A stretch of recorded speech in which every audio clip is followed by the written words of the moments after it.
什么样的女孩会默默为你鼓掌呢？小何呀，其实少爷我上辈子是个超级大能，你信吗？他当时很给面子的鼓起了掌。哇，少爷你真厉害！什么样的女孩在得知要被宠幸的时候高兴的哭了？要不咱俩打个赌，我要是把珠子拍断了，今天晚上你就来给少爷我暖床，怎么样？小何闻言后，虽然小脑袋摇得跟个拨浪鼓一样，但是我知道他只是不知道怎么回应我，于是我便找一个借口给他10倍，如果你赢了，从下个月开始月钱就翻10倍。此时他终于放开心扉的答应了。其实我是一个穿越者，可经常穿越的都知道，现如今穿越不被退一次婚都不好意思说自己是穿越，而我不仅被退婚，还是被同一个女人退了整整8次之多。但我骄傲了吗？很显然没有。而今天也就是准备被退婚的第9次。而小何为什么那么喜欢钱？主要是一家6口的生活重担都无情压在他身上。父亲跟人外出狩猎时出了意外，因为一场意外永远的失去了双腿，而母亲又体弱多病，常年靠着一些苦涩而廉价的药物勉强吊着。除了家中还有2个年迈的老人，还有一个平日只能勉强帮母亲分担一些轻松家务的妹妹。可最近母亲的病越来越严重，需要的银钱对他来说是一个天文数字，所以程小何才那么视财如命。在我用10倍月钱跟他打赌时，他才会怦然心动，而我不过只是想逗逗这个小丫头，顺便拿个借口帮助一下他人。但令人意想不到的事情发生了，我只是手掌轻轻地拍了一下，屋子里的气浪翻飞10数米，所有屋内物品都在刹那间被气浪撕裂，化作满地碎屑，只剩下小何一脸煞白的僵在了原地，美眸睁大。完了，我要不干净了，我怎么会有修为了？这个时间点的我不应该还是个混吃等死的废材吗？自打从某个996世界穿越而来，我在这个仙凡混居的世界度过了8次人生。想当年初临此界，虽被族老判定为无法修炼的废材，但内心激动的喜悦根本无法言喻。只因作为一个在混了10年的老书虫，没人比我更懂废材流。在17岁那年得知某家族嫡女要上门退婚时，我更是激动的当场喊出了那句30年河东，30年河西。可惜的是，从末期少年穷变成末期青年穷，再到末期中年穷。于是我收拾好行囊，毅然而然地踏上了寻找属于我的强者之路。果然，穿越者都是天选之子。离家100里不到，我就在森林里碰到了第一个预想中的机缘。我一言不说就一头扎进了洞穴内，只见一条长8丈6尺的大蛇在门口等着我。我大喊一句：“50妹子，放我一马！”然后就眼前一黑了。但令我万万没想到的是，我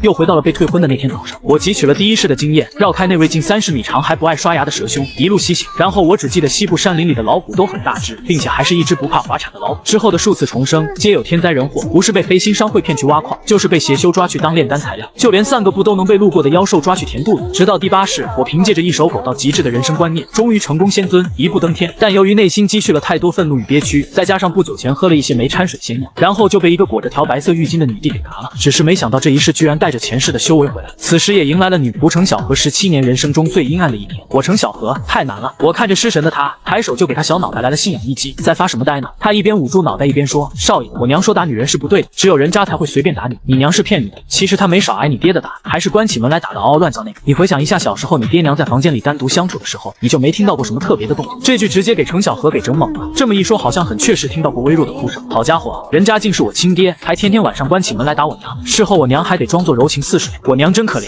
我随后又捏了一把她有些婴儿肥的脸蛋。接下来我自己去议事厅就好了，你乖乖回院子里洗干净，等着少爷的宠幸吧。我来到了议事厅后，映入眼帘的是一番座无虚席的苏家长老，他们无一不是来看我笑话。坐在正席的是苏正恒，曾经的黑铁城第一天才，也是如今的苏家家主，更是我名义上的父亲。从我出生开始，他就不太看得起我这个不能修炼的大儿子，还曾数次提出废除这个废物儿子的家族继承人身份。但奈何我家大老爷子偏偏把嫡长子继承制看得比什么都重，所以也只能不了了之。此时司徒芷若跟朝着正席方向行了个礼，而后才回身望向我。苏少爷，芷若早些时候侥幸通过天寒宫的入门考核，不日将前往仙宗修行，这意味着什么你应该清楚。其实这句话的意思就是，我不是故意要甩你，而是要去大东门修仙了，以后跟你不是一个世界的人，咱们好聚好散吧。我听后也是挑了挑眉，主要是前几世自己退婚的时候装完就跑，并没有听到这些信息。因为我记得前世天寒宫的内门弟子就时不时会失踪，其实就是大长老喜欢拿修士血肉炼丹，只是不知道司徒芷若后来有没有成为其中一株人形药材。那句话怎么说的来着？以后我走我的阳光道，你钻你的炼丹炉。想到这儿，我对他的那一点怨气也就烟消云散了。天寒宫是个好地方，里面个个都是人才，而且要劲十足。你说的对，以后我们不是一个世界的人了，是该好聚好散。预祝司徒小姐直入青云，傲视群雄。司徒芷若眉头一挑，对于我突然的转变令他感到有些意外，可能是认清现实了吧。但此时司徒芷若抿了抿嘴，因为他开始于心不忍了。苏少爷，你我本该于1年后结为夫妇，共度余生，但你我之间终是芷若辜负了你。突然，司徒芷若从那位随行的长老手中接过那封婚约书信，再将书信塞到我手里，以此为据，天地为证，若是10年后我芷若仙道无望，苏少爷可带来司徒家寻我，届时我愿遵循幼时婚约，嫁你为妻，相守一生。声。此时的我脸上写满了疑惑，你在说神魔？你退婚就退婚呗，退完了还想拉我做旧基老备胎。事情结束后，我来到后山的一座小院和老爷子道别，表示自己要游历天涯了。我望向天空，仿佛看到那个不顾热气冲天的丹房，也不怕中暑，就只为帮我炼制丹药的女孩。苏怀，你快尝尝，我第一次炼出8品丹药，以后你就不用冒险去秘境里跟那些老头子抢资源了，我炼丹养你啊。我摸着自己隐隐作痛的心口，哎，真是万恶的富婆。只是不知那小妮子在得知我的死讯后有没有直接崩溃。和老爷子道完别后，他也没说什么，只是递给我了一枚空间戒指。出了小院，我举起那枚指环，对着太阳光细细打量了一番，里面除了又堆积如山的灵石，还有2排书架，其上有寥寥10余本泛黄的古籍。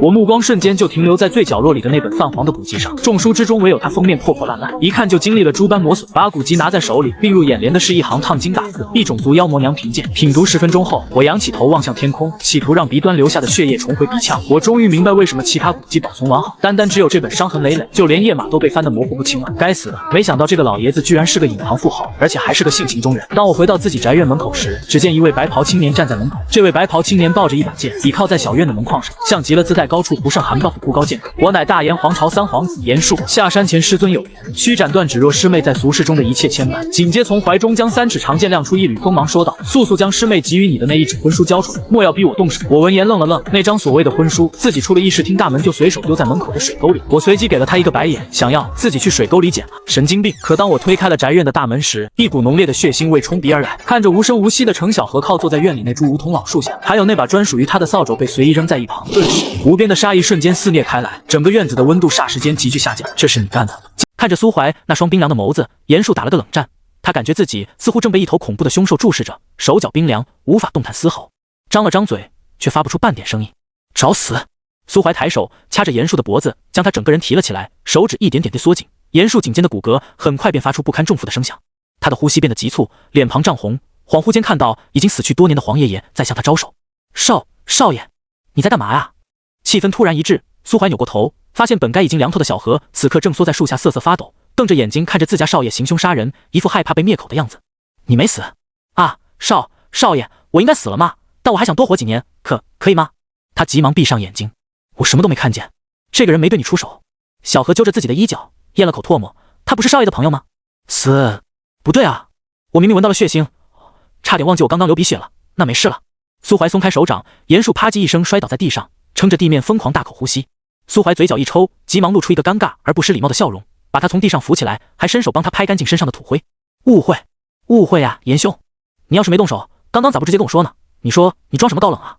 你早做完这一切，他松了口气，转身朝森林东面走去。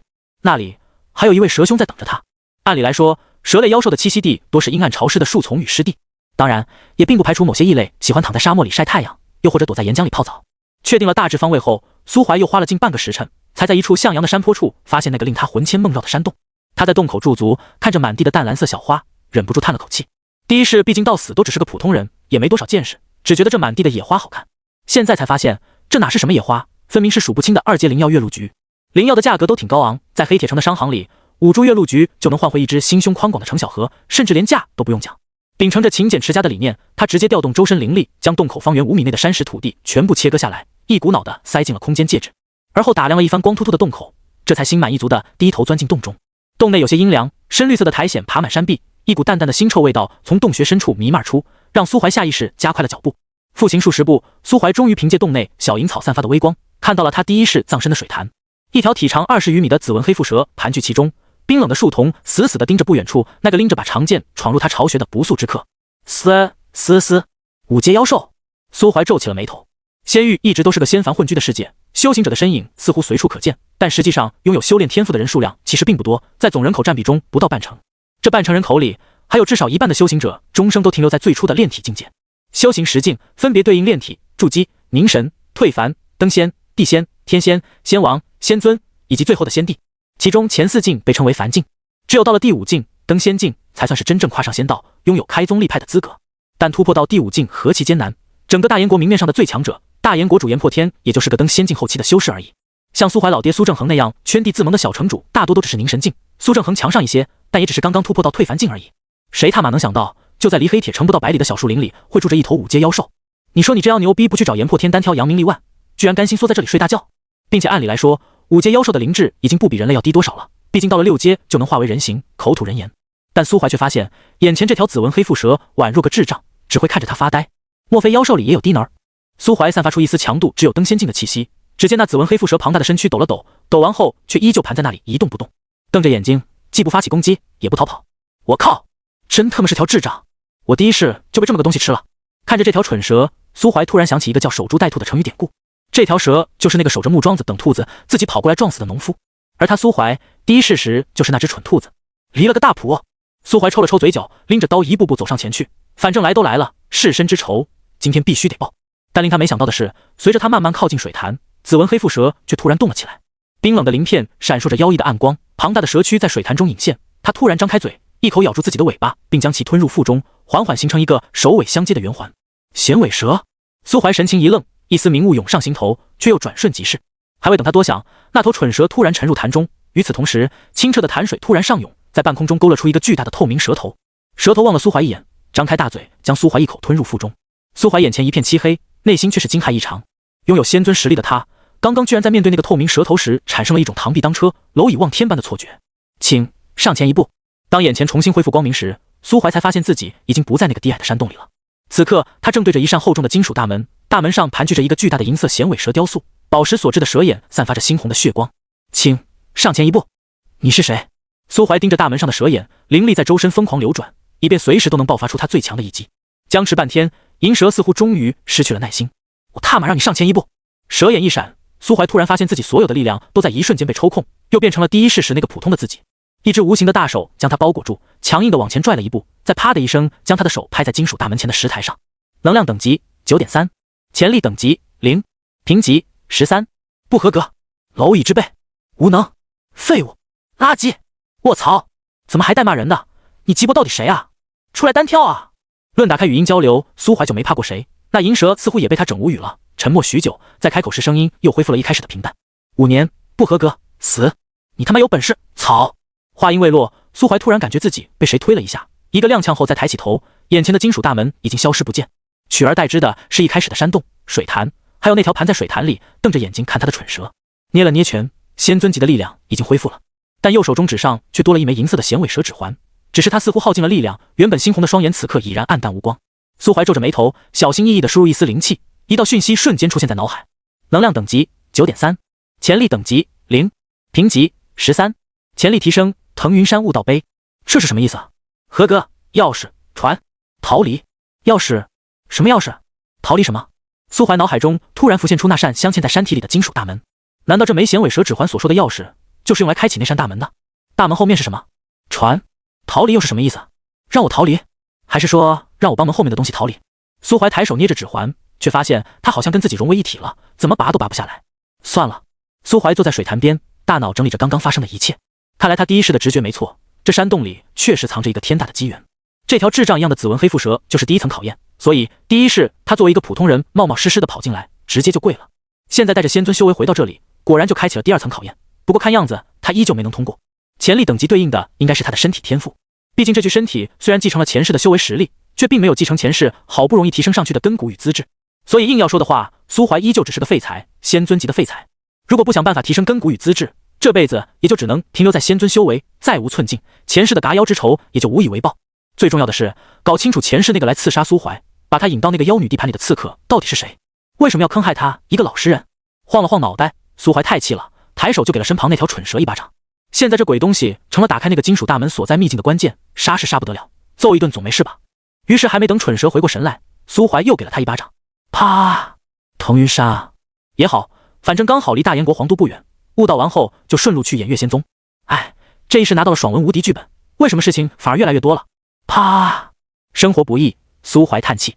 大燕王朝，先域诸多俗世王朝之一，东临冥海，北靠冰原，南方与大武王朝接壤，西部便是横跨大半个仙域的藏星山脉。作为仙域三大禁地之一，藏星山脉埋藏着无数神秘传说，山脉深处妖兽遍地，高阶妖王比比皆是，是妖族的乐园。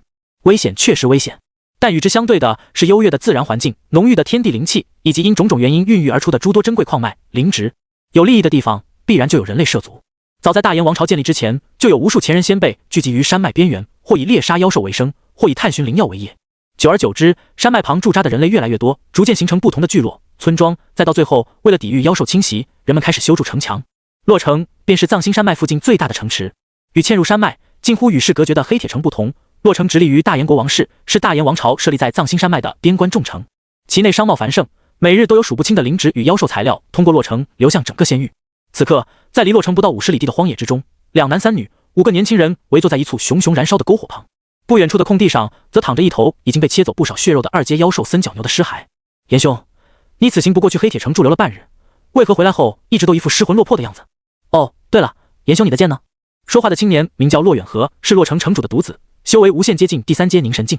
而他口中的严兄，正是傍晚时分才从黑铁城离开的大燕王朝3皇子严术。严术拾起地上的干柴，浑浑噩噩地将其丢进火堆里，然后继续抱着膝盖，望着篝火发呆，暗红色的瞳孔仿佛始终无法聚焦。我的剑丢了，丢了！骆远河有些发懵，4品的法宝，你说丢就丢了？前几日不还说那是你父皇送给你的成年礼物吗？是啊，成年礼物，是我无能。严术双手掩面，手掌有些发颤。而坐在严术对面的司徒芷若此刻也有些疑惑，他们本该在黑铁城休整一夜后再启程回到皇都，可昨天中午严术突然消失了一段时间，回来时已经有些失魂落魄。问他发生了什么也不说，只是一个劲地催促几人离开。干柴在火焰中发出噼啪声响。骆远河见这2位客人的表情有些不对，急忙朝司徒芷若身旁的另外2个女孩使眼色。其中一个女孩是骆远河的妹妹洛星，天赋不错，平日里有些刁蛮骄横，但此刻全部注意力都集中在掩面沉默的严术身上了。他觉得皇子就是皇子，就连忧郁的气质都能拿捏得那么死，着实是个良配。至于旁边这个司徒芷若，一个小城出来的女子罢了，只不过恰巧攀上了皇室的高枝，听说前未婚夫还是个废物，在这装什么清高呢？呸！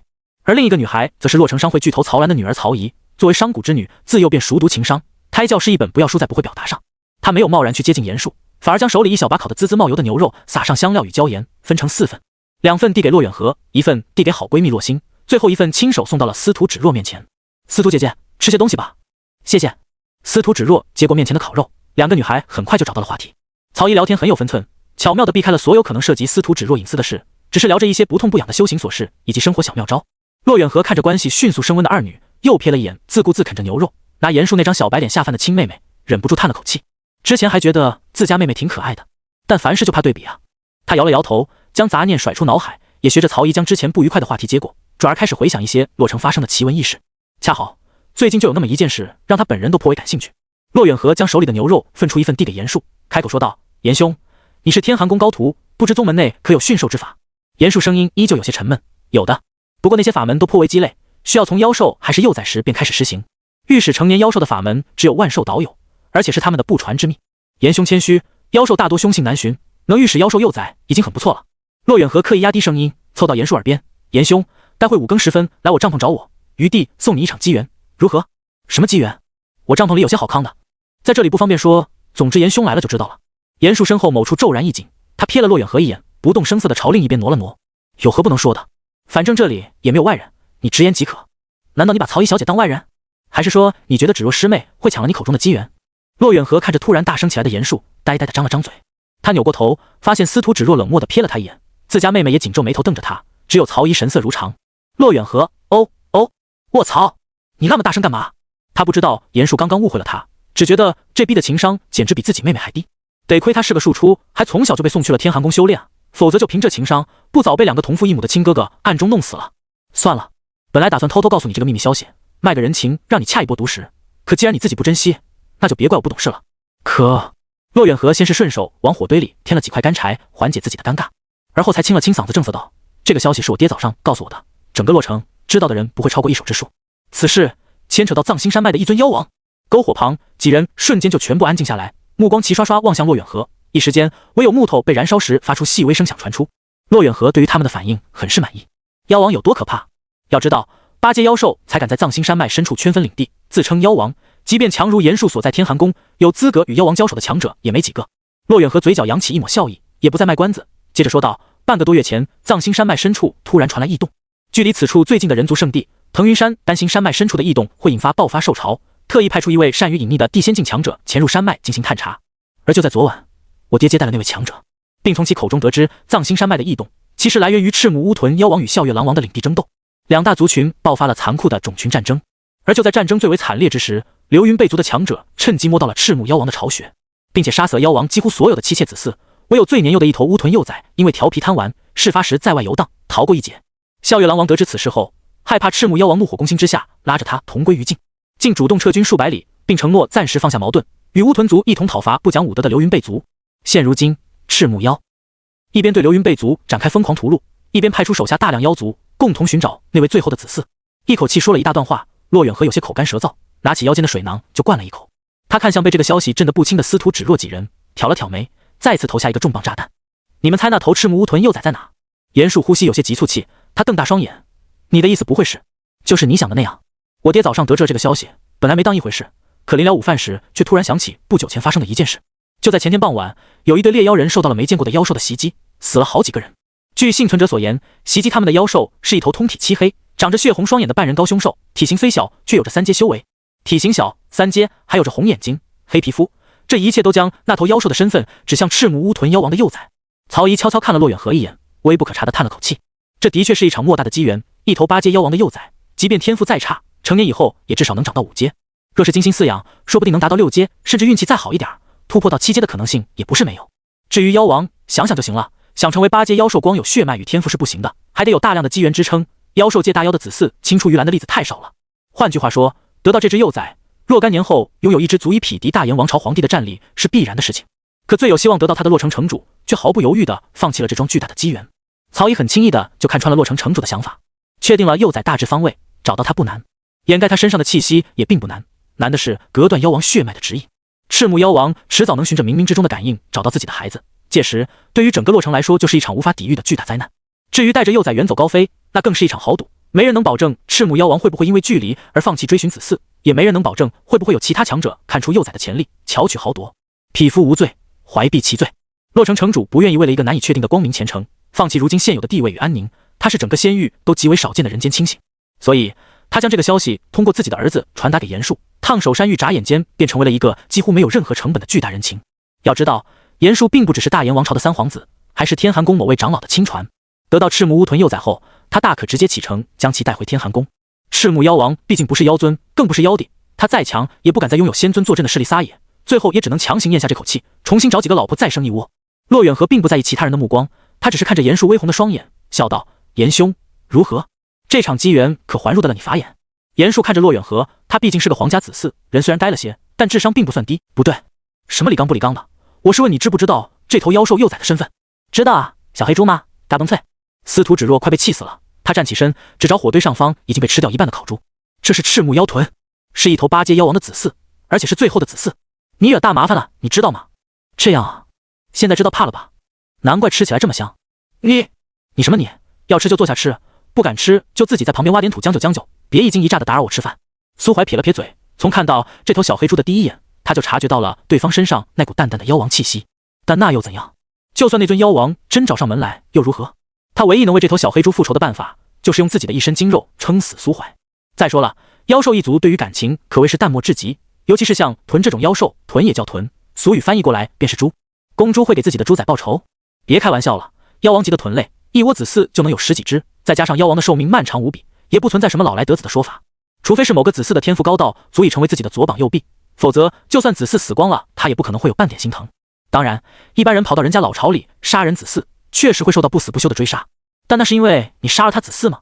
那可不是因为你打了他的脸，践踏了他作为妖王的尊严。同理，把人家的子嗣驯化当坐骑也是一种侮辱。所谓豚可杀不可辱，就是这个道理。司徒芷若被苏怀对得哑口无言，连头发丝都在颤抖。他实在不理解为什么苏怀面对什么事情都能摆出一副无所谓的样子。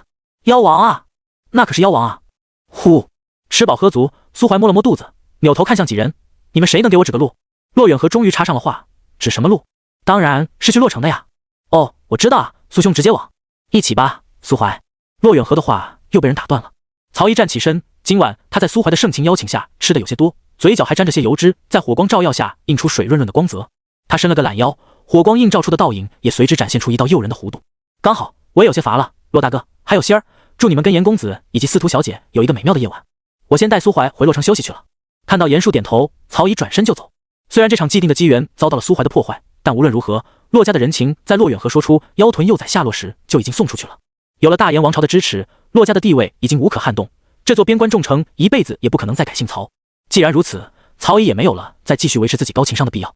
泥人尚且还有3分火气，你骆远河把我叫出来给你当僚机就算了，毕竟来之前我还以为只是大家一起联络感情，可谁知道你特么玩阴的，用一场机缘当场抱上皇室大腿就算了，还当着我一个曹家人的面跟大炎皇子卿卿我我。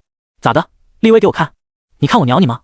既然没希望再争夺城主的位置，那我还陪着你在这虚与委蛇干嘛？还不如想办法跟这个叫苏怀的猛人加深感情。万一他以后飞黄腾达了呢？曹姨这辈子看多很多的书，其中也不乏一些凡人幻想自己成为修仙者的故事。毕竟像苏怀这种从深山小城里走出来的神秘少年，之前被人称为废材，后来突然崛起，同时身上还有退婚 buff， 妥妥的大地之姿啊！眼瞅着曹姨带着那个叫苏怀的男人往洛城方向走去，骆远河只能坐在火堆旁气抖了。同为洛城两大家族之一，骆家与曹家在各方面实力都差不了多少，两家的竞争几乎是放在明面上的。但这种竞争并没有给两家带来什么仇怨，反而骆城主与曹家家主还是多年的好友，因此骆远河与曹姨也可以说是半个青梅竹马。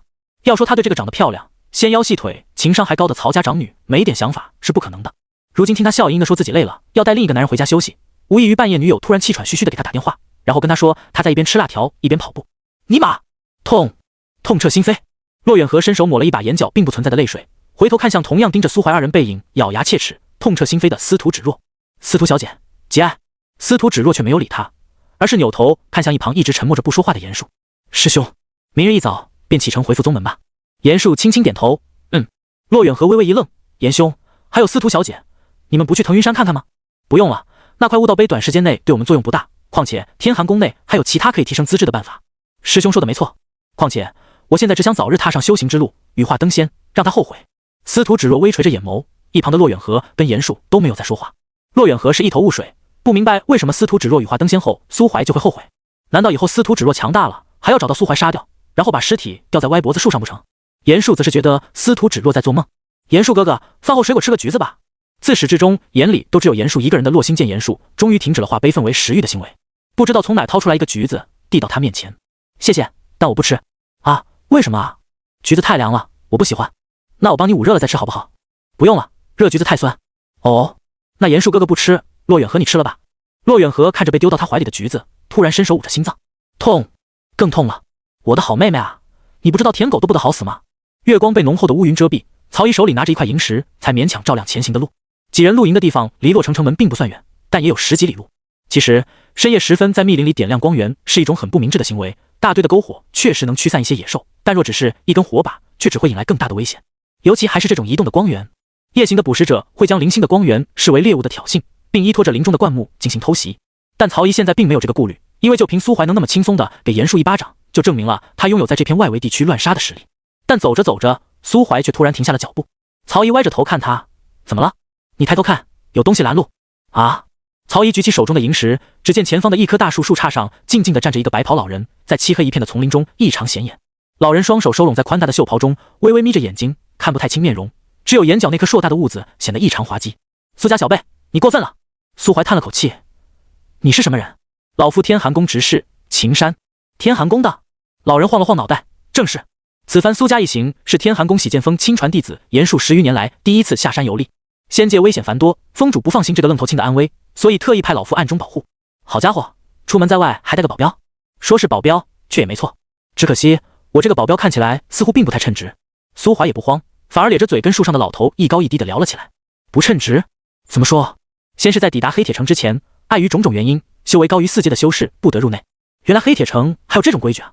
可我那死鬼老爹分明也才4阶啊，他有什么资格立这种规矩？难道苏家还有什么隐藏的大佬在暗中坐镇？哼，否则你认为黑铁城凭什么能占据一个矿脉秘境，并且在靠近藏星山脉中部3、4阶妖兽遍地的地区屹立不倒？凭修为堪堪达到4阶的苏正恒？苏怀歪歪脑袋，所以呢，你又想表达什么？老夫未能进入黑铁城，却知严术在出城后失魂落魄，道心受损，本来还因无法得知原因而有些气恼，直至方才看到你欺辱于他。打住！我没有欺辱他。哼，那一巴掌，即便老夫隔着几十米都听见了，那是意外。意外你懂吗？谁让他突然就朝我扑过来的？我打他那一下，完全是出于本能的自卫。老人却不再争辩，他抬起脚，一步点在虚空之中，下一刻便已经出现在苏怀的身后。阴翳的脸庞带着一丝狞笑，干枯的手抓在苏怀的肩膀上，一股淡淡的药香从白袍下悄然弥漫出。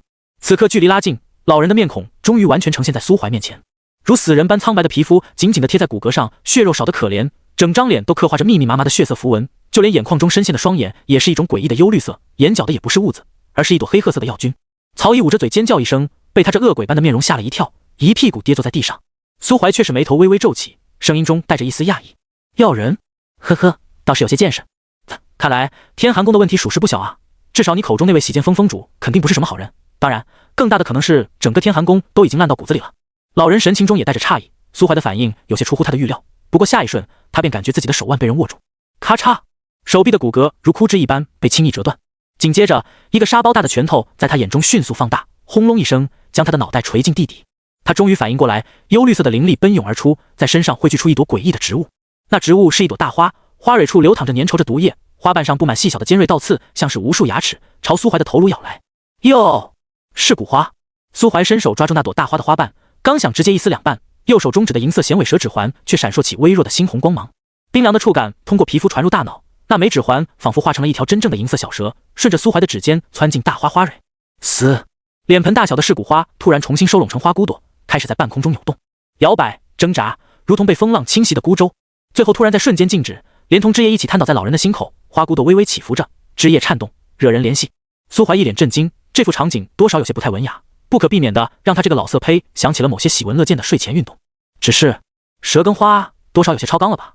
他的胡思乱想还没结束，便又看见那条银色小蛇从花骨朵里钻出来，重新爬回他的右手中指，变回了指环。只是眼底的红光似乎强盛了些许，他下意识地抬起右手摩挲那枚指环，指环上的蛇也瞄了他一眼，紧接着重新化作小蛇，张嘴松开自己的尾巴，爪儿给了他一口。靠！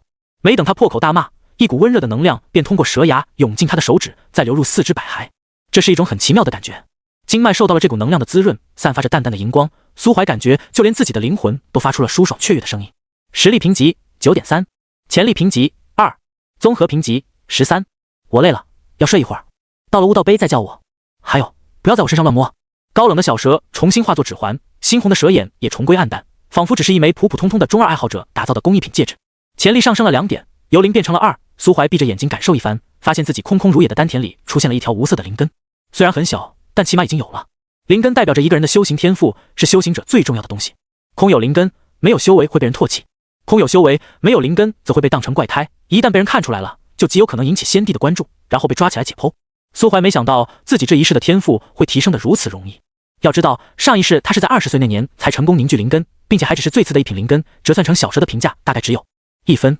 后来历尽千辛万苦，几百岁才成功在自家富婆的大量丹药浇灌下提升到8品，再加上机缘与努力，最终突破至仙尊。是的，拥有高品阶灵根不一定能让人走上巅峰，但走上巅峰的人一定拥有高品阶灵根。天道酬勤都是瞎鸡巴扯淡，丑小鸭之所以能变成白天鹅，那是因为它他妈本来就是一只天鹅幼崽。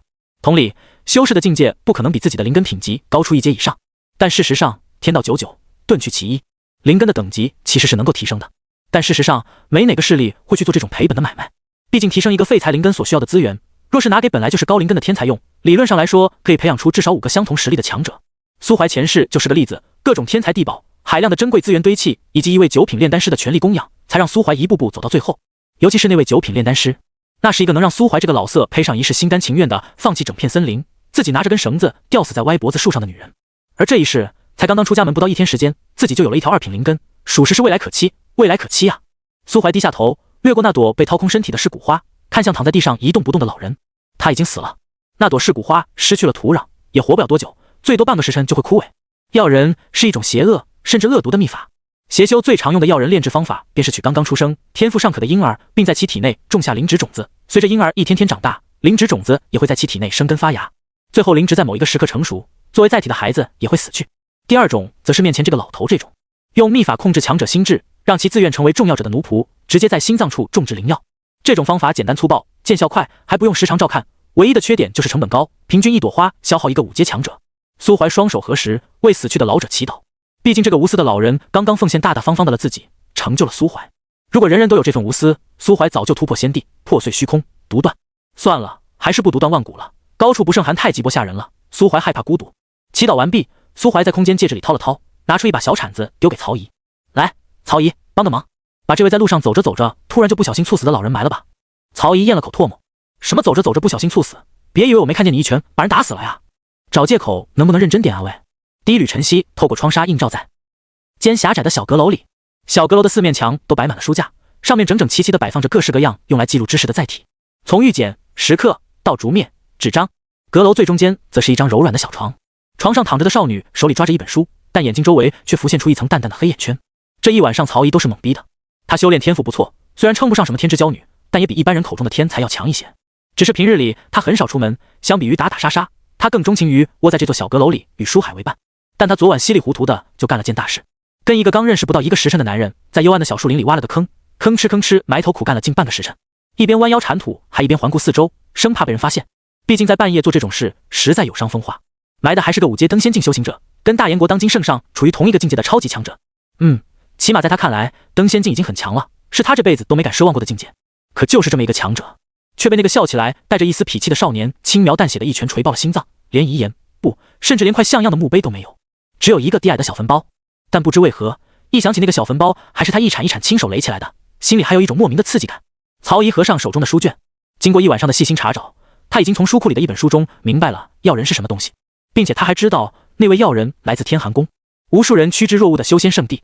曹姨将那本记录着禁术大致讯息的书卷塞进房间最角落的书架，他抿了抿嘴，犹豫再三后，还是决定强行驱散困意，打起精神下楼一趟。阁楼有3层，1楼是客厅与练功房，2楼则是几个用来待客的小房间。苏怀就被安置在那儿。一下楼，曹姨便看见苏怀趴在桌子前，小心翼翼地处理这昨天晚上从树林里折回来的一捧白色小花。你折腾这些东西干嘛？普通的野花而已，又不值钱。苏怀抬起头，发现是曹姨后，便朝他笑了笑。于你而言，的确是随处可见的野花，但对有的人而言，他却是光远远看到就能开心一整晚的惊喜。曹姨也笑了笑，没有反驳。他坐在苏怀对面，看着这个能一拳锤爆别人头盖骨的少年，看着他仔仔细细地用棉布擦干花瓣与枝叶上的污渍，再插进装着灵液的花瓶。温暖的阳光洒在脸上，他的眸光认真而专注，给人一种岁月静好的幸福感。收拾好手里最后一朵白色小花，苏怀将其放在桌上，之后才双头伏羲，抬起头看着曹姨，说吧，找我有什么事？曹姨愣了愣，随后低下头轻声道，还是昨晚的事，关于那个药人。那个药人有什么问题吗？不是他有问题，而是天寒宫。我听见他说自己是天寒宫的执事，受某位封主的指示，暗自保护严术。爷，曹姨悄悄看了苏怀一眼，发现他正目不转睛地看着自己，只好抿抿嘴，将心里的话全部都说出来。也听到你提及天寒宫的名字，所以我想问，你明明知道天寒宫有问题，为什么不告知其他修仙势力，反而放任天寒宫维持着表面伪善的一面，放任他在仙域广纳门徒？苏怀颔首，原来是这个问题啊。是的，我没有要质询你的意思，只是你知道一切，却连严术与司徒芷若都没有提醒。我觉得你肯定有什么计划。你猜错了，我什么计划也没有。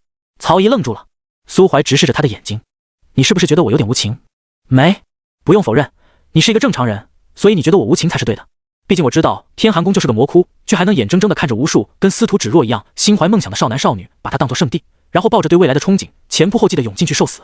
看起来我确实是一个自私无情的人。但是曹姨啊，人在很多时候都是无能为力的，在没有足够的地位与名声之前，你说的话做的事都没有人会相信。人这种生物以个体而论确实很聪明，但当他们聚集在一起，涉及到自己的前途与未来时，就会变得愚蠢而固执。他们会带着某种偏执，认为自己心里的梦想，自己选择的路高于一切，并且将所有质疑他们的人视为异端。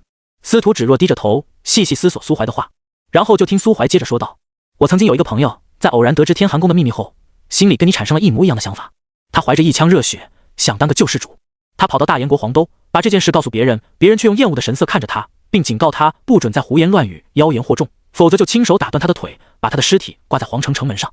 他知晓自己人微言轻，于是又找到了其他仙域正派实力前来收徒的长老。那位长老倒是个实实在在的好人，没有贸然相信，却也如实上报了宗门。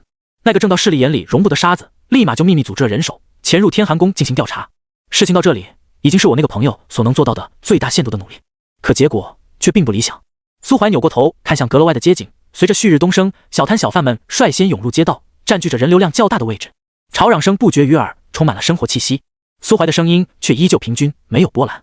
天寒宫能欺瞒整个仙域那么多年，又怎么可能露出马脚，轻易被人查出来？那个正道势力派出去的探子什么也没有查到，于是这件事也只能不了了之。他们倒并没有为难我那位朋友，只是在宗门新入门弟子的测试名单划去了他的名字。再后来，我朋友被所有门派共同纳入了黑名单，心灰意冷，并且在不久之后，仙域便突然出现了一群由修仙者带领的穷凶极恶的山匪。他们洗劫了某片地区的大量村镇，那些村镇根本无法反抗这种劫掠，被劫掠的村镇一个活口也没有，并且手段残忍至极。所有人无论男女老幼，全部被割去耳舌，剜去双目，即便死了，也只能做个看不见、听不着也说不出的孤残者。而那几个被屠戮的村镇里面，恰好就有那么一个是我朋友当初发现天寒宫秘密的地方。当一束光照进深渊，深渊里的肮脏龌龊被显现，那这束光就有罪。苏怀口中的那位朋友不是别人，正是第6世的自己。那时的他虽然已经在这个世界死了很多次，心里却还保留着较为纯粹的正义感。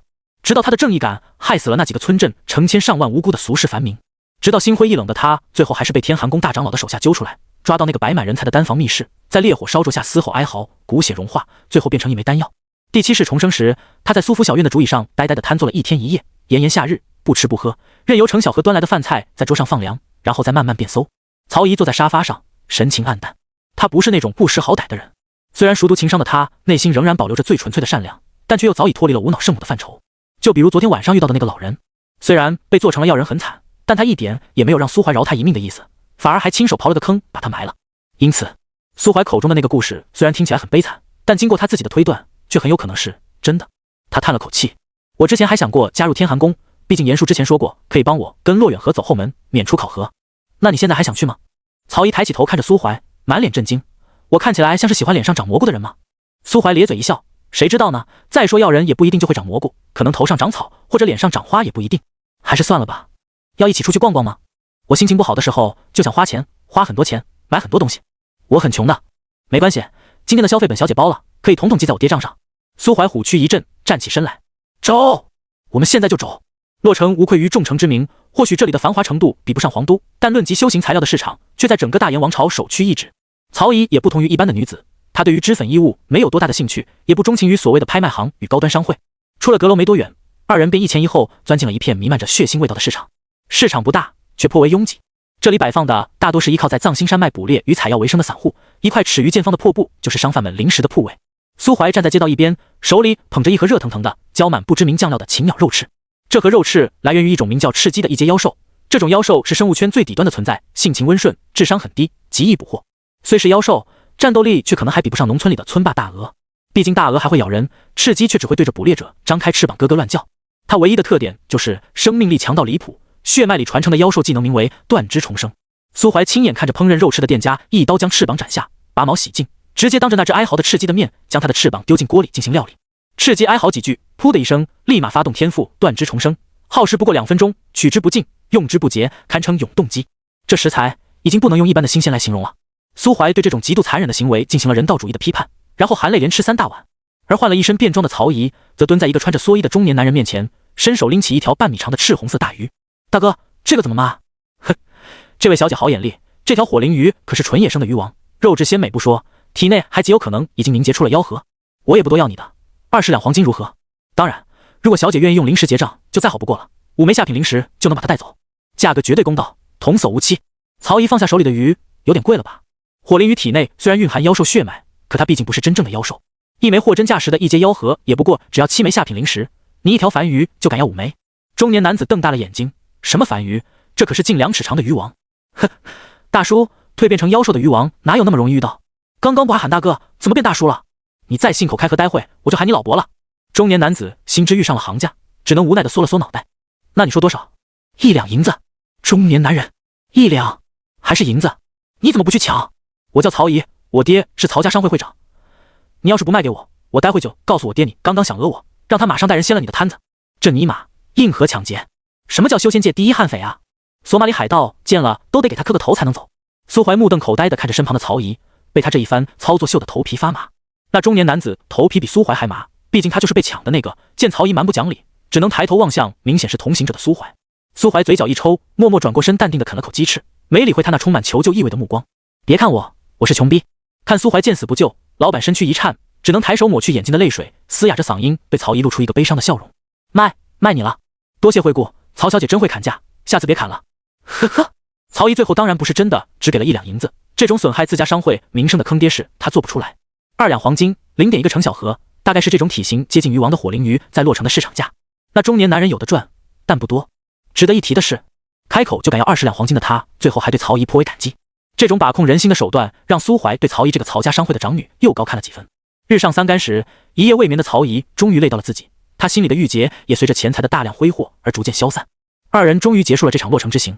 曹姨将买来的妖兽食材丢给厨房做饭的厨师，跟苏怀打了个招呼后，便抱着几本淘来的旧书钻进了阁楼3层。苏怀能听见楼上传来的细微水流声，心里的小恶魔蠢蠢欲动，只是还没开口，就被一旁抱着炼丹炉的小天使一巴掌呼进了墙里，抠都抠不出来。他叹了口气，只能窝在沙发上，掏出老爷子送的那本《异种族妖魔娘凭剑》，开始潜心研究异种族的构造。猫耳、虎尾、蛇妖、鼻血。时间缓缓流逝，在苏怀抵达洛城的第3天，曹姨终于敲开他的房门，红着脸看他鼓到保温杯里几颗浮浮沉沉的枸杞，然后告诉他要注意身体，他们该出发了。曹姨对书籍有着一种近乎狂热的执着与喜爱，在发现苏怀经常捧着一本书看，还时不时伸手擦鼻血时，心里便满是好奇。他问过苏怀为什么会流鼻血，苏怀告诉他，他手里的是一本被诅咒过的上古神书，里面的知识都是禁忌，每多看一眼都会受到诅咒。流鼻血便是诅咒带来的负面效果。如果他想看，可以借给他，但必须让家长陪同，以防受到诅咒身死。曹姨信了，在成功借到那本书后，他沐浴更衣，焚香净手，并且还请来了他爹为他护法，虔诚地翻开了被苏怀特意用精致牛皮包起来的书封，然后就没有然后了。他看了第一页便觉得有些不对劲，但还是不信邪地翻了数十页。诅咒生效了，但父爱无疆，他的父亲替他承受了那份诅咒。快50岁的老男人扬起脑袋，从鼻子里流下2道深红。再然后，那本书便被他爹收缴，即便他再三言明了是借的朋友的，也足足扣押了1页才还给苏怀。曹姨不知道那夜发生了什么，只知道父亲那天下午突然在洛城花高价寻了一批擅长临摹的画师。从洛城到腾云山的路程并不算短，若是一个普通人步行过去，估计至少也得花上半年多的时间。所以他们选择乘坐飞行妖兽。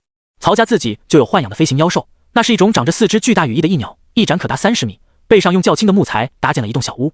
2阶妖兽4翼秃鹰。曹家家主名叫曹阳，一个卡在凝神境巅峰，距离4阶退凡只有1步之遥的老男人。与苏怀的亲爹苏正恒不同，曹阳是个负责任的好爹，对自己的大女儿跟小儿子都一视同仁，给了他们平等的父爱。即便商会事务再多，也还是抽出时间亲自陪同女儿前往腾云山，再而后到黄州参加考核，以便女儿通过考核时，他能第一时间祝福分享喜悦，若没通过，也能在女儿遭受挫折时悉心安慰并带她回家。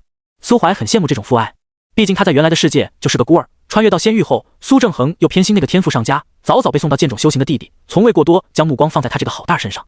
可说羡慕，其实又没那么羡慕，因为就在刚刚，曹阳把曹姨赶进了房间里，自己则拿出一套茶具，泡了壶上好的龙井，与苏怀探讨那本受到了诅咒的古籍。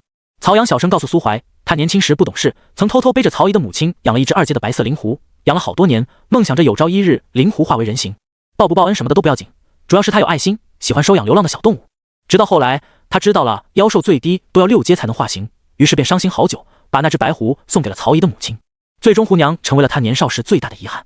直到昨天，苏怀那本书满足了他对狐娘所有的幻想，于是他打算去黄州问问，哪里有没有什么能帮助妖兽化形的丹药出售，即便倾家荡产，嗨嗨，在不伤筋动骨的情况下，还是可以试着偷偷买下一枚的。苏怀对着他疯狂眨眼，可惜这个中年老男人情商远不及他的女儿，不仅看不懂苏怀的暗示，还好心的问他是不是风太大迷了眼。苏怀只能露出一个无奈的微笑，然后轻声告诉他，曹叔，您回头。曹阳回头的第一眼便看到了自家站在门边似笑非笑的小棉袄，他虎躯一震，突然开口大声斥责苏怀。他说苏怀年纪轻轻不学好，非要惦记什么狐娘猫女，端得不为人子。苏怀的笑容一点一点的消失，他这个甩锅之王甩了一辈子的锅，终于有一天成为了被别人甩锅的对象。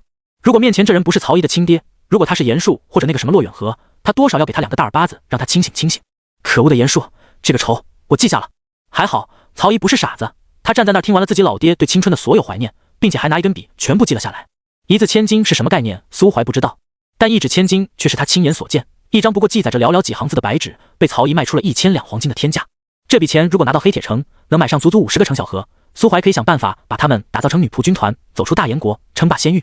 算了，程小河连按个肩膀都不会按，称霸个屁的仙域，还是老老实实的拿着他的宝贝扫帚继续扫地吧。4翼秃鹰只是2阶妖兽，但能被人抓来当坐骑，速度自然不会太慢，虽比不过某些空中霸主，日行2000里却也轻轻松松。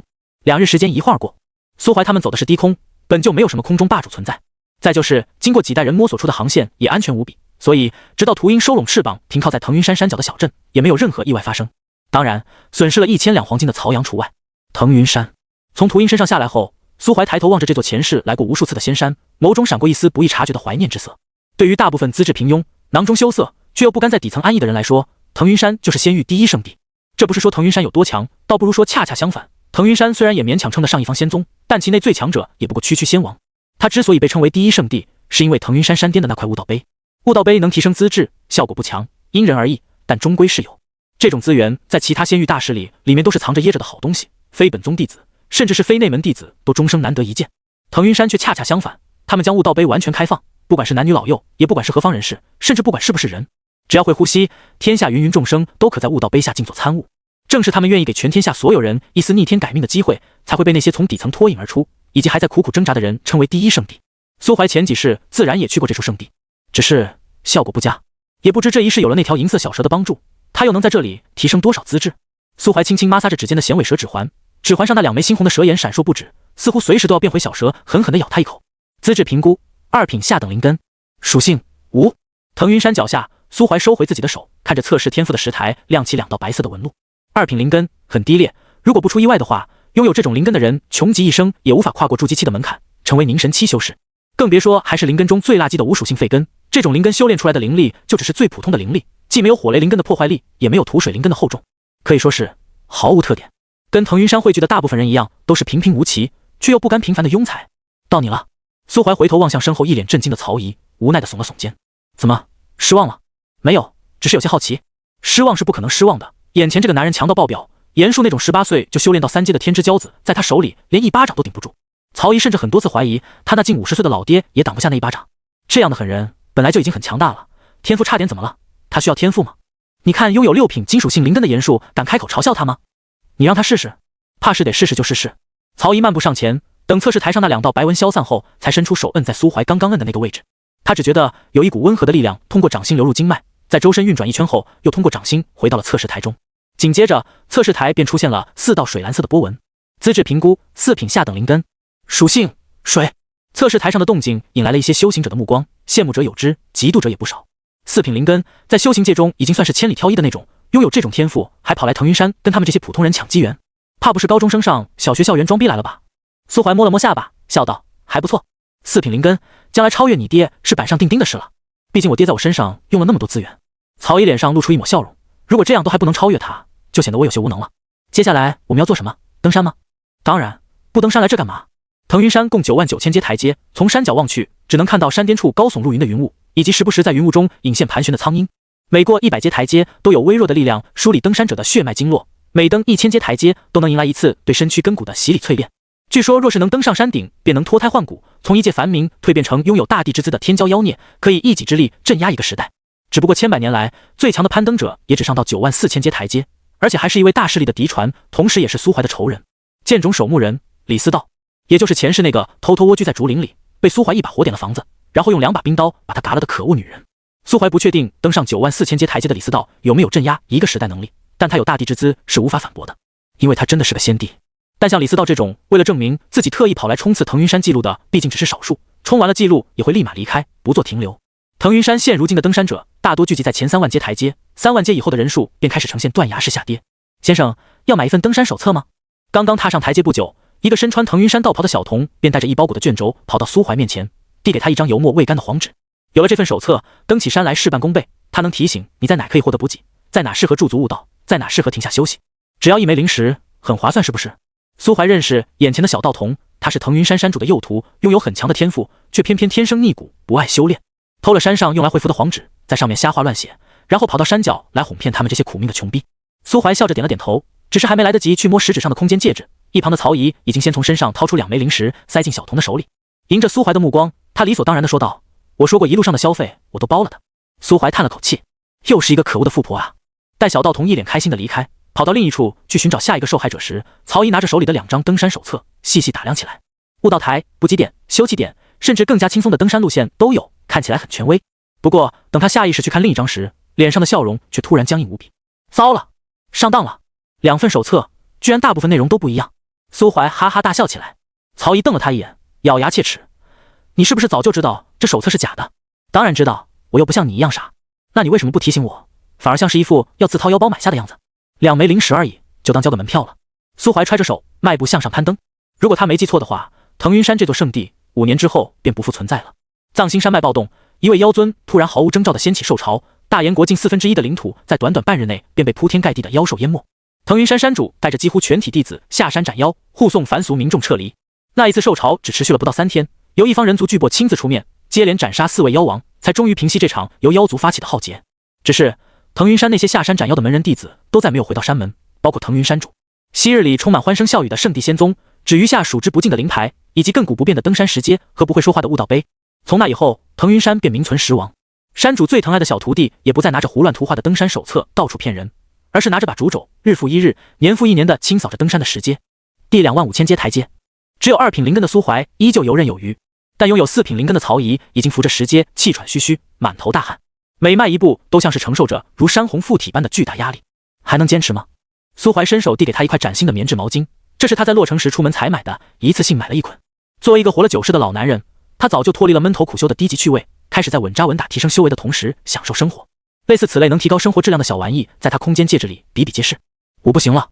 曹姨一屁股坐在石阶上，发丝凌乱，把那张苍白秀美的脸埋进毛巾里，声音闷闷的：“我指定是不行了。虽然拥有4品灵根，但是我修为太差了，只有炼体期后期实力，再往上也受不了持续增加的压力了。你先上去吧，不用管我，我自己在这里修炼一段时间就好。”也好。看着曹姨寻了块台阶盘膝坐下后，苏怀便加快了登山的速度，完全无视了台阶赋予登山者的压力，健步如飞。3万阶、4万阶、45000阶、5万阶，直到第6万阶台阶时，这个高度已经看不到多少人影了。偌大的空旷平台，只有一个肌肉球杂的大汉。这大汉身高2米出头，手臂比大腿还粗，满脸络腮胡，看起来就像牛爷爷跟牛战士的结合体。苏怀打量他的时候，他也在打量苏怀。好，洒家真是好久没见到如此精彩绝艳的少年郎了。少年郎，你这般年纪，修为想来最多4品，但却能一路走到此处，想来定是灵根品级不低。我人族，这是又出了一个9品灵根的绝世天骄吗？你是哪个仙宗的传人？苏怀揣着手，一双黑眸与大汉对视，他从那看似憨厚浑浊的眼睛里窥见了一大片尸山血海。这种人要么是身经百战的老兵，要么是屠城劫掠的恶匪，无论哪一种，都是把脑袋别在裤腰带上，蔑视死亡之人。问别人问题之前，不应该先自报家门吗？大汉一愣，随即哈哈大笑，对着苏怀抱拳道：“洒家柳苍兰，乃羽魔窟大荒城守将。平常汉子见了洒家都目光游离，偏偏你这少年郎不仅敢与洒家对视，还敢反问于我，倒是颇合洒家口味。日后若是缺了历练之地，可以来大荒城寻我，洒家带你冲阵斩魔。”羽魔窟，羽魔窟与藏心山脉、气鬼渊并列的仙域3大禁地之一。藏心山脉是妖族地盘，早在千百年之前就有传言说山脉核心之地有妖帝潜修，并且不止一尊。但藏心山脉的妖帝毕竟只是传说，并没有人真的见过。而同为禁地之一的羽魔窟，却早已被证实有魔帝存在。羽魔窟的魔并不是形容词，而是一个名词，是仙域是最为残暴凶恶的生物。无人知晓魔族从何而来。700年前，羽魔窟还只是一片灵石矿脉，不知是哪一天，矿脉枯竭，挖出的矿洞突然涌出大量黑气，紧接着无数形态各异的魔族便突然从黑雾中出现，摧毁着他们视线所及的一切仙域生命。后来人族在羽魔窟修筑防线，派出大量强者镇守，才堪堪挡住魔族的脚步，将他们限制在羽魔窟周围。知晓了大汉的身份，苏怀终于从衣袖里把手抽出来，对着大汉拱手回礼：“黑铁城苏怀，黑铁苏家。”大汉突然身体一顿，瞪大了双眼：“苏长哥是你什么人？你认识我爷爷？”苏怀发现大汉看他的眼神跟红绿灯一样迅速变换，从敬佩到畏惧到可惜再到理所当然。他眉头一颤，发觉事情并不简单。可惜大汉却恢复了一开始那副憨傻的模样，闭着嘴巴啥也不肯再说了。操！谜语人能不能滚出仙域？苏怀能惯着他吗？那必然不能。他快步上前，大汉似乎也看出了他的想法，却不以为意。一个天骄罢了，再强还能强过他这个身经百战的6阶强者？年轻人气太盛了好吗？这不好，作为一个前辈，他柳苍兰刚好可以给这少年一个小小的教训，让他明白什么叫尊老爱幼。于是当苏怀走到他面前时，他灵力一转，突然就出手了。啪的一个擒拿，果然不出所料，当场拿下，轻轻松松。大汉被苏怀整个摁在地上，那张长满胡子的大脸与地面紧贴着，比苏怀大腿还粗的胳膊被反制在身后，浑身肌肉使不出半点力气。小样，区区6阶地仙境，还想跟本尊动手？是谁给你的勇气？说，你为什么会认识我爷爷？阿爸阿爸，不说是吧？那就别怪我往你背上抹痒痒粉了，让你痒上3天3夜。大汉瞪大了眼睛，你他妈是羽魔窟出来的魔鬼吧？我一身肌肉，浑身上下唯独摸不到自己的背，你偏偏就挑那儿下手呗？往一个浑身肌肉的大汉背上抹痒痒粉，这特么人能干出来的事？大汉最后还是招了，人在屋檐下，不得不低头。若是面对魔族，他自然可以悍不畏死，哪怕是仙域10大酷刑全给他上一遍，他也不可能吭声。说不定死后他的名字跟生平还能被刻在大荒城的忠义碑上，名留千古。但如果因为在小辈面前卖关子被硬生生养死了，还想名留千古，怕不是能成为大荒城守军用来逗孙子孙女的究极笑料。听完大汉的坦白，苏怀并不满意，因为大汉也知道的不多，只知晓苏长哥曾经是气鬼渊的统帅，曾只身与气鬼渊的鬼族激情厮杀，贴身肉搏，直到数年前中了埋伏，伤重不治，嗨，保住了一条老命，告老还乡。只是每年都还要接受一定的治疗，让人帮忙驱除体内的鬼气。苏怀自然而然的就想到了离家前在老爷子院里看到的那位炼丹师，想必那就是来为老爷子疗伤的，只不过技术似乎不太行，比自家富婆差远了。苏怀亲眼看着他一顿操作猛如虎，把炉里的丹药炼成黑乎乎，但那炼丹师似乎并不想承认自己的失败，还特么搁那硬烧。苏怀一想，怕是这逼不想在自己一个小辈面前丢脸，于是情商很高的他并没有拆穿。管中窥豹，能让这种不靠谱的炼丹师给自己疗伤，想必老爷子的修为通过的条件很宽松，3品以上的灵根以及较好的心性，再加上能对得上负责考核的考核长老演员。预选过后，合格的考核者才能跟随自己心仪的宗门长老回到宗门驻地进行真正的考核，过则入宗，不过则遣返。而这场在黄州举办的盛会，其实是由大燕国皇室牵头，用以让国境内那些有希望进入仙门势力的天才互相结识，顺便对家乡多出一点归属感的团建活动。起码以后万一飞黄腾达了，不要忘记自己是个大燕国人，在大燕国遇到灾难时能出手拉自己家乡一把。苏怀跟曹仪算是来得比较晚的那一批，踩着仙宗考核长老降临前夜点抵达黄都，一路风尘仆仆，自然没有什么闲心与那些所谓的大燕天骄结识，直接回到曹仪安排的房间倒头就睡。曹家商会在大燕国境内名气不小，在各个重城都有分行，生意做大了，各种人脉牵扯便繁琐的吓人。因此曹阳这个会长刚抵达帝都，便被一些大城的城主拉出去喝酒聚会。曹仪这个商会未来的继承人也不得空闲，他需要先熟记各个城池的情况，起码也得让那些城主对他有个大概的印象。如此，万一将来仙道走不通，他心灰意冷，回到家后才能顺利继承亿万家产。抵达黄都时才过50不久，睡了一下午的苏怀到了晚上倒是没有了丝毫困意。于是他通过窗台几个起跃，从房中爬上屋顶，也不嫌弃砖瓦上的灰尘，直接抱着后脑勺躺了下来，躺在屋顶仰望星空，是他前世最喜欢干的事。那时的他因为灵根太次，修为也不高，并没有通过仙宗的考核，只能在偃月仙山山脚下盖了个2层小屋。小屋的屋顶被他做成了一个巨大的露台，露台上摆满了各种用于炼丹的器材与材料，唯有角落里放着一张小小的躺椅。有时候富婆炼丹炼累了或者失败了，就会一路小跑着扑到他怀里求安慰，然后跟他一起赖在那张躺椅上看星星。两个人会小声争论天上的星象预示着什么，没学习过观星占卜的苏怀只会瞎扯淡，来来去去就是一句今晚的火星很亮。富婆问他火星是什么，苏怀沉默，然后答曰会喷火的星星。富婆比他知识更加渊博，懂的事情也比他多得多，但每一次争论都是他赢。没别的，每次说不过了，苏怀就会箍着富婆的腰，然后趴在他耳边轻轻哈气，实在不行就直接 A 上去堵住他的嘴。无耻，但每次都有效。亲完以后，富婆便只会窝在他怀里哼哼唧唧，然后赞同他提出的一切谬论，比如什么大陆是方的，仙域早就被蜥蜴人占领，2012世界末日，小怪兽顿顿都要吃4-5只奥特曼，那时岁月静好，丹炉、摇椅、星空，屋顶上的一切都是富婆的。长老面试的时刻，大燕国皇家广场最前方的座位一字排开，22个座位分别坐着22个不同势力派出的长老。尊天神朝是一个家族势力，不收外人。剑种则是由护道长老亲自入室游历，寻觅拥有剑道天赋的孩童，从不收庸人。因此这22个席位除了偃月仙宗与天寒宫外，剩下的都是一些距离大燕王朝较近的一等势力，或者其他一些更小的仙门道宗。宗门势力不如人，在这种招收门人弟子的时候，就注定要被压一头，捡些别人不要的苗子。然后大宗门因为后辈强劲愈加强大，小宗门则因为后继无力，依旧只能苦苦挣扎。这是一个无解的循环。4品上等灵根，无属性。偃月仙宗的长老抬头看了苏怀一眼，犹豫一瞬后，还是抬手在他的资料上盖了个表示合格的红印。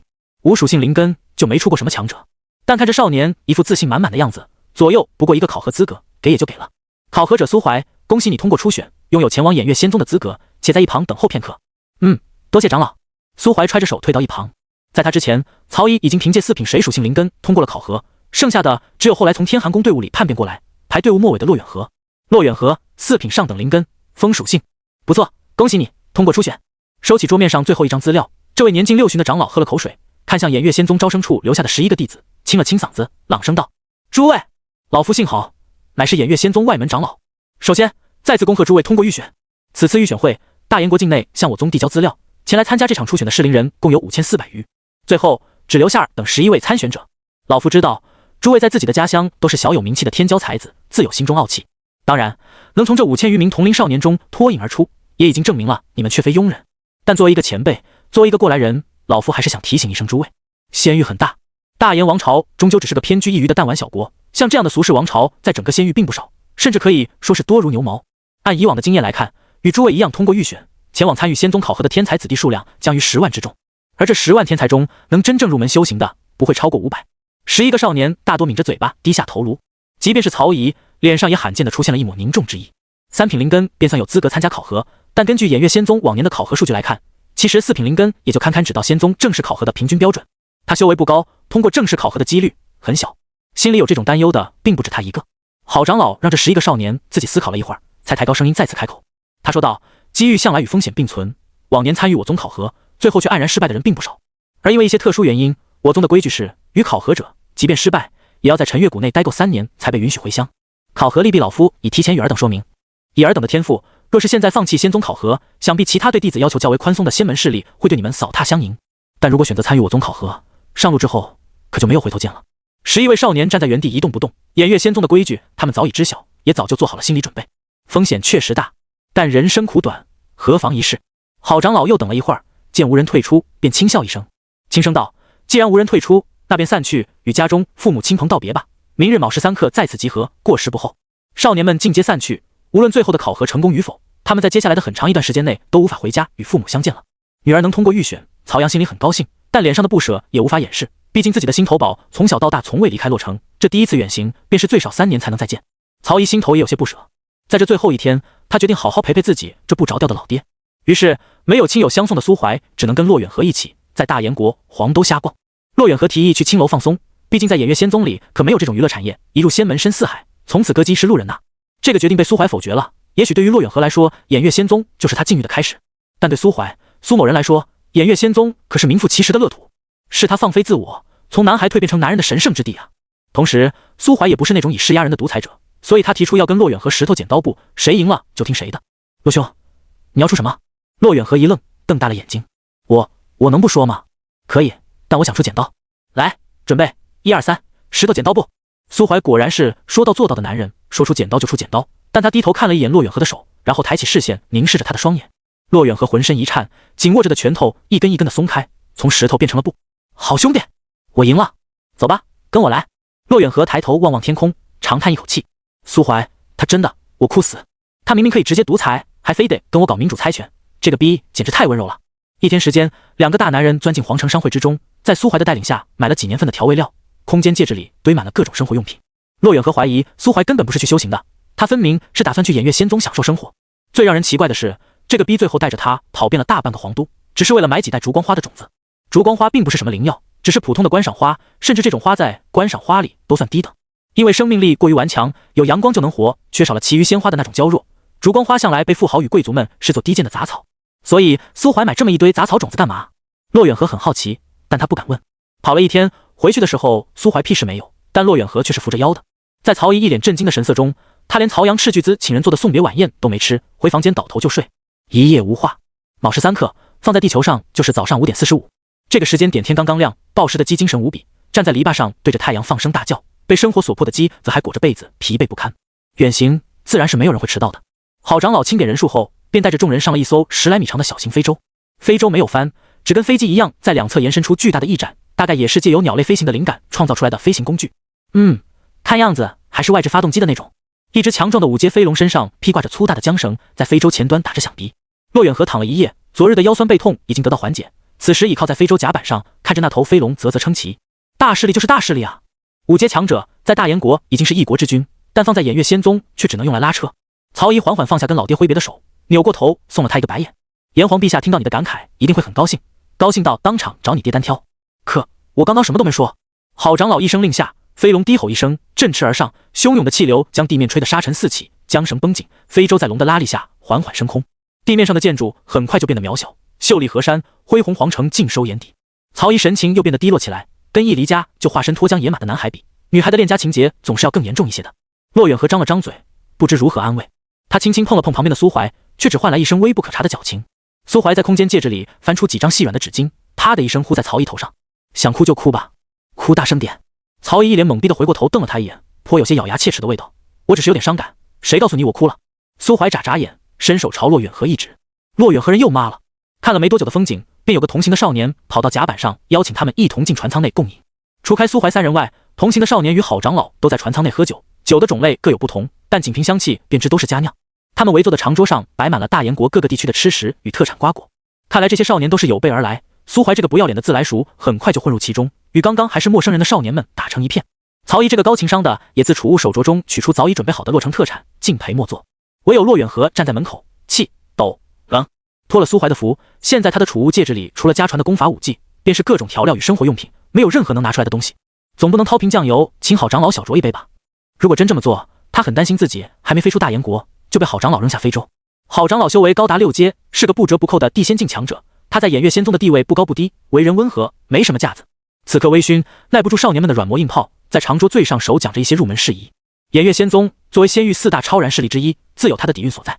正式考核没什么花里胡哨的地方，通过扣星门确认没有心术不正的人后，就会被集体投放到一个秘境中，与秘境中的妖魔厮杀获得积分。时间结束后，积分最高的500人便算入门。话语断断续续，看似酒后失言，但苏怀却很肯定这位长老并没有喝醉，看似浑浊的老眼中闪烁着智慧的光芒。这些消息是他故意透露出来的，毕竟偃月仙宗内竞争的不仅仅只有弟子，长老们也在暗戳戳的竞争上位。这11个由好长老亲自引渡回仙宗的大燕国少年中，若是能多几个通过考核，对好长老来说有利无弊。好长老，苏怀对面的少年举起酒杯，再次问道：偃月仙宗，什么修为才算有成？什么修为才算有成？哈哈，这可没有衡量的标准。好长老摇头晃脑，修行一道，长路漫漫，多少无为枯骨，修行不仅仅修的是身，还有心。偃月大帝曾立下门规，待仙宗弟子修为追上自己的灵根品级，便有了下山出谷的资格。但这并不意味着就是修为有成。下山为祸一方者，即去宗籍，并且还会被宗门列为击杀目标，清理门户。下山扶弱斩妖，护持一方者，即便只有3阶、4阶，宗门也承认你修为有成。下山碌碌无为，隐于闹市者，即便成王成尊，在大帝眼里也只是仙宗寻常弟子，算不得真正的有为。一群少年沉默不语，若有所思。苏怀坐在一旁，望着窗外的柔软白云，怔怔出神。对于那位偃月大帝，他心里没有任何恶感，更多的是一种发自内心的尊敬。不为别的，就为陈月谷旁那道深不见底的鬼气深渊。气鬼渊作为3大禁地之首，曾不止一次出现过鬼帝的气息，然而论起知名度，他却远不如藏心山脉与陨魔窟。那是因为从来没有任何一只鬼族能穿过偃月仙宗的防线，活着离开气鬼渊。偃月仙帝是唯一与苏怀前世有交情的仙帝境强者，在苏怀还是仙王境界时，曾不止一次替他斩杀逃逸的鬼王。只不过大帝斩鬼是为苍生，苏怀斩鬼却是为了跟大帝换取资源，让自己变强。他无法理解大帝的无私，却尊敬这样顶天立地的人。非洲平稳而行，船上的少年很快便相熟起来，在闲暇的日子里谈天说地，只不过大部分内容都是吹牛逼。苏怀当然也吹过几次，特别是有一次众人聊到，若是能把灵根品级拉满，有没有希望突破到9品仙尊，苏怀便嗤笑一声，大声喊道：尔等俗人，仙尊有什么不可能的？你们梦想中的终点只是我的起点。嗨嗨，我苏怀有大帝之资。众人哄笑成一团，更有甚者起而笑曰：苏怀又要吹牛了，说什么9品丹师富婆包养，一路冲到仙尊。苏怀瞪着眼睛，你怎地如此凭空污人清白？修炼道侣的事能叫包养吗？接下来便是一些什么30年河东，什么互相守望，斩妖除魔，雪夜白头之类难懂的话，引得众人都哄笑起来。非洲内外充满了快活的空气，他们笑，苏怀也笑，只不过他们笑的是苏怀吹牛，苏怀笑的则是这一世自己终于有了足够的能力去回报富婆前世为他付出的一切。这种轻松愉快的日子一天天过去，非洲飞越无数山谷海峡，终于抵达了一片如大海般宽广的湖泊。陈月谷到了，天容水色，云雾俱仙，鸥鹭衔绵。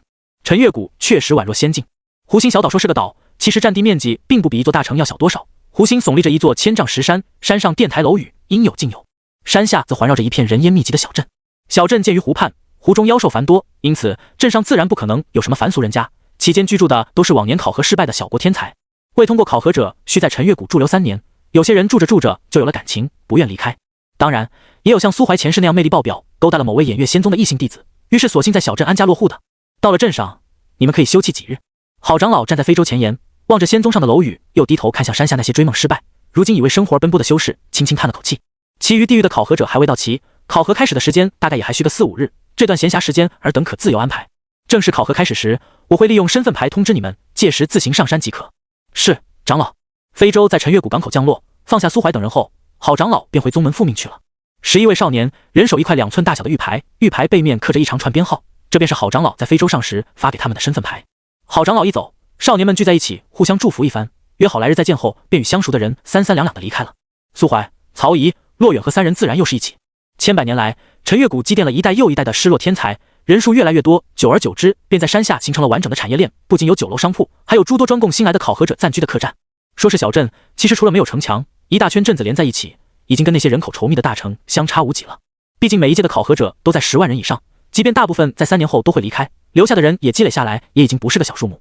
选好住处，夜幕也渐渐来临，与2人一起吃完晚饭后，苏怀便独自离开了。他顺着镇里的长街一路晃荡，来到了闹市一角，偷偷爬上一家商铺的屋檐。这家商铺正对着一座客栈，苏怀坐在屋顶，怔怔地看着客栈的某个窗户，一动不动。烛光在窗纸上映出一道娇小的人影，即便已相隔一世，即便只是一道轮廓，苏怀也还是一眼就认出了他。那个曾不离不弃，与他相守数百年，让他朝思暮想的人儿啊！藤远客栈，楚思雨抱着膝盖，蜷缩在墙角生硬的木板床上，他低垂着眸子，任由自己的房门被人拍得噼啪响。思雨，把门开开好不好？听姑父一句劝，跟我去见见大皇子吧，姑父不会害你的。那大皇子要样貌有样貌，要家世有家世，天赋也是顶尖，跟了他不委屈你，而且他还是嫡长子，若是能讨得他的欢心，说不定你以后还能做咱们大荒王朝的皇妃呢。说了好一段话，房间里的人却始终没有半点回应，既不答应也不开门。拍打房门的中年男子终于是有些恼了。楚思雨，你别给脸不要脸，你爹娘把你托付给我们，老子养了你10年，10年，别以为会炼点1品丹药就能翻天了。还想加入演乐仙宗摆脱我们？我告诉你，没门儿！识相点，现在就给我把门打开，不然待会等我进去。等你进去想干嘛？自己的话突然被打断，中年男人扭过头，发现身旁不知何时出现了一道陌生人影。这是个穿着黑袍的少年，此刻脸上带着温和的微笑，但从那双眼睛里却看不到一丝一毫的温度，冰冷的可怕。目光相触的刹那，中年男子打了个冷战，心里没来由的升起一丝寒气。你总拍别人的门干嘛？苏怀揣着手，脸上依旧笑眯眯的。中年男子如啮几句，他想说关你屁事，但话到了嘴边却又变了个样。里面那个是我侄女儿，小孩不懂事，跟我们闹别扭呢，是吗？真的，我不骗你。她叫楚思雨。苏怀笑着点了点头，很好听的名字。我叫苏怀，你记住这个名字啊？喂，为什么要记住？因为我是你未来的侄女婿。走吧，我请你喝一杯，去镇上最好的酒楼，如何？可我还有事，你不肯给我面子。感受到少年愈发冷冽的目光，中年男子缩了缩脑袋，愣是没再敢说出拒绝的话来。走吧。好吧。门外的声响逐渐平息，男人似乎真的被少年领走了。随着二人的脚步声越来越远，房内也重归寂静。房里的女孩缩在墙角，良久才从宽大的兜帽里露出张苍白的小脸。女孩很瘦弱，双目无神，脸上带着些不太明显的泪痕，嘴唇也被自己咬出了鲜血。她叫楚思雨。确认门外的人已经离开后，她缓缓拉过放在床角的被褥，不哭不闹，也没有声嘶力竭，抱着被子在墙角沉沉睡去。恍惚间，楚思雨做了个梦。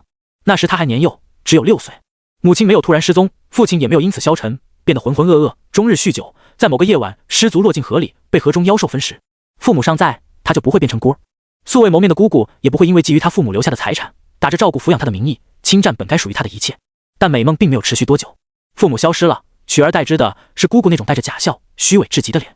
她脸上搽着厚厚的脂粉，牵着她的手对所有人说：“楚思雨的父母出了意外，这孩子那么小，我这个当姑姑的一定会负起责任，把他养大。”所有人都在夸她有责任心，是好人。于是从那天起，姑姑跟姑父便住进了他的家。可是他们并没有真的照顾他，养大他的是那个看着他出生的老仆。府中的所有花销也都是他爹娘留下的财产。但他一个6岁的小女孩又能做什么呢？他说出去的话只会被人当成小儿戏言，说多了没人信不算，还会被暗地里骂没良心。人言可畏，姑姑跟姑父在外人面前永远是温婉端庄而高洁的天鹅，只有回了府里才会卸下伪装，变回2只癞蛤蟆。慢慢的，他也就不再与人说什么了。他开始拒绝与所有人接触，开始把所有的事情都藏在心里。他渴望摆脱那个囚笼，家产也好，名声也好，都可以给姑姑，只要姑姑能放过他，只要他能自由。可是连自由都只是奢望。某天，姑姑突然告诉他，给他相了一门亲事，男方是大荒王朝的大皇子，一表人才，英俊潇洒。据他所知，那位大皇子确实优秀，年纪轻轻便成为了天寒宫大长老，做下首徒，修为也已超过大荒国皇帝，真至6阶地仙。可大皇子早已娶亲，他的王府内更是养着数百位王妃，只要是姿色在大荒国排得上号的，无论是闺中少女还是良家妇人，都逃不过他的魔爪，被收进府中收藏。楚思雨很害怕，大皇子在仙域的地位很高，想逃脱他的魔爪，只能拜入同为仙域超然势力的偃月仙宗。毕竟偃月仙宗不理俗事，不理俗事就意味着不用给任何人面子，无论是谁敢逼迫仙宗弟子，面临的都是仙宗无休止的报复。这样的宗门或许说出去没什么正道风范，但却深受门人喜爱，凝聚力很强。所以在小心计划一番后，遗传了母亲天赋的他学会了炼丹，有了拜入仙宗的把握，便偷偷参加了初试考核。计划很顺利，但没想到姑父不知走了什么门路，居然能从大荒王朝追到陈月谷。一滴浊泪滑落，楚思雨突然又梦到了失去已久的母亲。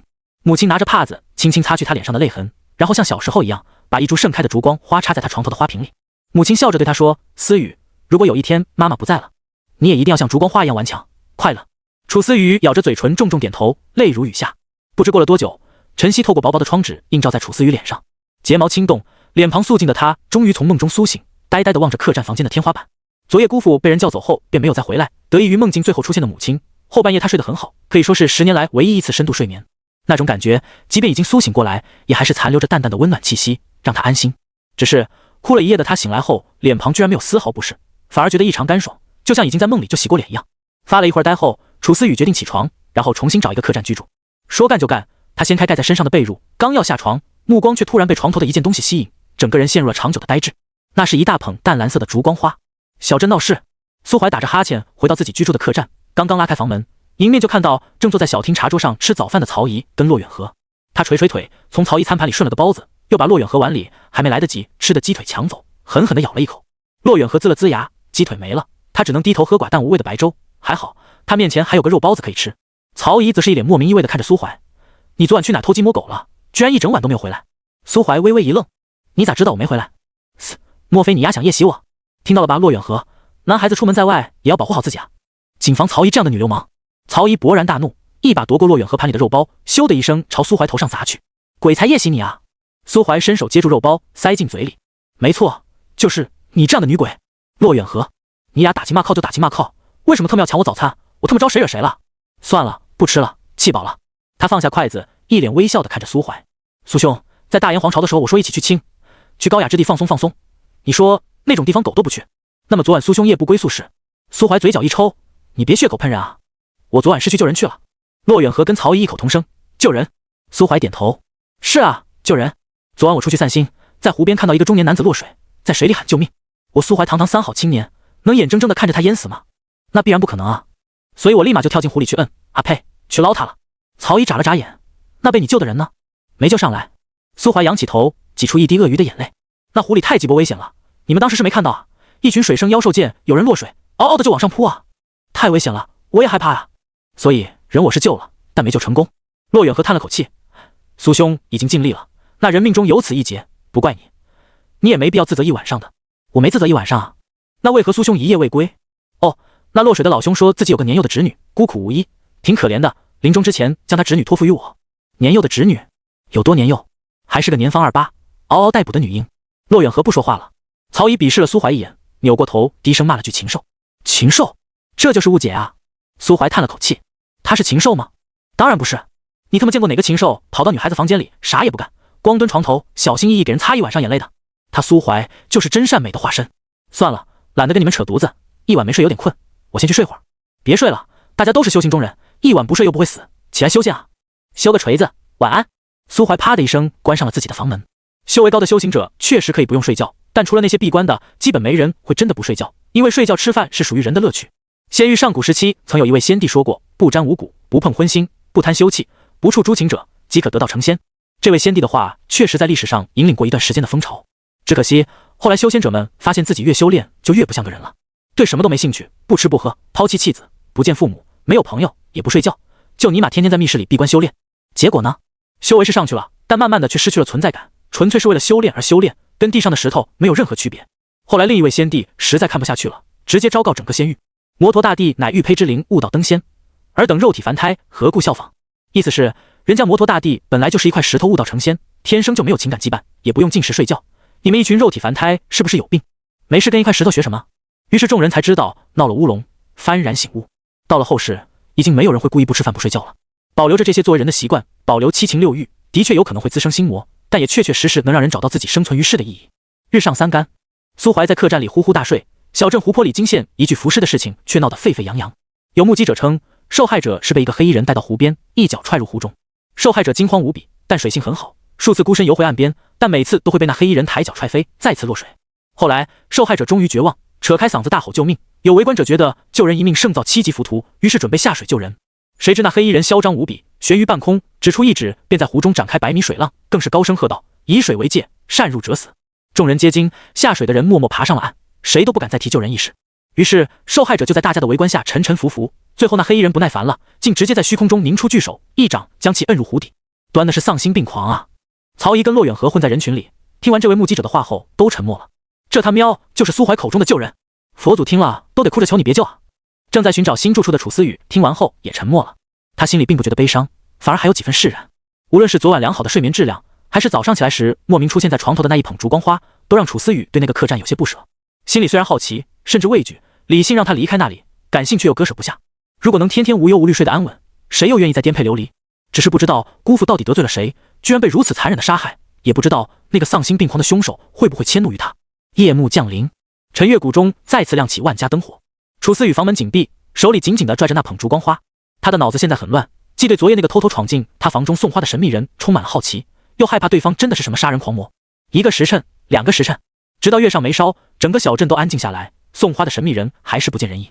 可楚思雨已经在打瞌睡了，他抱着被子缩在木板床的角落，闭着眼睛，小脑袋一点一点的，活像只在沙漠里刨食的鸵鸟。刨着刨着，脑袋啪的一声磕在床上，也没疼醒，整个人就这样睡了过去。苏怀坐在他房间对面的屋檐上，看着这一幕，忍不住抽了抽嘴角。富婆果然还是这么笨，社恐、胆怯，可能还患有较为严重的抑郁症，拒绝接受一切的外来信息。就像他原来世界那只名叫爱丽丝的鲸鱼，自始至终，鲸鱼都是靠歌声交流的。正常鲸鱼的声音频率是15至25赫兹，可爱丽丝的声音频率却是45赫兹。所以在族群之中，他注定就是个哑巴，没有人能听到他的声音。人潮汹涌，却举目无亲，这是一种永恒的孤独。孤独久了，就会成为一种习惯，毫无存在感的活着，然后再悄无声息的死去。苏怀当然可以现在冲进他房间里，把他晃醒，然后恶狠狠地告诉他：我就是杀掉你姑父的杀手，识相点就老老实实跟我回去当压寨夫人，不然把你屁股打开花。可那样一定会吓到他，按照富婆那倔强又执拗的性格，结果无非就两个，要么跟他同归于尽，要么直接自杀。所以说泡妞是个技术活，尤其是这个他要泡的妞内心极度敏感，像个溺水的人。苏怀在前世无意中给他递了一根稻草，后来富婆把他当成了一片稻田，把自己当成了稻田里的守望者。而这一世，苏怀要把淹没他的整条河都抽干。这天晚上，苏怀没再偷偷溜进他的房间，只是在窗户对面的屋顶上坐了一夜。天还没亮，确定富婆周围再没有什么危险后，苏怀便在空无一人的大街上逛了一圈，回到了自己居住的客栈。时间一天一天的过去，小镇上的人一天比一天多，大多都是来自仙域各个角落，前来偃月仙宗追寻梦想的少年。那些真正的天才也开始崭露头角。就比如苏怀这2天经常听骆远河提到他们楼下居住的那个唐桑，苏怀刚开始还以为他被对方的蓝银草缠绕了，后来才知道此桑非彼桑。唐桑确实是个真正的天才，18岁4阶凝神境修为8品雷属性灵根，这天赋即便放眼整个仙域，也足以称得上一声恐怖如斯，妥妥的主角面板。甩苏怀前世18条街，就是不知道来参加考核的还有没有萧炎之类的气运之子。叮，第5天清晨，郝长老发给苏怀他们的身份令牌终于亮起了微弱的绿光。苏怀3人合计一番，决定立马上山。偃月仙宗所处灵山下设有禁制，唯有手持身份令牌的当届考核者才能通过大阵拜入山门。第一步便是山门处矗立的扣心门，听名字逼格很高，其实只是一扇篆刻着无数符文的高大石门，心术不正或者心智不坚的人无法穿过石门，也不知是何原理。3人抵达山下时，已经有诸多少年通过测试迈上登山的石阶，当然也有极少一部分人被挡在门外，脸上或愤怒或失落或不甘。谁先来？骆远河搓了搓手，心里有些紧张。曹姨也好不到哪里去，生怕自己看多了人性之烈会被石门排斥。见他们这副样子，苏怀有些好笑的摇了摇头，率先迈步走向石门。你们啊，这个时候等他缓过气来，肯定会因为那些话对苏怀产生好奇心理，而好奇恰恰是爱情的开始。苏怀伸出手朝富婆离开的方向抓了抓。楚思雨，你逃不掉的。结。察觉到自己有些向油腻霸总发展的趋势，苏怀突然伸手轻轻给了自己一巴掌。妈的，可不能再被带偏了，万一哪天没忍住蹦出句想你的夜可咋整？临近中午，能通过扣心门有资格参与本次仙宗考核下一关卡的考核者基本都已经到齐了，没到齐也没办法，这种重要考试都能迟到的人基本上也废了，吃屎都赶不上热乎的，等他干嘛？肃静！嘹亮的喝声传遍整个广场。刚刚从小树林回来的苏怀与大多数人一样，抬起头望着广场上空高台上不知何时出现的3位老者。左边的一身灰袍，须发皆白，颧骨突出，下巴上足有半米长的胡子，还扎着根小辫，胸口挂着一枚闪闪发亮的徽章，徽章上刻着个丹炉纹样，8颗小圆球闪耀其中。8品炼丹师，这老头叫陈太如，是偃月仙宗耀灵峰的峰主，也是前世楚思雨那丫头的师傅。右边的那位则一身黑袍，一头火红色短发，大方脸，面无表情，好像全世界都欠他180万一样。上官树，偃月仙宗战堂堂主，8阶仙王境，擅长近身搏杀，曾有过跟一头妖王肉搏3天3夜不落下风的传奇经历。最中间那个拄着拐的老头就厉害了，黄元，9阶仙尊，高居仙榜第9的强者，也是整个偃月仙宗极少数能让苏怀忌惮的存在。能打赢，但赢了也是惨胜。刚刚开口喊肃静的正是他。等几乎所有人都安静下来，黄元用拐杖杵了杵脚下的高台，缓缓开口：诸位，老夫名为黄元，乃是统管偃月仙宗内外们所有事务的管事，承蒙宗主厚爱，称一声大长老。诸位能通过筛选来到这儿，证明都是各自家国故土的天之骄子。那些振奋人心的话，想必诸位从小到大已经听过不知凡几，老夫便不再赘述，直接严明考核规则吧。黄元的双眼看似浑浊，实际上却暗蕴金光，视线在唐桑等几个少数拥有高品级灵根的弟子身上扫过，最后停留在东张西望的苏怀身上。4品灵根，身躯看起来孱弱不堪，看似平平无奇，但唯有黄元能看出来，这个少年的气场与广场上那群朝气蓬勃的年轻人格格不入，更像是一位游戏人间的旁观者。虽然在出手前无法看透对方的修为，但凭借多年以来的战斗经验，黄元却还是从他身上察觉到了一丝威胁。王者夺舍，还是老怪还童？黄元移开视线，垂下眸光。罢了，既能通过扣心门，又能通过大地布置的登山道，说明对方心性不差，起码是个人族，并且对仙宗没有恶意。对方想玩，黄元就让他玩，并且若真成了仙宗弟子，以后还可以想办法忽悠他去气鬼园前线，为守护人族而战。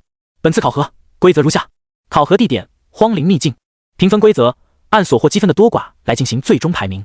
积分获取方式有3：其一，猎杀魔物与鬼族，1阶积1分，2阶积5分，3阶积20分，4阶积1000分，5阶积1万分。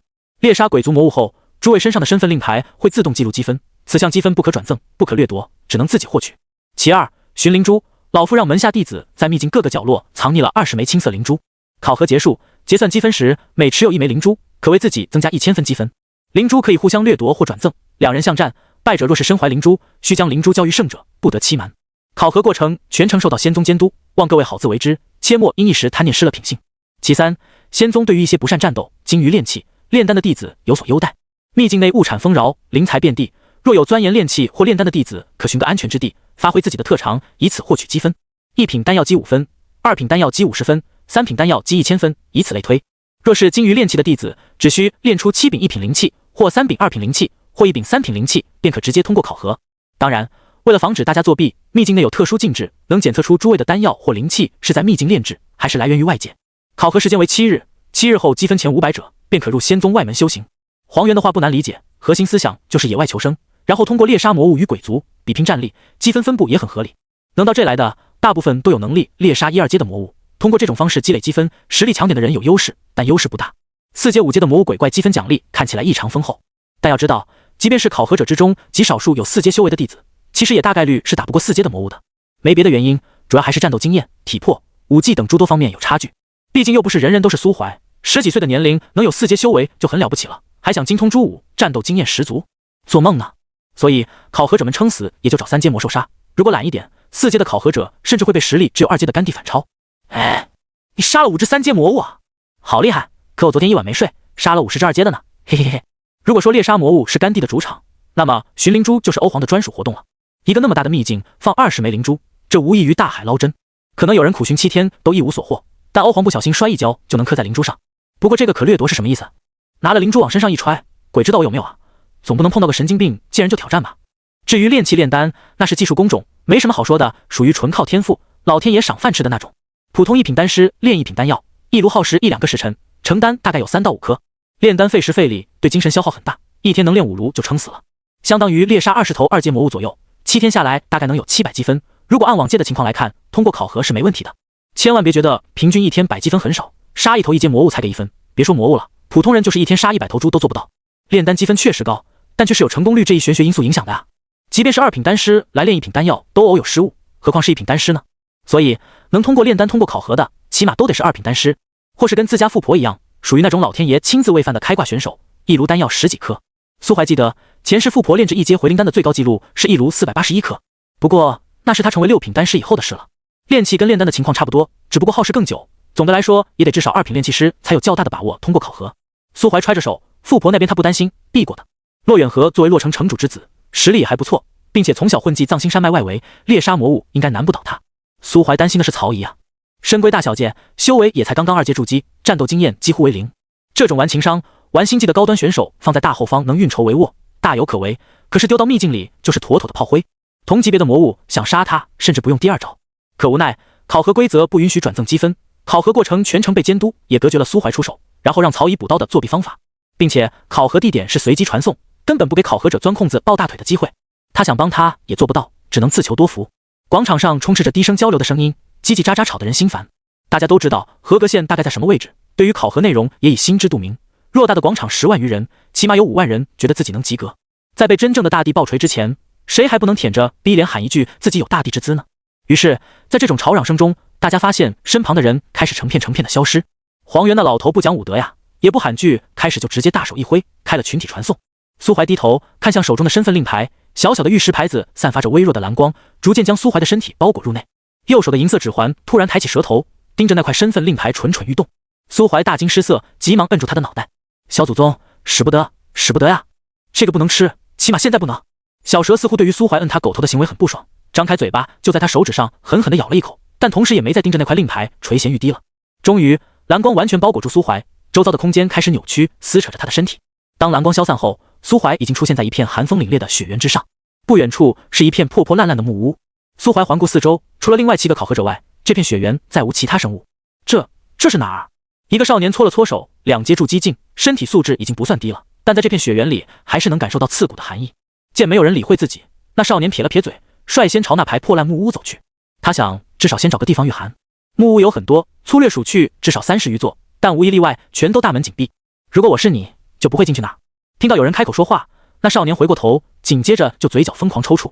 只见苏怀不紧不慢地从空间戒指掏出一件大棉袄，不出2分钟就把自己裹得严严实实，看起来就暖和。妈的，寻常空间戒指体积不过2-3个立方，能携带的东西有限，当然是紧着那些珍贵要紧的东西带。怎么会有人随身装着大棉袄这种占体积还没用的东西啊？看着苏怀揣着手一脸惬意的样子，说不羡慕是不可能的。所以少年没理会苏怀的告诫，取出一柄长剑，一脚踹开了身前的木门，小心翼翼地打量一番，屋子里除了一张小床外空无一物。少年松了口气，这特么能有什么危险？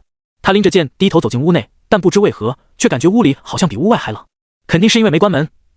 先关上门暖暖身子，等其他人在四周探索一遍，我再出去坐享渔翁之利。这叫什么？这就叫智商。外面那几个傻逼慢慢冻着吧。他啪的一声关上屋门，小屋里顿时暗了不少，但那股寒冷却并未被驱散。你来陪我了。谁？少年手中长剑出鞘，手臂抖动间绽出数十道凛冽寒光，瞬息便将身后悄然出现的虚影切成10几段。不得不说，确实有2把刷子，难怪胆子这么大，敢第一个进木屋。可惜还未等他嘴角扬起自信的笑容，那10几段虚影碎片却再次连接在一起，重新组成一道模糊的人形虚影。少年终于看清了虚影的面貌，豆眉薄唇，脸色苍白，没有瞳孔，长发拖地，一身雪白长裙。他慌了，先是再次斩出10数刀将虚影打散，而后再疯狂地扒拉那扇木门，用脚踹，用剑砍，可惜无论如何都打不开。一双冰冷的手突然从身后伸出，盖在他的脸上。太妖孽，吃我一剑！剑光再闪，可这一次剑刃却直直地掠过虚影，没再对他造成半点伤害。木屋外，苏怀与其他6个少年眼睁睁地看着那人进了屋，关了门，紧接着在里面噼里啪啦剑音声响了数次。没人知道屋里发生了什么。大门震颤半天，屋里响起一声怒吼，然后没多久，大门打开，一具面露惊恐、近乎半裸的冰雕被丢了出来。冰雕缓缓消散，明显是因为受到了致命伤，从而触发了身份牌的保护机制，整个人被传送到秘境外去了。虽然保住了命，但死亡的感觉却做不得假，那种绝望与惊悸也将成为一生的噩梦。若是修为高了，还有可能变成心魔。不听好人言啊！苏怀看着冰雕消散，望着那排木屋叹了口气。雪怨灵在某些地方也被称为雪女，虽然后世对于雪女的故事进行了诸多改编，称其为美丽的雪中精灵，会爱上喜欢的人类，给人类生孩子，可实际上那真的只是阿宅的歪歪。无论是最早提到他的古籍《宗旨诸国物语》里，还是第一次正式描述这种生物的怪谈中，雪怨灵都是邪恶无情的鬼怪。他们会在大雪时出现，搭建御寒的木屋，吸引过路人休憩，与之发生关系，并且夺走他们的生命。在气鬼渊中，雪怨灵属于最低等的几种鬼族生物之一，虽然免疫物理攻击很 bug， 但却又天生畏惧怕火焰，不提火属性灵力，甚至用凡火不断灼烧都能将其杀死。不过若是换个角度来说，像现在这种能保住性命的情况，那些不足以通过考核的少年若死在传说中的雪女手中，未尝就不是一种福利。可当然也有可能被雪女嫌弃，没进行中间的过程，直接就跳到了最后被冻成冰雕夺走生命的那一步。毕竟刚刚那个倒霉蛋从发出怒吼到最后被丢出来，间隔不过30秒，30秒能干啥？反正苏怀啥也干不了，他最少都得半小时、半天、半个月、半年，具体多久还得看富婆的发挥。知道了木屋里的东西是什么，苏怀自然就大步流星的朝最大的那个木屋走去了。而那6个少年则面面相觑，他们表示自己还能抗冻，决定再观望一波。推开屋门，一阵寒意袭来，苏怀虎躯一震，低头钻进屋里，二话不说，仙尊气息瞬间灌满整个小屋。躲在床底的雪女身体爬出来一半，又默默地缩了回去。惹不起，惹不起！但他不想招惹苏怀，苏怀却不想放过他，一只大手伸进床底，揪着他的衣领子就把他拎了出去。雪女泪目了，妈的，我可是鬼啊！而且这个木屋还是我家，你就这样徒手把我从床底拎出去，我不要面子的吗？面子是不可能给面子的。苏怀看着手里那只瘦弱的雪女，顿觉索然无味。可能在某些奇怪的人眼里，雪女的长相算是异域风情，按照正常人的审美来看，也在勉强能冲的范围里。但苏怀是什么人？前世数百年，天天看的都是自家富婆那种倾倒众生的脸，尤其是富婆乖的要命，从来不会拒绝她那些奇奇怪怪的要求，像什么 JK、洛丽塔、公主裙、晚礼服、圣诞装、护士、空姐、女秘书、巴拉巴拉之类的。甚至是苏怀记忆中那些原来世界的二次元老婆，但凡他能拿得出来衣服，富婆就会哼哼唧唧的穿给他看。有这么一个老婆，那些庸脂俗粉还能入得了苏怀的眼。就比如曹姨长得也算是小有姿色，起码算得上是女神那一档的。可如果哪天曹姨含情脉脉地告诉苏怀她喜欢苏怀，苏怀只会冷笑一声，并且拍拍他的肩膀：“好兄弟，你是个好人。”所以这只雪女在苏怀看来是不能入眼的，甚至看久了还觉得有些丑陋。他一脸嫌弃地看着他：“给你2分钟，把你那些躲在其他屋里的同伴都叫过来，不然待会一把火灭你全族。别质疑我，杀人你是专业的，放火我专业的。”偃月仙宗长老厅与一般意义上的会议室不同，偃月仙宗的长老厅没有想象中那么高大上，事实上这只是一个镶满月石的小房间，小到只能放下10几张椅子，比起长老厅或许叫小黑屋会更加合适一些。小黑屋里此时坐满了仙宗长老，全都一动不动地盯着最前方的大屏幕，那是一块传影石，通过一些小阵法，它可以将秘境里大部分地方都显现出来，还可以通过考核者身上的身份令牌选择特定的视角查看。数万个考核者自然不可能面面俱到，很多画面都是一闪而逝，除非表现出彩，要不然是没有长老会注意到的。此刻，画面便定格在苏怀心心念念的楚思雨身上。他运气很好，几乎好到爆炸。随机传送的地点非但不像苏怀那里一样环境恶劣，还没有恐怖的妖鬼魔物，算得上是真正的天胡开局。更可怕的是，他在熟悉了一遍环境，挖掘一株药材时，居然刨出了一颗晶莹剔透的青色珠子。如果换成苏怀，他大概要仰天长叹一声，然后摆摆手，一脸凡尔赛地说：“这考核也太他妈没意思了，刚刚开始就结束了，人生真是……重的东西其实很不合适，一般的女生都不会收，毕竟脸上写满拜金2个字的那种，终归还是少数。但如果换成一只萌物，尤其是不好确立价值的萌物，那就很合适了。有哪个女生能拒绝一只可爱的猫猫呢？这都是追女生的恋爱秘诀啊！你们学废了吗？”血魔古堡建立在一座山崖上，崖底是一片墨绿色的松针林，再往外一些，则是一大片波光粼粼的湖泊。苏怀站在湖边，不可避免地想起了某个建在英格兰偏僻山谷里的魔法学校。可惜，面前这座古堡里没有满脸胡子的邓布利多，只有一群如毛饮血的凶残魔物。叫阵吧！是。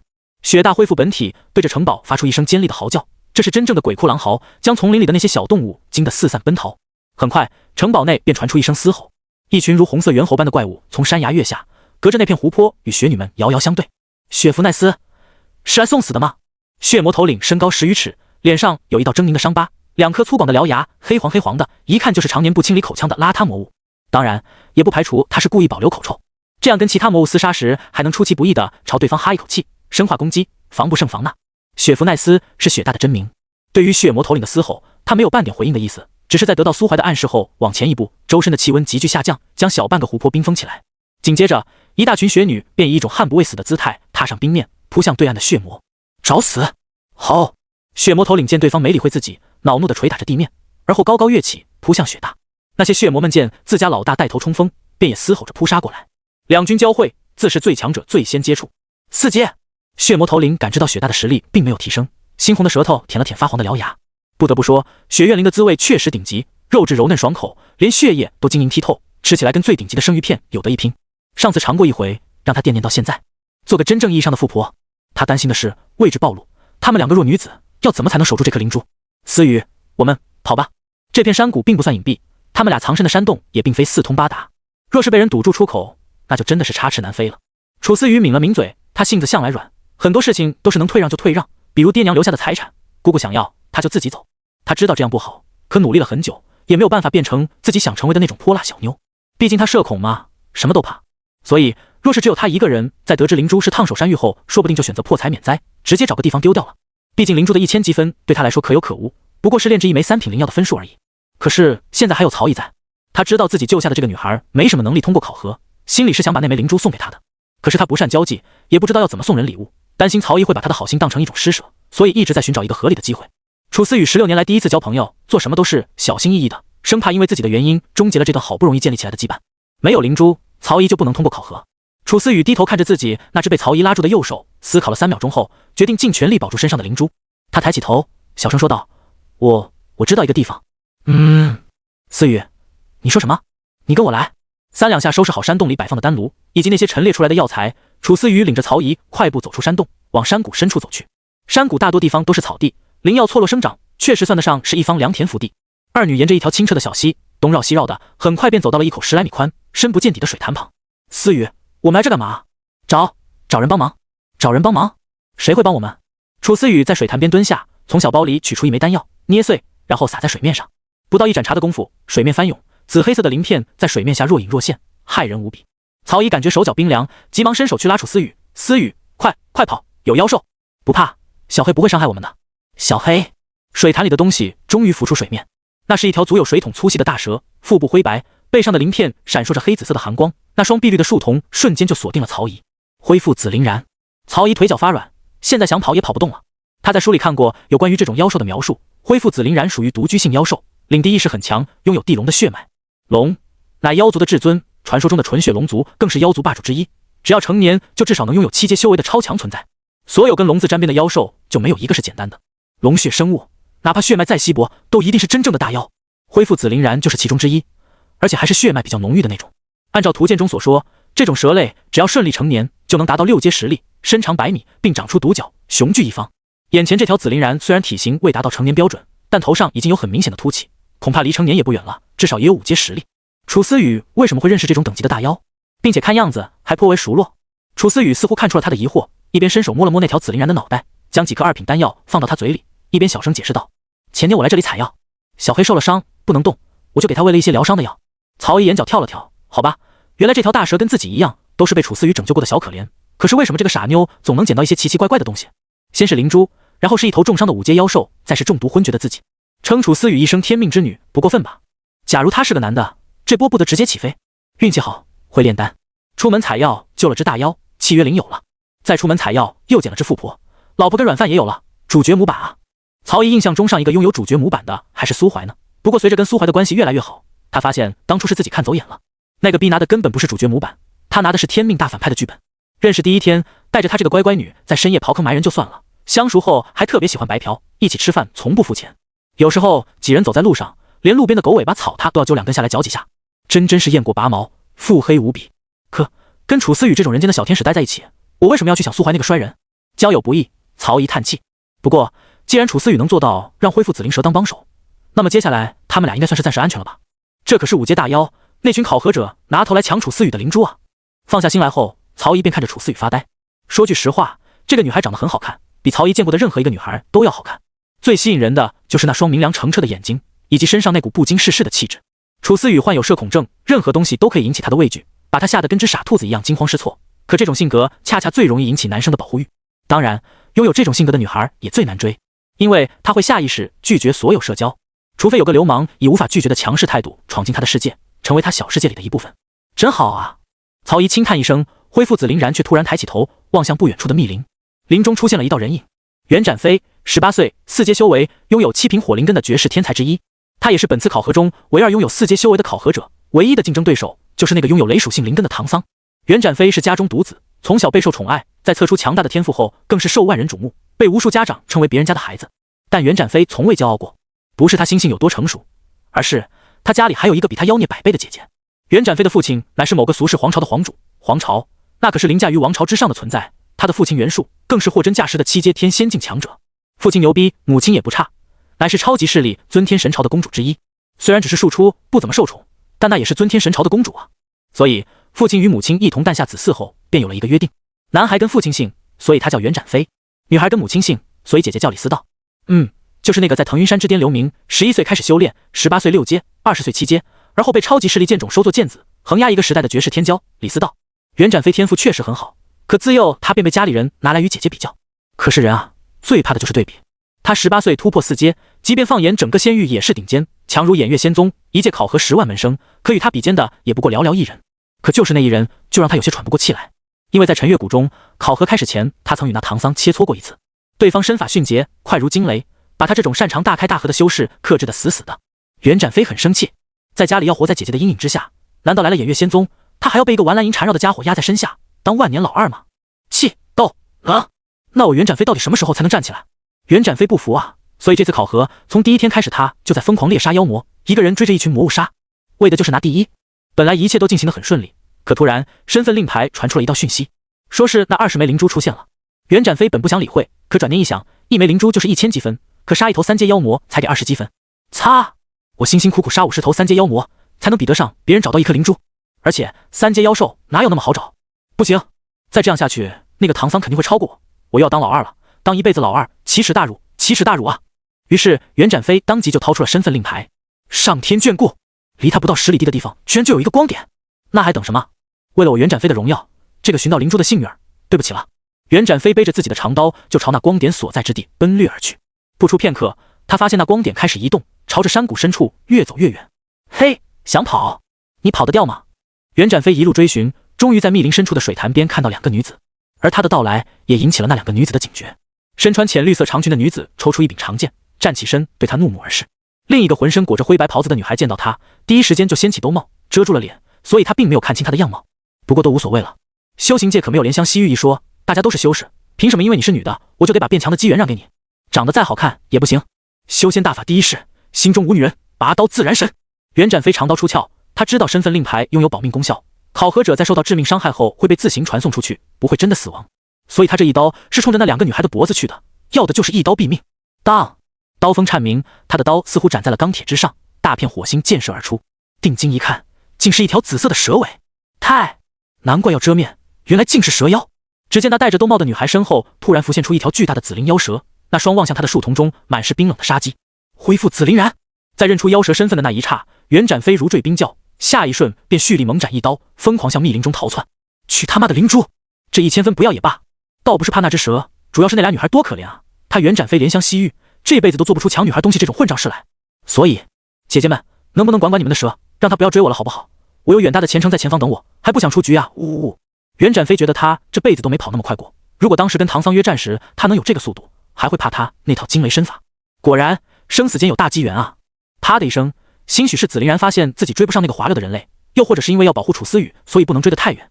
他抬起蛇尾，狠狠地在袁展飞背上抽了一尾，像打棒球一样把他抽出山谷，然后低下头，慢悠悠地退回到水潭中。袁展飞从空子落下，啪的一声撞在一棵树上，感觉自己肋骨都断了几根，背上也火烧火燎的疼，肯定是皮开肉绽了。他倒吸几口冷气，擦去嘴角的鲜血，而后老老实实地坐在树下，从储物戒指里掏出瓶瓶罐罐，开始疗伤。想破天他也想不明白，那俩女孩凭什么能受到恢复紫灵然的保护？莫非是其中哪个女孩的契约灵？可特么哪有那俩女孩，一个3阶凝神，一个更是只有2阶筑基，凭什么能御15阶妖兽？御兽也要讲基本法的好不好？跨2阶实力御兽，即便是以御兽闻名的万兽岛，也做不到这一点啊！要不然，只有仙王实力的万兽岛岛主早就去藏心山脉收服妖帝，称霸仙域了。想不通，怎么都想不通啊！袁展飞叹了口气，不小心扯到背上的伤口，疼得他龇牙咧嘴的。就在这时，一个让他朝思暮想的身影出现了。咦，袁兄？堂兄，你怎么在这？哈哈，在下追杀一头4阶妖兽，刚好途经此地。呸！吹牛！就凭你还追杀4阶妖兽，我看你被追杀还差不多。呵，袁兄，看破不说破。袁展飞似乎明白了什么，突然顿了顿，看着唐桑，笑眯眯地说道：“堂兄，你是为了山谷里那枚灵珠来的吧？”啊，我确实是为那枚灵珠而来。只是袁兄你既比我先到，那为何不进去寻那灵珠，反而在此枯坐？因为袁展飞背靠大树，所以唐桑并没有发现他背上的伤，只是觉得空气中弥漫着一股淡淡的血腥味。袁展飞自然不会跟他说实话，他对唐桑笑了笑，说道：“不瞒堂兄，那灵珠在2个弱女子身上，我袁展飞这辈子从不对女人出手。再加上不久前我与一头妖兽厮杀，一时不慎遭到偷袭，受了些伤。”袁展飞把自己后背的伤露给唐桑看，他们是竞争对手，可有了之前约战的事，勉强也算是半个朋友，所以他并不担心唐桑会趁人之危对他出手。果然，唐桑看到他的伤，只是微微皱了皱眉，然后便开口说道：“袁兄伤在脊背，疗伤不便，可需在下帮你上药。”不必，至少现在不必。此言何意？袁展飞笑了笑：“堂兄先去谷中取灵珠吧，免得被人捷足先登。待你出来后，我们再互帮互助。”互帮互助？可说错了，是你帮我才对。那好吧。唐桑抱拳：“袁兄，在下先行告辞。”嘿嘿，一会儿见。唐桑一头扎进了密林之中。袁展飞开始在心里数数，当他数到71时，密林中闪烁起道道雷光；当数到83时，袁展飞往树后挪了挪。3秒后，一道人影从天空中抛射过来，砸在树上，吐出一口鲜血，背上的伤口跟袁展飞一模一样。袁展飞笑眯眯地挪到他旁边：“堂兄，互帮互助，互帮互助啊！”你……唐桑抬起头瞪了他一眼，眸子里写满了震惊、愤慨、幽怨、悲痛，最后化为一抹无奈，接过袁展飞手里的伤药。换位思考，如果自己先被教训了一顿，在确保不会有生命危险的情况下，也会这么坑他一顿的。毕竟只有最强的竞争对手也受了伤，自己才有机会再去争夺考核第一呀。这还真是互帮互助。作为拥有即可通过考核的特殊物品，灵珠对于考核者的吸引力无疑是巨大的。尤其这还是考核规则里明确了可以争夺与交易的东西，所以每一颗灵珠都势必要掀起一场腥风血雨。楚思雨手上那枚自然也不例外。据身份令牌传出消息，不到1个时辰，山谷外便聚集了近100名背靠大树的考核者，并且他们都有着极其相似的经历。先是来到山谷，然后发现山谷入口一脸高深莫测，在树下打坐的袁展飞跟唐桑，大部分人都不认识他们，即便心里感到奇怪，却也不会多想，便是有认识2人的开口问了，得到的答案也是义正言辞的：“我与堂兄2人所获积分已经确定可以通过考核，就不与你们争夺那份机缘了，你们加油！”瞧瞧，这多深明大义，这才是强者风范，这才是天骄该有的傲气啊！于是考核者们信了，一个接一个的钻进山谷，然后再一个接一个的抛飞出来，坐在树下疗伤。那条恢复紫灵染坊符仿佛被打开了什么奇怪的开关，一开始还会下重手淘汰几个不知死活的人类，到了后来便故意放跑他们，再在固定的地点一尾巴抽飞。被抽飞的人无一不对袁展飞2人露出愤慨的目光，这俩明知有坑，居然不提醒他们，批的强者风范，可敢怒不敢言啊！打又打不过，只能咬着牙在心里默念隐忍2字。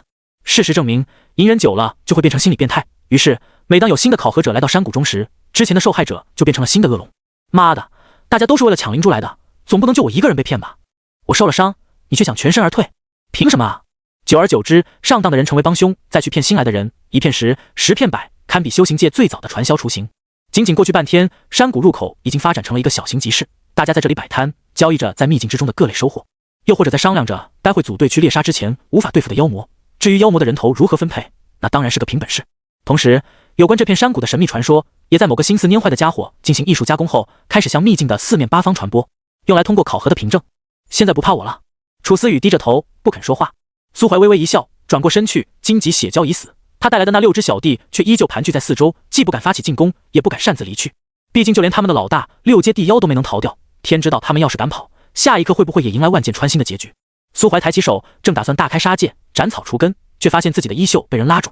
楚思雨咬着嘴唇，你快吃了呀！还在流血。我真没事，这点小伤待会自己就痊愈了，犯不着浪费你一颗丹药，你自己收好吧，乖。然而楚思雨虽然性子软，但在某些时刻却又倔强无比。苏怀不肯吃他的丹药，他就拉着他的衣袖不肯松手，也不知道哪里来的勇气，就站在那儿一动不动地看着他。苏怀是最受不了这种眼神的，只能强忍着伸手捏他脸的冲动，接过那枚丹药丢进嘴里狠狠嚼碎。楚思雨瞪大了眼睛，不能嚼，丹药是直接吞的。你管我就要嚼，再唧唧歪歪连你一起嚼了。不可以嚼我。哼哼，早晚把你一口闷了。见晨曦，有的人睁开眼，入墓地却依旧是一片漆黑。千军万马过独木桥，幸运的终究只是少数。试炼一结束，苏怀便拉着楚思雨的手，带着他跑到广场的边缘角落。3人手里的令牌都是绿光。最后，楚思雨还是把那枚灵珠送给了曹姨。曹姨也不是那种故作扭捏的人，他知道灵珠对自己来说很珍贵，可对于楚思雨这个3品炼丹师来说是可有可无的东西。作为报答，他直接把身上大部分的灵石都给了楚思雨。所以现在楚思雨真的是富婆了。思雨，快看看你多少名！2个女孩在一边贴，楚思雨的脸有些红，委屈的快要哭出来了。当然不是因为曹姨离她太近，也不是因为自己的排名太低，而是因为苏怀这个狗东西，直到现在还若无其事的握着她的手，都特么快数清楚她手心里有多少条手纹了。69名哎！思雨，4300分。哎，要不是你炼制的第1炉3品丹药被用掉了，结算积分还能再翻一番，说不定就排进前10了。曹姨叹了口气，又拍了拍苏怀的胳膊。哎，苏怀你排第几？应该是第1吧。曹姨也发现苏怀这狗东西再占楚思雨便宜了，可他不说，反而在努力找话题缓解楚思雨的紧张情绪。什么叫好兄弟？这特么就叫好兄弟啊！得有如此，何患无妻？苏怀一脸高深莫测的点了点头，还行吧，排名马马虎虎。马马虎虎是第几？你都说是第1了。苏怀亮出自己手上的身份令牌，上面明明白白地标着一个6位数，20万整。曹姨倒吸一口凉气，就连本来紧张兮兮的楚思雨都有些愣住了。20万！虽然二女都是亲眼看着苏怀秒了一头6阶妖兽，对于他获得10万积分排名第1也早有心理准备，可当这么一长串数字摆在眼前时，还是让人有一种莫名的震撼感。广场上的嘈杂在缓缓减弱，被淘汰的失意者们失魂落魄地向仙宗四周走去，想要在仅有的时间里记住这个年少时曾为之奋斗的地方。没有长老开口阻止，这短短1刻钟本就是为了让梦碎的少年们弥补一些遗憾，起码让他们好好在四周看看。1刻钟的时间转瞬即逝，很快整个大广场就只剩下通过考核的500个幸运少年。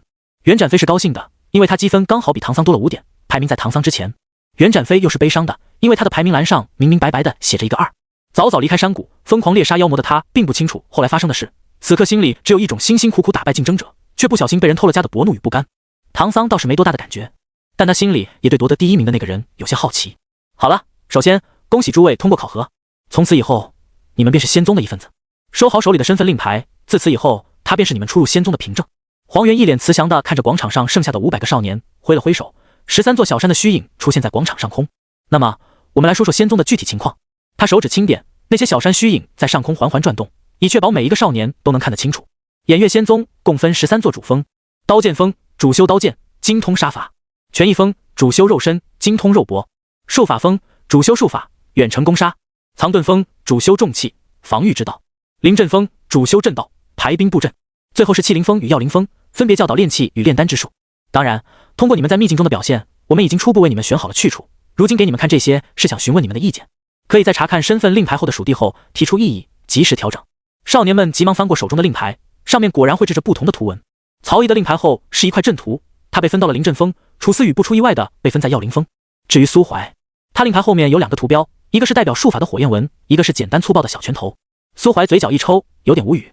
沙血魔石他确实是近身搏杀，不过那是为了藏拙啊，沙血礁石倒是用来最擅长的方式，所以分到术法峰是最合理的。不过如果让他来选的话，长老，我有异议。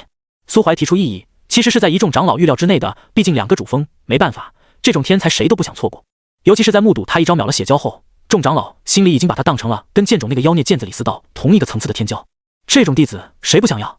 几位峰主为了争抢他的归属，差点就撸着袖子在小黑屋里打起来了。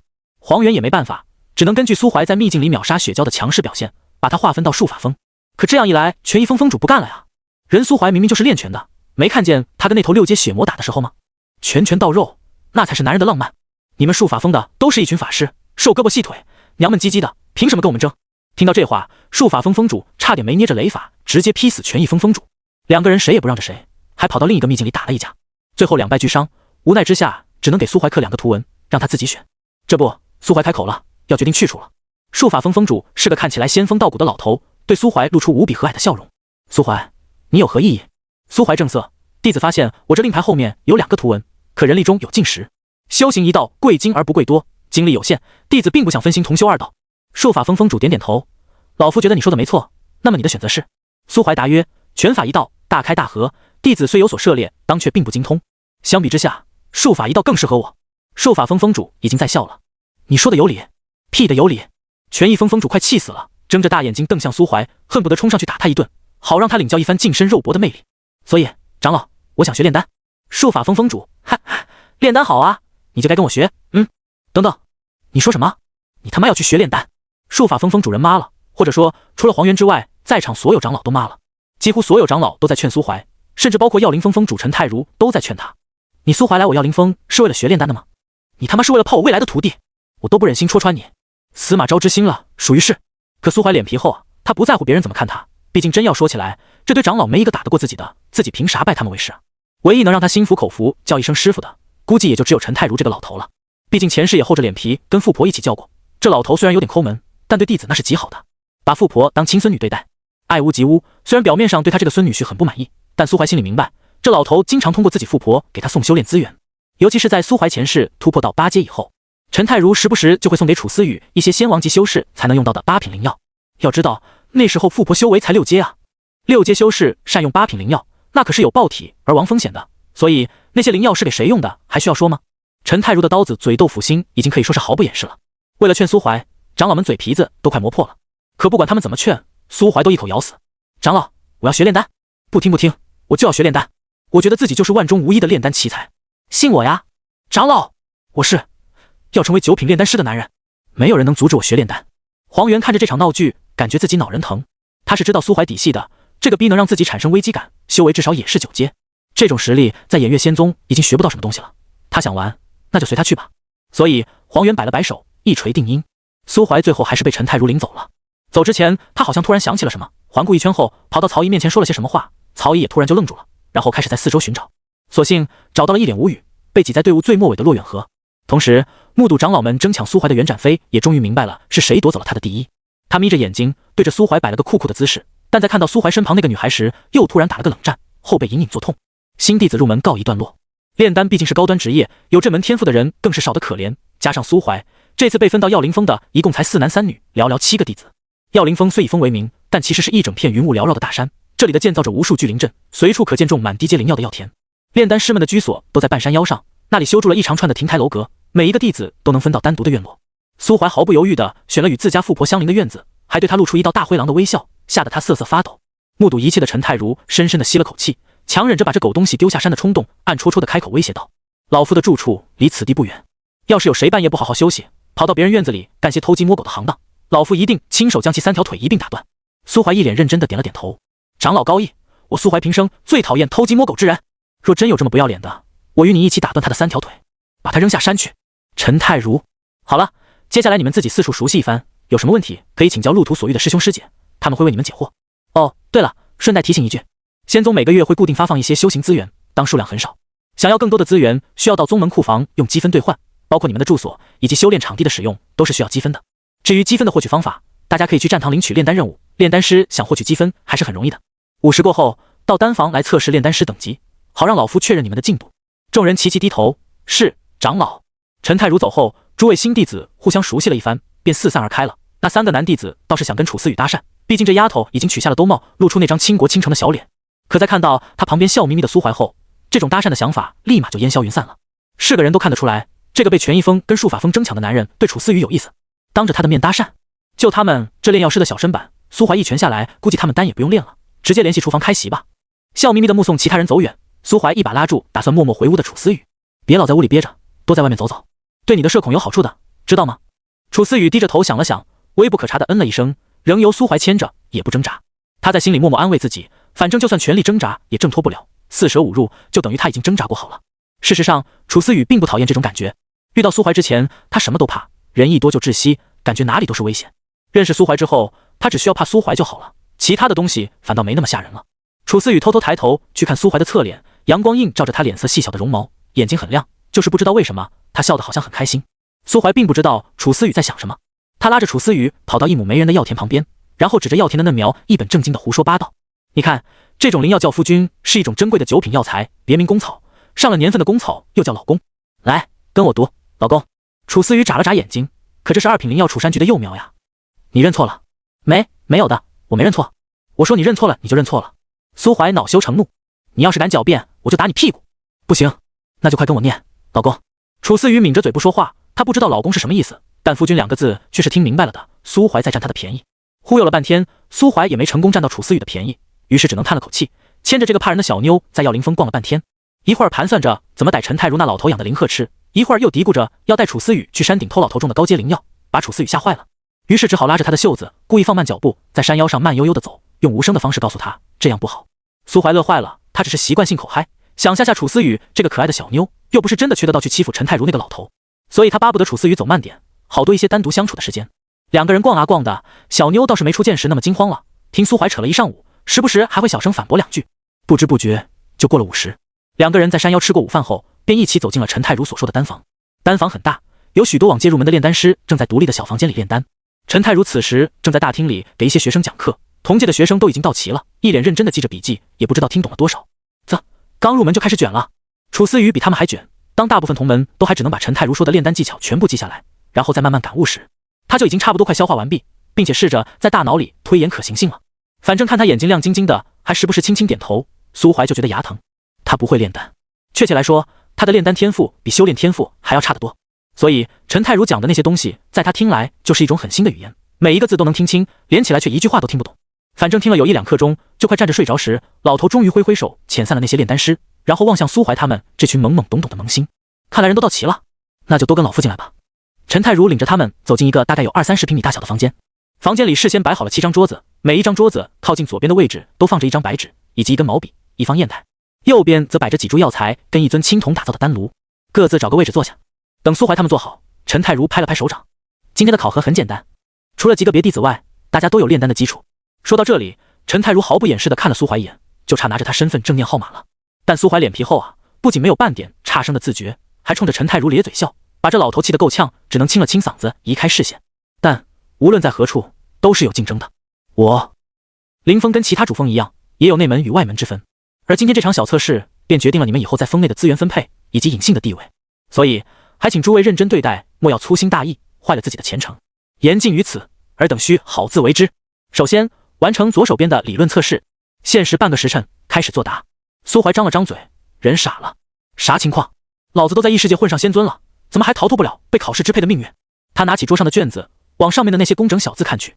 1分析阳石的主要成分与功效，2简述2品基础丹药回灵丹的炼制步骤及注意事项，3浅谈你对于炼丹术的理解。一共3个问题，看起来很简单，实际上应该确实也不难。反正苏怀发现其他同门都已经握着毛笔在作答了。苏怀咽了口唾沫，满头问号。阳石是什么东西？为什么我前世给富婆打了那么多次下手，从来没听过有阳石这种药材？擦，回灵丹我熟啊，前世当糖豆磕的，别说2品了，8品的都没少磕，可他们哪知道咋炼啊？算了，直接偷看吧，就凭我苏怀堂堂仙尊级的势力，瞅一眼就瞅一眼。他偷偷朝旁边位置上的富婆望去，但却发现自己的视线被一袭灰袍挡住，抬起头刚好对上陈太如那张充满嫌弃的老脸。苏怀收回企图作弊的目光，拿起笔开始一本正经的瞎鸡乱写。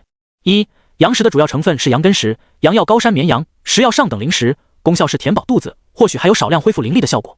2回灵丹炼制步骤，打开盖子，把药材放进丹炉，生火提纯，然后凝丹，再打开盖子把丹药取出来。注意事项，注意火候，别烧糊了。3炼丹术是世界上最华丽的艺术，最让人沉迷的职业，我爱炼丹师。写完收工，把笔一放，直接摆烂。一旁的陈太如看着苏怀迅速答完题，眼角忍不住一抽，差点被气笑了。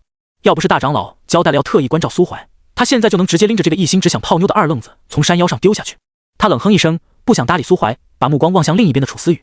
比起苏怀那寥寥无几的几个字，楚思雨的卷子上写满了密密麻麻的娟秀小字。一、杨石本名杨石，它的主要成分是4品灵药藏山羊牙的枝叶结晶，功效主要分为以下几种。2品回灵丹的炼制方法主要分为3种，第一种是每一道问题都洋洋洒洒写了数百字，看着就赏心悦目，标准的满分答案。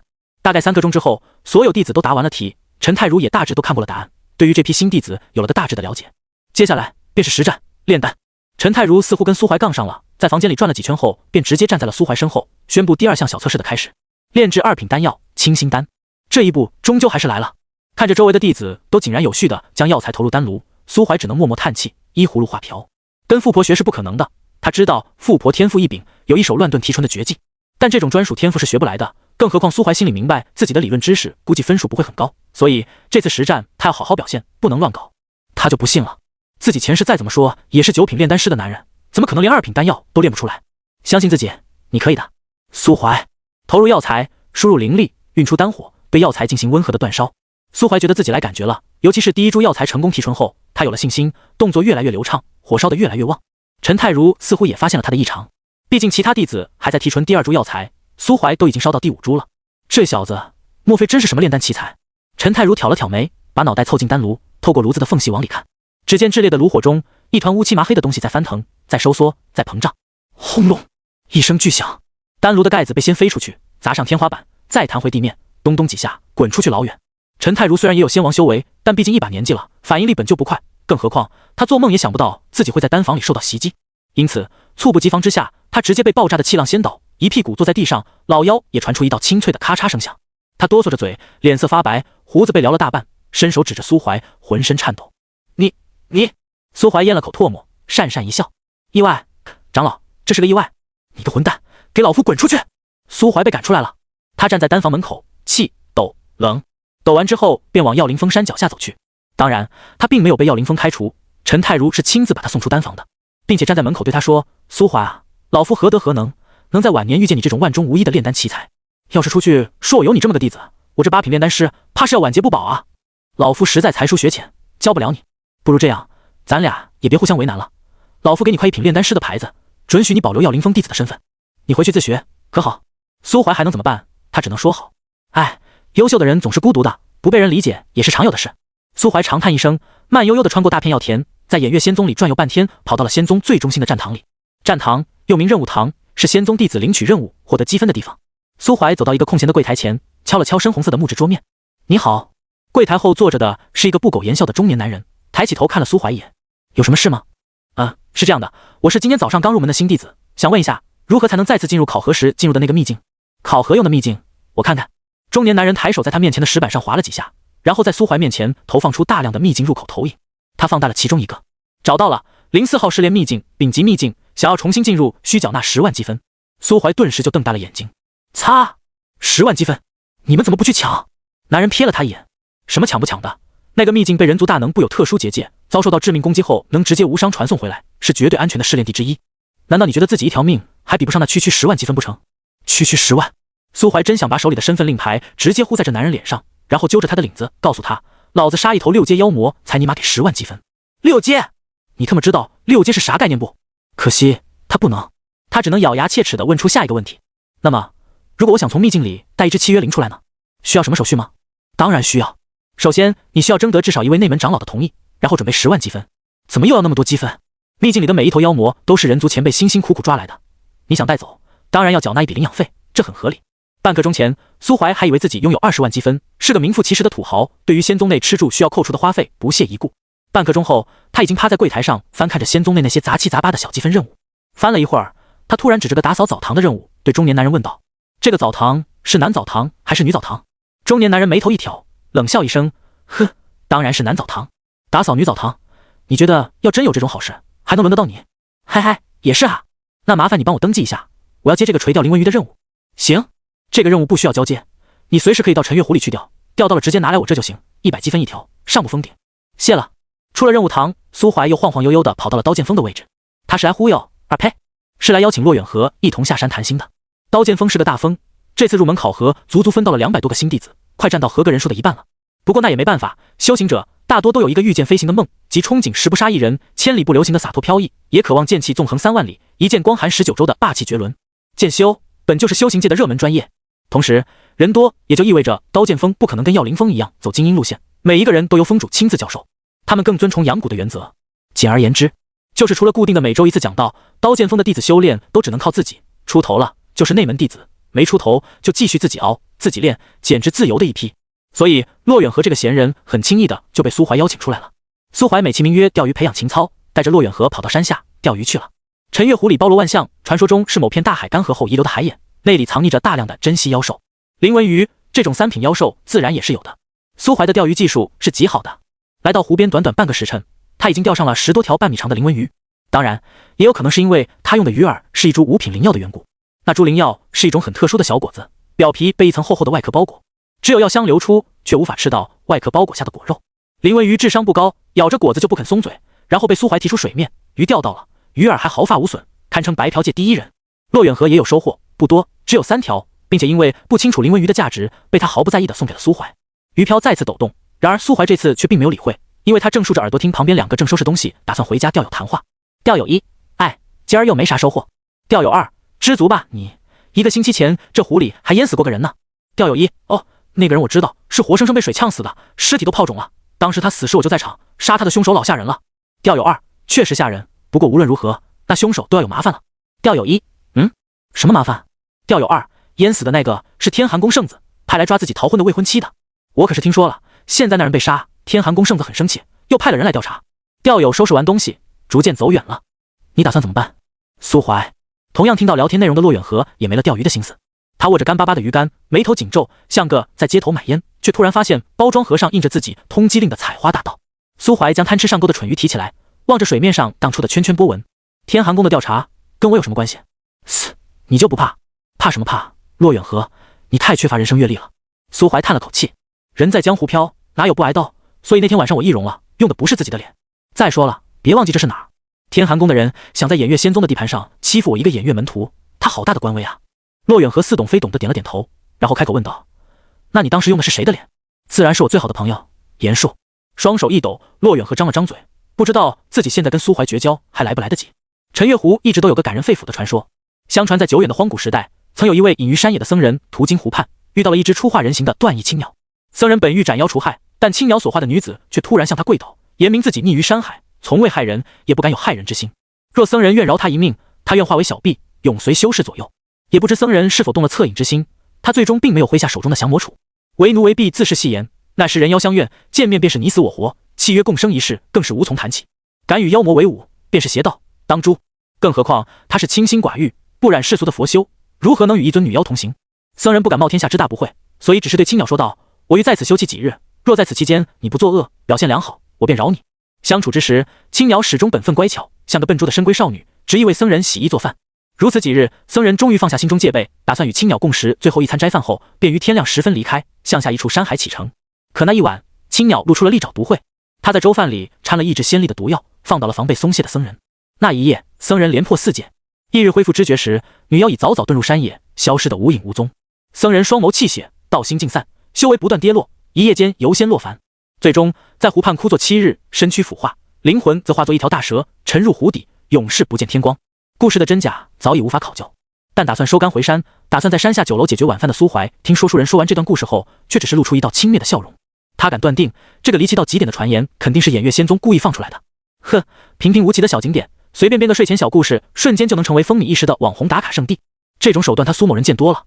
然而，这种轻蔑却在酒楼掌柜拿出一片青色灵玉时，化为了满脸的惊愕。尤其是他感觉到自己手上那枚许久不曾出现动静的银蛇指环突然缩紧的时候，这种惊愕尤为明显。青玉迪沃娜，找到他，找到他，杀了他！小蛇的嘶吼声在脑海深处回荡。苏怀轻抚着指环，他不知道故事里的青鸟是什么身份，也不知道小蛇口中的迪沃娜是谁，但能让向来淡定冷漠的小蛇如此撕心裂肺，想来一蛇一鸟之间的纠葛，定然无异于杀父之仇，夺妻之恨。我答应你，会帮你找到他的，我发誓。小蛇终于缓缓安静下来，红宝石般的双眼愈发猩红。妖异，掌柜的。苏怀定睛望向配合着说书人展示青色羽毛的酒楼掌柜，露出一丝温和的微笑。你这片羽毛卖吗？不卖。酒楼掌柜摇了摇头。客官若是想看，尽管看便是。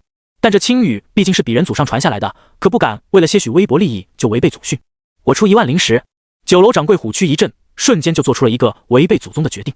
1万灵石已经足够把他这间酒楼买下来了。掌柜的考虑一下，要是觉得不够，我还可以再加点。不，够了，已经足够了。这位客官，你收。等等，就在交易即将达成之时，酒楼门口突然出现了一个满身冰蓝色重甲的武士，厚重的头盔面罩将他整张脸都遮了起来，只露出一双灰色的眼睛。武士拖着一柄染血的虎头大刀，还未进门，浓郁的血腥味便已扩散而开，让一些食客皱起眉头，面露不悦。6阶地先进强者，食客们都看出了大汉的底细，小声唾骂几句后便移开视线。倒也没人真的会为了一点小事去得罪一尊地仙强者。得益于修为带来的威慑，武士拖着刀一路走进酒楼，伸手就朝掌柜手中的青色羽毛抓去。啪的一声，他的手腕被人一把抓住。他抬起头，看向一脸阴沉的苏怀：“放开！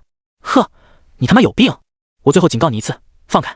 苏怀快被气笑了，他抓着武士的手不仅没放开，还缓缓缩紧，将武士手臂上的护腕捏到变形。抢我东西，还觉得自己挺有理，这妖牛的吗？武士眯起双眼，终于扭过头，正视苏怀。他一字一句地说道：“我来自天寒宫执法队，这枚天青之语涉及到我天寒宫的一桩秘闻，在出手干预我之前，劝你最好掂量掂量自己能不能承受得起天寒宫的怒火，还敢威胁我！”咔！苏怀手掌猛地收紧，然而武士却似乎早已看穿他的意图，手臂一转，整个护腕便被解开，来了一招金蝉脱壳。在脱离苏怀控制的那一刹那，他手中的虎头刀已经在地面划起一串火星，斩过苏怀的胸腹。与此同时，身体猛地向后倒射而出，避开有可能受到的一切反击。轰隆！血色的气浪翻涌而起，将酒楼柜台斩成一片废墟。然而烟尘中却不见苏怀的身体。我是不是太给你脸了？耳畔突然传来低语，武士后背瞬间渗出冷汗。他反手向后斩去，虎头刀却被人一手捏住，无法寸进。砰！一拳直接砸在武士的重甲面罩上，连同他那个厚重的头盔一起，在酒楼地板上砸出一个坑洞。我是天寒宫，我是你爹！傻逼！砰！又一拳，面罩整个出现裂纹，苏怀的拳头磨破了，渗出丝丝鲜血。但他非但没有丝毫在意，还露出更加疯狂的笑容，一拳又一拳，将武士的头盔一次次砸进地砖里。整个酒楼的嘈杂都消失了，只有拳骨与金属碰撞的声音不断回荡。1刻钟后，武士已经没了声息，酒楼噤若寒蝉。苏怀擦去自己拳头上的血迹，一脚把被砸到变形的头盔踢远，嗤笑一声：“天寒宫执法队，跨境执法，真把自己当根葱了？”掌柜的，在。酒楼掌柜腿肚子在发颤，他扶着酒楼的柱子，把那片青色羽毛递了出来。客官，放心吧，该你的灵石一分不少。苏怀将自己储物戒指里的灵石取出来一部分，在酒楼大堂里摆出一个小山堆，一手交钱，一手交货。青羽入手温凉，接触的刹那间，羽毛中的能量便被小蛇粗暴的搅碎、吞噬，变得暗淡无光。与此同时，更加详细的信息也在苏怀脑海中浮现：狄沃纳、青羽、妖族、放逐者、背叛者、湖底秘境。苏怀摸了摸下巴，说实话，天寒宫会派人来陈月谷调查楚思雨姑父的死因，本就是件奇怪的事。天寒宫圣子，也就是那位大荒王朝的大皇子司马竹，不像是会为了一个素未谋面的女人就轻易得罪偃月仙宗的蠢货。特别是在楚思雨已经通过考核，成为偃月仙宗正式弟子的情况下，派人来调查寻找楚思雨，又进不去偃月仙宗的山门，注定就是场没有结果的寻觅，走个形式而已。更何况派出的还是天寒宫的精英，在整片仙域都小有名气的执法堂的一员。但结合到刚刚那个武士说的话，恐怕司马竹派人来调查楚思雨姑父的死因只是个幌子，他真正的目标就是苏怀手中的青色之羽，或者往大了说，他在觊觎陈月湖湖底的秘境。天寒宫执法队在哪都有人卖面子，但很可惜，这次他碰到了本就对天寒宫没什么好印象的苏怀。他抓起武士的一只脚，把他拖出酒楼，一路拖到湖边。他突然把武士那变形的头盔掰下来，然后从他后脑勺上拔下一株蘑菇，随后再啪的一声把尸体丢进湖里。又是蘑菇，真他妈没品味。骆远河一直跟在苏怀身旁，看着那武士的身躯在湖面上打了个水花，然后缓缓沉入湖底。他突然觉得苏怀有点邪门，喵的，这么不避讳人的。还有，刚刚那人脑门上为啥有蘑菇？真劲儿让人害怕呀！处理完武士的尸体，苏怀并没有继续在山下闲逛，而是径直跟骆远河一同回到了仙宗内。俗话说，知己知彼，百战百胜。偃月仙宗在陈月谷屹立数千年，有些民间流传的故事传说，说不定就能在仙宗的藏书阁里找到真实的史料记载。回到药灵峰后，苏怀往隔壁院子里看了几眼，发现楚思雨还没回来，这是真的卷啊！无奈之下，苏怀只好自己在山门外慢悠悠地转了几圈，走到藏书阁门前。长老，负责看守藏书阁的长老整个人缩在角落里，看不清面容。见苏怀进阁，也只是睁开眼睛打量几眼，而后低声交代：外门弟子可入1、2层，内门弟子可登临第3、4层，真传弟子方可上顶楼。多谢长老提醒。苏怀拿出自己的身份令牌，也不知出于什么样的原因，陈太如虽然嫌弃这个不太靠谱的新弟子，但还是在最后关头给了他内门弟子的身份。事实上，那些关于奇闻异事的记载，大多都集中在最宽阔的第一层。苏怀很快就找到了关于陈月湖湖畔青鸟传说的记载，只不过跟那个民间故事不同的是，记载中关于僧人的部分被略去，取而代之的是无数凡夫俗子、山野走卒。青鸟就像加强版的雪女，变换成各个形态，迷惑山林里迷路的凡俗人类。僧人不是唯一一个上当的人，在僧人之前还有道士、凡人，甚至仙人，他们全都被吸干精气，短短数天时间便修为尽散，化作枯骨。数千年前，偃月大帝是最后一个被青鸟选中的受害者。最后，大帝识破了青鸟的计谋，杀死了他的肉体，并将他的灵魂沉入湖底秘境，永世囚禁。苏怀翻动手中的古籍，在最后找到了一张简略的地图，地图上记载着湖底秘境的粗略地点，旁边附着一张路线图，还有4张诡异的画片。第一张画片上涂着无尽的岩浆、漆黑的铁链与枷锁，密闭的囚笼里关着一条蛇、一只鸟以及一个带着铃铛的红裙少女。第二张画片上，少女不知从哪偷来了钥匙，打开了牢笼的缝隙，并且偷偷解开缠绕着自己的锁链。可是那只鸟突然发出刺耳的大叫，惊醒了看守牢笼的守卫。第三张画片，少女被再次关进牢笼，蛇似乎恼怒于鸟的背叛，与其撕咬在一起，崩碎了一颗尖锐的蛇牙。鸟也不好过，被蛇撕去了一边羽翼，再也无法飞翔。最后一张画片，牢笼里没有了鸟，也没了系着铃铛的赤脚少女，只有一只牙的蛇蜷缩在牢笼里，一动不动。苏怀已经大概能猜出银蛇指环与他口中那只青鸟之间的关系了。他拿着那本书，跟守阁长老登记后，带着他回到了自己的小院里。此时已然月上眉梢，隔壁的小院燃起烛火，想来楚思雨已经从丹房回来，准备休憩了。苏怀从储物戒指里取出一个食盒，敲响了隔壁小院的门。谁啊？我，快开门！听到苏怀的声音，楚思雨把门拉开一条小缝，明亮的眼睛在黑夜里显得清澈无比。空气里飘荡着淡淡的栀子花香味，苏怀能看出来，楚思雨刚刚洗过澡，湿漉漉的头发披在脑袋上，整个人蠢萌蠢萌的。赶紧开门！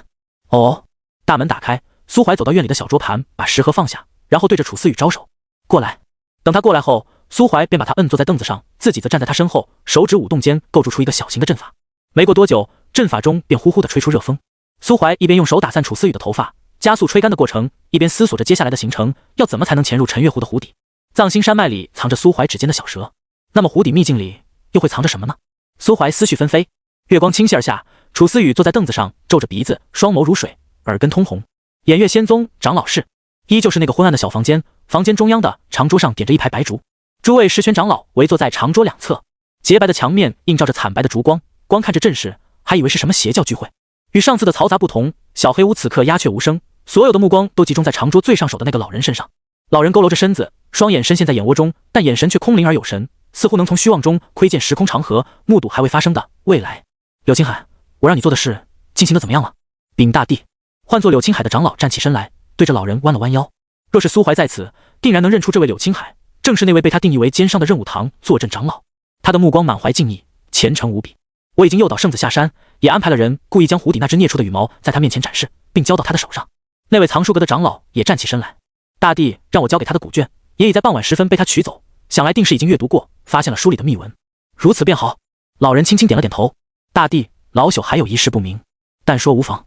所有人的目光都集中在守阁长老身上，他挺直身体，低头问道：我宗自立宗以来，从未有过委任圣子的先例，为何此次？老朽承认，那苏怀确实天赋惊人，小小年纪便有6阶实力，但大长老毕竟只是暗中看了他几眼，此子为人品性还不够明朗，圣子一事是否还有待商榷？老人沉默片刻，答道：立他为圣子，不是黄元的意思，是我的决定。既然如此，老朽没有异议了。诸位，首座的老人双手隐在宽大袖袍之下，眼底似乎散发着冰蓝色的柔光。圣子一事，诸位大可放心，疑人不用，用人不疑。苏怀此人心思谨慎，他隐藏起来的东西远比你们想象中要多得多。气鬼渊的局势一天比一天严峻，6年前苏长歌拼死杀掉一位鬼帝，自己却也受了无法挽回的伤势。我毕竟只是一个风烛残年的老人，我等持火传心者早已如桌上白烛，安稳羸弱，能带来一些光，却早已没了星火燎原的能力。老人抬起头，目光仿佛能穿透石壁，看到遥远之处的其余几位老友。我的情况你们也知道，早已是残烛败火，说不定什么时候就会遭到意外，骤然熄灭。未来终究是年轻人的未来。大帝，长老们都低着头，小黑屋里弥漫着悲怆的气息。老人却收回目光，晃了晃脑袋。好了，都是一群几百上千岁的老东西了，大家都半斤八两，指不定你们还活不过我，摆出那张哭丧的臭脸给谁看？悲怆的气氛顿时就弱了不少。偃月仙帝轻笑一声，身躯悄然淡去，化作一缕青烟，飘散无踪。偃月仙帝走后，小黑屋里的长老便将目光都投注在大长老黄元身上。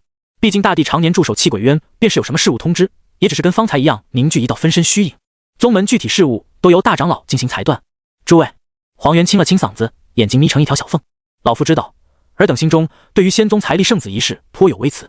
他的目光扫过所有长老，有一些混不在意，有一些低头不语，也有少部分抬着头与他对视。黄元叹了口气，接着说道：整个仙域底蕴最为深厚的势力拢共4个，尊天神朝最为强盛，但其实论底蕴论实力，我偃月仙宗都并不弱于他。仙宗已经在仙域之巅做了数百年上千年，从未被人超越更迭，尤其是有大地坐镇，偃月无忧，所以你们之中大部分人都早已没了居安思危的觉悟，甚至在得知大地的伤势之前，有些人还在想着保2争1，称霸仙域。所以你们强势惯了，高高在上惯了，一时间接受不了自己头上突然多出个圣子，也情有可原，是吧？长老们都沉默着不肯说话。如果可以，又有谁不想成为最强呢？大家都是两鬓斑白的老人，稍微年轻一些的也都只是外门长老，还在混资历，连进入这个小黑屋的资格都没有。结果突然有一天，宗门里多了个圣子职位，权力地位甚至比他们这些内门长老还高，仅次于大帝。尤其这圣子还是个新入门的弟子，虽然实力似乎很强，但也难以服众。黄元看着这群长老，沉默片刻，抬手熄灭桌上的白烛。人死如灯灭，大帝已经守护了偃月仙宗2300余年，其中有1000余年都在气鬼渊深处与一族鬼帝搏杀。仙帝强者不会老，但也会累，也会受伤，也会被人杀死。帝境强者并非不死不灭。6年前在气鬼渊重伤濒死的跛虎仙帝苏长歌还没打醒你们，让你们放弃心里的那点骄傲吗？你们之中又有谁敢跟大家保证，咱们的偃月大帝不会是下一个苏长歌？有长老，你敢保证吗？还是说李长老，你敢保证？没人说话，被点名的几个长老都是之前意见最大的，此刻也只能低头不语。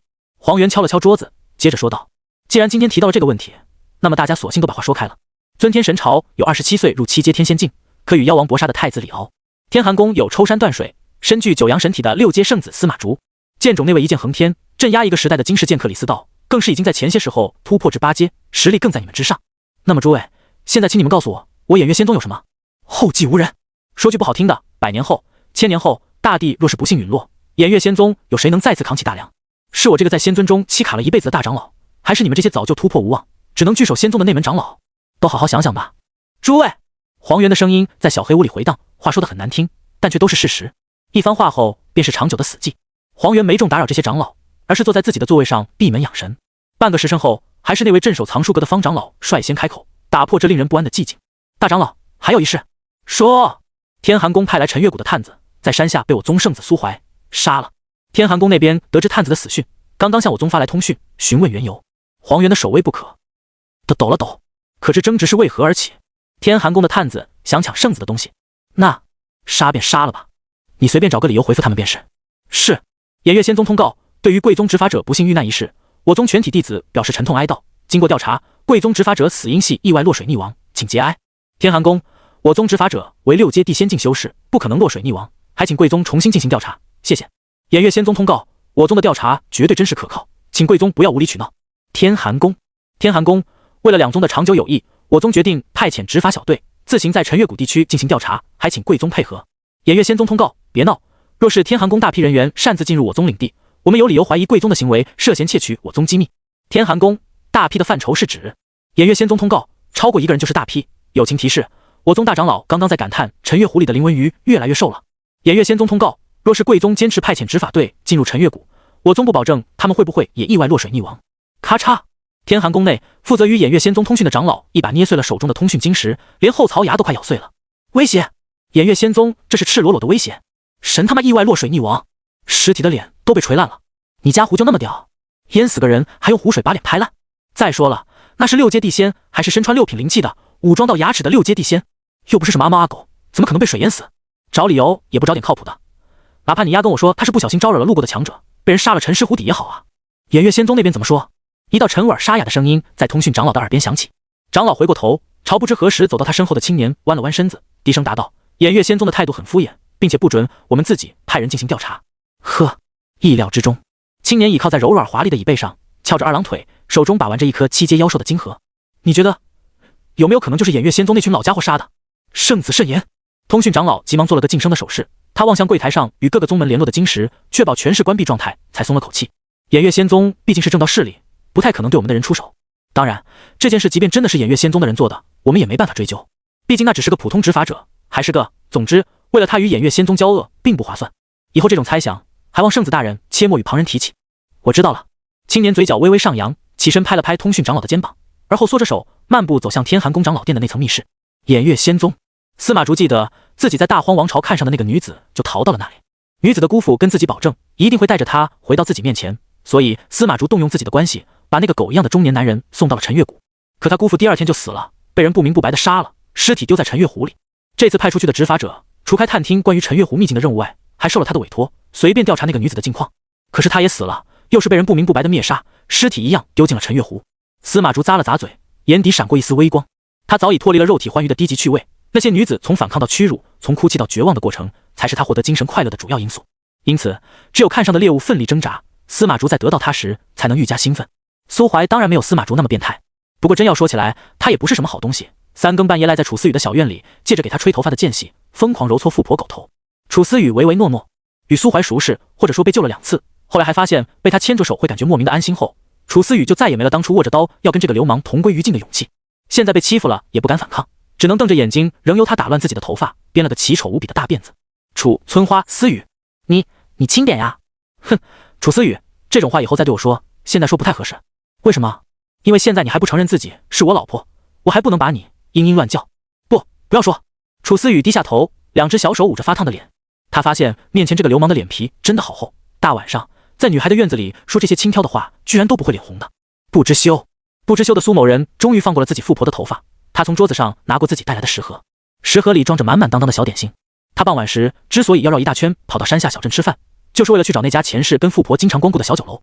他家的辣子鸡堪称一绝，麻辣酥脆，是富婆最爱吃的菜。前世他一惹富婆生气，就会摔门而出，然后跑到那家酒楼买上满满一盘辣子鸡，然后回家啥也不干，就坐在餐桌上，不出1分钟，富婆就会出现在他身旁。香酥辣子鸡成。楚思雨又不气，但辣子鸡也有致命缺点，那就是味道大，还是刺激性味道。众所周知，人体有很多地方都是脆弱的，受不了这种刺激。如果硬要刺激，就会发红发肿，懂的都懂。比如嘴唇。楚思雨人菜瘾大，像个爱吃变态辣的广东人，每次吃完嘴巴就会红肿无比。可想歪的自觉面壁。苏怀带回来的其他的糕点也都是前世富婆爱吃的零嘴。果然，食盒刚一打开，那股麻辣味在空气中弥漫而开时，楚思雨立马就被食盒里的东西吸引住了。苏怀看到他在偷偷咽口水，这个是什么啊？香酥辣子鸡，怎么样，想不想吃？楚思雨点了点头，叫老公就给你吃。楚思雨把脑袋缩回去，强行移开视线，看着院里那棵光秃秃的树苗。不叫就没得吃，我有钱会自己去买，你找不到卖的地方？有曹姨。苏怀失算了，没想到哄骗富婆提前叫他一句老公会这么难，连香酥辣子鸡都做不到，他能怎么办？难道真把这一大盒糕点拎回去自己啃？他只能感叹一句路漫漫其修远兮，然后随便找了个借口把食盒推到楚思雨面前。楚思雨是那种很奇特的小妞，她一开始很矜持，只是小口小口的吃，然后才渐入佳境，整块都塞进嘴里。不出3分钟，她就被辣出了眼泪，并且张着小嘴嘶虎，但即便是这样，她也还是没放下手里的鸡肉。可能这就是痛并快乐着吧。其实小院的大门一直都开着的，毕竟孤男寡女，虽然在苏怀看来2人已经是相濡以沫几百年的夫妻，但在楚思雨的角度来看，他们还暂时只是朋友。不关门是为了让他安心，所以来寻找苏怀的黄元刚走到小院前，就看到了这样一幕。苏怀站立着，色眯眯地盯着一个女孩，脸上满是痴汉的笑容，嘴里还时不时说着这鸡好吃吗？都咽下去，慢慢来，要不要先休息休息？是不是太大了不好吞？第一次是这样的，诸如此类，一听就不是很健康的话语。那他面前的女孩呢？她双颊通红，满脸泪痕，梨花带雨，额头满是细汗，还发出支支吾吾的声音。这尼玛！作为偃月仙宗大长老，黄元当场就怒发冲冠了。奶奶的，苏长哥一世英明，怎么会有你这么个猥琐下流的孙子？3更半夜跑到同门女修的院子里，把人家弄得满脸泪痕，还有胆子问好不好吃？老夫今天非得替苏长哥教训教训你！黄元抬手就是一道凌厉劈链，狠狠地抽向苏怀的后背。说时迟，那时快，偷袭即将成功时，苏怀突然扭过了头，一掌便将那道劈链打散。下一瞬，他的身影就已经出现在黄元身后，对着后心一拳轰出。同为9阶仙尊，黄元当然反应过来了，他抬手就是一面灵盾护住心口。可没想到苏怀却突然变阵，轰向心口的铁拳硬是在半途中改变了原有的轨迹，一拳砸在了他干瘦的老脸上。砰！小院的院墙上出现道道裂纹，黄元嵌在墙里，目露惊骇之色。刚刚那诡异的一拳无法躲避，从某种程度上来说，已经违背了最基本的天地规则，勉强有了一丝地平武技的神韵，并且还不属于世间已有的任何一种地平武技。还好苏怀及时收手，没有附带仙力，只是单纯的用肉体力量进行攻击，否则他猝不及防之下，至少也是落得个重伤的下场。此子恐怖如斯，就是有点不讲武德，来偷袭我一个1000多岁的糟老头子。黄元直到被苏怀从墙上抠下来，搀扶到小院里，他整个人都还是懵逼的，看向苏怀的目光也从一开始看变态的嫌恶，变成了看妖孽型变态的嫌恶。虽然都是嫌弃，但后者却带着前者不曾有惊叹。大长老，怎么会在这？苏怀嘻嘻哈哈的，没有半点刚刚欺负了老人家的愧疚。毕竟真要说起来，先动手的也不是他，他那一拳最多只能算正当防卫，连防卫过当都算不上。之所以现在搀着这老头，是怕他直接往地上一躺，没个几百万零食就不起来。苏怀前世就被一个老头这么坑过，当时他还是个筑基期小散修，还没遇到富婆，恰巧碰到一个老头在街头摆类，说自己是什么硬气功第980代传人，号称金刚不坏，还当场言明3阶凝神境以下无敌，谁能破了他的硬气功，就奖励那个人1000块零食。苏怀那时穷啊，他心动了，于是冲上擂台打了那老头一拳。硬气功是真是假他不知道，反正那老头当场吐了3大碗鲜血，坐在地上抱着苏怀的腿就哭，说他无缘无故打老人。最后不仅坑走了苏怀身上仅有的10几块零食，还要他给老头那几百斤的苗条闺女做上门女婿，搞得苏怀连夜翻城墙跑路，差点人财两失。痛，太痛了，这特么套路也太深了。当然，毕竟不是所有人都跟那老头一样不要脸，黄元德高望重，是不可能讹人的。他被扶到石桌旁坐下，才发现楚思雨真的只是在吃鸡，之所以满脸通红嘶虎，也是被辣的，尴尬，无比的尴尬。都怪苏怀那个瘪犊子，人家小女孩吃个辣子鸡，你为什么要说那些令人误解的话？黄元瞪了苏怀一眼，把手伸进了自己的袖袍之中。苏怀，把你的身份令牌交出来吧。卧槽！苏怀瞪大了眼睛，不是吧，阿 Sir， 我九死一生，辛辛苦苦通过考核，就因为不小心打了你一拳，你他妈就要开除我？黄元明，感情的一拳没打在你小子脸上是吧？黄元眯着眼睛，左眼眶的淤青清晰可见。九品仙尊已经在摸索自己的道，寻求突破先帝的契机。黄元的道是返璞归真，回归自然。饿了吃，困了睡，赶路用走的，传信也是都是面对面说，而不是隔空传音。还经常伪装成凡人跑到山下体悟人生，若非必要，从不轻易与人动手，平时总是和和气气的。你不把他逼急了，永远都不知道他有枪。江湖上对这种人有一个亲切至极的称呼，嫂、老、弟、阴、僧、逼。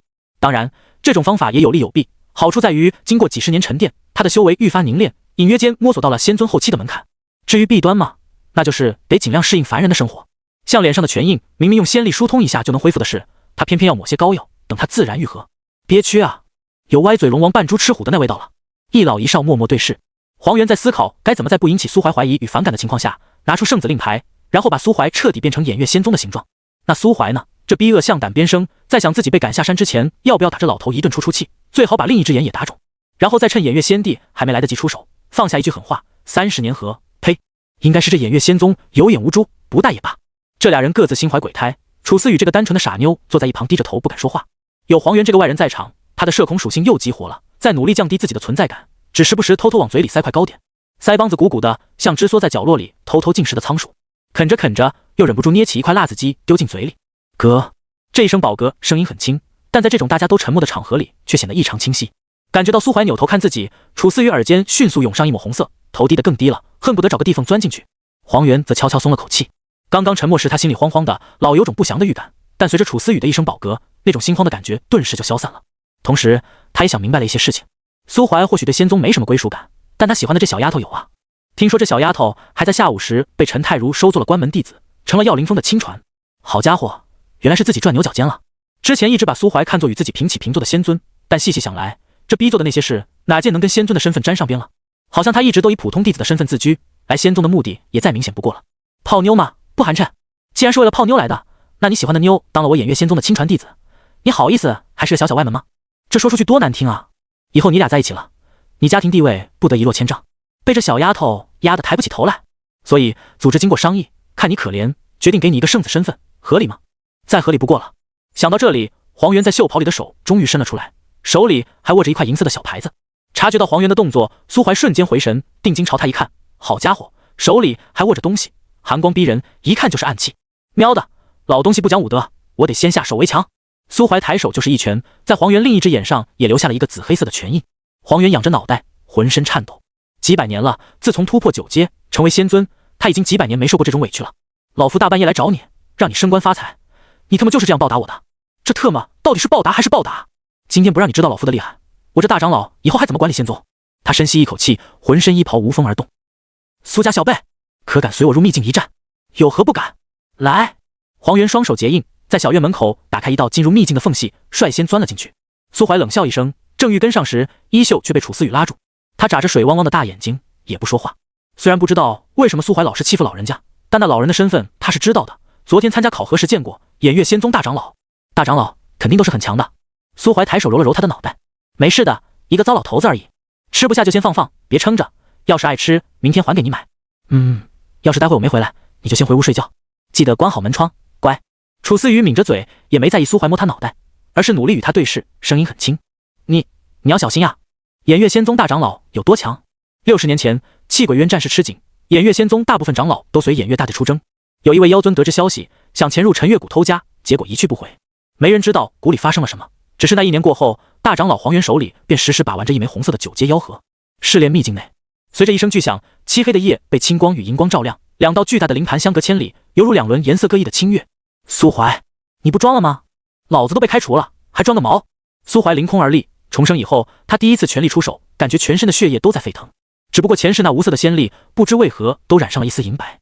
宣泄出来后，既有风属性的轻盈，还有金属性的锋锐，也不知具体是什么属性。相比于他，黄元的属性就一目了然，抬手就是锋刃乱射，仿佛深知火力大于准头的真理，直接覆盖了苏怀所在之处。苏怀前进他就后退，明显是炮台型选手，偏偏这老逼灯还是个风属性修士，速度奇快，根本无法近身。追是不可能追的，虽然苏怀精通肉搏，追上了就是稳赢，但追的过程会很难受，会显得像个被人风筝的笨笔。约个架而已，又不是生死搏杀，尽兴就好。所以在黄元结阵的那一刹那，苏怀就摆开架势，他要跟黄元对波。只见他双手平展，身后出现数千个银色漩涡，银光中透着血色纹路，无数血色箭矢飙射而出，与锋刃相撞，一同湮灭。这一招在他之前斩杀那头6阶蛟蛇时用过，只不过这一次范围更广，箭矢更粗，威力也不可同日而语。二人中间不断爆发着仙力碰撞散发的光芒，余威扫过山川草木，将方圆百里之地撕成荒漠。无数被圈禁的低阶妖魔死于余波，强大一些的则疯狂向远处奔逃。黄元，我这王之宝库，你觉得如何？不错，又是你的自创武技，哪那么多自创？这是我偷学别人的。哦，如此绝技是何人所创？一个叫金闪闪的土豪。一轮对波结束，苏怀扭了扭脖子，骨骼咔咔作响。他抬起右手，仙力不断压缩，凝出一张银色大弓。再接我一剑！银光汇聚，霹雳弦惊。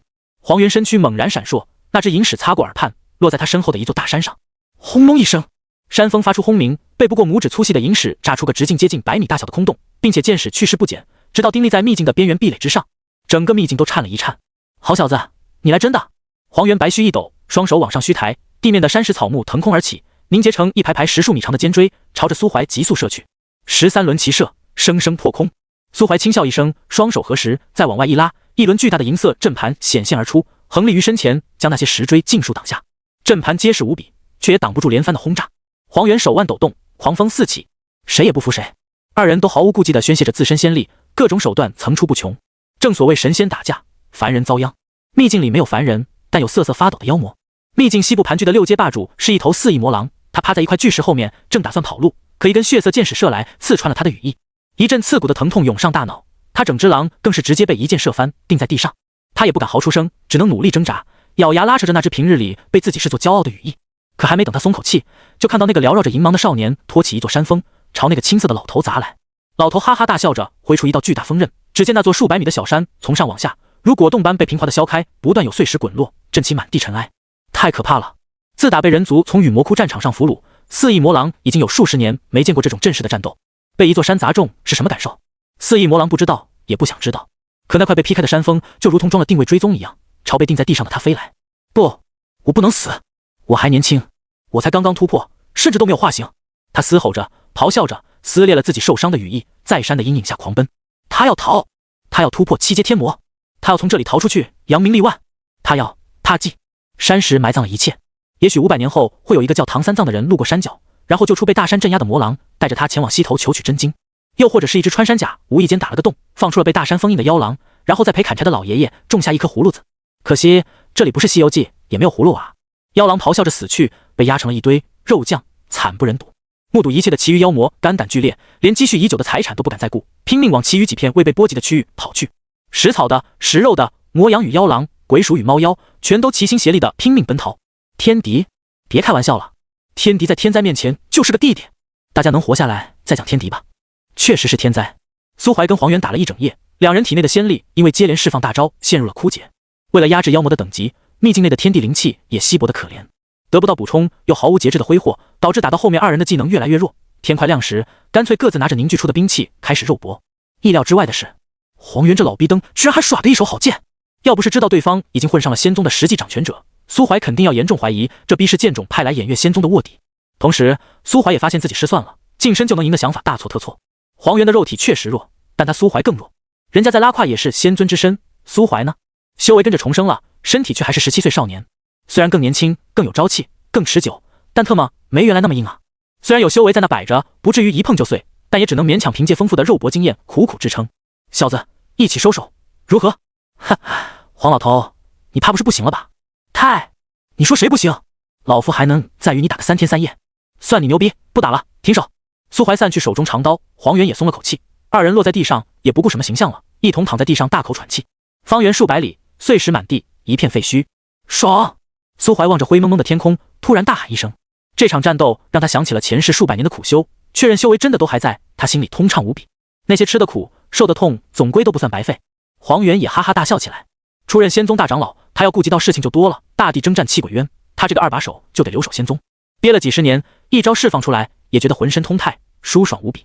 毕竟他的道士遵循自然，并不是不能出手。小子，拿着！苏怀发现黄元丢过来一块银色令牌，举起来一块，上面刻着13个不同的图文，分别对应偃月仙宗13座主峰。翻转过来，则刻着偃月2个大字。黄老头，这是什么？偃月仙宗圣子令。黄元也看着灰蒙蒙的天空。从今以后，你就是仙宗圣子，在内可代大帝决议要事，在外则可全权代表仙宗，号令仙宗所有长老弟子。这东西给我真的合适吗？这是大帝的决定。苏怀放下令牌，不说话了。沉默片刻，黄元问道：此时此刻，你有何感想？没啥感想。黄老头，我问你个事。说。既然我这圣子权力那么大，那能不能搬到楚思雨院里去住？苏怀咂了咂嘴，我一个圣子，半夜去指导耀灵峰弟子炼丹，很合理吧？你那是去指导炼丹吗？我都不想戳穿你。一老一小似乎放下了各自的芥蒂，如同老友一般，在秘境里聊了很多，从圣子的责任与义务，再到他掌控的权力与目标。期间，苏怀还提到了关于陈月湖青鸟的事，但黄元只是告诉他不必多过挂念，7日后长老会议上自然有人与他汇报。晨曦洒落大地时，二人终于离开秘境，心里对苏怀的实力有了底。黄元打算离开仙宗2日，去气鬼渊抓点鬼族回来。毕竟失联秘境因为他们的战斗毁了近1/3，大批低阶妖魔受到波及，就连6阶霸主都死了1只。再加上苏怀这币离开时还偷偷带走了5阶的恢复紫灵然，以及秘境北部的那只新霸主雪怨灵，本就受创的秘境雪上加霜，再不补充点妖魔进去，这试炼秘境到了下一届仙宗考核，估计就真得废了。那么苏怀呢？他自然是回到了楚思雨的小院。小丫头抱着收拾好的食盒，脑袋趴在院里的石桌上睡得正香。苏怀从储物戒指里取出一件袍子盖在他身上，然后在他对面坐下，安静地看着他的睡颜，时不时还吧唧俩下嘴，也不知道昨晚吃了那么多辣的跟甜的有没有漱口。苏怀忍不住凑上前去，在犹豫着要不要趁他还在睡觉偷亲一口，但奈何小姑娘的睡眠很浅，她刚想下嘴就抖了抖睫毛，睁开了迷蒙的双眼。苏怀嘴角一抽，尴尬地笑了笑，可那啥，我刚刚看你脸上有脏东西，想帮你拿掉来着。楚思雨缩了缩脖子，你回来了呀？刚回来，你进屋去睡吧。好。楚思雨迷迷糊糊的抱着苏怀的外套就往屋里走，进了屋以后门也不关，往床上一扑，蹭2下枕头就又睡着了。苏怀叹了口气，犹豫再三后，还是放弃了偷偷溜进去同床共枕的想法，帮他关上了门。这丫头现在对他的防备越来越低，他也不知道自己啥时候就会忍不住化身禽兽，只能一遍遍告诉自己还不是时候。楚思雨才16岁，距离他的17岁生辰还有接近1个月的时间。别看这小妞表面上蠢萌蠢萌的，但因为从小缺失父母的关爱，又碰上个贪图他家产的亲戚，其实内心敏感的要死。苏怀可以主动去做一些不算太过愉悦的亲密动作，比如牵手、摸头，但最后一步，他想等他心甘情愿的时候再说。毕竟楚思雨不是什么恋爱游戏里随随便便就能攻略推导的 NPC， 而是他将来要相守一生的伴侣。这不叫舔狗，而是一种尊重。就像苏怀前世时，楚思雨堂堂9品炼丹师，擅长的丹药全是用来灵根品级的一样，双向奔赴才是真正的爱情。关上门窗后，苏怀从储物戒指里摸出一大包芝麻大小的植物种子，均匀地撒在院子里的每一个角落。紧接着又把缩小了体型的紫灵然往墙角的水缸里胡乱一塞，然后才拍拍手，翻过院墙，回自己房间洗漱睡觉去了。一觉睡到傍晚，苏怀才被一阵又一阵的敲门声吵醒。他揉了揉乱糟糟的头发，拉开了院子的大门。屋外是一个面生的长老，先是对着他低头喊了一声圣子，而后将一枚储物戒指递到了他面前。这是什么？回圣子，这是大长老临行前交代我给您送来的修行资源。苏怀接过那枚无主的戒指，一缕心神沉入其中。戒指是最小容量的储物戒指，空间不大，只有1个立方左右，但其中却摆着2个白玉匣子以及一大堆瓶瓶罐罐。匣子里是用来提升灵根资质的7品宝药，那些瓶瓶罐罐里装的也都是洗精法水，提升身体强度的丹药。果然，最懂你的不一定是朋友，也有可能是跟你打过架的对手。昨天晚上才在战斗中暴露出身体强度不足的缺陷，今天下午黄老头就派人送来了温养肉体经脉的丹药，那2株药性温和的7品灵药，更是刚好卡在他4品灵根所能承受的极限上。这就是大势力圣子的待遇吗？爱了爱了。圣子，苏怀咧着嘴，就差把开心2个字写在脸上了。长老还有何事？天寒宫又派人到陈月谷来了。大长老离宗之前，让我们听圣子的吩咐。圣子觉得此事应当如何解决？苏怀眉头一挑，来的都是什么人？是天寒宫弟子，还是？确实有些弟子，但领头的是天寒宫喜剑锋锋主张震天。这位长老顿了顿，接着补充道：“他是一位8阶仙王境强者。”8阶仙王？苏怀眯起眼睛，他们来干嘛的？长老答：“说是带新弟子来交流学习。”交流学习啊，这个好办。你把他们的行程整理一下发给我，接下来的事你们就不用管了，我会带人跟他们好好交流。苏怀神色晦暗，不知道在想些什么。是。对了，你待会儿找人在陈月谷散播一些消息。请问圣子要散播什么消息？苏怀凑近长老耳边，给他讲了个故事。那位长老听完后咽了口唾沫，急匆匆下山去了。月落眉梢时，勤奋的楚思雨从丹房回到小院，他的师傅陈太如告诉他，明天可以不用去丹房练习，原因是天寒宫带着弟子前来交流，他作为亲传弟子，需要代表耀凌峰下山参与这一次的交流活动。楚思雨本来是拒绝的，他一个只会炼丹干饭的社恐，拿什么去跟人交流？比谁炉子里的火更旺吗？可师傅又说了，他隔壁的流氓苏怀跟林振峰的曹姨也在交流名单中，那楚思雨就不怕了，刚好下山还可以顺路去找找那家卖辣子鸡跟糕点的铺子，这种重要情报必须打听清楚，免得苏怀以后再用这个威胁他。毕竟师傅说的对，苏怀是个流氓，他还以为自己不知道，早上他就把脸凑那么近，想偷偷轻薄他，太过分了。在小院里坐了一会儿，楚思雨又抱着膝盖望向那堵院墙，他觉得自己可能中毒了。今天晚上苏怀没来欺负自己，他居然有那么一点点不习惯，有种不知道该干嘛的无聊感觉。犹豫了一会儿，他小心翼翼地把石凳搬到墙边，然后站在上面，发现不够高，于是又往上垫了个石凳，终于能够到了。而另一边，苏怀正在往一张木头面具上画鬼脸，血红的底色，狰狞的刀疤，诡异的笑容以及空洞的双眼，这是接下来要履行的计划中最关键的一步。这张面具越诡异越好。画完最后一笔，苏怀把面具盖在脸上，压低嗓音发出桀桀的厉鬼音笑。这眼界，这声音，奥斯卡欠他苏怀一个小金人。他笑着笑着，目光却突然对上一双惊恐的大眼睛。楚思雨扒在墙头上露出半个脑袋，本来想偷偷看看苏怀在干嘛，却发现他院子里居然有个那么吓人的恐怖生物。他本来子就不大，被这么一下，直接忘了呼吸，下意识后退，却一脚踩空，啪的一声摔了个四脚朝天。有鬼啊！卧槽！听到楚思雨的颤音，苏怀连忙把身上披着的黑布一掀，那张鬼面也往储物戒指里一塞，直接翻过院墙保护富婆去了。哪里有鬼？富婆别怕，我来保护你了。有些人天生胆大，啥也不怕；有些人天生胆小，啥都很怕。楚思雨的勇气则介乎于两者之间，属于那种薛定谔的勇气。毕竟他这个社恐患者，只要一进入人员密集的场所，就会呼吸急促，紧张无比。但偏偏就是这么个人，又敢独自一人从大荒王朝偷偷逃出来，跟着陌生的长老跑到偃月仙宗拜师学艺，还敢在秘境里跑去救一条在外人看来狰狞无比的5阶大蛇恢复紫灵然。骤然看到那么一个红脸怪物，楚思雨确实是被吓懵了。但从石凳上摔下来后，他又突然想起这里是在偃月仙宗，这可是整个仙域最安全的地方之一了，怎么可能出现那种恐怖的鬼怪？可当看到苏怀从隔壁翻过来时，好不容易鼓起的勇气又消失得无影无踪，身体里涌出的力气也悄悄消散。不怕不怕，没有鬼，那是幻觉。也顾不得为苏怀擅自把他抱起来而害羞，人装个逼，就听到阵盘咔嚓一声脆响，那煤大钩在他脖子旁边转了个弯，钩子附带的铁链死死地缠了好几圈，紧接着噗的一声狠狠扎在他肩膀上。呀！胡长老痛吼一声，伸手去拔钩子，却发现铁链嘣的一声骤然缩紧，似乎有一头妖王隐匿在水下，将胡长老一点一点地拉进湖面。司徒芷若跟严树眼睁睁看着胡长老挣扎、嘶吼、绝望，到最后所有的声音都被湖水淹没。救！怎么救？他们两个一个堪堪4阶，另一个才3阶不到，拿什么去救？严树倒是想上前去帮忙拔钩子，可惜在洗剑峰待久了，早被师兄师姐们灌输了死道有不死贫道的精致利己思想，这么一犹豫就错过了抢救时间。要是回去后师尊问起来怎么说？别问，问就是救了，没救成功。那司徒芷若呢？他倒是还勉强保有着同情心，真心实意的想救胡长老，毕竟这长老刚刚还开口安慰了他来着。可架不住心里害怕呀。他一养尊处优的小姑娘，做过最残忍的事，也就是大家一起围杀一头3阶妖兽，哪特么见过厉鬼索命啊？被索命的对象还是一个刚刚跟自己谈笑的7阶长老。对不起，胡长老，我腿软了，救不了你啊。结。长老沉入湖底，不见踪影，湖面上却再次涌起大片气泡，浮现出一颗诡异至极的脑袋，在夜色遮掩下看不真切，只能依稀辨认出红色的皮肤，眼睛很大且黑，脸上似乎有疤，还在笑。苏怀透过鬼面的孔洞看着岸上的严树跟司徒芷若，刻意将声音变得嘶哑狰狞。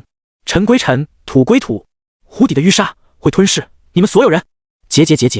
他甩出一枚钢钉，扎在湖畔的一块巨石上，然后狞笑着沉入湖底。至于为什么不杀，要知道，有时候活人远比死人更能传达恐惧。事实也确实如此。当后半夜缓过劲来的严叔二人带着那枚钢钉回到客栈时，连张震天都对谷中的传说有了几分将信将疑。胡长老在七阶天仙境停留了几十年，功底深厚，又吃了那么多大长老提供的丹药，即便是拥有仙王实力的自己，也不可能说随手一招就秒了他。如果严叔二人没有夸大其词的话，狐狸的东西又该有多强？总不能是黄元那老东西偷偷回了偃月仙宗，然后装神弄鬼来这么一出吧？他图什么啊？这么做有什么好处？就为了杀个七阶长老，然后吓吓他们这些来偃月仙宗友好交流的客人。黄元也不像是这种乐子人啊，尤其那枚严树带回来的钢钩上还刻着他张震天的名字，上面用污血画了一把城。喵的，搞得张震天都有点慌了。他沉默许久，才开口让自己带来的4位弟子都不要再接近湖畔。半夜，张震天盘膝坐在床上，回想着这一路走来遇到的种种怪事，企图从蛛丝马迹中发掘所谓血象鬼影的线索。想着想着，大街上突然掀起狂风，门窗抖动，发出阵阵声响，金属摩擦地面的声音开始在街上回荡。张震天猛地睁开双眼，恰在此时，他房间的窗户突然砰的一声被吹开，一张诡异的血色面庞出现在窗外。那张鬼脸发出瘆人的低笑，也不说话，就那么直勾勾的与张震天对视。操！真有脏东西！张震天反应奇快无比，凝起体内仙力，一掌拍向窗口。水流涌动的声音在大街上回荡，他的攻击落空了。风停，街面缓缓回归寂静，好似刚刚发生的一切都只是幻觉。但张震天却在墙面上发现一滩血液，旁边歪歪扭扭的写着自己的名字。完不了了，那鬼东西的气息确实不是黄元，但肯定比自己要强得多。张震天咽了口唾沫，有种想立马打道回府的感觉。你偃月仙宗有脏东西，交流？还交流个屁！建议赶紧把陈月湖抽干。但打道回府是不可能的，要是跟偃月仙宗的交流还没开始，他们就先被吓跑了。这传出去，天寒宫就成了彻头彻尾的仙域笑话，以后门人弟子出门在外都脸上无光。所以张震天只能强行安慰自己，把那东西当成气鬼渊跑出来的鬼族，只是一直躲在陈月湖没被发现。现在黄元不在，偃月仙宗高端战力空虚，他才跑出来搅风搅雨。这么一想还挺合理，所以自己这是刚好撞上枪口，受了无妄之灾。好有道理。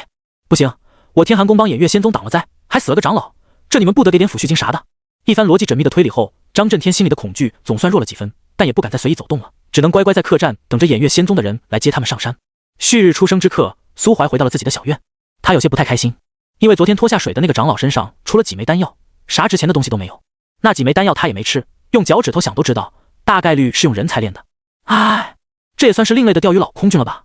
把那身装备收进空间戒指里存好后，他跑到浴室洗了个澡，冲刷掉身上的泥污，最后换上了黄元给他准备的圣子服饰，一身素净白袍，唯有腰腹间纹着灵纹，袖口绣着小巧的弯月，穿在身上倒的确有几分陌上人如玉，公子世无双的模样。当然，如果不穿着这一身去翻人女孩子的院墙就更好了。从墙上一跃而下，苏怀才发现自家富婆院子里居然已经聚集了不少人，那些人都一脸震惊地看着他，轻车熟路地从隔壁翻过来，然后再一脸震惊地齐齐扭头看向红着脸低头不语的楚思雨。擦，当圣子原来这么快乐的吗？苏怀很想大声告诉他们，别误会，圣子的快乐你们根本想象不到，但他不要脸，楚思雨要啊。为了不让自家富婆当场害羞到窒息，他还是默默把满嘴的骚话咽进了肚子里。楚思雨、曹仪、袁展飞、唐桑，除了一位负责协助苏怀的长老，都是这一届弟子里的佼佼者。楚思雨是单道上的，袁展飞跟唐三是战斗方面，曹仪则负责交际。好吧，他就是苏怀为了照顾自家富婆顺带捎上的。没带往届的弟子，因为往届的弟子在宗门内常住的很少，大部分都在气鬼渊历练，与鬼族厮杀。长老姓徐，是昨天给苏怀送东西的那个，山下那则血象鬼影的流言，就是他派人散布出去的。此时，这位徐长老也是满脸无语，想了半天才吐出一句问候：“圣子果然不走寻常路。”长老见笑，我刚刚也是为了节省时间，以往来这都是走门的。确实是走门，因为他每次回来都是回富婆的院子，富婆睡了他才翻回自己屋。但这一句以往来时，却暴露了圣子大人经常骚扰女弟子的无耻罪行。发现几个弟子的目光变得越来越奇怪，苏怀也心知自己又说错了话，只好赶忙找个由头岔开话题。几位为何都在此处聚集？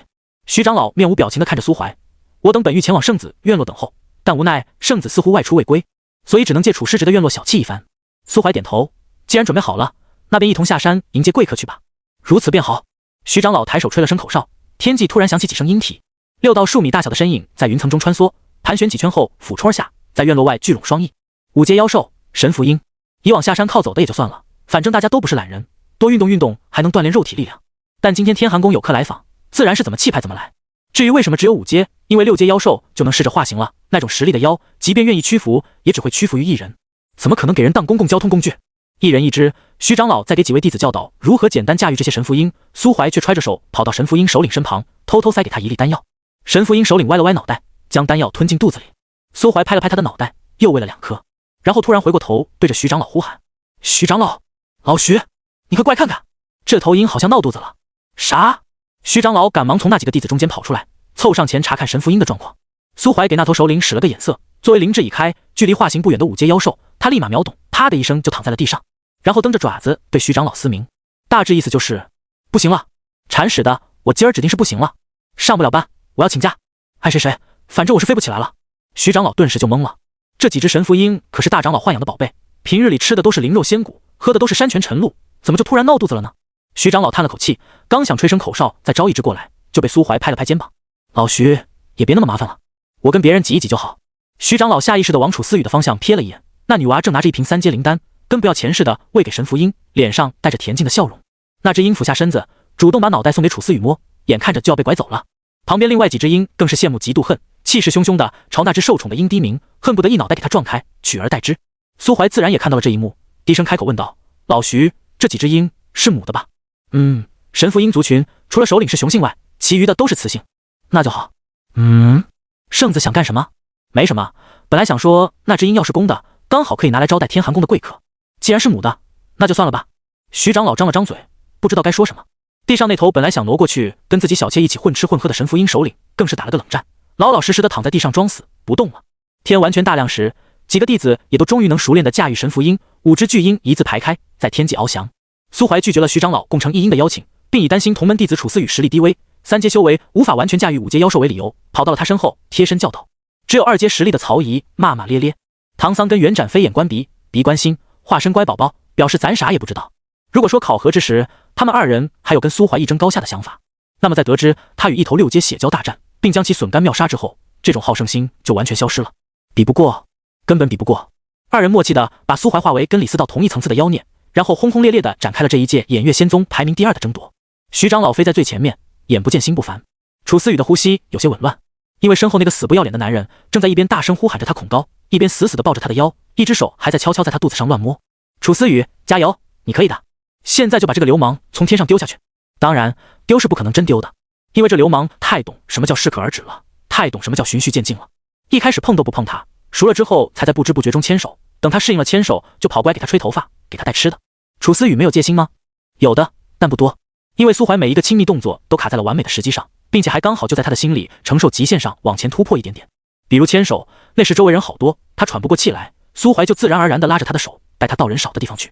比如吹头发，那是刚好头发湿漉漉的，自己又还做不到改变灵力属性，吹不出热乎乎的风，他就跑过来给他吹头发了。再比如现在，他喊恐高的那么撕心裂肺，自己怎么可能忍心再怪他轻薄？说突兀吧，也不突兀，毕竟在苏大流氓的无声侵蚀下，楚思雨的情绪更多的是害羞，而不是反感。顶不住，这个男人太了解他了，从生活的方方面面到爱好、性格，他总是能在一些细节方面让楚思雨沉溺进去，乐在其中，就好像他们已经在一起生活了很久，是一种平平淡淡的温馨感、幸福感。但你要说他规矩吧，那也是假的。人家都说日久生情，楚思雨觉得有道理，可跟苏怀认识才多久啊？就算从考核前他偷偷给自己送花那天开始算起，满打满算也才不过10天。10天？才认识10天他就敢抱自己的腰了，这要是1个月、半年，岂不是连孩子都要怀上了？太可怕了！不行，楚思雨，你还小，要矜持啊，至少也要多抵抗几下吧。楚思雨咬了咬牙，伸手去扒苏怀的手，想让他不要再抱着自己，可谁知还没碰到他呢，倒是先被握住了，小手被包在他掌心里。楚思雨心中一颤，算了，被握住就被握住吧，反正也不是第一次了，总比被他摸腰好。而苏怀呢，他不知道富婆心里在想什么，他只知道自己现在很害怕，害怕的嘴角都快咧到后脑勺上去了，所以他忍不住把脸埋在富婆的头发里，企图用这种方法来掩饰内心的喜、可、恐惧。曹姨在不远处看着他这一套骚操作，整个人都骂了：喵的，当年跟老娘同行的时候是个看着女孩挨冻，然后自己裹紧大衣的直男，现在跟楚思雨在一起就瞬间化身情圣，一招比一招牛批，一招比一招撩人。这才几天不见啊，人家楚思雨一个社恐，居然就主动去牵你手了。懂了，是我不配了。曹姨咬着牙狠狠地瞪了苏怀一眼，苏怀察觉到他的视线，还特么朝他露出一个得意至极的笑容。贱，太贱了！曹姨气得瑟瑟发抖，但人家是圣子哎，自己估计还是他特意关照，才在今天早上升为内门。这么说来，这逼还对自己有恩，真的好气啊！比曹姨更气的是张震天，一大早胡长老的尸体就被南向码头的人捞上来了，全身泡得发白，身上值钱的东西更是一件都没了。这是第2个死在陈月湖里的天寒宫门人，还是一个有7阶修为的长老。他的死彻底坐实了那个关于鬼脚七的传言，并且传言里的天寒宫弃徒还被改成了天寒宫长老。现在大家都说3年前有个天寒宫长老看上了鬼脚七的老婆，仗着修为高杀了鬼脚七，连夜把鬼脚七沉尸湖底，所以现在才会被他的冤魂索命。这特么一听就是假的，还天寒宫长老在陈月谷杀人，你当上面的偃月仙宗是吃干饭的？要是真敢杀人，老夫早就把你们这些傻屁玩意杀干净了，全都抓回去炼成低阶丹药，拿去喂狗，哪能被你们在这当猴看？你们这些陈月谷的谷民太没素质了，全都该死啊！妈的，早知道不来了，我张震天堂堂仙王什么时候受过这种委屈？如果这里不是陈月谷，如果偃月仙宗，我再也不来了。所以那些谷民不知道这是假的吗？当然知道，他们又不蠢，但这并不妨碍他们嘻嘻哈哈对着天寒宫的人指指点点。毕竟真要说起来，这两个大宗门的人向来关系都算不上好，属于那种无形的恩怨。传言是假的又怎么样？大家都是顶级乐子人，壶里的东西又不伤及无辜，大家一起吃你天寒宫的瓜就对了。总之，天寒宫的人被孤立了。张震天一大早就准备好了上偃月仙山，可领着几个弟子在约会的地点等了大半个时辰，偃月仙宗的人却迟迟没有出现。他越来越急躁，心里的怒火也越来越盛。恰在此时，一声鹰啼才缓缓响起。1分钟前还搂着楚思雨瑟瑟发抖高呼恐高的苏怀突然大笑一声，从神符鹰背上一跃而下。久仰天寒宫喜剑锋张峰主威名，晚辈偃月圣子苏怀特来领教一番。人寒未落，拳风已至，银色的灵力于半空汇聚，苏怀对着张震天的方向一拳轰落。轰隆，烟尘四起，大地皲裂。张震天甩了甩发麻的手臂，周身气血翻涌，一脸惊骇地望向不远处那个一身白袍意气风发的少年八阶。他咽了口唾沫，这般年纪，这等修为，偃月仙宗在哪里找到这么一个不逊色于李思道的绝世妖孽？苏怀也礼貌地对着张震天微微一笑。下马威是所有势力在接待来访者时都会做的事，尤其是在偃月仙宗跟天寒宫关系本就不算好的情况下。张震天早就料到了会有下马威，但却没想到这个下马威会如此惊人。而此时天寒宫阵营内，严术跟司徒芷若的反应比他还大，这两人已经惊到说不出话来了。尤其是亲耳在自己师尊口中听到苏怀的修为后，八阶。严术回想起当初对苏怀拔刀的行为，突然觉得自己好牛逼。若干年后，他也能拍着胸膛跟别人说，我严术当年以3阶实力拔剑与8阶强者一战，最后全身而退，就只挨了个无伤大雅的大逼兜。严术苦笑一声，满身颓然。司徒芷若则是捂着嘴，整个人都在颤抖。圣子8阶，胡长老，您不是说他会在无人注视的角落看着舞台上绽放华光的我吗？偃月仙宗圣子啊，好强！司徒芷若的师兄师姐在一旁发出惊叹，8阶修为比我们天寒宫的圣子还要强许多吧？确实啊，咱们的圣子大人还在准备冲击7阶呢。苏怀这个名字好像在哪听过。那女弟子突然拍了拍脑袋，扭头看向寂静无声的司徒芷若，小师妹，我记得被你退婚的那个未婚夫也叫苏怀，他们居然同名哎！是啊，是同名。此等天骄，恰巧又是此行交流的人选，不如待会我们一同去结识一番吧。一旁的男弟子嗤笑一声，道：结识？人家可是9天之上翱翔的真龙，哪是你们这些庸脂俗粉说结识就能结识的？趁早死了这条心吧。女弟子瞪了他一眼，你管我？说不定他就喜欢我这一款呢。普信女，争下头！噗嗤，这些话宛若一根又一根利剑，狠狠地扎在司徒芷若的心口。他突然蹲下，开始小声啜泣起来。司徒芷若可怜吗？太可怜了，至少在严术看来是这样的。年少气盛，觉得自己考上了顶尖宗门，于是毅然而然地违背自己爷爷的遗愿，跑去跟邻村村长的傻儿子退婚。毕竟他要出息了嘛，即将飞上枝头变凤凰的鸾鸟，怎么可能还会甘心挤在曾经的电线杆子上跟其他麻雀叽叽喳喳呢？所以司徒芷若去退婚时，表面上已经做足了礼仪，心里却还是高傲的。虽然退婚的说法很委婉，字里行间却也还是无可避免的透着一种你已经配不上我了的优越感。可是后来他走着走着，却在前往大城市的火车上发现邻村村长的傻儿子要去拜师学艺，而且似乎实力挺强。司徒芷若那时就在想，这人好像也没自己想象中那么差吗？勉强跟他在一起也不是不行。所以他又决定放下骄傲，给他一个跟自己破镜重圆的机会。将来双双蜕变，才子佳人传出去也算是一桩美谈。最重要的是，他还不用违背自己爷爷的遗愿，一举两得。可谁知道，就在他字里行间透露出可以和好的意味时，村长的傻儿子居然看不上他了，还立志要娶城里的富婆。说实话，那时的他是恼火的，愤怒的。他要用事实告诉他，并不是所有的麻雀都能变凤凰。今天的我你爱搭不理，明天的我你高攀不起。他想的没毛病。到了大城市以后，他才发现自己确实进了顶尖宗门，但却只是里面垫底的存在。麻雀飞上枝头，没变成凤凰，只是换了副皮囊，变成了山鸡。而那个曾经被自己退婚的男人，却一路飞升，直接保送，现在还跟自己的师尊平起平坐，被自己的师兄师姐视作偶像。还真是应了那句古话：30年河东，30年河西。痛彻心扉啊！她只是一个18岁的小女孩，为什么要遭受到这种人生疾苦啊？司徒芷若越想越委屈，忍不住抱着膝盖哭出了声。因苏怀的实力而震惊的张震天突然听到自己小徒弟的哭声，额头上忍不住浮现出几道黑线。我还没死呢，你哭什么？谁他妈要为你哭啊？被自己师尊这么一吼，司徒芷若心里更委屈了，但毕竟张震天凶名在外，他抽噎2下，倒是也不敢再哭了。唉，看到自己现在这样，那个男人肯定很得意吧？他抬起朦胧的泪眼，望向那个令自己悲伤的男人，却发现他好像根本没注意到自己，反而屁颠屁颠地跑到一只刚刚落地的神符鹰旁。他笑着伸出双手，像是要去把鹰背上那个低着头的女孩抱下来。噗嗤，又是一箭穿心，司徒芷若瘪起了嘴。他果然好诚实，来偃月仙宗真的是来泡妞的，而且好像还已经泡到了。苏怀给了张震天一个下马威后，就自顾自地跑去找楚思雨了。他的作用与目的已经达到了。黄元不在宗内，偃月仙宗又必须镇住张震天，占据这次交流的主动权，所以苏怀这个圣子必须出场，用妖孽般的实力告诉天寒宫，偃月仙宗的未来一片光明。潜台词就是我们偃月仙宗跟你们天寒宫已经不一样了，毕竟我家圣子随时都可能再做突破，成为世界上最顶级的那一小撮人，跟你家那个6阶臭鱼烂虾可不同。到时候万一大家闹掰了，我们随随便便就能调起你们来打。所以这次交流都给我老实点，懂？但同时，苏怀又不能与张震天有过多的接触。血象鬼影的计划还没结束，苏怀第6式被天寒宫炼成丹药的仇也还没报，张震天是必须得死的。如果现在跟张震天这个几百岁的人精接触太多，很容易就会被他发现苏怀跟鬼脚七之间的共同点。再者，苏怀也怕自己跟张震天再接触，会忍不住当场出手弄死这个逼。到时候偃月仙宗圣子公然诛杀天寒宫封主的消息势必会传遍天下，两大仙宗也肯定会直接开战。事实上，有一件事天寒宫猜对了，偃月仙宗里确实有几个高层已经知道了他们在用人才炼丹的龌龊勾当。毕竟苏怀又不是二愣子，非得搞什么我的仇只能自己亲手报的骚操作。昨天早上在试炼秘境中，大长老黄元把圣子令牌交给苏怀后，苏怀便向其透露了这个隐秘的信息，并且把自己对于天寒宫的大部分猜想都告诉了黄元。在他看来，只要把这件事透露给偃月仙帝，再由偃月仙帝告知天寒仙帝，天寒仙帝就一定会重视，并且做出防备，那位秘密炼制人丹的大长老也就翻不起什么浪来。可黄元当时就否认了这个提议。老人望着还未完全被晨曦驱散的夜色，说出了几句让苏怀头皮发麻的话：大帝曾与我言明，近千年停滞不前的天寒仙帝，最近气息突然开始上涨，威压也越来越强了。就是这么几句话，突然就点醒了苏怀。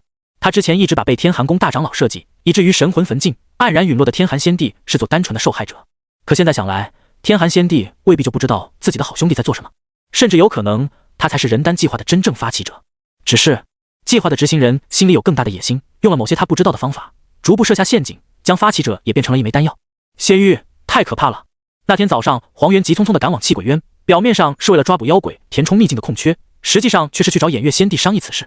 临走之前，黄元想起天寒宫执法者曾被沉尸湖底的潜力，特意就天寒宫派人来访一事交代苏怀。天寒宫的人可以死，但暂时不能死在咱们偃月仙宗手里，不能死在陈月谷。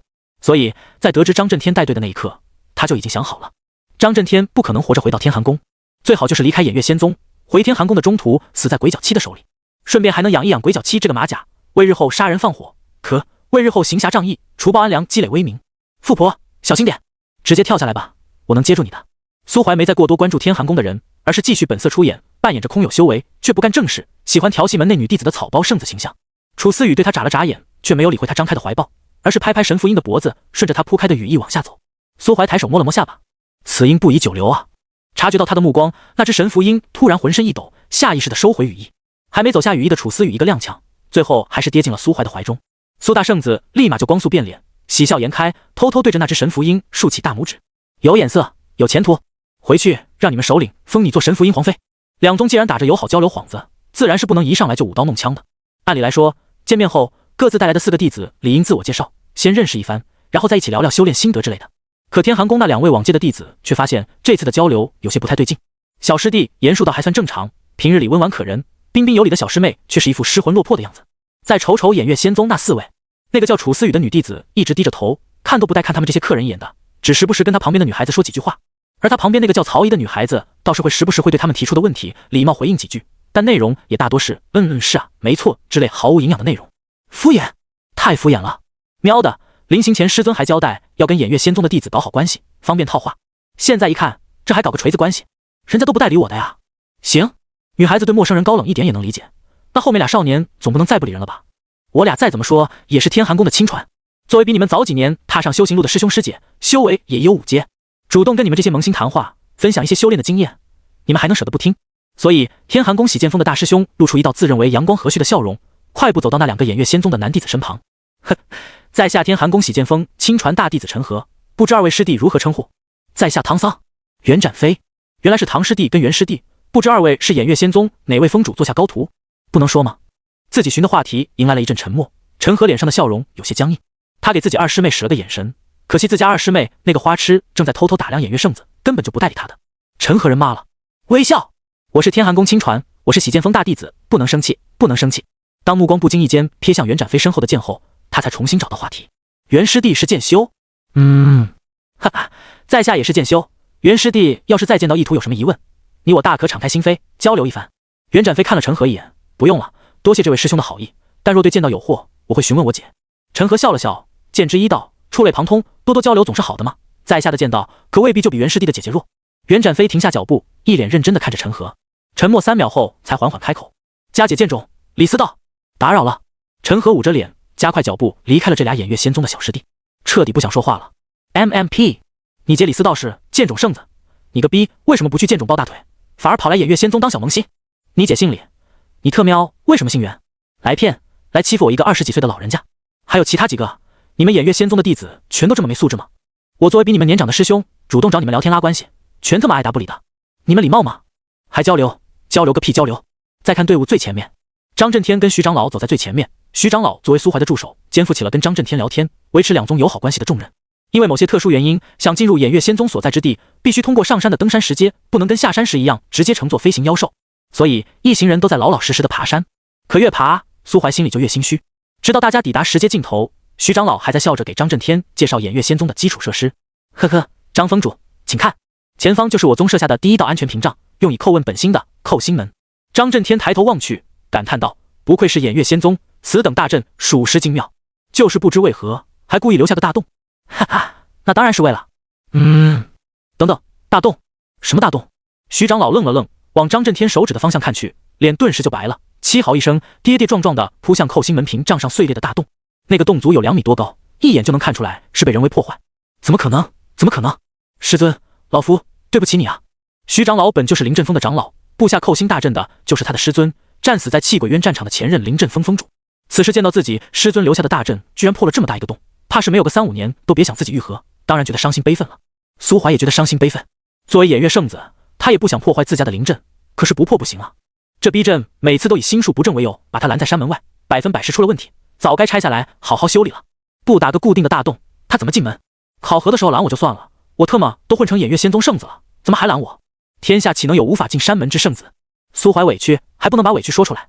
毕竟抛开3门内女弟子的怨墙不说，短短10来天内都往陈月湖抛了3具尸了，现在连他自己都不确定自己心术正不正啊。所以这种时候，他只能表现出满脸的惋惜，上前安慰徐长老：老徐，别太难过了，这洞看着新鲜，打破他的贼人定然没有跑远，咱们可以调查一番。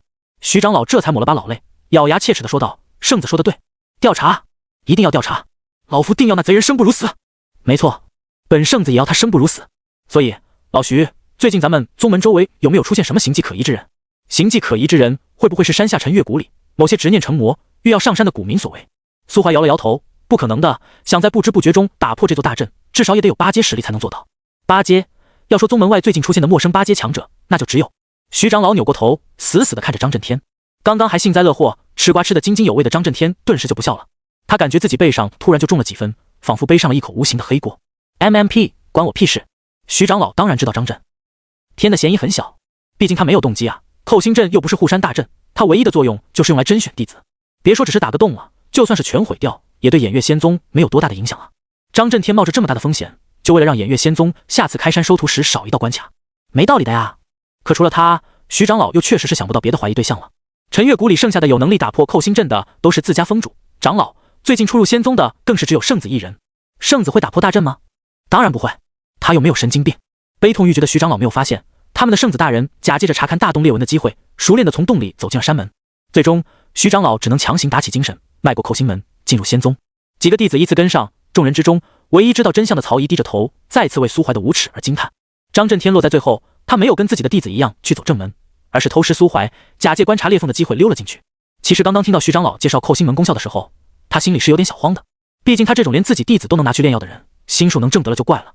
以往来偃月仙宗交流的天寒宫长老也没说叩心门这么个东西会一直开着呀，他还以为考核完了就关了呢。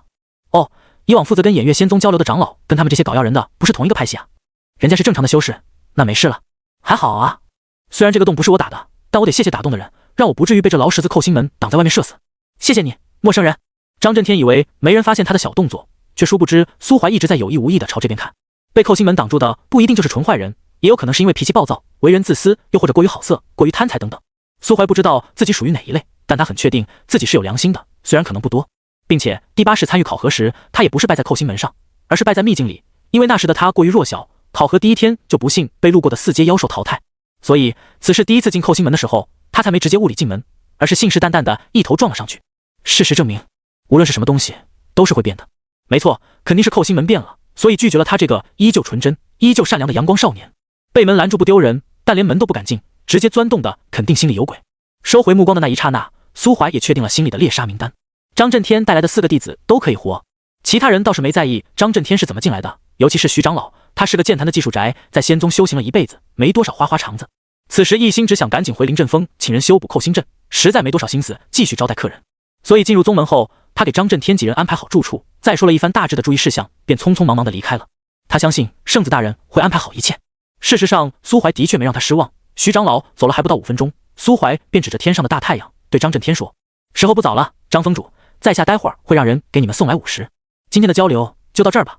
哦，对了，偃月仙宗内有许多地方都是绝密，诸位还请不要乱跑，否则要是引起了什么误会，伤了大家的和气就不好了。张峰主觉得呢？”张震天还能说啥？他只能点头。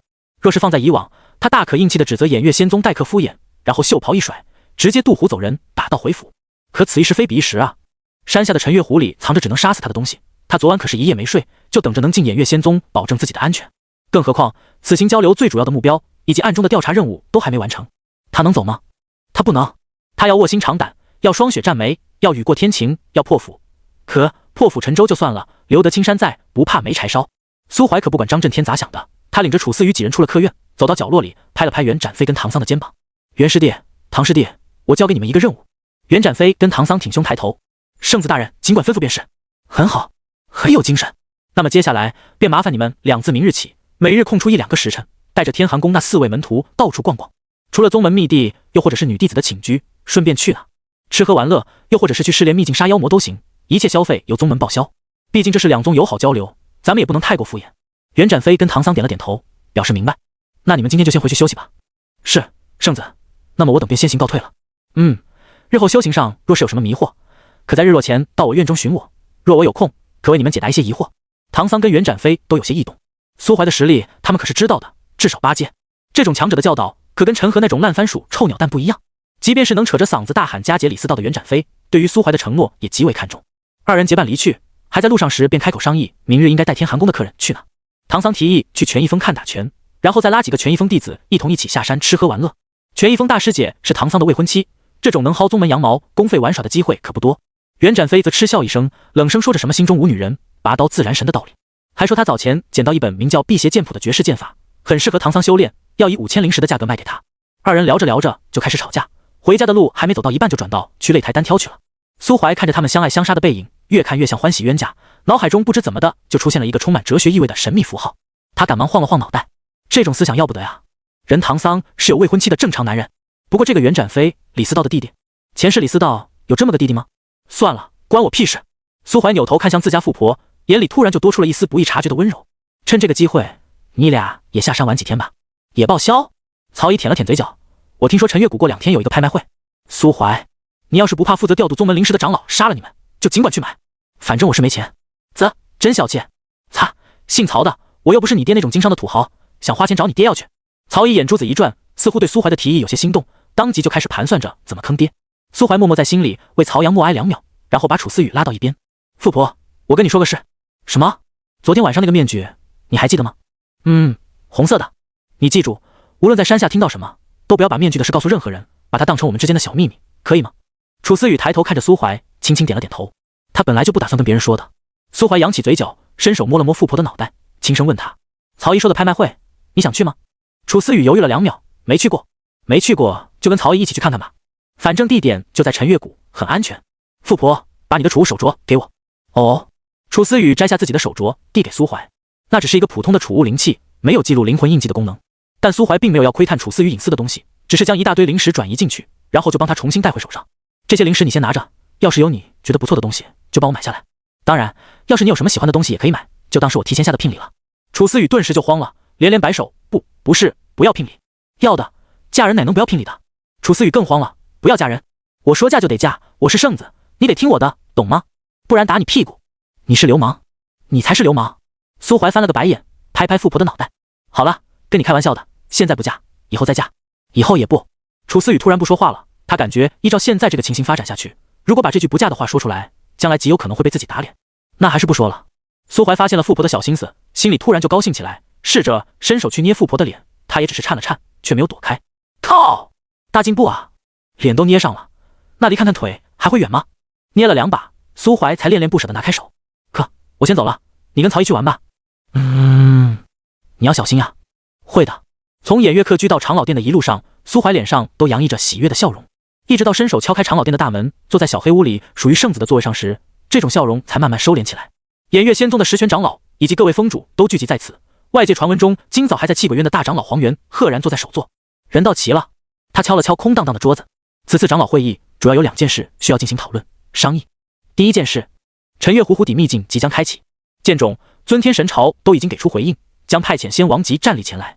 天寒宫这边估计参与秘境探索的人选就是张震天了。各位有什么想说的吗？距离湖底秘境上次开启已70年有余，那一次尊天神朝全军覆没，我宗与天寒宫损失惨重，剑种也有一位仙王陨落。然而除了一些无关紧要的灵职外，各大宗门一无所获。权益峰峰主古寒山摸了摸自己的后脑勺，继续说道：大长老，我们真的还有必要去探索那片秘境吗？有。黄元双手揣在袖子里，语音坚定。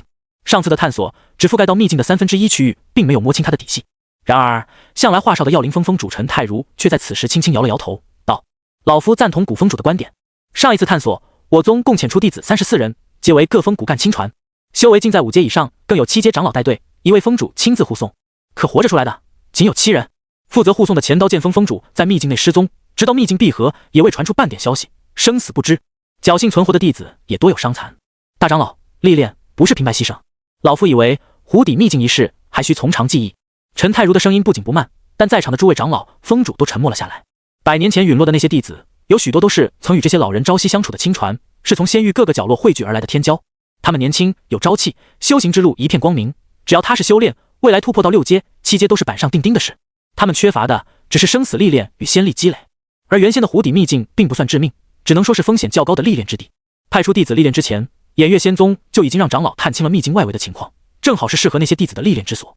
可那一次不知是哪个势力的人触动了秘境深处的东西，整个秘境突然开始暴动，出入口封闭，妖魔陷入狂躁，大地震战，军裂，各种天灾轮番肆虐。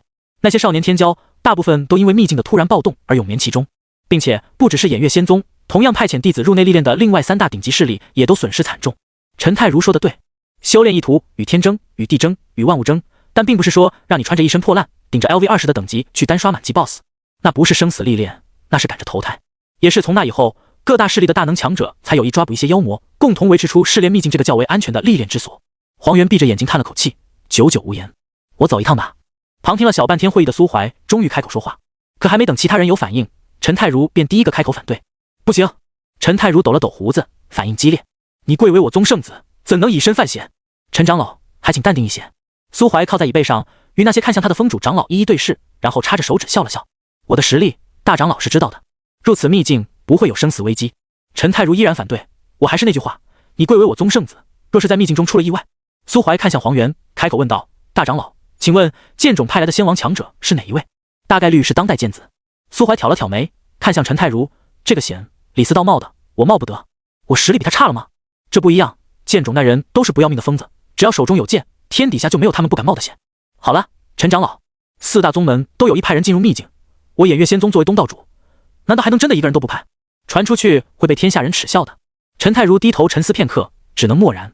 而最先提出反对意见的权益峰峰主古寒山却在此时再次开口：既然如此，我陪圣子走一趟即可。多谢古长老好意，但请容我拒绝。莫非圣子是觉得我古某人会拖你后腿不成？古长老心里清楚就好，大可不必说出来啊。古寒山下划线。黄元揣着手开口终止这个话题。好了，秘境一事便如此定下。接下来我要说的第2件事是天寒宫。小黑屋里的烛火忽明忽暗，一直到傍晚时分才被黄元吹熄。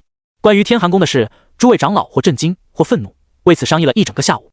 最新炼丹，将炼丹视为信仰的陈太如，更是在得知天寒宫人丹事件后，整个人瞬间化身超级喷子，足足骂了天寒宫大长老半个时辰。诸如比其母之、大而闭塞、生而寡之之类的词汇层出不穷。反反复复就在问候天寒宫大长老的双亲，骂他是个生儿子没屁眼的锅。送走所有长老，熄灭烛火后，黄元才如释重负的松了口气，看向依旧坐在座位上的苏怀，感觉如何？苏怀摇了摇头，有些麻烦。呵呵，确实麻烦。宗门内的大小事务，所有琐事都堆积在这个小小的会议厅之中。大帝镇守气鬼渊，这些担子就都压在了我身上，将来这些担子也要交到你。苏怀虎躯一震，不接。你是我宗圣子。哼，黄老头，你觉得咱俩谁能先突破到仙帝？黄元嘴角一抽，自然是你。那你觉得到时候我是仙帝，你还是仙尊，那偃月仙宗的杂事会是谁做？苏怀拍了拍黄元的肩膀，更何况突破仙帝以后，我可能会到气鬼渊待一阵子，把偃月大帝换下来，至少让他休息一段时间。届时你可以把这些事都交给他，毕竟这里是偃月仙宗，不是苏怀仙宗啊。黄元满脸无语，不过很快他就露出一丝释然的笑容，从袖袍中掏出一块黑色的晶石扔给苏怀。这是啥？大帝让我带给你的礼物，入手极重，触感冰凉。苏怀待在自己的小院里，研究着眼前这块他从未见过的怪石。问黄元，他表示自己也不知道是什么东西，只知道肯定是重宝。嘶嘶，指尖的指环突然发出细微声响，化为银色小蛇，抬起头与苏怀对视。你醒了？这是一枚鬼石。苏怀微微一愣，鬼石是什么？一种钥匙。钥匙怎么用？含在嘴里。擦，这么不卫生。苏怀咽了口唾沫，鬼知道这东西有没有被偃月那老头用过，还他妈含嘴里，这辈子都不可能含。贴在额心也行。早说啊！苏怀松了口气，闭着眼睛将掌心的鬼石托起，轻轻摁在脑袋上。1分钟、2分钟、5分钟，就在苏怀忍不住想睁眼问问小蛇是不是在耍他时，脑袋突然一沉，像是灵魂突然被什么东西疯狂拉扯，意识一片空白。再醒过来时，苏怀整个人都是懵逼的。天上挂着2轮血月，四周一片漆黑，依稀间可以辨别出这是一片荒野。自己正处于荒野正中，一身白色圣子服在月光的照耀下异常显眼。出于老六的本能，苏怀下意识就想换一身黑衣服，可摸了摸自己的手，原本应该戴在食指上的储物戒指，却怎么都用不了。什么情况？沙！荒野里突然刮起大风，夜空中出现了一大片奇形怪状的蝴蝶。苏怀眯起眼睛，突然一阵毛骨悚然。那哪是蝴蝶？那他妈是满天的生灵皮囊！贴骨灵！操！这儿他妈是气鬼渊！妈了！偃月大帝不道德呀，把我一个入门才几天的小圣子丢到气鬼渊来杀怪，资本家见了都得跪下磕头啊！算了，先打吧。苏怀双手一展，但想象中奔涌而出的仙力并没有出现，他就像是个假苏怀，摆了半天 pose， 身上却一点力量都没有发挥出来。如果我是你，会先跑。擦！储物戒指用不了，你这个假戒指倒是还能用。不用小蛇提醒，苏怀已经在跑路了。可惜他刚刚大大咧咧的攻击姿态暴露了自己的位置，一身白衣又无法在夜色中潜藏，漫山遍野的皮囊犹如追逐飞蛾的蝙蝠，全都朝他狂涌而来。不出10分钟，他便被皮囊淹没。苏怀，戒！呵！偃月仙宗小院里，苏怀突然身体一个踉跄，瞪大双眼，大口呼吸起来。就在刚刚，他又 get 了一种新死法，被名为贴骨灵的鬼族生物淹没，无数尖锐的吸管扎进他身体里，瞬间把他吸成了一张干瘪的人皮。手里的鬼石散发着渗人的乌光，苏怀蹲在地上缓了好一会儿，才咬着牙伸手摁了摁戴手上幸灾乐祸的小蛇。这到底是这么回事？都说了是钥匙，什么逼钥匙？刚刚那地方是气鬼渊吗？怎么我看着不像？是鬼域？什么玩意儿？你可以理解为气鬼渊深处。鬼石的作用就是钥匙，能让你以纯净之躯探索鬼域。狗屁纯净之躯，我不要那么纯净，我要实力，能秒杀那片贴骨灵的实力。那你可以直接从气鬼渊杀进去，当我没说。苏怀把那块鬼石随手丢在桌子上。去他妈的鬼域，老子不好好在仙域当仙尊，跑到别人的地盘去做弱鸡，我又不是抖 M， 妈的，太可怕了。实力评级 9.7， 潜力评级 4.99。 不是，你什么意思？通过鬼石可以磨练灵魂强度，你的意识体在鬼域获得的机缘也能反馈到你的身体上，提升实力与天赋。修炼体系不同也行，修炼体系并无不同，1到10阶掌控全能。如此一想倒也没错，气鬼渊也没出现过鬼帝以上的强者，大家都是半斤八两，实力划分也差不多。苏怀默默地把桌上的鬼石捡了回来。好东西啊，我错怪偃月大帝了。偃月大帝，永远的好兄弟。现在还是傍晚，没有完全天黑，富婆还在丹房努力学习炼丹。苏怀深吸一口气，决定再来一次。他从储物戒指里取出那张血色鬼面，换上一身黑袍，而后鬼石贴近额头，意识再次被拉扯。呼出一口浊气，他压低身形，选中一个方向，借着夜幕的遮掩，缓缓移动。呼，又开始刮风了。但这次漫天的贴骨灵并没有发现裹着黑袍一动不动的苏怀，他们随风飘荡，很快便消失在天际。苏怀松了口气，他紧了紧身上的袍子，影子也跟着抖了抖身上的袍子。好像有点不太对劲。他低头看向自己的影子，只见影子突然张开双手，捧住自己的脑袋，咔嚓一声把脑袋扭了下来，捧在怀里。苏怀，砰！苏怀一把掀翻自己面前的石桌。玩不了，脏东西太多，根本玩不了。先是1阶的贴骨皮，然后是2阶的引缚灵，自打他苏怀成功退凡入仙，何时还受过这种委屈？10分钟不到，接连记了2次，再记下去，精神要出问题了。他老老实实把鬼石收好，推开院门，揣着手站在楚思雨门前，思考人生。现在只有富婆能给他带来一丝丝温暖，可等了许久，太阳却迟迟不落山。思来想去，苏怀决定去看看天寒宫的贵客。现在不能杀，那我吓吓他总可以吧？因为我不爽，所以让天寒宫那位也一起不爽，这样大家才能感同身受，这就是另类的交流啊。很合理。戴上鬼面，披上黑袍，苏怀逆去气息，从阴影之处掠进偃月仙宗的客院。彼时，张震天正在小院里饮茶，微风拂过，院里的杏树落下几片金黄的叶片，别有一番意境。张震天舒缓心神，刚欲吟诗一首，却猛然瞥见墙头冒出个血红的脑袋。操！他浑身一颤，还以为自己出现了幻觉，抹了抹眼睛，墙头的红脑袋却没有消失。那鬼东西对他露出一丝诡异的狞笑，下一瞬便遁入阴影，消失得无影无踪，仿佛就是特意来见他一面。但张震天整个人都不好了，他的手再发颤，茶也没心情喝了。鬼知道那东西啥时候就会窜出来给他一刀，没想到居然连偃月仙宗的大阵都挡不住那东西。对了，偃月仙宗，我得把这件事告诉偃月仙宗。你们山门里有脏东西，赶紧搜查呀！药灵峰的主丹房并不算小，为了尽量照顾到刚入门不久的新弟子，每天日落时分，主丹房大厅里都会有一位至少6品的炼丹师当众展示一种常用丹药的炼制方法。楚思雨的那些3品丹药都是通过这种大致的观摩学会的。至于他的师尊陈太如，还没有开始教他炼丹。在入门第1天，他正式拜陈太如为师时，陈太如送了他一枚火种，火呈浅蓝色，温度内敛。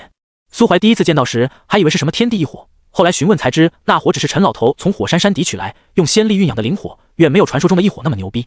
这些天，陈太如都在教这个小徒弟控制灵火，顺带传授一些心得。苏怀揣着手溜进大厅时，中央高台上的药灵峰长老正在炼制4品清心丹，这是一种能驱除仙域大部分普通毒素的保命类灵丹，市面上1颗清心丹的售价大概在1000余枚灵石左右。炼丹师果然是前途的职业。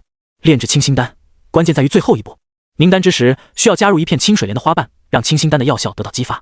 但我药灵峰峰主陈老在炼制这种丹药时，会在额外加入1株紫韵草。虽然这样做会让丹药的口感变苦，但却能在额外将药效提升1成。那位长老手势连变，掌心的灵力不断输入丹炉，淬炼其中的丹药雏形。楚思雨还没有能力炼制4品丹药，但这并不妨碍他拿着个小本子，缩在最前面空旷的边角上，一字一句地将长老所说的那些内容记下。不过，在记载加入紫韵草的内容时，他在旁边画了个小圆。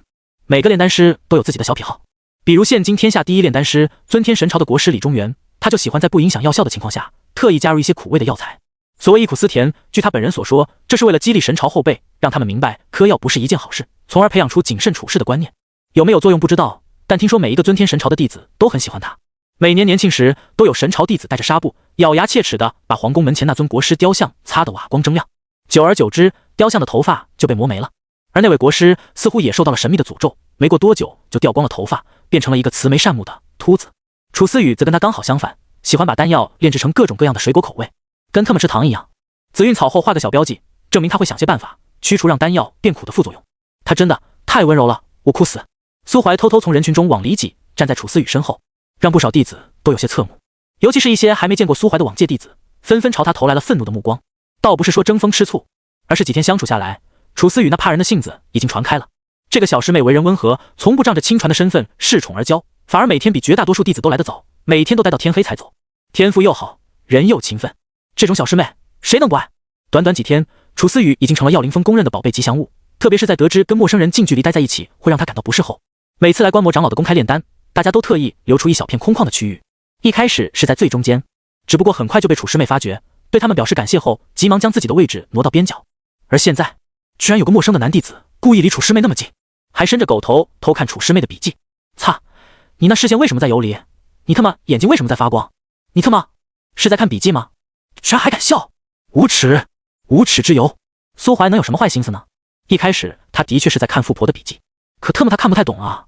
富婆的笔记图文并茂，他只能勉强认出那个大圆画的是丹炉，鸡爪子代表手，叶子代表某种灵药，当代毕加索，恐怖如斯。看不懂画，那他只能看别的了。他1.86米，富婆1.67米，他刚好比富婆高一个头，居高临下，不可避免的就看到了一丝被衣领遮盖的风光。首先是精致的锁骨，再往里是一抹小巧的弧度，惊人的雪白，好像琼脂美玉。苏怀觉得自己鼻子有些热。这位同学，台上那位炼丹完毕的长老终于忍不住了。他只是个外门长老，虽然知道宗门里多了个圣子，可级别够不上参加小黑屋会议的标准，因此也没见过圣子的真容。他只知道自己炼完丹，一眼望去就发现了这个猥琐的男弟子在偷窥药灵峰年纪最小的亲传。岂有此理！这种龌龊之人是如何通过我偃月仙宗入门考核的？这位长老当即就怒了，直接伸手指向抬起头一脸懵逼的苏怀。看什么看，说的就是你！目光游离，不认真观摩，想必是老夫这区4品丹药已经难不倒你了吧？可长老，我无需为自己开脱，你上来演示一番清心丹的炼制方法。若是失败，休怪老夫记下你的名字，在你年底考核上写上一个大大的差，让你一辈子都无法成为内门弟子。苏怀人妈了！四周的药灵峰弟子都在用幸灾乐祸的目光看着他。楚思雨好像在这时才终于察觉到有人出现在自己身旁，他心里有些恼怒。平日里被人靠近就会感到不适的生理反应，好像在面对苏怀时已经彻底失效了，也不知道是因为习惯了还是因为什么。听到长老逼着苏怀炼丹，他破天荒地露出丝丝幸灾乐祸的笑容，怕人的小兔子仿佛不知不觉中学会了一丝狐狸的狡黠。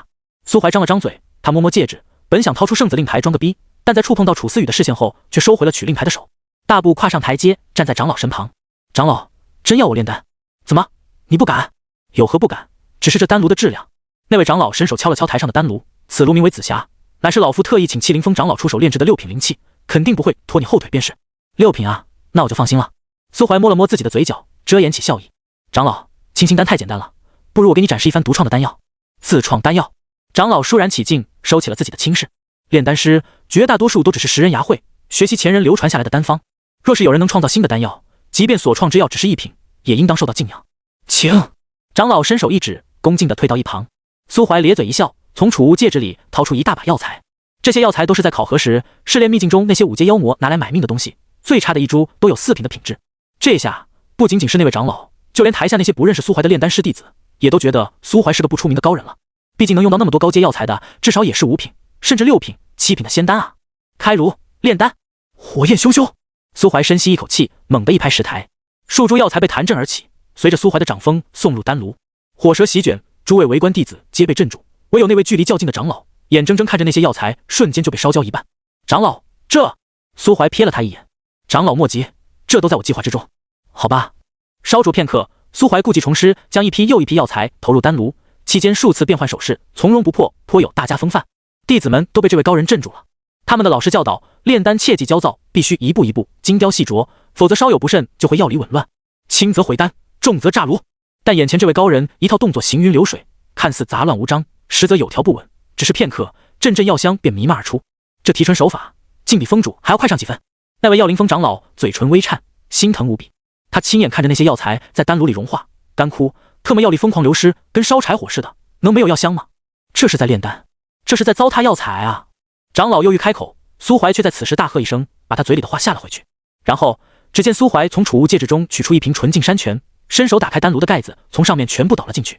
长老，诸弟子，原来炼丹还需要加水吗？那些弟子终于从一开始的震惊中回过神来，开始怀疑苏怀是不是在瞎搞。到了这时，那位长老反而不打算阻止了，因为加了水，炉里的药材便完全算是废掉了，断然再无丝毫挽救的可能。罢了，随他去吧，还能当个反面教材。苏怀可不管长老心里怎么想的，他微微眯着眼睛，看着炉里的药泥再次有烧焦的风险，忍不住又取了一瓶山泉，开盖加水，反复4次，药泥终于被烧成一团不知名的糊糊。他悄然将仙力探入丹炉，凝出一双虚幻的手掌，然后握住药泥开始揉搓。药灵峰长老额头流下几道冷汗，原来丹药之所以是圆的，都是炼丹师用手搓，个屁啊！他再也忍不住了，咒丹成！苏怀再次打断他的话，用力一拍丹炉，一颗拳头大小、圆润无比的丹药从炉口飞出，静静地悬浮在苏怀掌心之上。居然真的炼出来了！可是为什么这丹药那么大？这要怎么才能咽下去啊？嚼碎了咽呗。可丹药不是不能嚼吗？你说的有道理。那些弟子离得远，修为也不够，未能察觉到苏怀的骚操作，以为这人一通瞎搞，真的炼出了一种很新的丹药。他们忍不住窃窃私语。那长老嘴角一抽，刚欲开口揭穿真相，肩膀却被人从后面拍了拍。陈太如不知何时出现在大厅里，目睹了苏怀一系列的骚操作，他现在满头黑线，目光复杂无比。圣子出自药灵峰，这当然是药灵峰的骄傲，他这个峰主算是苏怀半个师傅，说出去多有面啊！可特么圣子不会炼丹啊？不会炼丹有错吗？圣子天赋那么高，年纪轻轻就能吊打8阶仙王，你敢说他不行？那可是大帝钦定的仙宗接班人，是偃月仙宗的脸面，他怎么可能会有错？所以不会炼丹，错不在圣子，而是错在他这个教圣子炼丹的师傅无能啊！苏怀早就发现陈太如下来了，此时见这老头满含热泪的看着自己，那只被宽大袖袍遮盖的手抖得像个帕金森一样，苏怀叹了口气：“陈长老，您的手？无碍，老夫这是刚炼丹时不小心烫到了。哎，您老怎么就不知道小心点呢？刚好我这枚救济大补丹刚刚出炉，陈长老拿去补补吧。”陈太如强忍着一巴掌拍死苏怀的冲动，露出一个比哭还难看的笑容。多谢圣子好意，但老夫还想多活几年。特么的，这丹药谁敢吃啊？那么大一颗，10几种高阶药材糅合在一起，怕是现在吃了，晚上就能见到亡故已久的恩师。到时候恩师问他是怎么死的，他好意思说是被自己门下弟子炼的丹药毒死的吗？怕不是他那位试炼丹术如命的恩师能直接从棺材里跳出来，连夜把他逐出师门。苏怀也知道自己有些强人所难，只好尴尬地摸了摸鼻子，把那颗丹药塞进储物戒指里。陈太如深吸一口气，圣子大人，徐长老正满山门找你呢，说是天寒宫来的贵客那儿出了问题，要找你这个交流活动的负责人商议。可，那我便先行告辞了。圣子快去吧，莫让贵客久等。苏怀缓步走下台阶，牵上楚思雨的手，就快步走出了丹房。待苏怀走远，陈太如重重地叹了口气，看着台下那些满脸懵逼与迷惑的弟子，朗声说道：“刚刚那位，乃是我偃月仙宗圣子。他是万中无一的炼丹奇才，他的炼丹方法也只适合他自己，汝等切莫效仿。”那些弟子们齐齐松了口气。圣子，原来是圣子大人，难怪如此，不拘一格。可是他好像带走了小师妹，带走又如何？小师妹也没拒绝啊，说不定他们本就是相互倾慕的道侣呢。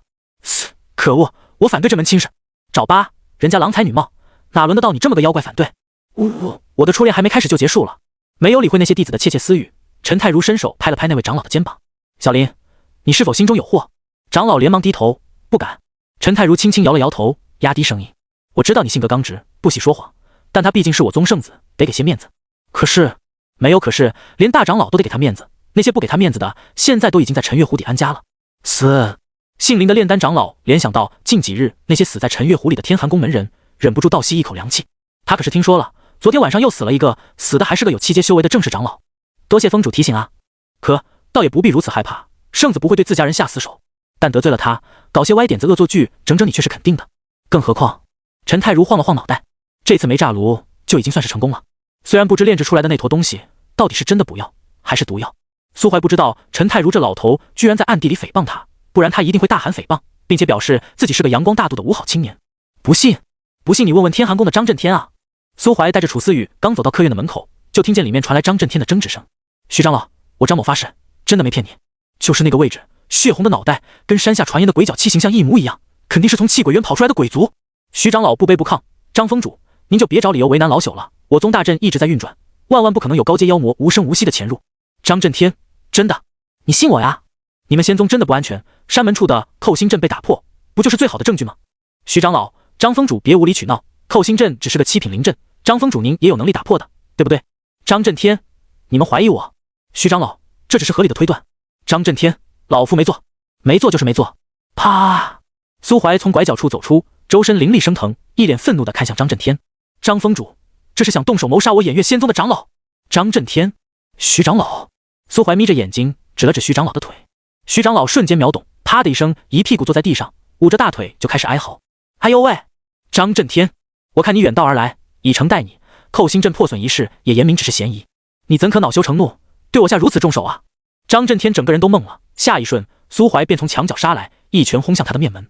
张震天怒了，他是真的怒了。偃月仙宗欺人太甚，他终于不再掩饰自身修为，咬着牙与苏怀交手。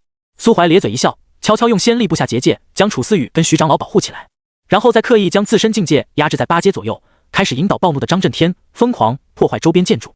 二人交战不到10秒，科院外所在的那片区域便被毁了大半。苏怀突然咧嘴一笑，硬生生受了他一掌，整个人被砸进废墟之中。也是在这时，张震天突然就不敢动了。1、2、3、4、13道仙王级气息锁定了他。偃月仙宗13位驻留宗门的封主封死了他所有的退路。仙宗后方一道9阶仙尊的气息升腾而起，黄猿踏空而来，须发张扬，身后无数青色锋芒若隐若现。张震天，敢在偃月境内伤我宗圣子，你是活腻了吗？张震天深深地吸了口气，他落在地面上，双手抱头，缓缓蹲下。在人家宗门腹地跑是跑不了的，护山大阵不是开玩笑的，那玩意儿连仙尊都抗不住，更何况他一个仙王，不投降就是死，死的连渣都不剩。古人诚不欺我，冲动是魔鬼啊！他脑中一片乱麻，脑海中的线索一点一点的串联起来，甚至开始怀疑整件事都是一个巨大的阴谋。只是不知那红脸的鬼脚七到底是从何而来？难不成偃月仙宗也跟他们一样，在搞一些禁忌的东西？他们拿人炼丹，偃月仙宗则是暗中圈养妖魔，还圈养的是9阶妖魔。张震天觉得肯定是自己发现了偃月仙宗黑暗面的秘密，所以才会被设下这个圈套，杀人灭口。偃月仙宗至天寒宫通告，遵天神朝例，2023年偃月大帝于陈月谷正道成帝，同年6月建立偃月仙宗。迄今为止，我宗已历经14000余年光阴，气鬼渊陷落以后，我宗更是毅然而然地接下镇守重担。数千年来，无数长老弟子前仆后继，喋血异土他乡。6阶地仙级强者理论寿元为3600年，然我宗历届6阶弟子，平均寿命不足500年。外敌入侵，总得有人拿起武器抵御，异族残暴，总会有人牺牲。我宗上下数万人，对此从无怨言。然，昨日戌时3刻，主动提出来我宗做客交流的天寒宫喜剑锋峰主张震天，因自身原因，无故对我宗长老进行打骂。我宗圣子苏怀对其好言相劝，却不曾想恶贼张震天突然暴起，以8阶仙王之势对我宗圣子出手。圣子苏怀年幼，心思单纯，未能想到张震天会歹毒至此，一时不察，被击飞100米，重伤垂危。圣子乃是宗门未来根基，是宗门全体长老心中的希望。我宗有理由怀疑张震天此举是受到天寒宫密令故意为之，目的便是废去我偃月仙宗的未来。我宗驻留气鬼渊全体长老弟子得知此事后，皆俱震怒万分。攘外必先安内，事关仙宗存亡，大帝已在交接战争事宜，将于不久后回归宗门，向天寒宫发起讨伐之战。特此公告。这则通告像是往池塘里丢进一块巨石，掀起的波澜足以轰动整个仙域，无数人都心情激动起来。偃月仙宗驻守气鬼渊，剑冢镇压雨魔窟，尊天神朝设立无数王朝，统管天下凡俗秩序，监视藏心山脉。这3大势力长久以来都因各自肩负的职责而受到仙域所有修士的敬仰。只有天寒宫作为历史最浅、建立最晚的超然势力，天寒宫强势强，底蕴也有，某些时候也会派遣部分弟子前往禁地厮杀。但很多人看待事物都不会在意细节，他们只会看大局。而从大局上来说，天寒宫确实缺乏能拿得出手的功绩，所以对于偃月仙宗的突然发难，大家都觉得理所当然，第一时间就把偃月仙宗放在了受害者的位置上。尤其是某些跟仙宗交好的势力，更是在之后不久也发出了公告。剑冢通告，怀风大帝有言，谋杀他宗圣子乃是断人传承，绝人子嗣，此举绝对不容姑息。大帝思己及人，若是我宗剑子被人如此暗算，他定然要怒火滔天，将凶手所在山门高层一一屠戮殆尽。怀风大帝愿分出一道法身，替偃月大帝暂守气鬼渊，以便偃月大帝能全力出手，讨个公道。尊天神朝诏谕，首先，请某个顽健的友宗不要拱火，以大局为重。偃月仙宗若与天寒宫开战，必是两败俱伤之局。对于偃月圣子重伤一事，我朝国师愿无偿赠予1枚9品御神丹，助偃月圣子痊愈康复。且我朝神皇院居中调度，做出调解，相信天寒宫也愿做出相应赔偿。请诸位怀顾苍生。天寒宫内，一个身材微胖，大概200来斤的中年男人一脸麻木地站着，满头大汗，身上的袍服被汗水浸透，贴在背上。他是天寒宫内统管通讯的主簿，主要负责与其余3个超然势力联络，平日里事务并不算多。但他怎么都没想到，今天下午还好好的吃个晚饭回来，人偃月仙宗突然就发了一条公告，字里行间都在哭诉天寒宫欺负他们，最后更是直接发起了战争通告。还没等他反应过来呢，很快啊，啪的一声，剑冢的人就跳出来了，还说愿意帮偃月仙宗镇守气鬼渊，让他们放心攻打天寒宫。后面那个尊天神朝也不是啥好东西，口口声声大局为重，看起来像是个和事佬，实际上直接暗戳戳的就坐实了偃月仙宗的受害者身份。这特么还没调查呢，你们就急着给我天寒宫定罪，让我天寒宫赔偿，这不是针对是什么？就因为我天寒宫年纪小，责任轻，就要被你们联合起来排斥孤立，甚至一则通告就想要我们赔偿。上次我们宗门死了长老，让你们帮忙调查，你们用意外落水这种理由来敷衍我们就算了，如今又莫名其妙的说我天寒宫封主谋杀你家圣子，直接就用开战威胁我们，这特么是职场突啊，太恶心人了。通讯主不气抖冷，作为一个天寒宫门人，他想直接发通告硬刚，告诉全仙域他们天寒宫也不是什么软柿子，谁都能捏一下。可是他不敢，也没这个权利。大长老，我们该怎么办？通讯主簿低着脑袋，他面前是一座面积不过20-30平的破旧木屋，木屋里时不时传出一阵阵剧烈的咳嗽声，让人有些担心里面的人会不会突然把肺咳出来，一命呜呼。发通道先道歉，然后问问偃月仙宗想要什么。嘿嘿，不需要先联系张峰主问问情况吗？不必。屋里传出细微的喝水声，一个美貌的侍女从里面打开木屋的门，将屋中老人的形象展露出来。她一头灰白短发，梳理得很整齐，身上随意地披着一身天青色的袍子，面容苍老无比，眼窝深陷，死气沉沉。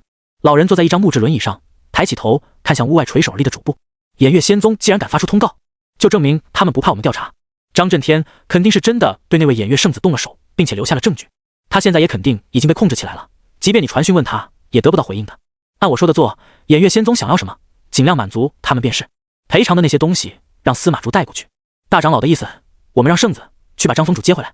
不，张震天不用回来，湖底秘境的开启绝对不能错过。张震天回来了，凭司马竹的修为走不了多远，我会写一张手谕，让他接下来跟在司马竹身旁，听司马竹的命令行事。好了，老夫身体不便，没什么事，你就先回吧。是，大长老，属下告退。矮胖的主簿弯着腰，一路后退着离开这片僻静的山谷。山谷内有一口小潭，天寒宫大长老坐在屋里，看着平静的水面出神。他的手放在胸腹处，灰袍遮掩下的皮肤一片漆黑，上腹部一条近30公分长的狰狞疤痕，异常骇人。苍老的手微微颤动，他感受着体内那颗非人之心传递而出的有力心跳，久久无言。天寒宫至偃月仙宗通告：对于贵宗圣子受伤一事，我宗大长老深感歉意。我们深知偃月仙宗对整个仙域做出的贡献有多大，始终对贵宗保有120%的敬意，并非有意冒犯贵宗。经调查，我宗喜剑峰峰主张震天近日曾受大长老密令，前往藏心山脉深处诛杀一头擅长蛊惑人心的八阶妖狐。之所以突然暴起，或是受到妖狐临死反扑时留下的暗伤，一时被蛊惑心智。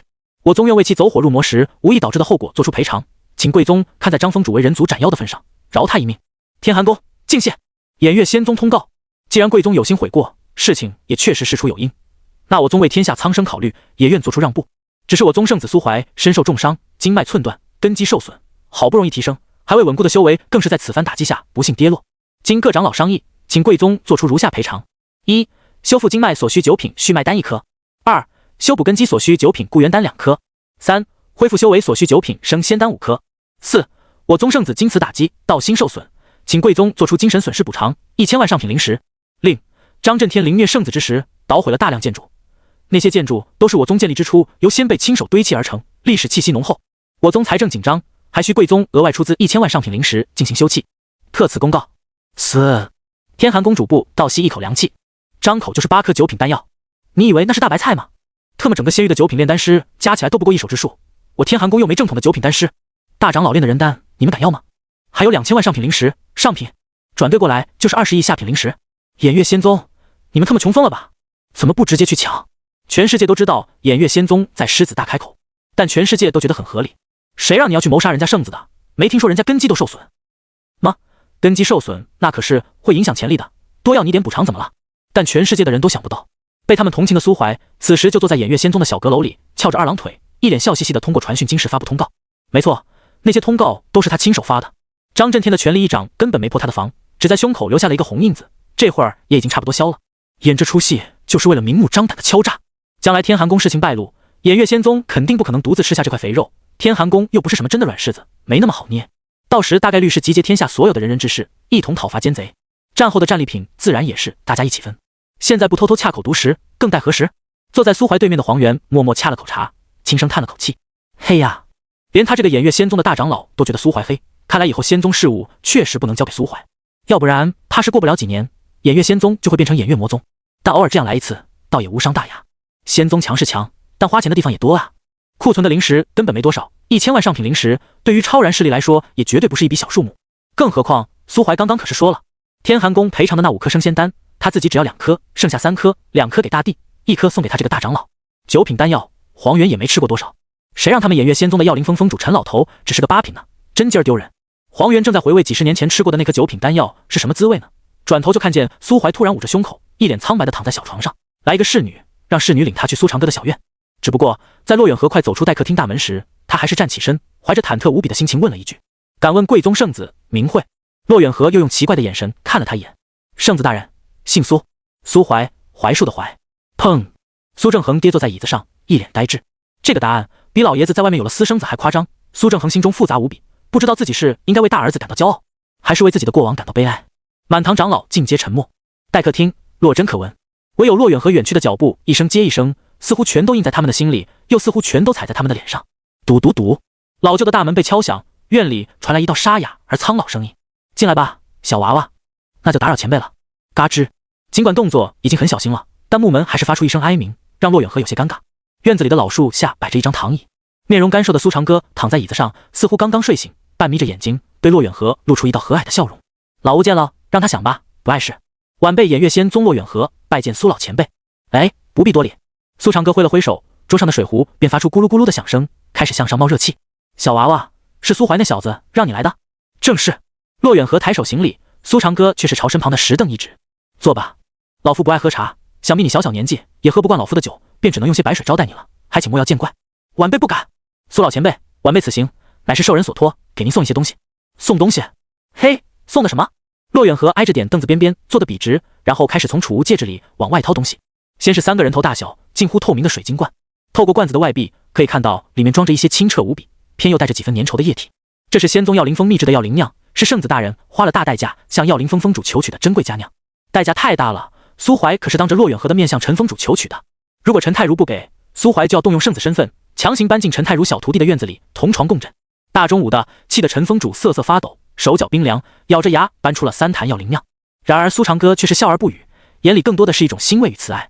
咦，圣子不是说苏老前辈嗜酒如命吗？骆远和心里带着一丝疑惑，又接连搬出10个陶土所制的红枫酒坛。这是我宗大长老让我转赠给苏前辈的，乃是陈月谷酒家所酿。大长老特意让晚辈带了一句话，说是陈月谷的破酒又涨价了，如今已经涨到2枚015坛了，送这些酒花了大长老4枚010，他很心疼。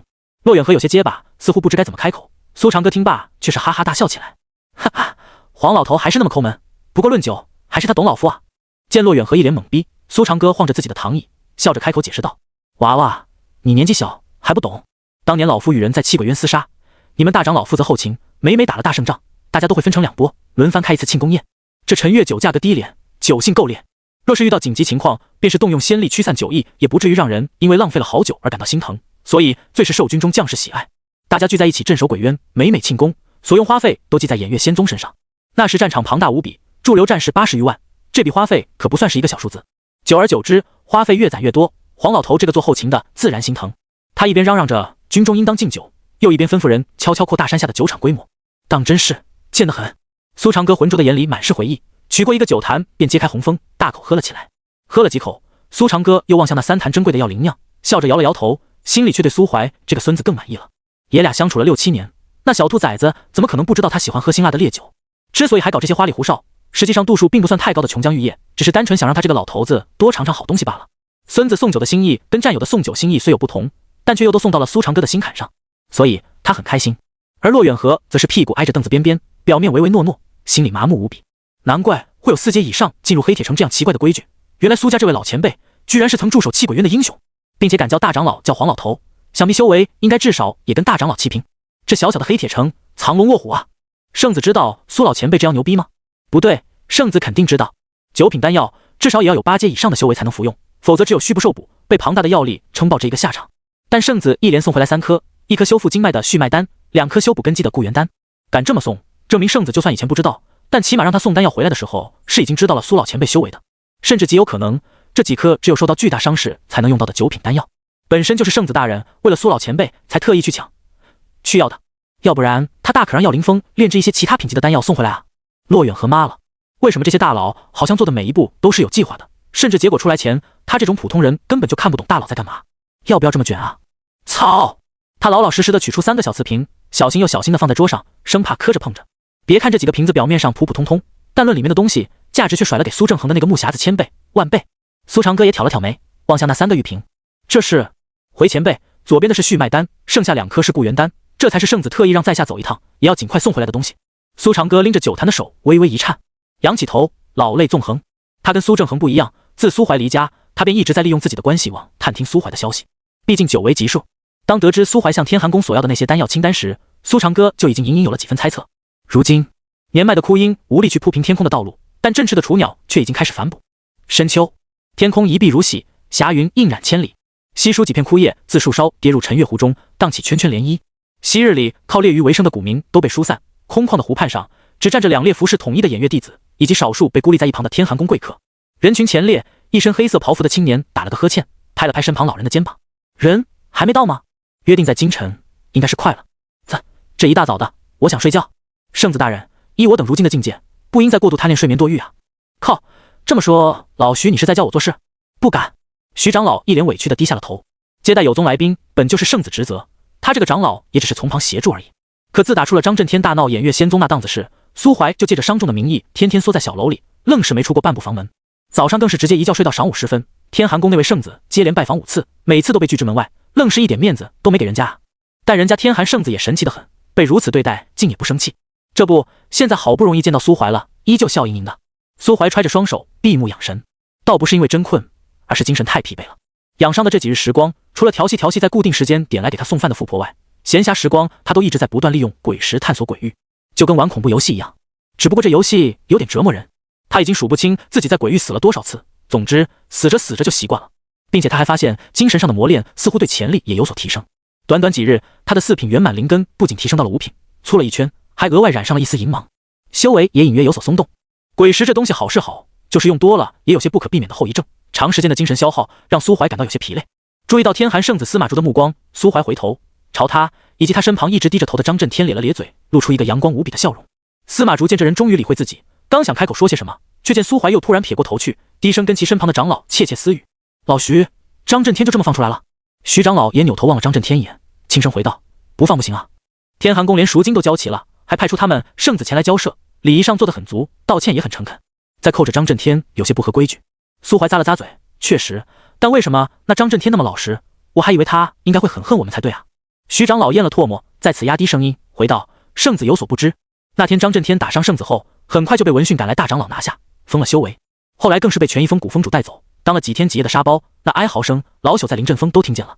古峰主心狠手辣，特意去药灵峰取了一大堆疗伤吊命的丹药，打了治好再接着打，如此循环往复，张震天连道心都快被打没了，现在能不老实吗？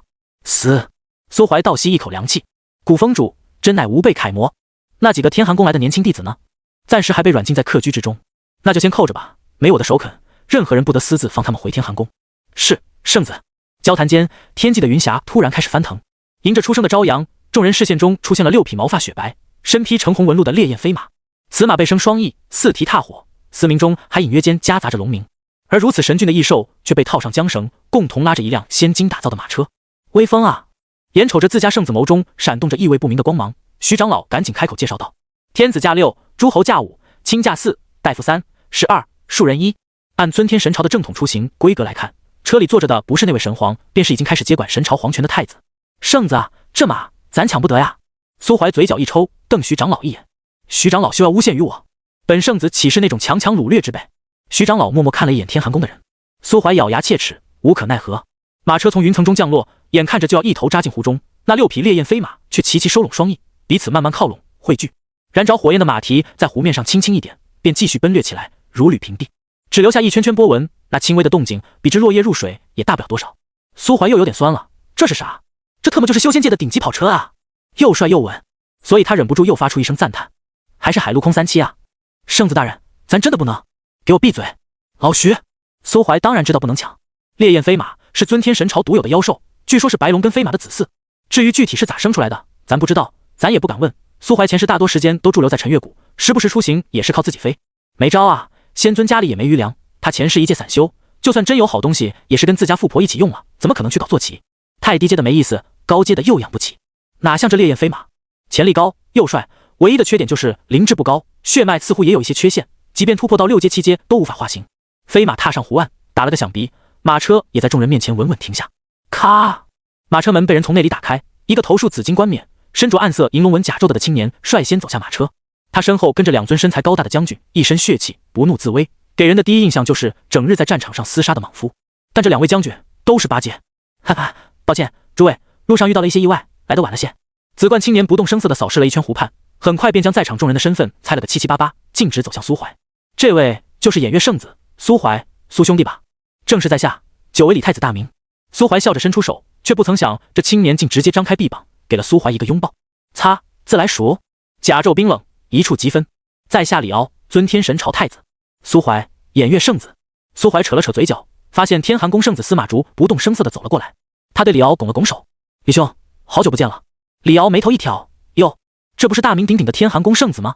司马竹，大家都是超然势力，你们天寒宫不能厚此薄彼啊，啥时候也派人来我尊天皇城交流交流？我看那个叫张震天的就不错啊，派他来，我神朝定然以礼相待。司马竹眸光闪了闪，明知这李敖在嘲讽自己，脸上的笑意却是不减，轻声回道：两宗交流一事，竹无权定夺。不过李兄的提议，我会向大长老提及，让长老会好好考虑一番的。别装了，司马竹，本太子最讨厌的就是你这副笑嘻嘻的虚伪嘴脸。李敖突然笑着伸手拍了拍司马竹的脸：天寒宫的圣子大人，大荒王朝的事，本殿可没打算就此接过呀。这种极为侮辱人的举动，让司马竹身后的张震天抬起了头。只不过还没等他有下一步的动作，李敖带来的2个将军就默默取出了自己的兵器。张震天犹豫了1秒，又低下了头。若是换作以往，他说什么也要争口气干一架，反正1打2，就算打不过也能走，不可能死在这。可经历了偃月仙宗的阴谋后，张震天生怕自己一出手，那俩看似牛逼哄哄的武将下一刻就会躺在地上，然后没有几颗9品丹药就起不来。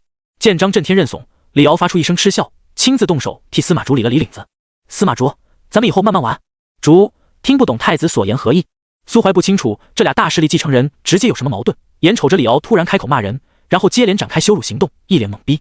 不过这并不妨碍他默默掐挂，尤其是在看到司马竹依旧一脸风轻云淡、心平气和地跟李敖说话时，他也不得不给这位天寒宫圣子点个赞。这忍耐力至少得有神龟那一级了。忍者神龟，恐怖如斯。司马竹继续装傻，李敖也不生气，他拍了拍手，就看到身后一个将领突然扭头钻进马车，牵了一头矮马出来。那匹马矮小无比，毛色杂乱，也没什么妖兽血脉，一看就是凡俗烈马。那将军牵着他走到司马竹面前，李敖指着他对司马竹说：“司马竹，这么久没见，也没什么东西送你，这匹马跟你气质很配，现在我把它送你可好？那就多谢太子。”噗嗤，司马竹的话还没说完，几缕粘稠的血液便飞溅而起，粘在了他的脸上。李敖将捅进矮马脖子的短刃拔出来，看着司马竹的眼睛，一字一句地说笑道：“瞧，你的马死了！”卧槽！全程目睹了李敖的骚操作，苏怀顿时惊为天人。这太子怎么比他这个偃月圣子还狠？太恶心人了！堂堂尊天神朝，统管天下，怎么会有这么一个没有素质的继承人啊？最关键的是，那司马竹到了现在都还没生气发火，只是脸上的笑容都没有了，默默抬起袖子擦干脸上的血迹，这才叫忍辱负重啊！哈哈，司马竹，你装啊？你怎么不继续装了？见司马竹不笑了，李敖反而开心的笑了起来，终于不再羞辱他，而是扭头搂着苏怀的肩膀，将他拉远了一些。但苏怀却默默抬手，把李敖的手臂从肩膀上挪开。李敖脸上笑容一僵，抬起头对上了苏怀那双充满嫌弃的眼睛，那眼神就像是在看一个嚣张无脑的反派小喽啰。苏兄，别用那种眼神看我。李太子缘何如此对待天寒圣子？须知天寒宫可是我们的有宗，你这么做就不怕激起两宗之间的矛盾，导致仙门乱战，生灵涂炭吗？我苏怀实名对你进行谴责。李敖人顿时就傻了，我靠，现在不是你们偃月仙宗嚷嚷着要开战的时候了，不是你们以圣子重伤为由狮子大开口敲诈天寒宫的时候了，现在知道天寒宫是有宗了，你这个活蹦乱跳的濒死圣子有什么脸来谴责我？李敖咬了咬牙，开口解释道：“苏兄有所不知，这是我与司马竹那虚伪小人之间的私怨。”私怨？什么私怨？我们尊天神朝对于太子的选拔有一套极为残酷严格的流程，每一个皇室嫡裔都会在5岁那年被暗中送入俗世王朝，隐瞒身世，秘密托付给俗世的普通人家抚养，直到16岁那年才会被接回皇宫，并且在这11年中，皇裔的生死全靠自己跟养父母，即便皇子皇孙饿死冻死，神朝也只负责观察记录，不会干涉半分。苏怀叹了口气，真狠啊！李敖也跟着叹了口气，确实狠啊。不过我朝毕竟身负统管天下之责，在深宫皇城长大，在锦衣玉食中成长起来的人，知天下却又不知天下，这类皇室子弟可为将，可为公，为后伯子男，独不能为皇，不可为王，这是神皇陛下订立的规矩。苏怀点了点头，所以你是怎么跟司马竹结下仇怨的？李敖垂下双眸，当年我被送往的地方便是司马竹父亲统御的国度大荒王朝，抚养我长大的那对夫妇在我9岁那年曾诞下一女，我16岁离去时他7岁。苏怀浑身一震，你特么应该不会那么禽兽吧？李敖愣了愣，明白苏怀意思后立马就瞪大了双眼，庶子安敢辱我？嗨，你继续说。李敖咬了咬牙，接着说道：被接回皇城后，我便被斩断一切的外界联系，送到密地培养，因此与那女娃并无多少关系，甚至早已淡忘她的音容。苏怀，我靠，皇室无情啊！什么无情？又不是所有人都喜欢小孩，那女娃也不喜欢我啊！嗨，你说的对，你接着说。2年前，我凭借自身努力被确立为神朝太子，按律曾抚养我的那户人家将由神朝出面纳入皇城赡养。可当皇朝中人暗中抵达大荒王朝时，却只接回一个面容憔悴的中年男人。曾经的女娃在15岁时被人掳走，生死不知。我的养母也因为伤心过度，没多久就病逝了。我后来暗中派人调查过，什么线索都没查到，去天机阁请人卜算，那位阁老却闭口不言，只递给我一根白烛。直到后来，因为某些原因，我得知女孩失踪那年，天寒圣子司马竹曾回过大荒王朝，途经那座小城。李敖微眯着双眼瞥向司马竹，天机阁给的白烛，年轻貌美的女孩失踪，这3个因素跟司马竹联系在一起，答案再明显不过。可惜天机阁不敢惹恼天寒宫，不愿出面作证，又找不到线索证据，皇朝不可能为了一个大荒王朝的普通女子跟天寒宫开战，此事只能作罢。可皇朝可以不管，我不能啊！我毕竟只是个太子，还做不到如今陛下那般无私无情。如果有机会，我必亲手灭杀司马竹那个人渣，碎尸万段。苏怀叹了口气，伸手拍拍李敖的肩膀，突然扭头大声喊道：司马竹！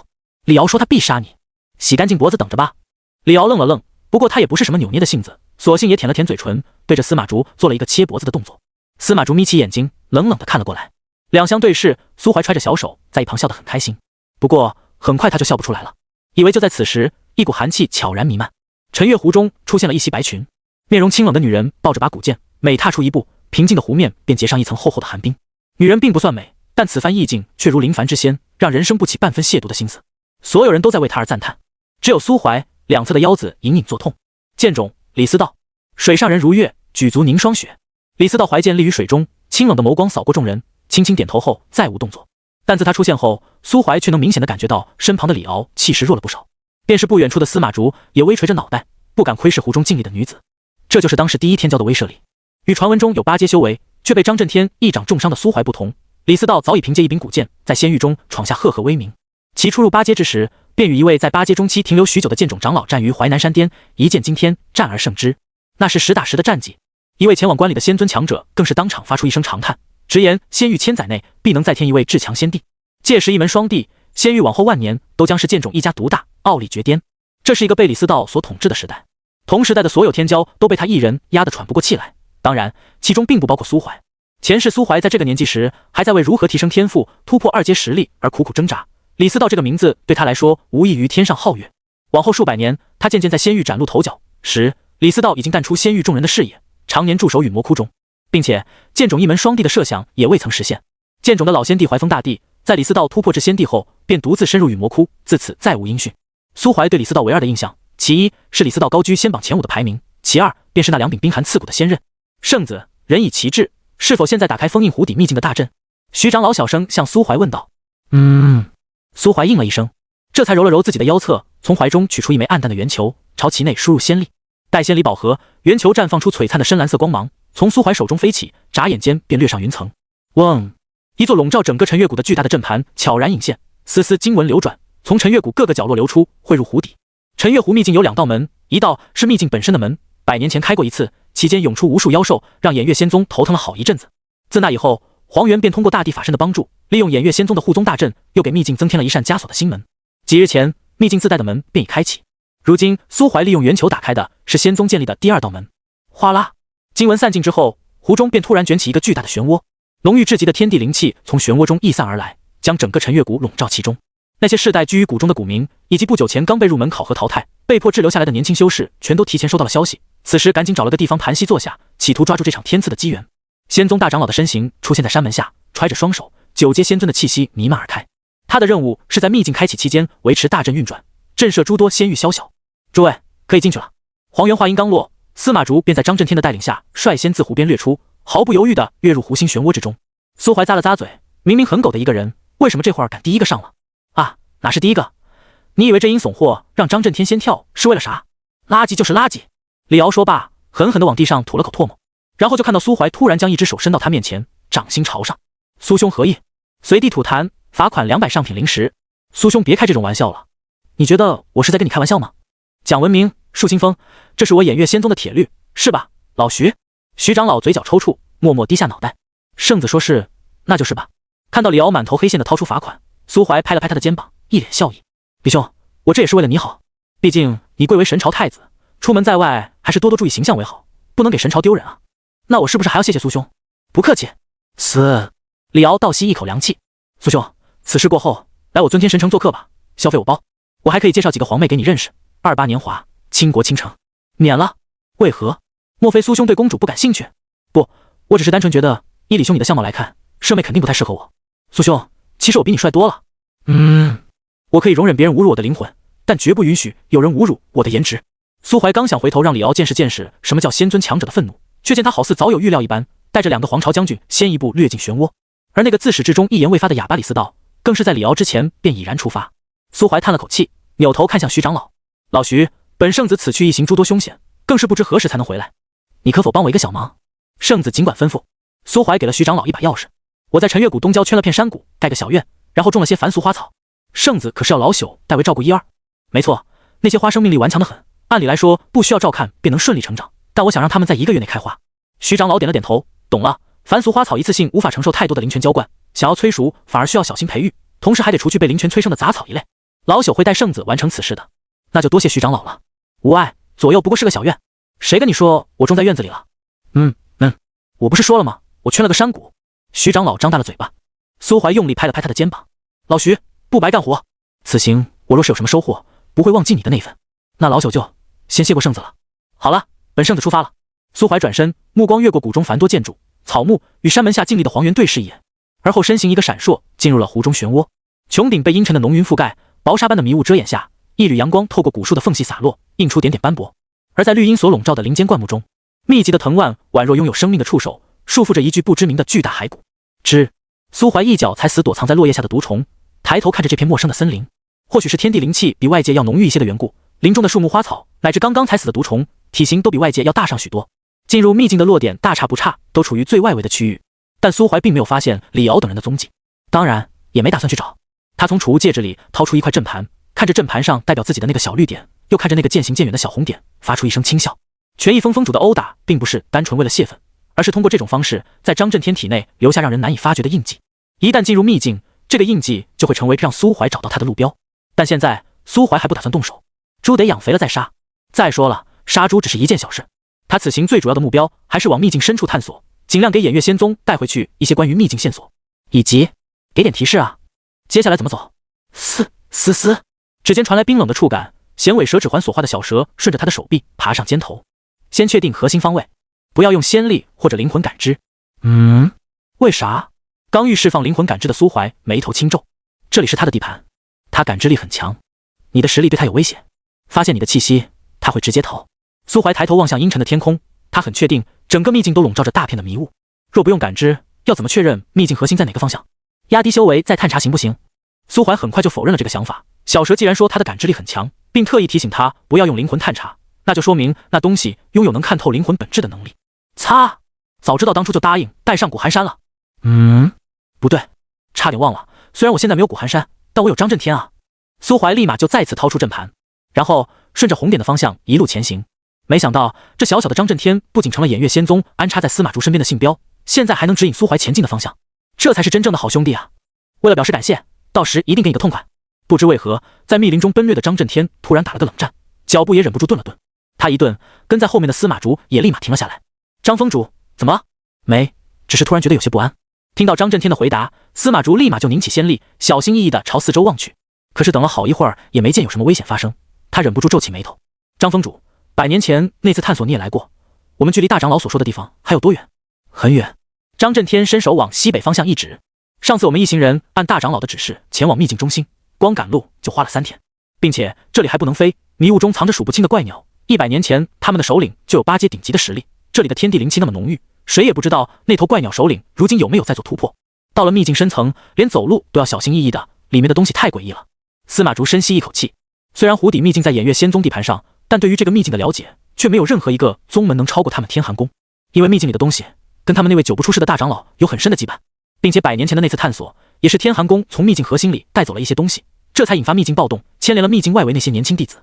张震天站在原地，用灵魂力量搜索了一阵子，再次开口道：核心之地的他布置了3层关卡，只有或者走到神殿的人才有资格向他提出自己的诉求。圣子虽然离目的地还有很远，但距离他布置的第1层关卡已经很近了，那就赶紧出发。不知道为什么，刚刚听你那么一说，我心里也突然有种发毛的感觉。2人再次上路，小半天后，他们面前出现了一面漆黑如墨的巨大屏障，屏障横亘百里，一眼望不到边际，硬生生将秘境里层与外层隔绝开来。张震天停下脚步，咽了口唾沫。到了，圣子，这就是第1个关卡。司马竹站在张震天身旁，眯起眼睛，细细打量着那面黑壁。这就是大长老所说的遮魂壁。100年前我还只是7阶长老时，宗内一共出动2位仙王，其中就有1人死在这里。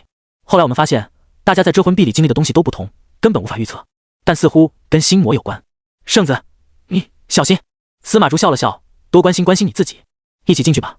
是。2人抬起手印在黑壁上，漆黑的壁垒刹那间涌起阵阵波纹，无数漆黑的手臂自壁垒中伸出，拉扯着他们的尸体，将他们彻底淹没。漆黑的石室，阴冷的铁栅。张震天突然就打了个冷战，他认识这个地方，偃月仙宗权一峰用来练习拳的地牢。抬起手，果然修为被封住了，居然是前不久才刚刚经历的事情。张震天悄悄松了口气，虽然要重新遭受一次侮辱，受些皮肉之苦，但他张震天既然撑过了第1次，就一定能撑住第2次。哗啦，铁链摩擦地面的声音突然响起。张震天抬起头，望着不远处那个左手缠链右手持钩的红脸鬼影，身躯突然开始抑制不住的颤抖。为什么不是权益封主？结！红脸鬼影狞笑一声，手里的钢钩突然开始甩动，而后隔着5-6米，那只人头大小的铁钩扑哧一声勾住了他的脑袋。啪！张震天发现他整个人都飞了起来，然后被鬼影提在手里，伴随着铁链的声响走向下一个牢房。不杀我！张震天心里一阵迷惑。下一个牢房门口，那鬼影突然发出一阵狞笑，不知道从哪里摸出一颗粉色的丹药塞进张震天的嘴里。张震天奋力挣扎，想把丹药吐出去，鬼影却掰开他的嘴，往他嘴里丢了颗酸味十足、酸到灵魂深处的鲜果。咕噜，他下意识咽了口水，这一咽就把粉色丹药吞进了肚里，血液瞬间沸腾，腹中燃起一阵邪火。然后就见鬼影大笑起来，一把他丢进了第二个牢房之中。张震天晃了晃脑袋，意识开始迷乱。他发现这个牢房里绑着一道让他熟悉无比的身影，天寒宫圣子司马竹。不过圣子大人怎么越看越清秀？张震天下意识朝司马竹走去。司马竹嘴里被塞了一大团布条。刚刚进入遮魂壁时，他就发现这个牢房的布置跟他在大荒王朝见的暗室差不多。他在这暗室里不知毁了多少凡俗少女，大的小的，高的矮的，萝莉御姐。那些少女事后不听话的都死了，听话的则被他圈养在私人府邸里。他本以为遮魂壁最多就是让他体验一番被女人反过来欺辱的经历，直到牢房里突然被塞进来一个膀大腰圆、面红耳赤的张震天。遮魂壁，心魔，湖底秘境在100年前第一次出现，可听他们的意思，天寒宫那位大长老似乎在那之前就跟这秘境有所牵扯。苏怀站在遮魂壁旁，若有所思。他一路尾随，并在半天之前就追上了张震天二人的身影。只是这俩人虽然察觉到了一丝危险，却无法发现他的隐秘之处，因而让他成功探听到了一些关于秘境的资料。苏怀眯着眼睛打量了一会遮魂壁，又调用一丝仙力试探了一番，而后才深吸一口气，闷头扎了进去。心魔这东西他还没见过，长恩复仇，随心而为。苏怀对于善恶的衡量标准与自己的理解，在他眼里世界非黑非白，而是二者掺杂的灰。迄今为止接连9世，林林总总加起来近700年岁月，他大抵是问心无愧的。即便是多次经历死亡，也并没有真的在他心里留下太多阴影，毕竟死的次数多了，慢慢就习惯了。所以他的心魔会是什么呢？一片纯白，恍然如梦。苏怀睁开眼，发现自己出现在偃月仙宗山门外，周遭皆是垂头丧气的年轻男女。一道山门将陈月谷一分为二，门外是熙熙攘攘的生活与现实，门内是意气风发的抱负与梦想。这是我上一世考核失败的场景。心魔就这。苏怀抬了抬手，确实只有一阶后期的实力修为，弱得像只会扑棱翅膀的菜鸡。他不慌不忙，也没刻意去改变什么，完全跟前世走的路一样。在苏怀看来，如果能力不足以去改变太多，他前世走过的就是最好的路。一开始他以为这片幻境会在富婆身上下文章，比如让富婆彻底消失在他的世界里，毕竟思来想去，这确实能破他的防。可是没有，在谷中挣扎大半年后，他依然在陈月谷后山遇到了因为炼丹失败而偷跑下山画画散心的富婆。富婆站在一片河滩边，见这片人迹罕至的山谷有陌生人出现，立刻就怂了一批。可他面前的画才画到一半，又舍不得就这样卷东西走人。好在两人之间隔着一条10余米宽的浅河滩，水不深，清澈见底，却又给了楚思雨一些实实在在的安全感。苏怀在河滩的另一侧停下脚步，待对面的少女稍微放松了一些，他突然朝她大声喊道：“你是在画画吗？”楚思雨身体一颤，点了点头：“能不能帮我画一张？”见楚思雨不说话，苏怀又笑着喊道：“我家离这里很远，半年多前被仙宗淘汰，没有去处了，只能冒险猎一些低阶妖兽养活自己，也不知道还能坚持多久。你能不能帮我画一张画，证明我在这个世界上真的存在过？”楚思雨抬头看着少年那张灿烂的笑脸，鬼使神差般点了点头，而后在那张充满印象派风格的画布上勾勒出一个人形轮廓。直到天黑，二人都没有再做交流。楚思雨悄无声息地离开河滩，连道别都没有，只留下一块乱七八糟的黑白画布，可以勉强从轮廓上看出画的是这片山谷。他走后，苏怀淌过小河，看到画布上的内容，突然忍不住笑出了声。果然热爱绘画的不一定喜欢达芬奇跟梵高，但肯定都当过毕加索的门徒。这是前世苏怀跟富婆的初遇，连说的话都一字不差。那一天是苏怀的18岁生日，他正式成为了一名散修。脑海中虽然有一些前几世记下的小机缘可以去取，可至少截止那一天，他依旧碌碌无为，依旧平庸。除开7世死亡锻炼出的大心脏，以及看惯人心险恶，却反而变得乐观开朗，越来越放纵自己的随性外，一无所有。与富婆出狱的第4天，楚思雨再次冲击4品炼丹师失败，他背着画板再次跑到那片跟他曾经的家极为相似的山谷中游荡。河滩上静静地钉着一根木叉，顶端绑着根麻绳，挂着他留下的那块画板，上面色彩艳丽，山是山，水是水，天空原野，一望无际。唯独那个小人依旧歪歪扭扭，只有人形却没有人样。楚思雨咬了咬牙，罕见的有些生气：“你自己画的那么好，还让我给你画画，做是不是想故意嘲讽我？”此时少年卷着裤腿在河滩边插鱼，见画画的女孩再次出现，一把撸去头发上的河水，举着手里光秃秃的叉子冲他笑：“谢谢你上次帮我画的画，刚好我的火锅底料研制成功了，待会请你吃火锅啊。”“不用了，来吧，我家又不远，就在那儿。”楚思雨顺着少年手指的方向望去，山谷中钉着几根大木头，搭了个大概的木屋框架，但此时望去却只是个四面透风、勉强遮雨的草棚。草棚中央摆着一口大锅，旁边堆着大堆的调味料跟蔬菜、瘦肉。他要在这里住下吗？楚思雨默默捏了捏自己的手。山谷、木屋，除了没有漫山遍野的烛光花，真的跟他曾经的家好像。自从6岁那年母亲失踪，父亲把他带回楚家祖宅后，那片记忆中的山谷、温馨的家便永远都停留在回忆之中了。楚思雨望着那片草棚，轻轻点了点头：“谢谢。”木屋确实简陋，只在中央垒了个土灶，架上一口大锅便开始烧火。苏怀握着把菜刀，把楚思雨捉上来的鱼开膛破肚，刮鳞去骨，切成一片片晶莹剔透的薄片。楚思雨不好意思干坐着不动，便端着块小木墩，闷头在土灶前添柴烧火。锅里红色的汤水开始沸腾。苏怀切好鱼片，跑过来把一大堆瘦肉倒进锅里，没几秒钟就捞出2片，吹了几口就往嘴里塞。楚思雨张了张嘴，说不出话来。别烧火了，快过来吃啊！这个怎么想吃啥直接往锅里倒，然后熟了捞出来吃掉就行，很简单的。见楚思雨依旧没什么动作，苏怀拿了个小碗，烫了几片鱼，又加上几片肉，端到楚思雨的面前。喏，试试吧，很好吃的。鱼肉鲜香扑鼻，还带着浓郁的辣味。楚思雨接过小碗，低头吃了一片，立马就喜欢上了这种独特的味道。美食的诱惑暂时战胜了心理上的惬意。没过多久，楚思雨便无师自通，开始主动往锅里加菜，加的还都是肉类，那些蔬菜他连看都不带看一眼的。有时眼睁睁地看着苏怀把他下的肉片捞走，他还会瞪着眼睛，用一脸难以置信的神情看着苏怀，然后默默往锅里加更多的肉。苏怀忍不住摸了摸鼻子，用手遮掩住嘴角的笑意。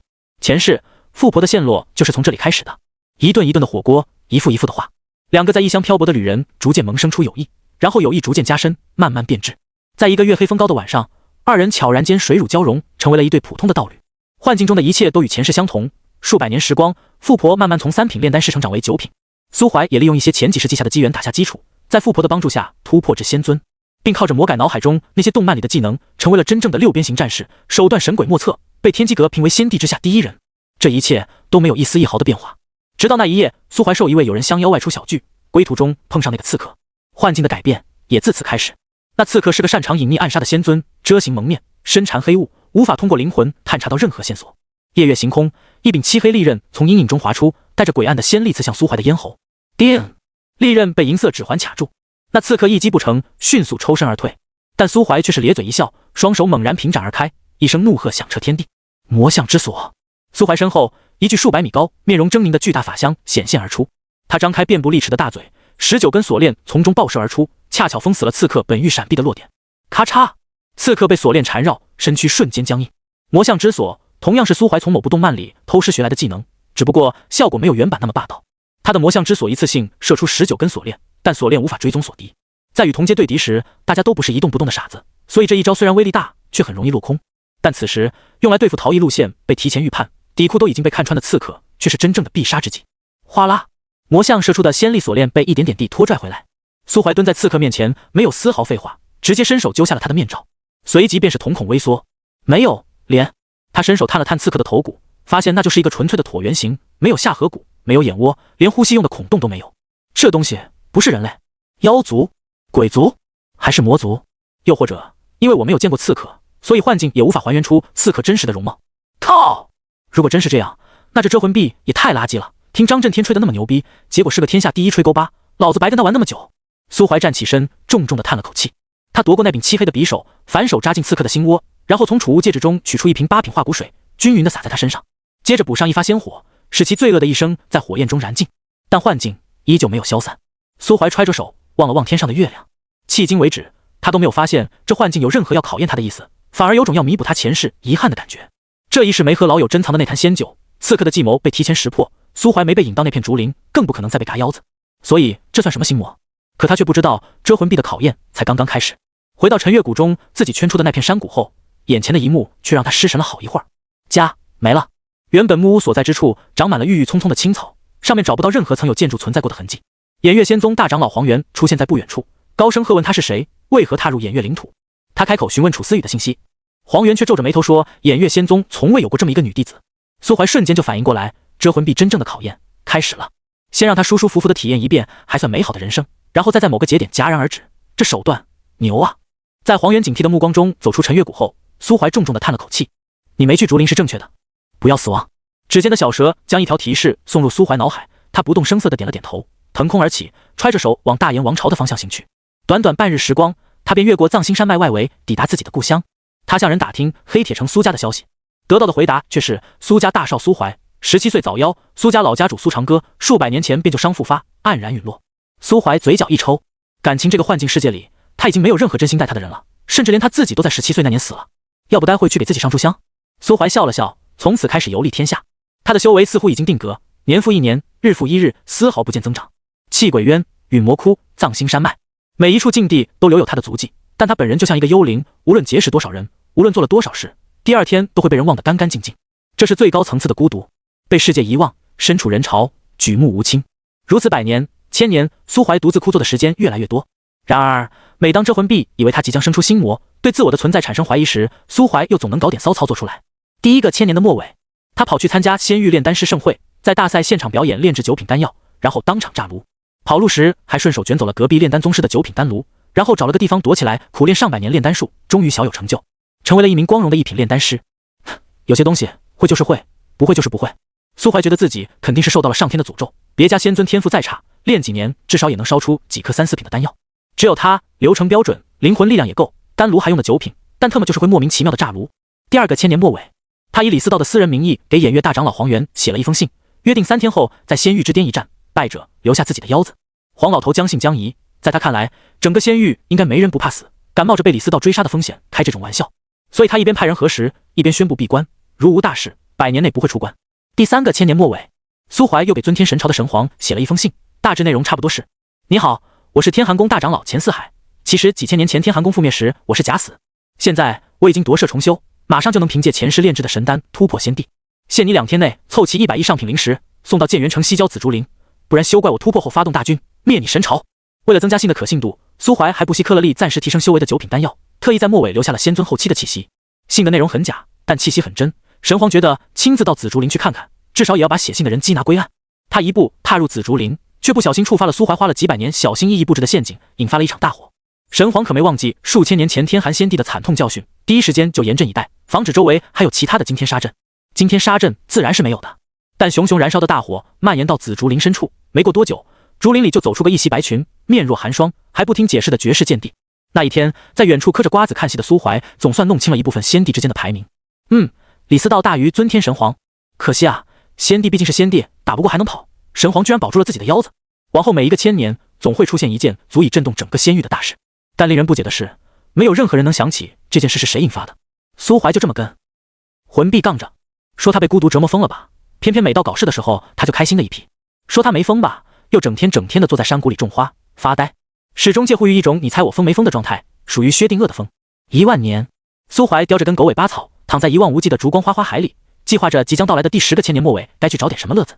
可脑海中刚有个点子，身周的一切却突然开始破损消融。遮魂臂表示自己不想跟他玩了，呸的一声，漆黑的遮魂臂像是吃了什么脏东西一样，蠕动一阵，把一个人吐了出来。苏怀一个踉跄，沧桑的眸光扫视过周围，终于叹了口气，默默闭上双眼。随着年纪的增长，人看待事物的目光会发生2种变化，一种是越发沉稳内敛，仿佛一位能看透一切的智者，世间一切在他眼里都会变成过眼云烟。这种人占据绝大多数，3、400年还好，但往后活得越久，见的东西越多，他们就会越发觉得活着没意思，所以才会有永生不是恩赐，而是诅咒的说法。另一种人同样历经沧桑，但越活下去，他们就会越豁达，同样对一些事情看得很开，却又同时会更加热爱一些东西。经历的多了，他们的性格会变得随性，随心逐渐成为人们口中的老顽童。苏怀便属于第2种，但他不老，也没变成顽童，他是个顶级的乐子人。重新睁开眼后，深埋眼底的孤独缓缓褪去，他扯了扯嘴角，转过身对遮魂臂竖起一根中指。遮魂臂一阵涌动，看样子像是又要往外吐什么脏东西。苏怀眸光一闪，急忙拉开距离，隐匿好自己的身形。砰砰2声，张震天跟司马竹被同时吐了出来，一边一个，整整齐齐。司马竹低头看了一眼身上完好无损的衣服，终于如释重负地叹了口气，扭过头狠狠地看了张震天一眼。虽然明知那是幻境，但触感、撕裂感以及痛感却又那么真实。他就像一叶扁舟，在张震天的狂风暴雨下飘摇了3天3夜，深深的无力感与极致的屈辱无时不刻不再侵扰着他脆弱的心。好在他忍辱负重，撑下来了，也好在每个人的幻境都是分开的，即使经历过这种刻骨铭心的屈辱，也绝对不会被第2个人知道，否则必要让张风竹也尝尝那种生不如死的滋味。而另一边，张震天也是猛的，3天3夜呀，那个带着红色鬼面的畜生，每隔5个时辰就跑来给他灌一颗粉色的丹药。他理智健在，却偏偏无法控制升腾的邪火，更无法控制自己的身体。他已经记不清自己具体都做了什么，也根本不想去回忆，只记得临近出来时自己的腰很疼。张震天瞥了一眼司马竹，突然有种想要作呕的感觉。还好幻境是分开的，不然经历了这么一茬，以司马竹的性格，肯定不会再让他这个难兄难弟活着。那么自己到时候就得先下手为强，想个办法弄死这位圣子大人了。可圣子，接下来张风主暂时别跟我说话。司马竹的声音有些沙哑。接下来去啊，你直接带路就好，你走前面，我在后面。那就请圣子跟好了。张震天缓了口气，再次向远处奔掠。待2人跑出一段距离，苏怀才从阴影中现出身形。他摸着自己的下巴，若有所思。小蛇，我进遮魂壁的这段时间，外界一共过去了多久？一刹那，一刹那。遮魂壁是纯粹的幻境凝聚体，它会通过被接触者自己的思想，创造独一无二的幻术。只要没有迷失本心，无论你在里面待多久，现实中都只是一刹，相当于你走了一步路的时间。苏怀点了点头，接着开口问道：那张震天跟司马竹是什么情况？他们比我先进那么长时间，为何反倒出来的比我还晚？因为他们有过迷失的征兆，但最后都从中挣脱出来了。迷失的越多，在里面待的时间就越久，直到最后完全迷失，在幻境里自我了结，就永远出不来了。苏怀听完小蛇的解释，又忍不住看了一眼遮魂壁，阴险啊！苏怀收回目光，掏出张震天牌导航仪，继续遵循着天寒宫二人组的步伐，朝秘境中心前进。同一时间，秘境核心之地，李思道握着染血的古剑，不断奔逃，其身后一头9阶的3手魔熊穷追不舍。魔熊庞大的身躯不知撞断多少古树，所过之处扬起一片黄沙，时不时还张嘴朝着前方的挑衅者喷吐出道漆黑光柱。李思道咬了咬牙，只能终止探索，扭头往遮魂壁的方向跑。事实上，他通过遮魂壁的时间比苏怀还要早上一些。他自幼练剑，人生经历一干二净，扰其修炼者尽皆一剑斩之，剑心无垢，心魔一事也就无从谈起。本来一切都很顺利，直到他闯到一群魔熊驻守的山崖，那是通往核心之地的第2道关卡。通关内容也很简单，留下一件魔熊指定的东西就能通过山谷。李思道除了身上的白裙以及随身带着的几颗应急丹药，就只有手里的剑了。作为一个纯粹的剑修，别人想要他的剑，他能忍吗？当然忍不了。常规的过关方法行不通，那就硬闯呗。李思道当即就长剑出鞘，斩杀了那头索要长剑的7阶魔熊。再然后就被山谷核心区的霸主，也就是那头被杀的魔熊的亲爹一路追杀至此。也不是没试过回身反打，但仙王与仙尊之间看似一步之遥，实则犹如天堑。同阶无敌李思道是能做到，但越级而战哪有那么简单？3手魔熊皮糙肉厚，如果按人类的修行方式来算，属于体修一脉。李思道一套剑招打出去，堪堪破防，犹如刮痧。但人家带着魔力的一掌，却能直接要了他的小命，这怎么打？能全身而退已经很牛逼了。很快，楚思雨那边的动静就引起了司马竹跟张震天的注意。待2人探清形势，得知李思道正在被一头9阶妖魔追杀后，司马竹立刻就挑了挑嘴角，对着张震天小声说了几句话。张震天听完后，抿着嘴，从司马竹手中接过一身灰袍，将全身包裹起来，而后突然飞上高空，肆意宣泄着自己的力量。天际突然落下无数怪鸟的尸体，紧接着阴云迷雾中便传来一声愤怒的鸣厉，一道遮蔽天空的巨影穿过云层，如利箭般射向张震天。张震天刚忙降至地面，拾起一具怪鸟尸体，而后借由古树的遮掩，朝李思道的方向狂奔而去。2头巨兽眼看着就要撞上，张震天已经看见了李思雨身影，他抬起手，将怪鸟尸体当作暗器，掷向李思道的心口。李思道也发现了云层中的异动，但面对突如其来的暗器，他身体反应下意识就是一剑，那具怪鸟尸体一分为2。张震天收拢身上的黑袍，发出一阵怪笑，扯着嘶哑的嗓子喊道：李思道，吾乃偃月圣子苏怀，你今日死于妖魔之手，从此天下第一天才的称号归我了。卧槽！躲在一棵大树上看戏的苏怀听到张震天这狗东西喊的话，小手一抖，顿时就不快乐了，连手里的瓜子都掉在了地上。张震天，我太你娘啊！还有司马竹，看来留你不得了。苏怀咬牙切齿，甩了甩手腕，凝出一柄银色的光剑，朝司马竹躲藏之地奔掠而去。张震天并未发现不远处某位因为被人冒名顶替而怒气腾腾的圣子，他喊完便一个闪身窜入林中，也不知吃了颗什么东西，整个人气息瞬间就隐匿得一干二净。天际的怪鸟首领失去了追踪目标，漆黑的瞳孔转动一圈，顺势就盯上了李思道。李思道眸中闪动着怒火，通往遮魂壁的路被怪鸟首领封死，只好再次改变方向，朝秘境核心的另一片区域逃去。被一只9阶外加另一只8阶顶级妖魔共同追杀，他此行怕是要凶多吉少了。看着他奔逃的身影，张震天扯了扯嘴角，在林中几个闪掠，回到了司马竹藏身的地方。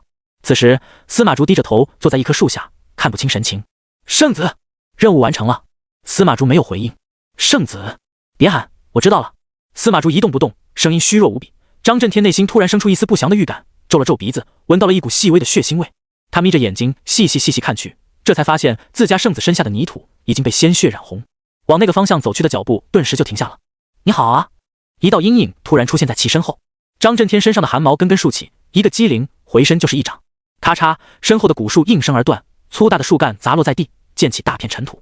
然而还没等张震天做出下一道攻击，他的脸却突然被一只手盖住握紧，紧接着磅礴的仙力瞬间从那只手的掌心倾泻而出，轰，气浪翻腾。张震天的身体猛然颤动几下，浑身骨骼发出噼里啪啦的声响，皮肤也随之渗出大片嫣红，成了一个血人。啧，张峰主，好久不见。张震天的眼球已经因为过度充血而破裂，但那带充满谢味的语气实在过于刻骨铭心。是你，是我呀，张峰主，刚刚您老不是还在念叨我的名字吗？既然你这么想我这种有礼貌又有素质的人，当然得出面见见你不是？苏怀歪了歪脑袋。哦对了，这一路走来还得多谢你给我带路呢。那边枯坐着的司马竹听到这句话，瞬间就将视线投注过来，死死地看着张震天，眸中充满了滔天的杀意。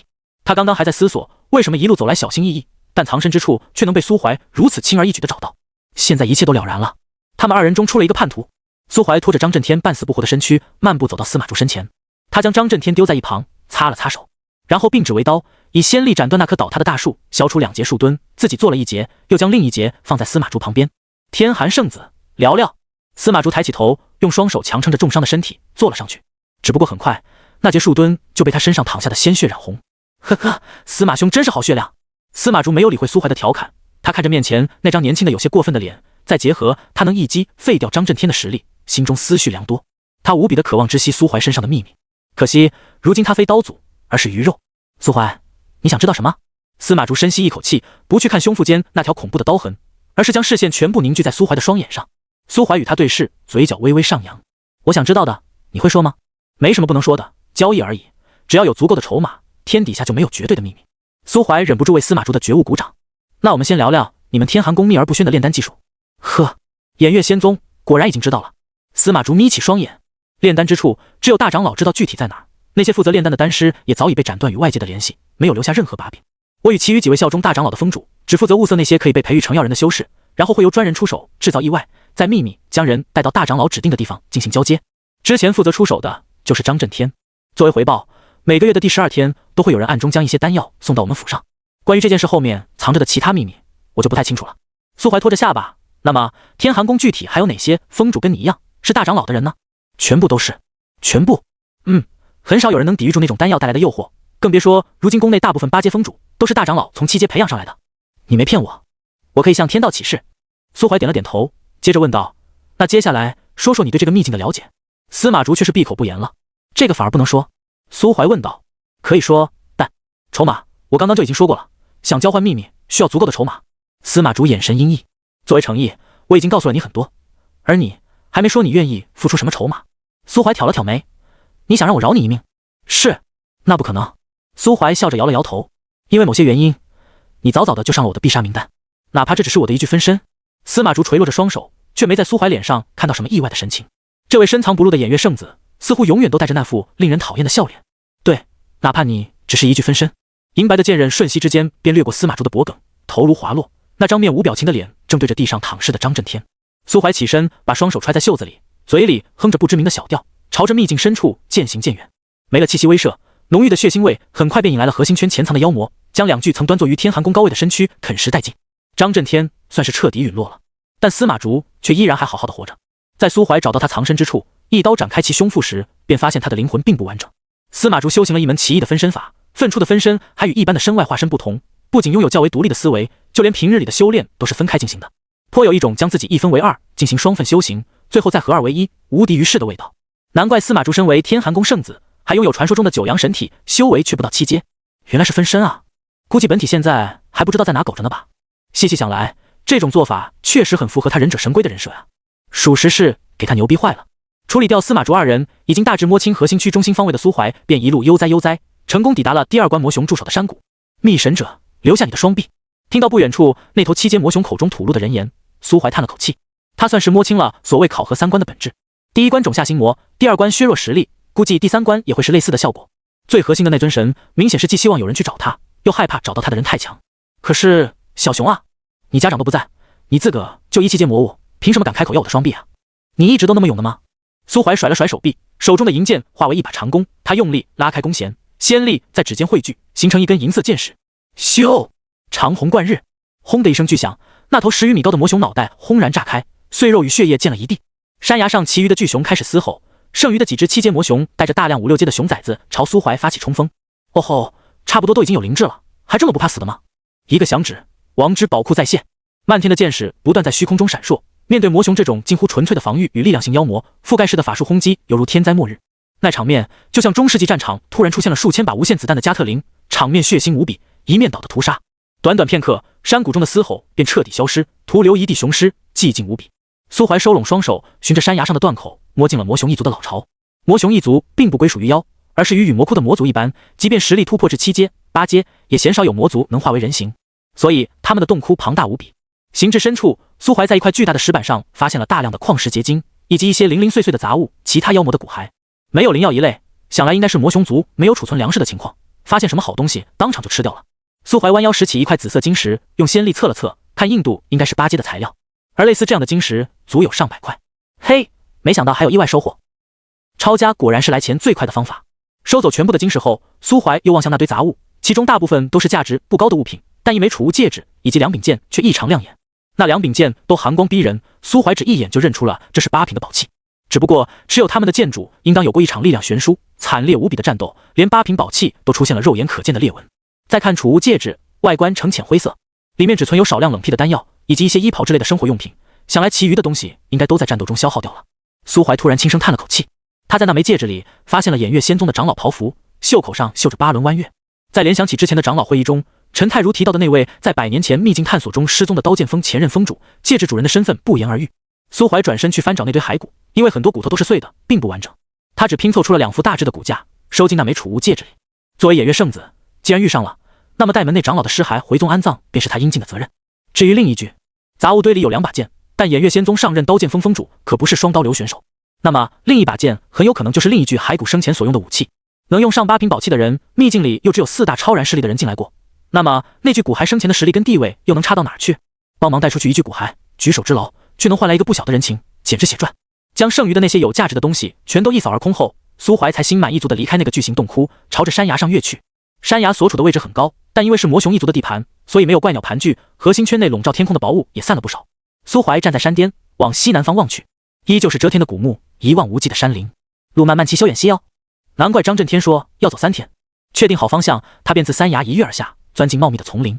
秘境中心确实凶险无比，遍布食人花的林中空地，滴落着致命毒液的扭曲荆棘，还有数米长的毒虫悄然在地面上游走的藤蔓，6、7阶的植物妖魔随处可见。2天时间，当苏怀的视线中出现一株高达1000米、直径100余米的火红梧桐时，他手中已经浸染了5头8阶以及数十头7阶妖魔的鲜血，总算是快到了。苏怀伸了个懒腰，望向那株鹤立鸡群的梧桐古树。如果说核心之地，那只所谓的神最有可能栖息在哪里？那株古树当仁不让，毕竟良禽择木而栖嘛。只是想面见神，必须通过3个关卡，遮魂壁、魔熊崖都已经过了，那么这第3个关卡又在哪儿呢？烈！一声脆鸣突然从古树的树冠上传出，响彻整片天际。山林之中，潜藏在各处的大妖们齐齐传出嘶吼，似乎在响应神的诏令。1、2、3，短短几分钟，包括那头3手魔熊在内，苏怀已经察觉到林中出现了3头9阶妖魔的气息。他顿时手脚冰凉，难不成自己暴露了？别动，收敛气息，不是针对你的。有人拿走了他的东西，这是在下令搜捕。我靠，捷足先登，这是秘境又要暴动了。苏怀缩在一棵古树树冠里，眉头紧皱。天寒宫的人被自己亲手送出局，那么这次惹怒他的是被3手魔熊跟怪鸟联合追杀，生死不知的李思道，还是说李敖那个狗东西表面上一副憨憨的样子，实际上他才是扮猪吃虎、运筹帷幄的大佬？苏怀正在疯狂脑补，藏身的大树却突然又钻进来一个鬼鬼祟祟的身影。来人一身染血白裙，左手的古剑只剩下半截，右手更是无力地耷拉在身侧，软趴趴的，少说也是粉碎性骨折。操！李思道！李思道冰冷的目光倾注在苏怀身上，突然从怀里掏出一颗天青色的晶体，救我一命，这个归你！擦！我救你个锤子！嗖的一声，苏怀就从古树树冠上跑了。李思道微微一愣，低头朝手心一看，顿时整个人就不好了。这狗日的偃月圣子不答应救他就算了，临走之前居然还顺走了那枚他冒死才得到青色晶体。李思道眯起眼睛，犹豫片刻后，提着那把断剑追在苏怀身后。他受了很重的伤，现在随意碰到一只7阶妖魔就能要了他的小命。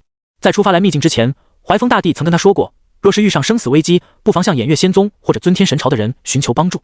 李思道是傲，但不傻，有希望活着，没人会想死。而如今他想活下去，只能寄希望于苏怀看在剑种的份上捞他一把。本来人家不愿意救，他也不好强求，可那枚晶石是他拿命冒险换来的，怎么可能就这样白白让人抢走？跑在前面的苏怀自然发现了他的动作，额头上立马就浮现出几道黑线。喵的，如果咱俩无冤无仇，现在捞你一把也不是不行，可特么嘎腰之仇啊！虽然点了你的房子，确实是我有错在先，可你他喵的前世是一句解释都不听啊，仗着自己是个先帝，扑哧2刀就把我嘎了。这一世我没补刀都算好了，真要救了你，我他妈以后还有何颜面用自己身体里那2颗腰子？苏怀在林子里左拐右拐，为了防止被发现，遭受到那3只9阶妖魔的围攻，他也不敢动用太多的力量。跑了半刻钟，剑实在甩不掉，索性钻进一个隐蔽的山洞内。李思道后脚就跟了进去，可刚刚进入山洞，一块带着仙力的板砖便虎虎生风，以迅雷不及掩耳之势啪的一声拍在了他后脑勺上。李思道眼前一黑，身体晃了晃，摇摆几下，愣是没有晕过去，而是扭过头，一脸懵逼地看着苏怀。擦，这都不晕？为何偷袭我？这是你不听别人解释的惩罚。苏怀义正言辞。李思道更懵逼了，什么不听别人解释？他解释了什么？他盯着苏怀的眼睛，一字一句地说道：剑冢留有我的魂牌，那是怀风大帝亲手所制。你若杀了我，身上必然会沾染业障，魂牌也会生出感应。偃月仙宗已经得罪了天寒宫，你身为偃月圣子，不会想再给宗门招惹一个同等级的强敌吧？苏怀叹了口气，把那块砖头往地上一丢，拍了拍手上的灰尘。罢了，你就自己在这洞里躲着吧。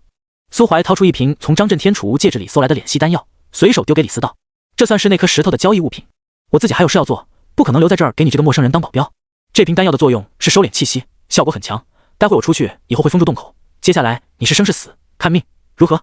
李思道略微思索一番，始终想不明白为什么偃月仙宗跟剑冢关系亲近，偃月圣子却似乎很讨厌他这个剑冢的剑子。可这种情形下，上等的敛息丹药确实能起到不小的作用，他别无选择，只能点头。可以，李思道，今日之事暂时到此为止，但也请你记住，咱俩有仇，看到地上那块砖没，以后别让我再碰上你，不然见你一次拍你一次。你我究竟有何仇怨？苏怀沉默3秒，怨是我起的，仇是你结的，纵火焚林，杀人铡腰，咱俩都不是什么好人，只是我比你更坏一点而已。未等李思道反应过来，苏怀走出山洞，一掌震落山石，封住洞口。他长叹一声，翻开掌心，那枚青色晶石静静地躺在上面，其不过鸽蛋大小，内里却又蕴含着惊天的能量。嘶嘶，银色小蛇攀上掌心，张嘴衔住晶石，将其吞入腹中。怎么样？可以了，直接去找他吧。等等，这石头到底是什么东西？为什么刚刚一看到它，你反应会那么大？小蛇顿了一会儿，是力量结晶。我与他的仇怨，你已知晓一部分。当年他背叛时，我曾与之大战，我们两败俱伤，本源受损。当时他逃了，我追不上，只能令寻觅的休养生息。而我们碎裂出去的部分本源，则被仙域规则重新收拢演化，形成了力量结晶。吞噬掉力量结晶，可以让一个人直接晋升到仙帝初期。擦！苏怀一脸震惊，这种好东西，你他妈居然一口闷了，半点没给我留。对你来说，并不是什么好东西。直升仙帝啊，喂，是能直升仙帝，但也会终生受困于仙帝初阶，甚至当他苏醒之时，你还会成为受他控制的傀儡。数十年前，我的那份结晶便是被人吞噬，短短10年内便造就了一位仙帝。谁？苏长歌。苏怀当即就是一愣。老爷子，对，从你第一世的今天再往前推数十年，苏长歌曾进入我休憩的那个山洞，他是第一个发现我的仙域人。只不过当时他已气血固化，灵魂力量也已衰老，经我判断，无法承受我的全能运转。于是我与他做了一个交易，我指引他找到我的力量结晶，成为此世仙帝。而作为交换，他突破仙帝后，要为日后被我选定之人终身护道。只可惜苏长歌外出30年，回来时却修为尽散，根基皆毁，勉强靠着一些药物续命。他回到那个山洞，将事情原委告知于我，并带回了一颗鬼帝头颅。我虽恼怒于他擅作主张，毁了我的计划，却又不好对彼时已然心生死志的老人过多苛责，只好放他离去。再然后便是6年沧海桑田。苏长歌暗中引导着第一世的你来到我的栖身之所。那时的你灵魂有些奇特，隐隐有些被仙域规则排斥的感觉，因此我一眼就看出你跟我一样，都并非纯粹的仙域本土生灵。苏怀抿着嘴，沉默不言。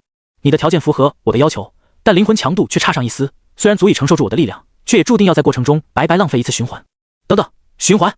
是，山洞里那条黑腹蛇便是我分化出去的全能化身，是开启循环的钥匙。循环就是重生，你可以这么理解。擦，那是你的权柄。那是不是说我现在死了还能重来？最好不要，我本就本源受损，这一世为了保留你的修为，避开仙域规则的修正，已经耗尽了残存的大部分力量。苏怀收敛气息，窜上一棵大树，借由树叶遮掩住身形，蹲在大树的枝杈上整理纷乱的思绪。如果小蛇所言皆为真实，那么他毫无疑问就是苏怀真正的金手指。而苏长歌作为小蛇的第一位代言人，其实一直都知道他能重生。他越想越觉得有可能，索性问了出来：小蛇，我可不可以这么理解，老爷子其实算是你半个手下？那么他其实也跟其余人不一样，他拥有我重生的记忆，对不对？错。小蛇开口否认。你太小看仙域了，仙域的位格其实并不低，我的全能只能作用在不被世界规则所注视的个体身上，也只能作用于一个个体。简而言之，像李思道那种身怀仙域气运之人，我这种域外之物若是寄宿于他，很快就会引来仙域的注视，而后被规则抹杀。这也注定了苏长歌在你完全融入仙域规则前，不能让任何人出手帮你。否则若是你的灵魂在被仙域规则认可之前就汇聚了太多的气运，甚至影响到仙域的格局，很容易就会被当成窃取气运的一端，受到规则抹杀。跟你经历的那个幻境一样，你我在前期世都是仙域规则眼中的局外人，我们的循环不能留下太多痕迹。换而言之，苏长歌只知晓我的存在，知晓你能重生，却无法得知这是你的第几次重生，更没有关于你前世的记忆。所以他央求我单独在我藏身的山洞放置了一根不被权柄影响的死物。你每死亡一次，他便会在下一个循环还未开启时，前往山洞留下一道记号。直达第8世，你在气鬼渊为仙域奋战100余年，才勉强受到规则认可，成为一个真正的仙域人。所以第9世我才能光明正大的从密地出来，寄居在你身上。同时，苏长哥也总算能利用一些他曾经积攒下来的人脉为你铺路，否则你凭什么觉得自己一个突然冒出来的仙尊能那么快得到偃月仙宗的信任，并且短短几天就成为他们的圣子？凭你那自封的帅哥头衔？苏怀咽了口唾沫，他想起自己这一世前往小蛇山洞时看到的那根奇怪石柱，上面刻着8道深痕，一道比一道有力。原来那是老爷子留下的记号。那个垂垂老矣，勉强靠丹药吊着命的老人，着实是对他恩重如山啊。否则若是没有小蛇的循环，他一个被世界规则排斥的异类，恐怕最好的结局就是庸碌一生，在黑铁城老死。甚至从他之前几世遇到的那些莫名其妙的灾难来看，他这种被规则厌弃的黑户，甚至还活不到老死。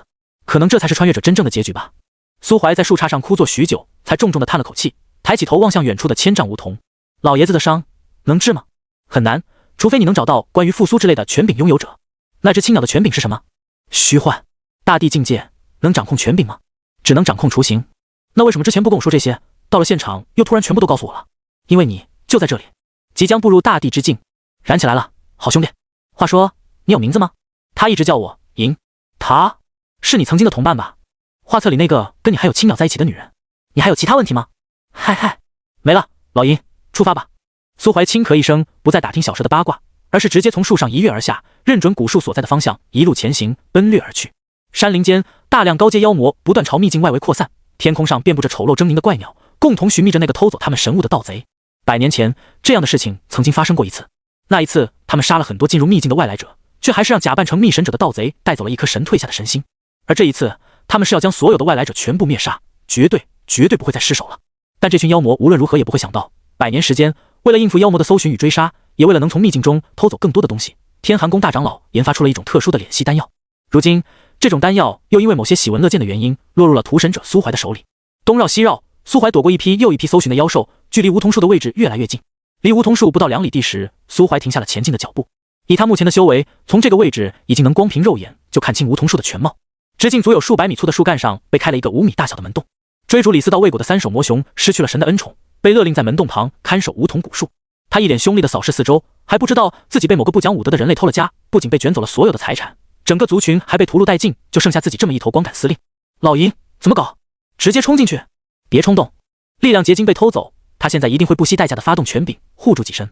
门洞内极有可能会是一片虚幻，我到时会负责搞定他的本体，但那几头9阶妖魔以及其余的8阶妖魔就必须靠你来拦住了。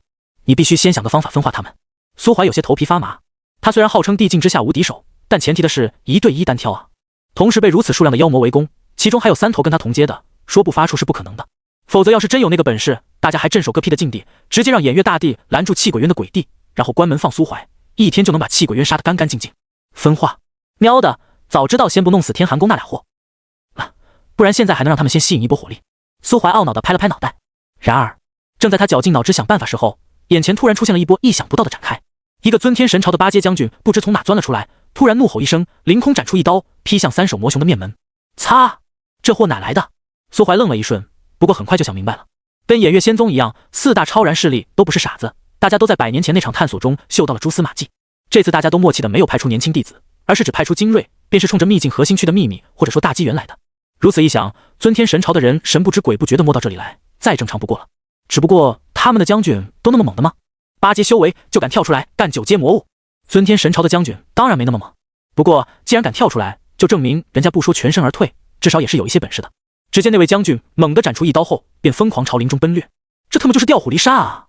那魔熊猛地起身，嘶吼一声，看样子在召集同伴，但他自己却没有去追那位将军，反而神情愈加谨慎起来。这竟是一头读过兵法的熊。虽然他不懂穷寇莫追，但他懂调虎离山。苏怀张了张嘴，藏身在另一处的神朝太子李敖也倒吸一口冷气。他指着那头魔熊，咬牙切齿：妈的，不是说魔熊族都力大无脑吗？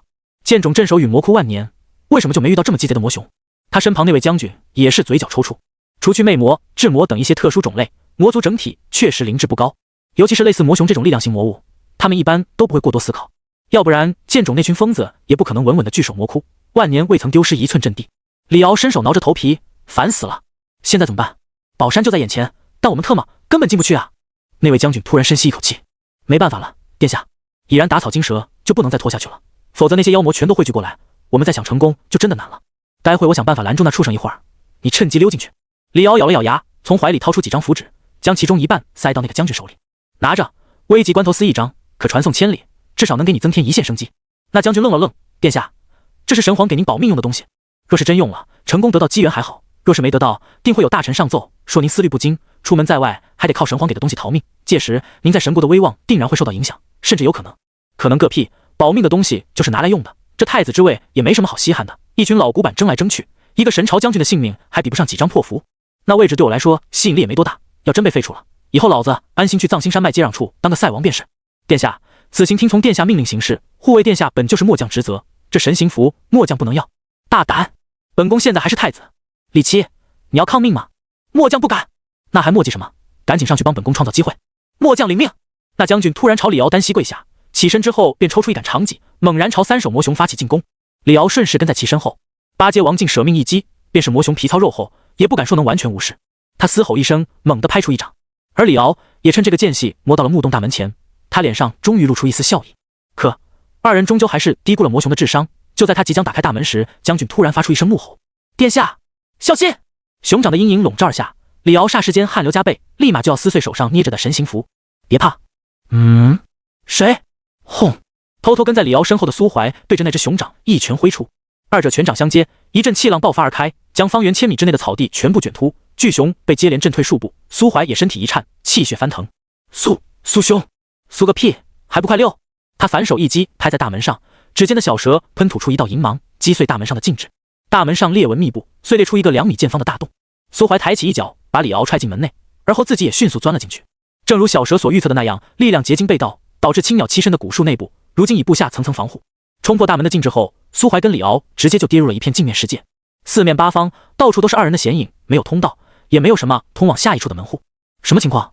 李敖离苏怀不过2步，观察了一番周围后，咽了口唾沫。方才多谢苏兄救命之恩，举手之劳，不足挂齿。苏怀手中凝出一柄光刃，指尖的小蛇瞳孔中闪烁着细微的红光，正在尝试破解镜面世界。苏兄，滴水之恩，当涌泉相报。我李敖为人向来有恩必偿。真不用。苏怀叹了口气，就你不过顺手而为，我怎么好意思开口要李兄那辆马车呢？李敖嘴角一抽，道：那辆马车是天子座驾，储君仪仗，神朝的财产，归属权并不在我。什么？就算我不接受你的马车，你也一定要送我一匹烈焰飞马，不然回去以后会道心受损，寝食难安。哎，既然李兄执意要送，那我也就不好再多做推辞了。苏怀拍了拍李敖的肩膀，脸上写满了诚挚。好兄弟，一辈子。李敖，烈焰飞马乃神朝独有，历史上从未有过赠送给别人的先例。不过苏怀都这么说了，李敖还能怎么办？苏怀刚刚可是救了他的命啊！救命恩人开口，他李敖堂堂神朝太子，岂能连一头5阶坐骑都舍不得送？喵的，这人真是太真实了。苏怀咧了咧嘴，他也不是非得弄只坐骑，毕竟那烈焰飞马虽然看起来挺帅，但真论飞行速度，还赶不上他自己凌空虚度的1/10，主要还是为了收藏。没听小蛇说的吗？他马上就要突破仙帝了，怎么能一只坐骑都没有？什么？你说雪大？雪大好看是好看，真想骑的话也不是不行，但特么那个骑字他能正经吗？别人绝世强者都乘龙踏虎的，再不济也能跟黄猿一样搞几只鹰做，就他苏怀弄只女鬼，让雪大背着他满世界飞。擦，有伤风化，着实是有伤风化啊！更何况雪大是他为楚思雨准备的生日礼物，有些活就不是他一只小宠物该干的，他要是干完了，楚思雨怎么办？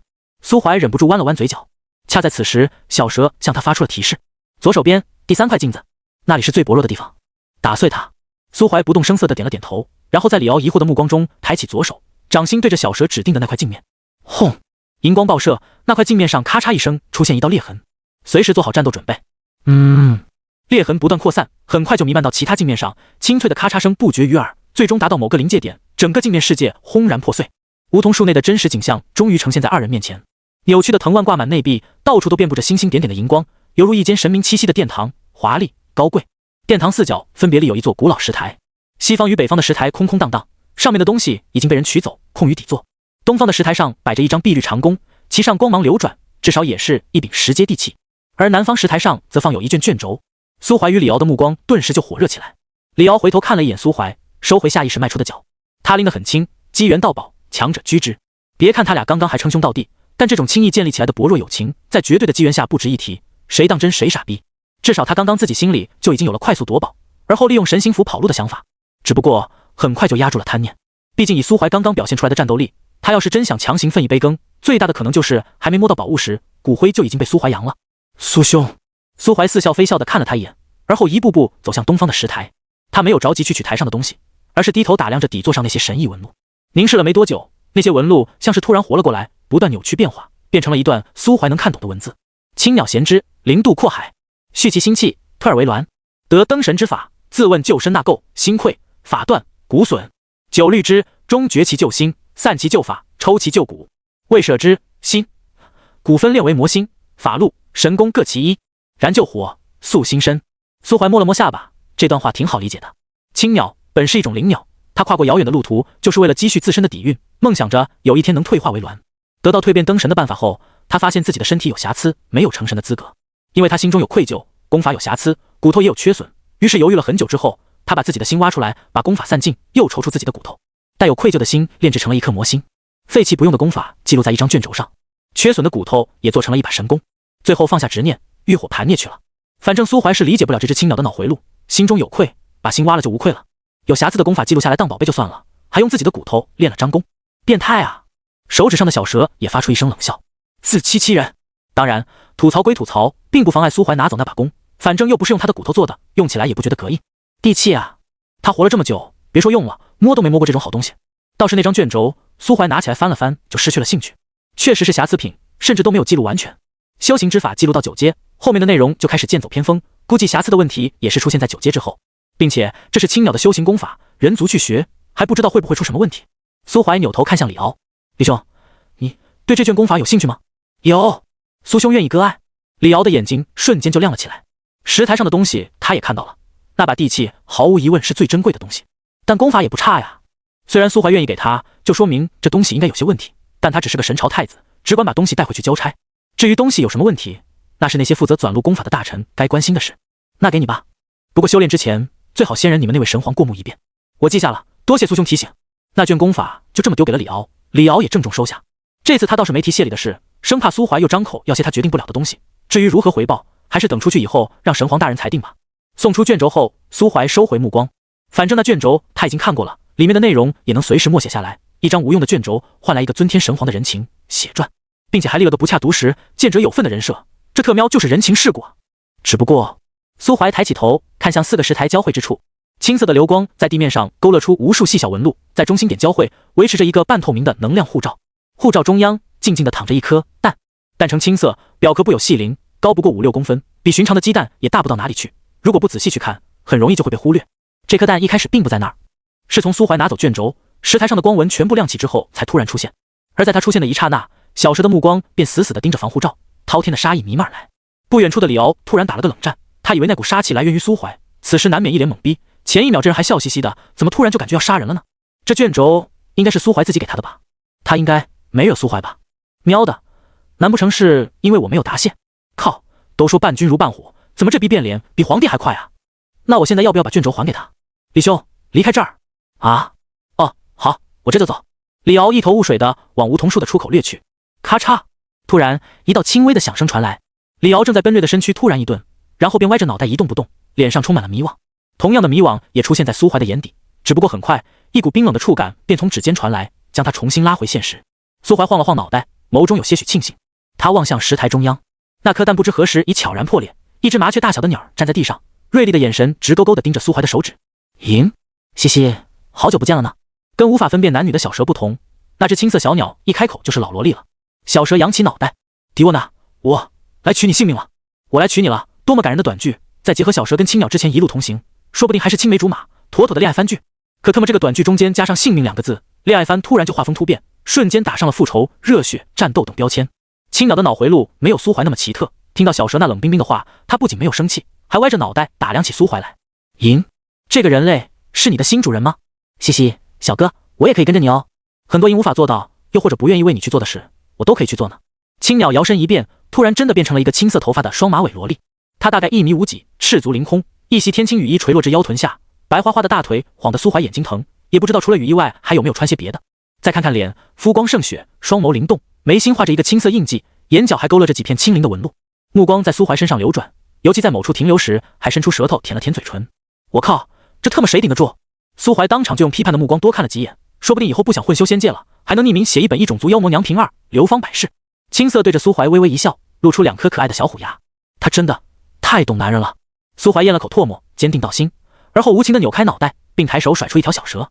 就决定是你了，上吧。小银蛇，猩红的光芒从蛇瞳中爆射而出，不过几寸长的小蛇突然在半空中嘶吼一声，体型瞬间扩大1000倍、万倍。那只青鸟所化的小萝莉也没想到苏怀能如此果断无情，只能在银蛇扑来的那一刹那仓促张开双翼，振翅躲避。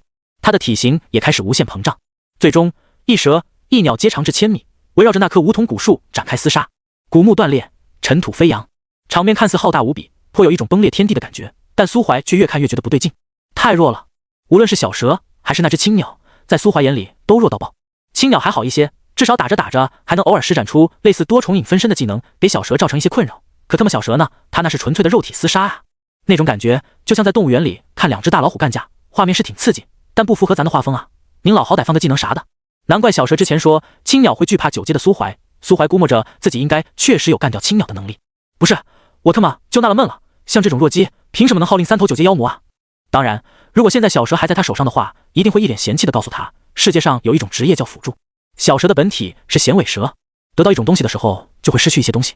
衔尾蛇拥有逆天的循环能力，自身却是个纯辅助选手，更别说他本就不是全胜，残存的大部分力量还都用在了对抗仙域规则，帮苏怀循环重生上了。就这，苏怀还嫌他弱，真他妈渣男。而另一边的青鸟也不好过，倒是拥有一定的输出能力，但无奈数百年前因为某件事跟小蛇反目，全盛时期的小蛇恐怖的一蛇一鸟打得昏天黑地，以2败俱伤收场。直到他慌不择路，逃进仙域。而进入仙域后，青鸟又遭到了仙域规则的针对，境界下跌，还被偃月仙帝遇到，狠狠地锤了一顿，最后拖着一条烂命躲在这个秘境里，想苟住后再默默发育。值得庆幸的是，青鸟不惜事主也要得到的东西并没有被弄丢，而又令他悲伤的是，因为身上沾染了事主的污点，那件东西始终不肯认可他，登神之路断了。即便挖心、抽骨、涅槃，无论他如何忏悔，都得不到认可。这还不是最绝望的，最绝望的是，他发现自己的力量正在被仙域同化。这种同化并不是指仙域接纳了他，而是指仙域在剥夺他的力量。全世界都在针对他这只可爱的小青鸟。一蛇一鸟战斗许久，苏怀还看出了一些别的门道，比如小蛇放大到1000米以后，很明显就能看出有一颗牙比另一颗要小。苏怀立马就想到了曾在偃月仙宗看到的那4张画片，那上面记载着蛇与鸟的第一次战斗，小蛇鳞片撕裂，蛇牙断了一根，青鸟则被折断一只羽翼，坠入低谷。青鸟的异常正好对应了画片的内容，一直在低空盘旋，像只飞不起来的青鸡，没了空中优势，只能用爪子跟喙去攻击银蛇的蛇鳞。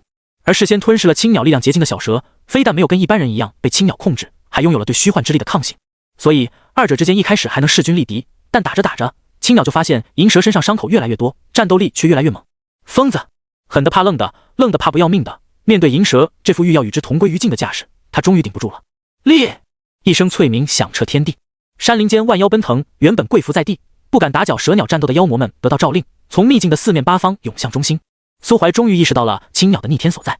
受伤的他未必有跟9阶妖魔搏杀的实力，但在秘境经营至少数百年，他的虚幻之力早已侵蚀进秘境的每一个角落。秘境里所有的妖魔都在虚幻的世界中生存数百年，被潜移默化地根植了关于神灵的记忆与想法，并且对于青鸟的神位深信不疑。在那些妖魔心中，他就是唯一的主宰。如果非得把蛇与鸟这俩货职业化，小蛇的职业是逆天辅助，青鸟则是天生的御兽师、催眠专家。现在蛇鸟打得不可开交，青鸟开始召唤小弟，小蛇却只有苏怀这么一个帮手，就挺突然的。苏怀叹了口气，虽然对方人多势众，打起来胜算不高，但小蛇对他苏怀有8世的活命之恩，就算打不赢，苏怀也只能硬着头皮顶上。只希望小蛇能给力一些，速战速决，而他得先想办法清一波杂鱼。苏怀平复下心中杂念，整个人突然静止不动，脸上古井无波，染上一丝如死人一般的惨白。这是他能熟练掌握的少数几个禁咒，跟遮魂臂里曾用过的魔像之锁一样，属于那种消耗惊人、威力恐怖的绝招。卡尔萨斯，某游戏死亡颂唱者，聆听我的召唤。一缕黑芒自瞳孔中晕染而来，他腾空而起，周身奔腾的仙力在刹那间尽皆收回体内，酝酿着某种禁忌秘法。他的身后凝结出一道模糊的虚影，那是一尊浑身被黑色雾气笼罩，看不清面容的黑暗术士。但与一般的术士不同，他身上披着的不是法袍，而是金属甲胄。随着苏怀缓缓闭上双眼，黑暗术士高举左手的法杖，右手的幽绿色法典无风自动。天际突然陷入一片阴暗，无所畏惧的低阶妖魔仍然在埋头狂奔，咆哮不止。灵智已开的妖魔们却突然感到一丝心悸，动作也悄然间慢了不少。那3头9阶妖魔的动作尤为明显，血棘龙、8臂猿魔以及3首魔熊停下脚步，神情凝重地望着高空中悬立的苏怀，以及他身后那道诡异的虚影。他们从虚影身上嗅到了浓郁的死亡气息。安魂曲。苏怀闭着眼睛，轻声吐出3个字。其身后的黑暗术士双眼的位置突然绽出2道幽绿的微光，嘶哑而平缓的诡异乐声悄然响起。痛苦、狂喜、平静，每一次过往都有其独特的美。在死亡中聆听狂欢吧。沙哑的低语自黑雾中传出。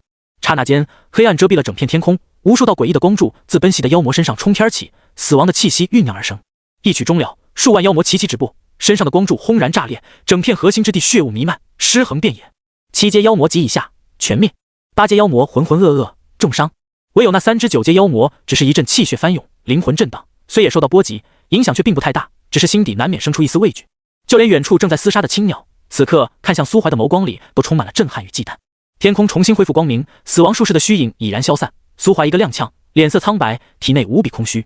他急忙往嘴里塞了颗丹药，9阶升仙丹，这种昔日里9阶修士必大关冲击小境界时才会忍痛备上一颗的丹药，此时极为奢侈的被苏怀用来恢复体内消耗的仙力。丹药一下肚，他脸色就瞬间红润不少，但表情却又颇为狰狞。妈的，真他妈苦啊！尊天神朝那个老逼灯是不是有病？连尼玛9阶丹药都整地这么苦，也不想想老子都9阶了，还需要忆苦思甜吗？苏怀此时无比想念前世富婆炼制的回灵丹，吃起来跟吃糖一样。前世每次出门，楚思雨都会给他备上一小瓶。没有对比就没有伤害。苏怀毫不怀疑，如果这俩9品炼丹师在同一条街开店，尊天神朝那位国师炼制的丹药估计只能自产自销。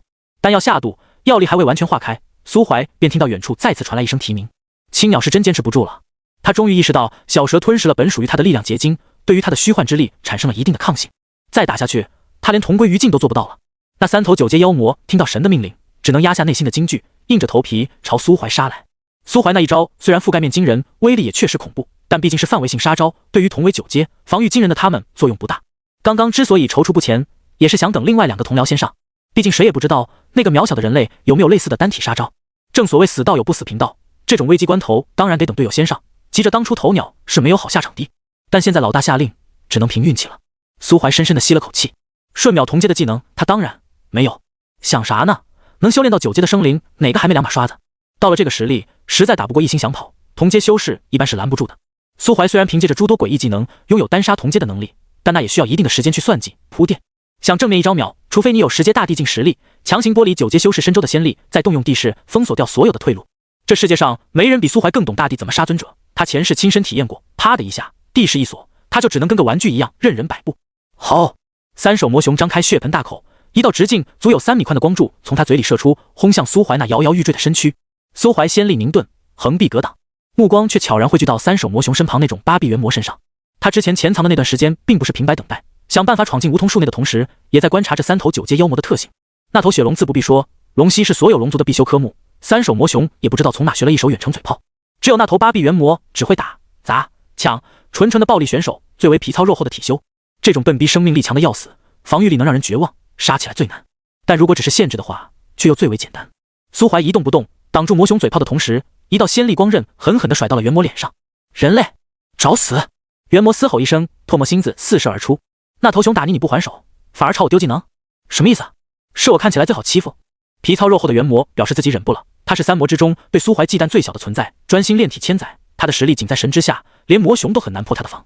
即便苏怀珍藏了什么杀招，也最多重伤他，绝不可能秒杀。所以受到挑衅后，他加快速度，瞬间拉开跟魔熊与雪龙的距离，8只大手一同拍向苏怀，是要将其拍成肉泥。然而就在他的攻击即将落下之时，苏怀却缓缓勾勒起一道邪笑。傻逼，你上当了！魂缚！苏怀双手掌心猛地一合，嗡，空间凝滞，一座大阵升腾而起。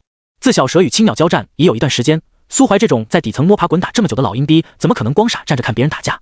从青鸟召集妖魔到释放安魂曲清怪，再到宁顿硬接魔熊嘴炮，他至始至终除了拉高身形外，半步都没有动弹。是他不会闪避吗？当然不，这么久一动不动，就是为了布置这座腹地大阵。说起来还得感谢天寒宫跟3手魔熊，要不是敲诈了天寒宫那么多上品灵石，又从魔熊老巢里搜寻到那么多满含能量的高阶矿石，他还真不可能布下这座大阵。遮魂壁内万年孤独对他来说是灾难，也是一种隐性的机缘。他趁机去了很多地方，偷看了很多书，对仙域内诸多知识都有所涉猎，其中对于跟老阴逼适配度最高的阵道尤为擅长。当然炼丹术也依旧稳定发挥。3手魔熊不断嘶吼咆哮，捶打着困住自己的金色光壁。腹地阵作为一次性的9品大阵，唯一的作用就是锁住闯阵者的身形。当一件功能单一、名字朴实的东西却拥有着与作用不相匹配的等级时，它的强度往往都很离谱。腹地阵就是这种东西，被其锁住之物，除非实力超过9阶太多，否则都必定会受到束缚，束缚时间从一盏茶到一辈子不等。苏怀甚至怀疑，前世天寒宫大长老针对天寒大帝所布下的那一系列惊天杀阵中就有腹地阵的存在。按苏怀的测算，他布下的腹地阵虽然用的材料不算顶尖，但把9阶的8臂元魔困上个几天几夜还是能做到的。如果这么长时间小蛇都无法解决战斗，那苏怀肯定就要考虑强行带着他跑路了。如今3大9阶妖魔已去其一，剩下2头就得依靠纯粹的硬实力了。苏怀回头看了一眼正在发疯的小蛇，甩了手臂，拧出一柄宽刀，一面轻顿。决斗士，苏怀，喵的，没办法呀，以一敌2，对手还不是脆皮，他兜里就剩一颗升仙丹了，必须选择一种最省仙力的打法。来，战！雪龙与魔熊对视一眼，也明白了他想拖时间的打算，竟兵分2路，想绕开他，直接朝小蛇所在奔袭而去。苏怀想都没想，直接升空，抬起盾牌挡住迎面的龙息，反手一刀砍向血龙的头颅。刺了！火星箭射，血龙脑袋上出现一条浅浅的血痕，他在空中一个翻腾，再次与苏怀对拼一刀，互相震退10数米。好，人类，你失败了。3手已然赶赴战场，想凭一己之力拦下我们，做梦！他会自己回来的。桀桀，自欺欺人！不信！苏怀突然笑了笑，持刀的右手一翻，一颗硕大的熊头翻飞而出，插在刀刃之上。苏怀胸中运了一大口气，突然背朝魔熊高举长刀，大喝道：“3手魔熊，你看这是什么？”3手魔熊下意识扭头一瞥，待看清苏怀刀上那颗大熊头后，突然放慢了脚步。他认出来了，那是他的妻子。不久前，我路过一片山崖，那里有一群7阶魔熊，硬是要我自废双臂。我很害怕。苏怀顿了顿，所以我把所有的魔熊全都杀了。苏怀的声音在天际回荡，清晰无比。青鸟眼睁睁地看着即将奔赴战场，帮自己缓解压力的魔熊停下奔掠的脚步。3手魔熊，休要听他胡言乱语，些许魔意而已。此战过后，无需你3千魔飞，任你自由繁衍。魔熊人立而起，宽厚的胸膛起伏不定。他本是魔域一方7阶领主，大概4000多年前，与魔窟爆发了一场大地之战，余波肆虐，魔域与仙域之间因此出现了一些极不稳定的空间下隙。魔熊偶然发现后，便约上另一些魔族绕开羽魔窟，从缝隙中悄然摸进仙域。起初，他们伪装成妖族，在凡俗世界大肆杀戮，还屠灭了一个镇守山脉的小宗门，尽情享用着人类修士的血肉。人族孱弱，滋补量多，繁衍速度还奇快无比，简直取之不尽，杀之不绝。难怪魔帝大人要攻打仙域。那几天是3手魔熊最快乐的时光。可惜好景不长，边境有大妖祸乱的消息很快就传回了尊天神朝。作为镇守凡俗界、监视妖族的神朝，很快就达成了一致，一连派出4位8阶长老来剿灭他们。毫无疑问，不知收敛的魔物们被杀地七零八落，大部分魔物都当场饮恨。魔熊趁着那几个修士屠戮其他魔物的间隙，带着自己的眷属悄然离开，沿着来时的路线疯狂奔逃。可那条下隙早已被修补完全，人族修士很快就会清理掉主战场的魔物，然后对他们这些漏网之鱼展开追杀。魔熊只能咬着牙继续奔逃。再而后，阴差阳错地通过另一个缝隙落入了这个秘境之中。4000年时光，魔熊从7阶突破到8阶，再依靠秘境里的磅礴能量，历经九死一生突破到9阶。他一直与那头跟随他的眷属在一起，慢慢的繁衍出一个小型的族群。4000年平淡岁月，已经磨灭了大部分关于魔域的记忆。他像只被囚禁的囚徒，只能坐在这个2-3天时间就能走到头的狭小秘境里，日复一日的渴望自由。而眷属以及4000年来降生的那些子嗣，便是他唯一的精神寄托，甚至犹在信仰之上。轰！青鸟一脸绝望地看着3手魔熊扭头狂奔，带着滔天的杀意扑向苏怀。有时候情感就像一把刀，苏怀不知道3手魔熊对于自己的族群有何种难以割舍的情感。对于霸主级生物来说，阶层的划分极其明显，即便是共同孕育子嗣的伴侣，休憩之地也不能距离霸主太近。卧榻之侧，岂容他人酣睡？可在那个3手魔熊栖息山洞里，苏怀发现了大量其他魔熊休憩的痕迹，并且位置距离3手魔熊的窝很近。再结合他宁愿弃守魔熊崖，也要去追杀李斯道的情况，足以推断出来，这是一头对自己的族群有着深厚感情的魔熊。屠其族群，还带着他子嗣的头颅来激怒他，着实非正道所为。可人族与魔族有亡族灭种之恨，与魔窟刚出现的那段时间，大量魔族涌入仙域，四处奔袭，将人族凡民视作猪狗肉畜，无论男女老幼，尽皆屠戮吞食。人与魔之间的仇怨，并非为了争夺地盘，也并非为了争夺资源，而是纯粹的种族之争，你死我活，并且魔族还是侵略的那一方，互相奴役，互相厮杀，双方本就毫无道义可言。所以苏怀对自己这番阴狠做法表达了强烈的自我谴责与深刻反省，但若是再给他一次机会，依然会选择直接大招洗地。轰！3手魔熊的寒怒一击震碎了苏怀以仙力凝结的盾牌，将他击飞数百米。苏怀甩了甩发麻的手臂，再次凝结出一面新的光盾，长刀一甩，却依旧向血棘龙掠去，拉住了3手魔熊的仇恨。他现在只需要再拖住血棘龙，等小蛇腾出手来，便可分散压力，逐个击破。3手魔熊现在就是个疯子，有时候发出的攻击不仅囊括苏怀，还会覆盖到被苏怀尾随的血棘龙身上，颇有些敌我不分的感觉。这倒是出乎了苏怀的预料。他转念一想，突然划去手上的长刀，转手掏出一根锁链，强行扛了几发来自血棘龙的攻击，成功将锁链缠他脖子上，随之一个侧翻，将自己死死地钉在血棘龙的脖子上。决斗士进化，龙骑士苏怀。血棘龙倒没有什么碰不到自己脊背的缺点，他从苏怀把他当坐骑的行为中感受到巨大的侮辱，扭头就是一发龙息。苏怀咧嘴一笑，数盾格挡，完全放弃了攻击，将体内的全部灵力都转化成防御护盾。血棘龙一开始还满是疑惑，这人类缩在自己后脖梗子上当铁乌龟有什么用？就为了单纯侮辱我的龙格？直到轰！红着眼睛的三手魔熊一发嘴炮，打得血棘龙一个踉跄，后脖梗子火辣辣的疼。苏怀的防护罩被冲击波打中，顿时就暗淡了几分，估计再来上个几十上百发，他凝结的这个护盾就会被当场击破。可等他护罩破了，血棘龙估计也就离死差不远了。所以当三手魔熊第二发嘴炮射来时，血棘龙当场就是龙翼一震，扭了过去。血棘，擦！你吼那么大声干嘛？你特喵敌我不分，动手打我，我还能不能躲是吧？血棘龙也不惯着三手魔熊，当即就是一声龙吟回应，唾沫星子喷了魔熊一脸。三手，冷静点，先别管这个人类，快去帮神灵大人。神灵没有了，死了，都死了，没有神灵。三手双目猩红，对着天空嘶吼。有时候树立起狂热的信仰需要漫长的光阴，但让其崩塌却只需短短一瞬。他侍奉了神灵数百年，如果神灵真的庇佑了他，族群又怎么会被屠灭？族群被屠灭后，神灵半点不提他的仇恨与痛苦，张嘴就是补偿。3000魔妃哪里比得上自出生灵智起就陪伴在其左右，共同流落异界牢笼，相依为命的眷从？4000年的囚禁与希望全都没了，全都没了。熊瞳中的痛苦与愤怒愈加浓郁，三手魔熊四肢落地，抖了抖脖子上的毛发，对着血棘龙发起冲锋。疯了，你真的疯了！血棘龙张开双翼，腾空而起。但就在其刚刚攀升数十米高度时，魔熊却高高跃起，双臂猛地抓住其双翼，重新将其拽下地面，并且张开熊嘴，一口咬住血棘龙的脖子。苏怀被大熊的血盆大口笼罩，亲眼目睹他喉咙里酝酿出带着毁灭气息的光柱，狠狠地击落在自己构筑的护盾上。咔嚓，护盾上出现了几条细小的裂缝。苏怀嘴角一抽，连忙运起仙力修补。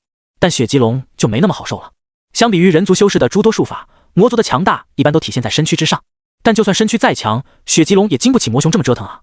几米粗的能量光柱，苏怀最多承受了不到1/4的宣泄，其余的伤害都打在了他的龙鳞之上。更别说魔熊族这种力量型魔物，撕咬所带来的伤害还远在嘴炮之上。他发出一声怒吼，眼见魔熊死不松口，只能扭头朝着魔熊的脑袋吐出一发龙息。龙炎灼烧着魔熊的毛发，魔熊空出一只手臂，一掌就朝正在喷吐龙炎的血棘龙脑袋狠狠拍去。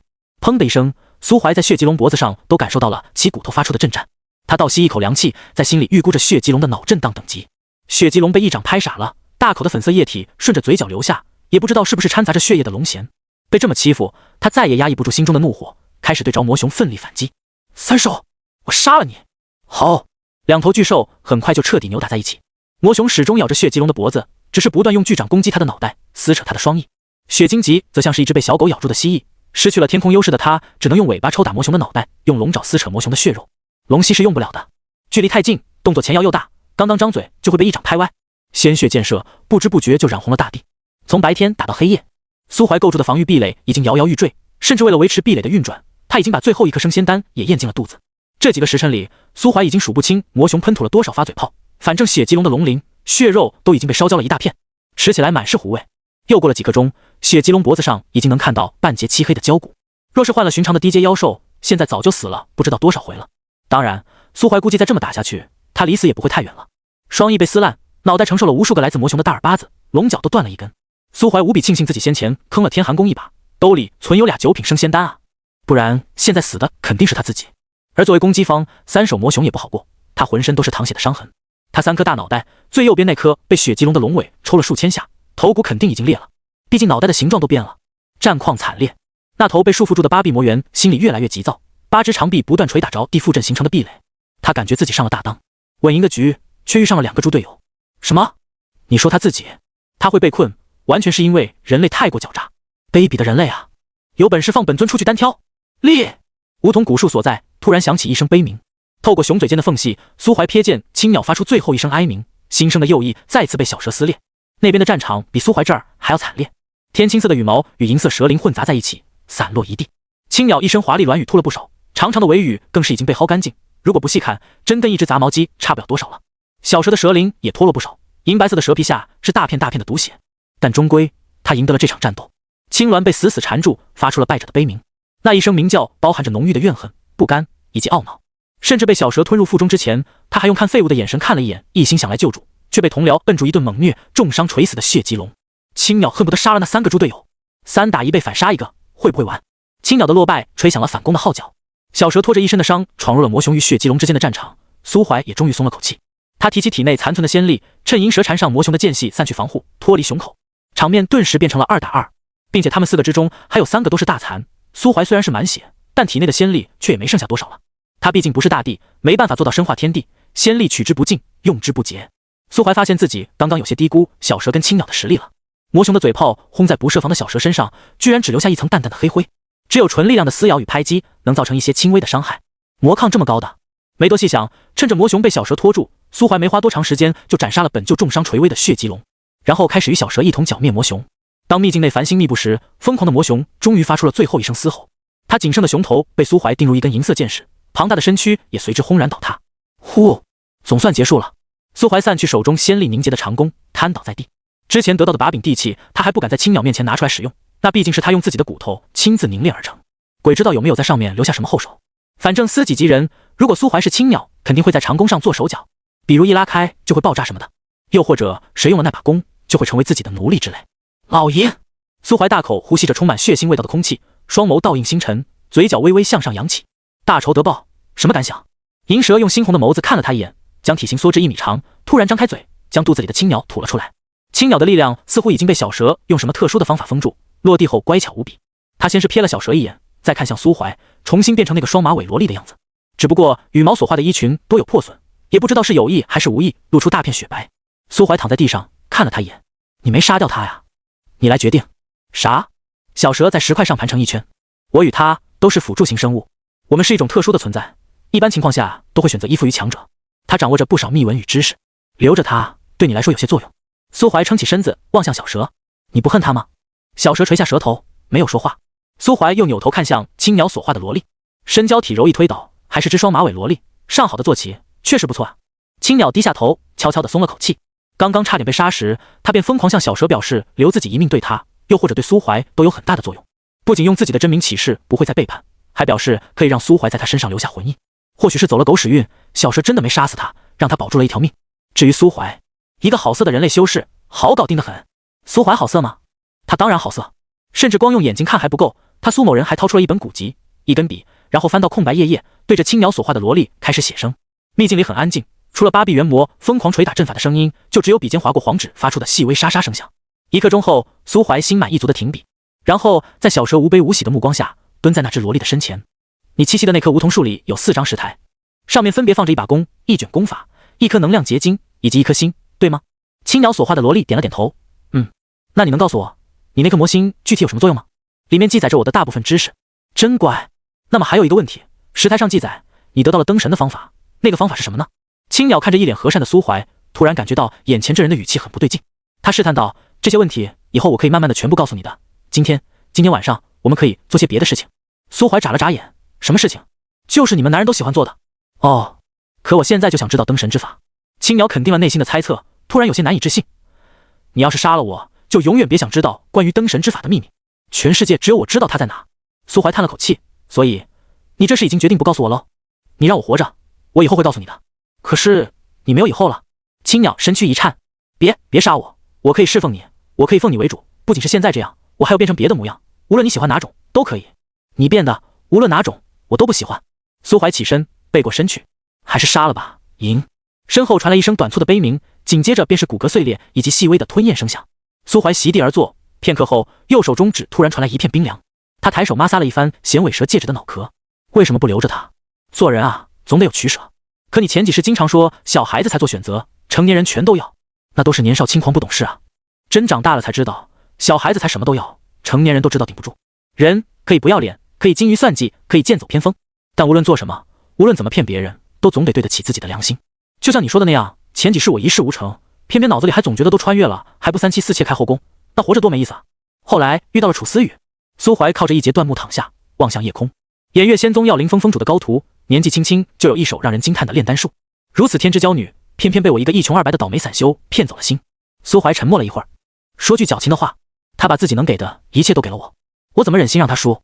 苏怀笑着举起手，透过月光凝视着中指上那枚纹路清晰的衔尾蛇指环。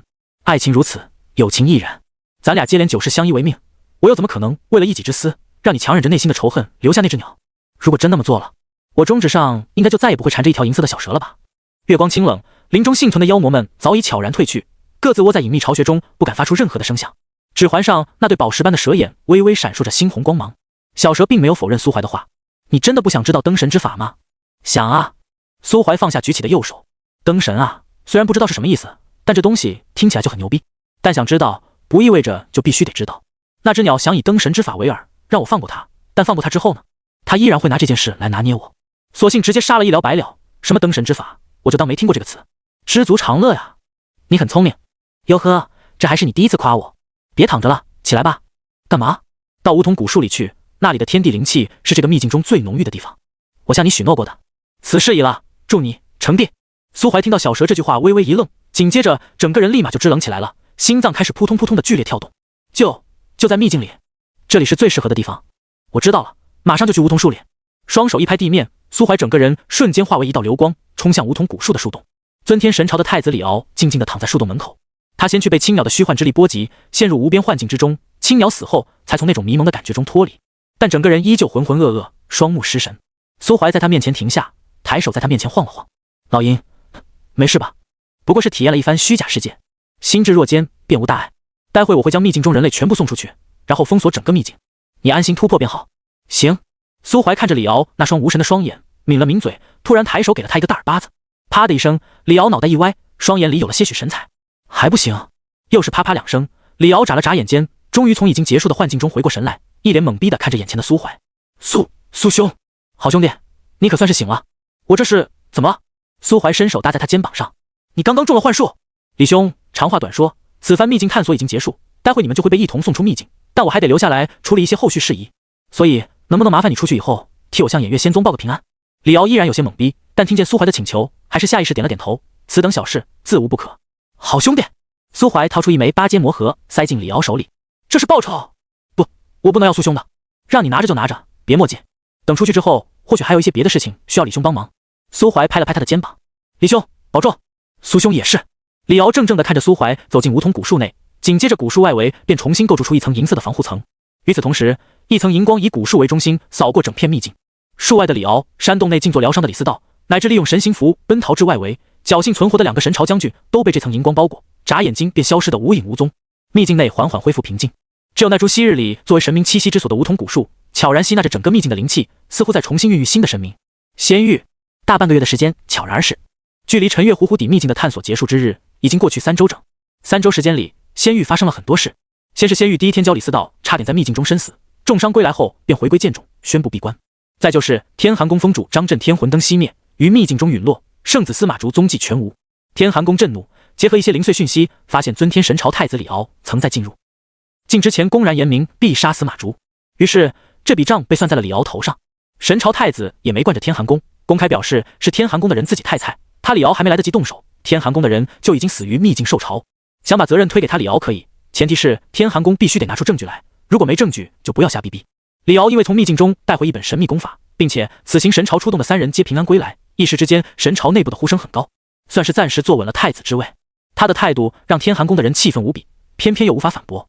期间还发生了2件大事，其一，天寒宫大长老突然大病一场，如今情况未知，生死未卜。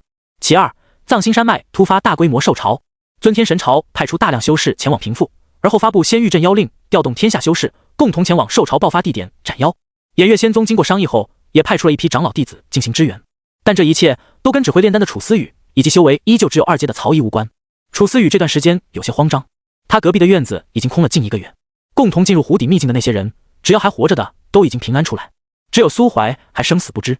虽然早在尊天神朝的人出来后，他的师尊陈太如便私底下告诉他苏怀没事，让他不必过于担心，但他心里还是感到不安，只要没见到他活着出来就会很慌，并且这种不安还随着时间的流逝越来越严重。思雨，别看了，长老不是说了吗？苏怀还活着，留在秘境里也只是为了处理一些事情。曹毅顿了顿，仙域有句古话叫好人不长命，祸害1000年。像苏大圣子这种级别的祸害，怎么着也得活个几万年，死不了的。咱先吃饭去吧，那家沙记酒楼的辣子鸡又研究出了新的做法，一起去尝尝呗。楚思雨站在湖畔，望着平静的湖面发呆。这种情况已经持续了10多天。这10多天里，往日在丹房里待到深夜才肯离开的郡王楚思雨，已经变成了到点就打卡走人的摆烂选手。药灵峰大量弟子直呼爷青结，师兄师姐们担心楚思雨的状态，可问他发生了什么事，他也不肯说。直到有人偶然间发现他空闲时间都跑下山站在湖边发呆，才真相大白。有些喜欢磕 CP， 知道楚思雨跟圣子关系的弟子开始疯狂脑补爱情小故事。一时间，圣子陨落，楚思雨悲痛殉情的说法开始在药灵峰传播，被长老发现呵斥后，非得没有遏制，还愈演愈烈。毕竟按照吃瓜第一准则，长老越是否认的事情，就越有可能是真的。不让大家聊起，就是在掩盖真相。当听见林振峰的朋友谈起这个故事时，可把正在看书的曹毅吓得够呛。苏怀进入秘境未归一事，他也知道，但他极为擅长揣摩人心。都这么久了，偃月仙宗那些高层一点伤心的意思都没有，一派平和。尤其前段时间，他还看到负责看护秘境的大长老偷偷跟一个不认识的老头喝酒，那就证明苏怀是真的没事。但这些东西楚思雨可不一定能想通。相处这么久，他算是已经认可了苏怀的泡妞能力，自己的闺蜜明显是已经被拿下了。如今苏怀出了事，本就内心敏感的楚思雨，万一真的一时之间想不开，那苏怀回来不得扒了他的皮，指不定大长老的皮也得被扒下来，然后跟他一起挂在城墙上晾干，随风飘扬。曹姨打了个冷战，思雨啊，苏怀他真的没事，你看圣子要是死了，大长老他们怎么可能都还悠哉悠哉的嘛？咱们去吃饭吧，那可是你最爱吃的辣子鸡啊，我请客怎么样？我不想吃。楚思雨低下头，仍有晚风扬起额前的发丝。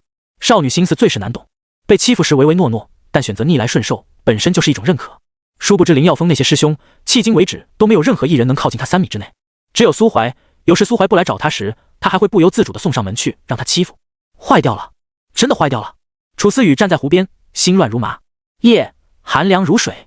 但某个时刻，在山门外静坐的偃月大长老黄元突然睁开了紧闭的双目，他豁然起身，凝视着平静的湖面。不过片刻，湖底突然闪过一道璀璨银芒，大片鱼肚白浮出水面，一道身影悄无声息地出现在晨月湖上空，目光穿过万家灯火，与山门处静立的黄元遥遥相对。黄元身躯一颤，瞳孔骤然紧缩。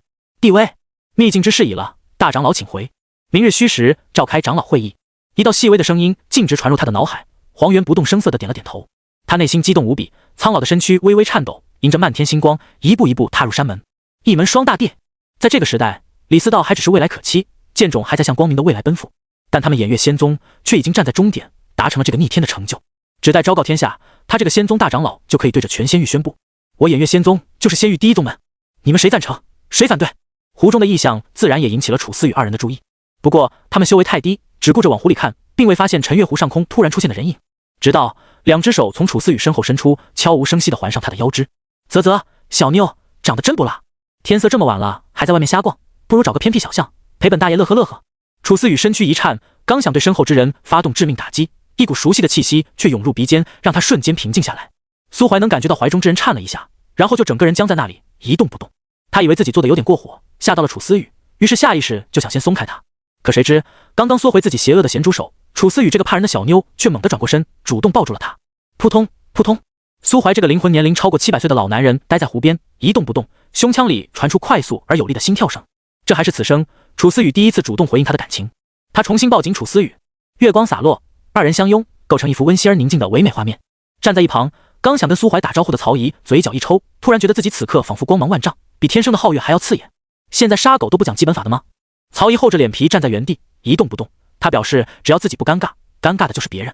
只是看向楚思雨的目光多少有些羡慕，倒也不是说他有多喜欢苏怀，毕竟这是个真实的世界，又不是什么玛丽苏后宫画本，所有人都会莫名其妙的突然爱上一个人，然后爱得死去活来。并且说句实话，虽然苏怀自认为很帅，但他的颜值着实还没达到能让曹姨一见钟情的地步。相处一路，曹姨确实考虑过跟苏怀在一起，但那更多的只是出于一种商贾世家继承人的投资心理。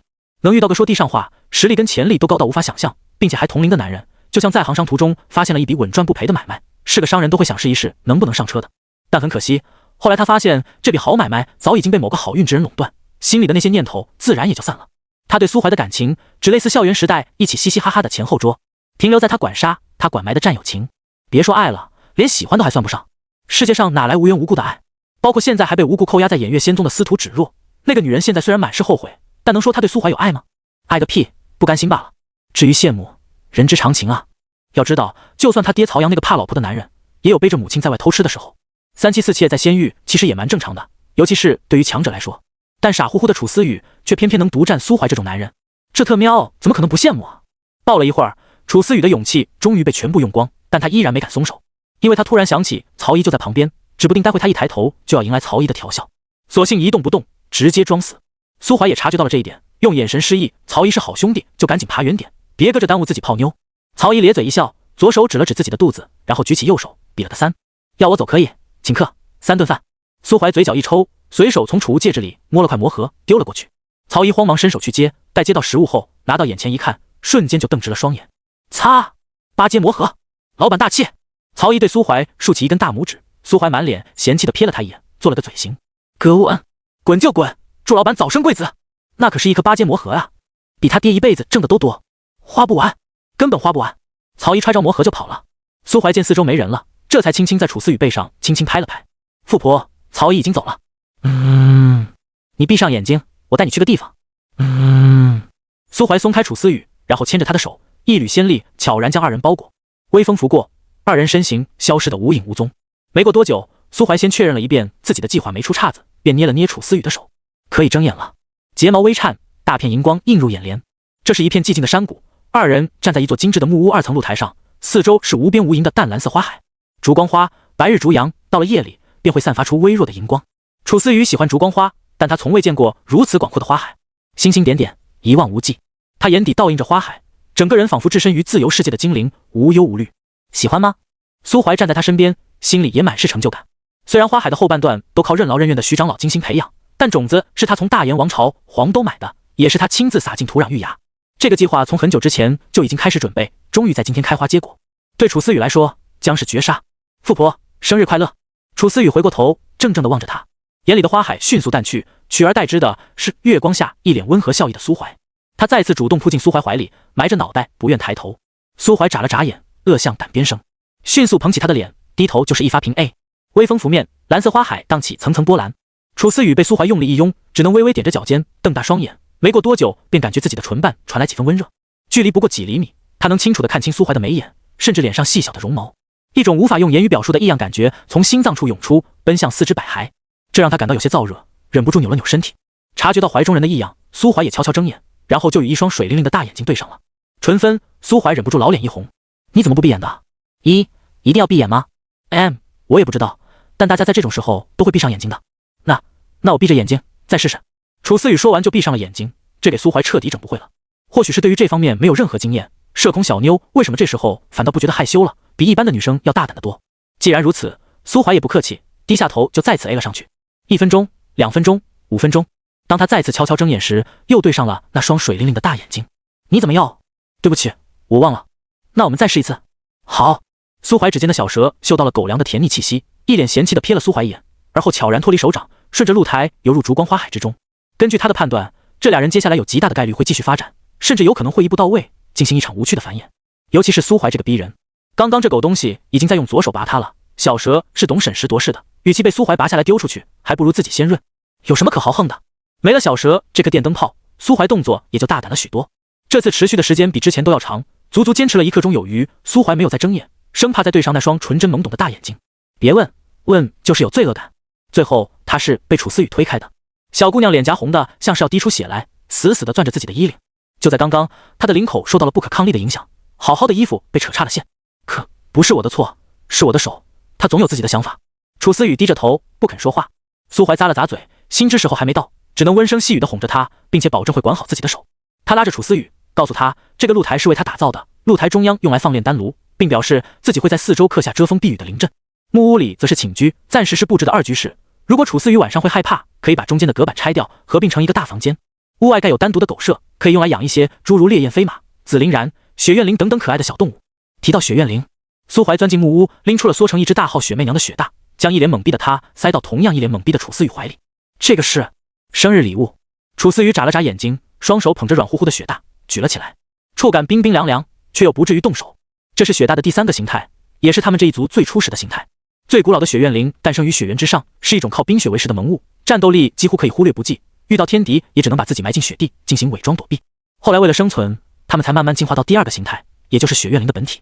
再然后，雪怨灵一族被鬼帝送到气鬼渊战场当炮灰，又慢慢通过拟态学习，有了第3个雪女形态，并通过雪女形态色诱人类，企图混进人族的低阶军团当奸细，只不过效果不佳，很容易就能识破。雪怨灵真的可以称得上是鬼族之耻了，拥有如此古老的族群历史，最高阶的雪怨灵也不过才8阶，整个族群连一只9阶尊者都没有。雪大更是耻辱中的耻辱，族群演变了数十万年才拥有战力，他最后却又变成了初始形态，靠着卖萌为生。但雪大不以为耻，反以为荣，被楚思雨抱起来时，还伸出粉嫩的舌头去舔他的手。楚思雨被他逗得咯咯笑，也顾不上再去抓自己的领口，顿时让苏怀小饱眼福。他轻咳一声，喜欢吗？谢谢你。苏怀，以后晚上就在这里住下吧，可以把你那条紫灵蚺也带过来。楚思雨微微一愣，什么紫灵蚺？你在秘境里收服的那条蛇呀。小黑？可是小黑不是还在秘境里吗？苏怀突然就不说话了。他当初把紫菱然带出来后，随手就塞进了楚思雨小院墙角的那个大水缸，只在盖上盖子时交代他老实点。但万万没想到，他居然那么老实。5阶妖兽还没有度过退凡期，无法单纯通过天地灵气来维持自身消耗，再加上紫菱然正处于蜕变的紧要关头，需要的能量很庞大，1个多月不吃不喝，也不知道他有没有死在水缸里。可我知道他在秘境里，明天早上就帮你把他带出来。楚思雨低下头，漫步朝苏怀走过来，然后把脑袋顶在苏怀胸口。近1个月时间没见，苏怀发现他变得粘人了许多，有点热恋期小女生的味道了。一夜无话，当晚霞遍布天际时，苏怀才伸了个懒腰坐起身来。对于他来说，睡觉是一种享受。望着周围那熟悉的环境与布置，他有一种恍如前世的感觉。唯一美中不足的是，在凌晨时分，他表示自己的床很大，并邀请楚思雨一起体验一番时，遭到了无情的拒绝。楚思雨再傻也知道就单纯睡觉，保证不干别的这种鬼话不能信。他在曹姨的推荐下看了不少关于情爱的坊间话本，知道保证不干别的很快就会变成蹭蹭不进去，然后再变成嗷嗷叫。虽然默认了自己跟苏怀直接的关系，但直接一步到位，对于他这种有心理疾病的社恐小妞来说还是过于困难。坐在床上发了一会儿呆，苏怀看了一眼不知道啥时候回到右手中指上的小蛇，然后才从储物戒指里掏出一罐灵泉，凑近嘴边后才突然反应过来，他已入地境，肉身无尘无垢，以往那些保持生活仪式感的小习惯也用不上了。伸了个懒腰推开房门，隔壁房间已经空空荡荡，被褥叠得整齐无比。已经去宗门丹房学习炼丹了吗？他把双手揣在袖子里，心念一动，便出现在偃月仙宗山门前，伸手戳了戳已经修复完成的扣心门，畅通无阻，也不知道是被打怕了，还是单纯对于地境修饰无效。呸！欺软怕硬的东西！扣心门。进入山门后，他能很明显的感觉到一股细微的波动扫过自己的身躯，而后再缓缓消弭于无形。这道波动才是仙宗的最强防护，护山大阵。一路晃晃悠悠，苏怀回到自己在耀灵峰的小院。突破地境带来的激动与新鲜感，已经在秘境里挥霍的差不多了。托那只8臂元魔的福，他也已经能很好的控制自己的力量。1个月起，单手撑过院墙，帅气落地。这手翻女弟子院墙的本事堪称一绝。苏怀大大咧咧地跑到墙角，掀开大水缸的盖子，里面躺着一条瘦骨嶙峋的蛇。事实证明，有些东西饿极了的时候，连自己都不肯放过。苏怀抬眼望去，是山。小童摇了摇头，不是，那不是山，不是山，是什么？我也不知道，但我师尊说了不是山，那他就一定不是山。你就这么信你师尊的话？因为师尊，他总是对的。那他现在在哪呢？多半是死了吧。小童抿着嘴，只呆呆地望着远处的山峰，脸上看不出丝毫悲伤。苏怀也一时间沉默下来。当初借腾云山提升资质时，他便决定日后腾云山有难之时出手庇护1、2。只是没想到，他的突然崛起似乎悄然间引发了蝴蝶效应，导致许多事情都偏离了前世的既定轨道。本该在5年后爆发的兽潮，提前在藏星山脉以西爆发。虽相隔千里有余，未受到波及的腾云山竟还是举全宗之力下山斩妖。等苏怀从秘境中出来，兽潮已经爆发了好几天，人族阵线已经稳定下来，就连偃月仙宗派去支援的长老都回来了大半，但有些人却实实在在的回不来了。一大一小坐在阶梯上，透过薄纱般的白雾望着远处的大山。许久，苏怀才再次开口：“你师尊是个很伟大的人，至少比我要伟大的多。”为什么这么说？小童回过头看着苏怀，因为他看那山看到的是天下，是山底下住着的那几户凡俗人家，但我看到的却只是一座山。小童顺着苏怀的视线望去，果然发现了先前被自己忽略的东西。山脚下有零星几座茅屋，简陋的栅栏里养着几只鸡鸭。男人背着一大捆柴推开院子，笑着对屋里吆喝着什么。很快，低矮的门里就钻出一个女人，她把一碗水递给男人，擦净他额头的汗，最后才接过男人背着的干柴。当然，这些东西光凭小童的眼力是看不清的，他视线里只有几个小点，以及一缕升腾而上的炊烟。小童突然就低下了头，紧紧地咬着自己的下唇。苏怀叹了口气：“跟我回偃月仙宗吧，你就是偃月仙宗的下一任圣子。”小童摇了摇头：“不去。”苏怀抬头看着天空，是心里觉得仙宗未能尽责，害死了你师尊？不是，师尊说过，高个的有高个的需要处理的事，有时候能力越强，需要承受的东西就越多。强者不欠弱者什么，我没有立场，也没有资格去怪罪你们。那为什么不跟我走？我要在这里等我师尊回来。你刚刚才说他们已经，可我还活着呀，我还在，腾云山就没有灭亡，至少师尊还有师兄师姐们的魂还能有个归处。苏怀扭头看着小童，沉默许久，突然笑了笑：“那你的登山手册还卖吗？卖最后一份，你要吗？”要。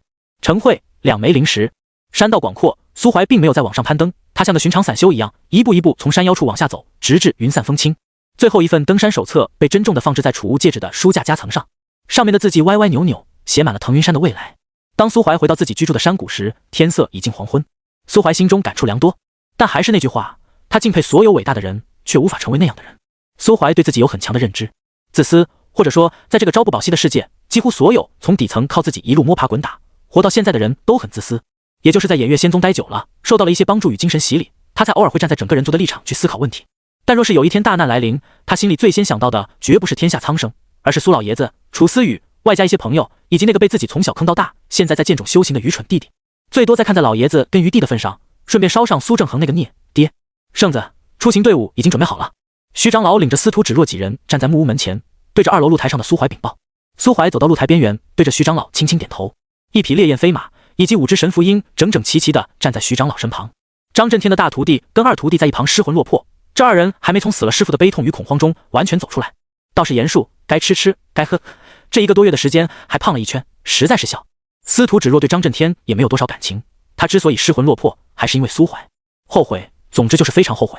有了身份地位以及实力的加持，苏怀那张脸在他眼里是越看越耐看。这1个月来，他时常会在夜里梦回当初，在梦里他没有去苏家退婚，而是跟苏怀当初讥讽他时说的那样，是去催婚的。后来也没去天寒宫，而是跟着苏怀来了偃月仙宗，一路相依相伴。此番听说苏怀要主动护送他们回天寒宫，还想着缓和一番2者之间的关系，即便做不成道侣，做个朋友也是好的。然后他就看到苏怀旁边冒出一颗小脑袋。楚思雨知道苏怀今天要外出，早早就从丹房回了家，还带回了一大堆他前不久才学会炼制的4品回灵丹。苏怀见他躲在自己身后，偷偷往下看，一副可可爱爱没有脑袋的模样，当即撇过脸去就是吧唧一口。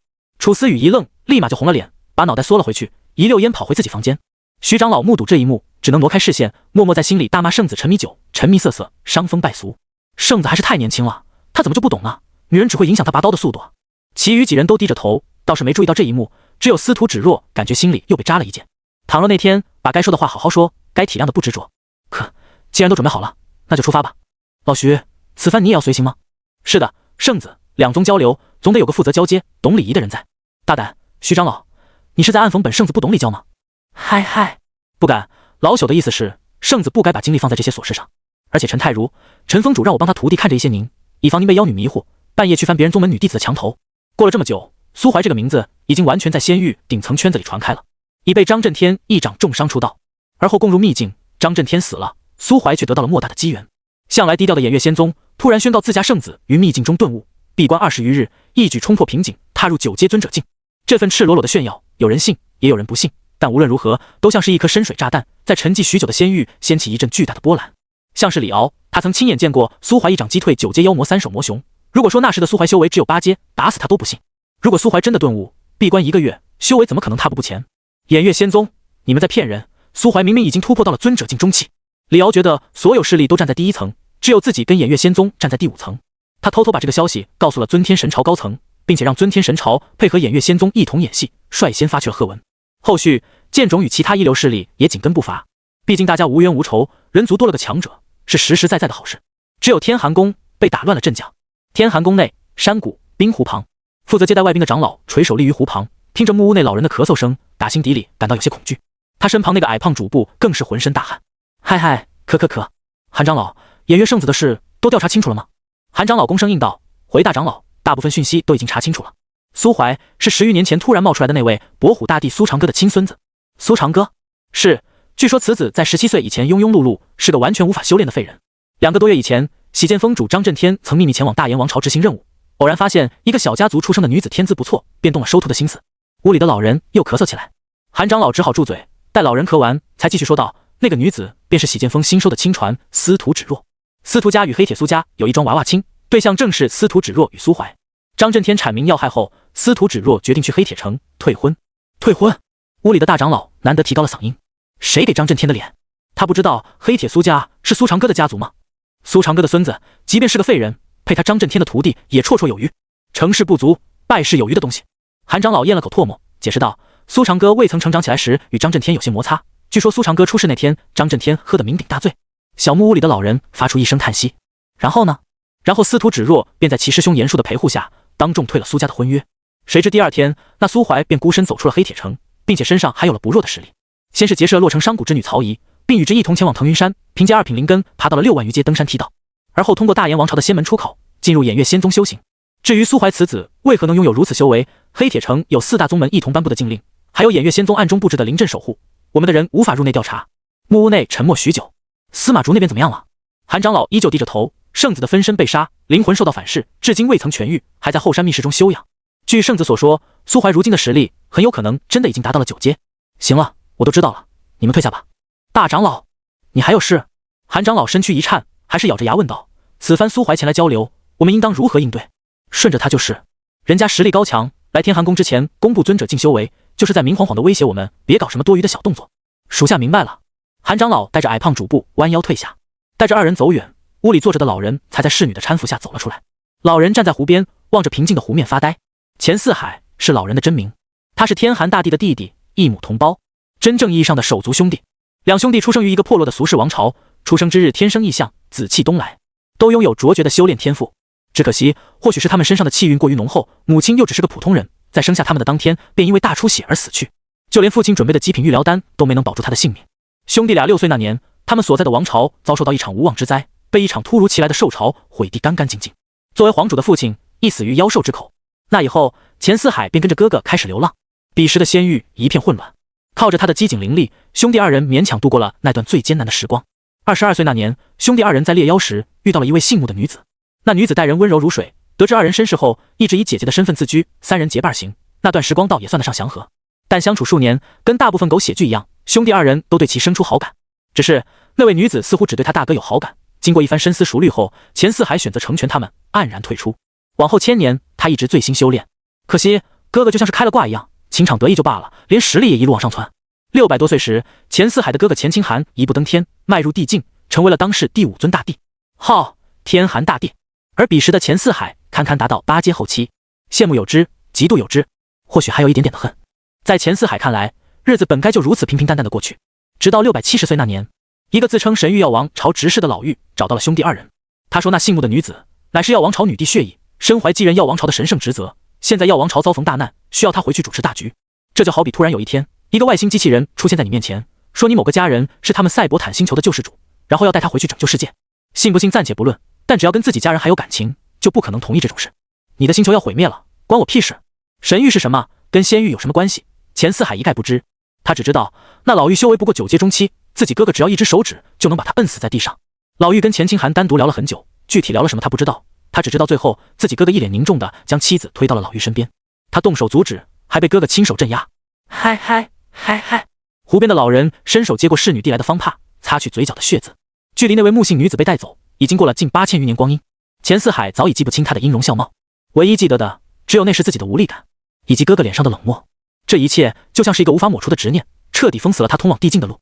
大长老，外面凉，我们进屋吧。我想一个人待，嗨嗨，待一会儿。你先进去吧。是。侍女低着头走进木屋，徒留钱四海一人，任由冰寒刺骨的风灌进口鼻。侍女离开后，钱四海突然对着空无一物的湖面笑了笑。快了，很快就能成功了。天寒宫山脚，随着烈焰飞马一蹄踏下，雪山山脚的积雪迅速消融，形成了一片10米见方的小水洼。苏怀揣着手，一道9阶强度的气息弥漫而来，让周遭那些栖息在雪原中的妖兽们齐齐发颤，落荒而逃。这就是天寒宫？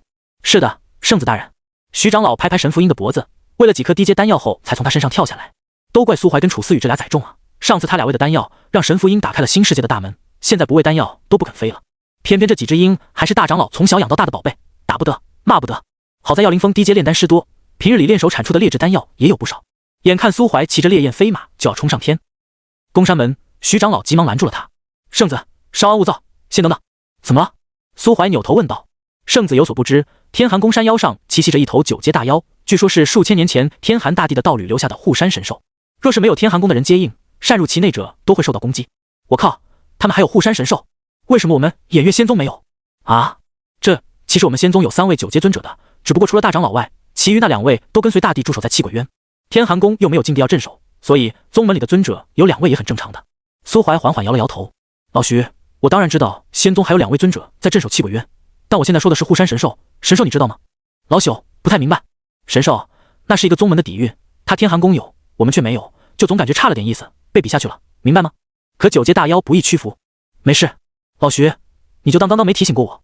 苏怀拍了拍烈焰飞马的脖子，飞马会意，对着天寒宫所在雪山发起冲锋。天寒宫派来接待2人的正是那位韩长老以及那个矮胖的通讯主簿。主簿看到苏怀开始无脑冲锋，脸色一变，立马就要去拦下他，可刚刚迈开脚步就被韩长老拉住了。韩长老，你拉我作甚？霜雪王雄可不知道那是偃月仙宗来的客人。你急什么？韩长老眯着眼睛，对方也有尊者境修为，死不了，充其量损失掉身下的坐骑。那位偃月圣子如此嚣张，让他吃点苦头，最好是受点伤什么的，这样在接下来的交流中才能老实点。这主簿想了想，似乎是这个理，反正是偃月圣子自己鲁莽乱冲，就算真受了什么伤，也赖不到天寒宫的头上。于是二人就这么静静地站在原地等着看戏。果不其然，就在烈焰飞马即将踏上山腰时，整座大山突然开始剧烈的震动，大片积雪从山上滑落，形成雪崩，而山腰位置突然出现一个巨大的洞窟。吼！吼声响起，一只足有3-4米大的熊爪摁在山壁上，巨大的力量让山壁出现一大片如蛛网般的裂痕。纯白色的霜雪王熊从洞窟中探出大半个身子，一双深蓝色的熊眼聚焦在苏怀身上。苏怀顿时就惊慌起来，嘴里还嚷嚷着此地怎会有如此大妖。亲眼目睹偃月圣子的狼狈姿态，韩长老跟那位主簿都咧起了嘴角。然而下一刻，他们就看到一道惊天刀光闪过，霜雪王熊发出一声痛吼，那只巨大的熊掌被一刀削下，轰然落地。卧槽！矮胖主簿当即就爆了粗口。韩长老比他反应更快，一边疯狂朝山下狂奔，一边放声大喊：刀下留情！还请偃月圣子刀下留情！此时苏怀脸色发白，一副消耗过度的样子，看样子还想拼了老命斩出第二刀，跟霜雪王熊不死不休。见韩长老奔赴而来，苏怀还扯着嗓子对其喊道：这位天寒宫道友小心，这孽畜不知从何而来，想必定然是在此潜伏许久，要对天寒宫不利。我苏怀今日便替你们除了这祸害，不必谢我。擦！圣子手下留情，此乃我天寒宫护山神兽，不是什么祸害啊。护山神兽？韩长老欲哭无泪，他一眼就看出了苏怀在演戏。霜雪王熊的存在虽然对仙域大众来说是隐秘之事，但你偃月仙宗的高层还能不知道吗？虽然你年纪小，加入偃月仙宗的时间也很短，对一些秘而不宣的事不了解也很正常，但你特么都要来天寒宫交流了，我天寒宫有护山神兽这么重要的事，我就不信偃月仙宗那些长老没提醒过你。事实上还真没提醒过，那些长老基本都知道苏怀已经突破地境，这次去天寒宫就是冲着天寒大帝去的，又怎么可能会特意叮嘱他小心一头9阶妖兽呢？这就好比数学老师从来不会去细讲试卷上的第一道选择题，因为根本没难度。也就只有徐长老这个被蒙在鼓里的老实人，他以为苏怀刚刚突破9阶，才会在其第一次冲锋的时候拦住他。但不管苏怀是不是真的不知道，韩长老都只能哭丧着脸再解释一遍。谁让他们两个负责接待的天寒宫门人刚刚不直接拦住苏怀呢？苏怀依旧捏着把柄光剑，一边一脸认真听韩长老解释，一边悄悄挪动脚步。等韩长老讲完，苏怀已经挪到了那只熊掌旁边，并且当着韩长老跟霜雪王熊的面，将其收进了自己储物戒指之中。霜雪魔熊见到这一幕，闷哼一声，回头就重新钻进了自己的洞窟之中。刚刚那一剑很强，至少有尊者境后期威力，比他自己高了2个小境界，他很确定自己打不过苏怀。韩长老也不好多说什么。苏怀脸色苍白，看样子刚刚那惊天一剑应该是动用了什么消耗极大的秘法，甚至有可能是这位偃月圣子用来保命的绝招，难怪会有如此恐怖的威力。那么他收走那只熊掌也情有可原，毕竟就连霜雪王熊自己都没阻止。直到这时，山脚下的徐长老等人才终于跑上山腰。徐长老也被吓坏了，他才7阶，分辨不出来圣子是不是真的消耗过度，刚一上来就疯狂给苏怀递瓶瓶罐罐，看起来很是担心圣子的身体。这一幕让韩长老愈发肯定自己心中的想法，苏怀必然是消耗过度了。确定苏怀没受伤后，徐长老才想起来自己还得演戏，转身就对韩长老拱手行礼。抱歉，这位道友，我宗圣子年轻气盛，对一些资料所知甚少。他不知道天寒宫有这么一头神俊的异兽，听说贵宗女弟子貌美如花，迫不及待就冲了上来，老朽刚刚也没来得及提醒。苏怀顿时就瞪大了眼睛，好家伙，老徐，坏我风评是吧？韩长老人也傻了，没听说过偃月圣子还有好色属性啊。不过转念一想，关于苏怀的资料大多来源于偃月仙宗的通告，家丑不外扬，刻意掩饰这个缺点也是能理解的。就好比他们天寒宫，天寒宫圣子百无禁忌，后宫成群，甚至还喜欢用强，但在天寒宫向外展示的形象里，司马竹那可是妥妥的从小王朝崛起，一路靠着自己努力走到现在的励志青年。如今徐长老一说，韩长老立马就懂了，他对苏怀笑了笑，偃月圣子既有此雅兴，大可去结交我宗女修，若是真能结为道侣，也不失为一番美谈啊。徐长老又开口了，不，圣子大人不喜走寻常路，他喜欢翻墙。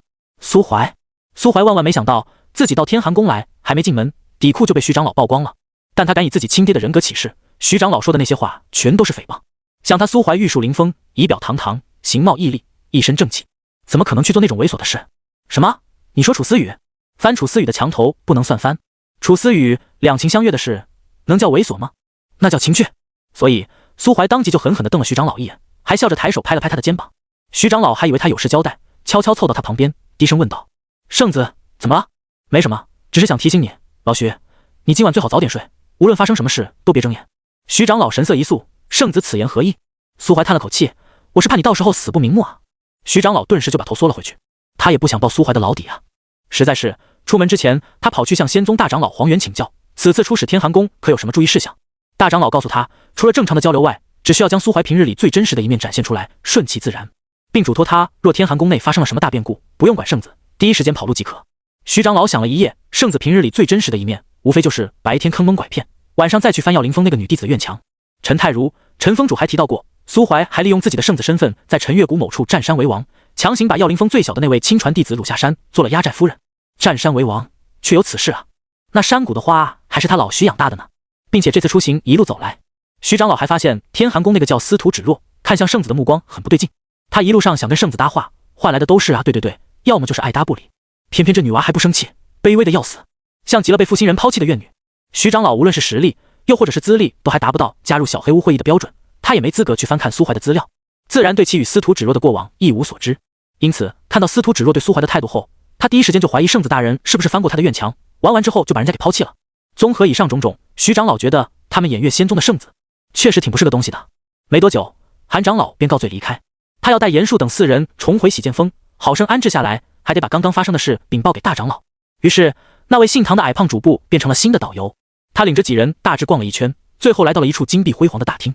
二位，这里便是我天寒宫长老以及亲传弟子用膳的之所。今日得知二位要来，特意准备了一些特殊烹食，还请二位品鉴一二。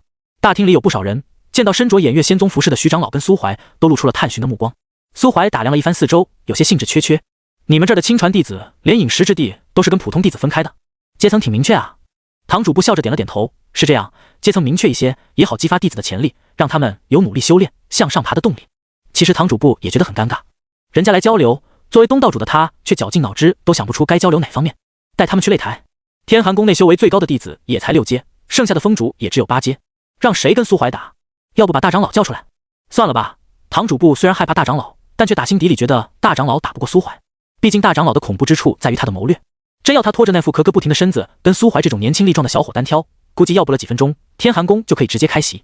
打擂不行，那比阵法也不行啊。那位随行的偃月仙宗徐长老在资料里可是货真价实的7品灵阵师啊，而他们天寒宫里有名号的阵法大师都被大长老秘密抽调，在准备不久之后的大事。剩下的小鱼小虾上了台也是丢人现眼，那比炼丹更是扯淡。偃月圣子那可是耀凌峰的高徒，得到过8品炼丹宗师陈太如的认可，想必一手炼丹术定然是出神入化。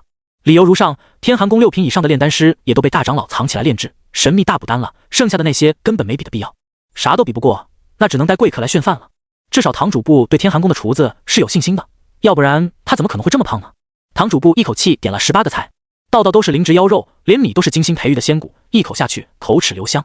但苏怀确实咂了咂嘴，这位堂主部，呵呵，苏圣子叫我老唐就好。行吧，那个老唐，能不能让你们后厨给我加一道菜？苏圣子想吃什么尽管说便是。那我就不客气了。苏怀揣着手跑到大厅的窗口，右手一挥，啪的一声甩出一只3米宽的巨掌，来做一份红烧熊掌。这给负责招待的厨师整不会了。堂主部也是眼角直跳，好家伙好家伙，你刚刚才在山下砍了我天寒宫护山神兽的爪子，现在就让我天寒宫的厨师煮给你吃，欺负人也不带这么欺负的呀。偃月圣子简直不当人子。看到面前的厨师发呆，苏怀微微皱起眉头，不能做吗？做是能做，但……那位厨师扭头看向堂主部，等堂主部对他点了点头，才终于松了口气。贵客请稍等，我这边去处理。厨师拖着熊掌往后厨去了。等苏怀回到自己的座位，徐长老偷偷掐了个隔音法阵，压低声音跟他说，其实此等神物，圣子大可带回宗门后再请仙厨精心烹调，现在交给天寒宫的人做，他们未必舍得选用好的辅料，对那只熊掌来说是一种极大的浪费啊。苏怀瞥了徐长老一眼，也压低声音，这只熊掌是左掌。圣子何意？食熊掌者当取诱饵烹之，方才在山下我故意砍的左掌，一来展露一部分实力，二来确实是想尝尝这9阶熊掌的味道。若是好吃，咱们到时候离开天寒宫的时候偷偷把那头熊宰了，取下右掌，到时候回仙宗后再请大家吃顿好的。徐长老打了个冷战，悄悄伸出大拇指，高，圣子实在是高，要不怎么我是圣子呢？老徐，我也不瞒你，这一趟来天寒宫多少有些危险的，现在你少说少做，尽管跟着我吃香的喝辣的，一旦天寒宫发生了什么异动，你也什么都不用管，直接跑就行，别让我为了保护你而分心。我晓得的，圣子，来之前大长老也这么交代过我。你明白就好，咱们是来交流的，但肯定会被监视，接下来几天我不方便露面，得麻烦你拖住他们的视线，为我争取一些私密时间。遵圣子令。天寒宫的厨子确实有一手，雪原菇、冰笋，外加一些4、5品的灵芝配料，辅以鲜火炖煮。不一会儿，自家护山神兽的前掌便被他们烹饪得软烂入味，色泽诱人无比，一口下去满满的胶原蛋白。堂主部看着这俩偃月仙宗来客津津有味地啃着熊掌，突然就觉得自己面前那些山珍海修有些索然无味，但跟苏怀他们一起吃是万万不敢的，那毕竟是天寒宫的护山神兽。九品妖肉，徐长老不敢吃太多，因此几乎90%的分量都进了苏怀的肚子。酒足饭饱之后，堂主部又陷入了两难的境地。午饭是吃过了，那接下来干嘛去？要不直接快进到下午茶？他又不放任苏怀乱跑，毕竟现在天寒宫很多地方都在悄悄布置阵法，万一不小心被苏怀撞破了，后果不堪设想。好在苏怀似乎看出了他的为难，居然伸了个懒腰，主动给了他一个台阶。我说老唐啊，你们天寒宫给我俩安排的住所在哪？我一吃饱就有些乏，该睡午觉了。啊，这堂主部捏了捏拳，大脑开始疯狂运转。天寒宫一开始安排的客居在宗门最外围，当时想的是能让不远处的霜雪王雄起到一些震慑效果，但看如今这情况，偃月圣子一上来就剁了王雄一根爪子，现在到底是谁震慑谁还真不好说，倒不如把他安排在正常的生活区，那里居住着大量仙宗弟子，还能顺便安排一些弟子找些理由缠住苏怀，分散他的注意力。最好再用上美人计，苏怀既然好色，就多少会受到些影响，也不求能让他乐不思蜀，只要在其身旁安排个女弟子，时时刻刻跟着他，就算成功。卧槽，我真他妈聪明！堂主部脸上的肥肉都抖了抖，嘴一咧，笑得跟个弥勒佛一样。也好，午睡我也有这种习惯，中午睡一觉确实能让人神清气爽。那么苏圣子还有徐长老，请随我来吧。堂主部挪开椅子，在前面带路。天寒宫跟偃月仙宗不一样，天寒宫的弟子虽然也会被分配到各个山头去修行不同的内容，但除开亲传弟子外，内门跟外门都没有在山上留宿的资格，他们会被统一安排在天寒宫西侧的寝居小镇上。内门弟子还好一些，至少拥有单独的院落，外门弟子却只能与人共宿，4人一院甚至6人一院，跟地球上的大学寝室有的一拼。天寒宫占地面积并不算小，也不可能说没钱修院子，他们这么安排只是想区分开宗门内的弟子等级，算是把阶层概念玩到炉火纯青了。苏怀二人被带到一座3层小楼旁。苏圣子，此乃我天寒宫亲传弟子才能居住的独栋小楼，那怎么好像这一片都没什么人住？听到苏怀问起，堂主部轻咳一声道，很多亲传都下山抵抗受潮去了，剩下的亲传弟子也大多修炼勤勉，废寝忘食，很少有回到住所的。哦，让弟子去抵抗受潮啊？堂主部连忙扯开话题，指着小楼。苏圣子，这栋小楼是距离女修居所最近的一栋，周围的其余小楼也尽数被分配给了其余女性亲传，往西不过10余米便是女修寝居。圣子若是有看上的良配，不妨去追。呵呵，我天寒宫对此事向来是较为开明的，不会阻碍门下弟子寻找道侣。当然，闲暇时分，苏圣子也可在3楼东望，放松放松身心。苏怀皮笑肉不笑，狗日的，还真给自己送到女修寝室旁边来了。我他妈在自己宗门内都没享受过这种待遇啊！难怪天寒宫名声不怎么好，都还有那么多修士挤破了头想进来。仔细介绍了一番后，堂主部见苏怀打了个哈欠，便知道对方这是在变相的赶自己走，寻了个由头就离开了。苏怀与徐长老对视一眼，一前一后走进了小楼了。一层无形的灵魂感知扫过整栋小楼，确定这里没被布置一些奇奇怪怪的东西后，苏怀才往后一靠，瘫坐在客厅那种软椅里。圣子，接下来待会我到他们女弟子寝居去逛一圈。徐长老嘴角一抽，这……苏怀叹了口气，从储物戒指里掏出几颗7阶魔核，丢在桌案上。今天你就待在屋子里，把刚刚吃的那块熊掌消化掉。这几枚魔核你拿着，试试看能不能冲击一下境界。还有，虽然我不在意你怎么看我，但回了偃月仙宗，什么该说，什么不该说，我希望老徐你自己心里有个数，搞清楚我跟陈老头之间谁才是大小王，明白了吗？徐长老疯狂点头，明白明白。行，那我先走了。苏怀双手一揣，椅子都还没捂热乎，就出了小楼的大门，往女修寝居而去。不远处的另一座小楼里，刚从前四海木屋外回来的韩长老发出一声嗤笑。大长老似乎并不对苏怀跟王雄之间的战斗感到诧异，也没对苏怀的好色属性发表什么意见。他只让韩长老尽量看好苏怀。在得知苏怀被安排居住在这栋楼里时，韩长老还给堂主部点了个赞。如今一看，苏怀的好色属性应该是真实的。刚刚还说要午睡呢，结果堂主部走了没2分钟，他就溜进了女修寝居。啧，要是真发生点什么丑事，等苏怀走后，天寒宫还可以以此做文章，给偃月仙宗泼脏水。揣着手的苏怀第一时间就察觉到了远处的目光，他咧着嘴，不动声色地翻进一个大门紧闭的院落。这是一个4人院落，院落的主人看起来关系不错，大中午的居然窝在同一个房间里打坐静修。由于苏怀提前隐藏起了自己的气息，直到他开门进去，再把门关上，那4个女修都没有任何察觉。远处高楼上，韩长老看到大门关上，嘴角的笑意愈发明显。然而他不知道的是，苏怀在关上门的那一刹那，就立马收敛起周身所有气息，而后借由屋中阴影从窗口翻了出去。前世苏怀修炼到尊者境后，天寒宫已经被灭了100年有余，他有幸瞻仰过天寒宫遗址，脑海中也有大致的路线图。顺着阴影前行，再避开数百个大大小小作用不同的灵阵，苏怀悄然间来到了一片阴暗的山谷之中。天寒宫位于极寒之地，到处都是冰雪，但山谷最中央有一湾水波盈盈、清澈见底的小湖，小湖旁边还伫立着一座低矮的木屋。钱四海靠在他那张冷硬的破旧轮椅上，突然在某一个瞬间睁大双眼，干瘦的右手死死地摁在自己胸口，胸腔内的魔心在剧烈跳动，仿佛遇到了什么天敌。推我出去！嘎吱，木门轻开，外面冷风刺骨。钱四海一眼就望见了湖边那个静坐着的青年，他伸手拍了拍侍女的手臂，示意她稍安勿躁，而后才在侍女的帮助下慢慢将轮椅推到青年身边。那青年手里握着根鱼竿，身旁还放着个不知从哪摸来的木桶，木桶里是几条钱四海精心饲养在湖中的冰鳞鱼。没想到外界传得沸沸扬扬的偃月圣子，居然还有偷别人鳞鱼的喜好。苏怀抖了抖手中的鱼竿，我也没想到，天寒宫威名在外的大长老，居然是个窝在轮椅上的老残废。钱四海低头看了一眼桶里的鱿鱼，来多久了？半刻钟吧。半刻钟，你就钓了我6条鱼。说话间，苏怀又手腕一抖，鱼竿猛地一抬，扯上来一条半米多长的大鱼。现在是7条了。苏怀取下冰鳞鱼，丢到木桶里。没办法呀，这湖里的鱼太笨了，给点饵料，自己就前仆后继的跑来咬钩。真有那么笨？不信你可以自己试试。钱四海笑了笑，突然开始剧烈的咳嗽。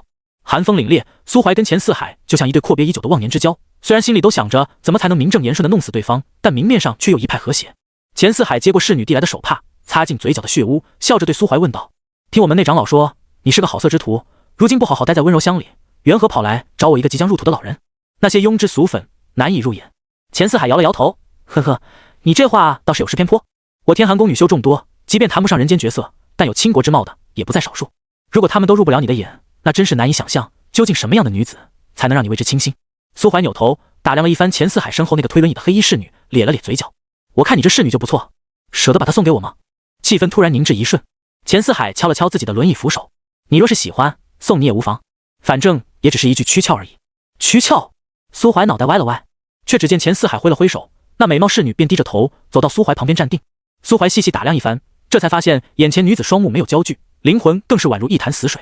钱四海也不避讳，坦然说道：此女乃是天寒宫在数千年前招收的一个普通弟子，因为身形轮廓与我一位故人相似，给我垂青，于是便一直留在我身边。那为什么你要磨去她的神识？因为我需要的只是一具躯壳啊。啧啧，钱四海，你真是个人渣，多谢偃月圣子夸奖。苏怀叹了口气，司马竹那小人渣不会是你的私生子吧？不是，因为一些特殊原因，我下半身废弃许久，某些功能与欲望也早已被时光磨平。钱四海面色没有丝毫波澜，像是在叙述一个与之毫不相干的陌生人。所以至少你身旁那具躯壳是干净的，大可不必觉得自己用了会沾了老头子的晦气。免了，我没有玩娃娃的癖好。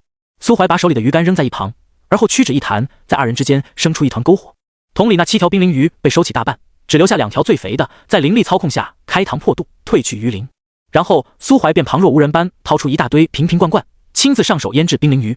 期间，钱四海一直安静地坐在轮椅上，除了偶尔发出2声轻微的咳嗽，不发一言。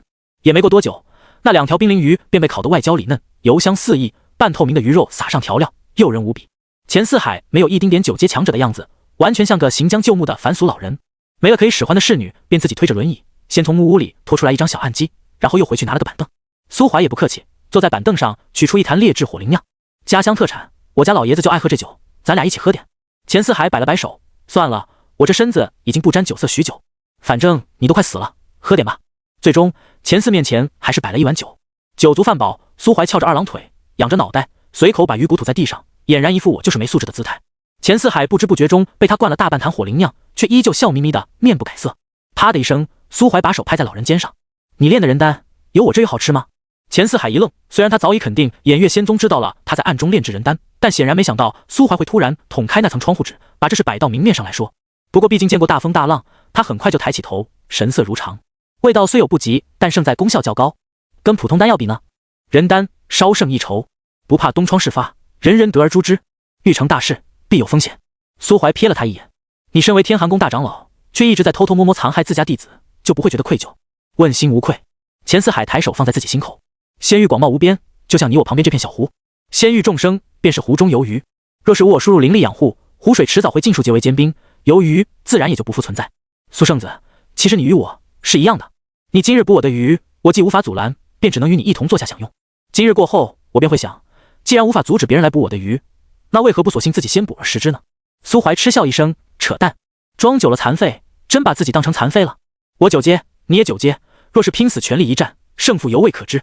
你任我捕食你养的鱼，开口索要你的侍女，无非是权衡利弊后觉得他们不值得你大动干戈。我说的对不对？钱四海看着苏怀的眼睛，对，所以我说我们是一样的人，因为你在知道我的秘密后，还能坐下来与我一同用食饮酒。苏圣子心里亦无苍生耳，否则若是换了黄元，又或者其余所谓的正派人士在此，早就与我动手了。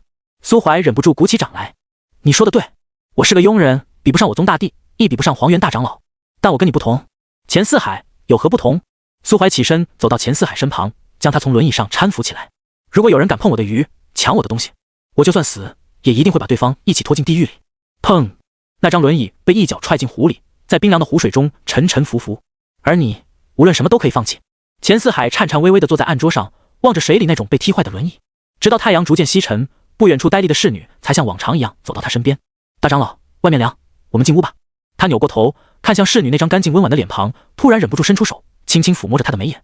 许久之后，才轻声叹了口气：“走吧，扶我进去。”侍女像往常一样走到他身后，发现没有轮椅后愣了愣，扭头望了一眼湖里，然后毫不犹豫地跳了下去。天寒宫女修寝居，韩长老依旧待在那处高楼，只不过望向那处4人宅院的目光越来越惊诧。喵的，偃月圣子已经偷偷溜进去快3个时辰了，怎么还不出来？虽然是1对4，但能坚持3个时辰，现在年轻人的妖力都这么恐怖的吗？我要不趁机问问他有没有什么补肾良方？可别误会，不是我老韩自己要用，我这是替我宗圣子司马竹问的。毕竟他们天寒宫圣子也有跟偃月圣子一样的癖好，只不过司马圣子就算是1对1，也最多坚持半炷香功夫，其中还不包括脱衣沐浴，太虚了。终于，在韩长老怀疑偃月圣子是不是要跟房里那4个女弟子不死不休时，苏怀鬼鬼祟祟的从房里走了出来，蹑手蹑脚的跑到墙角，然后身形一闪，眨眼间就翻出了院子。那动作没有个几十上百次的翻墙史，绝逼做不到如此丝滑。没有人知道苏怀偷偷摸摸跑去找天寒宫大长老了，钱四海自然也不会主动告诉自己的下属，说有个年轻人不讲武德，跑来偷自己的鱼，抢自己的侍女，最后还一脚把他的轮椅踢进了湖。出了院子，苏怀便从院墙边揪了根狗尾巴草叼在嘴里，一副吊儿郎当的样子，慢慢朝天寒宫给他安排的小楼走去。等他进了楼，负责监视他的韩长老便跑到另一处小楼里，跟负责监视徐长老的堂主部碰面。堂主部，那个姓徐的没问题吧？没。堂主部抖了抖肚子上的肥肉，姓徐的一直待在房间里修炼，应该是在消化中午吃的那块熊掌。偃月圣子呢？一下午都干嘛去了？韩长老咂了咂嘴，偷偷摸摸进了个4人小院，一下午没出来。卧槽！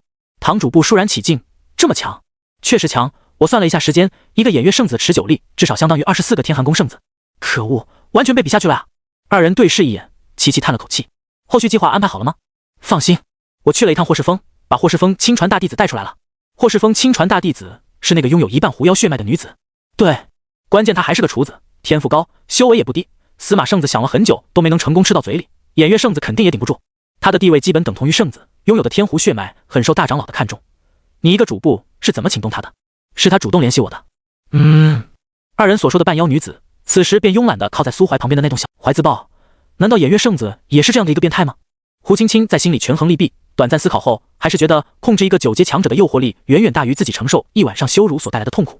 尤其是这个9阶强者还很年轻，将来有至少80%的概率能登临地境。所以他忍了，依旧缩在苏怀身后，泪眼朦胧地看着他。救救我，至少不要是个老头，你想怎么做都行，求你。卧槽，跟变态都不肯跟我。虽然知道这是在演戏，但韩长老的内心还是被扎了一剑。还有能不能不要一直提老头2个字？我韩某人今年才97岁，风华正茂，像大长阿呸，像某些8阶峰主那样几百上千岁的才能叫老头。眼看着苏怀嗤笑一声，像是还要说些惊世骇俗的话出来，韩长老急忙率先开口，冷哼一声：哼，今日就看在苏圣子的份上，饶你一次。胡青青，苏圣子此等人物不是你一个半妖一种能攀附的，你跟着他，我确实不好出手，但苏圣子总有不在的时候吧？苏怀嘴角一抽，狗日的，为什么这话从你嘴里说出来，老让我有种想抬脚踹死你的冲动呢？韩长老跑路了，跑得很快，一眨眼的功夫就跑出去3、4里地，彻底没入黑暗之中。苏怀摇了摇头，回身走进客厅，胡青青亦步亦趋的跟着，然后就看见苏怀一屁股坐在软椅上，手指轻点，桌上的茶具便像是有了灵智般，开始有条不紊的自己泡茶。苏怀自己则靠在椅背上，掏出一本页码已经翻烂的古籍，翻到狐女的那一页，开始跟眼前的胡青青对比起来，越看越嫌弃。长相先不论，胡青青确实有几分姿色，但最多也就是跟楚思雨那丫头刚来偃月仙宗时差不多。那时楚思雨很瘦，看起来狼狈无比，还老喜欢缩着身子，低着头，跟只鹌鹑一样。如今楚思雨长开了，生活安定下来，在偃月仙宗这种灵气充沛的地方待了1个月，彻底解开了被封印的颜值。如果站在绝对客观的立场上来说，现在胡青青的颜值充其量就是91、2左右，比曹怡高那么一丢丢，而楚思雨则毫无疑问在95分以上。苏怀，虽然在仙域大众眼里她的颜值可能只有80多分，但那都是别人审美不行。在论及魅惑力，图鉴里的狐女都比胡青青这个真人更让人心动啊！人好歹有9条尾巴，你胡青青只有1条，毛色也没图鉴里的顺滑，身材也没图鉴里的好，凭什么来诱惑我？真以为我不知道你们那拙劣的计划？我可是能跟你们大长老钱四海互相搞传销的人啊！你们几个小瘪三的幼稚谋划，我一眼就看穿了，太垃圾了，太不自量力了！胡青青要崩溃了。苏怀进了门，掏出一本古籍，就开始不断跟他进行对比，然后神色越来越嫌弃，颇有一种在玉石店看塑料的感觉。他胡青青何时受过这种委屈？就在这时，他看见苏怀从储物戒指里取出一个玉盒，打开后发现里面正安安静静的躺着一颗拳头大小的圆润丹药，上面遍布着五颜六色的神秘花纹。少女，你渴望力量吗？胡青青，苏怀指着那颗丹药，我精通炼丹术，你应该知道吧？胡青青点头，这就是我苏怀平生最得意之作，本尊独创的究极螺旋丸。对，你没听错，它之所以那么大，是因为它是比丹层次更高的丸，上面那些花纹，我称其为螺旋纹。吃了它，保准你的身体会发生翻天覆地的变化，唤醒血脉，补全九尾，成为真正的自己。苏怀一边说，还一边把手里那夜狐女画像展示给胡青青看。这就是你血脉进化的极致。我苏怀虽喜美色，但对女人可是很挑剔的。你现在这模样，入不了我的眼。挑剔？不是你随便挑个院子1v4的时候了。苏怀没理会胡青青的神色变化，而是轻叹一声，自顾自地说道：没有哪个男人能拒绝一觉醒来，怀里搂着一只绝色美女，身上缠着9条毛茸茸的雪白狐尾。而现在的你，太无味了。胡青青确实被画像里的狐女吸引住了。她没看到这本书的名字，只知道从纸张上来看年代久远，肯定是一本古籍。再结合页码的部分模糊不清，一看就是经常被人翻阅，还是一本从上古时期流传下来的绝世古籍。可特么，那颗所谓的螺旋丸真的能吃吗？胡青青略一思索，便坚定下来。她一个6阶狐女，除了这具身子，也没什么是能让苏怀看得上眼的东西了。再加上身怀天狐之体，她能免疫一切灵魂上的控制，也不怕苏怀给她吃什么迷惑神智的丹药。如果说这是某些激发欲望的药物，那刚好她还能将计就计。舍不得孩子套不着狼啊！这苏怀看起来虽然好色，但警惕心理太重，想得到他的信任，就只有吃下那枚丹药。胡青青接过那枚螺旋丸，捧在手心里，然后一口咬了下去。吃下去不过5分钟，他就感觉自己全身发痒，脑袋昏昏沉沉，竟真的有身体即将发生蜕变的征兆。苏怀笑着对他点了点头，睡吧，一觉醒来后，你便会成为全世界最完美的妖狐。胡青青下意识地点了点头，身体里的力气一点一点被抽空，随后双目涣散，身体酥软，跌坐在客厅地板上沉沉睡去。苏怀瞥了他一眼，伸了个懒腰，就自顾自走回房间，倒头呼呼大睡。绅士是不可能绅士的，他睡地板挺好的，能够感悟大地，贴近自然。毕竟那可是狐女啊，谁知道碰了会不会染上狐臭？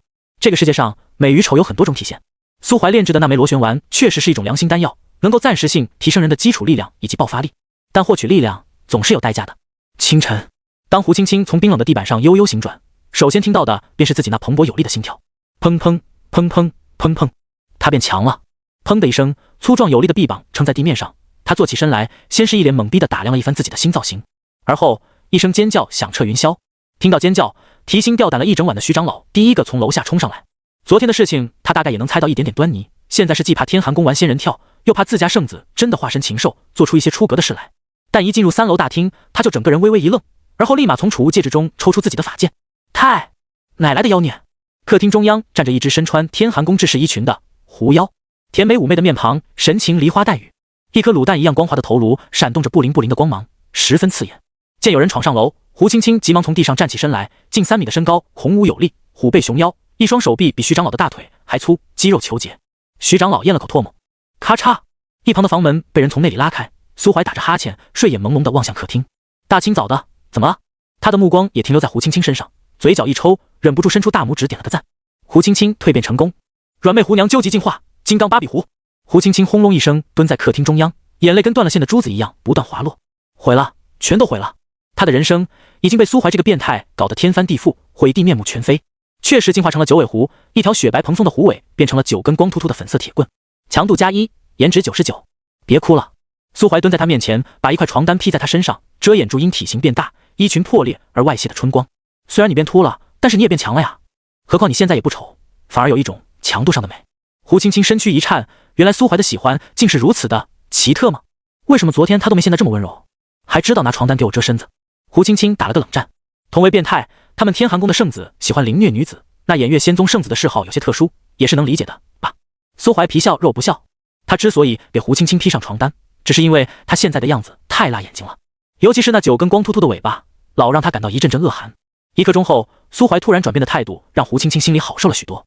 虽然变丑了，让他心里对苏怀充满了怨恨，恨不得吃他的肉，喝他的血。但与此同时，苏怀突如其来的温柔也让他看到了计划成功的希望。9阶的年轻奴仆，广阔无比的未来在向他招手。至于外形问题，等计划成功，他自己修为上去了，可以用灵力强行扭转回来，又或者想办法弄一颗塑形丹。叮，晨曦洒落，通过光滑如镜的头颅发射阳光，差点晃瞎了徐长老的眼。徐长老把苏怀拉到门外，一脸愁容。圣子大人，里边那个是昨晚上从隔壁跑过来的姑娘？是啊。徐长老闭上眼睛。造孽啊！苏怀抬手布下隔音法阵，双手往袖子里一揣，脸上看不到半点愧疚。造什么孽？想算计别人，就得做好被别人算计的准备。更何况我确实让他的血脉进化了，虽然可能发生了某些突变，但进化了就是进化了，这是不争的事实。还有，苏怀眯起眼睛，似笑非笑。老徐，你怎么知道他是昨晚跑过来的？徐长老虎躯一震。老朽这是猜的，猜的挺准吗？苏怀抬手拍了拍他的肩膀。徐长老，我苏怀这辈子最讨厌无中生有、乱造谣诋毁他人的小人。还是那句话，回了仙宗，什么该说，什么不该说，你心里得有个数啊。老朽明白。哦，对了，待会我带着那只狐女出去走走，跟天寒宫交流的事就全权交给你了。是，圣子大人。苏怀转身回了客厅，取出一件大黑袍丢给胡青青。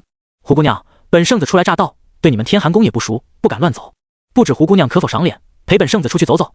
胡青青接过黑袍，沉默几秒。这是青青的荣幸。于是二人便一同离开了别墅。胡青青躲在黑袍下，觉得自己已经发现了苏怀的秘密。因为昨天这个男人还对她爱答不理，今天突然就变得既温柔又细心，知道他不想以现在这副样子见人，还特意给了他一件能遮住全身的黑袍。口味确实特殊，指不定刚好就有跟司马珠相反的爱好。胡青青一路上都在头脑风暴，走着走着却突然被苏怀拍了一下手臂。青青姑娘，本圣子走地有些累了，就在这坐一会儿吧。青青都听圣子的。胡青青一扭头，就发现苏怀突然从储物戒指里掏出一张小板凳，坐在小路边，撑着下巴，目光平和。顺着他的目光看去，胡青青突然就抽了抽嘴角。女澡堂，这个王八蛋带着自己逛了一大圈，最后在女澡堂门口坐下了，还他妈特意带了张小板凳。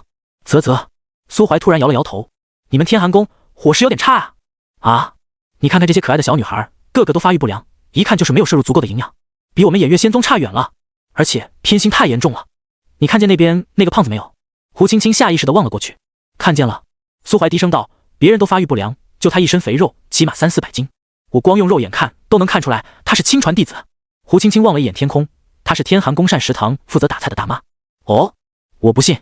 那个被苏怀指指点点的女修发现苏怀在看着她嘀嘀咕咕，似乎觉得有些害羞，披着块粉色浴巾就发起了逐途猛进，不出半分钟就消失在小路尽头。苏怀带着胡青青在女澡堂门口坐了一下午，别人无聊时数山、数人、数蚂蚁，苏怀无聊时喜欢数大腿，毫不掩饰自己的变态行径。在远处负责监视的韩长老人都骂了，天寒宫圣子做那些烟杂事的时候，好歹还知道掩饰一下，您老是一点都不在乎名声啊，脸都不要了。苏怀光明正大的在女澡堂门口视察，也就导致从上午开始，天寒宫女修寝居出现变态的消息就开始在弟子间传播，并且很快就有女弟子开始向天寒宫高层抗议。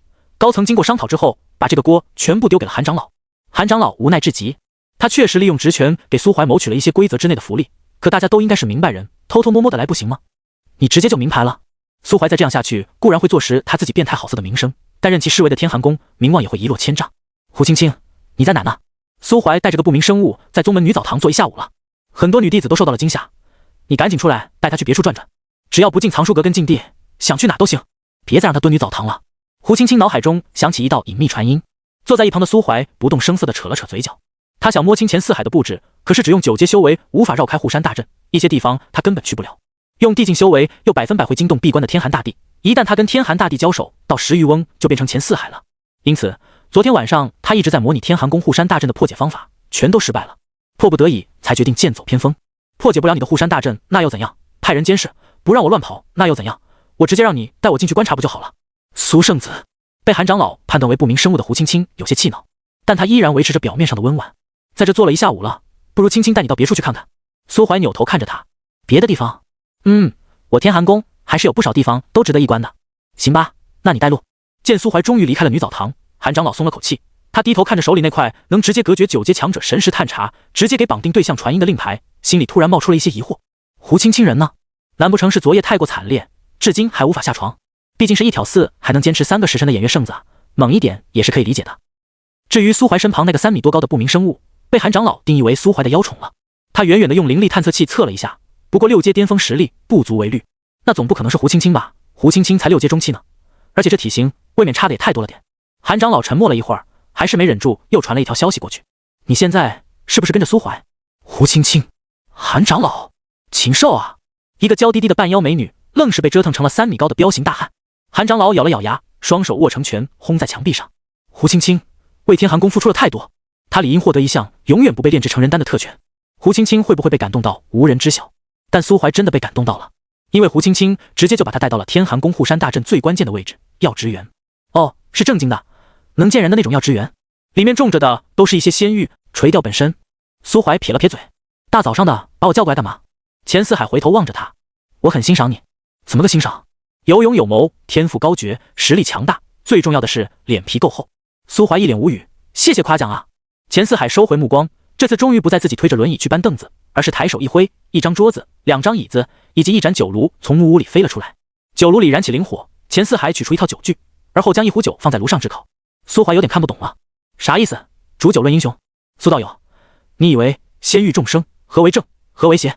懂了，这老阴逼又想给我洗脑。苏怀双手往袖子里一揣，毫不犹豫地答道：我为正，你为邪。你为正？钱四海摇了摇头。张震天是我从某个小村庄里提拔上来的，他一路修行勤勤恳恳，发达了以后也未忘故土，是那个小村庄的英雄。张震天曾有一位发妻，他妻子当年病重，他跪下来求我救他妻子，作为代价，他愿意付出一切，成为我手中的刀。在故土乡亲眼中，他是英雄，是榜样；在他妻子眼中，他是一个好丈夫，更是一个好父亲。可是，你把他杀了，对于那些生活在张震天羽翼庇护下的人来说，还是正吗？苏怀眨了眨眼，关我屁事。钱四海提起温热的酒壶，给苏怀斟满。我只是想告诉苏道友，我们每一个人都或多或少在别人的世界扮演着反派的角色。仙域的史书向来都是由胜者执笔。苏怀很给面子的端起茶喝了一口，说道：你就那么有把握自己会赢？当然。钱四海似笑非笑，苏道友精通阵法，在我天寒宫逛了那么久，又可曾找到击败我的方法？苏怀并不意外钱四海能猜出自己精通阵法，毕竟来这的第一天晚上，他就大摇大摆地绕过层层法阵，跑到了这座小屋前，故意透露出自己的阵道理解，给钱四海一些危机感，才能让这个老头心里紧迫起来，直至害怕被苏怀发现那座隐秘大阵功亏一篑，而提前开启朱棣计划。这是更高层次的心理博弈。如今听到钱四海发问，苏怀也笑着回答道：有一些眉目了，若是再给我几天时间，说不定就能破了你的那个联合大阵。钱四海微微一笑，哦，我不信。苏怀被噎了一下，不信你还问？哈哈，钱四海深吸一口浊气，今日请苏道友前来，是想让你做个见证者。要我做见证者？见证什么？见证一个时代的凋亡。屋外的侍女捏碎了一颗透明晶石，瞬息后，整座冰山还是颤动，一股冰寒无比的气息从冰山内部蔓延开来，犹如一头被惊扰沉眠的凶兽。苏怀望着远处陡落的山石，眸光中闪动着一缕不易察觉的战意。天寒大地，争！一座琉璃门户突然出现在天寒宫上方。天寒大帝被甲上长着一双黄金羽翼，从琉璃门户中一步迈出，庞大的灵魂力量荡涤而开，目光在钱四海门前的侍女身上停留了一瞬，而后直勾勾地看向苏怀。苏怀咧了咧嘴，在小蛇的帮助下将全身气息尽数收敛。钱四海，你唤醒我，所谓何事？苏怀有些疑惑，这天寒先帝灵魂力这么水的，刚刚扫了一圈，居然没发现钱四海布置的那些大阵。钱四海摇了摇头，看着高悬天际的天寒大帝，也不知道是在嘲讽大帝，还是在给苏怀解释。8000年来，天寒大帝几乎所有的时间都用在钻研卖期换来的那件神物上，看不出这漫山的法阵再正常不过。苏怀微微一愣，卖期换来的神物，就是那扇琉璃大门。苏怀将目光凝聚在琉璃大门上，这才发现那座一开始被他忽略的大门，居然隐约间散发着跟腾云山雾道碑类似的气息。苏怀手中的小蛇眼里也闪烁着隐晦的红芒。听到钱四海的话，天寒大帝目光渐渐阴沉下来。钱四海，你知不知道自己在说些什么？当然知道，兄长大人。钱四海晃晃悠悠地从轮椅上站了起来，带着一丝琢磨不透的笑意望着天寒大帝。今日我将与偃月仙宗圣子一同诛杀卖妻求荣的天寒大帝。苏怀喝酒的动作微微一顿，我刚刚答应跟钱四海结盟了吗？未等天寒大帝做出反应，整座天寒宫乃至天寒宫外延绵数千里，骤然间爆发出一道道璀璨光芒，百万灵阵同时亮起，像是一颗炽烈的小太阳，构筑成一道闻所未闻的千里巨阵。天寒宫护山大阵在他面前就像个娃娃一样渺小。苏怀双手一颤，他还是低估了钱四海，同时也十分好奇他是怎么在天寒大帝眼皮子底下布置如此滔天大阵。难不成天寒大帝真像钱四海所说，终日研究那扇琉璃门，从未担心过外界的变迁？一股浓郁的死亡气息笼罩在天寒大帝身上，但他只是一脸平静地望着地上的钱四海。砰砰砰砰，钱四海朝着天际一步迈出，他的毛发渐渐脱落，头顶长出2只漆黑的魔角。与此同时，身高越来越高，全身骨骼开始扭曲，皮肤血肉被由内而外撕裂，一根根骨刺从脊背刺出。唰！天青色羽翼自肩胛处猛然展开。此时的钱四海俨然间成为了一尊半妖半魔的怪物，身上已经找不到任何人类的痕迹。融灵阵，平融之曰。钱四海的声音回荡在天际，庞大的光阵射出2道无形的锁链，一道刺进他的心口，另一道则朝着天寒大帝所去。天寒大帝微眯着双眼，双手成爪，虚空中顿时出现上百层琉璃壁垒，将他与锁链隔绝开来。身为地境强者的他，虽然看不出脚下大阵的作用，但却能很轻易地判断出他的等级。至少在杀死作为阵眼的钱四海之前，他绝对无法逃脱大阵的束缚。没用的，钱四海身上的青色鳞片闪动着冰冷的光泽，一双树瞳锁定在天寒大帝身上，猩红的长舌舔过嘴角。8000年，钱清寒，8000年了。我准备了8000年，早已做好了所有的准备，斩断了所有的退路。今日谁也无法阻止我杀掉你。无形的锁链穿过层层壁垒，以一种无法抗拒的姿态插进天寒大帝的心脏。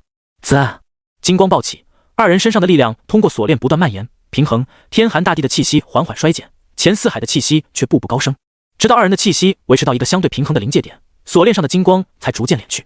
苏怀总算是摸清了大阵的作用。钱四海确实是一个天才，这座大阵并没有什么攻击力，所以直到他全部完成，天寒大帝都不会察觉到半点威胁。大阵的作用更像是一个擂台，进入擂台的两个人将会受到大阵的修正，力量、修为都会被均衡到同一个级别，直到有一方死去，大阵才会崩毁。效果很逆天，听起来似乎是个以下克上的好办法，实则不然。因为没有哪个上位者会等着别人在自己周边布下100万大阵，有这时间，布阵者早就被杀了几万次了。换句话说，钱四海的成功占尽了天时、地利、人和，是不可复制的成功典范。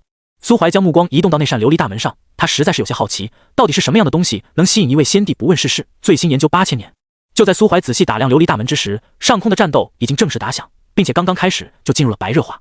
天寒大帝对于钱四海的背叛感到愤怒，他张了张嘴，本想解释什么，但又想起刚刚出关时瞥见的那个侍女，外貌轮廓与自己的妻子有8分相像。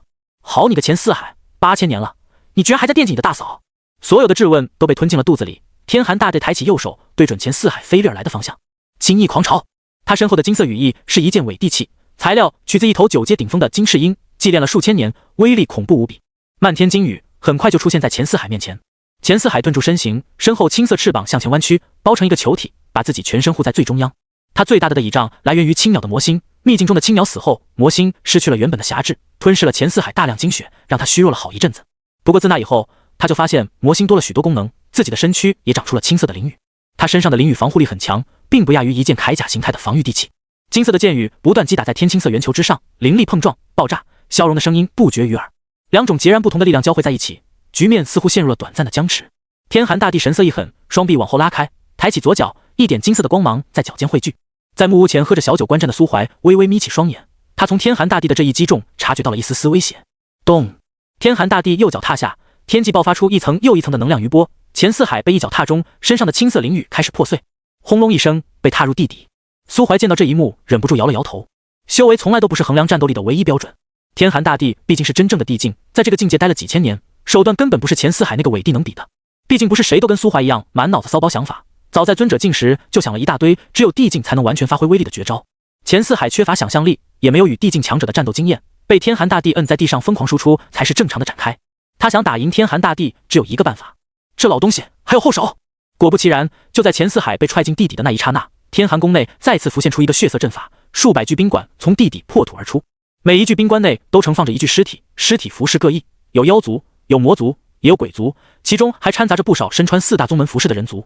这些尸体都有一个共同点，死前的修为全都在8阶以上，为首的4具甚至极有可能是9阶。钱四海这是把4大宗门的祖坟都给刨了一遍啊！不过想想也对，这老东西不择手段，人族又一直与其他3族交战，死伤惨重。8000年时光，凭他的谋略，搞到几百具8阶尸体也不是什么特别困难的事。苏怀发出一声惊叹，说句不好听的，他前世为了资源也偷偷刨过2、3个强者的坟，散修吗？不丢人。只不过苏怀没钱四海那么丧心病狂，连尸体都能刨出来再次利用。冰棺炸裂，数百具形态各异的残尸在瞬间枯萎，尸体上残存的力量全都被那座血色大阵鲸吞吸入。一柄血色长矛缓缓成型，天寒大帝浑身汗毛竖起，这柄血矛具有锁定特性，避无可避，只能强接。嗡！成型的血矛长2米有余，没有滔天威势，也没有破碎虚空，他就那么平稳地刺穿天寒大帝凝聚的虚幻巨角，朝着他的头颅轻轻扎去。覆天镜，金色的羽翼不断在天寒大帝身前汇聚，组成一面金色的圆盾。咔嚓！金色圆盾出现裂纹，血矛仿佛能刺穿一切，在圆盾上扎出一道小孔，而后突然一闪而逝，消失无踪。钱清寒，去死吧！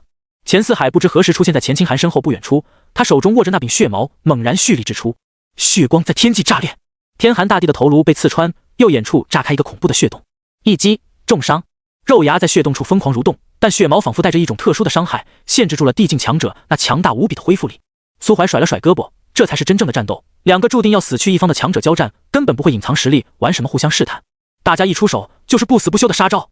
强的一方怕迟则生变，弱的一方怕被温水煮青蛙，双方都急着在最短时间内打出爆发，没时间墨迹，除非真的势均力敌，又或者只是友好切磋，否则战斗根本拖不了太久。钱四海好手段，姐姐钱清寒，你早该知道的，你我二人出生时，上天给你强大天赋气运的同时，也赋予了我无与伦比的智慧。有时候钱四海指了指自己的脑袋，智慧比蛮力要有用得多，是吗？钱清寒狞笑一声，突然抬起手，屈爪成拳。可我这8000年也不是白混的呀！虚空之门，放逐！钱四海汗毛瞬间竖起，可下一刻，想象中钱清寒的必杀一击并没有到来，钱清寒的笑容也僵在了脸上。他回过头，突然发现自己还未完全炼化，所以只能一直置于高空控场的琉璃大门，不知何时缠上了一条通体银白的巨蛇。身着偃月仙宗圣子袍服的少年一脸和煦的笑容，对着他拉开了一柄青色大弓。天寒大帝，初次见面，多多指教。本帝偃月圣子苏怀。咻！长虹贯日，一根箭矢扎进天寒大帝的胸口，本就重伤的他瞬间炸成漫天血雨。这还不算完，利剑之后，虚空中又出现了大大小小数之不尽的银白磨盘，将那些散落的血肉全部吸纳。少年歪头看向一脸懵逼的钱四海，再次拉动手中长弓，箭矢汇聚着银白光芒，瞄准钱四海的眉心，让他感到一阵来自灵魂深处的冰冷。大长老，你刚刚不是邀请我跟你一起杀天寒大帝吗？我思来想去，答应跟你结盟了。但亲爱的盟友啊，你最好别乱动呀！天寒大帝中了钱四海的第一个大阵，自身实力便从先帝中阶掉到了初阶，而后中了钱四海的第二个大阵，地气暂时损毁，身躯也受了重伤。苏怀在钱四海的木屋前吃了那么久的瓜也没闲着，按自己的思路，再结合前世的情报去思考钱四海的下一步，一不小心就发现了钱四海的第三个大阵。那个大阵是绝杀，献祭天寒宫内数万修士的性命，以山为炉，以人为材，将重伤的天寒先帝炼制成丹。届时，钱四海便可踏入真正的地境，用最短的时间继承天寒大帝遗留下的一切。但苏怀发现了这个大阵的致命漏洞，那就是掌阵者的仙力等级。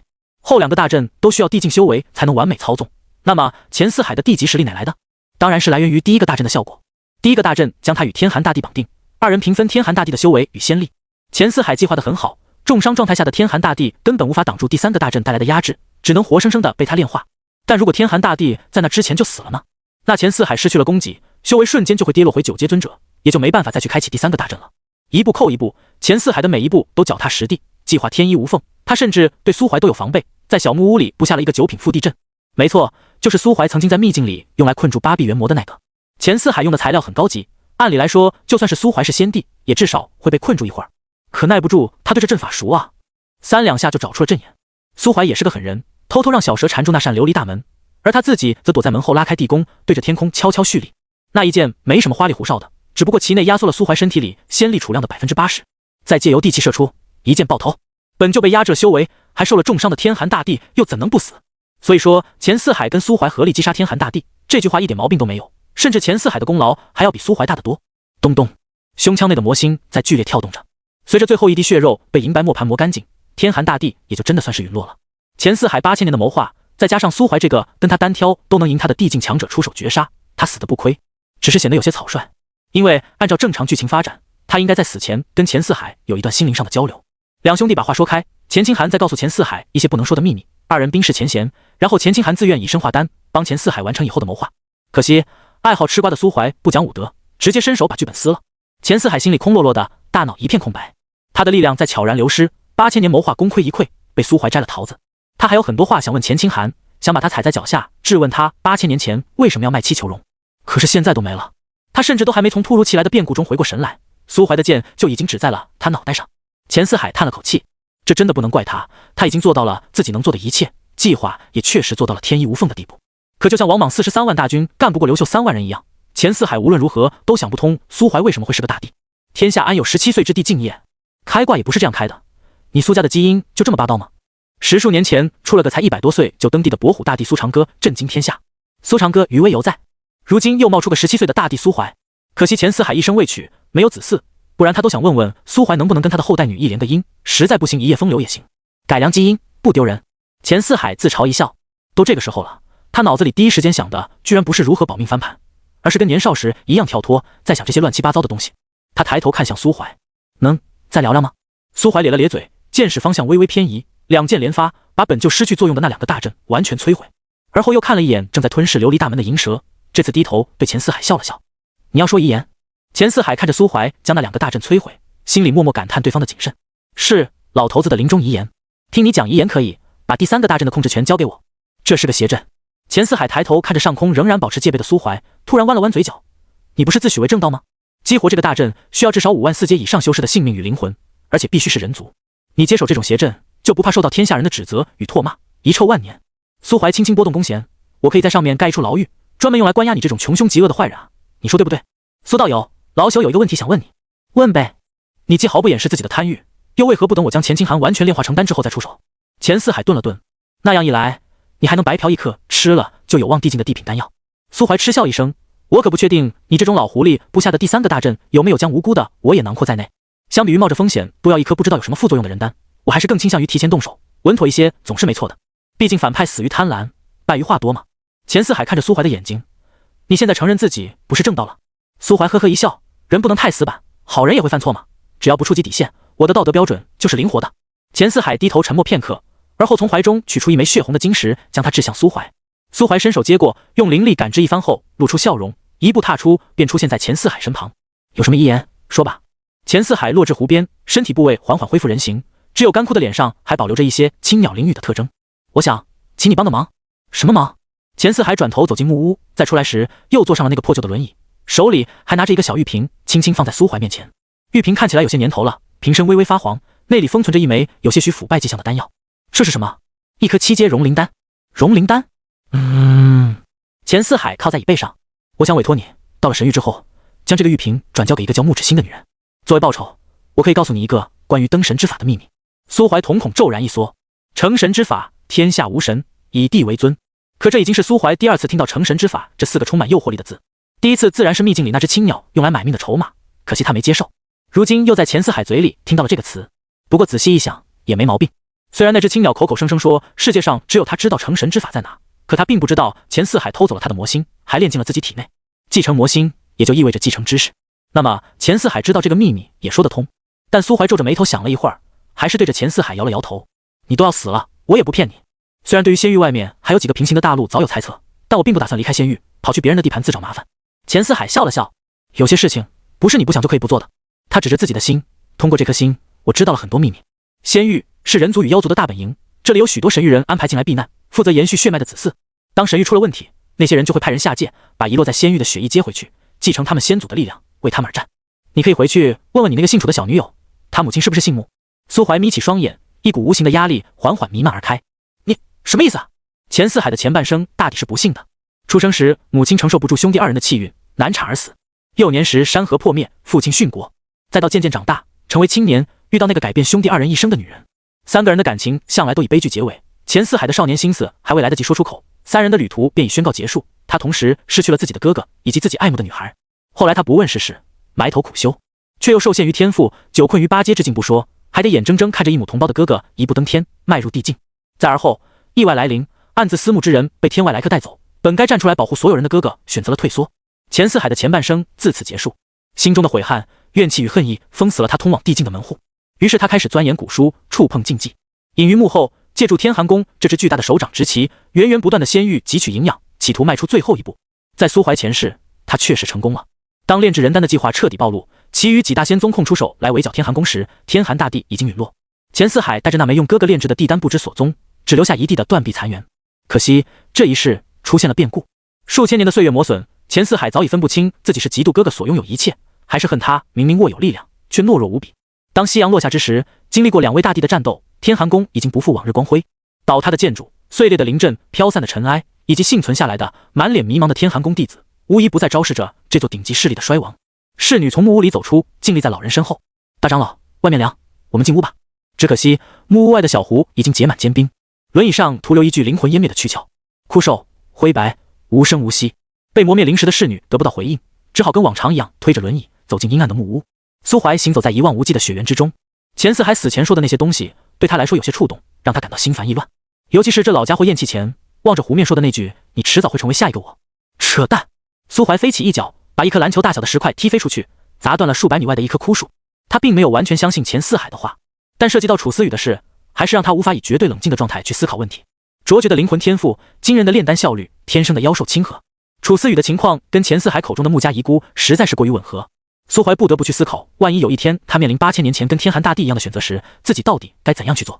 最稳妥的做法就是亲自动手，把所谓的神域来客杀掉，尸体直接丢到陈月湖秘境里去。反正他是绝不可能让人带走楚思雨的。现在唯一要担心的就是莹，你知道神域的事吗？右手中指上缠着的小蛇鼓鼓囊囊的，腹部呈现出一个明显的小方块，那是被他吞进肚子里的虚空之门。苏怀先试过了，那东西被天寒大帝抱着把玩了数千年，早就变成了钱清寒的形状，短时间内他根本用不了，索性直接丢给小蛇炼化，所得能量3/7分成他7，小蛇3。小蛇打了个饱嗝，神域啊，当然知道。不瞒你说，我就是从那来的。苏怀啪的一个后仰，呈大字形，直愣愣地倒在厚厚的积雪上。他凝视着灰扑扑的天空，跟我说说呗，神域的情况。小蛇从苏怀手指上游到脑袋旁边，也学着他的样子躺在雪地里。神域又被你们称为上仙域，是整个世界的核心。传说世界诞生之初是一个整体，后来岁月流逝，世界上诞生了各种各样的生灵，生灵们借助天地灵气开始修炼，增长灵智，演化成无数部族，其中以灵、魔、妖、鬼、人5大部族最为强大。为了争夺地盘与资源，灵族在某一天率先发起战争，自此5大部族率领各自的眷族开始在神域相互厮杀掠夺。后来5族的最强者在神域中心约战，那一战打得天昏地暗，虚空破碎，天穹焚毁，大地崩裂，鬼族跟魔族率先战败，最强者当场身陨。再而后，妖族始祖出局，人族至尊陨落，灵族成了神域唯一的主宰。5大至强者的力量过于强大，那一战后，本就千疮百孔的世界承受不住他们肆无忌惮的能量宣泄，崩裂成4块。作为胜利者，灵族毫无疑问占据着面积最大，足有原本神域80%大小的主世界。其余4大部族尽皆受到驱逐。魔族跟鬼族凭借强悍的身体与诡异的手段，率先占领了较大的2块碎片，分别成立了魔域以及鬼域。剩下部分整体灵智不高，内部不团结的妖族以及肉身孱弱、损失惨重的人族，则一起挤到了最小的那块世界碎片上，也就是我们现在身处的仙域。这是仙域的历史，是，并且这段历史并未完结。驱逐只是一时，被赶到乡下也未必就是坏事。世界的分裂让几块崩毁的碎片都诞生了独立的世界规则，4大种族也因此受益。比如仙域新诞生的世界规则会下意识偏的向人族与妖族，排斥其余种族，成为人、妖2族的天然庇护所。有了世界碎片做后路，被驱逐的4族很快就谋划着重回神域。事实上，4族都成功了，高端战力几乎一涌而出，只留下一些不喜争斗的家族分支驻留仙域。当然，说成功其实也不算特别成功，毕竟在如今的神域，你们人族跟妖族依旧混得不是很好。苏怀沉默许久，将有关神域的消息消化后，才再次开口问道：那么，莹，你听说过穆家吗？苏怀把钱四海说的那些话跟小蛇复述了一遍，小蛇听完立马就反应了过来。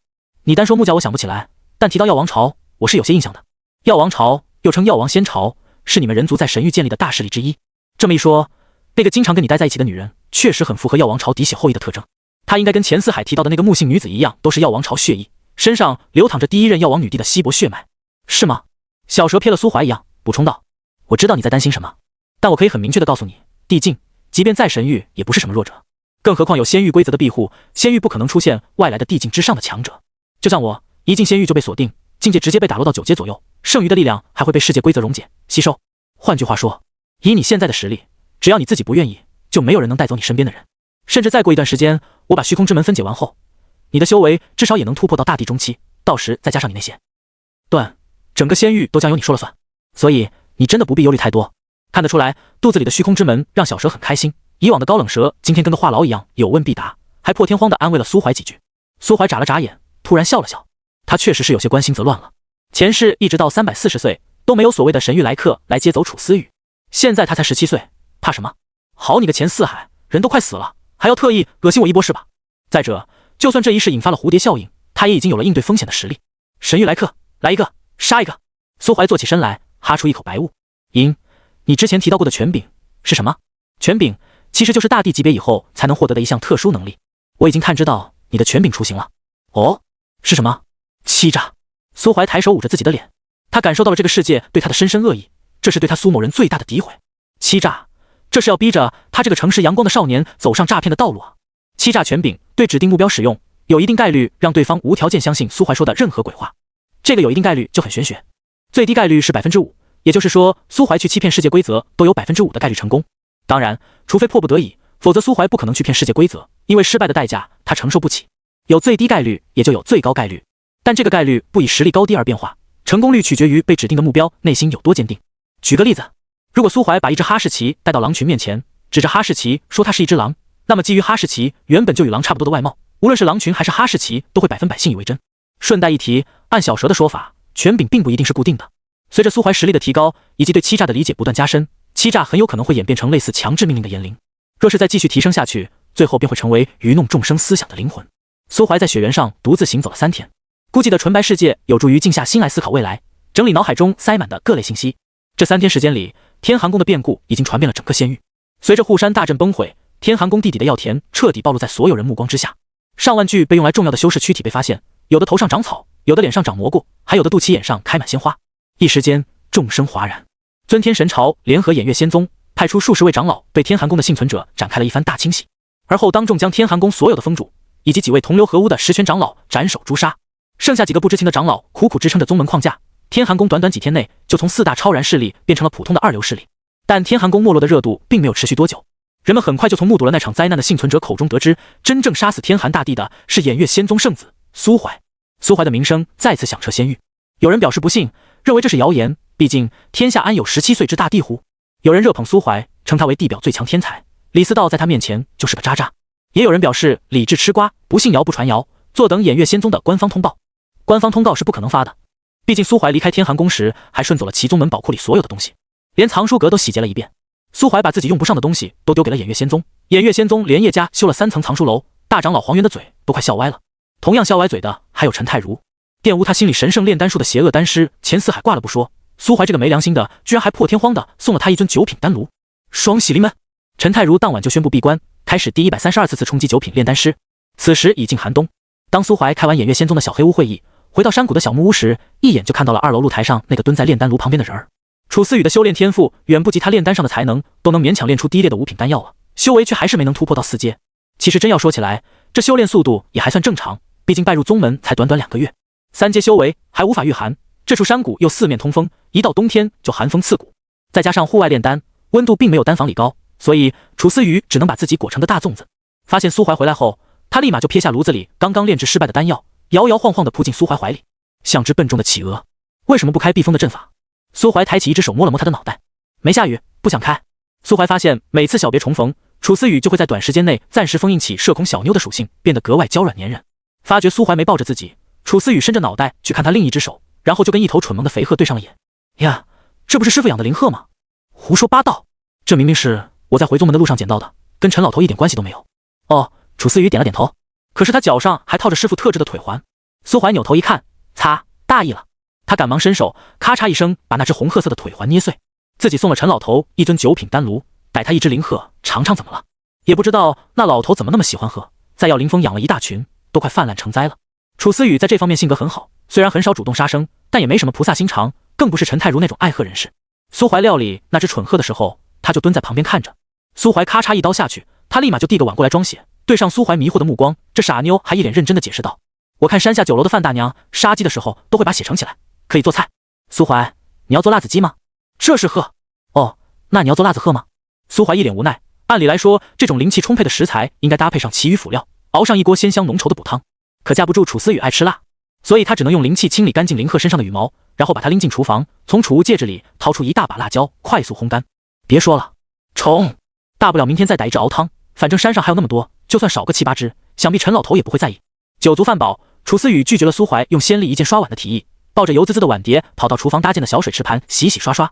曹姨说道侣相处要讲究男女平等，可他思来想去，苏怀为他做了那么多，他却没什么能帮地上苏怀的地方，只能在生活中找点事做，不然显得自己跟个小废物一样，只会干饭跟炼丹，炼的丹苏怀还用不上，那他的作用就只剩下干饭了。洗完碗，楚思雨就偷偷盯着苏怀，他发现这次回来，苏怀心里好像有什么心事，不像往日里一样找各种借口占他便宜，也不骗他喊老公了。呼，苏怀走到露台，瘫坐在角落里的躺椅上，顿时就感觉整个人轻松了不少，还是家里舒服啊。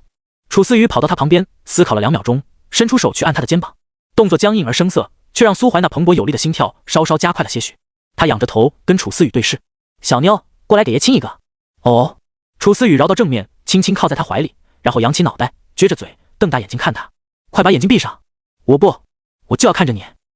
不得了啊，楚思雨，1周时间不见，你居然都会顶嘴了。楚思雨缩了缩脑袋，我要是太听你的话，你很快就会失去新鲜感，然后就不喜欢我了。靠，谁告诉你的？我不知道。不用说，我也知道是曹姨。不是，你要是敢骗我，明天我就把那家做辣子鸡的酒楼赶走，以后你就再也没有辣子鸡吃了。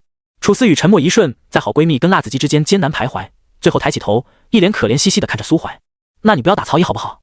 擦，我就知道是他，你别听他乱讲，他自己都是个万年单身狗，那些关于男女之情的知识全是坊间画本上看来的，做不得数。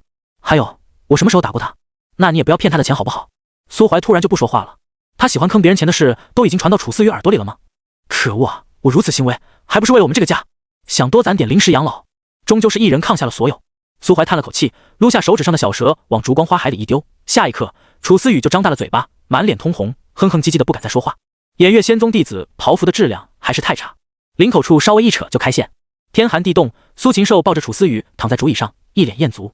刚刚被当成暖手宝的楚思雨缩成一团，脸色通红，支支吾吾的半天说不出话来。苏怀的手并不冷，反而有些热，贴在胸口上，让他的心疯狂跳动。本来他已经做好了逃跑的准备，逃不逃的吊式两说，反正只要逃了就行，那样就算被抓回来吃干抹净了，那他楚某人也还是个矜持的小妞。可苏怀好像并没有下一步的动作。楚思雨心里悄悄松了口气，自从搬到小屋里的那天开始，他就已经在努力适应小屋女主人的身份，可是碍于性格原因，他很难一下子就接受那种关系上的突然改变。楚思雨对于长痛不如短痛这句话表示坚决反对，他喜欢温水煮青蛙。好在苏怀也是个有耐心的人。苏怀有耐心吗？当然有了，虽然他俩这辈子认识的时间加起来才2个月左右，但上辈子却已经相处了数百年。毫不夸张地说，苏某人能保持克制，从牵手到摸头，从拥抱到亲吻，再到暖手宝，行吧，洗不白了。苏怀就是个禽兽。他抱着楚思雨，脑海里思琢着未来。楚思雨是个社恐，社恐其实是一种心理疾病，但重活一世，他从未想过去改变楚思雨的性格，改变他的生活习惯。人无完人，只要做自己就好了。更何况这一世苏怀已经真正站在了仙域的巅峰，并且身后站着偃月仙宗这尊庞然大物，不再是孤家寡人。他可以留在宗门里陪楚思雨一段时间，然后再去气鬼院待一段时间。至于后续，你在想什么呢？听到楚思雨的疑问，苏怀笑着轻抚他的后背，低声回答道：我在想待会要不要加深一下感情，顺便节约一点水资源，咱俩一起洗个澡什么的。楚思雨瞪大眼睛，从苏怀怀里挣脱，然后头也不回地跑进了屋里。藏心山脉核心之处，高耸入云的山巅之上，闭目休憩的黑色巨龙突然睁开双眼，他缓缓抬起头，凝视着身旁不远处的古朴祭坛。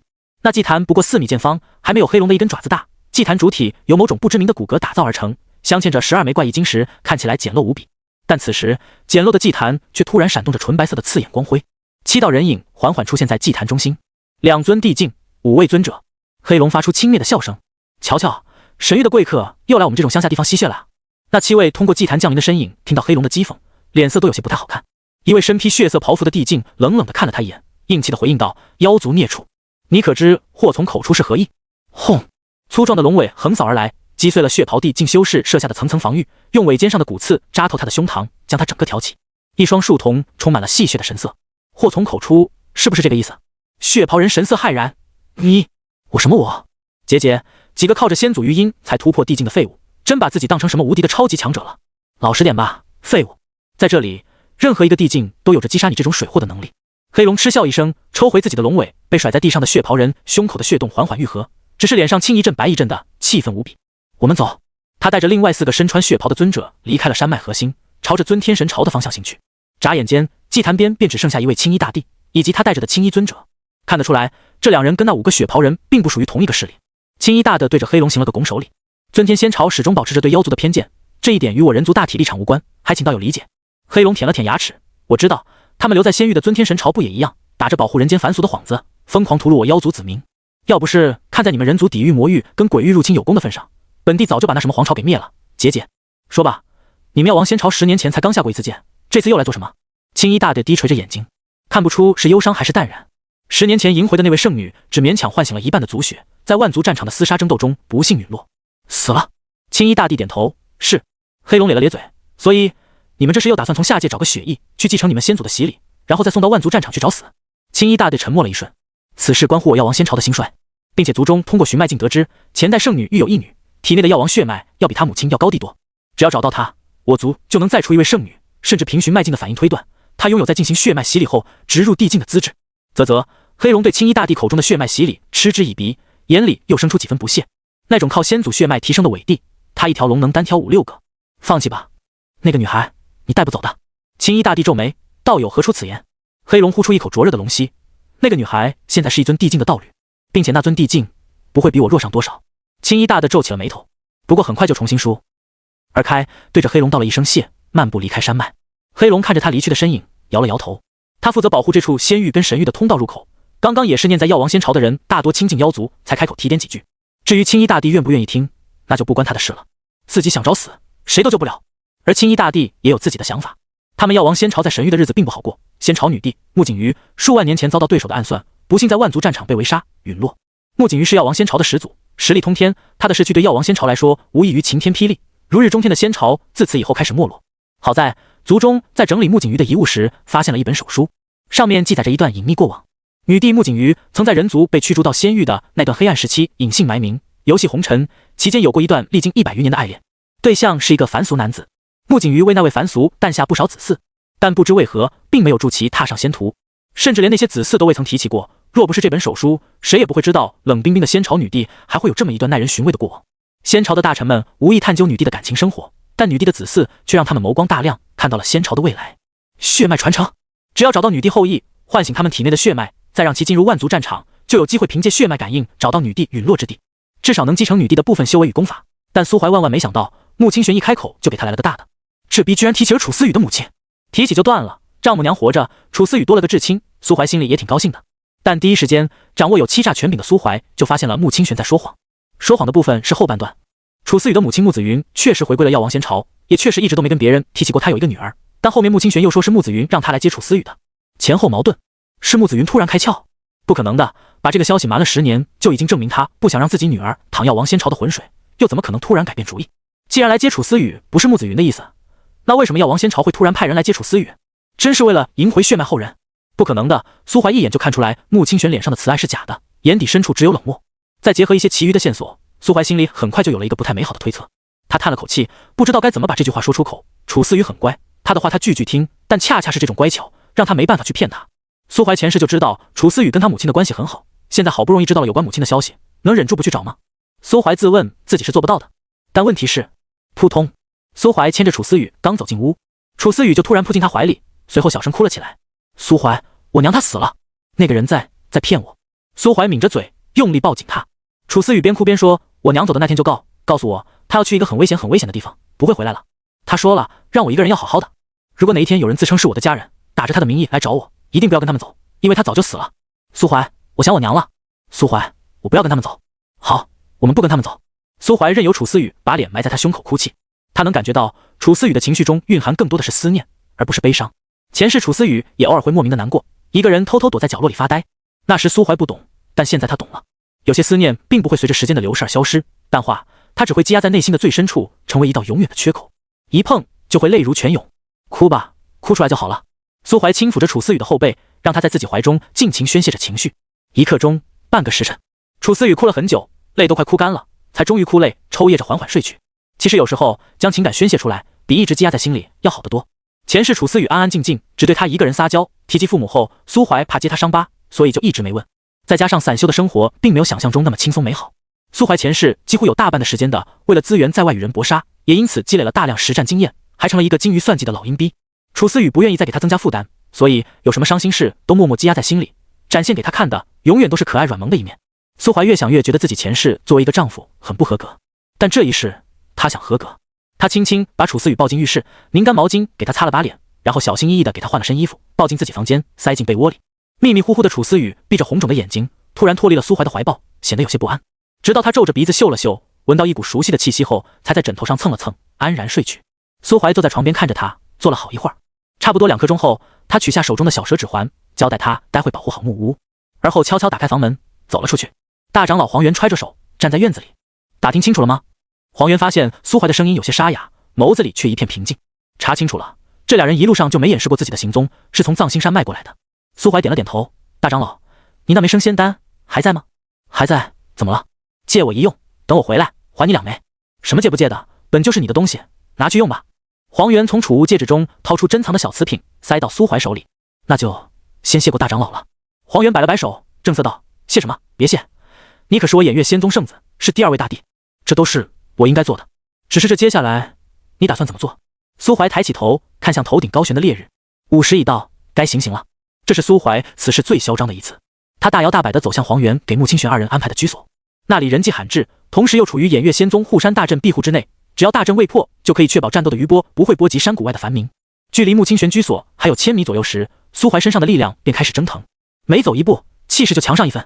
说是嗜杀也好，迁怒也罢，反正苏怀本就不是什么善男信女，他现在只想弄死那2个药王仙朝的人。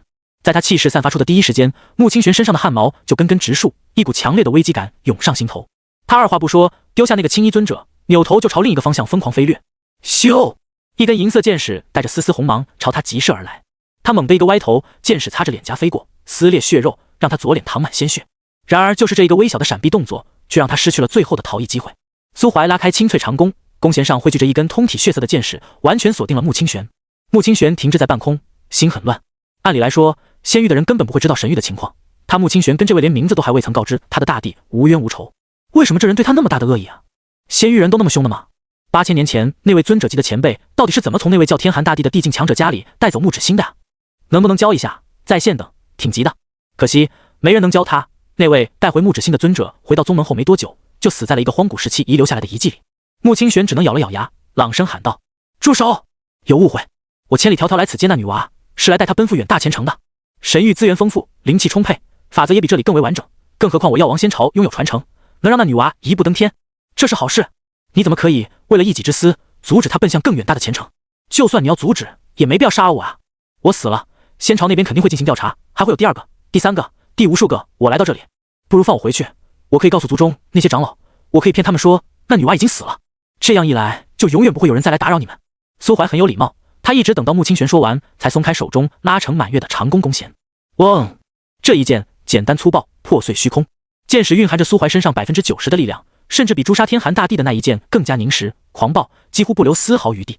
穆清玄瞳孔骤缩，怒吼一声，几乎瞬间抽空身体里所有的力量，接连布下上百道护盾挡在身前。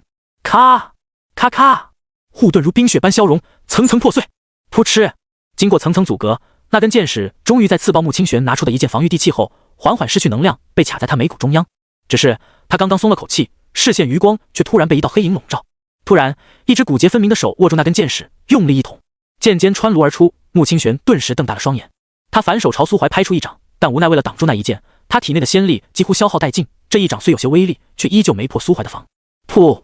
猩红的诡异火焰自剑矢中涌出，很快便从大脑开始燃烧，弥漫到穆清玄全身。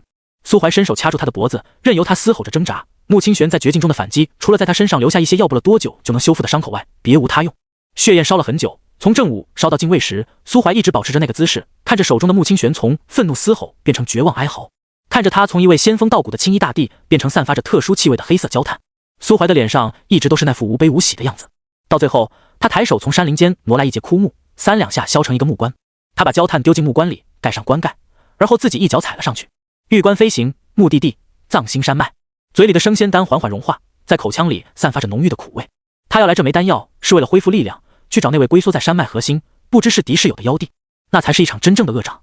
藏心山脉深处，枯黄的树叶不停抖动，一只小跳鼠在落叶上慌不择路地奔逃，躲避着身后那道20多公分长的阴影。嘶嘶，阴影从地底掠出，2只恶足像是一对锋利的弯刀，径直刺入跳鼠的脖颈。毒液顺着腺体灌入猎物的身体，跳鼠发出吱的一声哀鸣，浑身猛烈颤抖，痛苦地挣扎着。呼！突然，一道龙息卷过，可怜的蜈蚣还未来得及享用自己辛苦捕获的猎物，身体就传出噼里啪啦的声响，散发出奇异的肉香。不远处，残杀蜈蚣的凶手甩了甩脑袋。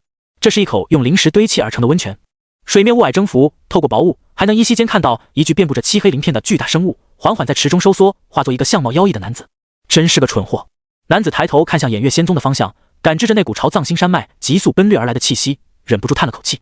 他迈出温泉，身上的水汽迅速蒸干，一层漆黑的鳞片浮现，幻化成漆黑的甲胄。轰！宛若流星坠地，温泉里溅起大片水花。妖异男子站在水边，静静地看向那具立在温泉中央的木棺，以及那个站在木棺上满脸戾气地看着自己的少年。少年手持长弓，银光涌动，咻！霹雳弦惊，剑矢遁入虚空。力气真大！妖异男子微微抬手，身后哗的一声展开一只漆黑龙翼，轻而易举地挡住了这试探性的一剑。黑龙望着少年的眼睛，他知道交手是绝对无法避免的，不至于决高下分生死，但起码他得展现出足够的实力，毕竟只有强者才有交流的资格，弱者只配听从，无休止的退让，亦或永远沉眠。两人距离不过30米，黑龙凌空而立，双手镀上一层诡异的冰冷光辉。雾气蒸腾的水面突然开始沸腾，大地在剧烈晃动，黑气将泉水污染，向上狂涌，很快就淹没了那具木棺。攀岩而上的黑水形成无数利爪，抓向苏怀的头颅，触目惊心。咚！苏怀抬脚重重一踏，一圈无形的气浪瞬间扩散而开，将奔涌的黑水全部震散。他眯起双眼，二人刚刚的招式都没什么太大的攻击性，但单从力量层次上来说，这位龙帝比他强了不止一个等级。他是仙帝初期，他是妖帝巅峰，要不丢一发大招证明一下实力？黑龙似乎看出了他的想法，叹了口气，主动平息身上奔涌的妖力。够了！黑龙看向那具被腐蚀的木棺，里面那具焦炭的身份他已经猜出了大半。这个人跟我无关，他之所以从藏心山脉出去，只是单纯借道而已。苏怀见对方主动示好，也暂时压下心中的戾气，只不过依旧没有收起手中长弓。这里有连接神域的通道。有。黑龙抬手指向不远处的祭坛，经过大半日时光，祭坛早已散去光辉，重新变成那副不起眼的模样。当初你们人族先祖带领几乎所有的高端战力重回神域，仙域只留下少数强者以及一些老弱病残。为了防止发生意外，避免重燃的战火牵连到仙域，一位人族大能毁掉了几乎所有的界域通道，留下这个小型祭坛，也是为了能让像你这样的后起之秀拥有走出去的机会，不至于永远被困在这里。并且祭坛平日里一直都是封闭状态，只有每当仙域诞生新的大地时，才会短暂开启10余年光阴。只不过因为魔域跟鬼域入侵，近2万余年以来，仙域诞生的人族大帝全都选择留在仙域镇守故土，反倒是有一些没落的神域势力会趁机派人下来仙域，寻找遗落在仙域的血脉后人。苏怀看着那座祭坛，他有一种想要一箭射爆他的冲动。我劝你不要那么做。黑龙摇了摇头，未来的事情谁也说不准。你如今毁掉了它，一旦与魔域或者气鬼渊陷落，仙域就会成为真正的人间炼狱，再没有丝毫退路。即便你不为人族考虑，也得为了自己的挚爱亲朋想想，并且有我在，你也毁不掉它。苏怀扭过头与黑龙对视，我叫苏怀，你呢？直接称呼我为黑翼即可。黑翼道友，可否拜托你一件事？何事？自此以后，但凡有药王仙朝来人，请黑翼道友替我阻而杀之。黑龙垂下眸子，那药王仙朝的蠢货到底干了些什么？直接就把别人得罪死了。经过一番权衡利弊后，黑龙还是对苏怀点了点头。反正他跟药王仙朝也不熟，地境之上的存在无法通过祭坛，那么只要在仙域藏心山脉里，他就是无敌的。多谢道友。苏怀朝他鞠了一躬，而后拔地而起，沿着来时的方向飞掠而去。一人一龙都没提报酬的事，但众所周知，免费的才是最贵的。这个人情苏怀已经欠下了，不过这也是没办法的事。苏怀不可能一直守着那个破祭坛，被动防守也不是他的性格。再等等，等小蛇炼化完天寒大帝留下的那扇虚空之门，他突破到仙帝中期，就通过祭坛到神域去走走。反正按妖帝黑翼所说，那个祭坛能开启10年时间，只要不超过这个期限，他随时都能从神域回来。再者，气鬼渊跟雨魔窟确实是个大威胁。经过上次与小蛇的交谈，他已经得知魔域跟鬼域的面积并不比仙域小。这两个世界中，魔帝跟鬼的数量比之仙域的人族大帝只会更多，只不过他们自己的世界里也在经历灾难，那些地境强者分身乏术而已。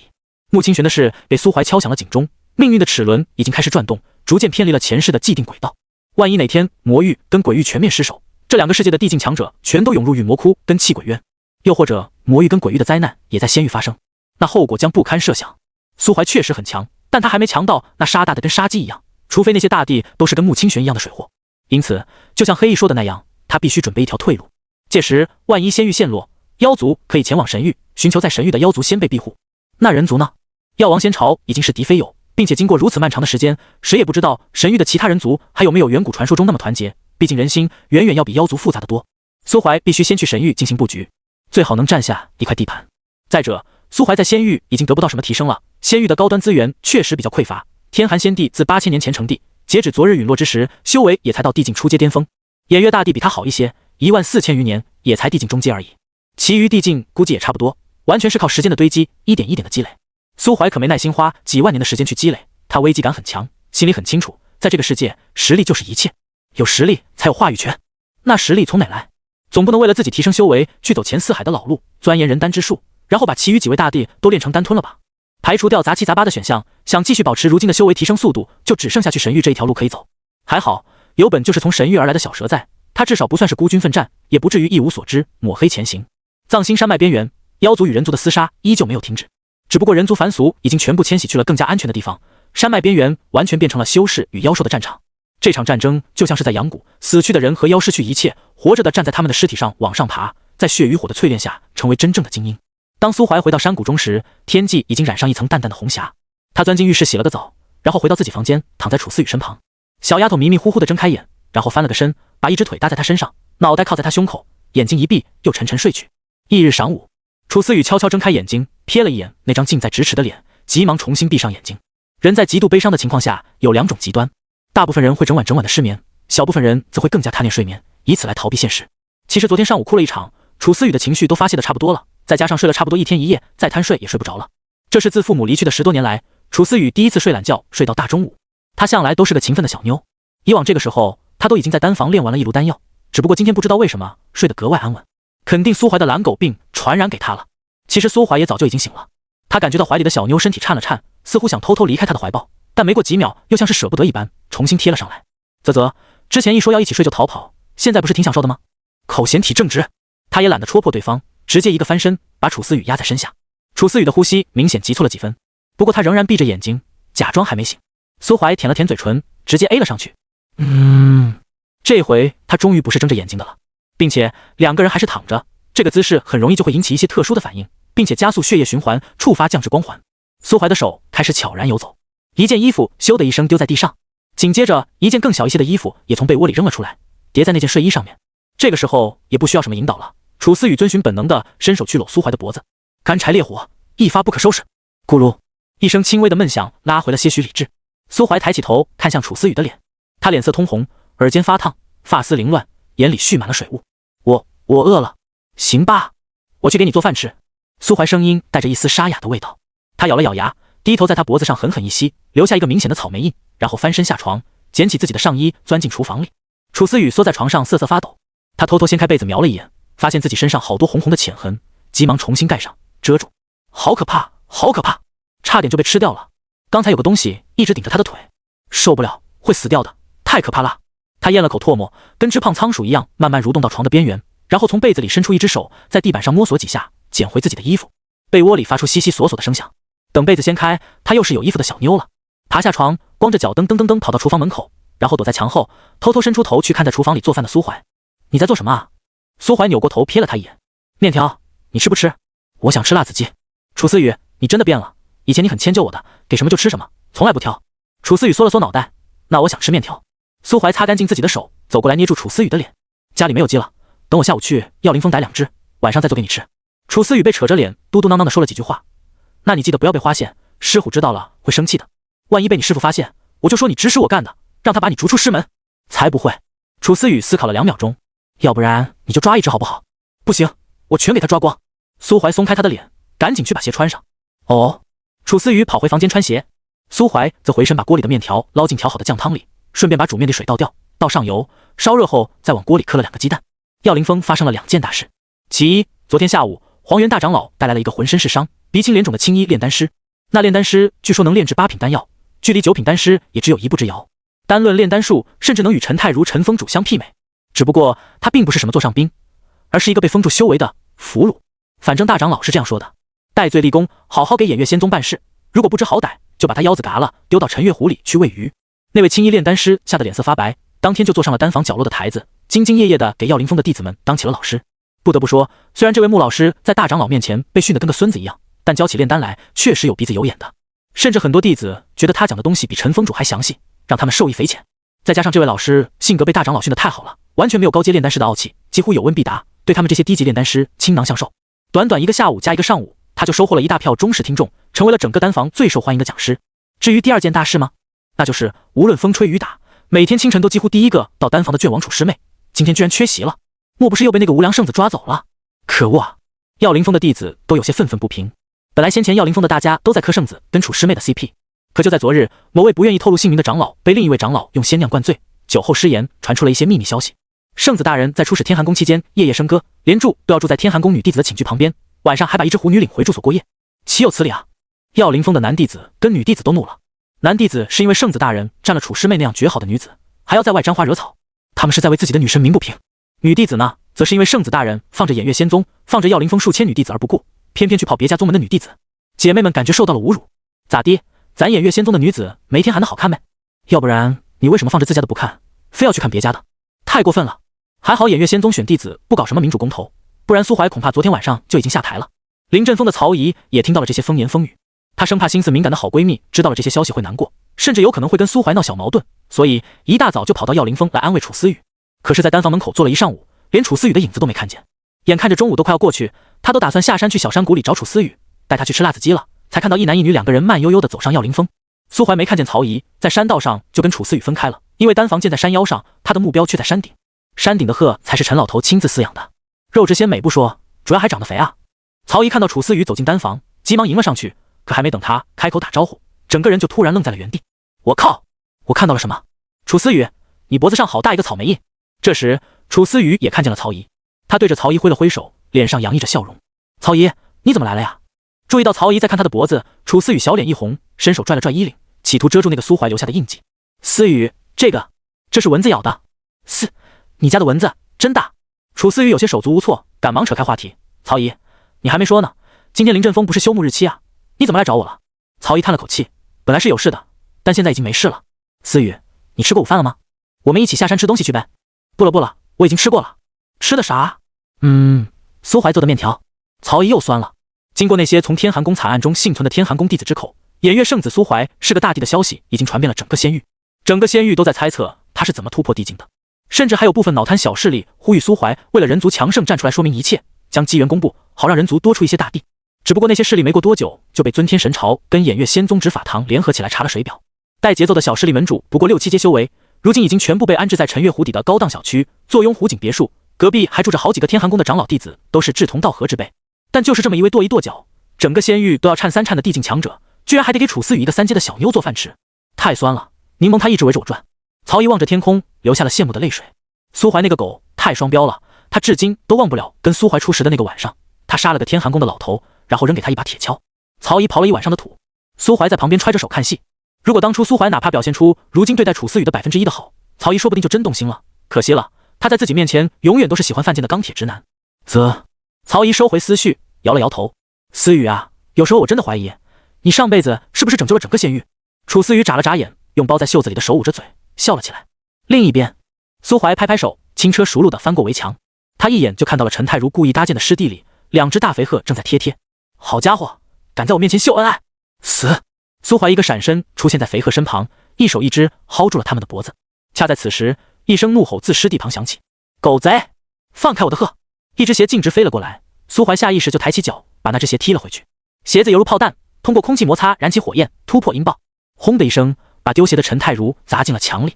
黄元站在一旁，眼角疯狂抽搐。他是来要林峰安慰突破失败的陈太如的，如今一看，要不也别安慰了，直接吩咐山下善堂准备开席吧。他们家圣子太坏了，偷老头的鹤，还对老头下如此重手，宗门不幸啊！陈太如还是没能阻止苏怀带走他的鹤。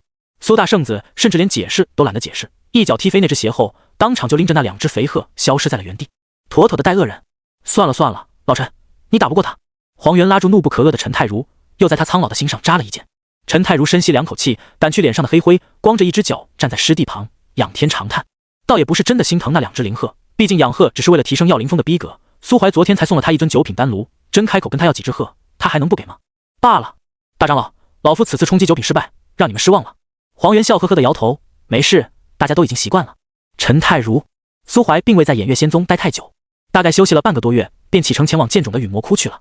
一开始他是想去给偃月大帝顶班的，可大帝告诉他，气鬼渊的情况尚且还算稳定，偃月大帝也已经习惯了在坐镇气鬼渊，他有这份心的话，不妨去一趟陨魔窟。剑冢人丁稀少，全都坐镇在陨魔窟的关键之地，因此漫长的陨魔窟阵线其实都是由仙域散修组建的军队驻守。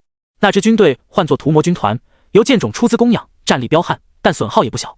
屠魔军团，仙域极东之地，这里到处都是低矮的丘陵，天空是暗沉的灰红色，泥土沙石全都带着一种洗不尽的红黑色污渍。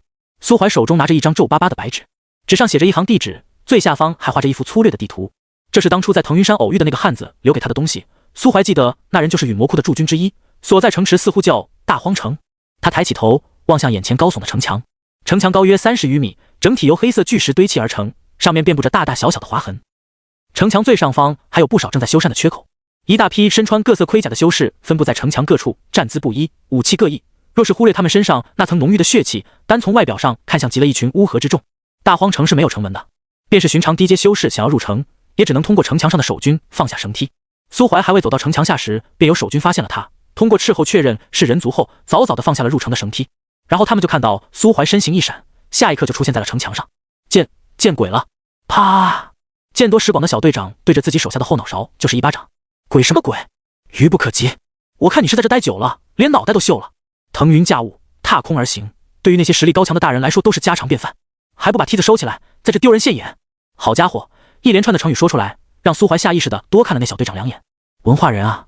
他面带歉意，对着那个好心给他放梯子的战士笑了笑。不是我非要秀你一手，实在是我一个地境，爬绳梯上来太掉逼格了啊！要是传回偃月仙宗，黄老头能笑我1年。小队长对他恭敬的笑了笑。这位大人，来我大荒城有何贵干？路过，顺便来看个朋友。朋友？敢问大人朋友名讳？好像是叫柳苍兰。柳将军？小队长一愣。柳将军在城内营房，我带大人过去。苏怀轻轻点头，那就麻烦你了。城墙上倒是修有通往城内的斜梯，一路上，苏怀向那位小队长打听不少关于陨魔窟的战况。苏怀的问题不涉及任何军中机密，因此小队长一路上知无不言，有问必答。城内居住着的大多是一些随时都能拿起武器与魔族厮杀的修士，上到站岗的守卫，下至在屋前弹琵琶的老人，几乎人人都披着甲胄。苏怀多看了那个弹琵琶的几眼，小队长便在他身旁轻声解释道：“那是刘老汉，大荒城的老人了。他年轻的时候娶了个乐师，生了3个儿子，后来老婆没了，3个儿子也都加入了屠魔军团，全都死在了大荒城。再后来他也来了这儿，这一待就是10多年，闲暇时就喜欢坐在门口摆弄他那张琵琶。”苏怀点了点头，收回目光。营房离城墙的位置并不算远，不过半刻钟左右，苏怀便在小队长的带领下走进了一座空旷的屋子。屋子的布局像是个14，一个扎着堕马髻、有些微胖的女人在灶台旁摆弄着吃食。大厅里，一个7、8岁的小男孩皱着苦巴巴的脸，握着根毛笔胡乱涂画着什么。大嫂，柳大哥呢？灶台前的女人听到小队长的话，抬起头看了他们一眼。是富贵啊，你柳大哥去军营巡视了，约摸着马上就要回来了。你找他有什么事吗？小队长挠了挠头，没啥大事，就是这位大人说是柳大哥的朋友，路过大荒城，所以来看看他。还有，大嫂，我都说了几百遍了，我叫王富贵，能不能别叫富贵了？王富贵不就是富贵吗？女人扭过头对苏怀和善的笑了笑。这位小兄弟，我锅里炒着菜呢，走不开，你先坐一会儿，老柳要不了多久就该回来了。女人对着那个男孩喊了一句：“阿龙，给这位客人还有你富贵叔倒杯茶。”男孩屁颠屁颠的去领水壶。王富贵摆了摆手：“我就不用了，大嫂。”他回头讪笑着看向苏怀：“那个大人，既然已经到了，我就先回城墙上了。”“多谢王兄弟带路。”“不用不用。”小队长一溜烟的就跑没影了。苏怀在桌子旁边坐下，那男孩拎着水壶给他倒了杯茶，然后又坐回自己的位置，握着根毛笔一动不动的。苏怀伸过头去看了一眼，突然笑着拍了拍他的肩膀：“你读过书吗？”男孩点了点头：“我学过认字的。读过书，我便考你一考。亚矬的亚字怎么写？”小男孩懵了。苏怀露出愉悦的笑容，端起桌上的茶水一饮而尽，又给自己倒了一杯。战乱之地，物资匮乏，柳苍兰虽有6阶修为，但跟前世的苏怀一样是个散修，资源都用来提升修为了，家里所用的茶叶自然也好不到哪里去，向来都是修士喝的灵茶里品相最低劣的那一种茶末。灶台旁的女人一开始见苏怀衣着华贵，还担心会因为招待不周怠慢了自家男人的朋友，如今见苏怀毫不介意，心里也放松了一些。女人的判断果然很准确，苏怀杯里的茶水还没凉，虎背熊腰的柳苍兰便挤进了门。他刚想对女人吆喝2句，就瞥见了大厅里坐着的苏怀，顿时就是眸光一亮。苏怀，偃月圣子。灶台旁的女人愣了愣，她也是个修为不弱的修士，偃月圣子这几个字意味着什么，她当然知道。自家男人这是上哪认得的9天真龙？柳苍兰倒是没什么拘谨，毕竟大荒城消息闭塞，除了紧急军令之外，仙域内部的消息也只有每个月补给物资时才能探听到一些。他对于苏怀的情报还仅仅停留在偃月圣子苏怀被天寒宫张震天一掌重伤的层次，完全不知道就在半个月前，苏怀把天寒大帝骨灰都扬了。不对，我现在应该喊你苏大人了。苏大人，不瞒你说啊，当初你在腾云山一招把我摁在地上的时候，我就知道你绝非池鱼之辈，迟早有一天能名传仙域。苏怀扯了扯嘴角，但还没等他说话，那个握着毛笔的小男孩便跑到柳苍兰身旁，拽着他的手：“爹，亚矬的亚字怎么写啊？”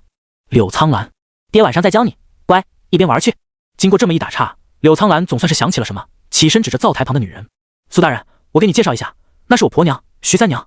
婆娘，这是我上次去腾云山结识的少年英杰，你别看他细胳膊细腿的，实际上厉害的紧，听说修为已经有8阶了。”徐三娘对着苏怀笑了笑，苏怀点头回应，便算是已经打过招呼了。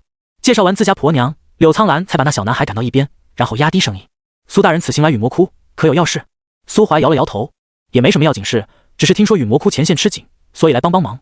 恰好路过大荒城，便顺着你留下的那张纸条过来看看。”唉，柳苍兰叹了口气：“我当初留那纸条是为了结个善缘，想着哪天你缺了历练之地，可以来大荒城待上2年。可如今看来，属实有些多余了。大荒城算不上危险，面临的也只是小股魔潮，连6阶魔物都很少见。以苏大人你的修为，至少还得再往里推进700里，才能遇到有8阶魔物出没的战场。无碍，不说那些，来喝酒。”苏怀取出几坛火灵酿，火灵酿只是凡酒，随时都能用灵力催化醉意，对于修为稍微强一些的人来说，就像饮料，倒是不怕喝醉。徐三娘手艺不错，添的几道下酒菜并不比寻常酒楼的差。一顿饭下来，苏怀竟听柳苍兰吹牛逼了，倒是徐三娘会讲上一些大荒城往昔的战况与趣事。等苏怀离开大荒城时，天色已经有些微微发暗。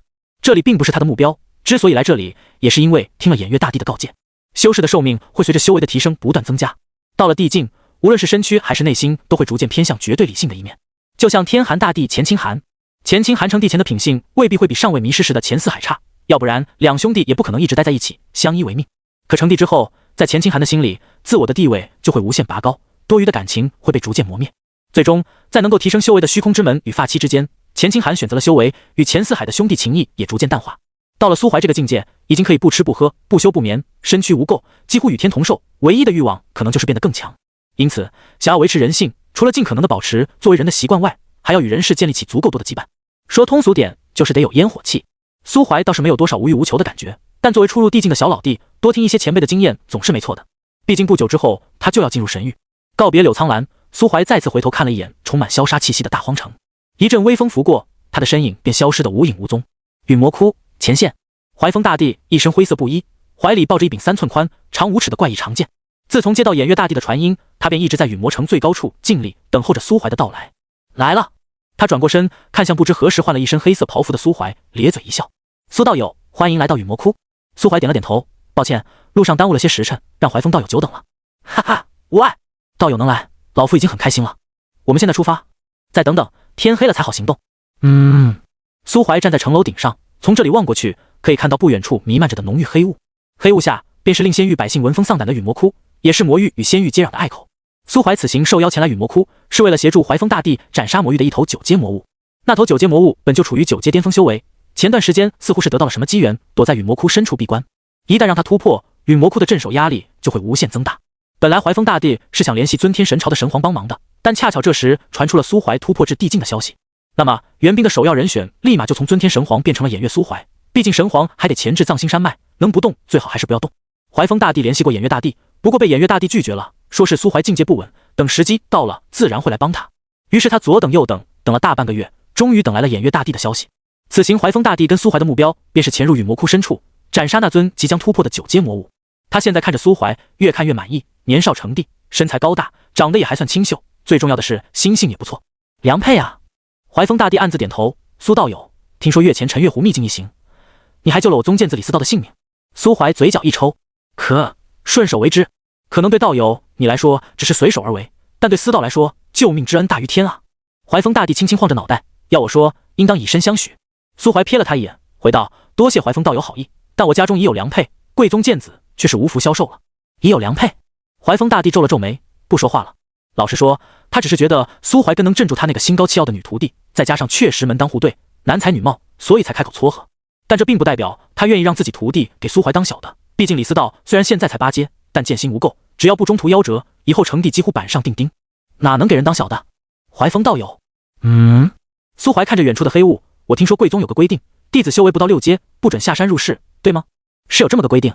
贵宗应该有个年轻弟子，大概15、16岁左右吧，名叫苏冷，你可有印象？有的，此子天赋中上，倒是难得有一颗赤子之心，如今修为已有4阶，应该是苏道友的弟弟吧？苏怀点头：“是我弟弟。年关将近，明年我可能就不在仙域了，所以想请道友通融一番，给他几日年假，道友觉得可行？”怀风大帝看向苏怀，愣了好一会儿，才点了点头：“便依你所说。”夜幕笼罩下的陨魔窟带着几分萧瑟之意。怀风大帝突然递给苏怀一张血淋淋的红黑色皮囊，这是7阶短角灵魔的羊皮。怀风大帝一边将自己笼罩在羊皮下，一边解释道：“陨魔窟深处可就不属于咱们仙域的地界了。你我实力虽强，但仙力在那种地方就像暗夜雷火，极易辨别。因此，在成功找到目标前，尽量不要动用仙力，以免打草惊蛇。披上这张皮，我们身上就会染上短角魔灵的气息，能省去很多麻烦。”我明白了。羊皮散发着一股难闻的气味，能将苏怀跟怀风大帝的气息完全掩盖。披上后，再运用仙力稍作伪装，二人便完全化作2只身材魁梧的灵魔。走吧。怀风大帝看了一眼完全陷入黑暗的天空，领着苏怀往陨魔窟的方向飞奔而去。魔域西部荒土，天空遍布红黑色的灰霾，空气中游离着细小的诡异气息，大地上洒满不知名的血肉碎块，充满了压抑的气息。极目远眺，朦朦胧胧，石与木相互纠缠，一座又一座诡异的扭曲建筑静静耸立在地平线上。那是魔族搭建的巢穴，有具体的方向吗？苏怀抹了一把滴落在脸上的血雨，对这幅宛若地狱一般的场景视而不见。没有。虽然我们也不是第一次尝试进入陨魔窟，但每次都不敢进太深，始终无法确定他们搭建巢穴的规律。怀风大帝抬起爪子摸了摸头上的短角，最好记下来时的路，免得到时候回不去仙域。苏怀撇了撇嘴，目标的位置都还没确定，就已经想着计划成功的撤退事宜了。怀风大帝扭了扭脖子，低声说道：“不需要确定位置，现在这个时候，那尊9阶魔物定然不敢离魔地太远。待会你我分开行动，我会在合适的时机掀开伪装，在魔族营地屠戮一番。届时他们的魔帝肯定会出手与我相战，你只需注意那尊魔帝在哪出现，顺着他来的位置找过去就行。记住了，你我都只有1刻钟时间，要不然一旦惊动魔域的其他魔帝，陷入包围，再想走就难了。哦，对了，目标也是一头短角魔灵，你注意别搞错了目标。”苏怀点了点头。交流很短暂，苏怀跟怀风大帝各自选定一个方向，魔族巢穴前行。自天际飘落的雨丝逐渐粗大起来，最后成为瓢泼大雨。凭借着身上这张魔灵皮上残留的7阶气息，一路所遇的其他魔物通通给苏怀绕道，不敢轻易接近他。魔灵一族即将诞生新地，魔物们灵智普遍虽然不高，但却都有着趋利避害的本能，知道什么能惹，什么不能惹。就这样，凭借着天空洒落的瓢泼血雨，身上披着的皮，以及欺诈权柄的不断运用，他轻而易举地潜入了这座巨大的魔巢，并且很快就靠近了魔巢的中心区域。按仙域记载，当魔物大批量聚集时，只有9阶魔物才有搭建巢穴的资格。类似这样的巢穴，与魔窟一带足有11个之多，也就证明这里最起码聚集着11只9阶魔物。由此可见，魔域的综合实力确实要比仙域强上一些。要不是有与魔窟这个易守难攻的天然关隘作为战场，恐怕光凭剑种那点人早就失手陷落了。嗡！靠近中央营帐后，体型较大、长相狰狞的魔物已经不多见了。附近栖息着的多是类似魅魔、烟魔、水魔等体态娇柔、实力不算很强的雌性魔物。只能说9阶魔尊还是懂享受的。苏怀蹲在营帐门口，透过魔物娘们进进出出带起的营帐吊帘缝隙，看清了里面那只魔尊的样子。浑身青黑，独眼，有4只手臂，头上寸草不生，那根尖细的猩红色舌头不时舔过一只魅魔的脖颈，怀里还搂着一只娇俏可人的水魔，左拥右抱，真该死啊！苏怀蹲了好一会儿，主要是因为他这番跑到巢穴领主营帐门口偷窥的行径已经被其他魔物注意到了，如果这时候再贸然跑去其他魔物巢穴探查，很容易引起怀疑。现在只能等着怀风大帝爆发，吸引这些魔物的注意。好在怀风大帝并没有让他等太久，灰红色的雾霾被驱散，远处天际划过一道浅金色的巨大剑芒，剑气纵横3万里，在大地上撕开一道巨大的豁口，顺便将一个魔物巢穴一分为2。那魔巢里的魔尊还未反应过来，就死在了怀风大帝不讲武德的偷袭中。卑鄙的外乡人！整片平原都因为这一剑沸腾起来，愤怒的嘶吼声接连响起，魔物们从各个巢穴涌出，宛若成千上万的蚂蚁，层层叠叠将怀风大帝包围起来。苏怀所处的巢穴也陷入了混乱，营帐中那只独眼魔怪冲天起，加入了对怀风大帝的围剿之中。营帐倒塌，苏怀手指上的小蛇突然开始闪烁，趁着混乱，咻的一声把一只小魅魔卷到了苏怀身前。卧槽，你干嘛？给你找个老师！小蛇张开大嘴，一口把那只瑟瑟发抖的小魅魔闷下肚。恰在这时，苏怀右手边那个巢穴突然爆射出一道深邃的乌光，一尊高数100米、体型粗壮无比、浑身遍布着倒刺的甲壳生物拔地而起，16只幽绿色的眼瞳瞬间汇聚在一点。人类，好大的胆子！哈哈，优训魔帝，你我已相战100年，如今也是时候做个了断了。当真找死！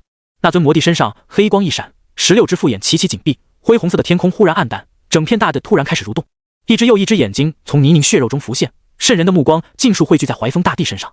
怀风大帝的动作变得迟缓，就连展出的剑光也暗淡不少，但他丝毫不惧，只是傲立于天，须发张扬，大笑一声，身后突然铮的一声浮现出一柄长约10数米的巨大光剑。分剑诀，御影阵。随着印诀打出，怀风大帝身后勾勒出一道100余米的金色圆环，那柄巨大光剑开始转动，1圈、2圈、3圈，越转越大，越转越多，数千柄一模一样的剑影组成剑阵，给人一种强烈至极的压迫感。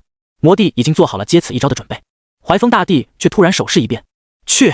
嗡！剑影震荡，突然爆射而出，但目标却并不是魔帝，而是那些围杀而来的魔物潮汐。噗噗噗噗，血肉纷飞，残肢遍地。大帝所在之处，方圆数十里之地为之一空，黑红色的血液渗入泥土，让本就充斥着污秽的地面又暗沉了几分。真狠啊！苏怀缩了缩脑袋，默默为满地的冤魂祈祷，好像当初在秘境开启死亡颂唱清平的人不是他一样。地境的大招对于8、9阶的魔物来说，不亚于降维打击。不过，所幸这一招并不是什么无法躲避的锁定技。11尊9阶魔物，除去还在闭关的短角魔灵以及一开始被怀风大帝杀掉的那头之外，剩下9头中有7头都及时避开了这致命一击。魔帝对于手下的损耗并不在意，但怀风大帝此举还是像一个响亮的耳光，狠狠地抽在他的脸上。他终于不再固守巢穴，庞大的身躯撕裂大地，露出下半身那数千条令人恶心的可怖触手，朝怀风大帝杀去。剑光肆虐，不断撕裂他的血肉，斩断那些朝怀风大帝卷来的触手。但很快，触手就会蠕动再生，并且越来越粗壮，越来越坚韧。与此同时，幽绿色的光线不断从魔帝的复眼中射出，落在大地上，腐蚀出一个又一个巨大坑洞。此时，低阶魔物们也都在魔帝的影响下，强行压抑着未死的本能，不断涌向怀风大帝，用自己的生命与血肉阻碍他的脚步。苏怀深吸一口气，从怀风大帝暴露开始计时，1刻钟时间已经过去近1/5，他没有时间再慢慢前行过去，索性撕裂身上的魔灵皮囊，宛若一道流光，刺向魔帝刚刚蛰伏的那座巢穴。竟还有人族大帝！不好，亚尔迪斯！魔帝第一时间就发现了苏怀的身影，他脸色大变，急忙调转方向，庞大的身躯几乎与苏怀同时向那座巢穴冲去。然而，凌冽的剑芒从他身后斩来，几乎撕裂了他大半身躯。他一个踉跄，虽然血肉再生的速度很快，短短数秒伤痕就已痊愈抹平，但受到的伤害与疼痛感却是实打实的。怀风大帝长剑一甩，将一头企图突脸的八阶魔物一分为二，而后看向魔帝，抚须大笑：“哈哈，尤旭，你的对手是我，不把本帝杀掉，你还想走？”怀风魔帝嘶吼一声，他与怀风大帝相战数千年，比任何人都要更了解对方。一个主杀伐，剑气肆虐，割裂一切；一个皮糙肉厚，恢复力惊人，几乎没有弱点。但谁也不敢无视对方的攻击。再者，若是逼得怀风与那个陌生的人族狗急跳墙，放弃诛杀短角魔灵亚尔迪斯，一同回过头来围杀他，到时就算他能拖到别的魔帝前来支援，把怀风跟那个人族大帝一起永远的留在魔域，恐怕他自己也会受到不可逆的重伤。为了保住亚尔迪斯，值得吗？由不得魔帝想太多。怀风大帝长笑一声，漫天剑气重新将他淹没。而另一边，苏怀一路畅通无阻，杀入短角魔灵闭关的巢穴之内，神识弥漫而来，很快就锁定了巢穴深处几道隐晦的气息波动。苏怀凌空轰出一拳，漫天土木纷飞，将巢穴轰出一个巨大的缺口。入门所及，便是此行目标，一颗直径数十米的肉球。肉球上血管遍布，随着血液的输送不断跳动、收缩、丑陋而狰狞。嗡！一道无形的力量波动侵入苏怀的脑海，刹那间，他的眼球浮现出无数道一丝不挂的女人躯体，搔首弄姿，体态婀娜，找死！他右手仙力汇聚，凝聚成一杆长枪，咻！长枪径直贯穿一只9阶魅魔的心脏，将其钉死在地上。幻境瞬间消散，苏怀嗤笑一声，完全不给他开口说话的机会，手中青光一闪，拉弓搭箭，将体内仙力疯狂压缩到剑尖。他知道肉球所在之处肯定还有那位魔帝部下的防护，不过都无所谓了。对脸爆射，有本事你就挡住我这一剑！铮！弓弦发出一声低鸣，强烈的荧光照亮了整片夜空。肉球疯狂涌动，一头短角魔灵的虚影在上空浮现，对着苏怀嘶吼：“别叫，安静一点！”荧光爆射而出，肉球附近嗡的一声，出现3层弥漫着黑气的半透明护罩。剑矢疯狂旋转，短短10多秒便钻透第一层护罩，威势不减。短角魔灵虚影神色一变，眼底多了一抹决绝与暴力。肉球开始收缩，他放弃了继续汲取魔气，一股蓬勃有力的心跳声突然响起。苏怀嘴角的笑意微微一顿，随后扭头就跑，疯狂朝着怀风大帝的方向飞掠。这魔灵已有半步大帝的位格，眼看着没办法活下来了，居然主动将所有魔气汇聚到心脏，让自己的心脏率先达到地级，而后自爆地心，想拉苏怀下水。妈的，果然能靠自己修炼到这个境界的，没一个是软柿子，怎么可能有那么弱鸡被人一招秒？你说对吧？穆清玄。轰！黑红色的气浪自肉球处疯狂外溢，瞬间将整个巢穴淹没。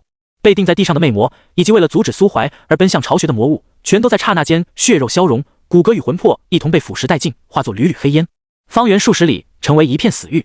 苏怀身上也被余波侵染，大片血肉腐坏，在仙气滋养下缓缓修复。操，不讲武德！他在仙域作威作福，最近更是未逢敌手，杀的2位大帝，一个被前4海算计的死死的，最后被他偷袭得手，另一个是神域来的水货，简直丢了帝境的脸。再加上这次任务算是突发事件，没法提前做太多的准备，导致来到魔域不过半个时辰，苏怀就差点背上了一课，如今疼得龇牙咧嘴。终究还是底蕴太浅，突破的时间太短，否则要是有件防御用的地气在手，硬抗自爆又如何？苏怀，有其他魔帝的气息在朝这里靠拢，休要恋战，快撤！怀风大帝见苏怀得手，反手一剑震退与自己纠缠的幽迅魔帝，左脚往后一踏，手中古剑汇聚点点金光，寒霜斩，一剑挥出，冰封千里。与此同时，他与苏怀身化流光，朝着来时的路急速飞掠。幽迅魔帝打碎禁锢住自己的冰层，暗自感应了一番其余魔帝的位置，而后朝怀风大帝与苏怀追杀而去。耽误了这么一会儿，已经不需要他拼命了，只要能拖住2人片刻，在赶来的魔帝围剿之下，他们必死无疑。与魔窟各地的魔族在魔帝的谕令下一同汇聚而来，不断对苏怀2人发起攻击，企图阻碍他们撤离的脚步。苏怀一边飞掠，一边感受着其余魔帝的气息，除开幽迅魔帝外，还有5尊地境气息在朝这个方向飞来，而且其中3道还极为聪明的朝与魔窟入口飞掠，企图在入口处守株待兔，截住他们。喵的，可惜不能用空间穿梭。完成了任务，怀风大帝心情愉悦，听见苏怀的抱怨也不甚在意。没办法，我们俩都不擅长空间系法术，构建的隧道也不稳定，平时用用也就罢了，这种情况下一旦受到干扰，很可能会被卷进空间漩涡，回不来就完了。没事，跑吧，时间够用了。苏怀瞥了一眼后方穷追不舍的魔帝，话说咱们这么赶，你就不怕真把他们惹恼了，干脆集中起来攻打羽魔窟？怀风大帝笑了笑，回道：不必担心这一点，我们也不是毫无准备的。再说了，仙域毕竟是咱们的地盘，就像你我在魔域无法恢复体内仙力一样，他们到了仙域一样无法回魔力，这算是仙域世界规则对我们人族的一种庇护。除非魔域真的全部毁灭，否则这些魔帝肯定不会擅离故土。关于这一点，7年前你爷爷就已经验证过一次了。苏怀眉头微皱，怎么说？看来苏长哥没跟你提起过。7年前，气鬼渊有过一次跟如今一样的危机，有一只9阶巅峰鬼物即将突破。偃月跟伯虎，伯虎就是苏长哥的帝号，这俩人跟如今的你我一样，一同潜入气鬼渊，想下手提前除掉那只鬼物。只可惜那只鬼物很特殊，拥有一种神奇的预知能力。预知到自己即将面临的危机后，他提前将这件事告知了气鬼渊的鬼帝，然后通过鬼族魂技将气鬼渊驻守的所有地境以下的鬼物全部吞噬，提前成帝。后来偃月跟苏长歌进入气鬼渊，面对的就是2尊实打实的鬼帝。鬼域其余鬼帝自然不可能因为一则预言就放弃自己的驻地，全部跑来气鬼渊守株待兔，但他们也做好了随时支援气鬼渊的准备。这就导致偃月跟苏长歌陷入死局。后来苏长歌引爆自身修为，强行斩杀掉那只拥有预知能力的鬼帝。后来的事你应该也知道了。苏长歌虽然被偃月拼死带回，但一身修为彻底废掉，身体也受到了不可逆的创伤，只能靠一些丹药续命。苏怀沉默不语。那时老爷子还是气鬼渊的统帅，潜入气鬼渊进行斩首行动的计划很有可能就是他自己提出的。老爷子恐怕至今都还在后悔自责，所以在伤重还乡之后才会把自己整天关在密室里不言不语。唉，好在曾经的悲剧没有再次发生。怀风大帝的预估没有出错，二人成功穿过雨魔窟入口后，那些汇聚而来的魔帝气息便在原地停滞一瞬，各自散去，完全没有要追杀到底，集中兵力共同讨伐雨魔窟的想法。据苏怀猜测，他们魔域应该也有类似气鬼渊之类的关隘需要镇守，魔帝不能离开镇守之地太久。重回仙域，感受着体内重新充盈起来的仙力，苏怀松了一大口气。为了以防万一，他在雨魔窟隘口镇守了1个多月，前半个月疗伤，把身体里残留的魔气完全驱逐干净，后半个月则天天都忙着跟小蛇抓来的那只小魅魔学外语。嗨嗨，别误会，是真的学外语。按小蛇的说法，虽然目前苏怀遇到的异族都说人语，但那是因为他们知道自己对话的目标是人族。事实上，魔族跟鬼族都拥有自己的语言。既然苏怀决定去神域闯闯，就一定要学会一门除人族以外的语言，以后完全可以搭配欺诈法则伪装成异族。苏怀觉得很有道理，所以花了2个星期时间把魔语学到了10级。等他魔语毕业之后，小蛇很是无情的把那只小魅魔吞进了肚子，嘎嘣脆，鸡肉味。苏怀对养一只魅魔也没什么兴趣，这东西灵智太高，甚至比大多数人族都高，极其擅长玩弄人心，并且自带2五仔属性，长得其实并不算太好看。起码在苏怀看来，他连被记载在一种族妖魔娘图鉴上的资格都没有。寒冬腊月，大雪纷飞，偃月仙宗比平日里清冷了许多。从某种意义上来说，偃月仙宗并不算是纯粹的修仙势力，也不玩天寒宫修仙第一步先斩俗世情那一套。除却在修炼紧要关头的那些修为已有小成，身上又无任务在身的弟子们，都可以向宗门提出申请，在年关时节回家探亲。因此每到了年末，俗世中那些山匪亦或是为恶的修行者都会暂时蛰伏起来，生怕做了哪个衣锦还乡的少男少女人前显圣，用来装逼的道具。黄元坐在苏怀的小木屋里，吹了吹苏怀亲手给他泡的茶。大帝让我问问你，日后有什么打算？苏怀靠在软椅里，往嘴里扔了颗糖豆。什么打算？就是以后你是继续待在偃月仙宗，还是说出去自建山门？自建山门？苏怀一脸震惊地看着黄元，开什么玩笑？你觉得我像是那种能管一个山门的人？对了，苏怀坐直身体，黄老头，我之前让你们派人查的司马竹还没有任何消息吗？黄元听苏怀说到这件事，忍不住皱着眉摇了摇头，没有。这个人就像是完全在仙域消失了一样，天寒宫附近，他的故土大荒王朝，以及他有可能去的所有地方，我全都派长老搜了个遍，踪迹全无。后来我还亲自去了一趟天机阁，找天机阁阁老出手测算，那位阁老只说司马竹已不在此世。不在此世？苏怀听罢眯起了眼睛。当初他去天寒宫时就没发现司马竹的踪迹，在钱四海临死之前也试着问过，那老逼灯就像是在故意恶心苏怀，说了个他在，然后就咽气了。现在天机阁又说出不在此世这种话，如果是以前，他只会觉得这句话的意思是司马竹已经死了，但现在这句话在他看来就意味着司马竹极有可能通过某种方法去了魔域，亦或者鬼域。钱四海活着的时候很看重司马竹，说不定把那种改造自己身体的技术也交给了他。这么一想，司马竹这条擅长隐忍的毒蛇还真有可能在天寒宫覆灭后，为了保命把自己改造成魔族或者鬼族，然后通过禁地偷偷进入别的世界。为了活下去，这种事他真的做得出来。麻烦。苏怀撇了撇嘴，心里倒是轻松了不少。想在别的世界活下去，就得完全把自己改造成别的种族，至少这样一来，司马竹再想回仙域就无异于是在做梦了，总比一直蛰伏在仙域好。黄元哈出一口白雾。年关将近，宗门内有一些留宗的弟子打算在一起好好聚聚，你要参加吗？不去，我要带思雨回家。回黑铁城？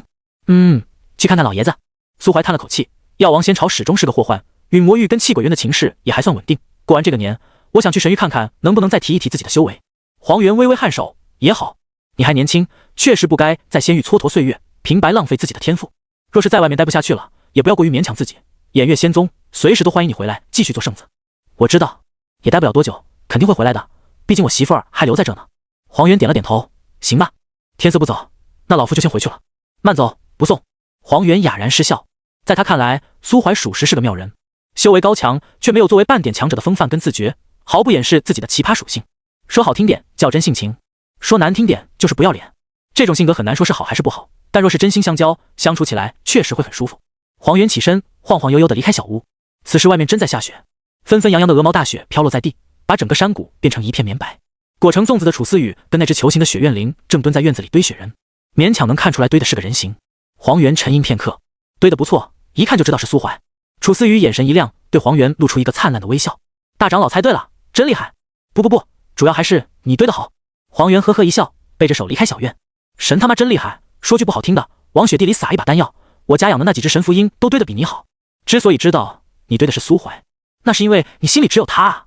楚思雨得到了来自大长老的肯定，堆得更起劲了，在那个名为苏怀的雪人旁边又堆了一只稍微小一些的。堆完之后，他好像觉得有点无聊，瞥了一眼在屋里躺尸的苏怀，偷偷卷起一个雪球，对着苏怀扔了过去。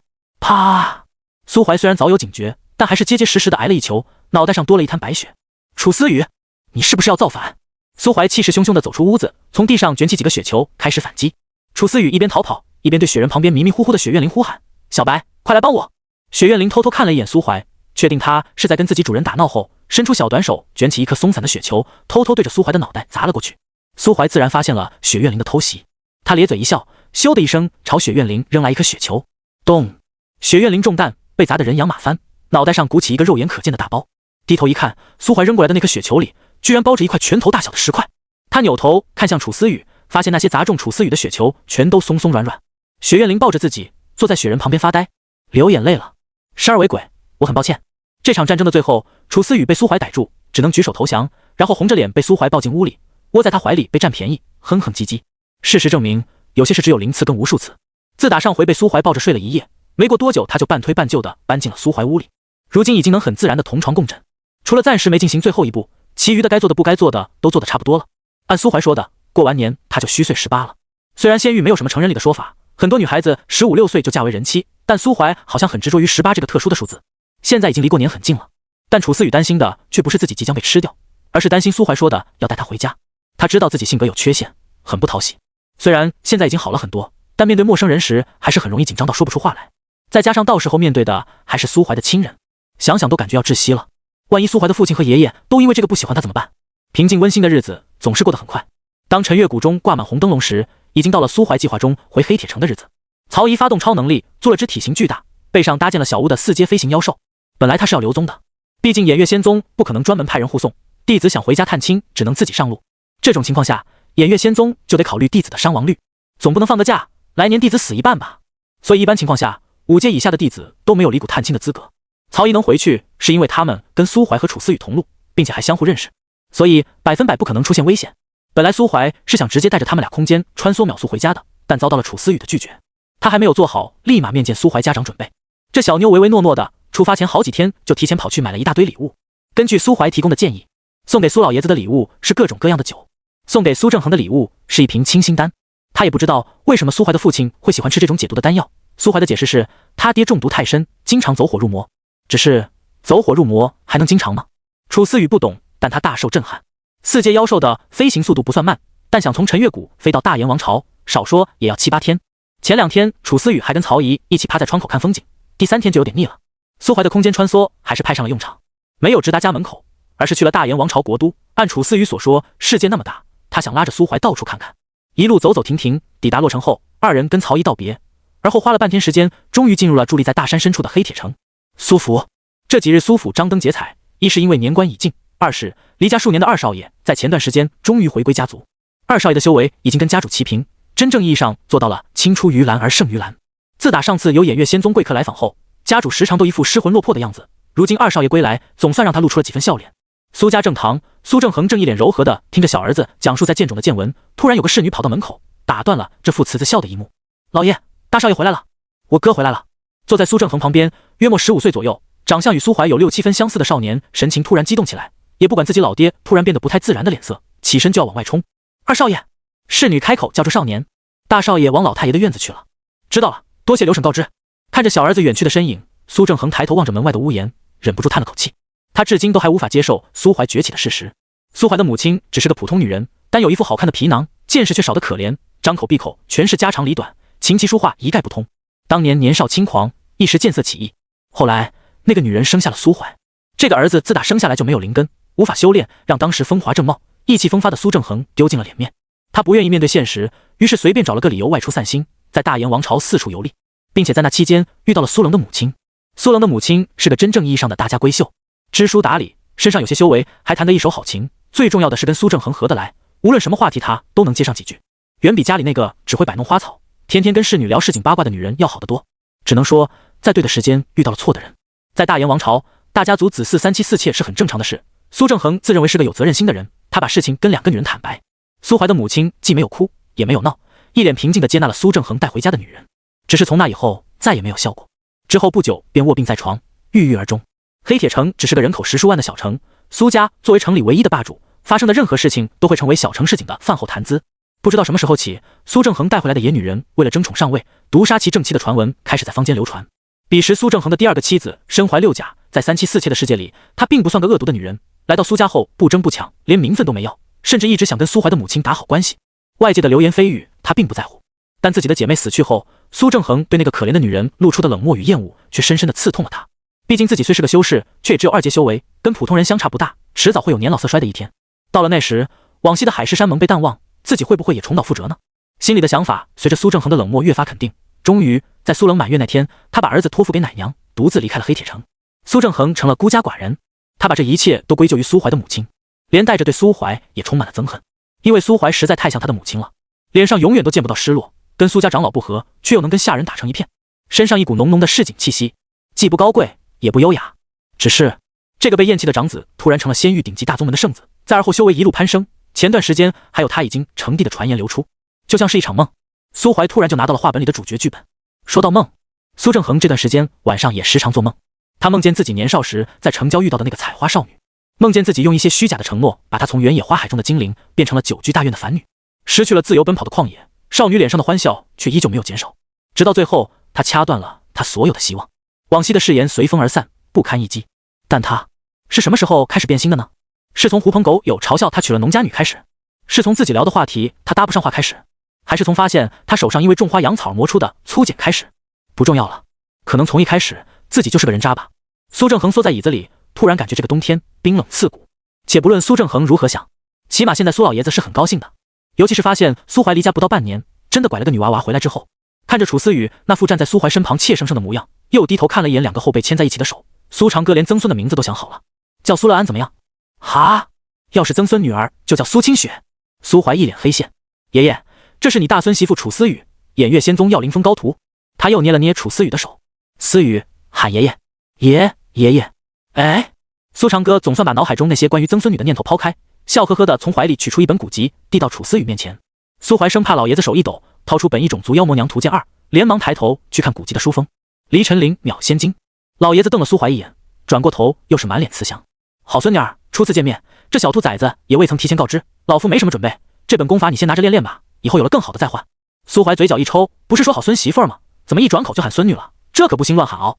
楚思雨转过头看着苏怀，见苏怀冲他点头，才伸手接过那本古籍，低声道：“谢谢爷爷。”兴许是看出楚思雨有些怕人，苏长歌不是给他压力，扭过头看向苏怀：“突破到地境了，托老爷子你的福，前段时间刚刚突破，境界还不算太稳。”苏怀仰天长叹：“哎，底蕴太浅啊，手上连剑地气都没有，谁都打不过。”苏长歌眼角一跳：“没有，别暗戳戳的问我要，老头子我也穷得很，要地气没有，要命一条。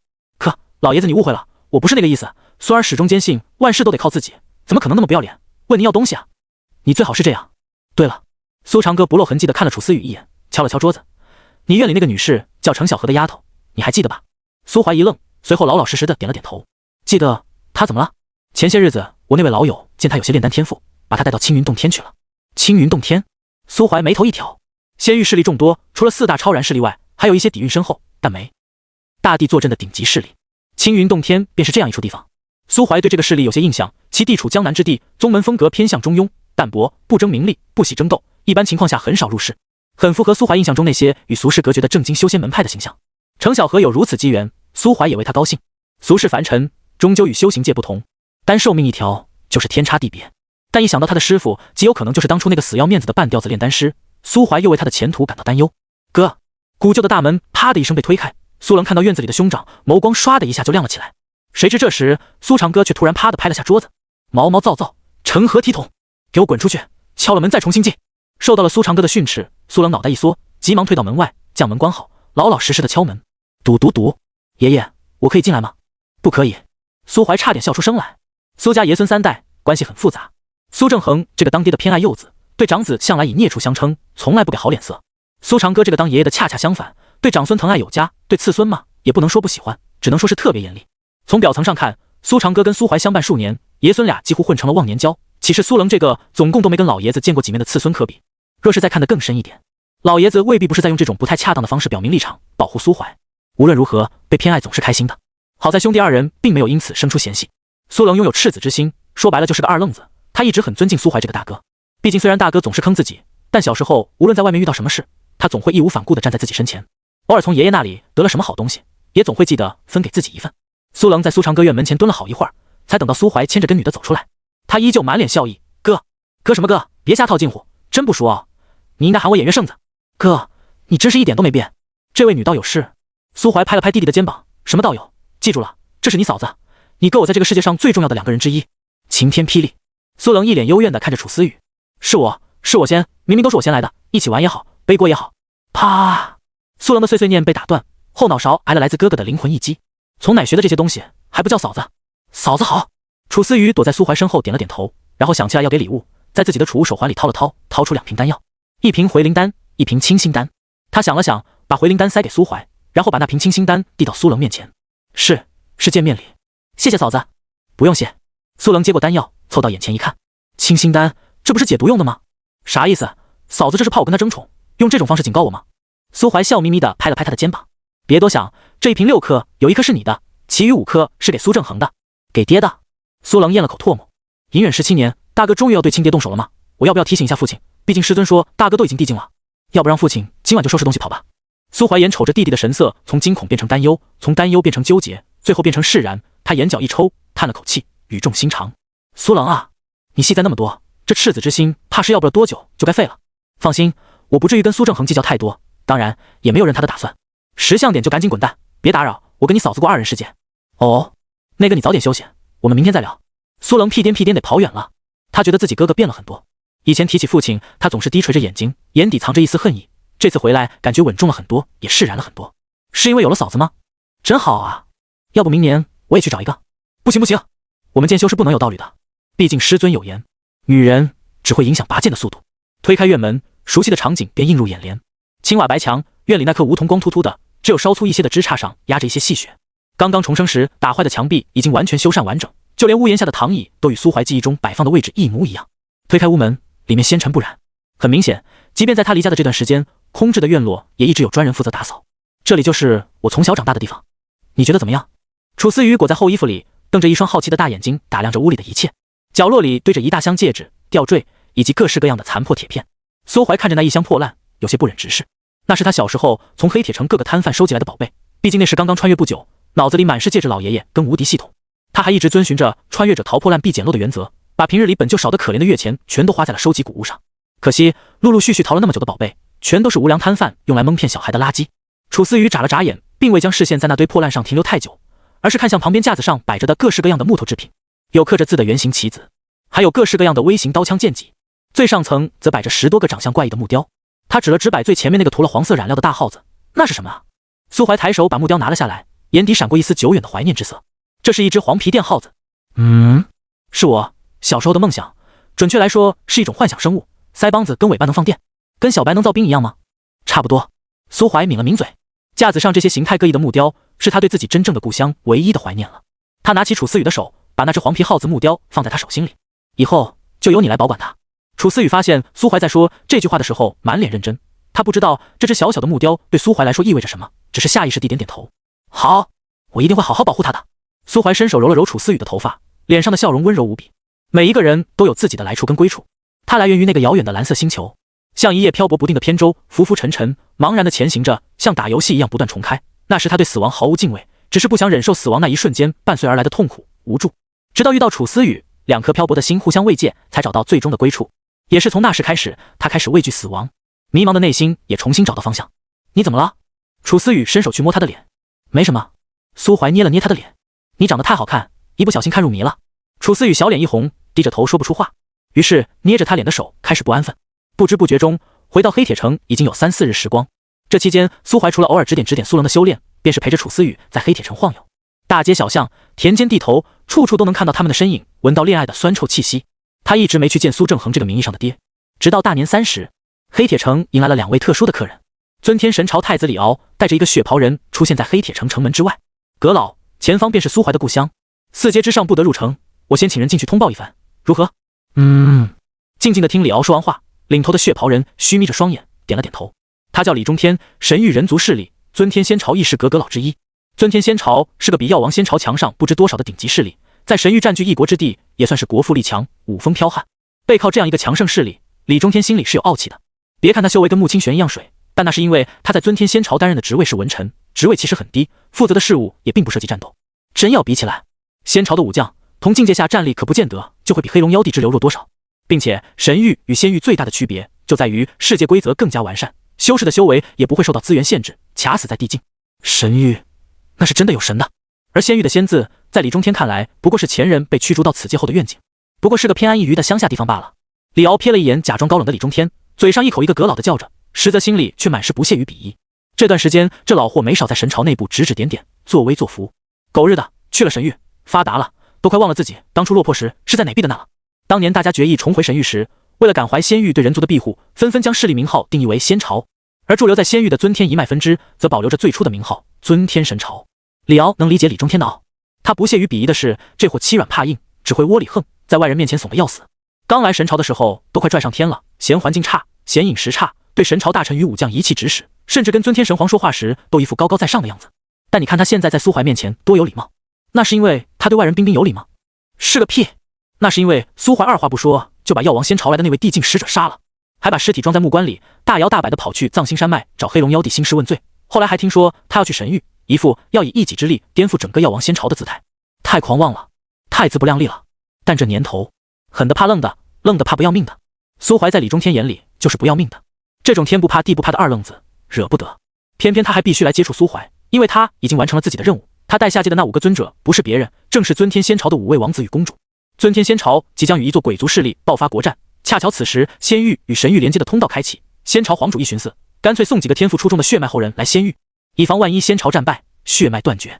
可当李中天任务完成，想通过祭坛回神域时，黑龙妖帝却怎么也不肯开启祭坛。那孽畜居然说开启祭坛太累，他李中天不配让他专门开一次祭坛。想回家？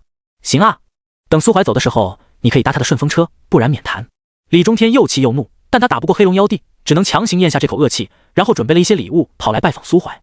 几位，我家少爷说了，禁令是偃月大帝下的，他只是偃月圣子，没有权利更改宗主设立的禁令。但是刚刚跑去苏府通报的守卫说到这里，脸庞一红，丝毫有些羞于启齿。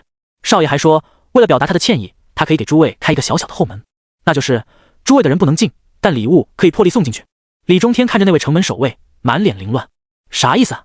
不让我进门，还要收我的礼？我李中天活了几千岁，从未见过如此厚颜无耻之人。李敖听见守卫的回话，也是嘴角一抽，苏兄还是这么的不拘一格啊。他扭头看向李中天，阁老，我们接下来是回神朝休整，还是原地驻扎，在此等候？李中天咬牙切齿，回去，我在仙域用不了空间传送，这里又离藏星山脉那么近，万一那小子哪天突然决定要走，我们赶都赶不上，只能等。那就依阁老所言。大批礼物被送进城，李中天决定驻留城外，却也没有搭建住所的心情，眯着眼睛直愣愣地站在城门口。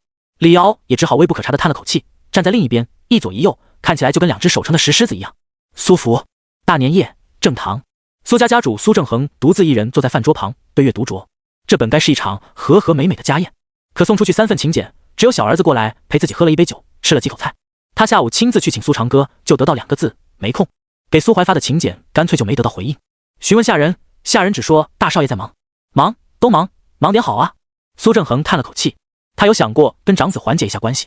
苏怀回家已经好几天了，听说还带回来一个疑似道侣的女子。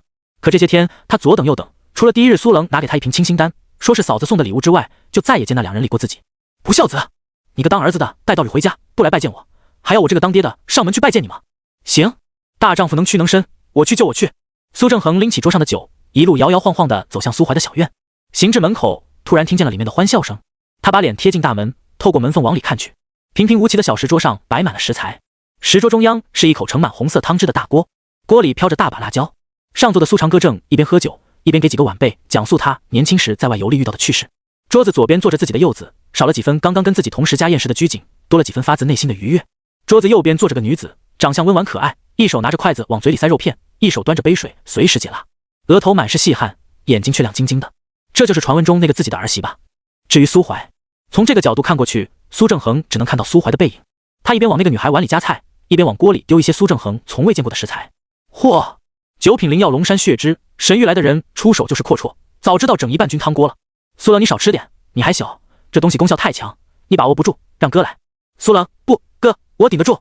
苏冷夹起一大块血汁塞进嘴里，嚼了没几口就脑袋发晕，眼前一黑，鼻子一热，垂落2道鲜红。哥，我好像看见自己成帝了。啧，都说了你把握不住。苏怀鄙视了一番愚蠢的弟弟，夹起一块姜放在楚思雨碗里堆积的肉山上。思雨乖，别光吃肉，吃点菜。你都长胖了。楚思雨腮帮子塞得鼓鼓的，抬起头一脸震惊地看着苏怀。我碗里的肉明明都是你夹给我的，而且昨天晚上你抱着我的时候可不是这么说的呀。你说我太瘦了，抱着个人，怎么现在突然又嫌我胖了？苏长歌抬手敲了敲苏怀的脑袋，像是在低声维护自己的孙媳。苏正恒看着小院里的一幕，抬起手，随后又缓缓放下。健谈而温柔的兄长，乖巧又可爱的大嫂，调皮不服输的弟弟，还有一脸慈祥享受天伦之乐的祖父。家宴，或许这才是家宴吧。只是一张方桌4个人，已经没有他这个父亲的位置了。苏正恒背过身，坐在门口的台阶上，狠狠地灌了一口酒。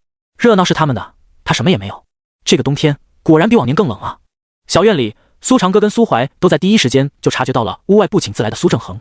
苏长歌垂下眸子，喝了口酒，自己独子的过往，苏长歌一清二楚。父子2人的经历何其相像，都是年少时见色起意，早早就与一个乡野女子私定终身。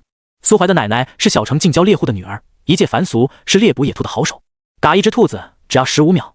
苏长歌在年少时对那个像只小母豹一样的女孩动心，结为夫妻后也曾有过跟苏正恒一样的迷茫。但在苏长歌看来，天底下从来就没有完美契合的2个人存在，感情一世本就需要慢慢磨合，相互理解。苏长歌只迷茫了很短一段日子，便找到了跟妻子共同的话题。他喜欢打猎，苏长歌就带他一起去猎杀相对较弱的低阶妖兽，然后慢慢的带着他了解更多的妖兽，引导他修行。只可惜苏怀的奶奶天赋很差，终其一生也只修炼到2阶，40岁不到便死于一场罕见的重病。他的一生虽然短暂，但直到在苏长歌怀里闭上眼睛时，脸上都带着幸福。苏长歌爱那个女子吗？爱过，也怀疑过，但最后终究是爱的。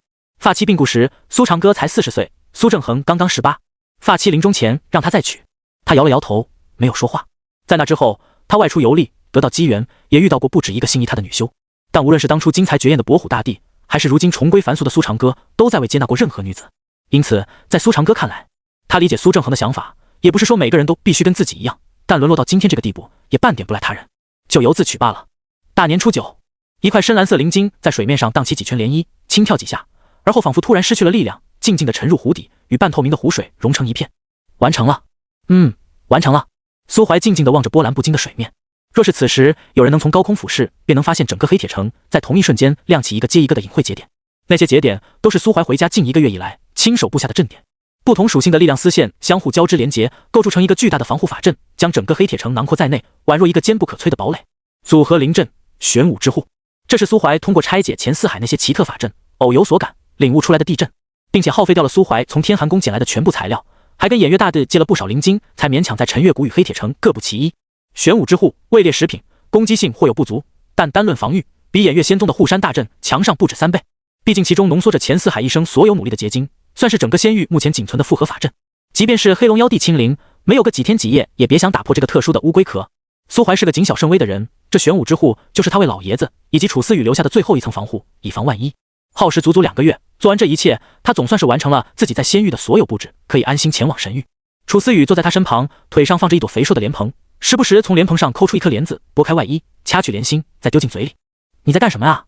苏怀抬手从他手里抢过一颗包好的莲子，塞进自己嘴里。大人的事，小孩子别瞎打听。哦，零食被抢，他也不恼，一边重新剥了一颗丢进嘴里，咔嚓咔嚓几下嚼碎嚼碎，一边抬起头看着满身沉稳的苏怀，眼底透露着清澈的愚蠢。苏怀把整个莲蓬都夺走，然后在他身旁坐下，把莲蓬上的莲子全部抠下来，然后一颗一颗的包好，放到他手心里。富婆，我要走了。楚思雨咀嚼食物的动作微微一顿，语气中带着一丝难以察觉的惊慌。你要去哪儿？苏怀轻轻拍了拍他的脑袋，有一些不要脸的家伙，老想把你从我身边带走，然后让我们天人永隔。所以我很生气，为了把那些家伙一个接一个锤死，沉进湖里喂鱼，我必须去一个很远的地方进行苦修，变得更强才行。那你什么时候回来？7品。苏怀将他揽进自己怀里。当你能炼制出7品丹药时，无论我在外面混得怎么样，都一定会回到这里，回到你身边。楚思雨靠在他怀里，点了点头。那你小心一点，我在家里等你回来。苏怀低头看着他的侧脸，一开口就立下了一个惊天 flag。那到时候我正式娶你为妻，好不好？好。苏怀俯身亲吻，楚思雨缓缓闭上眼睛。翌日，黑铁城外车水马龙，城门口，李敖抖落肩上的白雪，看向对面站着的李中天，不得不佩服这位阁老的耐心。10天了，对方在城门口站了10天了，脸上居然连一丝怒气都没有，这特么还是那个在神朝里一气指使的特使吗？您老面对有可能干掉你的外人，就真的一点点脾气都不带有的？欺软怕硬也不是这么个怕法吧？李敖拍了拍早已冻僵的脸，将灵力在周身运转一圈，才掏出一块肉干，塞进嘴里咀嚼起来。李兄，卧槽！李敖被这突然出现在耳边的声音吓得一个机灵，嘴上叼着的肉干啪嗒一声掉在地上。他回过头，视线里浮现出苏怀那张似笑非笑的脸。苏兄，你什么时候？刚刚出来，抱歉，让二位久等了。李中天整理了一番衣冠，露出笑脸，一步迈出，横跨10米，径直出现在苏怀面前。在下尊天仙朝内阁一等学士李中天，见过苏道友。早就听闻苏道友玉树临风，相貌堂堂，如今一见，果真是人中龙凤。李敖低下头，人妈了。苏怀倒是笑着对李中天回了个礼。李道友谬赞了，时日不早，我们就此出发，全凭苏道友做主。苏怀笑了笑，没有过多寒暄，率先迈动脚步朝藏心山脉深处走去。他本欲将楚思雨送回山谷后，再从偃月仙宗出发前往藏心山脉，但不久前陈太如那老头传信过来，说要拜访苏老爷子，并且说明让楚思雨别急着回偃月仙宗，到时跟他一起走就好。苏怀传讯向黄元询问，得到了一个让自己哭笑不得的答案。陈太如拜访老爷子是假，真正目的是掐准了时间，想蹲一波那个负责给苏长爷子调理身体的炼丹师。苏怀记得那个炼丹师名叫柳青木，他当初见柳青木时，因为这老头炼丹失败，还在那装模作样死要面子，心里还嘲讽过人家。现在经过黄元这么一解释，才知道柳青木就是仙域的另一位九品炼丹师，喜爱游山玩水，行踪隐秘的游山老人。陈太如这是卡在8阶太久，再加上第132次冲击九品失败，终于下定决心来向前辈请教经验来了。这种向九品炼丹师学习的好机会，对尚且处于5品的楚思雨来说也很珍贵，所以苏怀才放弃了把他直接送回陈月谷的想法。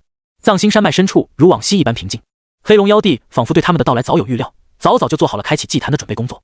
苏怀看了一眼不远处的水潭，水潭边多了一个木头棺椁，药王仙朝又派人下来了。黑龙妖帝这次并未化作人形，他喷出一口灼热的龙息，抬手指了指那具粗糙的棺椁，应你的要求，来一个杀一个。苏怀对黑龙行了个礼，此番恩情苏怀铭记在心。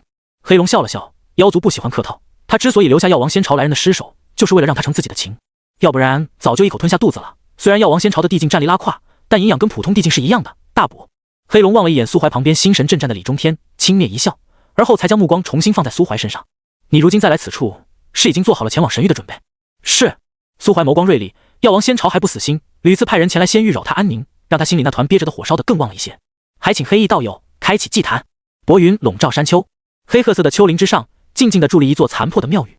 庙门前生长着一棵巨大柳树，一半干枯无比，似乎早已风化许久，另一半却生机勃勃，绿芽遍布。嘎！柳树上站着一只如鹰隼般大小的鸟雀，它用尖喙梳理着身上的七彩翎羽，喉咙里发出的叫声却像极了乌鸦。嗡嗡！怪鸟察觉到庙宇中突然传来的动静，歪着脑袋，黄豆大小的浑浊双目中倒映着一片断壁残垣。嘎！嘎！一道银白光芒自庙宇中闪烁而起，怪鸟受了惊吓，突然张开双翼飞上天空。苏怀抬起头望着远去的怪鸟，依稀能看见它展开的双翼下方挂着无数各式各样的诡异眼球，是咸铜狮鸦，一种特殊的鬼族生物。他们喜欢收集强者的眼球，一般来说，咸铜狮鸦双翼下藏着的眼球越多，它的实力就越强。刚刚那只倒是只有6阶实力。李中天看向苏怀，开口向他介绍那只不曾在仙域出现过的诡异怪鸟。苏道友，这里地处神域西南迷雾之境，这一片都算是鬼族的地盘。苏道友初入神域，对这里了解不够，很容易出事，不妨随老夫回尊天仙朝，只要你为仙朝效力，别的不说，至少药王朝的人应该是不敢再招惹于你。苏怀瞥了李中天一眼，似笑非笑，多谢李道友好意，但苏某独来独往惯了，受不得约束，还请道友理解。那好吧，苏道友就此别过。李中天也不强求，从自己储物戒指中拿出一卷金色卷轴，往上轻轻一抛，卷轴弥漫着淡淡的金光，在几人上空缓缓舒展，数百个拇指大小的符文自其上洒落而下，在地面上构筑出一道仅能容纳2、3人的小型传送法阵。李中天率先踏入阵中，与2人一同进入神域的李敖深吸一口气，向苏怀拱手道别，紧随其后。金光消弭，庙宇重新沉寂下来。苏怀把双手揣进袖子里，深深地吸了一口气，迈开脚步走到庙宇门前。神域，这里的天地能量与仙域不同，他抬起手将力量汇聚到指尖。刺啦！好消息是力量还在，并未衰减，坏消息是神域的世界规则确实更加完善，就连空间都比仙域要稳固许多。他地境修为在仙域已经能一定程度上干扰到虚空，全力一击甚至能在小范围内轰碎空间。但在这却仅仅只能在虚空中留下一道不太明显的白痕。敛息，不要肆意动用力量。手上的小蛇指环闪烁着妖异的红光。苏怀抬起手，发现他身上多出了9枚红色的鳞片，其中3枚略显明亮，其余6枚则暗淡无光。鹰，你背上这是什么东西？我的力量。力量回来了，不多，但够用。小蛇抬起头，贪婪地呼吸着故土的空气。神域生存法则第1条，如若没有强大的势力作为靠山，万事低调，尤其是在野外。这里的大部分地域都有领主，如果行事过于张扬，会被视作对领主的挑衅，遭到领主追杀。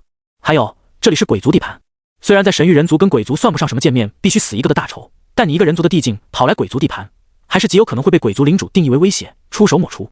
明白。苏怀点了点头，他看了一眼暗沉的天空以及弥漫着薄雾的大地，默默收敛起身上的所有气息，而后披上一袭黑袍，血脸面具往脸上一盖。天空中飘落着黑色的细雨，这些雨丝带着一种莫名的腐蚀之力，不强，但对于凡俗，甚至对于1、2阶的普通修士来说，却是致命的毒雨。苏怀拢了拢黑袍，离开破庙，在空旷的平原上游荡。到了这个陌生的世界，他又得回归无依无靠的散修生活。没办法，神域的水太深，要是跟李中天去了尊天仙朝，他确实能得到庇护，但同时身上也会被打上尊天仙朝的标记，成为尊天仙朝的打工人。从此以后，无论做什么，都得遵循别人的规则。大丈夫生于天地之间，岂能郁郁久居人下？黑雨淅淅沥沥，越来越大。宽广的平原中散落着无数白骨。苏怀停留在一片沼泽之前，静默不语。沼泽丛中栖息着一些弱小的虫节，泥泞中时不时闪动着幽绿色的光芒，应当是一些鬼物的双瞳。沼泽之首，9阶群居，速退。苏怀咽了口唾沫，缓步后退，绕开了这片直径不过数百米的小型沼泽。群居的9阶鬼物，那是什么概念？想想看，你面前站着一大群凶神恶煞的前四海跟黄猿，再加上沼泽之首是一种极其难缠的鬼物，即便现在苏怀等阶高1级，也不可能悄无声息地解决掉这么一大群9阶鬼物。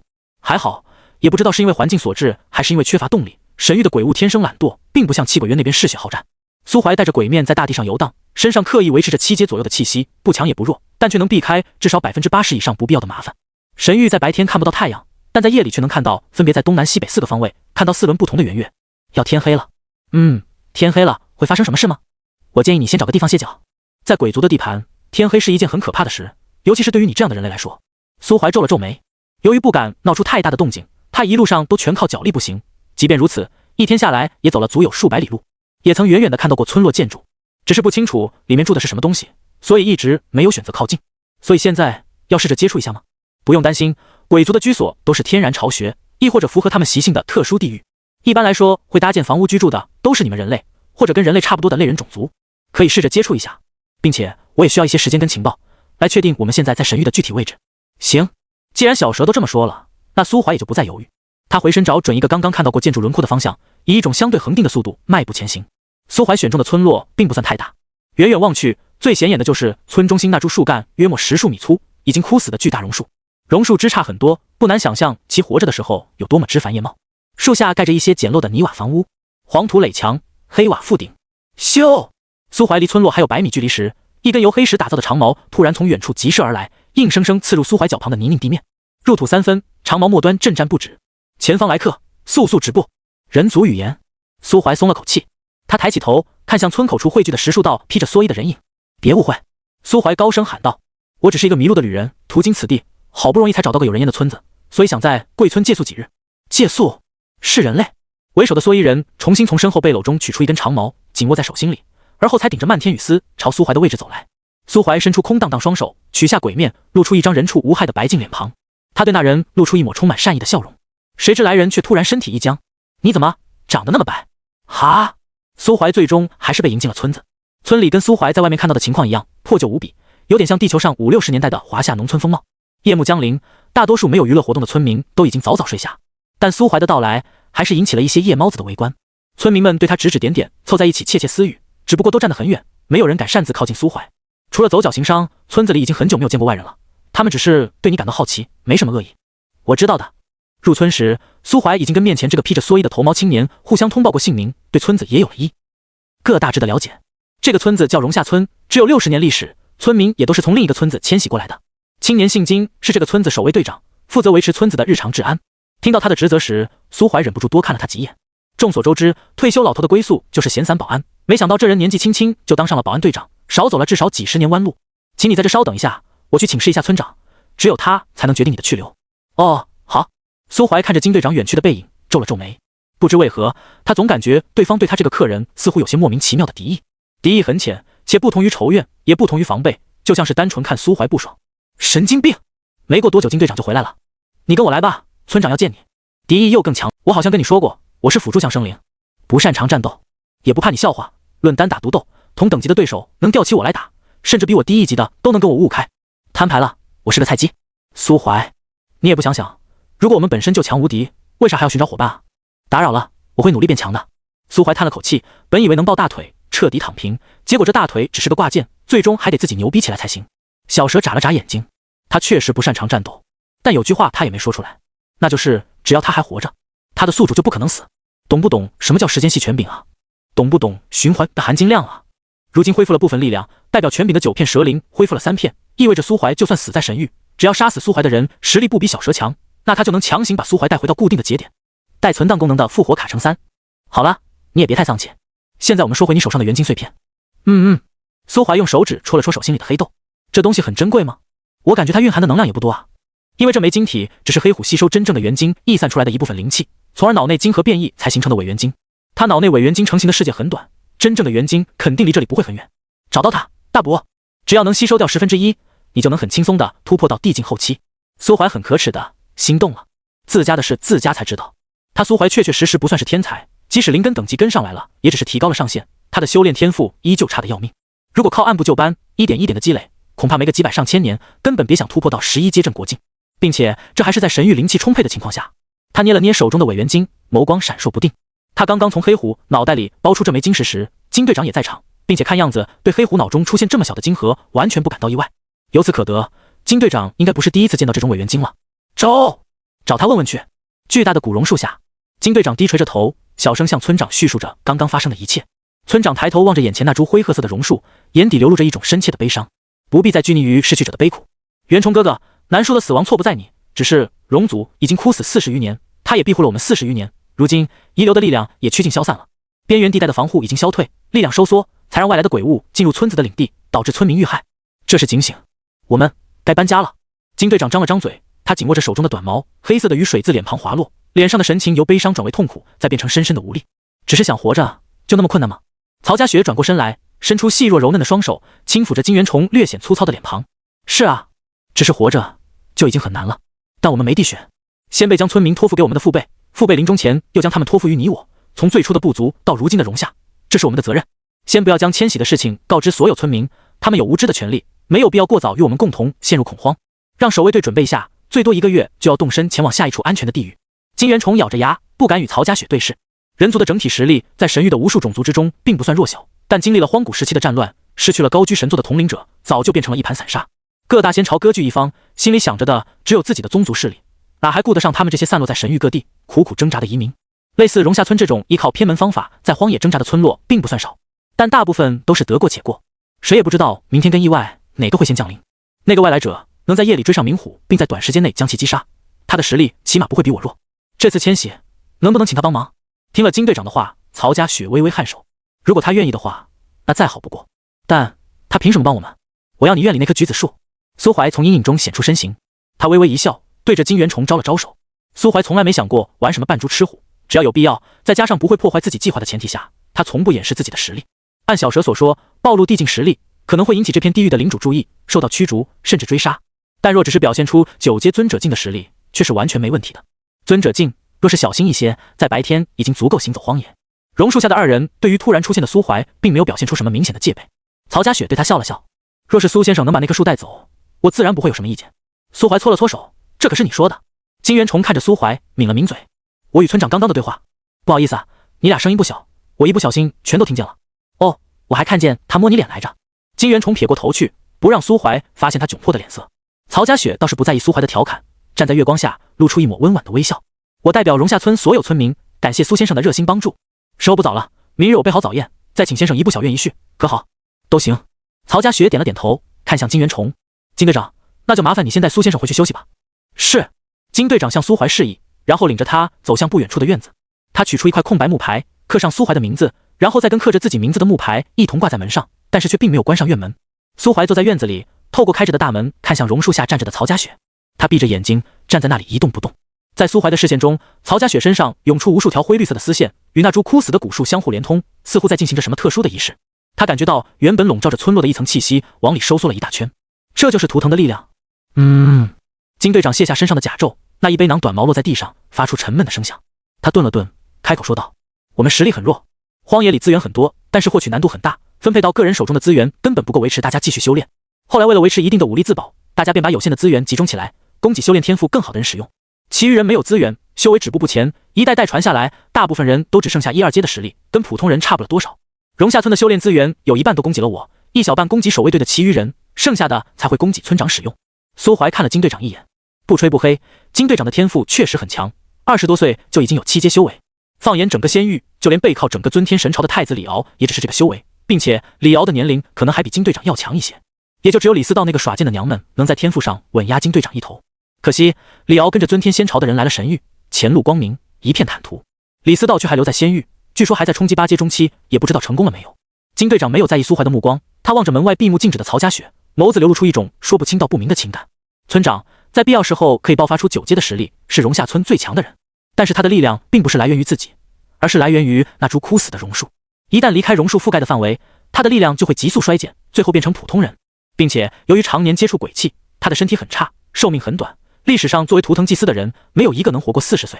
苏怀，你这种出生在大势力，从小就不必为生活担忧的公子哥，肯定无法想象我们为了活下来有多努力。苏怀揣着手，无悲无喜，他淡淡的看了金队长一眼：“我比你可惨多了。胡说八道，骗你做什么？我才17岁，就被大蛇跟野虎吞进过肚子，被强盗砍过脑袋，后来更是被邪修抓去炼丹，被人算计，嘎走了腰子。那你怎么可能还活着？这是我的秘密。”苏怀眯着眼睛，结合种种线索，他已经对前世那个算计他，把他引到李思道所居竹林里的蒙面尊者有了一些猜测。他前世得罪的人不少，但却从来没有得罪过尊者级的强者。他怀疑那个蒙面尊者是前世李思道突破地境时，从神域下到仙域的药王仙朝来人。只不过楚小妞是个宅女，从来不出尘越谷，而那位尊者也没胆子强闯偃月仙宗地盘，所以才一直没有完成任务，被困在仙域。直到后来苏怀突破9阶尊者，跟楚小妞大婚，消息传进了那个蒙面人耳中。不知道那蒙面人做了什么计划，总之他一直躲在暗处，设了个圈套，甚至极有可能是连环计，把苏怀给阴了。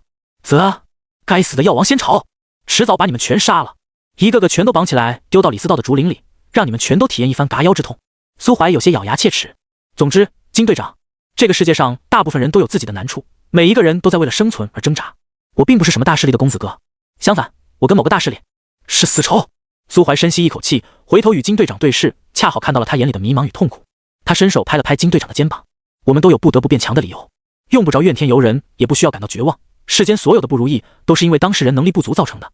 等你足够强，一切都会迎刃而解。”金队长喝了苏怀发的心灵鸡汤，顿时浑身一震，目光中也多了一丝坚定。他喃喃自语：“世间所有的不如意，都是因为当事人能力不足。能力不足吗？所以苏怀掏出那枚黄豆大小的委员金。金队长能不能告诉我，这东西你有没有见过？”金元崇没从苏怀突然转变的话题中回过神来，但看到那枚黑色金盒，他还是下意识地从自己怀里拿出了2颗一模一样的黑豆。这个是西边一处山崖里的鬼物特有的变异金盒，比一般的鬼物金盒更容易吸收。西部山崖，苏怀立马就精神起来了。你知不知道具体位置？知道。金队长点了点头。我曾经有计划过将村民搬迁到那处山崖里，因为那边足够隐蔽。只不过后来考虑到山崖上没办法获取到足够让村民果腹的物资，才放弃了这个想法。苏怀看着金队长的眼睛，那里有没有什么危险的鬼物？有，是一群鬼脸天鹅，但他们大部分都只有3、4阶，最强的也不过只有7阶。如果小心一些，我有一定的把握把他们挨个剿灭。金队长抬头与苏怀对视：“你对那里有想法？”“确实有些想法，那里有我需要的某种东西，麻烦你给我画一张大致的路线图，等迁徙完成，我想去那处山崖走一遭。”“不用了，到时我带你去一趟就行。”“也好，早些休息吧，明天早上我喊你。”苏怀闻言点了点头，伸了个懒腰，走进自己傍晚时打扫好的屋子里。金队长看样子要在小院里坐一夜，默默守护自己的女神。苏怀肯定没那个闲心陪她睡觉，修炼是工作，睡觉才是生活。他也不需要担心自己的安全问题，毕竟修为摆在这。说句不好听的，他就是站着不动，让荣下最强者曹家雪打他1个小时，也不见得曹家雪能破他的防。日上3竿，苏怀恍惚间做了一个梦，他梦见自己带着一身修为回到了地球，上演了一出仙尊重生都市的戏码。徒手接核弹，弹指大飞机，一口气就能掀翻航母，引发海啸，淹没岛国，称霸世界，做到了真正意义上的行掌天下权，醉卧美人膝，后宫佳丽3000，每天都要翻牌子，随机临幸一位倾国倾城的美人。他翻开一面牌子，上面清清楚楚地写着楚思雨3个大字。他咧嘴一笑，这个好，就这个。然后端着牌子的黑丝秘书对着他甜甜一笑：“好的，老板，我这就去让金队长洗漱干净，等您宠幸。”等等，什么金队长？苏怀低头一看，只见牌子上的楚思雨3个大字逐渐淡去，转而浮现出金队长3个烫金字体。苏怀当即一惊，急忙一脸晦气的丢掉牌子，去翻另一块。金队长，还是金队长！操！5块、10块，全是金队长！就连那个穿着黑丝的长腿秘书小姐姐，都变成了金队长那张大黑脸。卧槽！苏怀立马就被吓醒了，他大口呼吸着新鲜空气，心有余悸的抬起头，正好对上了金队长那张黝黑的大脸。尼玛，你是不是有病？离我这么近干嘛？金队长抱着一捆短毛，一脸冷酷。如今已至午时，早宴你没去就算了，如今村长又做了一顿午宴，摆好了桌，你如果还不去，是不是有点过分？金队长很想一毛戳死这个赖床的傻逼。他的女神昨天忙了一夜，一大早还要起来准备早宴，结果苏怀这个客人却一觉睡到中午，没去赴约。如果不是还要依仗这人在迁徙中保护村民安全，他早就一毛捅死这个懒狗了。苏怀嘴角一抽，有点心虚，但一想到自己的美梦因为金队长变成了噩梦，他还是忍不住开口阴恻恻地说道：“金队长，以后我睡觉的时候离我远点，就算要叫我起床也别离那么近。”金队长微微一愣，为什么？因为吾好梦中杀人，指不定哪天就把你杀了。曹家雪的小院里摆了一张由木板拼接而成的木桌，2米长，1.5左右宽，桌上摆着一些家常菜，看起来略显寒酸，一小碟腊肉，1碗炖肉，外加3道蔬菜，1盆汤。桌子一头摆着一大盘样貌跟土豆差不多的主食，旁边还摆着一篮橘子，远远够不上宴的标准。但苏怀稍微一想，就大致明白了，这些东西极有可能是村长能拿出来的所有食物了。要知道，这里是鬼族地盘，大部分鬼物都带着一种很浓的腐烂气味，是不可食用的。苏怀倒是不挑，他前几世没遇到楚思雨之前，差点混成乞丐的经历都有过。一个馒头1文钱，2个馒头就着河水，能勉强度过一整天，堪称省钱达人。饭桌上，曹家雪告诉苏怀，经过他与金队长早上的会谈，决定将村子迁徙到离这里200多里外的渡鸟村。渡鸟村的图腾是一只活着的9节摆渡鸟，渡鸟村的祖先曾经救过那只摆渡鸟一命，所以摆渡鸟身为鬼物，才会心甘情愿地带渡鸟村。如果有可能，金队长想带着所有村民并入渡鸟村，然后他自己带着曹家雪这个前村长离开荒野，去大城里闯一闯，否则只能一辈子留在荒野，得不到足够的资源修炼，他的未来肉眼可见。这些事情苏怀不感兴趣，他只负责护送一程，然后离开荒野，参考小蛇的意见，再决定下一个去处去啊。菜过5味，曹家雪放下筷子，擦了擦嘴，对苏怀说道：“苏先生，早上有位行商路过我们村子，如今在村口驻留。苏先生可速前往一观，若是有什么看得上的东西，也可与行商交易下来。”行商？苏怀夹菜的手微微一顿，这里这么危险，还有行商？是的，行商在神域各处游荡，贩卖物品，收集财富，他们对所有的地域都一视同仁，即便是世界上物资最贫乏的险地，偶尔也能看到他们的身影。苏怀眨了眨眼睛，一个不太友好的念头浮上心头，这种行商应该很容易被抢吧。午后，苏怀在村口聚集的人群里看到了曹家雪口中的行商，那是一具金色的类人形骷髅，身高1米23左右，脑袋很大，眼眶里冒着深蓝色的火焰，站在村口一动不动。他牵着一只同样是金色的小骆驼，骆驼背上背着2个流光溢彩的箱子，一看就富得流油。咦，九宝城的人？他眸中的蓝火闪烁了一瞬，有点搞不明白现在的状况。作为身怀重宝的行商，每一只金骷髅族人都拥有着近乎于苛刻的设定。最早他们开始行走大陆的时候，就有人动过歪心思，想通过囚禁的方式卡骷髅的 bug， 让他们始终被困在同一个地方，作为固定的交易点。甚至还有丧心病狂的生灵觉得金骷髅小小的一只很可爱，利用类似的方式限制小骷髅的自由，把他们当宠物养。但金骷髅始祖早就料到了这一点。作为商人，金骷髅始祖对于这种强行留下行商，然后自己跑去筹钱的行为是有一些容忍度的，只是每在同一个地方停留1天，商品的售价就会高上 10% 左右。当然，容忍度也相当有限。你可以让我放宽交易期限，但你丫的不能当老赖，也不能一直囚禁我。每一只金骷髅身上都带着特殊的标记，如果行商超过7天未曾移动，金骷髅一族的界主就会循着印记找过来，简单粗暴的把所有囚禁金骷髅行商的势力全部屠杀殆尽，一个不留。当然，也不是说没有特例。拥有界主级强者的大势力驻地其实都有金骷髅常驻，只不过那些金骷髅的身份是驻商，而不是行商。小骷髅的大脑陷入了宕机状态，争夺战不一定马上就会发生，但我必须提醒你一句，村子附近方圆100里的高阶鬼物全都被那只魔族猎杀干净了，谁也不知道他急需营养晋级的情况下，会不会对更低阶的生物下手。听到村子附近的高阶鬼物全部被猎杀，金队长瞬间就汗毛竖起，立马就吩咐守卫队成员去叫醒熟睡的村民，他自己则握着短矛飞速奔向村长的居所。苏怀站在村口，看着守卫队成员挨家挨户地敲开村民的房门，并且低声向他们述说着现在的情况。大部分村民都没有多问，立刻就开始收拾细软，打包行囊。会面，面面相觑。一个穿着宗门的弟子袍服，飘渺出尘，气质若仙；一个穿着苏怀买的大花袄，虽然容貌更胜一筹，气质却像个憨憨的村姑。楚师姐，是我认识你。看到程小荷，楚思雨心里的紧迫感甚至已经压过了对陌生人的恐惧。他下意识把自己跟程小荷进行对比，深知苏怀喜好，思想因为某些原因变得有些不太清醒的楚寒批最先关注的不是对方的脸，而是对方的资本。可恶，他比我大。楚师姐，你要换一身衣服吗？楚思雨低头一看，小脸一红，立马跑回屋子里换衣服去了。当1刻钟后，二女一起来到苏长歌的小院时，楚思雨也已经换上了偃月仙宗月白色的弟子袍服。3个老人正在院里喝茶，柳青木正与陈太如炫耀着什么，陈太如笑而不语，苏长歌一脸冷峻不惊。到了他们这个年纪，已经对自己的成就看淡了，比拼的无非都是门下弟子。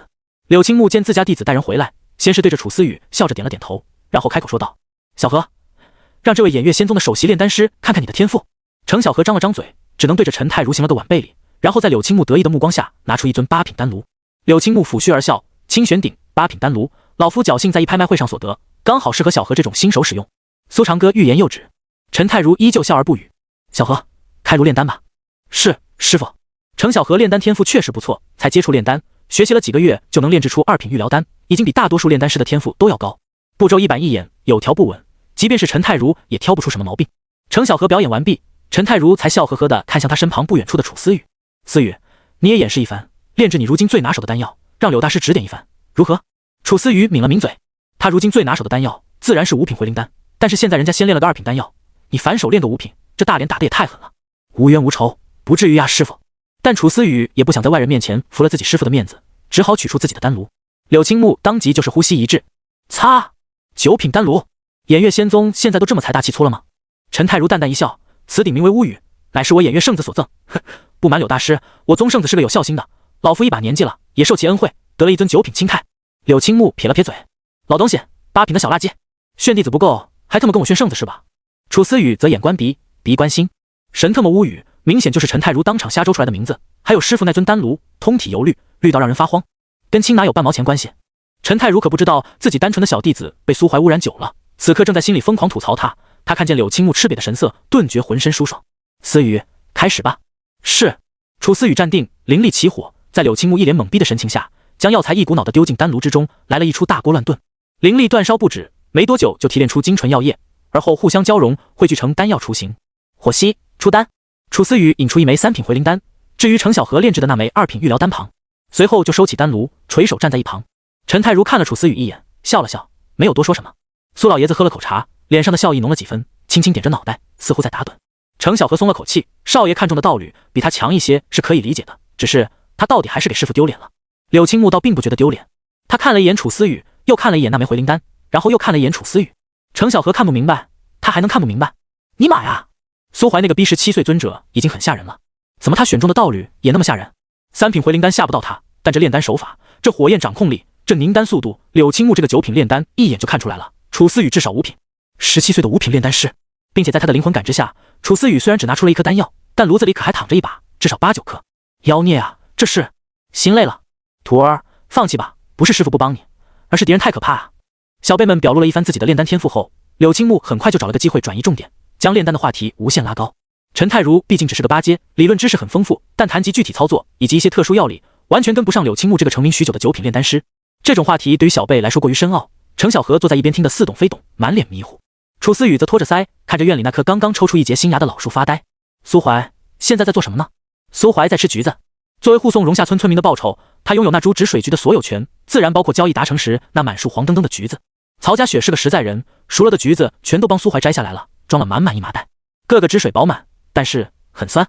这会儿休息的间隙，村民们都在抓紧时间放松双腿，3、5成群凑在一起窃窃私语，时不时还扭头看向苏怀的方向。刚刚你们都看到了吗？看到什么？那位大人一出手就杀了5只连金队长都要忌惮的妖鬼，有这么强的实力，估计即便放在那些大城里，也是足以坐镇一方的超级强者吧。那位抱着5岁孙女，不久前还在跟苏怀吹牛逼的老伯眉头一翘，超级强者，哼哼，比我年轻时还差点。老伯旁边的几人对视一眼，脸上不约而同的多了些笑意。对对对，阿三叔您可太强了。众所周知，阿三叔神域无敌，是潜伏在咱们村子里的绝世强者。坐在左边的大汉敲了敲烟斗，接话道，上次哥几个在村口遇到5阶鬼物，阿三叔一拳一个把他们杀了个干干净净。右边的中年男人咧着嘴，重重的拍了一下大腿，你那算什么？咱荣下村之所以能安详40余年，全靠阿三叔暗中清理鬼物，保我等平安。吹，就硬吹。阿三叔根本不在意你们这些凡人的看法，当年他一锄头一个领主恶鬼，我亲眼所见。呵，格局太小。那年阿三叔一手托天，背对众生，连村长跟金队长都只能在地面上仰望。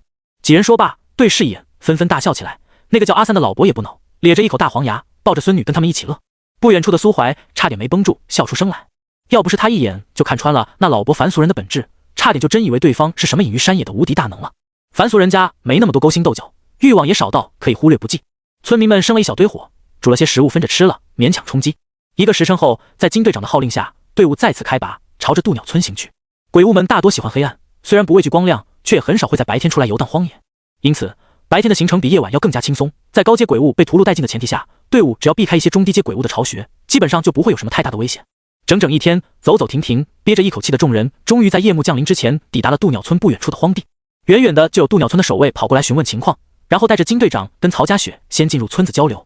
谈判吗？很正常，就像苏怀想在荣下村暂住必须做贡献一样，没人会无条件接纳一群难民的。过了大概小半个时辰，金队长跟曹家雪才回到荣下村的队伍里头。对方的条件很苛刻，曹家雪脸色有点难看。并入他们以后，荣下村的村民只能居住在村庄最外围，无条件帮他们开垦荒地，但只能得到勉强活下去的食物跟水。而且我跟金队长不能一起留下，也不能再跟荣下村村民有任何联系，除非我嫁给村长的儿子，金队长娶村长的女儿。金队长额头鼓起道道青筋。苏怀倒是有些理解对方的想法，没别的，怕曹家雪跟金队长借着他们的地盘默默发展，最后反客为主呗。苏怀甚至能想象到，就算曹家雪跟金队长答应了对方的条件，往后也再得不到任何修炼资源，金队长还会成为渡鸟村的工具人，只能去做些最苦、最累、最危险的事。没办法，在这种世界，求收留的难民，只要能活下来就已经算很好了。苏怀没有对曹家雪与金队长的探讨提出任何意见，他只是个局外人。荣下村村民围成一个圈，金队长也没有隐瞒，将渡鸟村的条件一五一十的全部告知了村民们，然后发起了建村以来的第一场，也是最后一场公投。要么留在渡鸟村当劳力，渡鸟村村长也不是什么恶人，他忌惮的只是握有力量的金队长跟曹家雪，对于难民不会过多苛责，这一点可以得到保证。毕竟渡鸟村也不是第一次接纳别村逃亡的难民，难民除了苦点累点之外，倒是不会受到别的欺压。要么放弃渡鸟村，重新选一个地址建村，但没了荣祖的力量庇护，谁也不知道村子能存在多久。大部分村民的脸色都很差，期间也产生了不小的争执，甚至有不少人转过头来看苏怀，眼中有祈求，有希冀。苏怀背过身去，表示自己不可能留下来给这群素不相识的人当保姆。别看我，咱不说，真不说。最终公投的结果出来了，181比13，大部分人都选择归入渡鸟村。他们有家人，有孩子，没有勇气与资本去赌一个看不到明天的未来。再然后就是通知渡鸟村的人过来接收难民。每一个村民在离开前都会跑到曹家雪跟金队长面前，无论老幼，都深深地给这2个年轻人鞠了一躬。最初资源集中起来培养少数人，那么少数人便拥有保护村子的职责。但到了金队长这一代，村民大多只是凡俗，早就没有供养金队长等人的能力，金队长的修炼资源大多只能靠自己获取。庇护村庄也成为了铭刻在血液中的信念，不求回报。苏怀站在金队长身旁，目送最后2个村民推着小推车离去，眸子里藏着一丝不易察觉的坚定。他孤身离开仙域这个舒适圈，往小了说是为了守住楚思雨，往大了说就是害怕有朝一日偃月仙宗，乃至整个仙域都会成为第2个荣下村。这个世界上什么都是假的，只有力量是唯一的真理。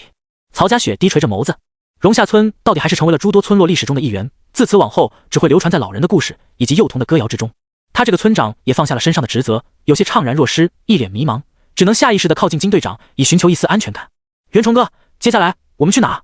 金队长右手握矛，左手与曹家雪牵在一起，努力摆出一副可靠的模样。我与苏怀还有一个约定。苏怀瞥了他一眼，满脸嫌弃。算了吧，还是按最初所说，你给我画个路线图，我自己过去就好。不行。金队长义正言辞，大丈夫一言既出，驷马难追。苏怀，我要做的事很危险，你在场的话会拖我后腿，更何况你还带着个家眷。那我给你画一份地图。金队长画的地图通俗易懂，以荣下村为基点，出了村口往左30里左右，能看到一片红枫林，然后再右转20多里地就是那片山崖。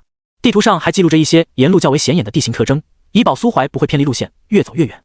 从荣下村到渡鸟村花了1天1夜，但从渡鸟村回到荣下村，即便不能暴露气息与实力，也仅仅只需半个多时辰。夜晚依旧寂静无比。苏怀照着路线一路走去，在距离那片沼泽之首栖息地不远的地方，却突然咽了口唾沫，小心翼翼地趴在地上。他看到了那头死冥屠夫，他站在沼泽中央，黑褐色的污泥刚好没过腰部，那群沼泽之手不断在他身上撕咬着，细小的双目散发出诡异的光线，轰击在死冥屠夫粗糙的皮肤上。但这一切都只是无用功。死冥屠夫伸手从身上扒拉下一只沼泽之手，直接塞进腹部的大嘴里。啪！苏怀恍然间听见了爆浆的声音，恶心，反胃，这鬼东西终究还是对一开始不屑一顾的沼泽之手下嘴了。死冥屠夫一脸嫌弃地吐出半截骨头，抬起肥硕的光头望向渡鸟村的方向。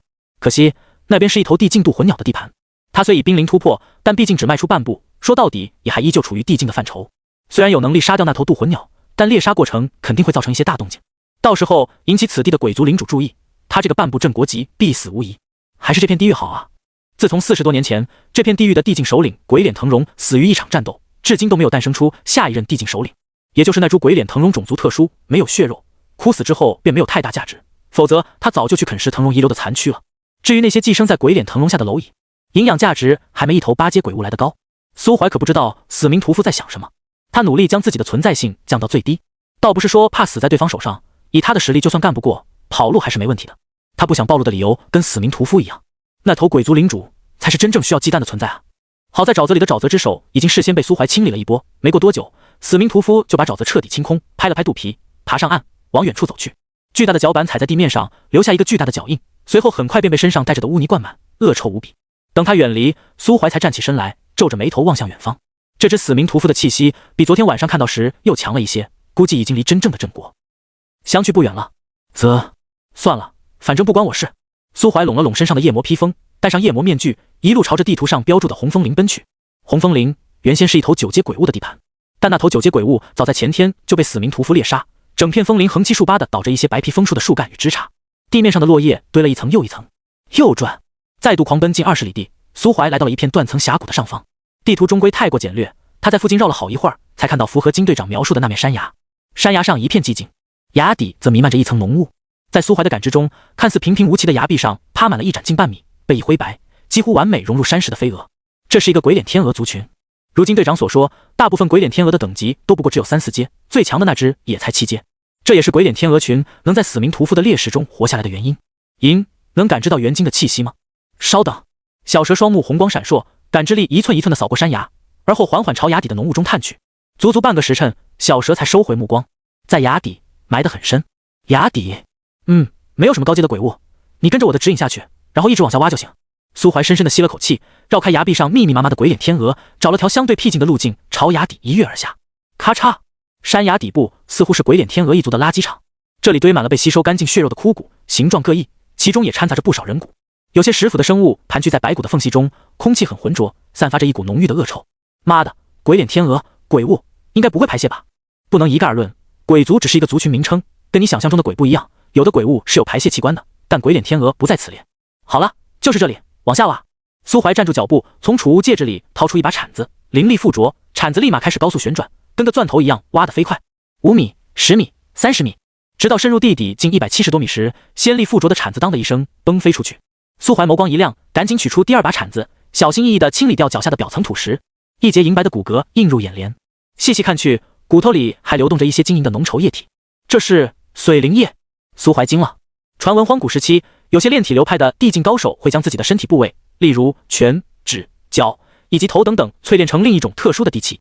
极大成者便会在淬炼部位的骨骼中衍生出特殊的髓灵液，将其涂抹在身上，能极大程度上强化身躯与骨骼。不过鲜少有人能够验证。苏怀咽了口唾沫，埋头苦干起来。不一会儿，一个形状怪异、5、6米大小的白色头骨便完全呈现在苏怀眼前。头骨莹润如玉，大片大片的髓灵液在其中流动，让苏怀的心脏疯狂跳动起来。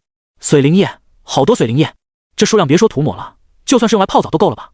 等等，既然头骨上有，那其余部位的骨头是不是也？别太贪心。小蛇落在头骨上，用尾巴摩挲着头骨顶端2节凸起的骨茬，依照断口的形状判断，那个部位应该曾长着一对尖角。这是一头界主及妖族强者的遗骸，垂骨龙兽，龙族的一种。这种龙兽最引以为傲的就是它们的头甲跟圆角，因此头骨里的髓灵液最为精纯，其他部位即便是有，也多半是驳杂不堪的。并且你别忘了，我们此行真正的目的是什么？苏怀微微一愣，随即立马在头骨旁边挖了个落脚点，开始绕着头骨进行挖掘。等巨兽的头骨完全显现出来了，小蛇爬上苏怀的肩头，试试看能不能收进储物戒指。行。苏怀将灵力覆盖在头骨上，试图将其收进储物戒指，但头骨却纹丝不动。行了，现在可以确定了，那枚元晶就在头骨里面。元晶的位阶太高，已经不是寻常的储物器具所能容纳的东西了。现在挖进去，并且随时做好跑路的准备。苏怀咽了口唾沫，被尘封在头骨里倒是没什么，但元晶一旦面世，立马就会爆发出特有的能量波动，但凡是个地境都能察觉到，更别说那位高高在上的领主。苏怀有过直接把整个头骨一起打包带走的想法，可转头一想，就明白这个法子行不通。元晶之所以处于封闭状态，是因为有骨骸包裹，可苏怀想炼化元晶，迟早都得把它从骨骸里取出来，并且这具骨骸本身就蕴含着不俗的能量，也就是现在深埋地底，气息波动并不强烈。如果带上地面，至少那只死冥屠夫肯定不会放过这块嘴边的肥肉。难搞，最好的方法就是立马消化掉。咔，整颗头骨终于被完全挖掘出来。现在怎么办？先出去吗？先把元晶取出来，不怕被发现吗？我早就说过了，这种好东西暂时不是你我能独吞的，只要你碰了，就肯定会被发现。肉疼啊！肉疼什么？神域，天才地宝多的是，我好歹曾经也是神域赫赫有名的冒险者，不至于让你为修炼资源发愁。只要大致熟悉一下现在的神域格局，类似的东西要多少有多少。苏怀，记住，在这个世界上，只有自己的命是最重要的，其余的东西在必要时候该舍弃就舍弃。苏怀叹了口气，他凝神看向巨兽头骨，清理掉头骨缝隙上附着的泥沙，可以很清晰地看到其两侧的眼眶处覆盖着一层暗红色的血肉薄膜。正是这层薄膜隔绝了元晶大部分的能量波动，只有极其微小的一些透过骨骼泄露出去，影响着地表上有限的区域。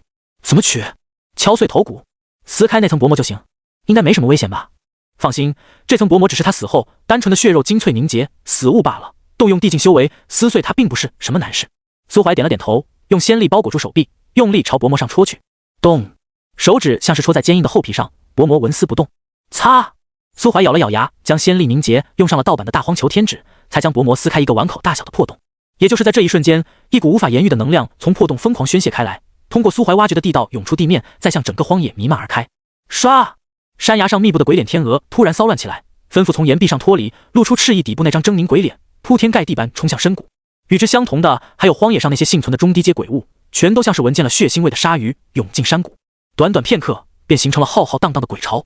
正在大地上行走的死冥屠夫突然抬起头，死死地盯着苏怀所在的方向，而迈开脚步，急速前冲，奔向山崖。元晶的力量波动并不局限于此，起码方圆数千里，9阶以上的生物全都或多或少地感知到了这股力量。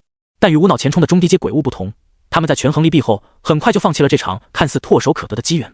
渡鸟村，往日里停靠在村中心巢穴里守护着渡鸟村的9阶渡魂鸟突然振翅飞上高空，深深地望了一眼能量传出的方向后，掠过夜幕，落在一株漆黑的歪脖子树上。父亲，那边您不去看看吗？毕竟就在我们的领地附近。去看什么？树丛中亮起一双绿色的圆瞳，那是一只体型不过10-20公分、鸽子大小的渡魂鸟。他扭头梳理了一番身上的灵语，语气平淡，却又带着一丝丝不甘。这里是恐惧领主的地盘，领地内所有的东西，包括你我的生命，都是领主的所有物。去了也得不到什么，何必涉险？9阶渡魂鸟低下头，孩儿明白了。渡魂鸟父子间交谈的话音还未完全落下，清冷的月光便突然被铺天盖地的黑色乌鸦所遮掩，一股诡异的气息自远方涌动而来。年轻的渡魂鸟躲在黑色树冠中，小心翼翼地打量着群鸦阴影下那只四肢扭曲、面容狰狞可怖的巨大稻草人。那便是这片荒野的镇国级领主，一只特殊的鬼物——恐惧稻草人。先挡住洞口，我已经在挡了。苏怀缩在地下，双手维持着一块银白色阵盘，将那些涌进地道的鬼脸天鹅全部堵在地道里。不得不说，鬼脸天鹅确认重如其名，赤翼下的鬼脸各不相同，但都属于那种突然出现在眼前，能让人连续做好几天噩梦的丑脸。那枚被取出来的元晶不过鸡蛋大小，通体漆黑，若只从外表上看与一般的晶核并没有多大区别。小蛇盘踞在元晶周围，找准角度后突然张开嘴，尖牙上银光闪烁，咔嚓一声，元晶在苏怀懵逼的目光中碎成3份。小蛇卷起3块碎片，将最小的那块直接丢进苏怀嘴里，剩下2块分别塞到他左右手中。那一小块对你来说已经够了，只要能安全离开这里，找个地方闭关，应该足够让你尝试冲击镇国境界。顺带一提，那头鬼族领主马上就到，待会怎么做，你自己决定。现在把路打通，先出去再说。苏怀把那一小块元晶压在舌头底下，而后一脸郑重地点了点头。嘎嘎，群鸦已至，夜空中回荡着若有若无的嬉笑声。巨型稻草人张开手臂，双腿并立，咧着一张诡异而狰狞的嘴巴，望着另一边停滞不前的死冥屠夫。无数乌鸦落在稻草人的身上，血红的鸦瞳全都盯着那只肥硕的死冥屠夫。死冥屠夫不断低吼着，突然抬手握住自己的脖子，用力一拽，从自己身体中抽出一柄白色的骨刀。稻草人的笑容越发诡异。然而，就在他即将对死冥屠夫发起攻击时，一道通天光柱突然自地底爆射而出。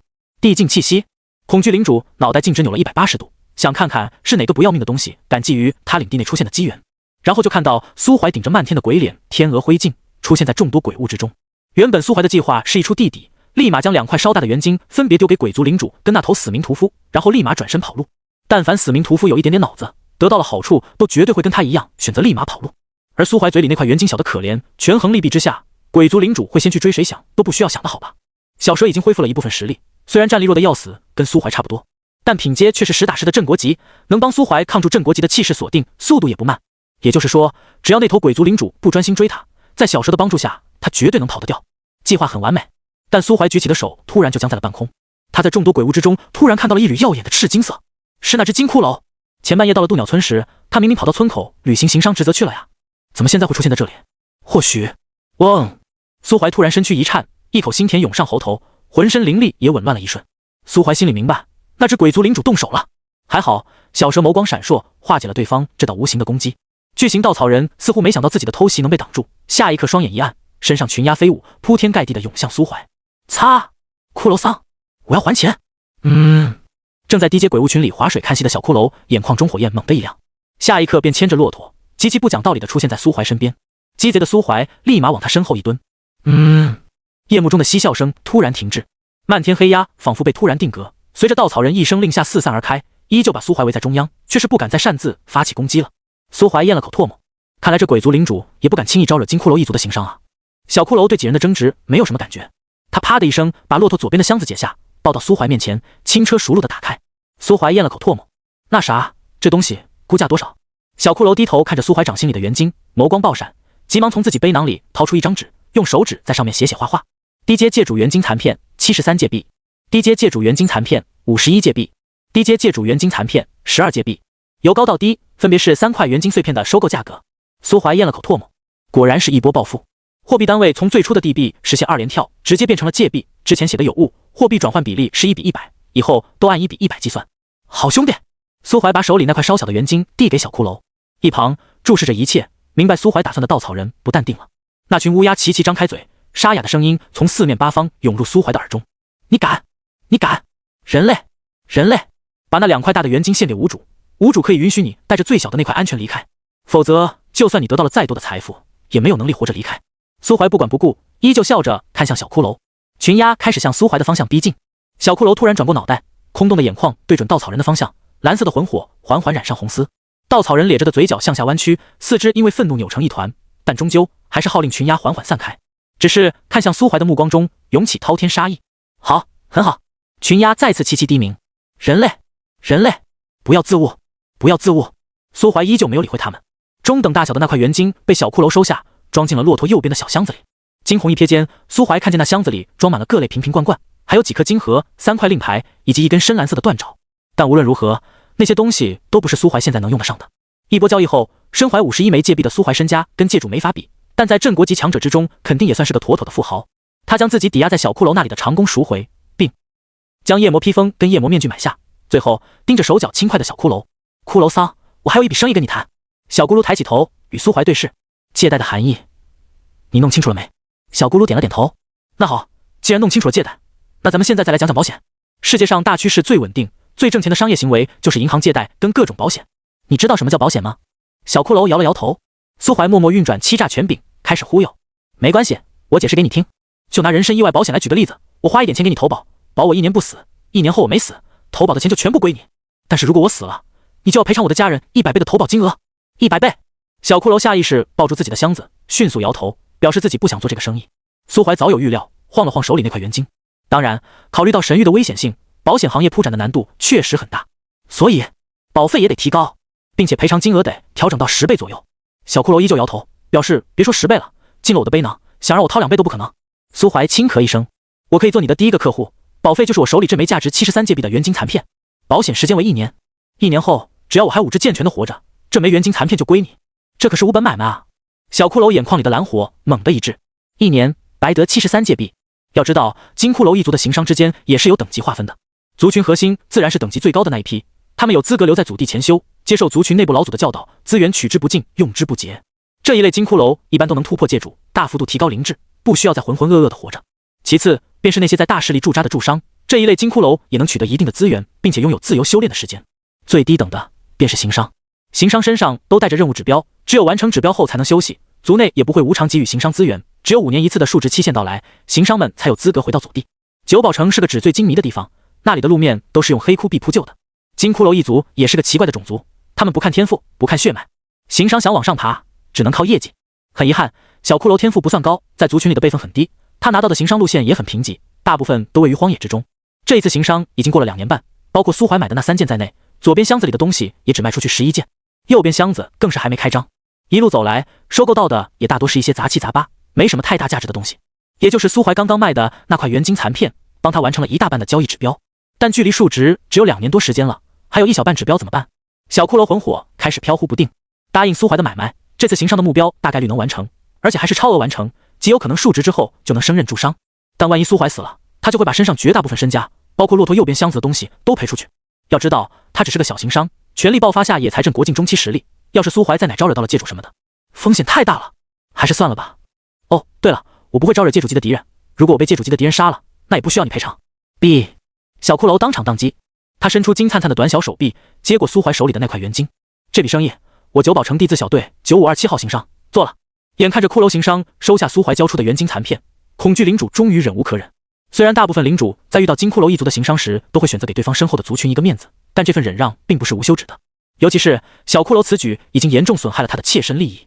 是，你们族群确实强，作为最基础的行商，都拥有着至少镇国级的爆发力。但谁还不是个镇国级了？大家修为都差不多，王侯将相您有种乎？我给了你足够的面子，你不接，那就别怪我翻脸。群鸦环伺，月光被完全遮蔽。其实，自从这场交易刚刚开始，就意味着恐惧领主与骷髅行商之间定有一战。只不过恐惧领主一直在忍让，企图通过威胁苏怀这个卖方，从而避免这场无谓的战斗。按理来说，金骷髅一族只管交易，既无保镖业务，也不会管交易达成后自己的客户是死是活。如今这种情况下，对恐惧领主服软，才是苏怀最好的选择。但恐惧领主万万没想到，苏怀这个异乡人实在是太骚了。他最初的家乡是一个资本家比街边路灯还多的世界。从最初的萌芽兴起，到贩卖黑色奴隶，到大兴工厂，建立殖民地，屠杀原生种族，然后建立起相对和谐的大世界。苏怀最初的家乡，极大部分人的智力全都点在争权夺利上，别的不说，就前四海那种老硬币丢到古华夏王朝的后宫里，估计都活不到大结局。在神域万族乱战，为种族崛起而斗争的时候，地球上的部分资本家们已经在思考怎么才能绕过层层严密规则，然后合理的把所有底层人的价值全部榨干。套路更是层出不穷，任何一个成熟的商业体系拿到神域来说，都属于降维打击。就比如苏怀，他3言2句就依靠着一份所谓的保险，规避了金骷髅的中立立场，将他自己暂时打上了骷髅行商的商品标签。还能怎么说？恐惧领主只能仰天长叹，心里大骂一声卑鄙的异乡人，然后回归神域最原始、最有效的解决途径——武力。他甚至都懒得跟那只被忽悠瘸的金骷髅放几句狠话，铺天盖地的群鸦便已经带着漆黑的恐惧气息冲向小骷髅的身躯。攻击判定成立，反击模式开启，开启后备隐藏能源，骷髅铠甲合体，燃起来了。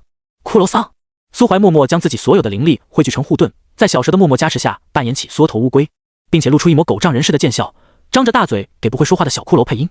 小骷髅也没让苏怀失望，眸子蓝色魂火骤然熄灭，紧接着一团暴力无比的血焰腾的一声点亮，浑身骨骼发出噼里啪啦的响声。小骷髅以一种既不科学也不玄学的方式疯狂膨胀，短短1秒钟便从人畜无害的骷髅杂兵变成了10数米高的巨型骷髅。血红色的魂火不断跳动，他俯视着身高堪堪超过自己腰部的恐惧领主，抬起手臂摇摇一握，砰！恐惧领主身上炸开几团血焰，踉跄几步，立马发出低沉的嘶吼。黑雾弥漫，将苏怀的视线完全遮蔽。他打了个冷战，精神紧绷，生怕恐惧领主不讲武德，来偷袭他这个手无缚鸡之力的年轻人。黑雾中不断响起爆裂声响，诡异的嘶鸣声，群鸦的沙哑哀啼，以及骨骼的摩擦碰撞声交织在一起。苏怀的心开始剧烈跳动。上一次有这种感觉，还是在自己是个地球初中生时，被室友拉去新建的鬼屋。可自从穿越到仙域，习惯了一次又一次的死亡后，他已经很久没有过这种害怕的感觉了。恐惧权柄，苏怀凝神静气，可依旧无法驱散内心的强烈恐惧感。3分钟，什么？小蛇抬起头，用一种不愧是你的眼神看着苏怀。如果不是我恢复了部分实力，能帮你抵御住绝大部分恐惧领主的权柄侵袭，你最多在他的领域里活3分钟。你还是太莽撞了，万一那只金骷髅没被你忽悠成功，你今天必然不可能活着离开这片荒野。苏怀笑了笑，如果没有一定的把握，我不会去冒这么大的风险。你恢复的部分实力，之前成功忽悠到金骷髅的经验，再加上我的欺诈权柄，以及……苏怀意味深长地看了小蛇一眼，这些条件但凡少了一条，我都不可能做出现在这个决定。但偏偏条件齐全，只要忽悠成功，带来的利益也相当大。你要知道，1年时间足够我做很多事了。小蛇沉默不语。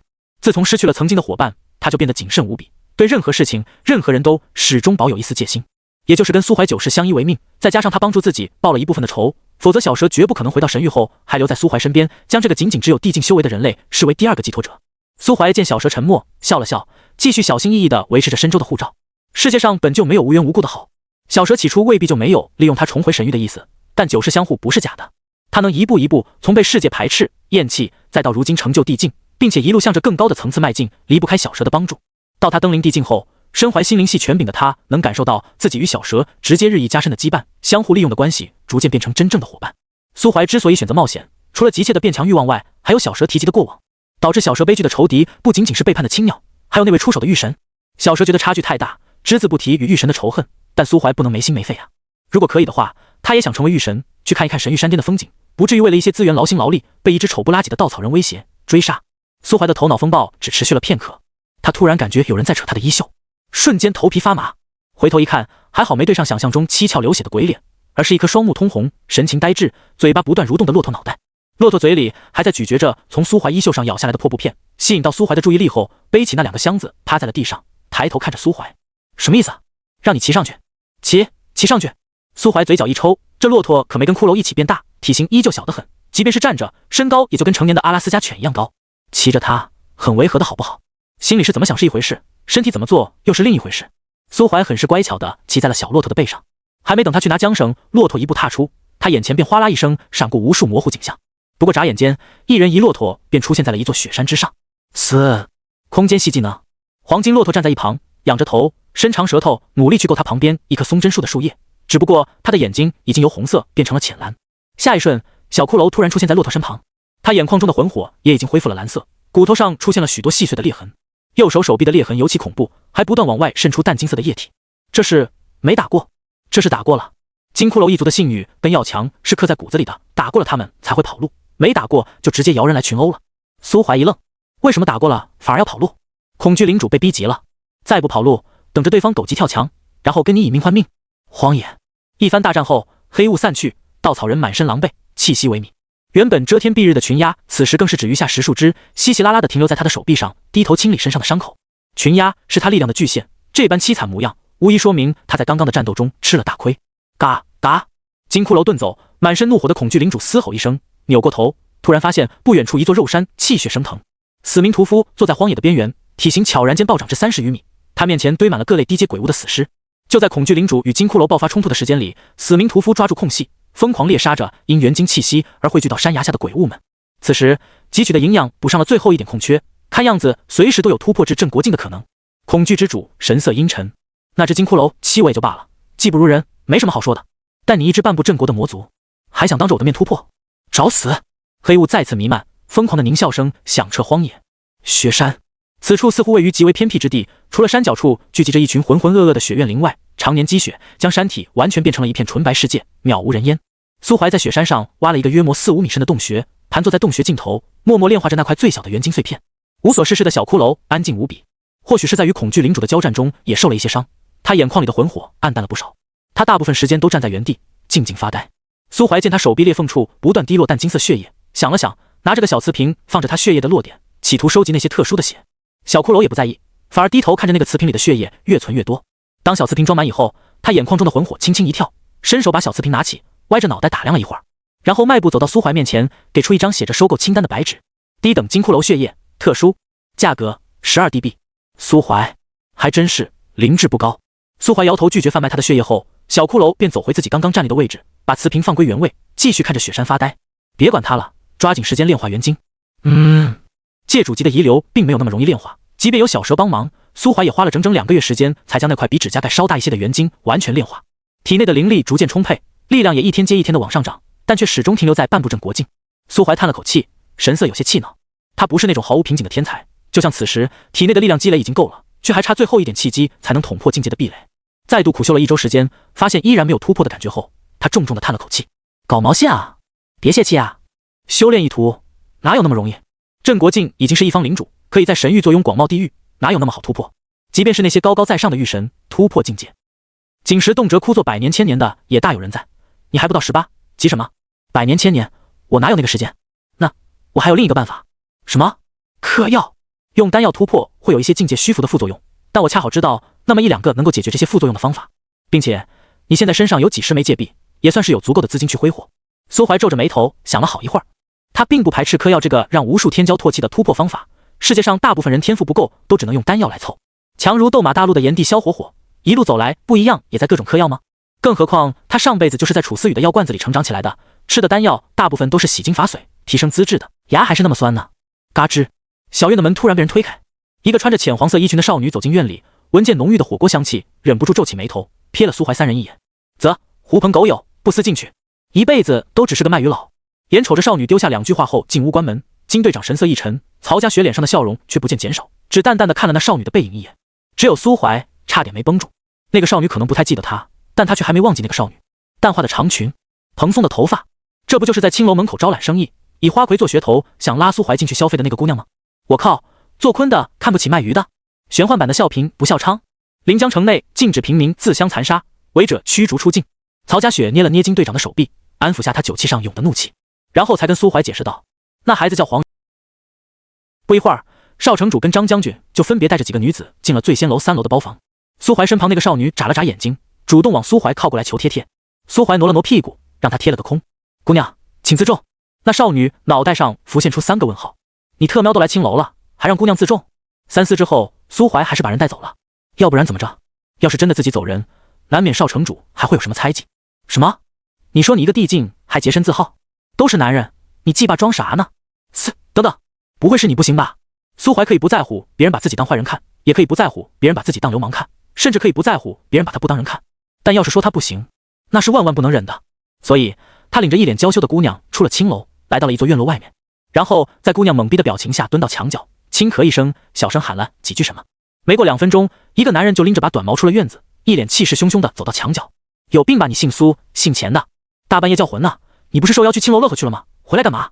苏怀一把拦过金队长的肩膀，好兄弟，你是我最好的兄弟，我下午就看出来了，其实你是想跟我一起去青楼的，对不对？只是碍于村长的余威，所以不敢去，才忍痛拒绝，对不对？金队长愣住了，苏怀没给他开口的机会，重重的拍了拍他的肩膀。所以好兄弟，我给你带了礼物回来，你瞧，一只新鲜的花魁，赶紧领进去吧，不用谢我。死！金队长倒吸一口冷气，你这哪他妈是礼物？你这是要我的命啊！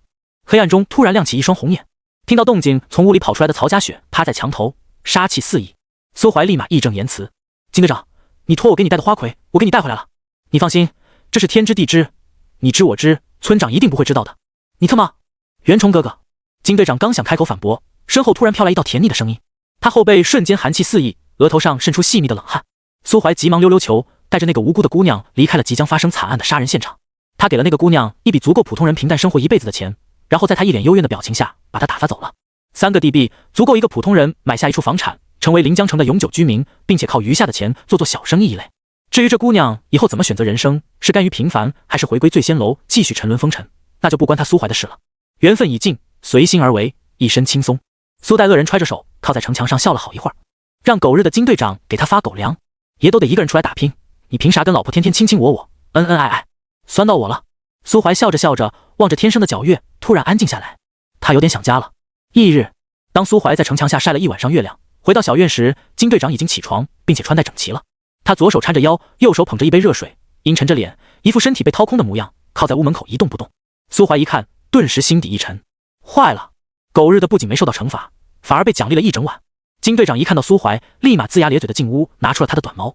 擦，别动手，我赔。你拿什么赔？苏怀啪的一声拍出5枚地币，够不够？金队长冷哼一声，伸手把桌上的地币收了起来。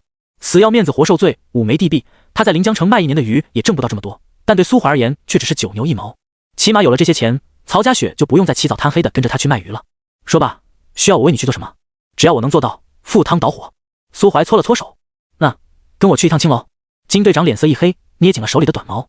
嗨嗨，开玩笑，开玩笑，大家朋友一场，那几个钱就当是这2日的伙食费了，午饭务必丰盛一些。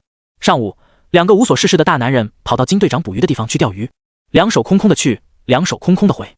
午饭是曹家雪做的，一桌子食材大半都是捕腰子的，还有几块对荣下村2人组来说极其珍贵的高阶妖兽肉，一坛好酒。这一顿饭的成本起码要半个地币。曹家雪依旧是那副温婉贤淑的模样，脸上一直带着浅浅的微笑，似乎昨天晚上红眼暴怒的那个人不是他一样。酒足饭饱，苏怀又跟金队长开始躺尸。他本质就是个渴望躺平的懒狗，能不出门就绝对不会到处瞎逛。到了晚上，昨天那个城主府管事又来了，这次送的不是宴会邀请函，而是一张13号铺的商行邀请。苏怀叹了口气，起身道别。村长，金队长，我这次来临江城的目的或许今晚就能完成了。荣下村2人组都明白苏怀的潜在意思。金队长沉声，一路走好。曹家雪拧了他一把，然后笑着对苏怀说道，山高路远，若有缘他日再见。会有那么一天的。苏怀笑了笑，揣着手，身影在小路上渐行渐远，融入拥挤的人潮之中。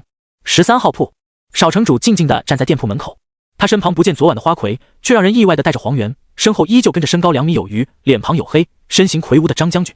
出了青楼，张将军也恢复了那副尽忠职守的样子，跟在邵城主身后一言不发。钱先生，晚上好。邵城主对苏怀笑了笑，昨天一起吃了饭，还一起逛了窑子。对于邵城主来说，苏怀接受了他的好意，那二人便已经算得上是朋友。黄元抬起头看了苏怀一眼，随即又很快低下脑袋。抱歉，有点事耽搁了时间，让邵城主久等了。哎，无妨，我等也是刚到。既然人齐了，那咱们就别在外面站着了，一同进去，如何？如此甚好，请。邵城主先请。今日的13号铺确实跟昨晚不同，大厅里所有的柜台都消失不见，并且昨天关着的后门也被打开，露出了一条长度数百米的宽阔长廊。长廊上方吊着纯白无瑕的银石吊灯，两侧则摆满了各种各样的琉璃展台，每隔5米有一位侍者负责接待。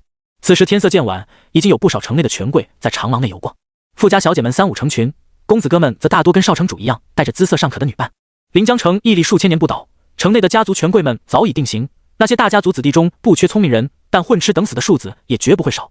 对临江城来说，13号铺的游商展会1月1度的盛事，是城里少有的能见到外来物品的大活动，故此展会上卖的东西也很驳杂，从3、4品的灵材丹药，到稍有灵气的神兵利刃，乃至纯粹的饰品、宝石、字画等等，应有尽有。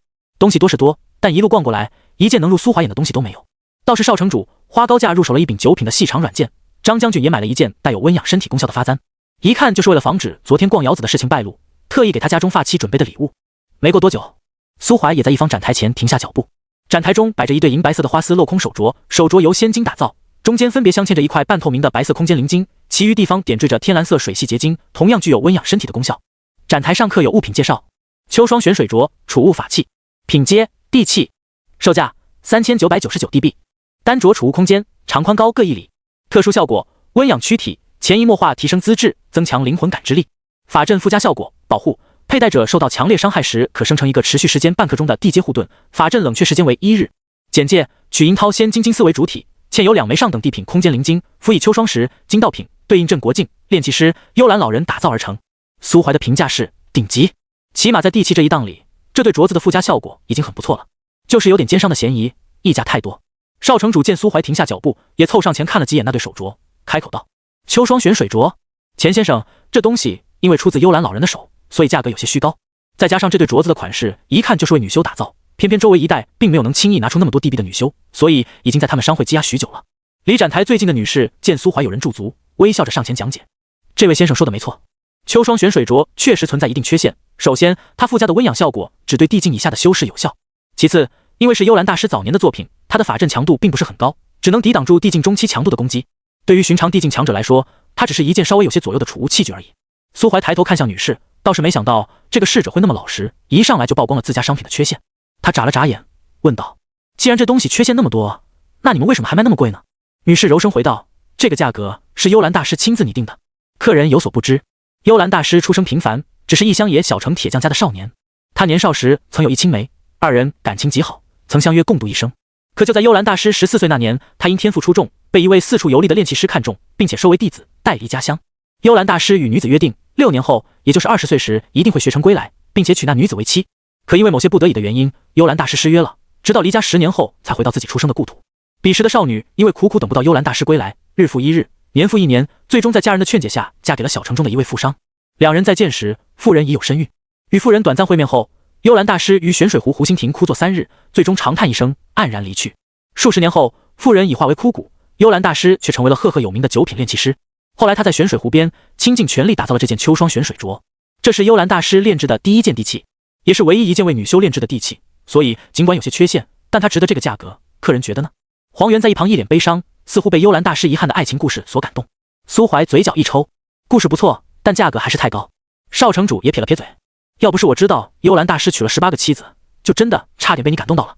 女士听见邵城主的话，显得有些尴尬，但她还是轻声说道：这件商品的定位很适合作为送给道侣的礼品呢。黄元眨了眨眼睛，下意识的就扭头看向邵城主。邵城主笑而不语，花4000地币买件礼物送给青楼女子，他爹都没那么阔气。他这个当儿子的要是真那么脑瘫，指不定明天就会被吊在城门口打。大家都是出来玩的，你几个脸啊，一晚上就想让我倾家荡产，镶钻了怎么的，能不能有点逼数啊？黄元回过神来，立马低下脑袋。倒是苏怀伸手在琉璃展台上点了几下，我要了，包起来吧。一枚戒币从指尖翻飞而出，摁在台上。随行的几人立马瞪大了眼睛。邵城主现在看苏怀，就看到他脸上清清楚楚地写着3个大字：冤大头。钱先生，这不值啊，只要收到他的人开心，那就值。钱先生还真是财大气粗。敢问有幸能收到此礼的人是？家中发妻。邵城主下意识地扭过头看向张队长。张将军知道邵城主这厮是在拿钱先生跟他做对比，老脸一红，扭过头不跟邵城主对视。毕竟同样都是地境，同样都是昨晚偷偷逛了青楼，同样都是给发妻买礼物，眼前这位跟他买的礼物可谓天差地别。张将军视线游离了一瞬间，像是想通了什么，立马就朝邵城主瞪了回去。看锤子看，我就是给你爹打工的，你爹给我多少工资，你这个当儿子心里没点逼数。秋霜选水镯只是个小插曲，但雄厚的财力无疑让苏怀在邵城主心里的地位又加重了几分。真实的世界没那么多见财起意，临江城之所以能在危机四伏的荒野中延续数千年，靠的就是一手不惹事的谨慎。与其为了一些无法迅速转化为实力的钱财得罪一方神秘强者，不如压下贪念与之结交，这样才能朋友多多，仇人少少。一路说说笑笑，苏怀又在其他展台边转了转，在一面地气盾牌前犹豫了许久，但最终转念一想，还是放弃了。毕竟今天就是来买能让他进阶到镇国境的丹药的，一旦突破，防御地气这种东西需求也就没那么大了。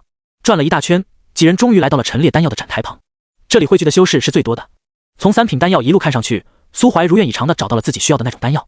明道丹，道品丹药，售价3万地币，效用提高半步镇国境强者突破到镇国境界的几率。这是唯一一种用地币标价的道品丹药，也是唯一一种只对地境有效的道品丹药，售价3万地币，不是一般人能用得起的。苏怀拍出3枚界币，成功拿下。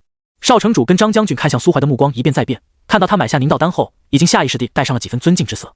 毕竟会买这东西的，即便还没到半步镇国境，恐怕也相差不远了。宁道丹，城主府也是有一枚储备的，但那是城主用来激励手下3个地境的，存了有上百年了，到现在都还是想送都送不出去。购买过程很顺利，完成了此行最大的目标，苏怀心里终于松了口气。与邵城主在商会中又逛了一会儿之后，苏怀在商会门口向2人辞行。看着对方走出城门，引入夜色，邵城主突然叹了口气：唉，看来这位钱先生还是不太信任我等啊。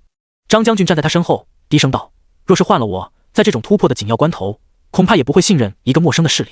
张将军言之有理，只是下次他再来，恐怕就得我爹亲自出面，你我恐怕再没资格接待他了。明天给管事传个话，让府衙给钱先生的2位友人登记永久居留证，享城主府庇护，任何人不得欺辱。那邵城主，我们接下来去醉仙楼。虽然钱先生走了有些意外，但我们提前准备的排场不能浪费，让舞姬们接着奏乐，接着舞。邵城主大气。张将军咧嘴一笑，他今晚又有理由在外面浪了。哥俩狼狈为奸，没过多久就一头扎进了醉仙楼之中。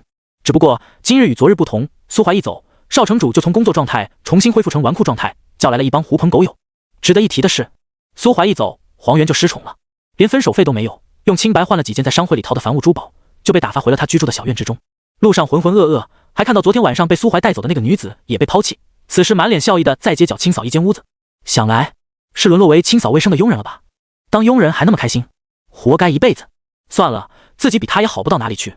果然啊，大家族的子弟都是无情的。另一边，苏怀出了临江城，径直朝远处奔去。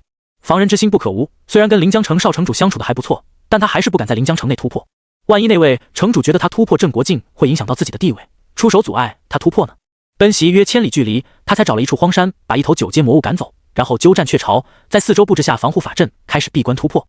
凝神静气，放松身体，用心去感悟自己的灵魂以及身体经脉。身对于权柄的理解，小蛇攀上他的肩头，看样子也有几分紧张。苏怀点了点头，把那枚宁道丹从玉瓶中倒出，放进嘴里。丹药入口即化，一股磅礴的药力瞬间向4肢百骸涌去。苏怀身躯一颤，只觉得灵魂像是被突然撑大了许多，这股突如其来的肿胀感搞得他万分难受，气息也紊乱无比。他忍受着突破的痛苦，依照小蛇的叮嘱，开始引导药力游走周身经脉，一点一点的扩宽灵海，修补被药力撑裂的细小经脉。那点痛感对苏怀来说倒是无碍，但就像一个已经撑到吃不下任何东西的人，偏偏被人强行撬开嘴巴，又往肚子里灌了满满一大锅粥一样难受。这种感觉一直持续了近1周时间。1周后，苏怀终于感觉到境界松动，灵海之中出现了一枚细小的种子。终于突破了吗？只是还没等他来得及松一口气，那枚种子便开始疯狂吸纳他身躯中的仙力，仙力吸完了还意犹未尽，开始吸收他的血肉。短短片刻，种子完全稳固下来后，一股气浪从苏怀身上瞬间炸开，刹那间便将其方圆5里内所有山川草木夷为平地。镇国境，出界，成！苏怀握了握拳，此刻的他脚步虚浮，仙力亏空，骨瘦如柴，用丹药突破大境界的弊端空前严重。不过想想也是，上一世富婆给他用的丹药全都经过了改良，品相极佳不说，副作用也都是最小的那种。而这次吃的宁道丹，由奢入俭难啊！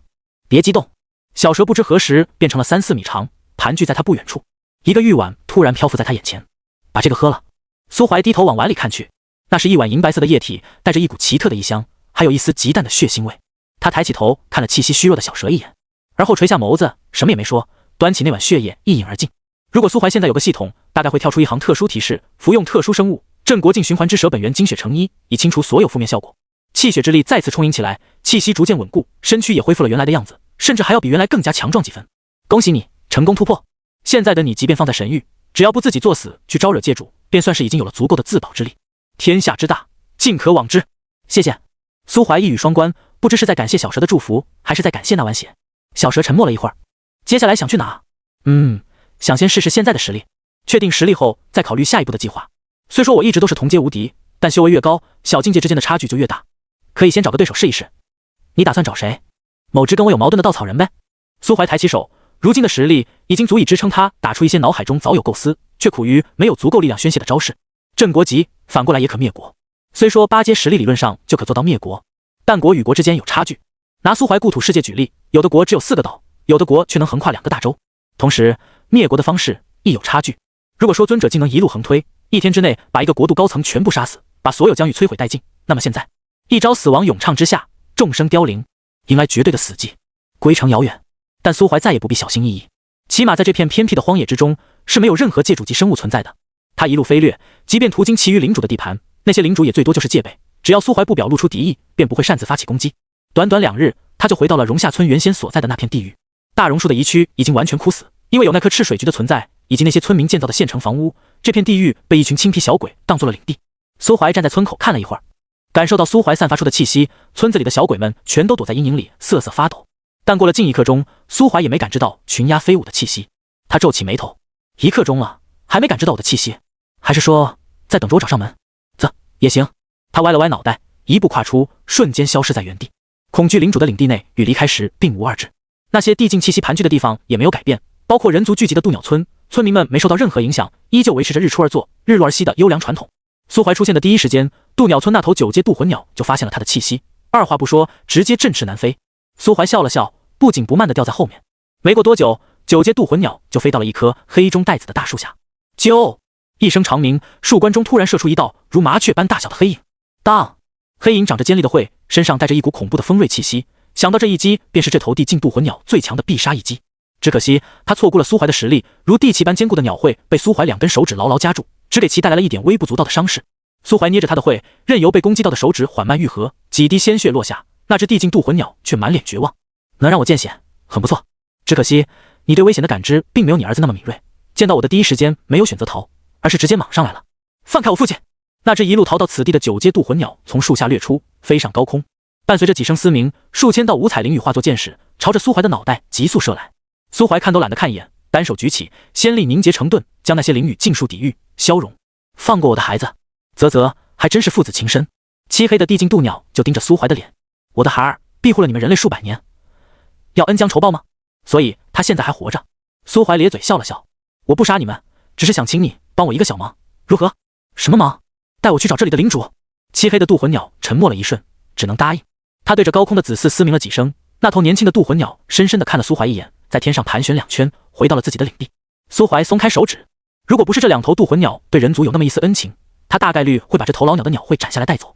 堪比高品质地气的材料，刚好可以淬炼一番，以它为主材炼制一根剑士，到时候再想办法搞一柄道品。镇国境长弓，即便是镇国境硬吃一剑也得重创。渡魂鸟被松开后也不敢逃逸，他已经明白了眼前这个人类是什么层次的强者，只能老老实实的在前面带路。领主大人居住之所是一片废弃了足有10数万年的人族村庄，离这里也不算太远。渡魂鸟最引以为傲的天赋便是速度，仅仅几息时间，他便带着苏怀横跨数百里，到达了一片荒原之中。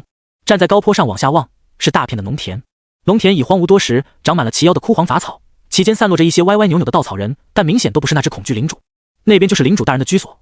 苏怀顺着渡魂鸟指引的方向望去，只看到一片风化的废墟，以及一座围着篱笆的孤零零的农舍。当视线触及篱笆的入口时，苏怀突然瞳孔一缩，心里生出一丝毛骨悚然的感觉。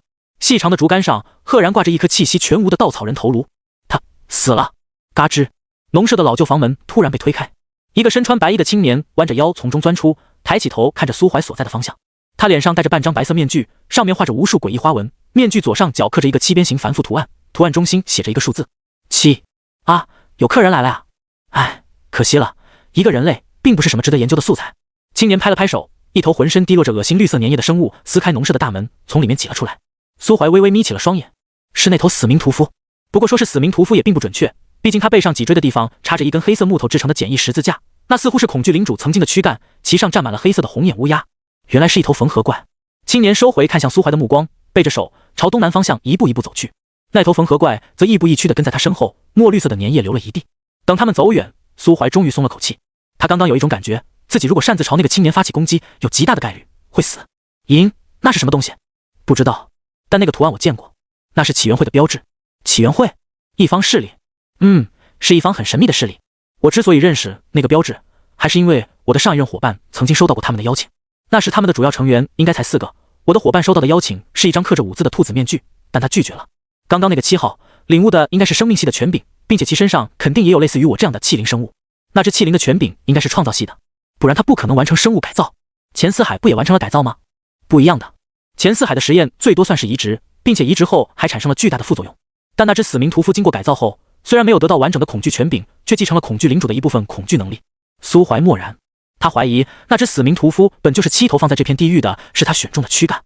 这种改造无疑能让一只生物在短时间内得到巨大的力量，副作用未知，但就外表的变化就不是苏怀能接受的。他平复下心绪，没有理会身旁那只呆滞不动的渡魂鸟，而是跃下山丘，走进青年刚刚待的那间农舍。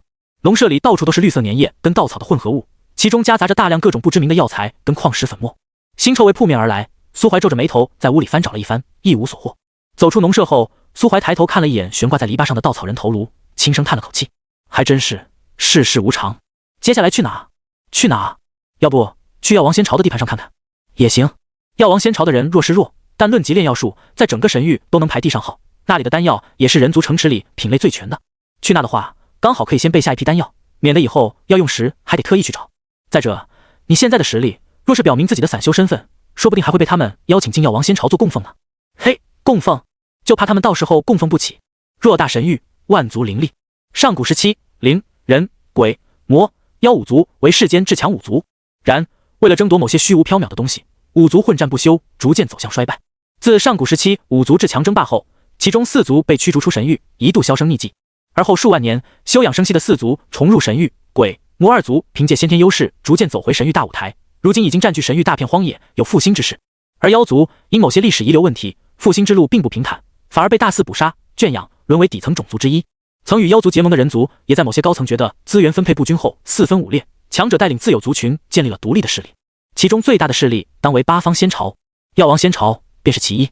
尽管连年的没落让这个当初不可一世的仙朝逐渐走向衰败，但至少如今凭借着先辈遗留的底蕴，他仍然站在人族之巅，所统帅之疆域直径超过8万里。其中一名仍有足10数亿之巨。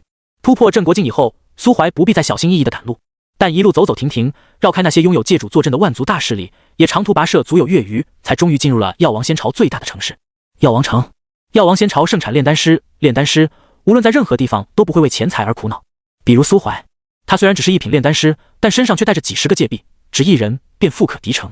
因此药王城内居民富庶，福利极好，跟荒野中那些苦苦求生的村民简直生活在2个不同的世界里。苏怀站在繁华的药王城街头，忍不住叹了口气，一名数10亿，我看是一名数10万，还差不多吧。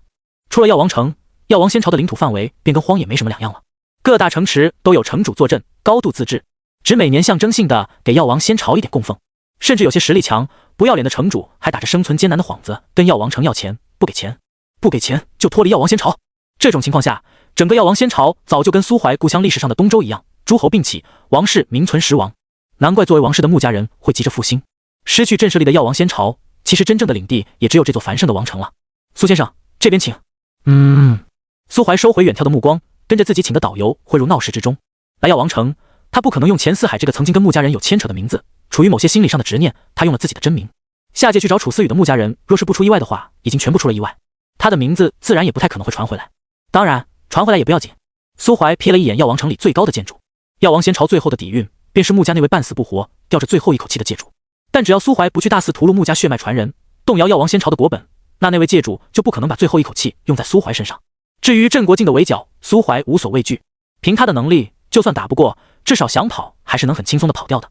苏先生，这药王阁就是药王城里最大的商会了，当然与之对应的还有同为人族开设的13号铺，以及城东那间有九宝城开设的九宝商行。苏先生你看，就这里吧。苏怀点了点头，走进药王阁。在苏怀踏上前来药王仙巢的旅途没多久，那只小骷髅便不知道从哪钻了出来，然后一路跟在他身后。等苏怀进了药王仙巢，他就又一扭头消失不见了。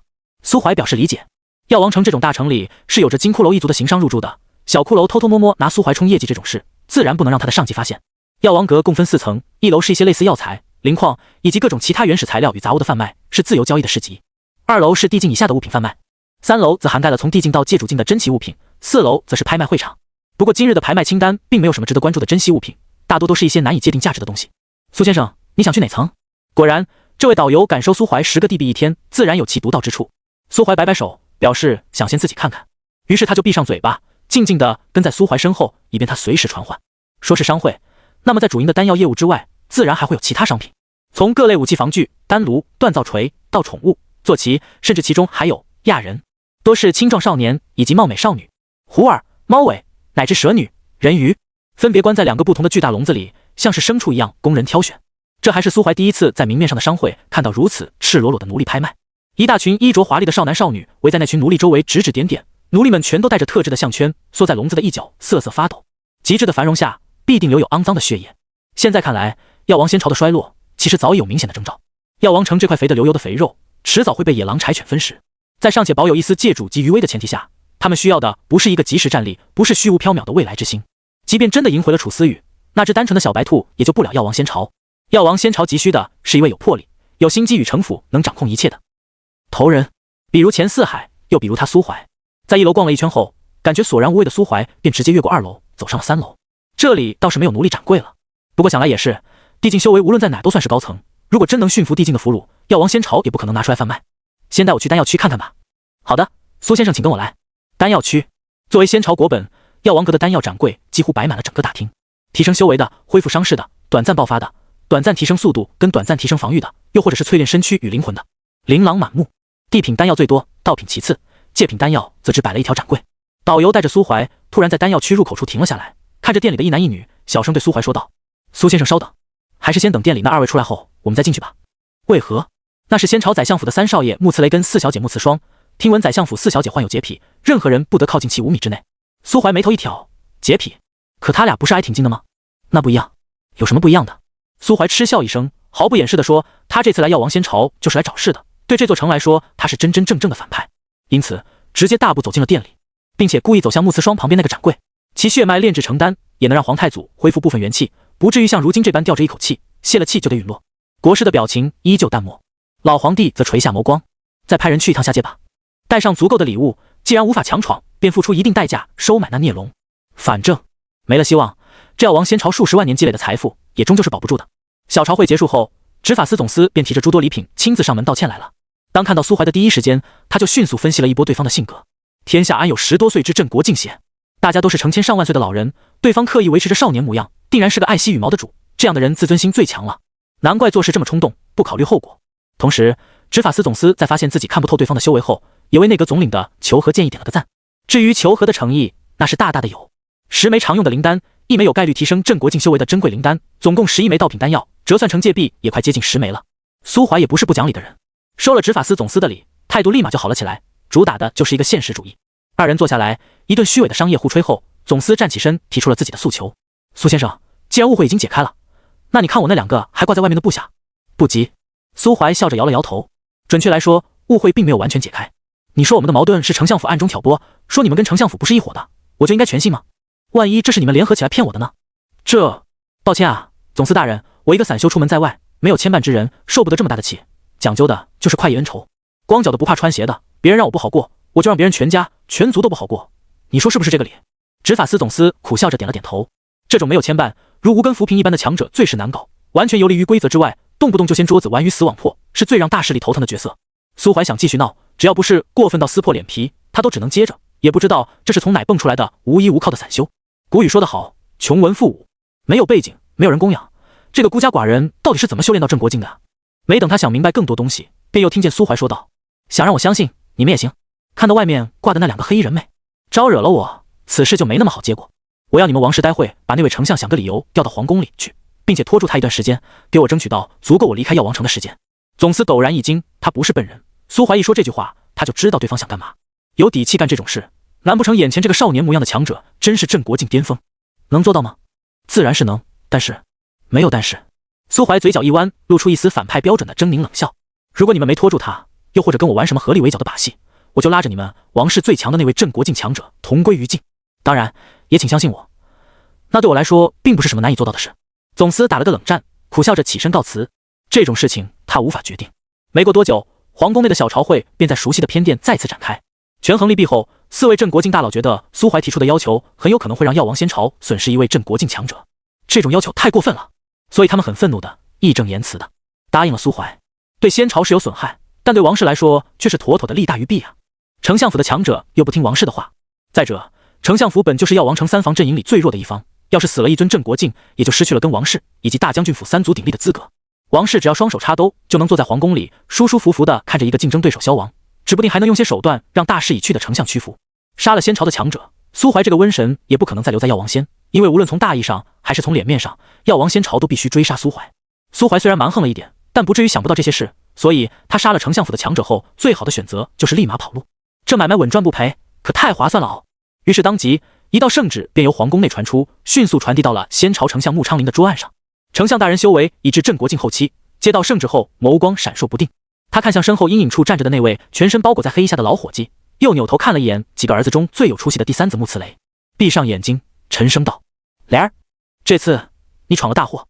穆慈雷低着脑袋，神情中带着几分懊恼。抱歉，父亲，我因为他最多只是个地境，没想到他的实力会那么强。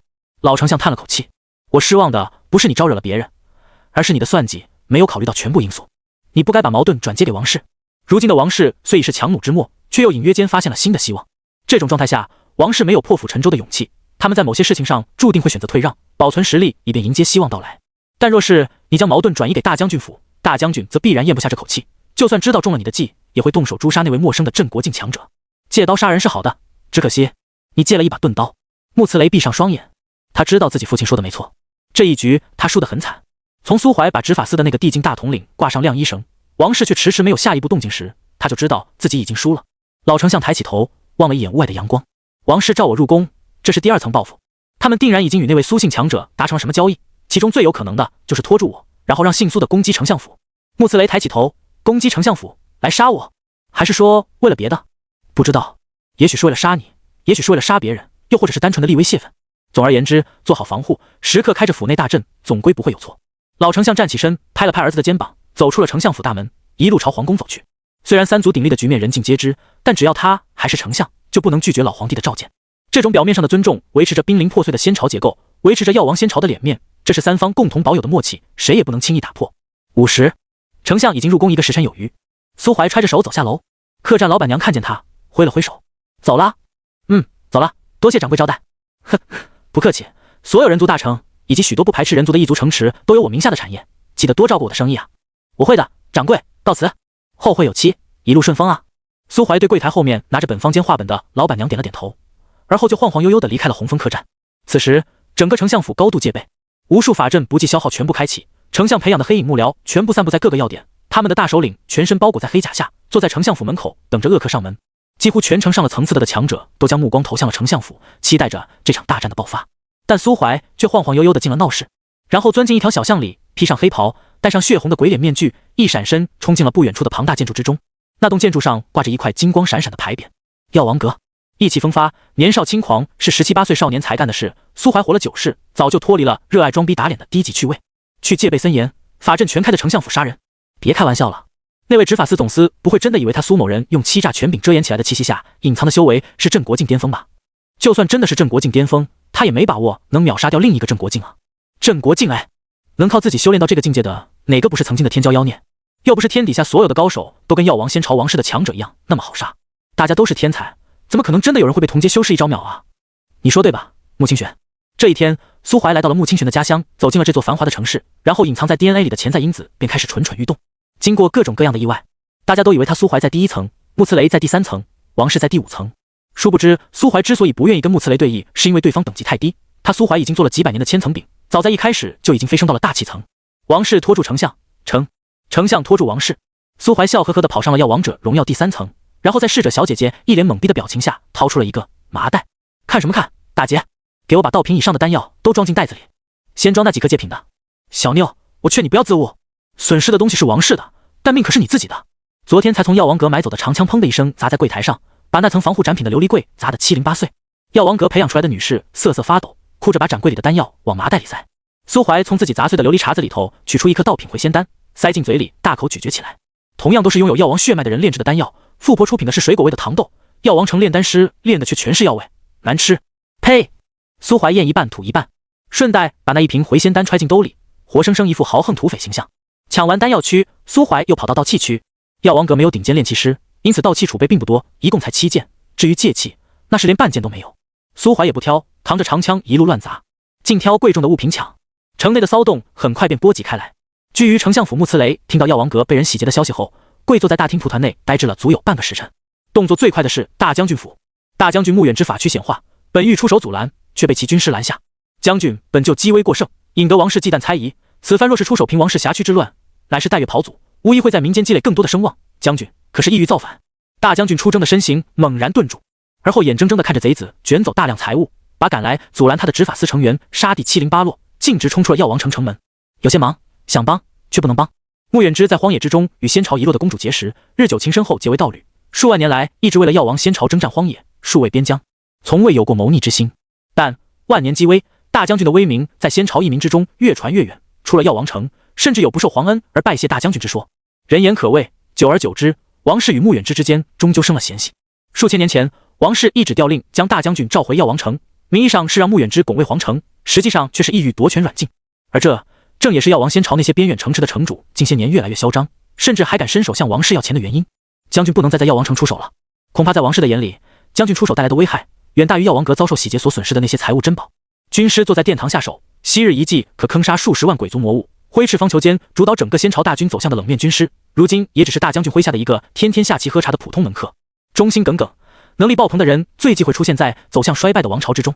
如于谦、岳飞之流，当一个臣子的威势与声望逐渐盖过皇帝的名号，那么无论文臣还是猛将，遭受到的最大恶意，往往都不是来自战场上的敌人仇寇，而是来自掌权者的暗箭。穆远之又如何会不懂这个道理呢？他的能力远比王氏想象中要强得多。王氏以为他是镇国境巅峰，其实他早就迈出半步，触摸到了界主境的门槛。今日若是出手镇杀贼寇，暴露真正修为，那他隐藏起来的修为便会彻底引爆王氏的猜忌，成为王氏眼里的下一个贼寇。穆远之在大将军府上空静立良久，最后回头望了一眼皇宫的方向，只发出一声轻叹，在孤寂的大将军府上空久久回荡。皇宫大殿为了拖住丞相，让苏怀成功袭击丞相府，几位王氏镇国境强者特意设下结界，隔绝了大殿对外的感知。苏怀也没想到王氏的人会如此配合。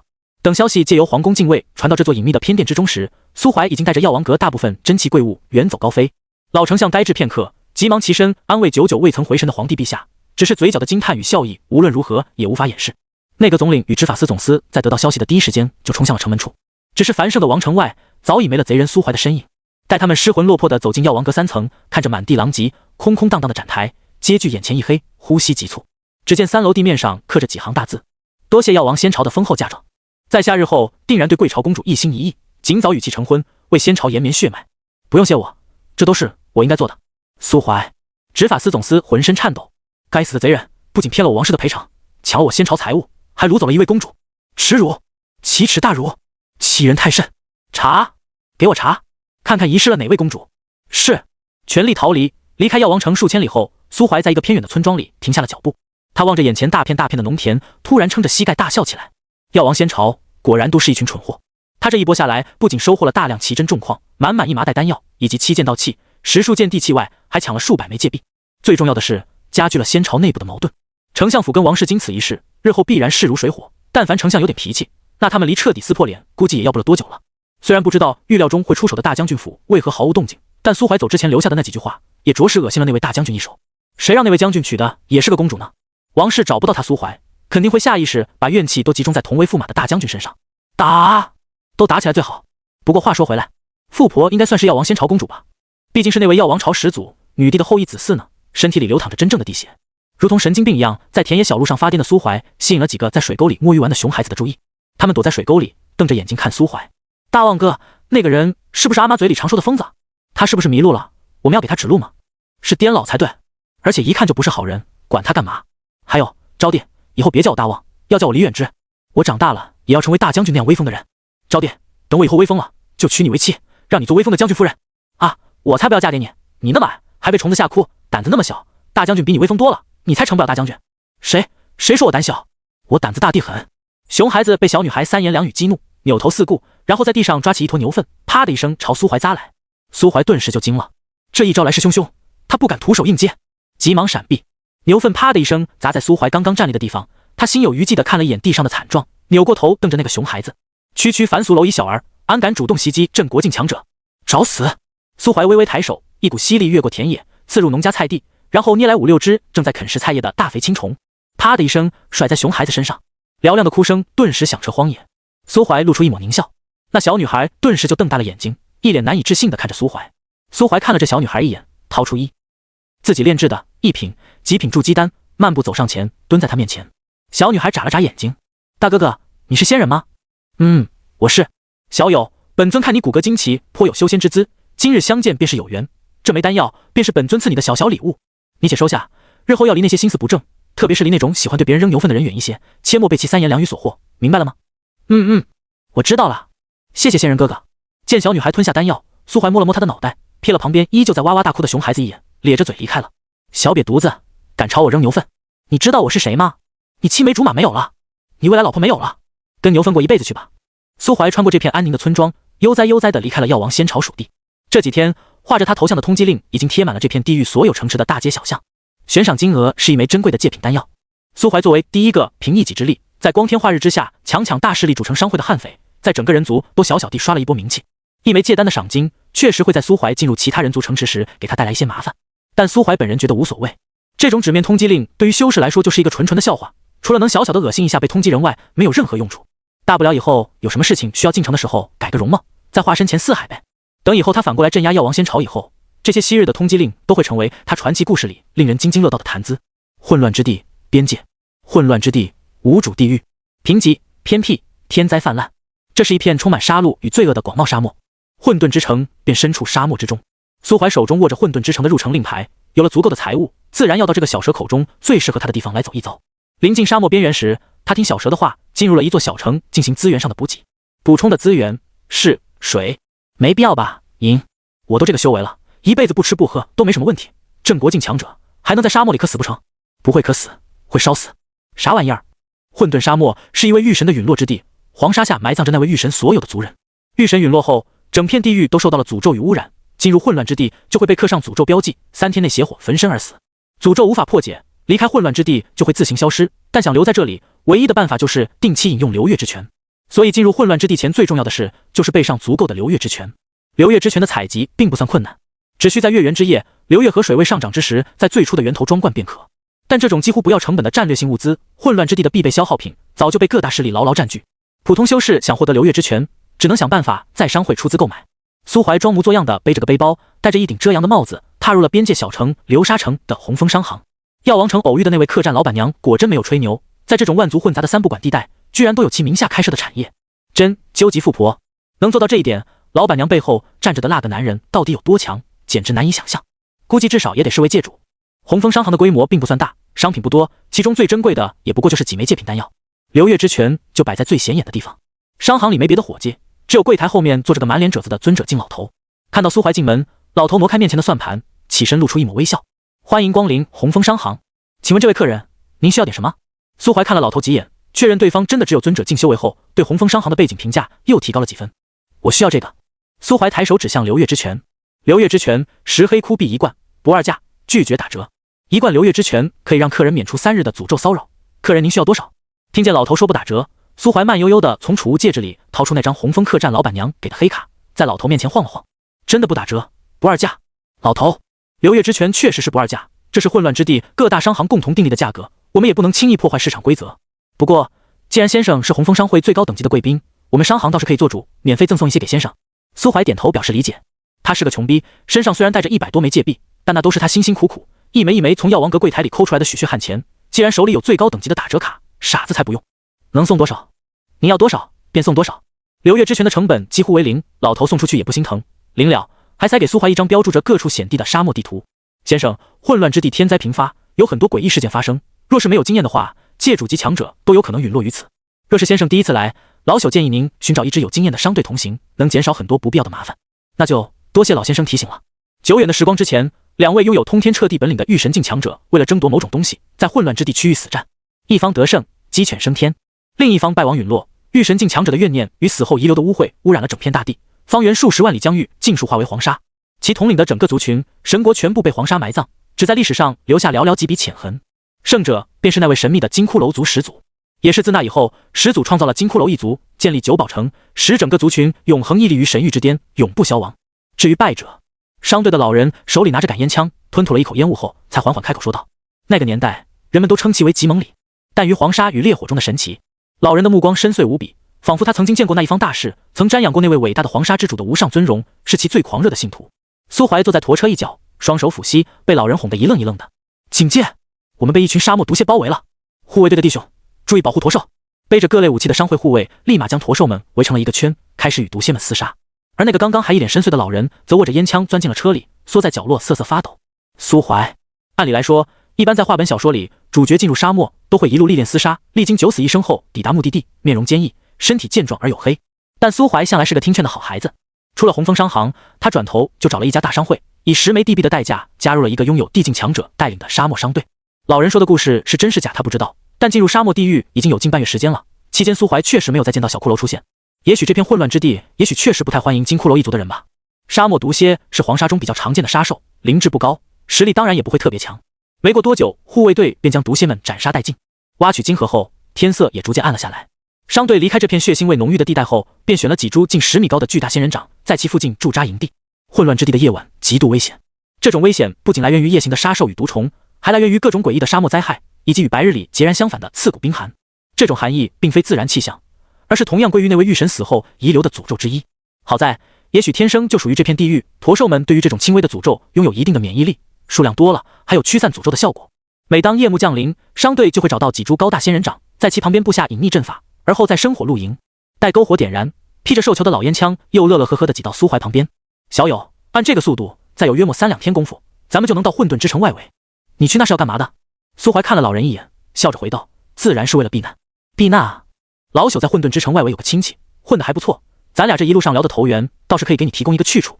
你觉得呢？苏怀笑意不改，到时候再看吧。行，那就到了地方再说。保护圈外围，商队头领坐在那位地境强者身边，望着老头与苏怀交谈的场景，忍不住嗤笑一声。老王头还真是找死！那位地境强者也往苏怀的方向望了一眼，语气淡漠。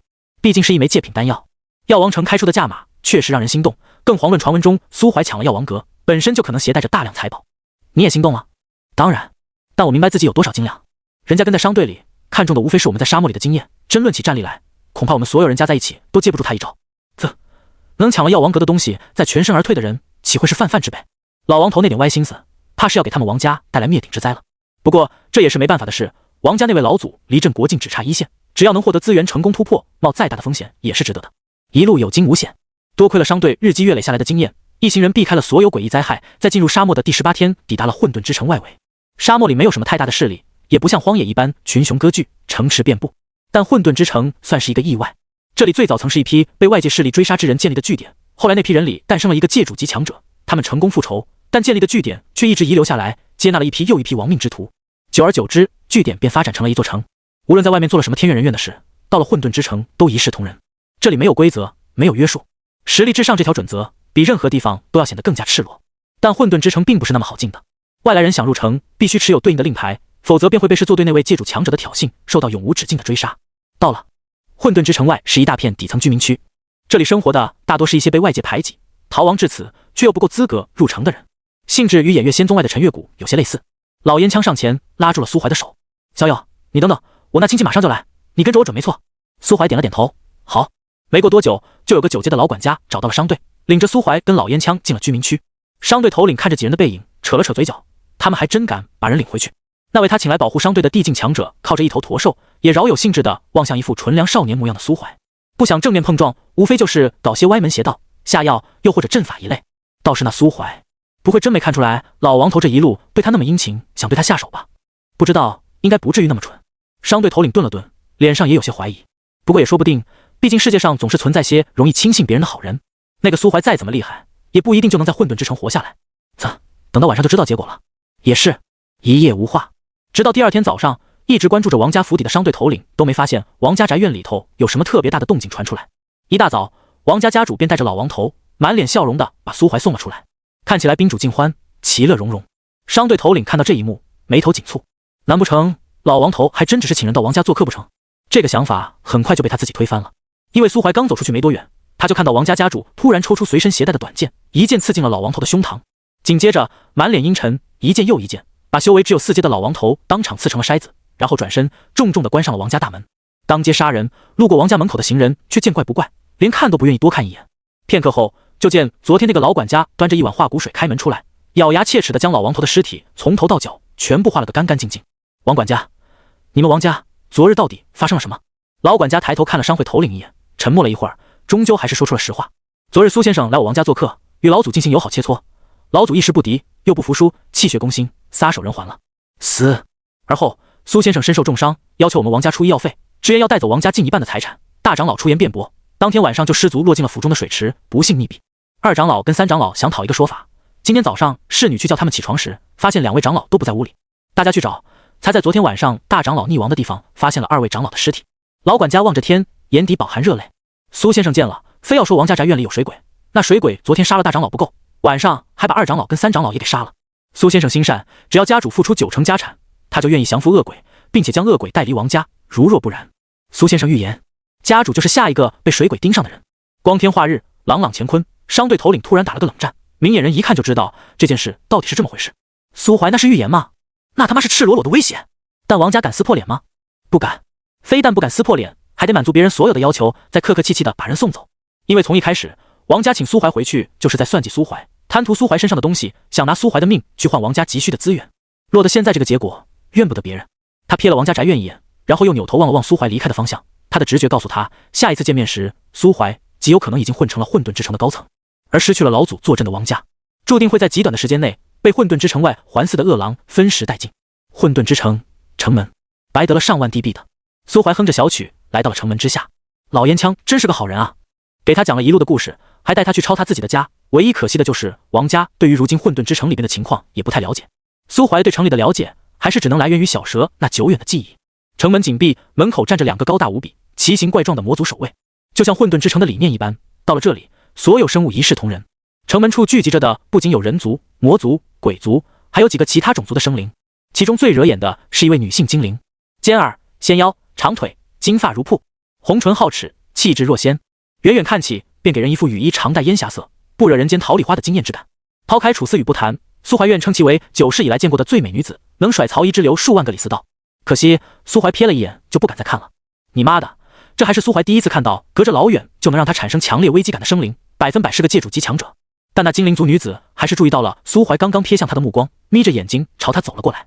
苏怀咽了口唾沫，扭头就走。妈的，别搞我啊，别过来，我就不小心看了你一眼，真别过来，今天这城我不进了还不行吗？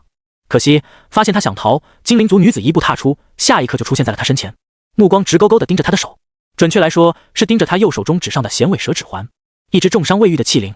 时间系，呵呵，有意思。苏怀咽了口唾沫，下意识把手背向身后，同时大着胆子抬头与女子对视。这位前辈有何贵干？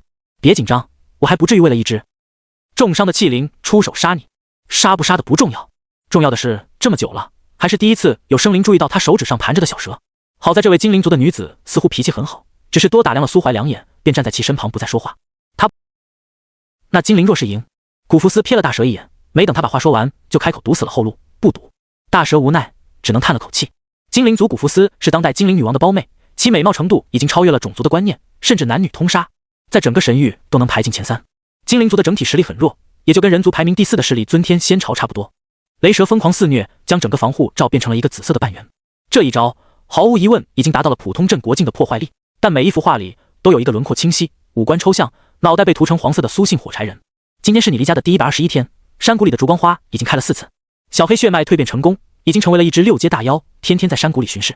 春天已经过去，盛夏即将来临，山有扶苏，喜有荷华，岁月缱绻，葳蕤生香。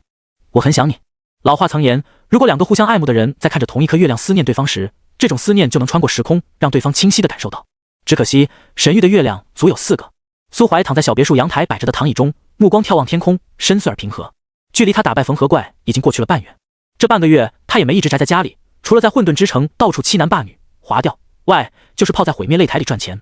他每次都压自己赢，但因为一战成名，干掉了缝合怪，根本没人压他的对手赢，也因此他在毁灭擂台的赔率低得可怕。打了6场比赛，场场都梭哈的情况下，资产才从1200界币变成1300多界币，连1/10都没挣到。同时，他的胜场也积累到了近400场，成为了毁灭擂台的新霸主。同时也遇到了跟缝合怪一样没人挑战的困境。这样一来，连蚊子腿都吃不上了。苏怀只好试着融入赌狗，毕竟寻常的对战，双方赔率一般都在 1.7 左右浮动。如果赌赢1次，那就是直接发财；赢3次，资产直接多2倍。以他的眼力，只要看挑战者跟狩猎者一眼，就能大概知道谁赢谁输。第一场，谨慎的苏怀压了1个界币，赚了68个刀币。第二场，苏怀压了10个界币，轻轻松松赚了7个界币。他的下注记录被有心人发现，逐渐有人开始跟风，跟他一起压注。第三场，大胆的苏怀压了50个界币，狂赚30个界币。他开始声名远扬，被周围的赌狗们称为小赌神。于是第四场，疯狂的苏怀压了200个界币，结果血本无归。跟着投注的赌狗们脸色顿时煞白，看着苏怀那张面无表情的脸，嘴里那句日尼玛，退钱终究没敢真的喊出来。再也没人提什么小赌神了。苏怀本人对此也是万般无奈。他一眼看过去，明明是937号选手更强，可偏偏棋差一招，被453号选手原地翻盘，摁在地上爆锤。短短1天，他就亏了160个界币。这笔钱对于一个镇国境巅峰来说也是一笔巨款，能买到4、5件上等的道器。心痛到无法呼吸。赌狗果然不得 house， 钱都输没了，可不就买不起 house 了吗？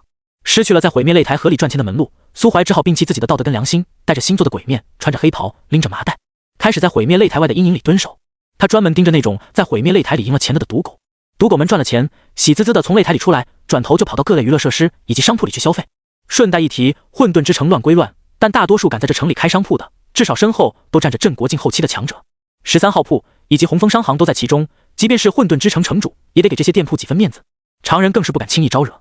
角逐地境强者风迪是毁灭擂台的资深赌狗之一，运气逆天，已经在毁灭擂台里连着挣了1个星期的大钱。风迪有个哥哥叫风沙，是外城区的霸主之一，拥有着镇国境后期的强大实力，所以他算是极少数敢在毁灭擂台赚钱后还大摇大摆回家的异类。如果把混沌之城的居民分个3、6、9等，风迪绝对是上流人士中的一员。可今天在毁灭擂台挣了10多个界币的风迪，破天荒的用1半的收获雇佣了一位镇国境强者保护他，因为他已经被一个神秘人连着掏了2次麻袋了，被打得鼻青脸肿不说，还把他的赌资全部抢走，简直可恶至极。被风迪雇佣的镇国境保镖是个名叫水氏大圣的鬼族，实力还行，本是外城区另一片地狱的霸主。因为在苏怀跟缝合怪的 PK 中孤注一掷压缝合怪赢，连自己的道器都输没了。而作为一个没有道器的镇国境，在混沌之城这种卷的要死的地方，被人抢了地盘也是情理之中的事情。水氏大圣盘算许久，不行，得搞钱把道器赎回来。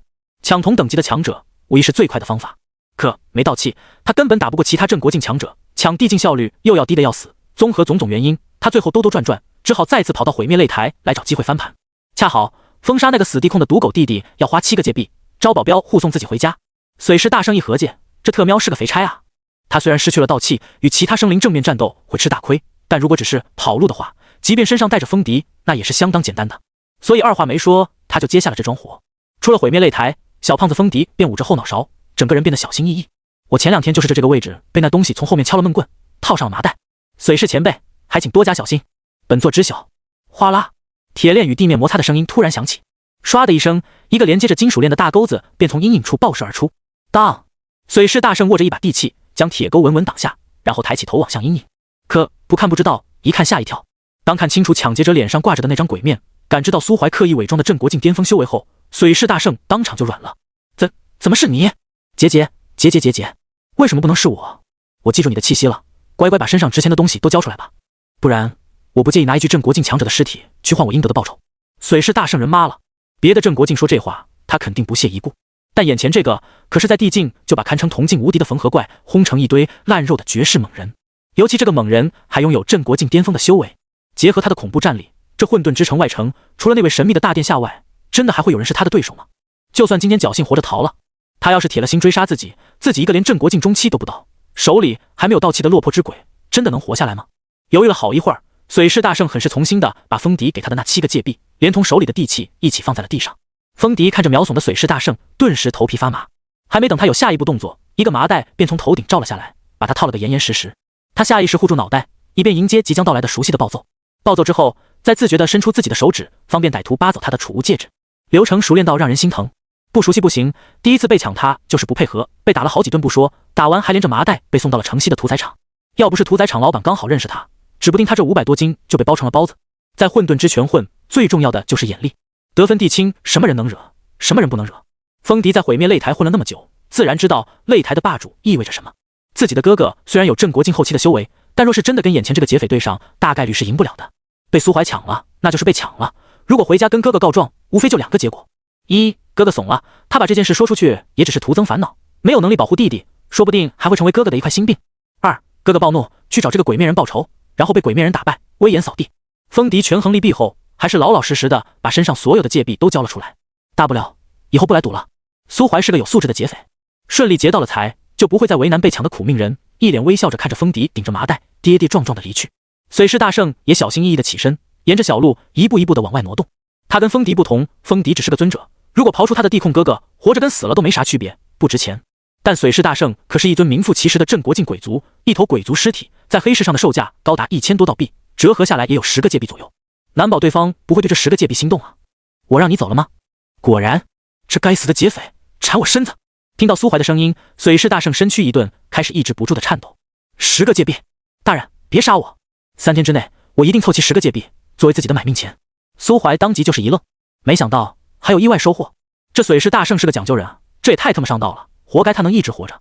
苏怀笑着摆了摆手，你走吧，筹齐15个界币，本座迟早会去寻你要债，如果到时候你拿不出来，后果自己应该明白。是，我明白。送走随师大圣，苏怀继续百无聊赖的在城里乱逛。那只精灵界主所说的半个月时间已经过去了，这半个月时间什么也没有发生，苏怀依旧是一头雾水。当然，在城里混了那么久，有些情报他还是打听到了的，比如那2位界主口中的迷雾之塔。迷雾之塔并不在混沌之城内，而是在这片沙漠的最中心，传说中那位玉神的陨落之地。迷雾之塔是那位玉神遗留的神器，里面也许藏着玉神的遗产，甚至有可能还包含着玉神的传承。这特么谁听了能不心动啊？当然，这种东西牵扯的利益大到可怕，混沌之城也没那么大的本事垄断整座迷雾之塔，他们只是掌控着一条比较安全的进入迷雾之塔的方法。其余生灵想进入塔内，可以自行前往沙漠中心，只要有本事，靠自己挺过玉神死后遗留的种种诅咒就行。总的来说，通过几率很低，平均10位镇国境强者去闯，大概也能活下来那么1-2个运气逆天的。这份存活率无关实力，也无关天赋，只是单纯的运气逆天，一路上都没碰到什么诡异的诅咒与污秽。苏怀长叹了一口气，赌场亏掉的那100多个界币已经证明了他不是气运之子，属实是不敢用命去赌那1/10的几率。回到自己的小别墅时，天色已经完全暗了下来。苏怀推开大门，一眼就看见了客厅里站着的那位精灵界主。此刻的古福斯脸上少了几分淡然，多了几分恭敬，与客厅窗台上落着的一只碧绿色蝴蝶静静对视着。前辈，古福斯回头看向苏怀，微微一笑，却并没有回应苏怀打的招呼。与此同时，那只碧绿色的蝴蝶也从窗台上飞起，绕着苏怀转了一圈，而后静静地落在他肩膀上。不错。蝴蝶的声音异常空灵，似乎近在耳边，又似乎隔着无尽的岁月。苏怀眨了眨眼，蝴蝶并没有显露出任何气息，好像真的就是一只普通的凡物，但苏怀长年累月形成的危机感却在时刻提醒他，这是一位他惹不起的大佬。苏怀，人族镇国境初期，但你与小艾娜说的情况不太一样，并没有接受拾荒者的传承，只是得到了他曾经那只器灵的认可。小艾娜，小艾娜是6号的名哦，艾娜，古福斯是她的真名，精灵族曾经的王女呢。苏怀一脸震惊，扭头看向古福斯，这位界主果然是起源会的成员，并且6号排名还要在曾经遇到的那个7号之前。古福斯似笑非笑地看着苏怀的眼睛，温柔如水的目光中蕴含着无声的警告，敢跟他一起叫我小艾娜，你就死定了。苏怀打了个冷战，赶忙移开视线，扭头看向自己肩膀上那只蝴蝶。蝴蝶轻轻扇了扇翅膀，本来这件事应该让5号或者7号来找你说的，毕竟你们都是人族，交流起来比较方便，尤其你跟5号还有结下了一道善缘。但5号最近惹了麻烦，正在被鬼族的一位半步玉神追杀，脱不开身。7号也正在实验的紧要关头，所以只能由我来见你了。蝴蝶的声音顿了顿，正式介绍一下，我来自起源会，花灵族，是起源会的2号，代起源会创始人1号向你发出邀请。苏怀，你愿意加入起源会吗？一张红白相间的恶鬼面具与一枚镶嵌着深蓝色晶石的指环浮现在苏怀面前。这一刻，苏怀的心在疯狂跳动。加入起源会对于他来说真的是一个非常难抵挡的诱惑，尤其是在已经确定起源会的6号就已经是界主的情况下，这种诱惑无疑又放大了好几倍。想想吧，6号就已经是界主了，证明整个起源会至少有6位界主级强者，甚至1号乃至眼前的2号有没有可能是界主之上的玉神？但诱惑越大，限制就越多。苏怀对于起源会的了解还只是停留于表面，对于这个势力的宗旨与行事风格没有丝毫了解。更重要的是，若非必要情况下，他真的不想给别人打工啊。看出了苏怀眼里的纠结与顾虑，那只蝴蝶接着开口说道：“起源会并不是你想象中的那种势力，也没有什么明确的教义。我们只邀请精英加入，数十万年岁月以来，起源会一共只有11位成员，排查掉不兴陨落的3位，面前成员仅有8位。起源会只是一个松散的联盟组织，没有明确的上下级关系。8位成员来自神域各族，平时也互不相干。”苏怀开始心动了，但依旧有些顾虑。这时，手上的指环闪烁起淡淡的红光，小蛇的声音突然传入他脑海之中：“答应他们吧，除非你能横压一切，否则在这个世界太毒了，并不是一件好事。”小蛇的声音里带着几分落寞。若是当初拾荒者没有高傲到拒绝起源会的邀请，也许后来被那位御神追杀时，就会留有一线生机。在这个世界上，没人会跟你讲公平。就像那句话说的那样，你很会打吗？会打有个屁用！出来混，要讲势力，要讲背景。吕布已经天下无敌了，还不是要被刘关张3个不讲武德的老六三打一落败？苏怀沉默着思虑良久，最终还是点了点头，抬手接住了那枚戒指以及那张狰狞的面具。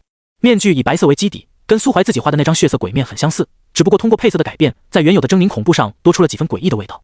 在面具额心的位置写着一个小小的9，代表着他在起源会中的排名。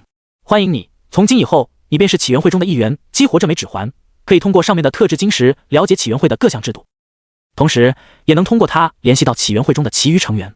苏怀点了点头，在指环上留下自己的魂印后，苏怀才发现这枚指环还兼具着储物的功能。指环携带的空间不大，也就是他现在用的这枚储物戒指的4-5倍左右。好在指环的品质够高，起码在遇到元晶这种品阶较高的物品，不会再有无法收纳进储物戒指的烦恼。其上镶嵌的蓝色晶石是一颗特殊的传讯晶石，通过感知，他能察觉到与这颗晶石有所联系的还有8颗，刚好对应9位成员，1人1颗，有点像是公司群聊。还没等他有更深层次的研究，晶石里便亮起一枚碧绿色的符文：“医生，欢迎9号加入起源会。”医生，9号也是人族哦。苏怀抬起头看了古福斯一眼，医生想必就是他在起源会中的代号，跟7号的裁缝一样，都代表着某种职业。古福斯对苏怀笑了笑，起源会里大家平时都是用代号进行交流，你也需要给自己起一个代号。大家的代号倒有深意，象征着自己擅长的方向。比如我擅长治愈方面，御神的伤我也是治过的。苏怀一脸严肃的点了点头。随着古福斯率先发言，起源会的其余成员也多多少少冒了个头，向苏怀这个新人表露出些许善意。苏怀数了数，游魂、园丁、行商、医生、屠夫、裁缝、侍者，除他自己之外，共有7人表态发言，大部分都只是应了一句便重新沉寂下去，剩下一个没表态的也不知道是谁。古福斯的对，苏怀想融入起源会，就得想一个属于自己的代号。跟随前辈的脚步，大部分都是职业。苏某人第一个想法就是强盗、劫匪，但很快就自己摇了摇头，否定了。这个代号大概率要跟自己一辈子，自己是好人，不能用坏人的代号。回顾自己这9世以来干过的所有职业，最后手指敲了2下，锁定了其中一个最有代表性的圣子。圣子，各位前辈大家好。午夜猎马人，你好。午夜猎马人，欢迎你。同胞，午夜猎马人，有空一起去鬼族的地盘杀鬼啊！傻逼鬼族，3打1差点被我反杀一个，菜逼。午夜猎马人，不说了，他们家的半步御神要追上来了，回头再联系。午夜猎马人屠夫，老哥，待会我要是被那老逼灯逮住，麻烦你出门捞我一手。圣子，屠夫。苏怀抬起头，再次看向古福斯，不是说大家的代号都有深意吗？这个午夜猎马人是什么鬼？古福斯嘴角一抽，有些无法直视。那个是5号，跟你一样是人族，性格跳脱，喜欢作死。起源会中找我治伤最频繁的就是他。对了，刚刚2号跟你说过，起源会是一个松散的联盟组织，但任何联盟都需要利益的牵绊。比如刚刚5号向屠夫寻求帮助，事后就需要支付屠夫一定的报酬。你以后也一样如此，报酬可以私底下商量，也可以支付起源会内部的积分。积分可以用一些稀缺资源兑换，也可以通过完成起源会其他成员发布的任务获取，不算太难。同时，起源会还有一个公共宝库，许多珍稀资源都能在宝库里找到，如果有什么需要，可以直接在里面兑换。如果宝库里没有，你也可以直接找行商，几乎神域所有的宝贝跟资源他都所了解，即便拿不出实物，也能给你提供确切的获取方法。苏怀点了点头，表示了解。他粗略地扫了一遍晶石里记录的积分兑换规则以及各类兑换物品，积分获取确实通俗易懂，甚至可以用借币1比1兑换。至于古福斯所说的任务，最近的任务记录是裁缝发布的，需要各种拥有特殊能力的镇国境生灵尸体，简直财大气粗，100积分收一具。这是个长期任务，逝者完成了4次，获得了400积分的报酬。难怪古福斯会说裁缝正在研究的紧要关头。说实话，苏怀也有点心动，100积分折算过来就是100借币啊！混沌之城那么多镇国境，总有那么1-2个是特殊的，比如那个什么水势大圣，水势大圣那个瓦光铮亮的脑壳，就很适合拿来做新型缝合怪的头部嘛。思绪放飞了一会儿，苏怀把原先的储物戒指取下，然后把新的戒指套在右手食指上，把自己给楚思雨买的秋霜玄水镯，以及从药王阁抢的道器、道丹、那本异种族妖魔娘图鉴，以及所有的钱财都转移到新的储物戒指中，老戒指则移到左手食指上戴着。做完这一切，苏怀抬头看向古福斯，前辈，你帮我进入混沌之城内城，我需要付出多少积分？古福斯眨了眨眼，轻笑一声，这只是一些小小的帮助，我并没有为此付出什么代价。顺手而为的小忙，无需介怀太多，不然的话，起源会也太过无情了一些。接下来，你跟我一起行动即可。无论是迷雾之塔，还是内城，对你来说都是一桩莫大的机缘，而且其中还有某些东西，只有你有资格跟能力得到。古福斯饶有深意地看了苏怀手上的小蛇一眼，真要追根溯源，混沌之城曾经也是拾荒者的常驻地之一啊。混沌之城城主裘海斯，在久远的年代之前，也只是一只镇国级的器灵。因为某些原因，他被仇敌追杀，无奈躲进沙漠深处，误入迷雾之塔。后来，依靠着从迷雾之塔获得的机缘，他成功突破到界主境，一路突飞猛进，短短100余年时间，便从初入界主境突破至界主巅峰。离开沙漠后，他做的第一件事就是复仇，仇敌所在的势力一夕之间覆灭，仇敌更是被悬于城墙之上，曝尸千年。大仇得报，本是世间一大幸事，但欲望这种东西，终归是永无穷尽的。成为界主巅峰后，混沌城主在沙漠中建立混沌之城，并开始展望传说中的御神境界。3万余年过去，修为再无寸进的混沌城主不顾迷雾之塔器灵的警告，再次深入迷雾之塔，企图攫取不属于自己的机缘与力量。结果显而易见，混沌城主遭受反噬，差点死在塔内。即便后来侥幸逃出，也已身中诅咒，数万年未曾驱散丝毫。御神遗留的诅咒，哪有那么容易驱散？纵然混沌城主强至界主巅峰，遭此大难后，也只能无奈闭关调息，全力对抗诅咒侵蚀，才能继续苟活于世。好在他早年育有一子一女，混沌之城不至于因为他闭关疗伤而陷入群龙无首的窘境。长子赤叶统管混沌之城外城，修为高达界主初阶，俨然也是一方霸主。幼女黑夜同样是界主初阶，本该统管内城，但早年受了情伤，被一头渣蛇抛弃。后来神域传出渣蛇陨落的消息，黑夜悲痛欲绝，进入迷雾之塔，万年未出。当然，关于这些秘闻，苏怀一概不知。休息了一晚，第二天天还没亮，他就跟着古福斯进入毁灭擂台，找到了那条界主境的暗红色大蛇。赤叶深深地看了苏怀一眼，而后领着他们通过一条狭长的通道，前往被高墙与结界隔绝的混沌之城内城。如果说外城只是民风淳朴，整体还有其余普通城池风貌的话，那么内城区就是赤裸裸的地狱系风貌。黑色与红色是这里的主色调，奇形怪状的建筑充满血腥味的空气。城中的2条大河，一条流淌着冰冷刺骨的寒水，另一条流淌着灼热滚烫的岩浆。如果硬要说这里有什么是能让人向往的，大概只有那浓郁到几乎肉眼可见天地能量，以及那如潮汐般澎湃的法阵气息。古福斯落后赤叶几步，走在苏怀身旁，开口为他轻声讲解。这里曾经是当年那2位御神的主战场，遗留下来的毁灭气息很浓郁，再加上城主府里那株道眼之树在，天地能量也已经达到了圣地的标准。混沌之城内城区对于修炼毁灭系法则的生灵来说，就是天堂。比如我们面前这位赤叶殿下，他的权柄是毁灭法则的分支杀戮。他若是在这里闭关苦修，修炼速度甚至可以达到外面的5倍以上。当然，你的权柄与毁灭无关，这里也并不适合你。苏怀乖巧地点了点头。被古福斯点名的赤叶，对于自己被揭了老底这件事也没什么太大的反应，反而在心里已经确定了一些事。能让古福斯耐心为他讲解，苏怀无疑已经成为了起源会的一员。压下内心那丝不爽的情绪后，赤叶轻声叹了口气。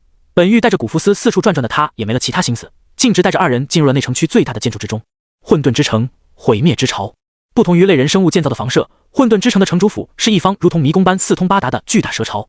蛇巢整体由无数灵晶堆砌而成，辅以岩榕木、阴虚草、血药石等诸多天地灵宝，散发着一股浓郁的土豪味道。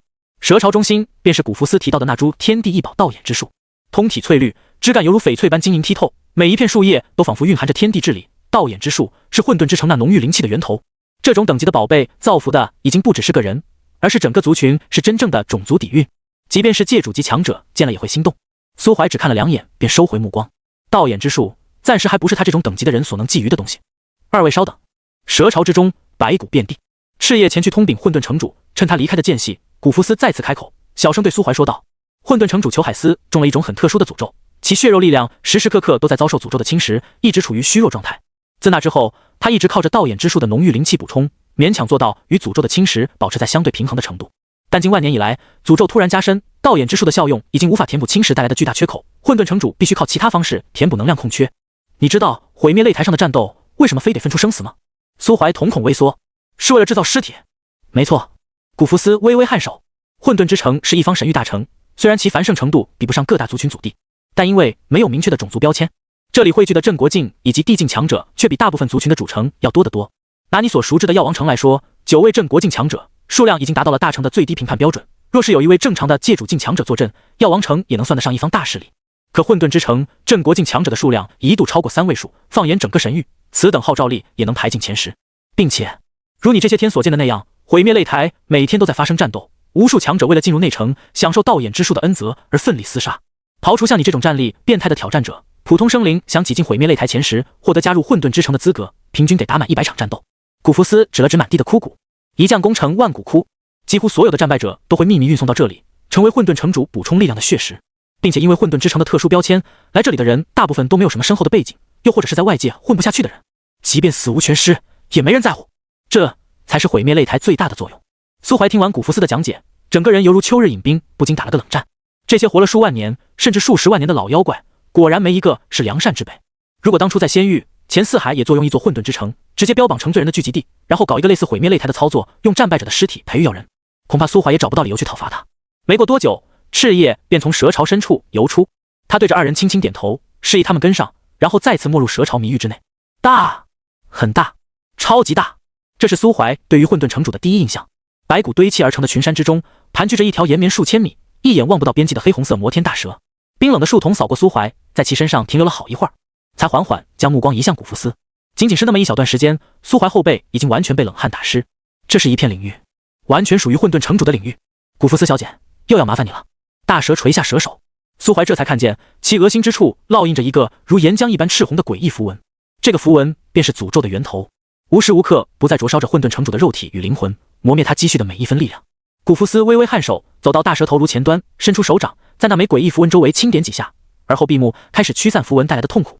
按他自己的说法，他的治愈权柄还未蜕变成法则，无法驱逐御神遗留的诅咒，但10年一次，暂时压制住诅咒侵蚀，让混沌城主减轻一些痛苦与压力，还是能够做到的。苏怀收回目光，揣着手在原地等待。古福斯的话他是不信的，因为就在不久之前，古福斯才透露过他自己能治愈御神级强者伤势的消息，更何况混沌城主身上的只是一个死了不知道多久的御神遗留的诅咒。如果这都解决不掉，那古福斯也就没资格以医生的身份被邀请加入起源会了。之所以拖着，不愿完全治好混沌城主的伤势，估计除了能源源不断的收取诊费，吊着混沌之城外，应该还有什么更深层次的谋划。可怜混沌之城这俩二逼，完全被古福斯玩弄于掌心之中。苏怀不动声色地敲了敲隐藏在袖子下，完全收敛起所有气息，宛如死物的小蛇指环。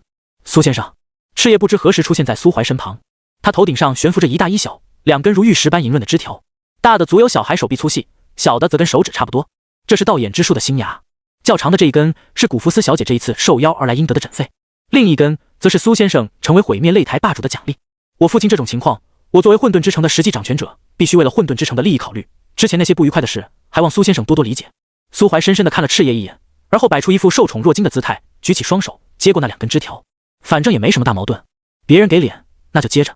他心里很明白，赤叶一位界主之所以对他一个小小的镇国境那么谦逊友好，完全是看在起源会面子上。毕竟再逆天的天才，只要还没成长起来，也就只是天才而已。道眼之城枝条入手温润，跟皮肤接触的刹那，就能感觉到一股极度精纯的天地能量涌入体内。就是给一头猪天天喂食这种等级的天才地宝，估计他都能一路突破，至少达到尊者甚至伪帝境界。完全炼化这一小节枝条，不说原地飞升，至少也能大大缩短苏怀突破到镇国境中期的时间，并且还不会有任何副作用。趁着气氛缓和，苏怀主动挑起话题，向赤叶询问起一些关于迷雾之塔的消息，以及进入塔中需要注意的事项。赤叶也没拒绝，算得上是知无不言。这次治疗一直持续到7天之后，当古福斯散去权柄，一脸平淡地回到苏怀身旁时，混沌城主的身体状况比之治疗之前完全像是重获新生，气血奔腾，不复颓势。虽然这种状态持续不了太久，但至少已经足够应对接下来沙漠中即将出现的危机。迷雾之塔，就像前面说的那样，迷雾之塔并不是混沌之城的私有物，混沌之城只是拥有较为安全的进入塔中的方法。迷雾之塔10年开启一次，每到这个时候，除开大批涌向沙漠中心碰运气的生灵外，混沌之城还会迎来一批特殊的客人。这些客人大多来自某些古老的族群，是那些族群的优秀传人，背后站着让混沌之城无法拒绝的强大势力。枪上附带的仙力在牧石安体内乱窜，疯狂破坏着他的身体，经脉、骨骼、血肉被一一搅碎，深红的血液在地面上流淌。牧石安终究还有身为强者的傲气，死亡来临之时，他既没有对行刑者苦苦哀求，也没有因恐惧与不甘而嚎哭，只是浑浊的双眼死死地盯着苏怀，眼神犹如地狱中爬出上肆虐咆哮。黄金与沙土铸就的神国破碎不堪，无数被生羽翼的奇异生灵在嘶吼嚎哭，对抗着从黑雾中降临的灾厄。高耸的金字塔前，通体金色的生灵挥动羽翼，他身上缠绕着无数狰狞雷蛇，口吐烈火，脚踩坚冰。他犹如掌控雷火与冰封的君王，各种元素之力肆意奔腾，毁天灭地。然而黑雾中的生灵露出猩红的双目，他掷出一柄漆黑长枪，钉入金色生灵的胸膛，带起大片炙热的血挥洒在大地之上。神国崩塌，众生喋血。这幅壁画在记录一段历史，段关于种族灭亡、绝望与悲鸣的历史。掌控沙漠与熔岩的君主，吉蒙里以及毁灭与黑雾的魔神安卡里斯。古福斯站在苏怀身旁，轻声道：“安卡里斯曾是魔族的始祖之一，在久远的年代之前，被灵族一位御神巅峰镇压，封印在距离地面8万里以下的深渊之中。传说那里一片死寂，万物静止。安卡里斯忍受了数十万年的孤独，不见光明，一片虚无。安卡里斯时刻清醒，无法死去，亦无法脱离。后来，沙武族诞生了第一位御神，即黄沙与熔岩的君主吉蒙里。吉蒙里是沙武族的皇，他带领族人从荒野迁徙到沙漠之中，建立了一个庞大的神国。沙漠贫瘠，不适合族群耕种，猎物也相对较少。于是，吉蒙里用冰封带来水源，创造出无数绿洲，并充分利用这片区域的位置，以沙漠神国为中心，绿洲为节点，建立起沟通四方的商道，大力发展商业贸易。传说中，吉蒙里是一位温柔的神，他常以女子形象示人，头戴皇冠，手握权杖与黑塔，骑着一只黄金骆驼在沙漠中游荡，与路过沙漠的旅人交易物品，并鼓励自己的族人散布到神域各处，与偏僻角落的族群交易，发展友谊，并首次提出游商的概念。沙漠神国因此而强盛，其财富积累的速度曾一度压过神域的商业霸主，隐约间有取代金骷髅一族的势头。所以，古福斯顿了顿，金骷髅一族派出一位不起眼的镇国禁族人，带着金骷髅一族御神给予的神器、隐秘气息，在沙漠神国中悄悄挖掘了数千年。在沙武族一次盛会上，利用神器上的御神投影，打开了囚禁安卡里斯的牢笼，把这位象征毁灭与黑雾的神奇放了出来。安卡里斯沉寂了数十万年，实力不退反进，性格更是暴躁无比，只想着毁灭一切。他听信了金骷髅一族的谎言，误以为沙武族是灵族派来看守他的狱卒，所以出来的第一时间便与吉蒙里大战一场。沙武族就此覆灭，吉蒙里被安卡里斯斩杀，尸体沉入黄沙之中。盛极一时的沙漠神国也被尽数埋葬，只留下这座塔以及一个久远的传说。苏怀听完古福斯的讲述，望着那幅壁画静立良久，最后也只是轻轻叹了口气。难怪这片沙漠会那么讨厌金骷髅一族的人，甚至他们的行商连进沙漠都不敢。这特么灭族之恨啊！并且灭族还不止，还被抄袭了商业行为。那位沙漠君主的形象还被金骷髅一族效仿，永远钉在耻辱柱上。一开始苏怀还奇怪呢，为什么金骷髅一族的行商不牵马不牵驴，反而领着只金色的小骆驼？原来是在鞭尸曾经的竞争对手，太不道德了！叮！随着古福斯的故事讲完，大殿角落那只雕琢壁画的矮小生灵也停下了手中的动作。他转过身，一双如鹰鹫般眼睛凝视着古福斯，却又不带有任何的情绪。短暂的凝视后，矮小生灵挥了挥手，在大殿另一边打开2条通道。左边的通道连接迷雾之塔的下层空间，右边的则代表着主人留下的传承与试炼，各为自便。他的声音沙哑无比，说完这句话后，便重新回过头，一下一下的凿打着石墙。古福斯对苏怀笑了笑，我这次来迷雾之塔是为了前往最底层取一件东西，那里对你来说还太过危险，所以分别的时候到了。苏怀微微一愣，随即对古福斯点了点头。那你多加小心，你自己才是。古福斯迈步走进左边的通道，很快就消失不见。苏怀收回送别的目光，望向代表着传承试炼的那个通道。通道顶端描绘着4个符文：火、冰、雷、风，方便对应着那位沙漠君主生前最擅长的力量。毫无疑问，他的权柄归属于元素系，或许已经开始尝试领悟完整的元素法则。队伍里大部分的天才显然都是有备而来，一身力量大多都蕴含着元素系的气息，陆陆续续的走进了试炼通道之中。陪同他们一起前来迷雾之塔的长辈跟保镖们，则在各族天骄们成功开启试炼后，孤身踏入另一条门户，去寻觅属于自己的机缘。没过多久，整个大殿便重新冷清下来，只余下苏怀以及那位雕琢壁画的矮小老人。苏怀站在试炼门前，他伸手一探，很快就触碰到了一层无形的薄膜。非元素系还进不去？呵呵，我就不信了。欺诈权柄发动，苏怀身上的气息骤然一变，4种元素力量缭绕躯体，而后踏出脚步，一步跨进了试炼通道之中。刻着壁画的生灵猛然一僵，手里的锤子差点砸到自己手上。作为迷雾之塔的器灵，老人在此处镇守了数十万年，敲了10万年的壁画，敲完一幅再换一幅，记录了整个神国的历史。与此同时，他也见过数不清的试炼者，企图得到自己主人遗留的传承。开启传承试炼的条件很少，仅有1000岁以下，以及未掌控权柄又或者掌控元素系权柄这2个要求。苏怀的权柄气息很清楚，分明是心灵系，怎么可能进得去试炼之地？迷雾之塔出毛病了？老人目光闪烁不定，突然抬手往虚空中一抓，从塔外的迷雾中抓来一个带着毁灭气息的地境倒霉弹，往试炼通道一丢，砰！倒霉弹整个撞在通道薄膜上，被弹回大殿，连灵魂都被震散不少。没出毛病啊？难不成是我辨认错了？老人眉头紧皱，百思不得其解。作为迷雾之塔的器灵，他也得遵循主人留下的规则，无法对传承试炼做出太多干涉。苏怀进去了，他也没办法把人再抓出来，只能无奈地叹了口气，然后低头继续一下一下地凿着石墙。沙漠迷雾之中，苏怀所在的队伍进入迷雾后不久，李思道便也踏入了漫天的黄沙之中。他手里握着的玉佩似乎跟青铜油灯有着相同的作用，一路走来都未曾遇到过什么特别的凶险。只是没走多远，他便碰到了另一个在迷雾中寻觅道路的探索者。那是一个拥有地境修为的异族青年，头生双角，长有鳞片，在看到李思道的第一时间便拦住了他的去路。玉佩的光芒越来越盛，偏偏又无法装进储物戒指，自然引人注目。再加上他本身只有9品尊者境，又无强者随行保护，会引来别人觊觎也属正常。李思道都抽出长剑准备搏命了，可下一刻，迷雾中却突然伸出一只鹰爪般的干枯大手，一把就把那个拦路的青年抓走了。李思道咽了口唾沫，只当那只大手也是迷雾中隐藏的诡异凶险之一，握紧玉佩，继续朝着迷雾之塔前进。他并未遇到那株挂着借主尸体的古树，也没有遇到恐怖的沙漠异象，一路有惊无险，跟郊游一样抵达了迷雾之塔外。入殿以后，李思道同样被壁画所震撼，在壁画前静立许久，居然似有所悟，散发出了一丝冰冷的寒气。这丝寒气立马就惊醒了重新沉迷于雕刻艺术的器灵。又一个人类，20余岁，修为9阶尊者境，不错。关键是灵魂澄澈，是真的年轻，不像之前那个披着不到20岁的皮囊，灵魂气息却已度过近1000年岁月。20多岁的尊者，就连苏怀来了都得喊上一声天命之女，会引起器灵的关注也不奇怪。高冷的器灵态度与刚刚截然不同，他抬手指向试炼通道，语气柔和：“年轻人，你有资格接受无主留下的试炼，成则继承这里的一切，将来突破到御神境，成为天地主宰之一。”李思道眸光一闪，他看到了躺在地上抽搐的那个异族青年，短暂的分析后，认定了眼前的器灵之前帮了自己，于是自然而然地对着器灵恭敬行礼：“多谢前辈相助。”器灵愣了愣，有些不明所以，但遇到这么个有礼貌的人，他倒也并不讨厌，反而又提点了2句：“试炼中尽可能快地结束战斗，不必担心消耗。”“是，前辈。”李思道点了点头，握紧佩剑，眼神坚定地踏入了试炼通道之中。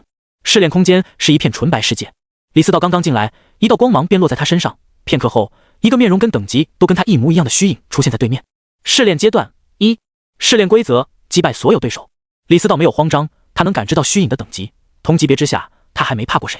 长剑出鞘，李思道想起大殿中那个老人的叮嘱，寒冰气息灌入剑中，目光凌厉无比。试炼开始，枪！剑出，影随，凌冽的剑光照亮整片空间，虚影被一剑分尸，身首异处。下一刻，李思道面前光芒一闪，他被传送到另一片空间，面前的虚影也由一个变成了2个。器灵站在试炼通道之前，闭着眼睛感受了一番李思道的进度，点了点头。他有一种冥冥之中的感觉，这个人族的女娃极有可能就是自己等待了10万年的能继承老主人衣钵的传人。第1关、第2关、第3关，确定李思道表现良好后，器灵枯槁的脸上浮现出一抹难看至极的微笑，这才分出一抹精力去观看其他的试炼者。就如他所预料的那样，大部分试炼者都能通过前机关，毕竟考虑到战斗经验以及掌控的技能、功法等，试炼中投射的虚影是要比正常的同阶生灵弱上一些的。可再弱也是同阶，即便通过了前机关，大部分试炼者也都在第5关止步。以1敌5，哪有那么容易？器灵轻蔑一笑，注意力再度一转，扒拉到苏怀所在的画面之中。苏怀此时一脸愉悦，他面前有足足15尊镇国境初阶的虚影被束缚在原地，弱，很弱。如果硬要打个比方，这些虚影个个都拥有伟帝之姿，也就比镇国境版本的穆清玄强上那么1-2倍，依旧算在较弱的范畴里，让苏怀找到了久违的自信心。他双手平展，身后凝聚出一道身高100米、手持法杖与魔点的诡异生灵。痛苦预示着你的超脱，聆听迷失者的悲歌吧。嗡！15个虚影头上都缓缓出现了一道灰色的光柱，随着苏怀身后那尊虚影口中的安魂曲落下最后一个音符，虚影头上的光柱尽数炸开，将他们直接重创，无法动弹。然后就看到苏怀咧着嘴，提着一把刀，一刀一个，一刀一个，杀自己，杀得无比开心。器灵看到这一幕，浑身都在颤抖。出现了，掌控心灵系权柄的人进了只有元素系才能进的试炼秘境，而后在里面用死亡系的攻击疯狂通关。器灵强行让自己镇定下来，他想了许久，心灵系分支的强力权柄有很多，包括欲望、魅惑、虚幻、言灵，甚至是虚无缥缈的灵魂，可从来没听说过有哪个权柄能随时切换成其他法则属性的。除非……器灵想到了一个极度偏门的权柄，瞬间恍然大悟，咬牙切齿：妈了，被骗妈了！这座试炼通道当初建造出来，就是为了培养沙武族的年轻一代。这样的试炼通道有6条，分别对应修炼6大元初法则的族人。只是后来族群遭逢大难，绝大多数族人都被斩杀毁灭，沙漠君主死得太过突然，根本没来得及布置真正的传承条件，只在最后一丝真灵消散前，将族中元素系的试炼通道挪了出来，当做自己传入的试炼考核。根本没想过会有人胆大包天到利用欺诈权柄钻空子。可是如今被钻了空子，只能遵循规则的器灵也无可奈何。毕竟规矩就是通过试炼就能得到传承。苏怀除了法则类型不同，其余条件全都达到了沙漠君主定下的规矩。喵的，一想到自己守了10万年，最后主人的传承却要被一个骗子拿走，器灵就觉得自己全身都在疼。后续的考验果然没能难住苏怀。当他蓄力的雷球湮灭掉第3阶段试炼凝聚的半部界主虚影后，器灵即使再不情愿，也得出面接应，将苏怀带到了传承之地。当苏怀看到器灵出现在传承之地的那一刹那，他便完全确认了对方的身份。晚辈苏怀，见过前辈。也不怪苏怀之前不敢确认，毕竟一般这种情况，器灵都会在迷雾之塔的最后才出场。再加上器灵身上没有任何气息，所以他才以为大殿里的老人只是个迷雾之塔凝聚出来的接引者。器灵张了张嘴，缓缓吐出一句话：我希望你放弃传承。苏怀虎躯一震，前辈，为何？我明明已经通过了试炼，无主的传承并不适合你。适合？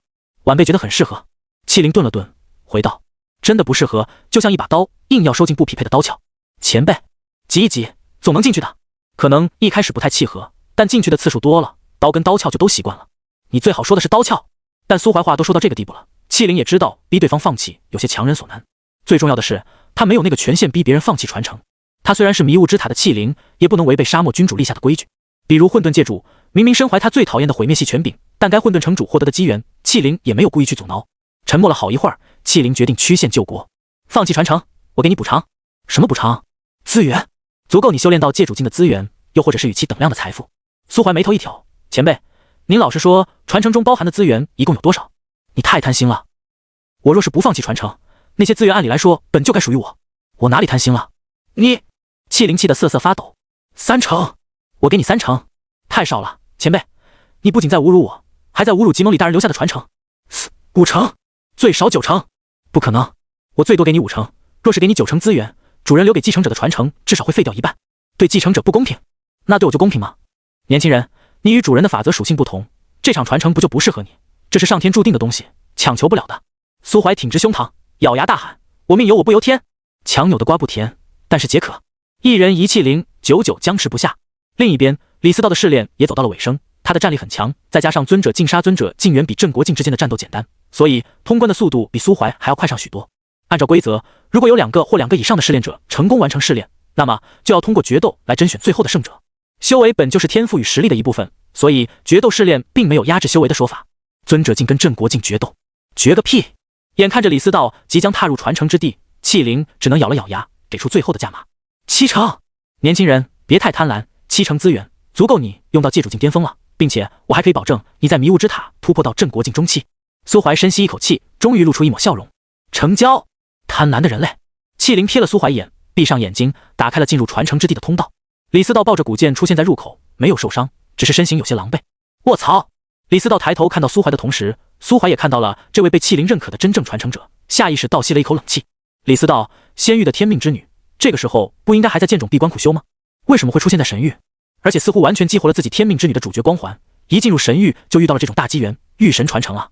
虽然接受传承肯定也继承了仇恨，会多一条向另一位御神复仇的主线任务，但跟御神传承比起来，那是事儿吗？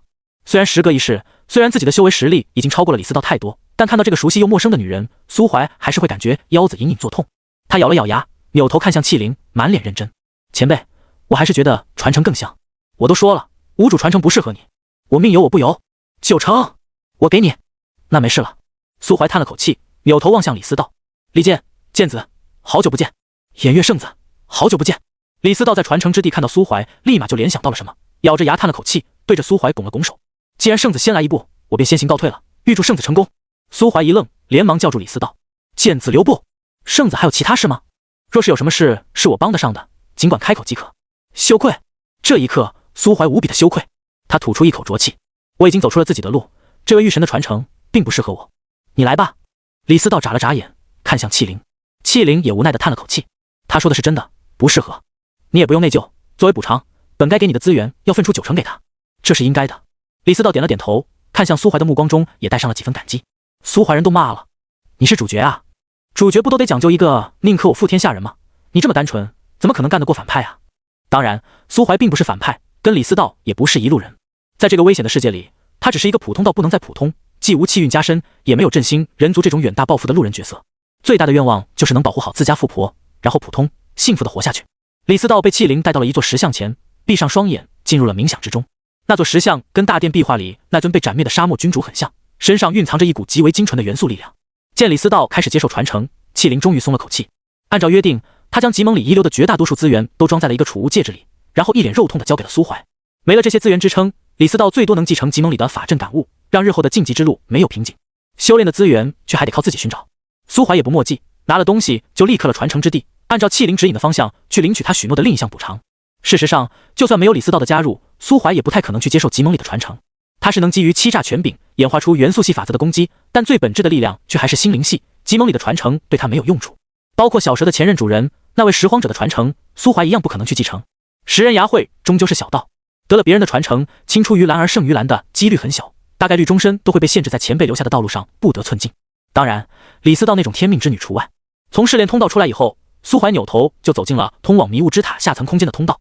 气灵给了他一把钥匙，能够打开迷雾之塔第4层的某个房间，那里藏着沙漠神国用来培养皇室子女的秘境，里面有一个类似传承试炼的关卡，通过关卡就能获得灵力奖励，提升修为。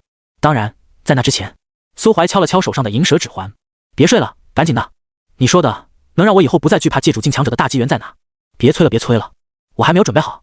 你特喵，好吧好吧，第6层。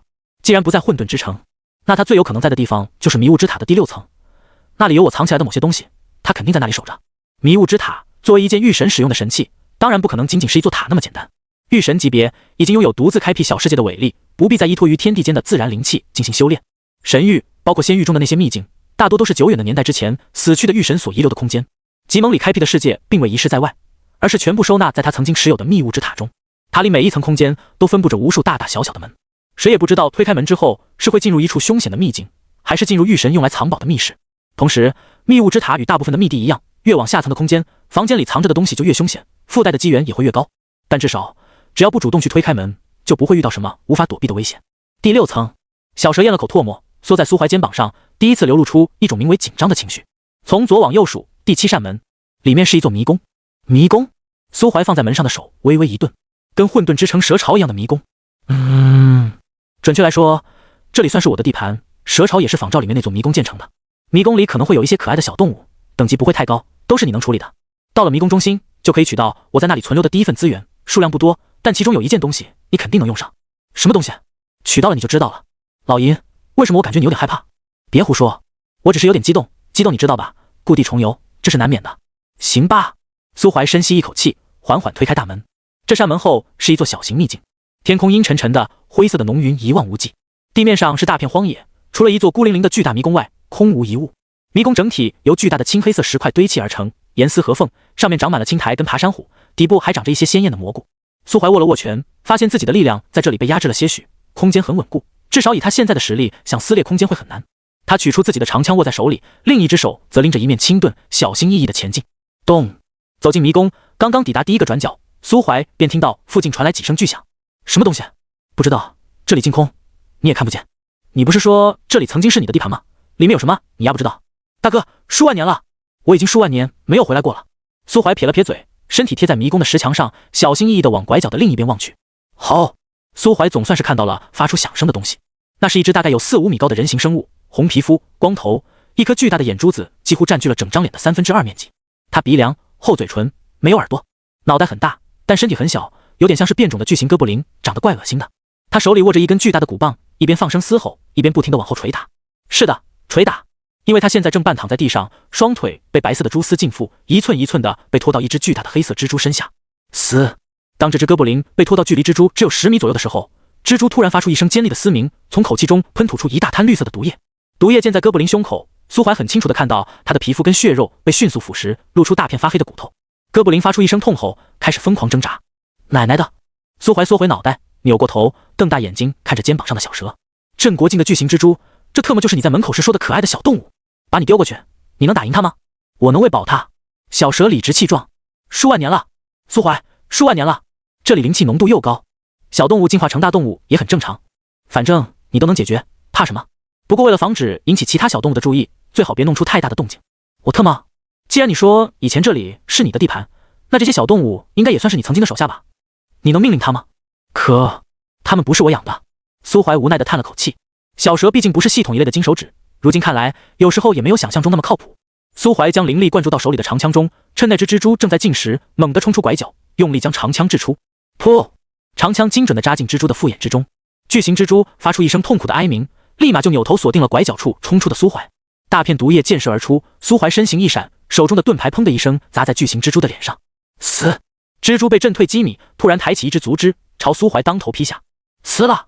大片火星溅射而出，道气级别的盾牌被划出一条触目惊心的深痕，其上铭刻的法阵顷刻间废了大半。苏怀脸色一变，急忙闪身后退。这特么什么东西？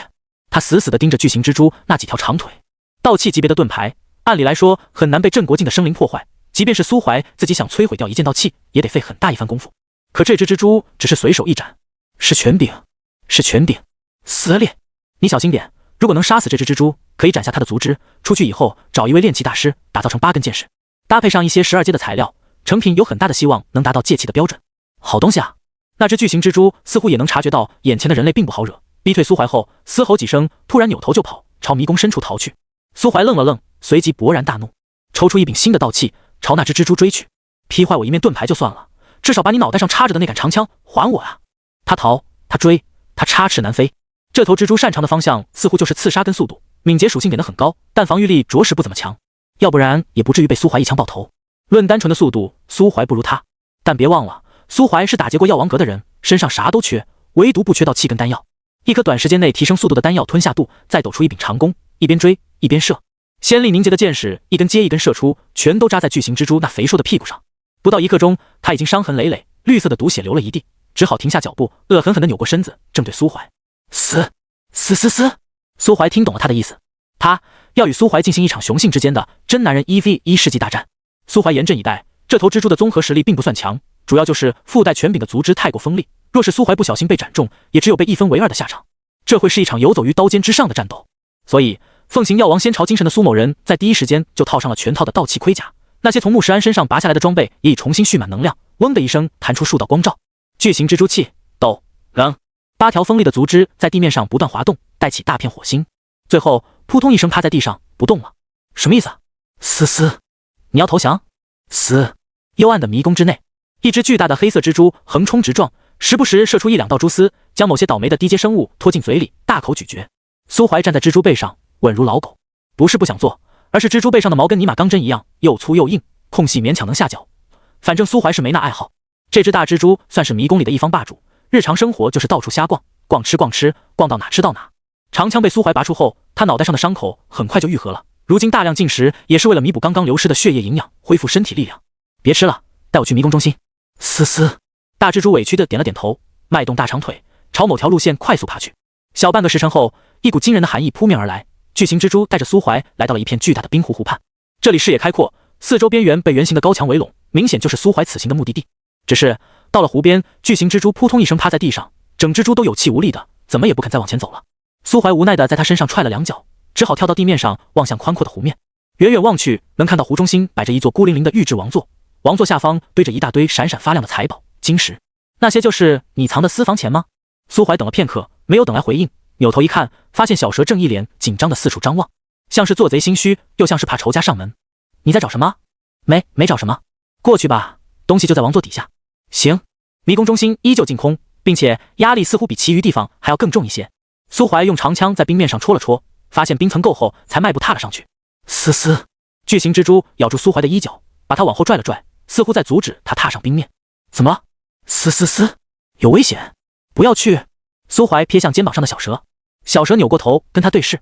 这里对你来说很安全，我保证。希望吧。巨型蜘蛛见无法阻止苏怀，只能缩在岸边，用2只鳌足遮住6只眼睛，露出最小的2只眼睛，紧张兮兮地盯着冰面。冰层很厚实，湖面上白茫茫一片。踏，一直有惊无险地走到王座边缘，苏怀捏着枪与盾的手才终于放松了几分。王座下面有个凸点，你按一下。苏怀弯腰用手摸索了一会儿，才找到小蛇说的那个凸点，随即用力一按，咔嚓一声脆响，韩愈铸就的巨大王座从中间裂开，露出3个1尺见方的玉台。第一个玉台上摆着一株仙草，看不出等级，但其中蕴含的能量非常恐怖。第2个玉台放着晶石，这块晶石苏怀倒是认识，是一块元晶，而且与一般的元晶不同，这块元晶是银白色的，散发着一股淡淡的时间之力。第3个玉台则放着一枚拇指大小的红色晶体，晶体中心刻着一道与瞳孔相差无几的诡异符文。小蛇舔了舔嘴角，将那株仙草跟那块元晶卷入口中，眯着眼睛发出一道满足的呻吟声。力量又回来了，很多，很够用。这个你不一起吃了吗？那个是给你用的，是我混了一辈子得到的最珍贵的几件东西之一，便宜你了。苏怀咧了咧嘴，拿起那块晶石放在手心上戳了戳。怎么用？跟我一样，吞下去就行，就这么简单。赶紧吞了试试。小蛇没有再理会苏怀，而是跑到一边，张开嘴把那堆财宝吞进肚子里。苏怀眨了眨眼，张开嘴把那颗诡异的红色晶体丢进嘴里，没有咀嚼，甚至来不及吞咽，看似坚硬的晶石入口即化，刹那间化为一股特殊的能量，顺着经络涌进苏怀的双眼。苏怀感受到一丝微弱的痛感，下意识地闭上双眼。在睁开时，黑色的瞳孔边缘像是被镀上了一圈暗红的光圈。他扭头望向小蛇，突然怔了怔。循环之蛇，银奥摩卡斯，种族气灵蛇，权柄时间循环。等级镇国境巅峰，恢复中。状态重度伤势，痊愈中。情绪愉悦、紧张、心虚。心理状态生死之交。卧槽！恭喜我获得神技洞察之眼。苏怀看着小蛇的目光带着一丝说不清道不明的意味。苏怀的最后一块短板终于完全补上了，除了没有天道庇护、大气运加身外，主角该有的东西他全有了。老银这狗东西，不会真是什么超级系统化身吧？爷的专属系统。苏怀移开目光，垂眸深思。突然，他眼睛里又跳出一行数据：撕裂之蛇，黑夜，海球斯。种族气灵蛇。权柄毁灭撕裂。等级界主境初期。状态健康。情绪悲伤、愤怒、开心、委屈。心理状态无视。咕咚，苏怀身躯忍不住发颤。冰面下，一头通体漆黑的庞然大物缓缓游动，菱形的鳞片闪动着致命的寒光，蛇躯几乎填满整片冰湖。苏怀望着冰面下那双猩红的树瞳，有一种想当场把银蛇吊起来打的冲动。安全？这特么就是你说的安全？妈了，小蛇说这是他的私房钱，但现在苏怀怀疑这些东西都归属于冰面下那条巨大的狰狞黑蛇。咔嚓，脚下突然发出一声脆响，刹那间巨蛇冲破冰面，尖锐的蛇牙超过2米，毫不掩饰自己的暴力。卧槽！老爷！不需要苏怀提醒，小蛇在黑蛇冲出冰面的同一时间，体型也在急速放大，与黑蛇扭打在一起，互相撕咬。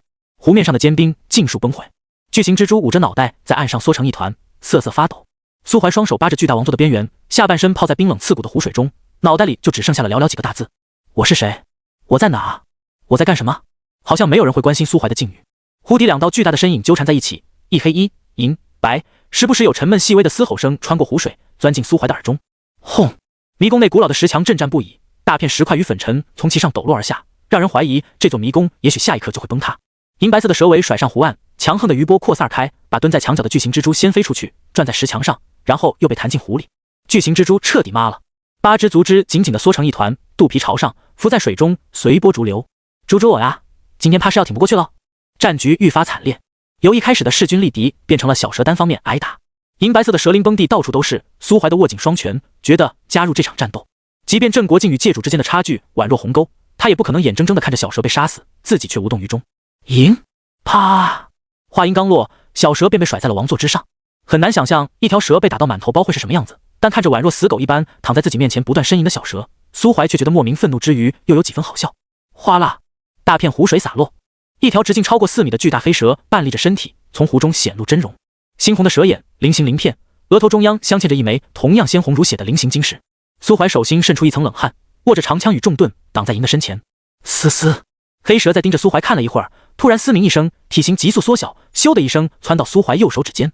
苏怀手脚冰凉，无法动弹，眼睁睁地看着黑色小蛇盘踞在他手背上，看了中指一眼，然后咔嚓一声把他食指上那枚象征着起源会成员身份的戒指撸下来，自己卷了上去。撕裂之蛇，黑夜，海球斯。种族气灵蛇。权柄毁灭撕裂。等级界主境初期。状态微弱伤势。情绪愉悦担忧。心理状态友好。苏怀愣住了，他抬起手看了一眼右手食指上多出来的那枚指环，通体漆黑，与银那种衔着自己尾巴的怪异款式不同，黑蛇显得更加细长，在他手指上绕了好几圈，舌头的位置朝着中指的方向，整体冰冷而霸气。但这是什么情况？这头黑蛇把银打了一顿，然后跟我之间的状态从无视变成了友好，并且决定追随于我。银白蛇的大蛇依旧半躺在王座上，整条蛇蔫蔫的，鳞片断了不少，能看出来他刚刚被打得很惨。听到苏怀呼唤他以后，仍然是一副有气无力的样子，抬头瞥了一眼苏怀。干嘛？你还问我干嘛？这是怎么回事？苏怀举起右手，把手指上的黑蛇指环显露在银蛇面前。银蛇打了个冷战，就是这么一回事啊。黑夜是我的朋友，女朋友，我跟他之间和你跟那个叫楚思雨的人类雌性不一样，我跟他的情况要更复杂一点。有多复杂啊？当时我跟阿童，也就是拾荒者一起在神域各地游历，因为某些原因，阿童在迷雾之塔历练过很长一段时间，我也一起留在了塔里，并且机缘巧合之下结识了同样在塔中历练的黑夜。那时候我还没有成年，性子有些幼稚，加上长时间离家后好不容易在外面遇到一只同族的生灵，所以没忍住撩拨了一番。可苍天为鉴，我对他真的没那种心思，毕竟我跟他都是这种情感有违伦常，并不被世俗所认可。偏偏黑夜当时年纪也不大，情窦初开，就把我的撩拨当真了。苏怀觉得自己好像抓住了什么重点，看向小蛇的目光也愈发怪异起来。可小蛇对此置若罔闻，依旧在解释着关于苏怀手指上那条黑蛇的原委。后来刚好阿童的事忙完了，我就偷偷跟阿童跑了。黑夜为此伤心了许久，他的父亲跟兄长又对他极其宠溺，所以我跟阿童毫无疑问递上了混沌之城的通缉名单。他父亲还扬言要扒了我的皮，这样一来，我就更不敢回来了。后来的事不做赘述，总之结果你也知道，因为一场机缘，加上青鸟狄沃娜的背叛，阿童黯然陨落，神魂俱灭，我也重伤濒死，顺着时空缝隙流落到了仙域之中。当年拾荒者陨落的事，在神域掀起了很大的波澜，黑夜自然而然的觉得我也跟阿童一样被杀，一直把自己关在这迷雾之塔第6层迷宫里，再未外出。既然活着，为什么不来找我？苏怀又是一愣，这道声音跟小蛇那雌雄难辨的音色截然不同，虽然语气冰冷，但很明显是个软萌的萝莉音，跟黑蛇的外表反差极其强烈。我被困在仙域，回不来啊！借口，都是借口！你欺骗了我，我不管，我要让父亲杀了你！苏怀嘴角一抽，保持沉默。有一说一，这黑蛇确实有点不讲理，但他的傲娇与气话也很明显。独自在这迷宫中为银守寡守了数万年，在见面时就打了银一顿，情绪就从愤怒委屈变成了愉悦担忧，并且从刚刚看到银开始，他的情绪里就一直都有一个开心的词缀。如今会主动跑到苏怀手指上缩着，大概率也是因为害怕银会像数万年前一样偷偷跑路，从此杳无音讯。他妈的，如果这都不叫爱！银撇了撇嘴，没有去接黑夜的话。休息了一会儿之后，他便也恢复成指环的形态，盘踞在苏怀右手中指上。而那枚起源会给的储物戒指，只能退而求其次，被套在大拇指上。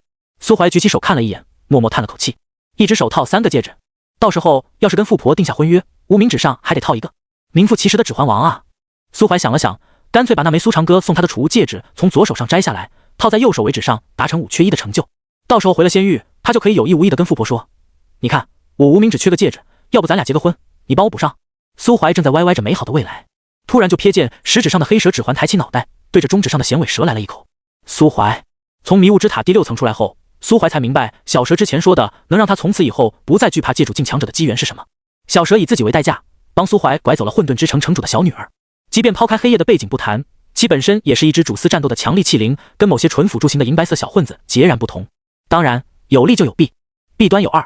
其一，作为混沌之城集万千宠爱于一身的大小姐，黑夜的脾气难免带着一点刁蛮且任性的特点，时不时就把头抬到中指上，然后张嘴狠狠地给小蛇来上一口，作为小蛇让他白白守寡数万年的报复。其二，苏怀有点不太敢回混沌之城了，他害怕宠溺女儿的老城主得知自己女儿被拐走后，直接把他跟小蛇逮起来，然后双双挂在混沌之城城门上暴晒3生3世，直接晒出10里桃花。迷雾之塔层层叠叠，越往下好东西就越多，只可惜最珍贵的机缘已经没有了。极盟里的才履法地用来培养继承者的才被苏怀坑走进9成，剩下1成连同法一起被李斯道继承。不知道极盟里有没有吕，不过即便是有，大概率也连同整个沙五族被覆灭，埋葬在黄沙之下了。至于地，沙漠神国哪还有半点影子？迷雾之塔算是遗留的最后一部分，但这件神器无比特殊，即便是作为继承者的李斯道，在突破至界主巅峰前也无法带走。从第6层到第4层，苏怀倒是碰见了几个刚刚从试炼之地出来的天骄，最大的机缘已经被占了，他们也不可能白来一趟，自知继承无望后，便也试着往下探索，以求弥补此行的损失。瞥见苏怀后，天骄们远远的便躲了开来，实在是苏怀的坐骑太过瘆人，光腿长就有4-5米的巨型大蜘蛛，普通女孩见了怕是要捂着被子瑟瑟发抖好几天。咔！取出迷雾之塔器灵给的钥匙，打开4层的某个房间后，苏怀看见了一条古路，古路整体由青石铺就，大大小小的阵法横亘其中，散发着淡淡的灵力波动。这就是器灵所说的机缘，这是沙漠神国用来给门下弟子进行试炼的平凡之路。据说在久远的年代之前，只有煞五族的皇族以及极个别天赋顶尖的族人才有资格使用平凡之路。我曾经跨过山河大海，也穿过人山人海，我曾经拥有着一切。你怎么还唱起来了？可没什么，青石古路从外表来看确实有够平凡。踏上第一块青石板，一股极淡几乎可以忽略不计的灵力威压出现在苏怀身上，对应的等级应该是1阶，属于普通凡人都能踏足的层次。一步一阶，直到踏上第10块青石板，压力才慢慢提升到2阶。与此同时，一缕细微的灵力也从石板上涌出，流入苏怀体内。原来如此，跟腾云山那座登山石阶差不多的作用，承受住压力达到某个层次后，便有精纯的灵力作为奖励。这里倒是很适合用来给仙域的那些人提升修为，弥补境界缺陷。李斯道，加油！仙域就交给你了，你可是全人族的希望啊！苏怀小手一揣，打了个哈欠，大步往青石路深处走去。第20块，第30块，每越过1块以10为单位的整数石板，就会有一缕灵气涌入苏怀体内。到了第91块石板，对应的压力已经达到了地境水准。苏怀虽然不至于行动困难，但也已经感受到了明显的压迫感，就好像有无数只手轻轻捶打着苏怀的身体。苏怀觉得有点顶不住，索性搬出张躺椅，用灵力加固后就地躺了下来。过了一会儿，他又翻了个面，青石板上的阵法感觉自己受到了侮辱，就像个受气的小媳妇一样，保持着9轻1重、深入浅出、左右摇摆的姿态，堪称世界上技术最好的技师。苏怀在这里美美的睡了一觉，直到迷雾之塔的器灵察觉到第4层阵法的异常，再为李斯道护法的空隙瞥了一眼，然后无比气愤地把苏怀连人带椅一同丢进了第100层。第100层已经是地境的顶点，一股格外精纯的灵力灌进苏怀天灵盖，让他的修为啵的一声提升了一小节，其本人也在这种变故中猛然清醒过来，然后对着虚空比了根中指，才慢悠悠地踏入第101层。这一觉，苏怀睡得无比舒爽，仅次于当初第一次搂着富婆睡，大早上怀里就香香软软的那一觉。可惜90多层的压力刚刚好，第101层就没那么好受了。第101层到103层对应的是镇国境初期修为，苏怀也无法忽视这层压力，咬着牙一步步前进，勉强走到第105层，便整个人大汗淋漓，再也无法存静。再进一步，他就会被压趴在地上。每一个种族都有其擅长的领域，妖族跟魔族身体强横，鬼族能力诡异，飘忽不定，灵族天生清静自然，海族是天生的元素系法则大师，气灵族能力单一，但每一项能力都强悍无比。而人族抛开某些适合走炼体路子的特殊体质，剩下的归根结底全都是法师系脆皮，要不然完整的人族地境身躯在金骷髅一族的判定里也不会只值500地币，价值还比不上半件最次的地气。天生身体孱弱的缺陷，在这条用来给杀五族历练的青石路上体现得淋漓尽致。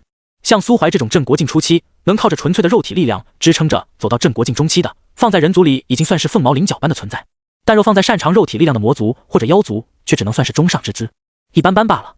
咬着牙坚持了一小会，苏怀很明显的感觉到体内存储的仙力平白少了一丝，细细感受后才发现那丝仙力居然在青石古路带来的外界压力下缓缓融入了自己的经脉之中，这里能提升身体强度。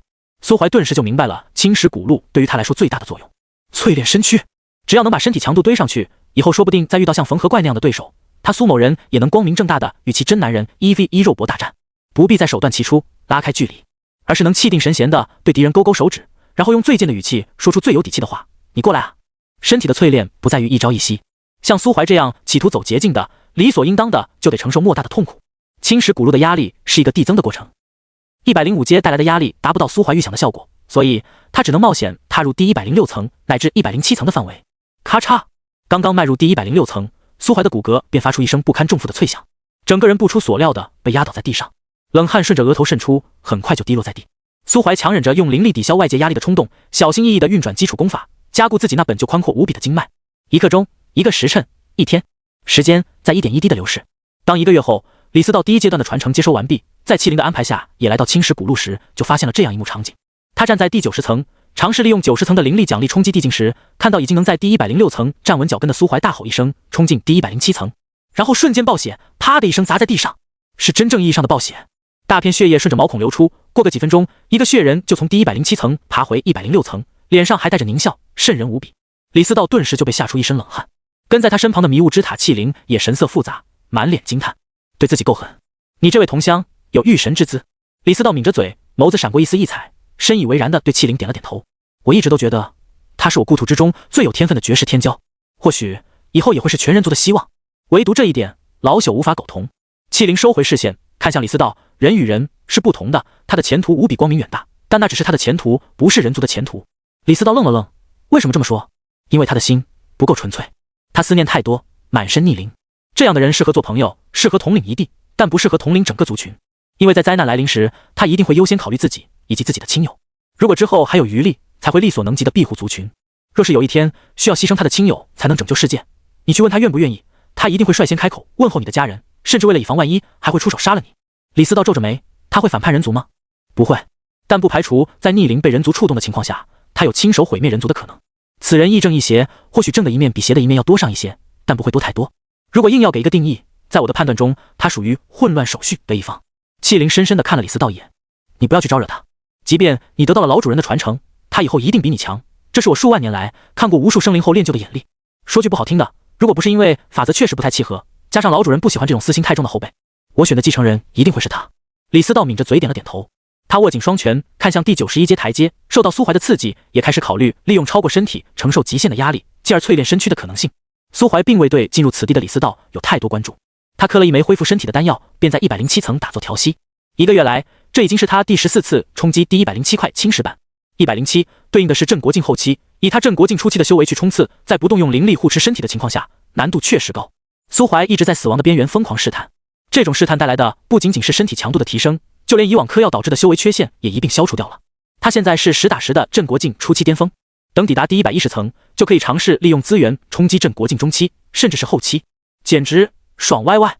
与此同时，仙域距离苏怀离开仙域已经过去了大半年时间，这已经是楚思雨加入偃月仙宗的第2个年头，仙宗又迎来了一批新弟子。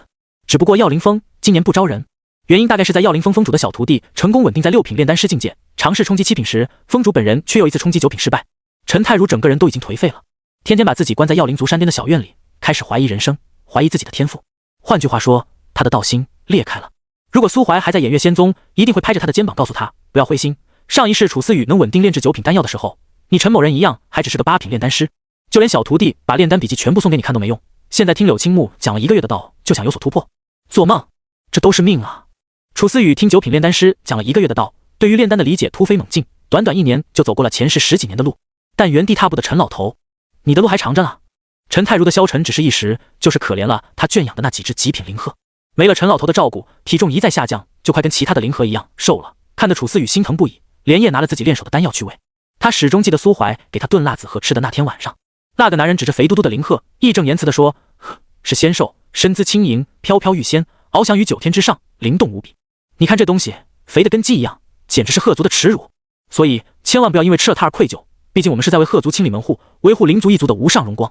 就算灵鹤一族的祖先听了，也会感动到哭出来的。灵鹤一族的祖先哭不哭都是小事，反正要是那些被吃掉的灵鹤听了这段话，一定恨不得时光倒流，自己闷死在蛋里。只可惜苏怀走后，就再也没人偷师尊养的鹤炖给楚思雨吃了。他自己又脸皮薄，偷鹤这种事跟着苏怀一起干，当个从犯也就罢了，但要楚思雨这个怕人的小妞当主犯，他是万万不敢的。喂完了鹤，楚小妞抬头望了师尊的小院一眼，扭头走下了山巅。这段时间他搬回了药灵峰内的小院，原因大概是羽魔窟那边发生了异动，再加上前段时间藏星山脉也爆发了一场大战，据说山脉霸主黑龙妖帝以1敌2，利用山脉内部的种种布置，斩杀了一尊外来的巅峰帝境，仙域2大境地同时发生动荡。为了以防万一，黄元强烈要求楚思雨搬回仙宗内部，以求能得到最大程度的保护。神域西北荒野，执法司总司穆石安的死，终于成为了压垮老皇帝李治的最后一根稻草。王氏4位镇国境陨落1位，剩下的力量已经无法与大将军府抗衡，再加上与穆石安一同前往混沌之城的丞相还活着，王氏面临的压力愈发严重，已经到了随时都有可能改朝换代的关头。当一个人被推到悬崖边上时，他就必须拥有破釜沉舟的勇气。赢回先祖血裔的方案被完全推翻，毕竟是到如今，药王仙朝已经没有时间再去期待那位血裔的未来。一方面，王氏秘密集中大批后代子弟，并且用抓阄的方式选出一半血脉后人，将他们分批悄悄送进药王城皇宫深处。另一方面，在与黑龙妖帝最后一次协商无果，派出的2位帝境巅峰一死一伤后，药王仙朝终于舍得下血本，下猛药，由内阁总领带队，花大代价雇佣了2位镇国境以及5位战力较强的帝境巅峰，一行8人共同往仙域入口行去。与此同时，药王仙朝与魔域的魔族达成协议，事成之后，他们会让出仙域的1/8领土，作为魔域沦陷后的魔族退路。至于勾结魔族有可能带来的后果，别开玩笑了。根据国师的测算，遗落在仙域的那位血脉后人体内的仙祖之血无比浓郁，甚至极有可能是罕见的丹道圣体。拥有那种体质的人本身就是一颗大补的丹药，只需稍加炼制就能成为一枚血脉圣丹，至少能让皇宫内那位老祖稳定一部分伤势，再多活1000年以上。甚至如果气运足够，老祖还有极其微弱的可能迈出最后一步，成为人族在这个时代的第1位御神。毕竟人丹之术虽然是鬼族药师初创，但如果真要比起来，药王仙朝的首席炼丹师才是炉火纯青之人。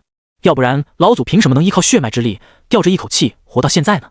只要老祖成功突破，甚至不需要突破，只要能恢复一部分巅峰实力，就足以震慑宵小。到时候又还有谁会记得他们药王仙朝曾经勾结过魔族呢？成王败寇，如此而已。内阁总领穆江城带着王氏全部的希望，与雇佣来的2位镇国境强者一同封锁了那座连通神域与仙域的人族祖庙。由于这片地域还未诞生新的领主，他们没有受到任何阻拦。随着穆江城一声令下，5位巅峰帝境齐齐踏入祖庙祭坛之中。藏星山脉核心区，祭坛在瞬间爆发出无比刺眼的光芒，5道伟岸身影显现而出。领头之人扛着一柄开山斧，身着青黑色玄甲，在踏入仙域的瞬间便皱起眉头，露出一丝鄙夷之色。这就是传说中的祖佑之地，仙域。呵，法则都不全，果然是个乡下地方，难怪连镇国境都进不来。他旁边一位手持法器的帝境女子扫视一圈，目光在传送阵上的浅白色爪痕上停留片刻后，抬起头望向南方。莫要多生事端。驻守传送阵的黑龙妖帝在我们进来之前尝试过破坏传送法阵，只不过他失败了，现在往南逃走了。扛着开山斧的大汉冷笑一声，算他跑得快，要不然哥几个今天说不定还能尝尝纯血的妖龙是什么滋味。现在怎么说？按计划行事，前去捕捉此次行动的目标。帝境女子顿了顿，补充道：尽量抓活的，活的比死的值钱。明白。几人拿出一枚滴有穆家人血液的玉片，确定目标的方向后，齐齐对视一眼，然后腾空而起，朝偃月仙宗的方向掠去。陈月谷，黑龙妖帝扇动着巨大的羽翼，在陈月谷上空盘旋。护山大阵自动开启，将整个陈月谷囊括在内，但谷中的修士与梵明仍旧为天空上遮蔽日月的黑影而颤抖。偃月仙宗大长老黄元出现在半空中，眼睛微眯，杀气腾腾地盯着巨大的黑色妖龙，唯有宽大袖袍中微微发颤的双手，昭示着他内心的凝重与恐慌。藏心山脉霸主，这位强者早在黄猿还是个毛头小子时，便已经是仙域的传说，提及真名，甚至有指小儿夜提之功效。如今得见真容，谁能不怕？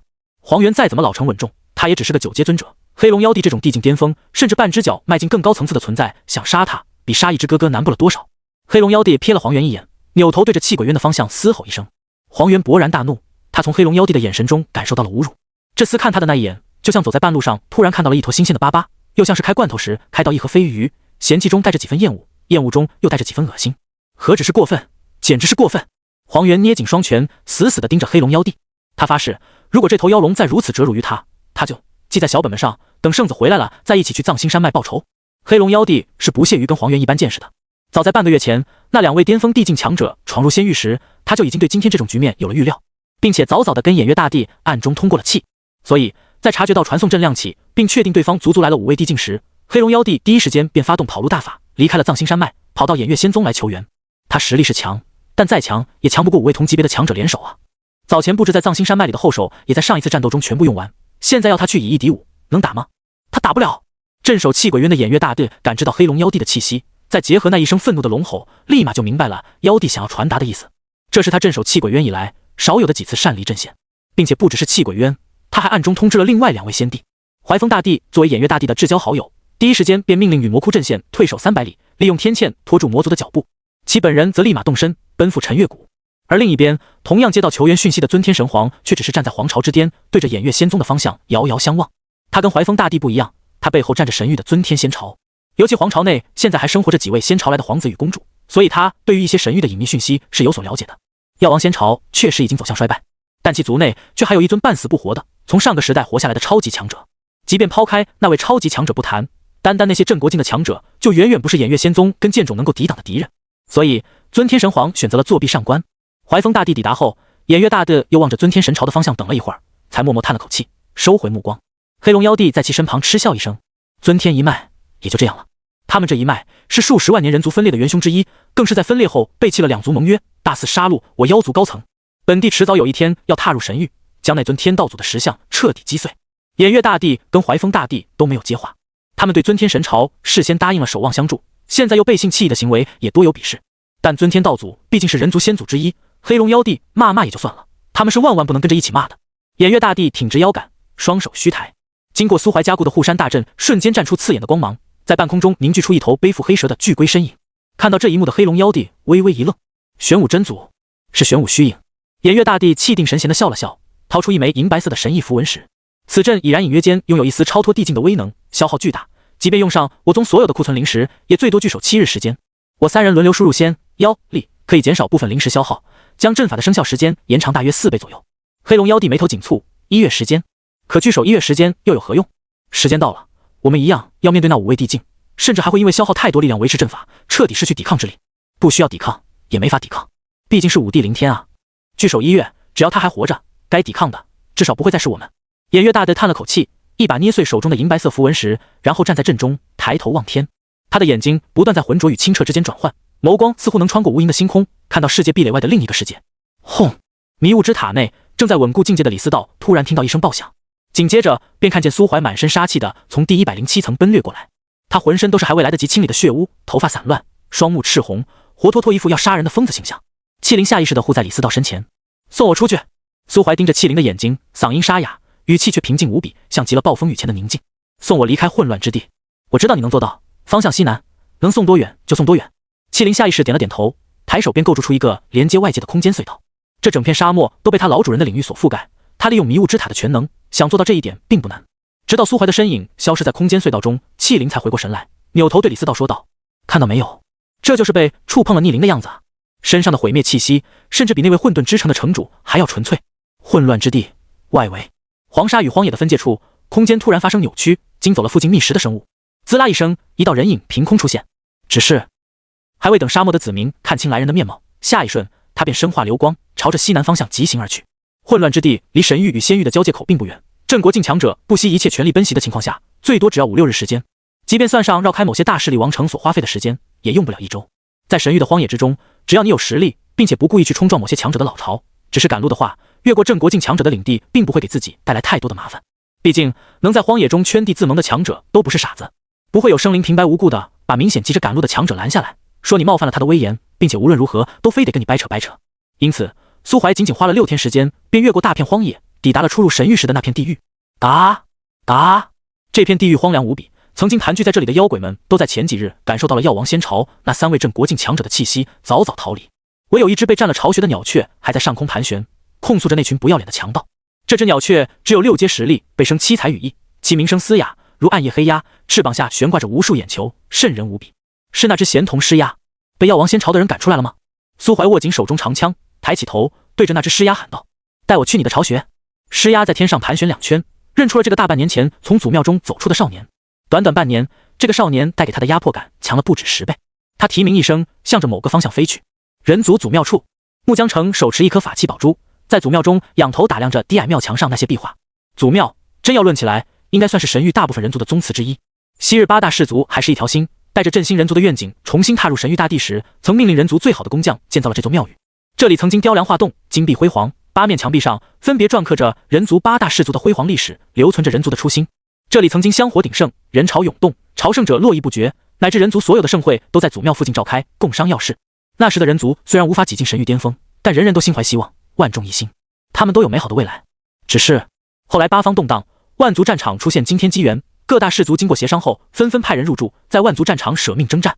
那是一个盛世，几乎神域所有族群的生灵，数以千计的界主境强者投入了那场战斗。几乎每一个时辰都有界主境之间的战斗爆发，几乎每一天都有超级强者喋血长空，黯然陨落。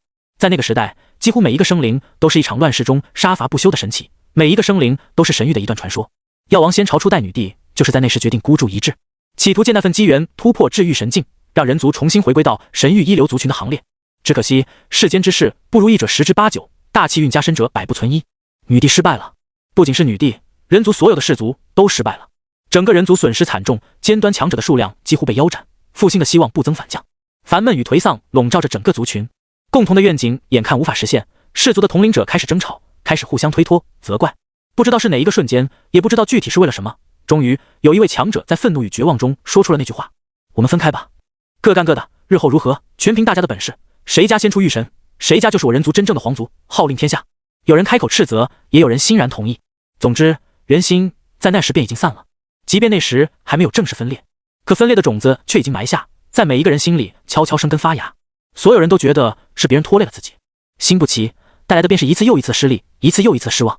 失望慢慢积累成绝望，族群内部的分歧也越来越大，最后达到某个临界点，终于分裂开来，各自为政。8大氏族分别割据一方，建立了属于自己的政权。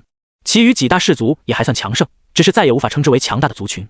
唯有穆家女帝跟一众强者尽皆陨落，唯有一位先祖依托强大的实力以及自身权柄的特殊性逃出了万族战场。只不过那位先祖如同混沌之城的城主一般，沾染了某种不知名的污秽，身体日渐亏空，生命力与灵魂也一同枯竭。混沌之城城主的情况还算好，有机会寻觅到精通生命法则的界主境高手，又或者能请御神出手的话，还有的治。穆家那位先祖却已是药石无医，只能用大代价勉强延续生命。好在当时人族虽然分裂，但往日的情分还在，其余几大氏族并没有吞并穆氏，而是协助他们建立了药王仙朝。穆江城的指腹划过属于穆氏的那面壁画，保持着长久的沉默。他请来的那2位镇国境强者也默然无言。虽然漫长的时光过去，各大仙朝都建立了属于自己氏族的宗祠，已经没有人会再来祭拜这座最初的祖庙，但身为人族后裔，在祖祠中，他们还是下意识地存有一丝真心的敬畏。嘎！刺耳的鸦啼声在庙外响起，将3人的思绪拉回现实。穆江城感知到苏怀的气息，立马就带着雇来的打手闪身出了祖庙。来人止步！前方药王仙朝重地，擅闯者死！没有人接话，也没有人离开。苏怀站在半生半死的巨大柳树下，抬起头，面无表情地看着那3个人，身上的杀意一点一点升腾而起，宛若实质。抢了药王阁，后来又杀了执法总司穆时安，苏怀这个无耻悍匪的画像早就被药王仙朝的人翻烂。如今得见凶徒真貌，即便自己这一方人数占优，穆江城也还是心里扑通一声，下意识后退几步。药王仙朝再怎么没落，底蕴终究还是有一些的，对于起源会这个神秘组织也有一些浅显的了解。距今最近的一次起源会集体活动还是在3万年前，起源会3号跟4号联手覆灭了一座拥有3位界主坐镇的强大宗门。起源会的人至少同阶无敌是没问题的。别看眼前的苏怀只有镇国境初期的修为，对方若铁了心想杀死一位镇国境后期，也未必就会难多少。但有一句话叫不知者无畏，穆江城怕苏怀，他请来的2个打手不怕。这2位打手都是药王仙朝曾经的边疆众将，拥有着镇守一城的强大实力，怎么可能被苏怀一个镇国境初期吓住？没有过多的废话，见苏怀没有听从警告乖乖退去，反而不断向祖庙正门走来，一位背负重剑的镇国境强者率先出手。苏怀瞥了他一眼，右手轻抬，麻烦你了，黑夜。嘶嘶，食指上的黑蛇缓缓抬起脑洞，看了苏怀一眼，然后扭过头，盯着那位重剑在手的镇国境强者。嗡！在场诸人身体突然齐齐僵住。穆江城与另一位镇国境强者突然发现身后的庙宇、前方的柳树乃至整片荒野、大地、水流全都在瞬间远去，他们似乎被拉入了另一片空间。这里充斥着暴力气息，罪恶之血在眼前流淌，杀戮之音在耳边呢喃，入目皆是破败，所有的一切都在不断撕裂、溶解，然后化为尘埃。那个背负重剑的镇国境强者就那样在他们眼前轰然炸裂，仿佛被一股无形的力量硬生生撕成无数碎片，肉体乃至灵魂一同在无声中死去。那柄重剑也仿佛遭受重创，哐当一声掉落在地，剑刃被崩裂出无数缺口。见到这一幕，穆江城双眼圆睁，霎时间通体冰凉。领域界主境，直到那种濒死的感觉如潮水般退去，穆江城才感觉浑身冷汗，一屁股坐在地上，嘴唇颤抖，一言不发。得罪一位拥有起源会身份的镇国境强者，已经让他们惴惴不安，更别说如今这位镇国境强者还带着一支界主境的器灵。穆江城知道，药王仙朝大概真的要变成药丸仙朝了。昔日只有内患，如今又有外忧，除非陛下的计划真的能成功，让老祖恢复一部分伤势，否则药王仙朝断然再无半点复兴的可能。可计划能成功吗？穆江城看着苏怀走向祖庙祭坛，眼底的神采一点一点暗淡下去。苏怀进不去祖地，但祖地的几人一出来就得死。祭坛摆在祖庙中央，散发着淡淡的莹润光芒。这座由极品仙金铸造的祭坛，曾耗费了几大氏族的海量财富，象征着亘古不变的意志。只是如今祖庙积满灰土，一尘不染的它却格格不入，讽刺意味浓重至极。苏怀伸出手探向祭坛，世界与世界之间存在着无形的壁垒，这是世界意志对自己的保护。苏怀的手被那层壁垒阻隔，无法触碰到古朴的祭坛。苏怀最担心的事情发生了，来的时候好好的，回不去了。然而他却并没有收回手掌，也没有无能狂怒撒泼打滚，而是眯着眼睛一动不动地看着这座祭坛。放我进去。苏怀的声音带着几分沙哑，盘踞在其右手中指上的小蛇豁然抬头，用一副难以置信的目光看着苏怀的脸。他知道苏怀在尝试与大地之母对话。大地之母，换句话说就是世界意志。万物有灵，连顽石都能诞生灵智，何况是承载众多生灵的世界。世界意志并不是什么玄妙的东西，天劫、自然乃至规则都由世界意志所制定，并且严格按照规律执行。神域的世界规则无法显现，是因为世界完善，加上某些原因，它失去了大部分法则与权柄。即便是这样，神域的世界意志也远远不是说突破到了域神就能与之对抗的。尤其是在苏怀这个外来者被仙域世界意志弄死过7次，并且小蛇还曾受过其无尽岁月镇压的情况下，他们与仙域世界意志的关系并不好。如果今天站在这里的是李思道这个气运之子，仙域的世界意志可能还会给点面子，闪个雷回应一下什么的。但苏华呀，终归是个外人，就像药王仙朝的大将军穆远之，能力再强，只要不是自家人，都最多能得到认可，得到尊重。想让人家真的把你当成自家人，把自己的一切都交给你，那是万万不可能的。尤其是在苏怀与气运之子有矛盾的情况下，世界意志就更不可能鸟他了。得不到回应，苏怀却依旧没有放弃。他深深地吸了一口气，目光中带着一丝惊人的偏执与愤怒。曾经那些事，我可以不计较。曾经的我对于你来说是变数，是外来的侵略者。你弄死我7次，我也可以看在后面2世的份上勉强接过。我不记恨你，至少现在还不记恨。毕竟如果我是你，发现自己身体上突然长了个不清楚底细的瘤子，也会想尽办法切掉的。被你弄死，我活该。谁让我没有能力呢？对吧？就连这一身修为都是靠着赢的循环权柄获得的，没有能力就什么也不是，甚至连跟你对话的资格都没有。可是啊，祖祠里静悄悄的，只要一丝还未被风吹散的血腥味在空中弥漫。苏怀把手按在传送祭台上，低垂着脑袋，头发遮住了他的双眼，看不清神情，只是从颤动着的嘴唇依旧能清楚地看出他在对祭台，又或者说是在对祭坛另一边的伟大存在低语。9世轮回，你应该已经看清楚我是个什么样的人了吧？这一世你没有再对我的成长做出任何干扰，我很开心，也很感激。你没听错，就是感激。说我没出息也好，说我杀伐不果断也好，我都不在乎。能捡回一条命，能从一个被996压迫着生活，一眼就能未来的凡人，拥有修炼变强，看到更广阔世界的机会。你不知道，这对于我那个世界来说有多难以置信，又有多让人向往。虽然作为一个外来者，这里确实危险了点，死的几率太大了点，但至少在这里有许多让我无法割舍的东西。红玫瑰很好看，白百合跟山茶花也很不错，但我最喜欢的还是淡蓝色的烛光花。黑夜听得一头雾水，但清楚苏怀底细的小蛇却知道他想表达的意思。红玫瑰、白百合以及山茶花都是仙域甚至神域都不存在的植物，这些东西明显是苏怀原生世界的特产。苏怀在借用这些花告诉仙域的世界意志，我虽然是个外来者，但我很喜欢这里，我的牵挂也在这里。小蛇不知道世界意志能不能听懂苏怀的暗示，但祭台依然暗淡无光，那层阻碍着苏怀的壁垒依旧存在。应对是对不进去的，对断了都别想进去，只能慢慢哄。苏怀现在就像个渣男，企图用温声细语解除世界意志的防备，最后能得到自由出入的权限，然后九浅一深。啊呸！然后进入仙域，为所欲为。可惜世界意志没有感情，更不可能是个恋爱脑，没那么容易轻信渣男的深情告白。世界意志只讲真实。苏怀站在原地，小声诉说着自己的感情，花了半个时辰，明里暗里表达了无数次：“我是自己人，放我进去。”到了最后，实在找不到什么话题了，苏怀才突然沉默下来。片刻后，他松开了手，双目通红，语气中也带上了一丝戾气，热脸贴了冷屁股。不想跟我交朋友，行。如果我的家人朋友，如果楚思雨出了什么事，老子就让你给他们陪葬。你今天不让我进去，以后就别想再有任何仙域生灵从这里出来。出来一个，老子杀一个。李思道牛逼吧？你的亲女儿，天命之女，她身怀大气运，她能死里逃生，她天赋好，她被你钟爱。但大气运也有个极限吧？如果我请动一位御神出手，去抹杀现在堪堪突破地境的她，你猜她还能不能在你的气运庇护下活下来？苏怀亮了亮手中的起源会指环，祭台那一边的存在似乎从指环上感受到了什么熟悉的气息，世界壁垒第一次有了些细微的波动。缠在苏怀手指上的小蛇，整条蛇都麻了。威胁世界意志，这是人能干出来的事吗？阿童当年作为巅峰界主，都不敢做这么有种的事。苏怀眯着眼睛，继续煽风点火。这都是你逼我的。楚思雨死了，我也没什么意思了，说不定哪天就去了魔域或者鬼域，然后再从羽魔域或者气鬼域杀回来。那里的世界壁垒很薄弱。说着说着，苏怀的声音突然变小，眸光却越来越亮。仙域内的局势，他大概能想到。既然当初给偃月大帝留下的信物被触发，那就意味着偃月仙宗发生了什么连大帝也无法抵御的意外。偃月大帝心系苍生，但偃月仙宗也处于苍生的范畴内，还是大帝心里那批有着特殊地位的苍生。战神可以戍卫边疆，抵御强敌，但战神的妻女绝不能住狗窝，卖青楼。如果仙宗受难，大帝真身必然赶回。也就是说，气鬼渊现在肯定是守备力量最薄弱的时候。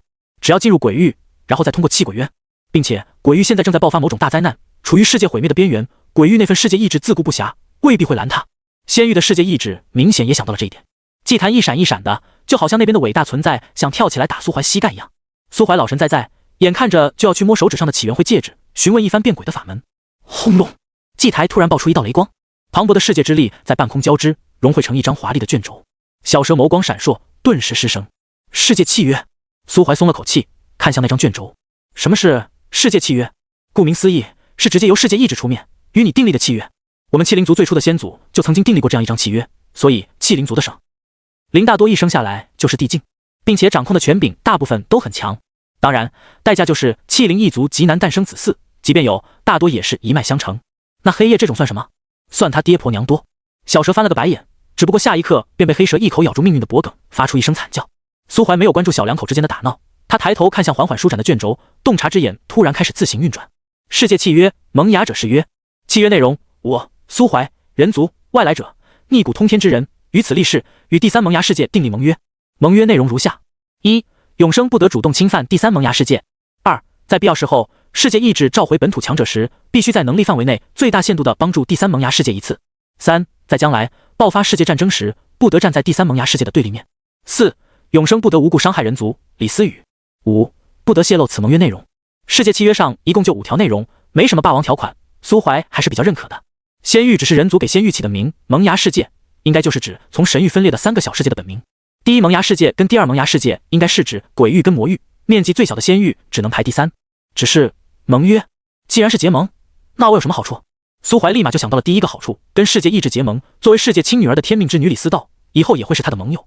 但是李思道区区地境，再强也不可能逆伐镇国境强者，有屁用？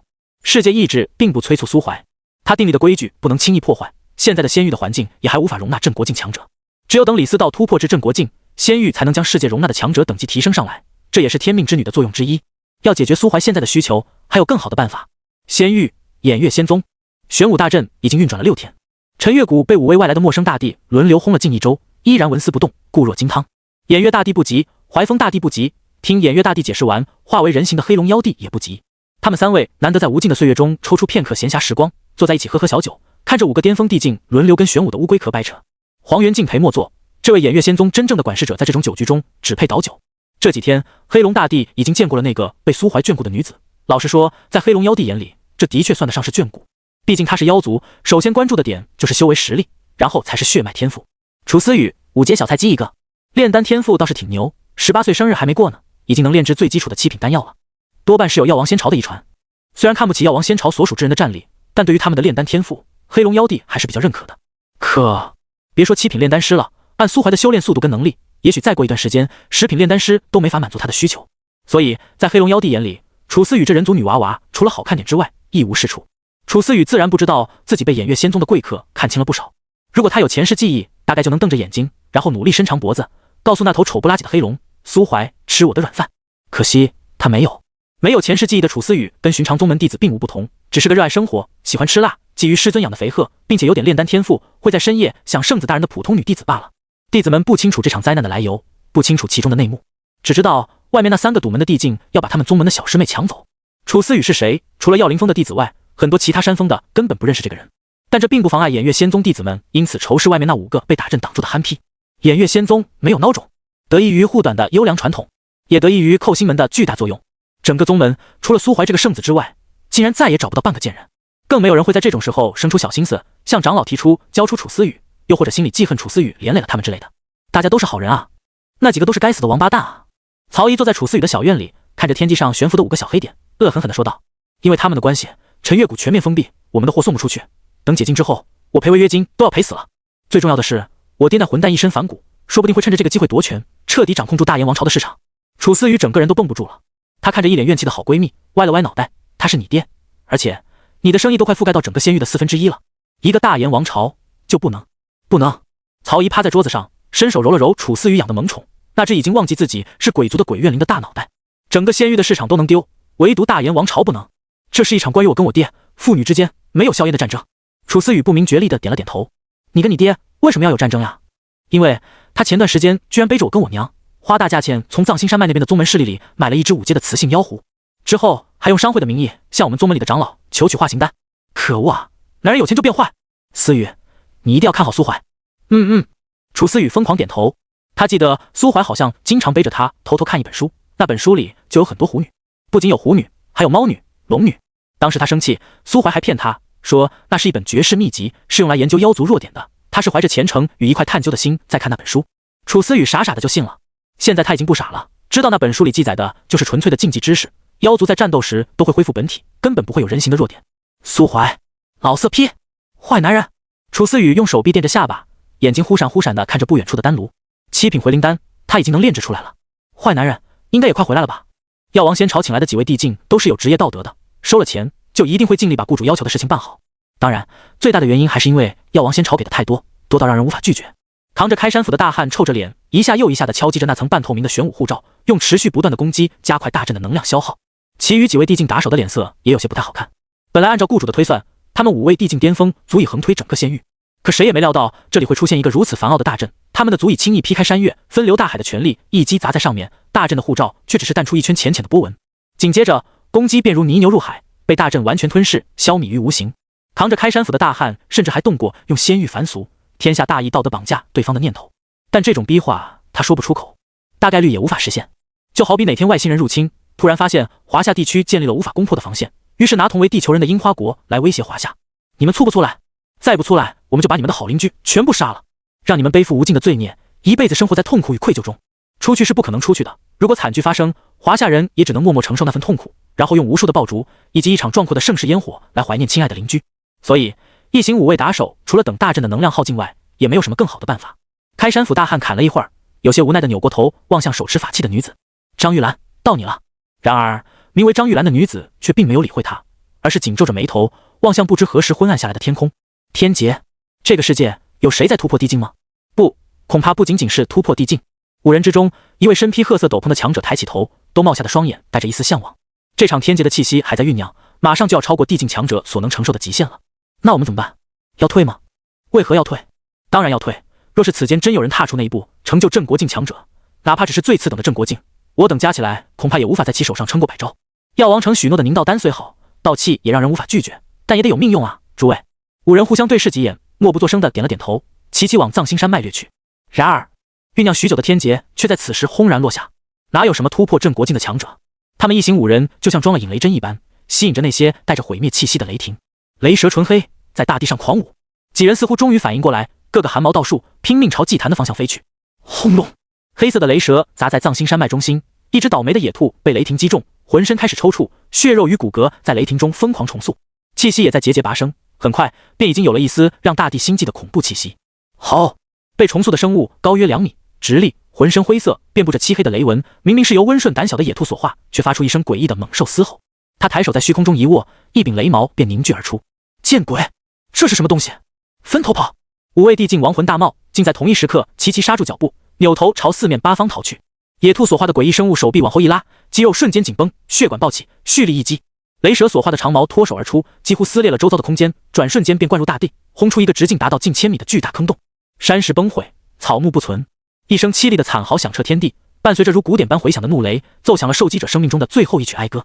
地境的肉身在天地的劫罚下不堪一击，几乎瞬间就被雷霆杀敌，磨灭神魂，化为一块枯败的焦炭，徒留一柄残破的开山斧砸落在地，深埋在山石之中。经过时间洗礼后，或许会成为某个少年或者少女的机缘。抬手灭杀一位巅峰地境，那只诡异生物脑袋径直扭动270度，锁定了那个手持法器的名为张玉兰的女子，明显是要按实力排行，逐一点杀。张玉兰被锁定的一刹那，瞳孔猛然一缩，电光火石直接突然将手中的法器往地上一扔，扑通一声跪了下来，瑟瑟发抖。诡异生物瞥了他一眼，嘴巴一咧，露出一个极度瘆人的笑容，但手中重新凝聚的雷矛却换了个方向，朝那个披着褐色斗篷、身形瘦小的地境掷去。不，逃命的时候自然不会有闲心去关注他人，所以这位地境没有看到张玉兰的骚操作，面对突如其来的经济气息，下意识发动了自己引以为傲的隐匿法门。轰隆，又一个大坑，残破的褐色斗篷飘落而下，身躯强度远远比不上开山斧大汉的瘦弱地境连焦炭都没能留下，直接在雷光中湮灭。剩下的两位地境结局并无不同，在世界伟力的针对下都没能撑过3秒钟。他们轻轻的来，轻轻的走，扬一扬骨灰，只留下4件残缺地器。侥幸存活下来的张玉兰脑袋紧紧的贴着地面，浑身颤抖，根本不敢抬头去看几位同僚的惨状。反正都是临时组建的队伍，死道友不死贫道，只要自己还活着就够了。片刻的寂静，张玉兰感觉到那只诡异的生物不知何时出现在了自己的身前，一只毛茸茸的爪子摁在他的脑袋上。抬起头来，不知为何，他并没有听见对方发出任何声音，这道指令却清晰地浮现在自己的脑海之中。张玉兰不敢违抗，只能颤颤巍巍地抬起头。下一瞬，一枚小巧的雷霆印记便被踏印在他额心上，散发着浓郁的毁灭气息。镇守与魔窟，100年，放你自由。是。张玉兰低垂着脑袋，捡起地上的法器，一步一步走向雨魔窟的方向。诡异生物没有再关注这个被自己种下印记的俘虏，他一个闪身，化作雷霆，咔嚓一声击碎了笼罩陈月谷的防护罩。亲眼目睹外界惨状的偃月大帝、怀风大帝以及黑龙妖帝齐齐起身，如临大敌。但诡异生物并没有对他们出手，他径直走向楚思雨所在的小院。1步，雷霆散去；2步，黑芒收敛；3步，金光弥漫，浓郁的气运之力升腾而起。楚思雨正抱着胖了不止1圈的雪怨灵坐在小院里打盹，突然往躺椅上一趴，甜甜睡去。柔和的金光从楚思雨身上散发出来。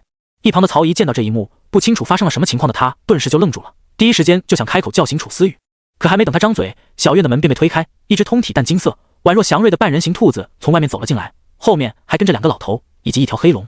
曹姨作为某种意义上的消息通，自然是见过仙域几位大帝画像的，对于黑龙的身份也瞬间就有了猜测。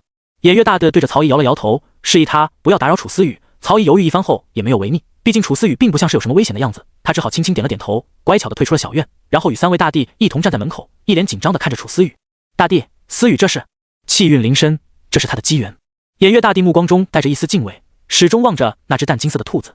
他活了14000年不止，漫长的岁月中也了解过一些关于仙域的秘辛。怀风大帝的目光也跟他差不多，这2个老家伙都知道一些常人无法接触到的秘密。金光弥漫，曾经在剑冢那位绝世天才出世时也发生过一次，不过那一次金光要比现在浓郁的多，异象也更加明显。但金色的兔子站在楚思雨面前，身上的气运之力轻柔无比，缓缓将其包裹起来。楚思雨做了一个梦，他梦见了世界最初的样子，空无一物，白茫茫一片，没有任何声响。楚思雨缩了缩脑袋，有些迷茫。对于大部分来说，遇到这种情况会惊慌失措，胆子大点的会镇定下来，然后开始往前走，企图走出这片空白的世界。但楚思雨胆子很小，他只敢站在原地一动不动，努力减少自己的存在感。滴答，突然纯白的世界开始变化，慢慢的有了水流，水流汇聚成小溪，小溪不停流淌，再慢慢形成湖泊、海洋。大地上也有了泥土的颜色，阳光穿过白茫茫的迷雾，从泥土中催生出草木、鲜花。水里出现了鱿鱼，出现了甲壳类的昆虫。大部分鱿鱼都顺着溪流进入大海之中，但也有些鱿鱼在浅滩上搁浅。随着阳光越来越炽热，海洋的面积开始缩小，浅滩上的鱿鱼为了适应环境，长出了能在陆地上行动的器官。再然后，大地上有了虫鸟、野兽，一场轰轰烈烈的进化由此开始。在极其短暂的时间里，发展关出来无数个物种，生物的灵智也在一步步提高。天空上出现了云，云中酝酿了雷跟雨，雷劈在干枯的树上，诞生了火。世间有了温度，冬季来临，水结成了冰，生灵之间互相捕食，逐渐有了欲望，欲望催生了战争，导致有些脆弱的种族消亡。再然后，有些生灵之间有了族群的概念，开始抱团取暖，形成聚落。楚思雨一直以旁观者的角度注视着这一切，直到有些生物发现了他的存在，那些生物将他敬为神明，朝他跪拜。楚思雨心中有些明悟，却又好像什么都没有悟到。沧海桑田，世界以一个极快的速度推进着。楚思雨所在的地方变成了一座山，被世间所有的生灵膜拜信奉。他感觉自己好像成为了这片世界的主宰，一言可断万千生灵的生死兴旺。但他什么都没说。终于，世界繁衍到了一个临界点。楚思雨前出现了一枚符文，世界之石。不知为何，他清楚地知道这枚符文的名字，也知晓这枚符文的作用。接纳它，与之相融，他就会成为被这片世界钟爱的存在，受到世界的庇护。从此以后，引领这片世界的兴衰，成为救世主一般的存在。楚思雨看着那枚符文，觉得有些窒息。他一个社恐，怎么能成为救世主呢？但世界的变化并没有因为他的犹豫而定格。生灵发展的速度远超他的想象，在他犹豫的这段时间，已经有很多生灵从自然变化中领悟了世界的奥秘，成为了第一批超凡生物，并且以一种疯狂的速度在变强。等楚思雨回过神来时，世界上已经出现了超越地境的存在，抬手间分山断海，一口气便能掀起狂风，摧毁城池。而后又过了不知多少岁月，天空突然开始颤动，啪的一声，天空我裂开了，大片奇形怪状的生灵从天际的裂缝中冲出，携带着无边的黑雾，在大地上肆虐，摧毁着这里的一切。楚思雨是个心善的小妞，她见不得这些东西，于是她强忍着内心的窒息与紧张，伸手摸向那枚金光闪闪的符文。潜意识里有个声音在告诉她，接纳世界的力量就可以阻止这场灾难，保住这个世界。她的手里符文越来越近，越来越近。可就在即将触碰到符文的那一刹那，楚思雨的动作突然就停下了。他突然站起身，朝着黑雾疯狂奔跑，然后一头扎进黑雾之中，扑进了那个带着黑雾的侵略者的怀抱。一直在引导着这一切的世界意志突然就绷不住了。黑雾散去，露出一张霸道无比的王座。王座上，苏怀抱着楚思雨，抬头望向世界中央的符文，目光冰冷，嘴角满是不屑。他一声令下，那些在世界中疯狂劫掠了一番的恶徒们便齐齐退去，从天际的裂缝离开，彻底消失在这片出生的世界。偃月仙踪小院，闭着双眼的楚思雨脸上突然绽开一道安心的笑容，金色的气运倒流而回，重新回到了那只兔子的身上。兔子愣在原地，神色复杂。天命所归，世界气运居然被人主动拒绝了。世界意志的化身沉默许久，那片世界的幻境是他对于天命继承者的考验。成功拿起世界符文就能承载他的力量，但他在楚思雨的考验中做了一个骚操作，将毁灭世界的敌人变成了苏怀。这是为了防止有一天他跟苏怀真的站在对立面，保证他选定的天命之人不会背叛他。李思道当年的考验更为甚之，演化的魔王是李思道的亲生父亲。事实上，因为身世的原因，李思道跟他爹，或者说跟所有的家人亲戚都不熟。当时李思道选择了世界，驱逐了魔王，可如今的楚思雨却投入了魔王的怀抱，简直不要太荒谬。代表着世界意志化身的兔子深深地看了楚思雨一眼，然后在他还未苏醒之时，用一道金光将其包裹，送向藏心山脉传送阵的方向。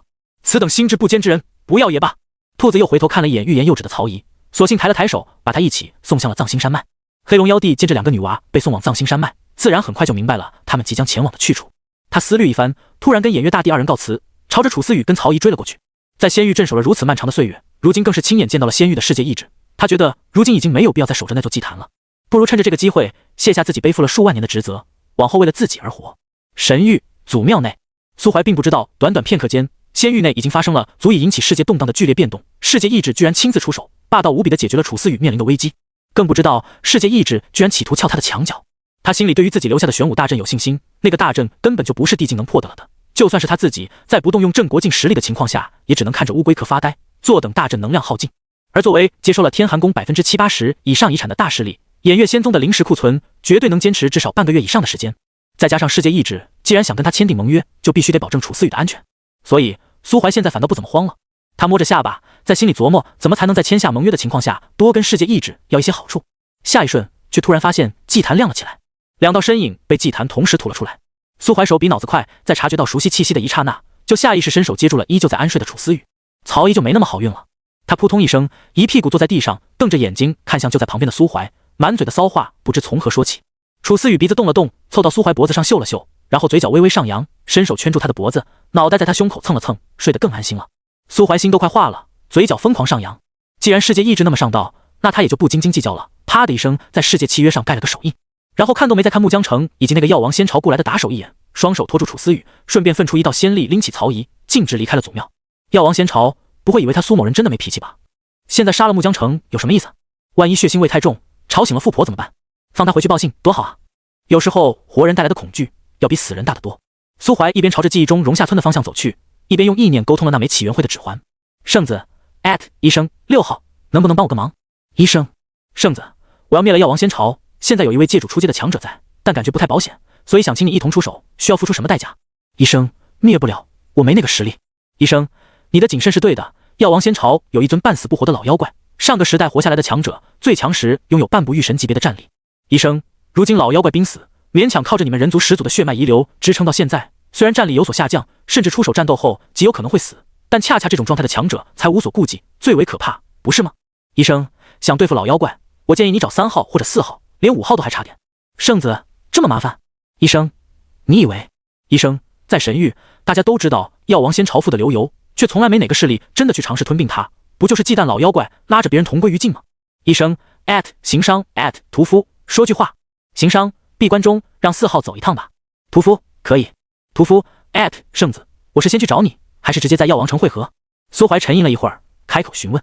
圣子，我需要付出什么代价？屠夫，药王城的战利品我要8成，另外你欠我一个人情。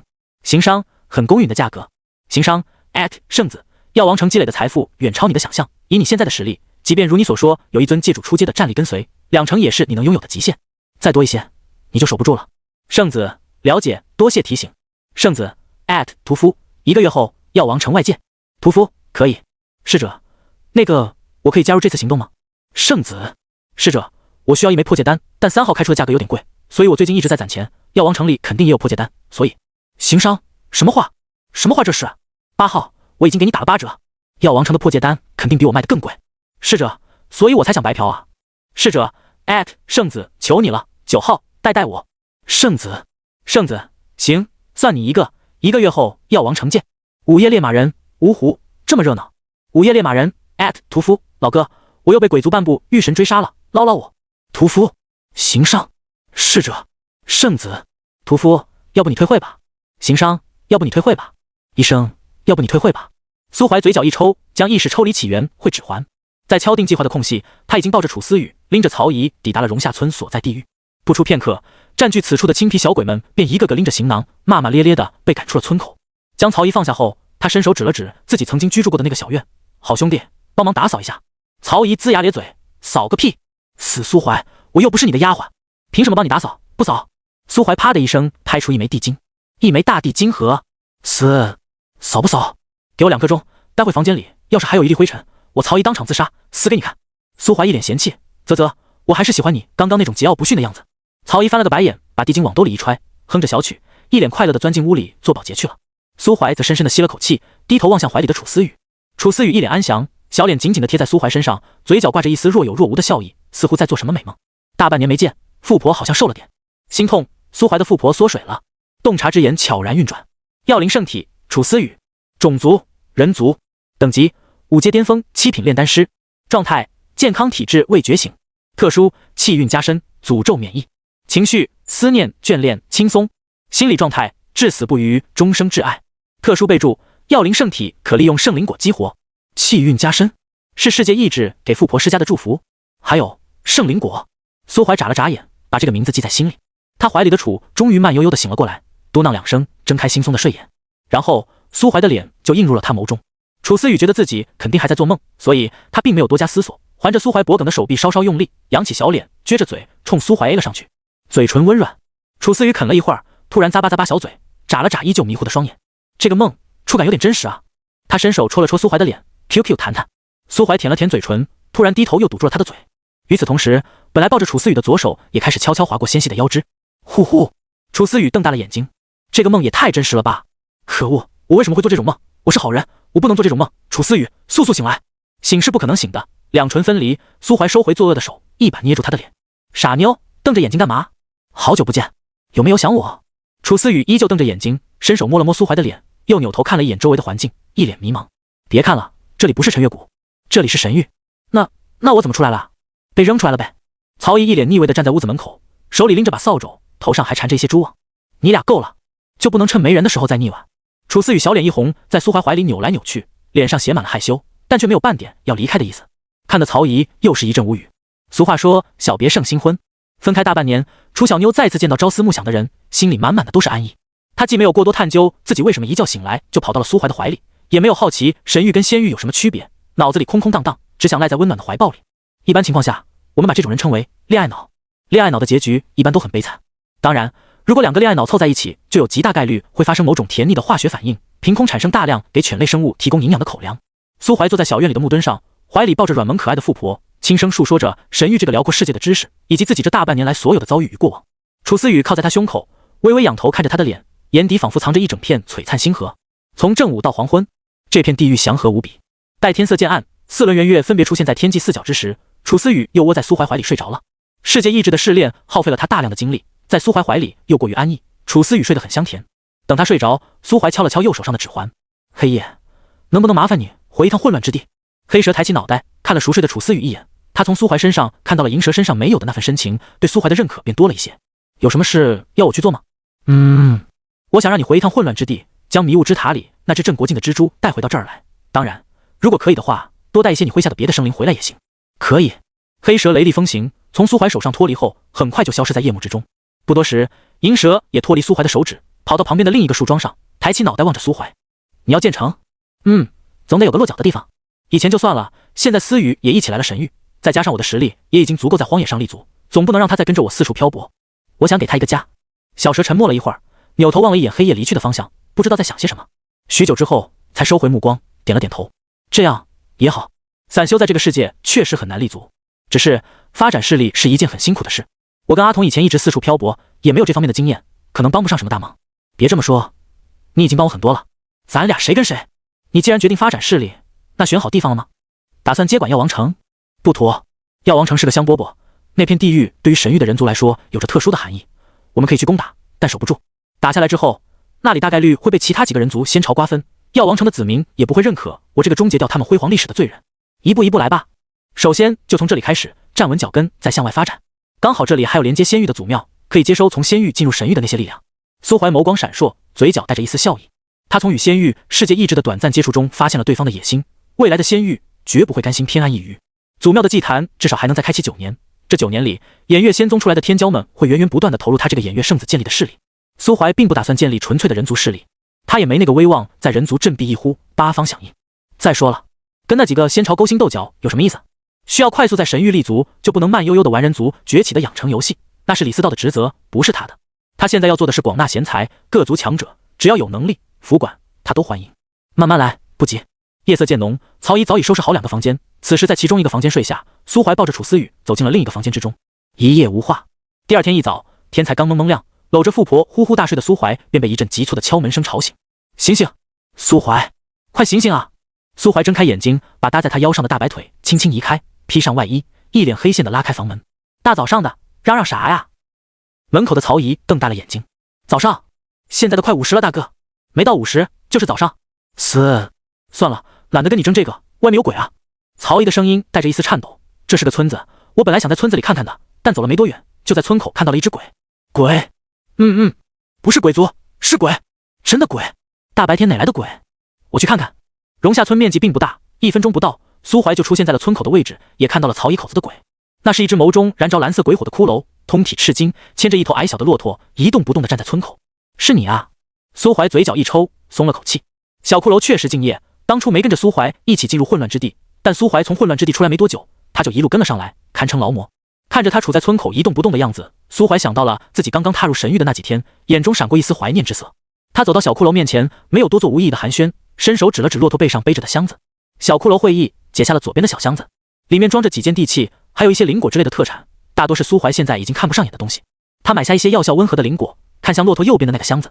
认识小骷髅大半年，苏怀只有在把那块较大的元晶碎片卖给小骷髅时，见骆驼右边的箱子打开过一次，其余时间那个箱子都像是一个禁忌，一直静静地挂在骆驼右边。我现在还是没有资格购买那里面的东西吗？小骷髅抬起头，一言不发。那我要怎么才能得到购买资格？现在怎么都不行。1个月的时间，说长不长，说短也不短。原先荣下村的地盘，现在已经慢慢建立起了城市的雏形。城市并不特别大，城墙也建得不高，只是以陈月谷为原型，大致进行了1比1的复刻，推出了大片山谷，挖了一片大湖。施工队是苏怀在附近抓的壮丁，其中有洪水鬼，有搬山员，甚至还有几只负责植树种草的树妖与花妖。当然，最苦逼，同时数量也最大的工人还是那批青皮小鬼。被苏怀赶出荣下村的第2天，他们还没找到新的栖息地呢，就被抓回来当了苦力，不仅没有工资，还不包吃也不包住。包工头曹姨属实过了一把建造游戏的瘾，一边摆着资本家嘴脸，笑眯眯的私吞苏怀给的建成资金，压榨苦哈哈的小鬼，一边疯狂掐着好闺蜜楚思雨的柠檬。当年得知苏怀给楚思雨弄了一座童话般的山谷，她就已经很羡慕了。如今跑到异国他乡，居然还要复刻，酸，太酸了，牙都要酸掉了。你就宠他爸。苏怀这1个月倒是过得很滋润。都说红颜祸水，美色误国，苏大圣子也没能免俗。1个月来，带着楚思雨四处溜达，体验真人版荒野求生。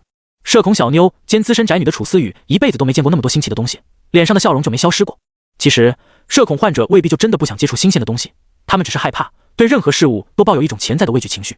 但如果真的有人愿意耐心的带着他们一一尝试，他们也能对这个世界充满热爱。曹姨的工作能力强悍无比，在楚思雨跟曹姨进入神域的第2天，黑龙妖帝也终于安排好藏星山脉的事宜，带着几位妖尊进入了神域，并且仅仅用了半日时间就水到渠成的突破瓶颈，成为跟苏怀一样的镇国境强者。苏怀找到他打了一场，期间不知道给他灌了什么迷魂汤。总之，没过多久，黑龙妖帝就入住了苏怀建立的新城池，在城池外围画了一大片地域，以供妖族栖息。有了几位体型巨大、力量强悍的妖尊帮助，建成的速度加快了不止1倍。等苏怀带着楚思雨游山玩水归来后，划定的烛光花海区域已经早早建成，跟陈月谷里那片花海一般无二，连浅滩跟木屋都实现了1比1复刻。唯一不同的大概就是天上的月亮由1个变成了4个。生日快乐！苏怀从后面环住楚思雨的腰肢，将一个手镯套在她纤细的手腕上。这已经是他这一世陪楚思雨过的第2个生日，同样的小山谷，同样的花海。楚思雨靠在他怀里傻笑，似乎想到了什么，从自己原本的储物手镯里取出一条织得歪歪扭扭的围巾，转过身笨拙的在苏怀脖子上打了个死结。苏怀，围巾织的并不算好看，楚思雨有些脸红，看着苏怀脸上不自觉露出的笑意，气得用脑袋去撞他的胸口。我跟曹姨学着织的，苏爷告诉了我你的生日，但是那一天你还没回来，所以我只能跟曹姨庆祝了一下，然后帮你把礼物存着。我有帮你许愿的。许愿还能帮啊？那你帮我许了什么愿？说出来就不灵了。总之，苏怀，18岁生日快乐！我很庆幸能遇见你。苏怀轻轻抱住他，该庆幸的是我才对。晚风吹过山谷，带来一丝凉意。苏怀弯腰将楚思雨抱了起来，低头钻进小木屋里。要一起洗吗？不。楚思雨已经不是曾经那个什么都不懂的16岁少女，她已经成年，跟苏怀这个老色批在一起2年多，对于一些禁忌知识也多多少少有了些理解。今晚大概是逃不掉了吧？他啪的一声关上浴室的门，磨磨蹭蹭2、3刻钟后才穿戴整齐的出来。苏怀喝了口水，走进浴室。肉身无垢的他还是用了3分钟洗了个澡，表示对富婆的尊敬。然后怀着激动的心，伸出颤抖的手抓住了床上的被子。楚思雨缩在被子里瑟瑟发抖，只露出一双眼睛，怯生生地看着苏怀，耳根发烫，脸色酡红，像只即将被大灰狼吃干抹净的小兔子。苏怀掀开被子的一角，钻了进去。他这才发现楚这个傻妞身体烫得吓人，哪还有白天那股拼命黏住他的勇气？你害怕吗？苏怀贴近他耳边轻轻吹了口气。楚思雨下意识摇了摇头，紧接着又点了点头，不敢说话。你怕也没用，叫破喉咙也不会有人来救你的。苏大恶人低头封住了他的嘴。楚思雨眼里很快就蒙上了一层雾气，眼神逐渐迷离。一声细微而压抑的低鸣，长达半个时辰的激烈对抗。楚思雨大脑一片空白，从紧张到害怕，再从害怕到释然，紧接着失去了所有的想法，就像被抽离了魂魄，只断断续续的小声喊着苏怀的名字。风停雨歇。楚思雨躺在床上，眼角带着一丝泪痕，呆呆地望着木屋的天花板。真的被吃干抹净了。片刻后，他突然眨了眨眼睛，翻过身，朝苏怀脖子上狠狠地咬了一口。擦！吸血鬼！苏怀大惊失色，但又不敢反抗，只好伸手抱住他，小心翼翼地收敛起身体的防御力，让他留下一排浅浅的牙印。过了许久，楚思雨都没有松口。苏怀伸手拍了拍他的背，才发现这个傻妞居然已经睡着了，只好伸手将她搂进怀里，安然睡去。翌日，天色已经大亮，楚思雨已经从睡梦中醒来，他悄悄把搭在苏怀身上的长腿收回来，然后拽着被子，小心翼翼地擦干净自己睡着后留在某人脖子上的口水，那个位置还留有一排小巧的牙印。他眨了眨眼睛，盯着苏怀的侧脸发呆。发了一会儿呆，他突然扬起小拳头，看样子是想给苏怀一拳，但拳头落到他脸上时，就变成了一根手指，轻轻戳了戳那张熟悉的脸，然后又红着脸凑过去亲了一口。眼看着苏怀睫毛颤了颤，有即将苏醒的征兆，楚傻妞立马闭上眼睛，靠在一旁装睡。衣物散落一地，苏怀嘴角带着一抹笑意，眼睛睁开一条缝，瞥了装睡的楚思雨一眼，然后伸手把他圈进自己怀里。第2天上午，起源会小群里传来了消息，4号屠夫跟8号侍者已经抵达药王城，会合地点放在了苏怀曾经住过的红枫客栈。于是苏怀点齐兵将，准备出发了。他自己、黑夜带回来的大蜘蛛、黑龙妖帝，再加上另外黑夜的直隶属下，不知不觉中，苏怀建立的新城已经有了5尊镇国境战力。苏怀仔细想了一下，安排黑龙妖帝守家后，便带着其余3位镇国境强者一同踏上了征程。楚思雨也在这次的出行名单之中。药王仙朝从某种意义上来说，确实可以说是楚思雨的祖地。这次讨伐后，药王仙朝大概率是不会再存在了。据小蛇所说，仙朝祖地对于拥有穆家血脉的后裔有着洗礼的作用，大概类似于妖族的血脉提纯，即便不利用洗礼拔升修为，也能用来洗精伐髓，提升资质。这种只有穆家血脉能享受的机缘，本就是穆家先祖留下的余荫之一，旨在提升后代资质。只可惜药王仙朝的人过于急功近利，稳赢的局带楚思雨去蹭个只有他能用得上的战利品，也没什么大碍，很合理。有黑夜带着赶路，这次从荣下村地狱前往药王城，只花了短短几个时辰，就看到了药王城的巍峨城墙。啧啧，你们不进去？连同巨型蜘蛛在内，黑夜带来的3位镇国境下属都不愿意化为人形，所以只能先盘踞在城外隐匿，等苏怀发出的信号。所以明面上的入城之人，只有戴着兜帽的苏怀，以及跟在他身旁的楚思雨。红枫客栈，老板娘把下巴搁在柜台上，百无聊赖地打着算盘，双手噼里啪啦舞得飞快，跟触手怪有的一拼。走进客栈大门的苏怀看不懂，但大为震撼。掌柜的，算起账来真快。客栈老板娘抬起头看了苏怀跟楚思雨一眼，露出一抹意味深长的浅笑。算什么账啊？打着算盘玩呢？我可是商会会长，哪有会长自己亲自算账的？掌柜的言之有理，你约的人已经在3楼308客房等你。洪峰丢给苏怀一把钥匙，然后对苏怀身后怯生生的楚思雨笑了笑，开口轻声道：姑娘生得真好看，妾身喜欢。他们说的都是些打打杀杀无人亲耳的事情，不如你留在大厅里跟妾身聊聊风花雪月，如何？苏怀扭头看向楚思雨，楚思雨眨了眨眼，轻轻点头。虽然有时候他有点傻气，但该听的话还是能听懂的。女掌柜这是在暗示他不适合参与苏怀接下来的会面。既然苏怀没有直接拒绝这位掌柜，就说明自己留下来不会有什么危险，那在大堂里坐一会儿也没什么。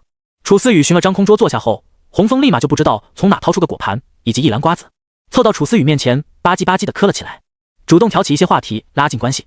这是个跟曹姨在各方面都高度重合的女子，商业头脑惊人，自来熟，极易与人打好关系。唯一的不同就是曹姨的性格偏向认真执拗，而这位洪峰掌柜是个乐子人，还有点屑。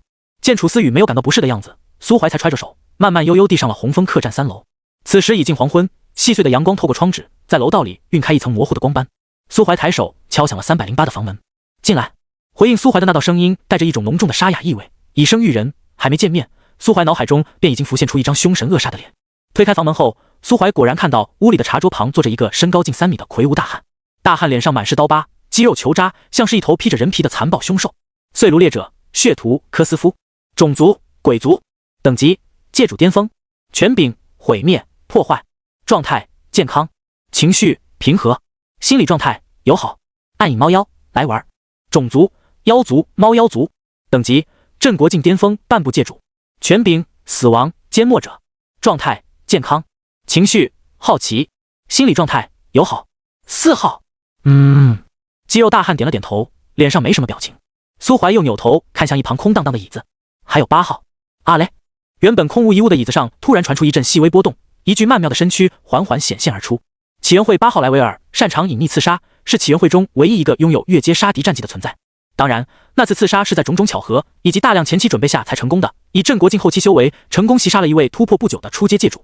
天时地利人和战绩，但绕是如此，莱维尔还是在刺杀成功后不久便收到了起源会的邀请函。9号，你是怎么发现我的？在我保持静止不动的状态下，就连4号也很难发现我的存在才对。一旁的4号点了点头，如果不用神识仔细搜索，确实无法发现。是吧是吧。8号伸了个懒腰，纤细柔软的腰肢在黑色紧身衣的包裹下充满了野性的诱惑，碧绿色的倒三角树瞳闪着微光，目光灼灼地盯着苏怀。所以9号是怎么发现的？这是个秘密。苏怀揣着手笑而不答。闲话不多说，制定一下计划吧。这次行动由你发起，你安排便好。那我就不客气了。苏怀从袖子里拿出提前准备好的药王城大致地图，平铺在几人中间的茶桌上。他伸手在地图上标了3个点。药王城内需要处理的地方有3个：皇宫、丞相府以及大将军府。皇宫是这次的主战场，有3位镇国境强者，不过王室的强者大多经过血脉洗礼，强行拔升过修为，他们的战力很一般。皇宫方向唯一需要注意的就是那尊隐藏在暗处的老妖怪，4号应该能够处理吧？杀之不难。4号的话一如既往的少。苏怀点了点头，道：我会让拥有界主初阶修为的黑夜从旁协助，并且负责解决皇宫里的那3位镇国境强者，那就万无一失了。得到4号的肯定后，苏怀点了点头，伸手指向皇宫不远处位于闹市区边缘的一个标点。这里是丞相府。药王仙朝丞相约莫2个月前出发前往混乱之地，现在还在迷雾之塔内没有回来，所以丞相府只有一个擅长隐匿的镇国境。苏怀眼睛微微眯起，那位镇国境强者统领着一支类似暗卫的卫队。8号，我想让你帮我灭掉这支卫队。全灭？8号微微扬起脑袋。全灭，7阶以上一个不留。明白了，那丞相府就交给我吧。苏怀咧了咧嘴，看向地图上最后一个标点，大将军府。大将军穆远之在苏怀的判断中是此次讨伐药王城计划里最大的变数。有4号在，老妖怪掀不起什么风浪，其余镇国境强者也都不算难对付，唯有大将军穆远之，他属于那种真正的精彩绝艳之辈。让苏怀忌惮的点有2个，其一是他那镇国境巅峰的自身修为，万一在药王仙朝灭亡的紧要关头，这位护国大将军突然爆种，临阵突破，这并不是不可能的事。其二，大将军的威望早就盖过了王室，药王仙朝8万里辖区内还有许多分封城主，那些城主里也有不少镇国境强者，万一他登高一呼，玩一手王城有难，八方支援什么的，所以这个人必须由苏怀亲自解决，甚至可以尝试策反。大将军府靠近城墙，穆远之那2个镇国境手下刚好可以让城外潜伏的蜘蛛3兽组负责解决。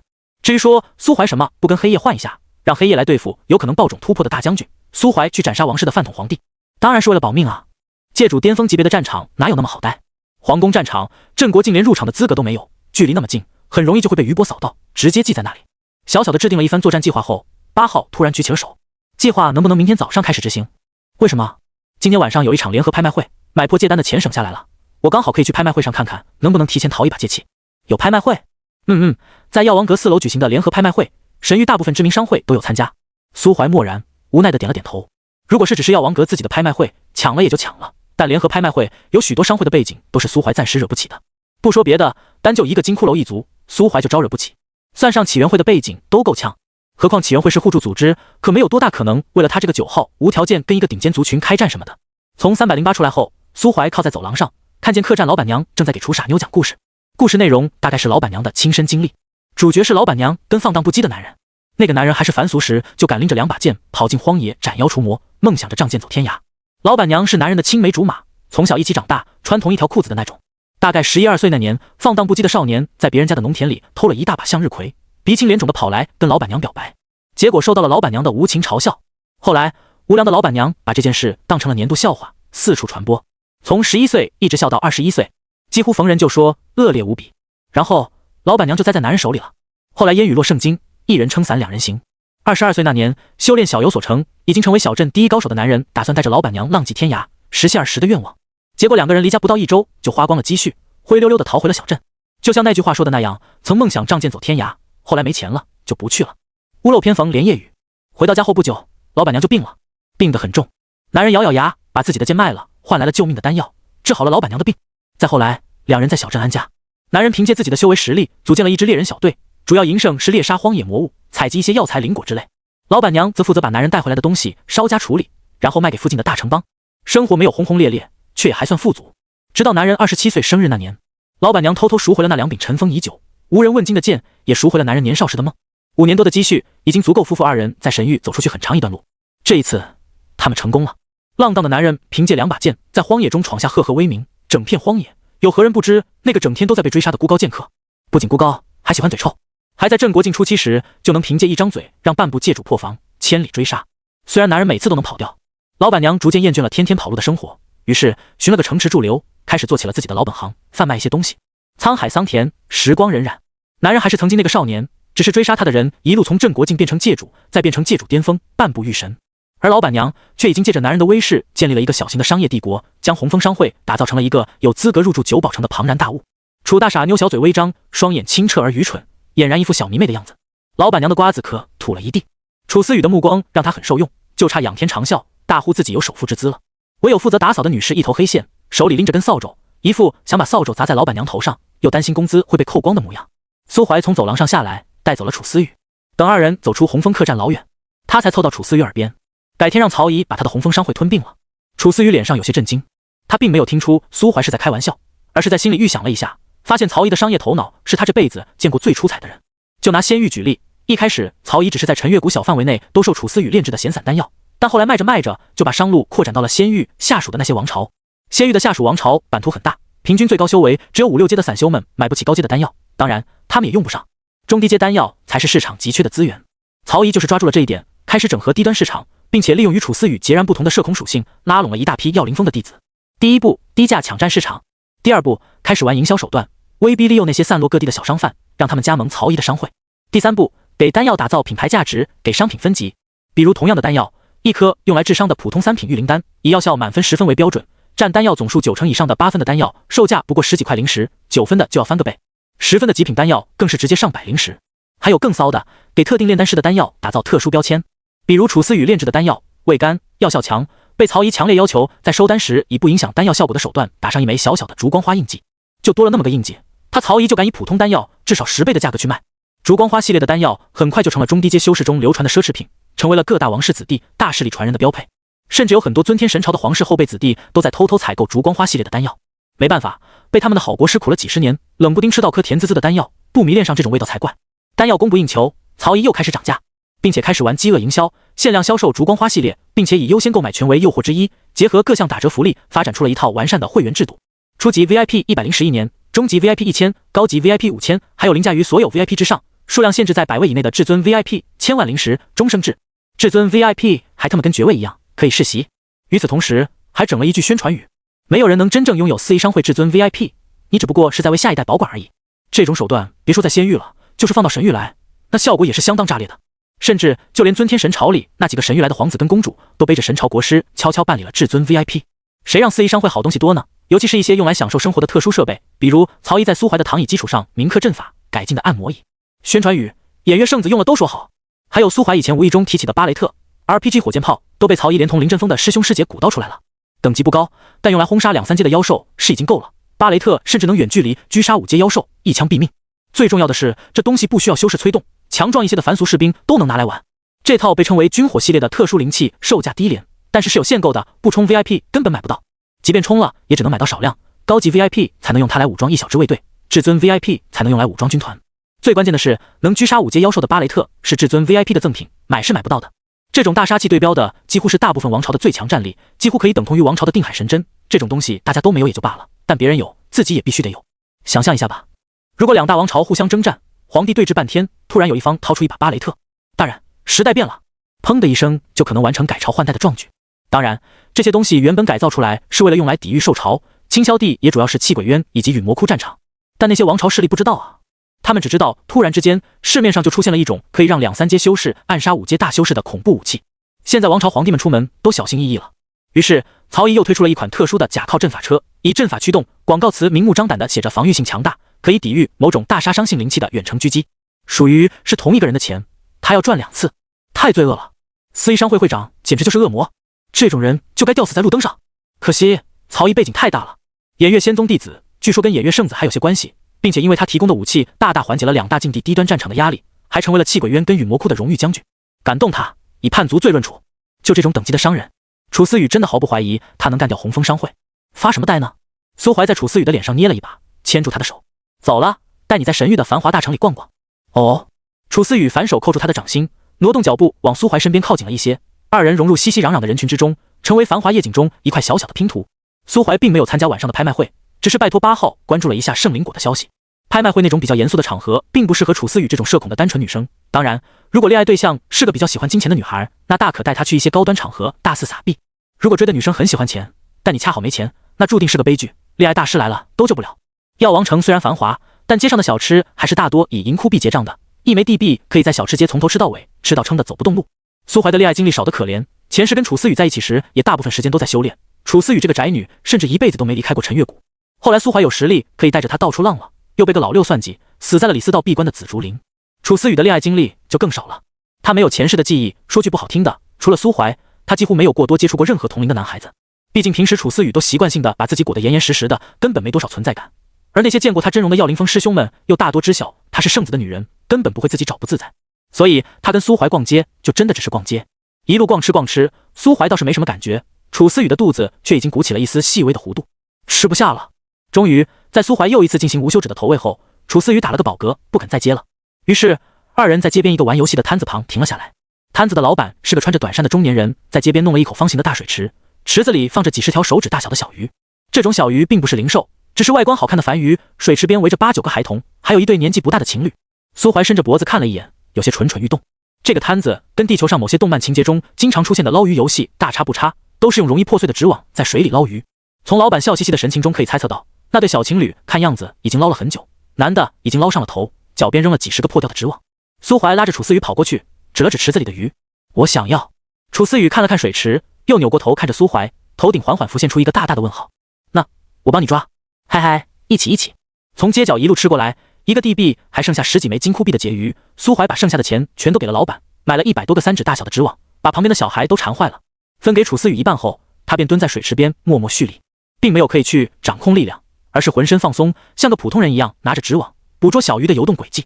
就是现在，网出，引随，捞了个寂寞。苏怀眯起眼睛，取出第二个网，苦战将近1刻钟，苏怀脚边堆满了破纸网，跟那个比他先来一步的男生成为了难兄难弟。擦，奸商，不玩了。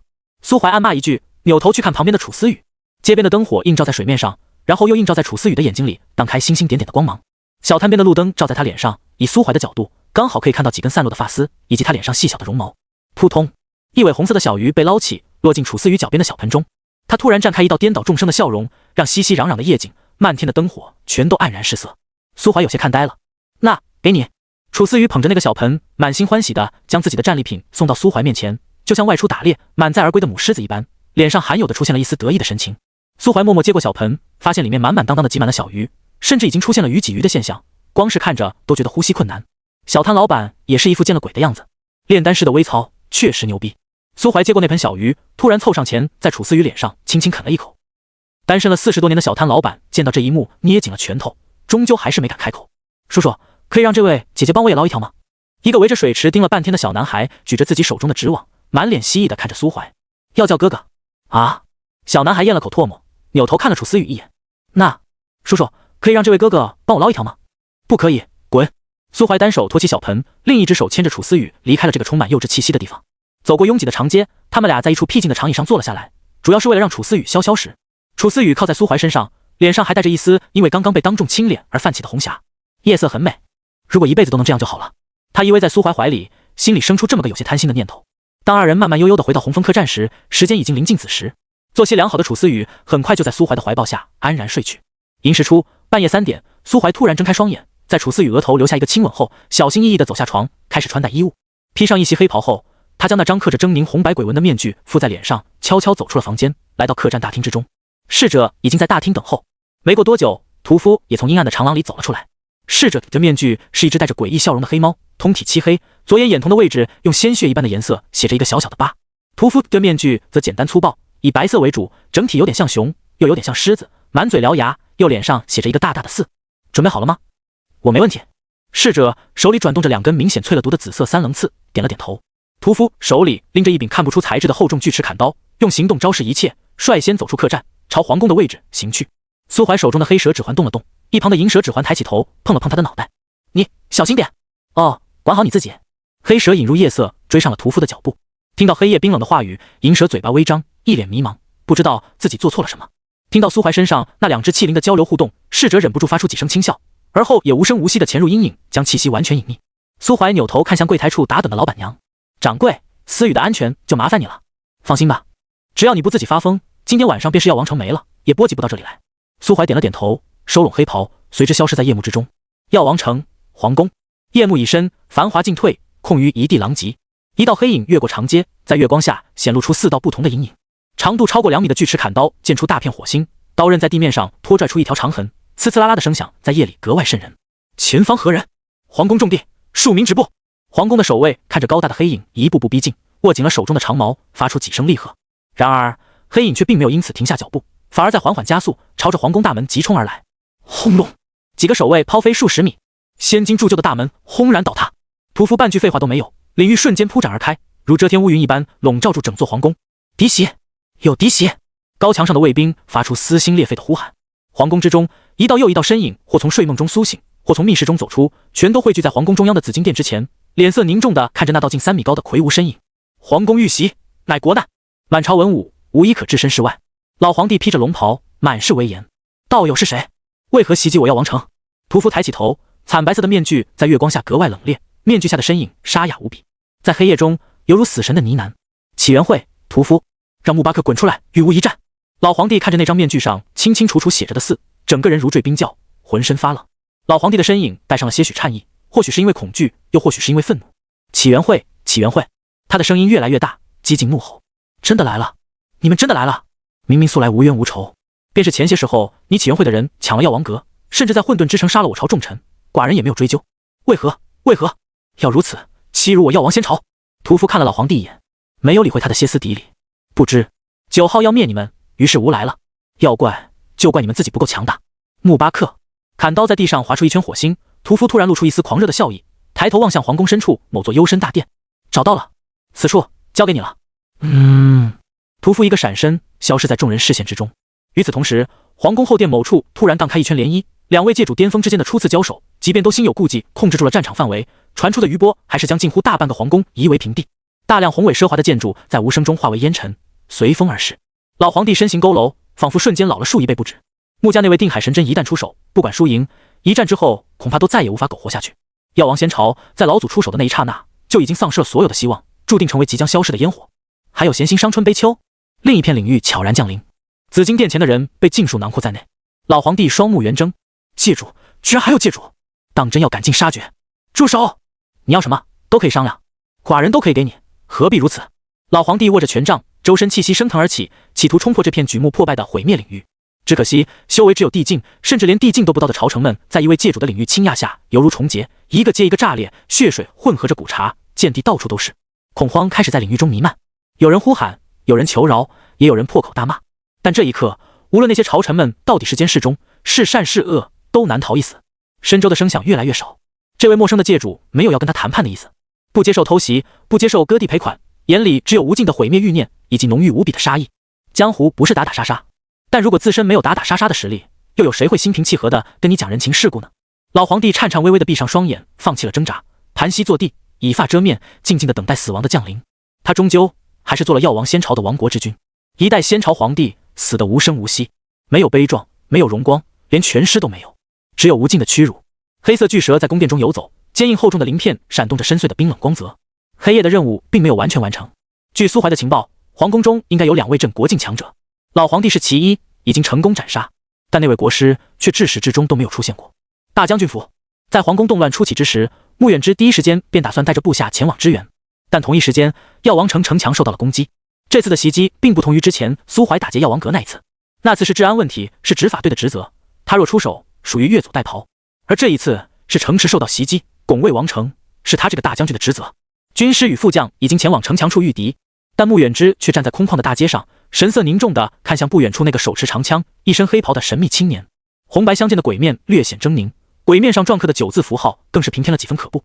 起源会，哼，药王仙朝大将军穆远之，苏某久仰大名，如今一见却是威风凛凛，带着一丝帝王气韵。药王仙朝日渐腐朽，大将军既有此份实力，何不起势逼宫，取而代之？穆远之没有回话，他的惯用道器是一柄9尺重戟，戟刃朝下，在地面上刻出道裂纹。他并不想在此处与苏怀动手。将军府虽然偏僻，但并不像皇宫重地，方圆10里渺无人烟。二人所占之地虽毗邻城墙，但却也离居民区不远。这里住着无数普普通通的王城子民，双方交战必有所波及。若是一般的镇国境，他还能依靠实力压制，速战速决，将伤亡降至最低。但偏偏那张面具已经足够引起穆远之的忌惮。面对如此强敌，若不倾尽全力，甚至有败亡的风险，又怎么可能还有余力顾及平民？可敢与吴出城一战？现在不行。苏怀笑了笑，周身仙力喷薄而出，隐约间凝聚出一道死神虚影。此事了结后，你要战，苏某奉陪。但如今我并不想节外生枝，若是大将军执意阻我，那便于此处巷战，赌上这座繁华的城邦，如何？穆远之深吸一口气，如此行事，可有半点人族风骨？苏某今天可以不是人族，小小之辈，令人唾弃。能赢就好。更何况苏怀敢断言，死在将军手中的人族，定然比我杀的要多。吾手中沾染之血，皆为敌寇，从未有过等这般意欲屠戮平民的行径。可只要你不跟我打，这里的平民就不会有任何损伤，他们中的大部分甚至都不会知道今夜发生了什么事。王室的变故影响不了他们的生活，即便药王仙朝覆灭，这里也最多由药王城变成张王城、李王城，又或者穆王城。明天跟昨天又有何不同呢？穆远之双眼微微眯起，沉默良久，他还是没能下定决心与苏怀在城中酣战。对方戴着鬼面，但今夜的战斗确实没有波及王城平民，皇宫方面的交锋无声无息，也被刻意限制在一个很小的范围内。但穆远之望向皇宫，并不知道这种相对平和的情况还能持续多久。片刻后，他抬起头盯着苏怀的眼睛，能否告知于我，你们为什么盯上了药王朝？将军误会了。苏怀的声音平和中带着一丝若有若无的笑意，很像某些电视剧中的阴险反派，总结起来就2个字：欠抽。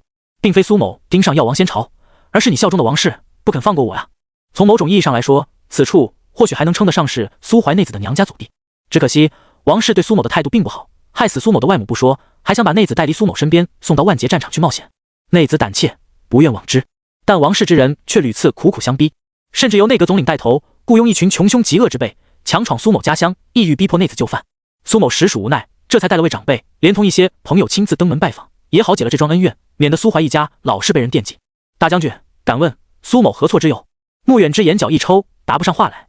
虽然不怎么参与朝政，但府中军师的能力摆在那儿，一些王室中人做出的秘密行动，又怎么可能瞒得过他这个大将军？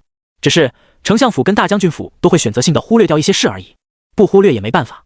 每个人心里都有一杆秤，如偃月大帝那般驻守气鬼渊万年的伟大存在，尚且会在偃月仙宗有难时暂时放下职责。他穆远之也一样不是个圣人，不可能为了遥远之地的几个陌生人就举起大义之旗反叛王室。大将军本就是一个很矛盾的人，他一方面体恤凡民，一方面忠于皇室，同时又觉得自己如此优柔寡断，对不起那些曾一起出生入死的兄弟。他无比贪心，忠义情名全都想要，最后却又什么都没得到。如今王室东窗事发，突然踢到了一块铁板，他没脸为王室开脱，更说不出什么你只是差点死了老婆，要王朝却丢了天下这种脑瘫一样的逼话。苏怀见到他那副像是突然丢了信仰，脸色忽明忽暗的样，也没那个闲心去猜测他心里在想什么。对于穆远之此人，苏怀内心无感。这位大将军一点也不坦荡，就不像苏怀，该坏的时候比谁都坏，该好的时候又比谁都善良。放在原生世界，这样道德底线宽松的人就该拉出去枪毙5分钟，但放在神域这种环境下就刚刚好。在这个吃人的世界里，想当一个完完全全的好人，身上又没有主角光环的话，一般都会死得很惨。苏怀并不想杀了穆远之，如果今夜计划顺利，王室覆灭，药王仙朝老妖怪身死的消息很快就会传到人族其余7大仙朝的耳中。到时候无论是出于人族大义，还是出于药王城的战略意义跟附加价值，其余仙朝都会派人占领这里，或者扶持新的势力。苏怀是不可能接收药王仙朝的，人族也不会允许他接收。今夜过后，在人族的情报里，苏怀身上就会被打上起源会的标签，甚至这个标签的意味还会在人族之上。毕竟他是带着一位鬼族的界主巅峰，亲自抹杀了一方人族的势力啊！药王仙朝最有可能的接收者是穆远之，他在这里有声望，有势力基础，受民众爱戴，甚至还有无与伦比的天赋。以后只要稍微努力，或许就能突破到界主。有他在，药王仙朝或许还能迎来一个更加光明的广阔未来。当然，如果穆远之今天晚上选择对苏怀出手，那他就必须死在这里。好在长街暗巷，两人都只是开口交谈，并没有要动手的意思。夜渐深，即将迎来黎明。穆远之心里没来由的出现了一抹心悸的感觉，后背寒毛倒竖。他微微偏过头，眼角的余光突然看见后方不远处的高墙上，一个身着紧身衣、长着猫尾与兽耳的女子正百无聊赖地看着他。她坐在墙头，修长的小腿晃啊晃，脸上的黑色猫脸面具沾染着大片鲜血，笑容诡异无比，左眼瞳孔中的疤在黑夜中散发着冷冽的光。阿累，9号，你还没解决啊？我的任务已经完成了哦。咕噜，一颗圆滚滚的东西被黑布包裹着，在地上滚了几圈，落到苏怀脚部。苏怀嘴角一抽，为什么要特意把这东西带回来？8号，你吓到穆大将军了。侍者歪着脑袋，果然发现穆远之浑身紧绷，似乎做好了死战的准备。他晃动的双腿突然顿住，唰的一声甩出2根染血的3棱刺。要我帮你解决吗？9号，就他一个人的话，很快的哦。侍者拒绝建议，并未被采纳。穆远之即便再怎么牛逼，也不可能同时面对2位跟他处于同一个大境界的起源会成员，尤其侍者的层次跟他完全一样，都处于半步界主境，只差一个契机就能完全突破。事实证明，苏怀有些多虑了。其一，在这场近乎碾压的征伐之战中，在屠夫那不讲理的战力碾压下，药王仙朝真的没有太大的抵抗力。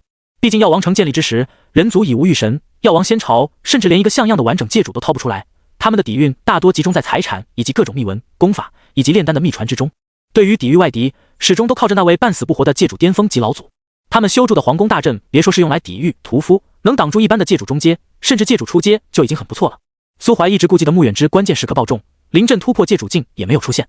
其二，苏怀有些高估了穆远之的忠，又或者是有些低估了他的智。不过仔细想想也能理解，都说10年迎宾，难凉热血，可穆远之已经为皇室效忠千年万年，功劳越来越大，不仅没得到王室的重用，还惹来满身猜忌，甚至被召回皇城，限制兵权。引兵万年，再热的血也该结霜了。反正如果换成苏怀，早就撂挑子不干了，即便顾忌老妖怪不敢取而代之，也肯定不会再待在药王仙朝受这个委屈。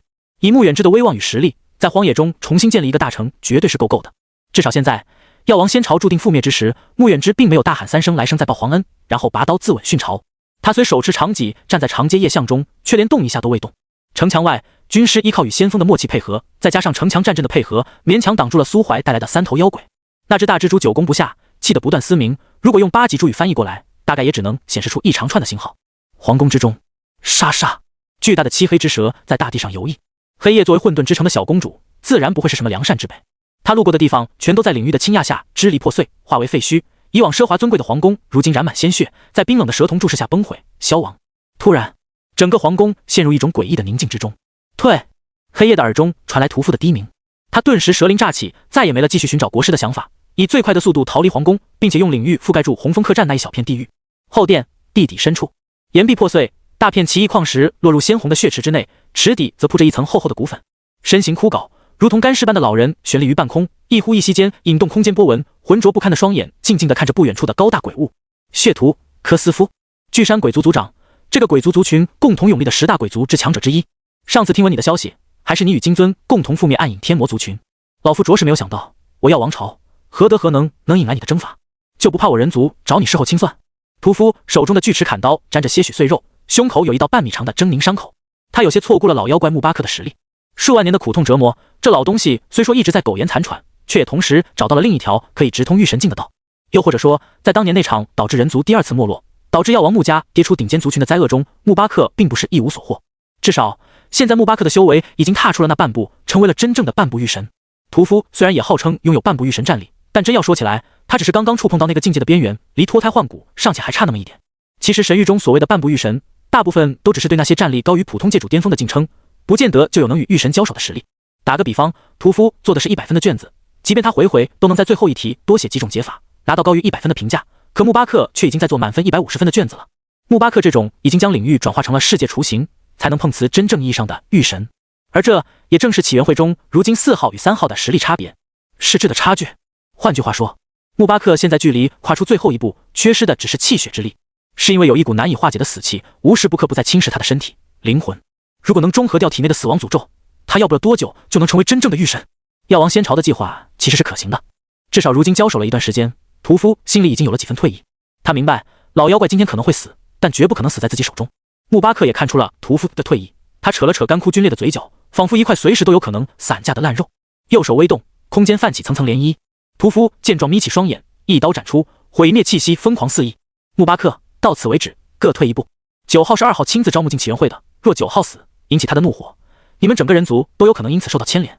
笑话！老夫今日若是陨落于此，药王朝就此消逝，那整个人族兴亡又与我何干？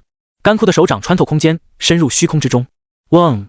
空间发出震颤，整座药王城仿佛凭空被下压数寸，震起大片尘埃。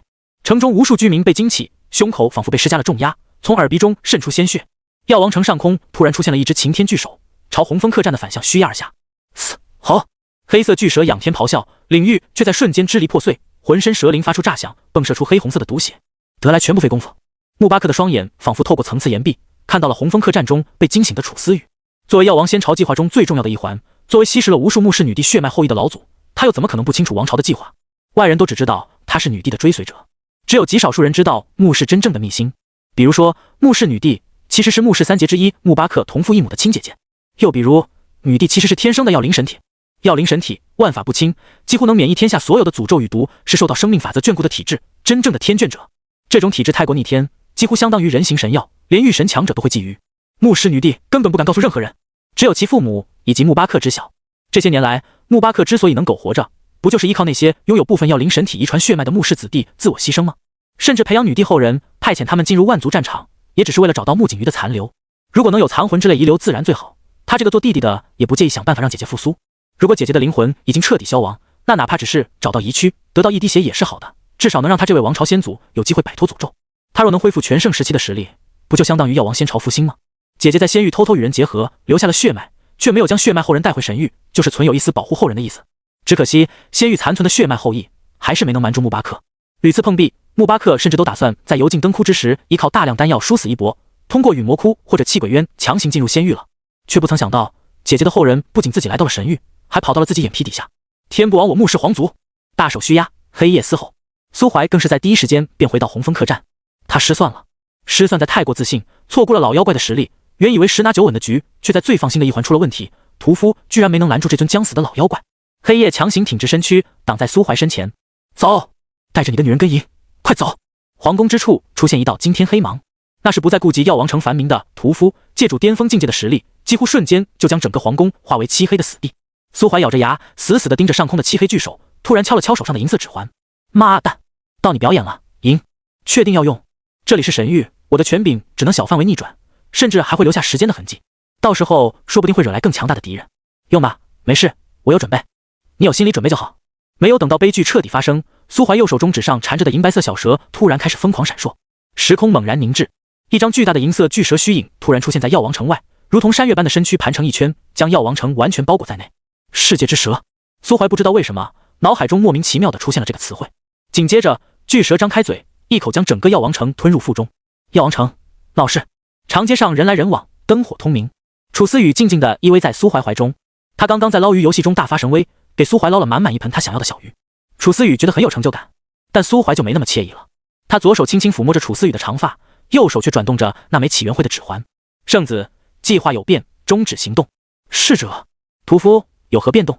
圣子，情报出了问题，药王仙朝那位老祖光凭4号可能拦不住。圣子，他有可能是真正的半步御神，我需要再重新谋划一番。园丁走出了那一步吗？医生，这种状态下都能走出那一步的话，应该有些研究价值吧？裁缝，无视法则污染的突破。裁缝，很好的研究素材。圣子，园丁，那就明天早上小艾娜的花园再见喽。医生，塔尔莫斯姐姐，我在花园里备好茶点，静候您的佳音。圣子，园丁，好了，小苏怀，不需要改变计划哦，我已经快到了。圣子。突然，一只蝴蝶越过闹市，落在苏怀坐着的长椅上。药王城内的植物在极短的时间内疯狂生长，超脱物种的极限。红枫客栈内，老板娘嗑着瓜子，突然瞪大双眼，眼睁睁地看着柜台上一盆不过半人高的向日葵疯狂生长，茎叶化作藤蔓，在大厅四处缠绕。不一会儿，红枫客栈大堂就变成了一片向日葵花园。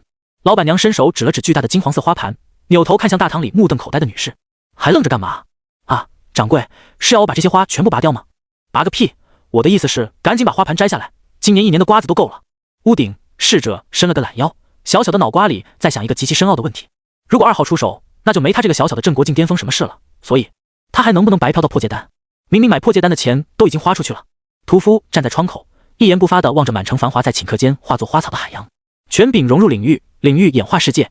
御神的能力已经足以小幅度内改变天地规则，并且这种改变是被世界意志所认可的改变。屠夫这种等级的存在，已经能依稀察觉到这里的天地在近期被改变过一次，时间法则的残留气息很浓郁。他知道9号的计划多半是已经执行过一次了，结局很明了，他负责的那一环出了问题，没能拦住药王仙朝的老妖怪。那条蛇的权柄确实强到有些犯规了，不愧是曾经跟神域世界意志签订世界契约的存在，也不愧是。总之，既然他都能察觉到时间的异常，那么皇宫里那位多半也很快就会被惊醒，并且理清刚刚有可能发生的事了吧。事实上，穆巴克确实被惊醒了。为了最大限度的减少气血消耗，他一直都维持着假死状态，始终介乎于我死了跟我又活了的奇异状态之中，在鬼门关反复横跳。可就在刚刚，他的气血突然少了一大截，差点就一脚栽在鬼门关里回不来了。怎么回事？穆巴克并不知道银的存在，他思索了片刻，便循着那丝残留的时间气息，不断将灵芝往外延伸探查。突然，他就浑身颤抖了起来，又喜又气。喜的是他一眼就看到了楚思雨这个穆氏女帝后裔，并且还是拥有着药灵圣体的血脉后人。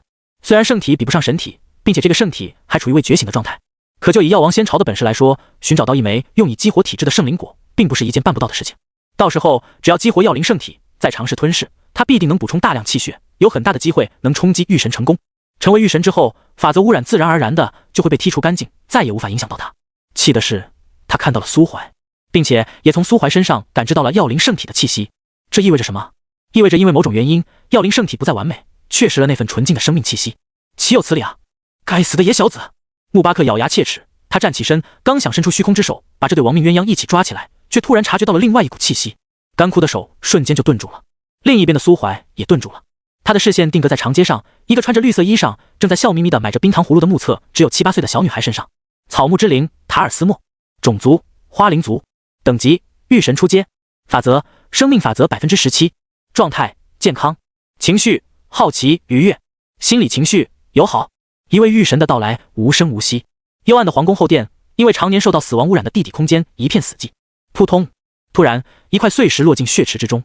穆巴克抬起头，发现头顶的岩壁上不知何时抽出了一节翠绿的新芽，新芽缓缓舒展，长出娇嫩的茎叶，紧接着开花，长出了一连串绿豆大小的红紫色果实。这是什么？穆巴克没来由的感到一丝心悸，他手指微微一颤，枯坐数万年的身躯开始活动，抖落下层层血痂。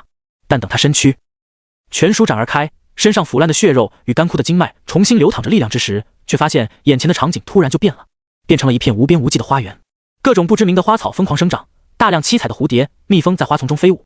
穆巴克咽了口唾沫，突然察觉到有什么东西在触碰自己的脚。他低下头，发现那是一只身高不过10几厘米的特殊生灵。它有着姣好的身材，眼睛很大，身上散发着淡淡的花草气息，跟某些生命属性的精灵有点像。什么东西？穆巴克弯腰将那只生灵拎了起来，与他那双大眼睛默默对视着。嘻嘻，那只精灵一般的生物突然咧嘴一笑，噗噗的一声对着穆巴克的脸吐出一滩绿色液体。该死！穆巴克将手中的小精灵丢了出去，抬手去擦脸上的绿色汁液，但那汁液就像是某种特殊的剧毒，在接触到他皮肤第一时间便嵌进了血肉之中，化为一片绿油油的青苔。青苔中间甚至开出了黄色的小花。如果穆巴克拥有苏怀的洞察之眼，他大概就可以看到自己的状态栏显示出这样一条数据：状态：死亡污染-13%，附加新状态：生命污染-1%。瞧瞧，什么叫求生无门，求死不能啊！长街之中没有带零钱，但却依靠自己纯良可爱的外表成功骗到一串糖葫芦吃的小女孩，突然露出一道甜甜的笑容。她张开嘴，尖尖的小虎牙刺破糖衣，发出一声细微的脆响。与此同时，穆巴克所处的特殊地域之中，茂密的草丛里、花朵里钻出了无数各不相同的小精灵，它们全都围拢过来，嬉笑着朝穆巴克喷吐出五颜六色的汁液。生命污染正-0.1%，生命污染正-0.2%，生命污染正-0.3%。穆巴克调动身体里的领域之力，却发现自己与世界之间的联系被完全切断了。这片空间内既没有天地灵气，也没有各种能量，时间、空间都是固定流淌着的，只有无穷无尽的生命之力。不仅如此，就连他自己身上原本附带的力量也在不知不觉间流失，仿佛被同化成了这世界中的一员。他张了张嘴，想呼喊些什么，但喉咙里却突然长出一朵血色的妖异花朵，四肢百骸之中也抽出无数新芽。穆巴克轰然倒地，意识陷入一片混沌之中，他的身躯也很快就被青苔覆盖。小女孩手上的最后一颗糖葫芦也被嚼碎，咽进了肚子里。她捏着空荡荡的竹签犹豫了一会儿，似乎觉得再白嫖一串有点过于不要脸，索性扭过头，噔噔噔噔地跑到苏怀面前。大哥哥，你有钱吗？苏怀嘴角一抽，二号，你这样怪吓人的，给我钱。给。苏怀掏出一把零钱递给小女孩，就像是被小学生打劫的大学生，一脸蛋疼。哼，算你识相。穆巴克，我已经帮你解决掉了，接下来的事情你自己看着办吧。谢谢。苏怀话都还没说完，小女孩就已经重新跑到了买糖葫芦的摊贩前面，一口气买了10-20串。吃多了甜食长蛀牙呀。哦，你是御神，那没事了。苏怀叹了口气。截止目前为止，他对大部分起源会成员也有了一些浅层了解。8号是个职业杀手，7号是个热衷搞缝合的生物学怪人，6号是个无良医生，5号猎马人不提也罢，2号是个7、8岁的萝莉，还喜欢吃糖葫芦这种连楚思雨都不吃的甜食，3号看样子是个奸商。除了还没有说过话的1号之外，居然只有4号屠夫是真正意义上的沉稳人士。苏怀觉得自己好像上了贼船，但不得不说，这贼船很香。楚思雨眼睁睁看着自己的男人被一个小萝莉打劫，蠢萌的眨了眨眼睛，突然对着苏怀伸出一只小手。我也要。你要啥？我要钱。7、8岁小女孩的飞醋你也吃？我不管。啧，楚思雨你出息了呀，大半年没见，都敢跟我要财政大权了。都给你。苏怀从储物戒指里掏出一大把戒币，塞到楚思雨怀里。酸死你得了，傻妞。楚思雨喜滋滋地拿走一个戒币，然后把剩下的又都还给苏怀，继续缩进他怀里。怎么又不要了？一个就够了。真傻。苏怀搓了搓他的头发，视线掠过手上的银蛇指环，发现指环上原本经过迷雾之塔后已经点亮6片蛇鳞的银，此时已经有一片暗淡了下去。他将心神沉入起源会指环。圣子，行动提前，现在就开始。圣子，速战速决，4号负责皇宫，8号负责丞相府，我负责大将军府那边。是这，收到。在药王先朝老祖被2号解决的情况下，这次袭击真的可以说是万无一失了。借主巅峰级的4号只要往皇宫一站，剩下的2个镇国境拿头跟他打。原本派往皇宫协助4号的黑夜也可以腾出手来，代替苏怀去解决大将军穆远之。这样一来，即便穆远之暴种也不可能掀起什么太大的风浪，除非他也是气运之子。事实上，这次的征伐确实很成功。大将军穆远之察觉到皇宫与城墙同时遇袭的刹那，就拎着长戟出了门。熟悉的长街，熟悉的夜，一条巨大的黑色大蛇盘踞在将军府外，冰冷的眸子死死地盯着穆远之。穆远之又妈了。为什么要说又呢？这一次苏怀甚至懒得再跟穆远之扯皮，打算干完这一票就跑。他带着楚思雨去了药王阁，于是半个时辰前才刚刚结束一场盛大拍卖会的药王阁再次迎来了悍匪的洗劫。美中不足的是，在苏怀这对雌雄大盗蒙着脸指挥轻车熟路的柜员往麻袋里装戒币时，接到了一个意料之外的消息。屠夫，皇宫里没找到你说的那个镇国靖国师。屠夫，但是我在他的住处找到了一块灵神殿的身份令牌。圣子，灵神殿什么东西？上个时代末无组织强者混战，你们人妖鬼魔4族败退后，灵族这个最大赢家盛极一时，几乎称霸整个神域。可奇怪的是，不过短短数千年，鼎盛的灵族便开始销声匿迹，似乎有意将族群隐匿起来，不再入世。直到现如今，灵族已经成为了一方久远传说，要不然你们也不可能光明正大的重回神域，复兴种族。但巅峰褪去，神话消磨，却总会有一些虔诚的信徒遗留，传播那个辉煌时代中灵族的辉煌与荣耀。灵神殿就是神域之中一方信奉灵族的强大势力。小蛇的声音有些低沉。皇宫内殿之中，国师的住处聚集着数道身影，2号坐在一旁的椅子上，依旧在咔嚓咔嚓地咀嚼着手里的糖葫芦。他似乎对这种人族凡俗界流传的吃食情有独钟，一连吃了10几串还没吃腻。4号在一边擦拭着自己的锯齿重刀，一言不发，明显对于灵神会也兴致缺缺。8号一脸懵逼，苏怀也有些不明所以，但有一点是现在非常清晰明了的，药王仙朝的国师是个人奸。老皇帝防了一辈子的外人夺权，却没想到深受自己信任的国师早已堕落，投向了人族最大仇敌的阵营，甚至也许不仅仅是国师，那位老祖也有可能是灵神会的人呢。8大仙朝之一的药王仙朝，其存留下来的最强老祖居然是人族仇敌的信徒。即便药王仙朝是8大仙朝里最弱的那个，这条消息也已经足够惊人了。只有潮水退去之时，才能看清冲上沙滩的到底是人还是鬼。谁都不知道药王仙朝到底是不是个例，人族中会不会还有高层是灵族的狗。这里面的水太深了，苏怀觉得自己把握不住，但起码苏怀这波可以洗白自己了，从带着外人覆灭人族势力的凶徒，变成了诛杀内奸肃清人族的英雄。虽然这个英雄有点不太靠谱，雁过拔毛，视财如命，把药王仙朝积累的所有财富全部席卷一空，甚至还抄了好几个药王城富豪的家。穆大将军敢怒不敢言，只能安慰自己，至少苏怀还没有做出劫掠平民这种大逆不道的事来。从国师寝宫出来后，4号便向几人告辞，启程回自己领地去了。虽然他以自己没帮上什么大忙为由，拒绝接受这次的报酬，但苏怀还是在征求2号的意见后，将8成战利品塞给了他。一码归一码，战利评估失误是苏怀这个策划者的锅，人家出了力，该给的报酬还是得给到位的。8号也是同理，不仅白嫖到了破戒丹，还额外得到了苏怀赠予的5万戒币，激动的差点当场抱住苏怀亲一口。5万戒币对于戒主出阶的生灵来说都无异于一笔巨款，更何况8号还只是个尚未突破的半步戒主。但苏怀表示洒水的了，药王城积累了无尽岁月的财富，光是藏宝库的丹药、戒器以及其他天材地宝加起来就已经有数十万戒币的价值，更何况还有大量戒币现金。即便支付给了屠夫8成，苏怀手里留下的财产也超过了20万戒币，更何况在混乱之地，苏怀还有一位御神的遗产可以接收。钱这种东西对现在的苏某人来说真的就只是一个数字而已，苏某人对钱没有兴趣，他从来没碰过钱。就跟2号一样，当苏怀提出将自己那份战利品包括额外支付大量资源作为2号出手的报酬时，2号却只是笑着摇了摇头，告诉他这次出手的报酬苏怀已经支付过了。苏怀愣了愣，立马就想到了晚上2号买糖葫芦时跟他要的那把零钱，折合成地币单位大概是2毛8。药王仙朝老祖死得冤啊！不过也正常，到了2号这个境界，钱就是一串数字而已。富人感兴趣的不会是钱，而是其他的东西，比如说苏大富豪。现在他更感兴趣的是药王仙朝的血脉洗礼之地。洗礼之地在皇城后山之中，这里算是王室禁地，布满了各种各样的阵法。可惜无论什么阵法在2号面前都脆得跟纸糊的一样。对于人族的血脉洗礼，2号一开始是很感兴趣的，直到抵达洗礼之地，看着那一汪灵池，他才嘴角一抽，忍不住吐槽道：什么洗礼？不过是一丝人族先祖留下的血脉道运，再加上花无数钱才砸出来的灵液，就算没那丝道运，这池灵液也足够把一个寻常的尊者堆到地境了。留下这几句话，他便失望地离开了。有这闲工夫，还不如下山多逛2圈，看看还有没有什么合口味的人族吃食出现。苏怀也有些失望，这池灵液等级太低，对他一点用都没有。所谓的血脉洗礼，如果只是这样的话，想来对楚思雨的作用也是有限的。光拔升修为有屁用？用灵液堆的地境，如果没有特殊方法消除掉残留，他苏某人就算把修为压制到地境，都能把伪帝当诛杀。你脑袋是不是坏掉了？你丫无缘无故骂我干嘛？迷雾之塔，青石古路。苏怀刚想还嘴，突然就顿住了。对啊，青石古路最大的作用不就是用来锤炼境界，消除药王提升带来的负面影响吗？那完全可以不用顾及那么多啊。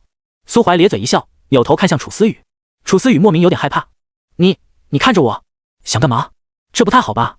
不过既然你想，那我听你的。下一刻，一脸懵逼的楚思雨便被苏怀弯腰抱起，双双跃入灵池之中。不多时，几件湿衣服以及1黑1白2枚指环被一同甩上岸。紧接着，灵池中便传出一声娇呼。黑夜不懂，但他表示大受震撼。银也不懂，但他是个有眼力见的，很自觉地游离这片区域，跑到山脚给苏怀望风。什么叫好兄弟啊？战术后仰，曹姨学着点。黑夜望着银那熟练到让人心疼的行为，又是一猛，只好跟了上去。药王城中的居民并不知道昨夜城内发生了什么事。一觉醒来，阳光明媚，卖早市的摊贩依旧在长街中吆喝，知晓城中事故的势力也对此缄口不言。除了再次被洗劫的药王阁以及少数药王城有名的世家富商外，这座城池似乎并没有发生什么显著的变化。穆远之一夜没睡，王室全灭，丞相府也受到了毁灭性的打击，数百黑甲暗卫尽数死绝，连府中的黑狗都被砍了2刀。大将军府是唯一一个从昨夜的袭击中幸存下来的势力。除了带着人前往混乱之地获取机缘的老丞相外，将军府的3位镇国境强者已经是整个药王仙朝如今唯一遗留下来的守备力量。除此之外，昨夜那3只袭击城墙的妖鬼也还躲在城门口不远处的密林中，看着过往的行人不断流着口水。鬼知道啥时候就会突然跳出来给进出城池的居民一个惊喜。因此一大早他便不顾军师的阻拦，跑到皇宫去找正主了。要杀要剐给个准话。可惜找了一圈也没找到人。后来脑中灵光一闪，才循着往日里王氏布下的密道，进了洗礼血脉的后山。外人是没资格进入后山的，这里是王氏设立的禁地，布有大量只有王氏才知道如何关闭的阵法。但如今那些阵法都已被蛮力撕毁，自然也就拦不住穆远之这么个大活人。走啊走的，走到最核心的灵山脚下时，穆远之突然就停住了脚步。他面前不远处，两条比水桶还粗的大蛇正靠在一起发呆，其中一条正是昨晚在长街中拦住他的那条凶蛇。黑夜可不是苏怀，她一个混沌织成出来的小公主，做事根本不会顾忌太多。昨晚一见面就给了穆远之一顿毒打，若不是还记着苏怀特意交代的饶其一命，估计大将军府也得血流成河。黑夜抬起头，赤红色的树瞳倒映着穆远之的身影，仿佛随时都有可能突然暴起，将其永远的留在山脚下这片风景秀丽的密林之中。我要见你们的主事人。黑夜瞥了他一眼，低下头颅，杀意暂时收敛了起来，但他既没有要上山通报的意思，也没有让开上山的路。我有重要的事情找他。穆远之再次开口，换来的却是一条粗大的蛇尾。砰的一声，他被抽飞100余米，直接落进了山下的密林之中，惊起大片栖息山野的飞鸟。挨了这么一下，他倒是不敢再开口说什么了，从林中走出后便老老实实的蹲在一旁等候。苏怀对此事全然不知的，毕竟楚思雨作为一个纯粹的炼丹师，对于很多修炼上的事都处于懵懵懂懂的状态。他身为楚思雨的男人，在这种时候当然得手把手的教导他如何吸纳灵池中的能量。或许药王仙朝在一开始确实有过培养楚思雨的计划，就比如他现在泡着的这片灵池，就明显是药王仙朝专门建来培养女帝血液的，比之寻常药王城客卿或者大臣使用的灵池要温和得多，使用了大量固本培元的药物。但饶是如此，楚思雨这个5阶的菜鸡也泡得很辛苦，才泡了半个时辰，腰酸腿软不说，还满眼迷糊，说不出话来。于是苏怀只好抱着他，小心翼翼地为他梳理经脉，引导那股精纯的能量化作他突破修为的养料。9阶尊者境以下的修炼本就是一个温养身体、积蓄灵力的过程。楚思雨的灵根等级本就不低，如今有苏怀这个镇国境强者亲自引导，不用担心灵根承受不住太多能量，故而在灵液滋养下，连着蜕变了好几阶，直接一步到位，达成9阶圆满。剩下的灵液则单纯用来突破修为。不得不说，大势力出生的子弟确实让人羡慕，这种灵池中泡一夜就能解锁仙域大部分人穷极一生都无法抵达的境界。到了早上，楚思雨迷迷糊糊醒来时，已经将修为提升到了8阶巅峰，并且在灵力储备上已经达到了突破9阶尊者的标准。醒了？楚思雨还有些害羞，把身体隐藏在水面下，只露出一颗小脑袋看着苏怀。苏怀一把把他捞了过来。8阶巅峰，这波提升挺大的。尊者境界已经不仅仅是灵力的积累，若是没有一定的修行感悟，还是先缓一缓为好。待会我带你去一个地方，把境界完全巩固下来，你再好好思考该走什么路，如何突破到尊者境。我都听你的。一直在山脚下蹲了2个多时辰，穆远之的耐心在一点一点的消磨，像是座随时都有可能爆发的火山，士可杀不可辱。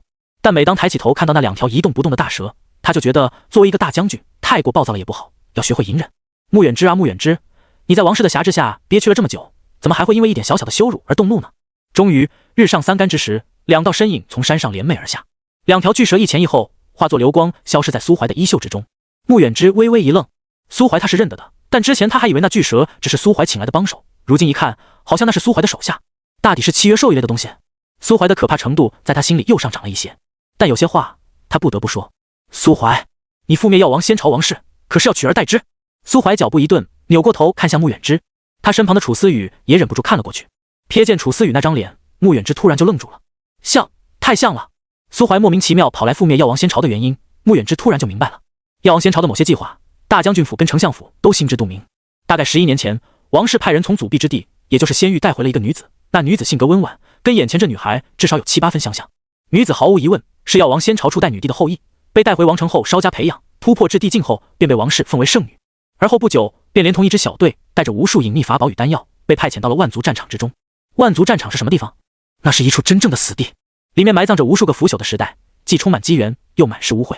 即便是御神强者都不敢说能毫发无损地横穿整个万族战场，所以前代圣女不出意外地陨落了。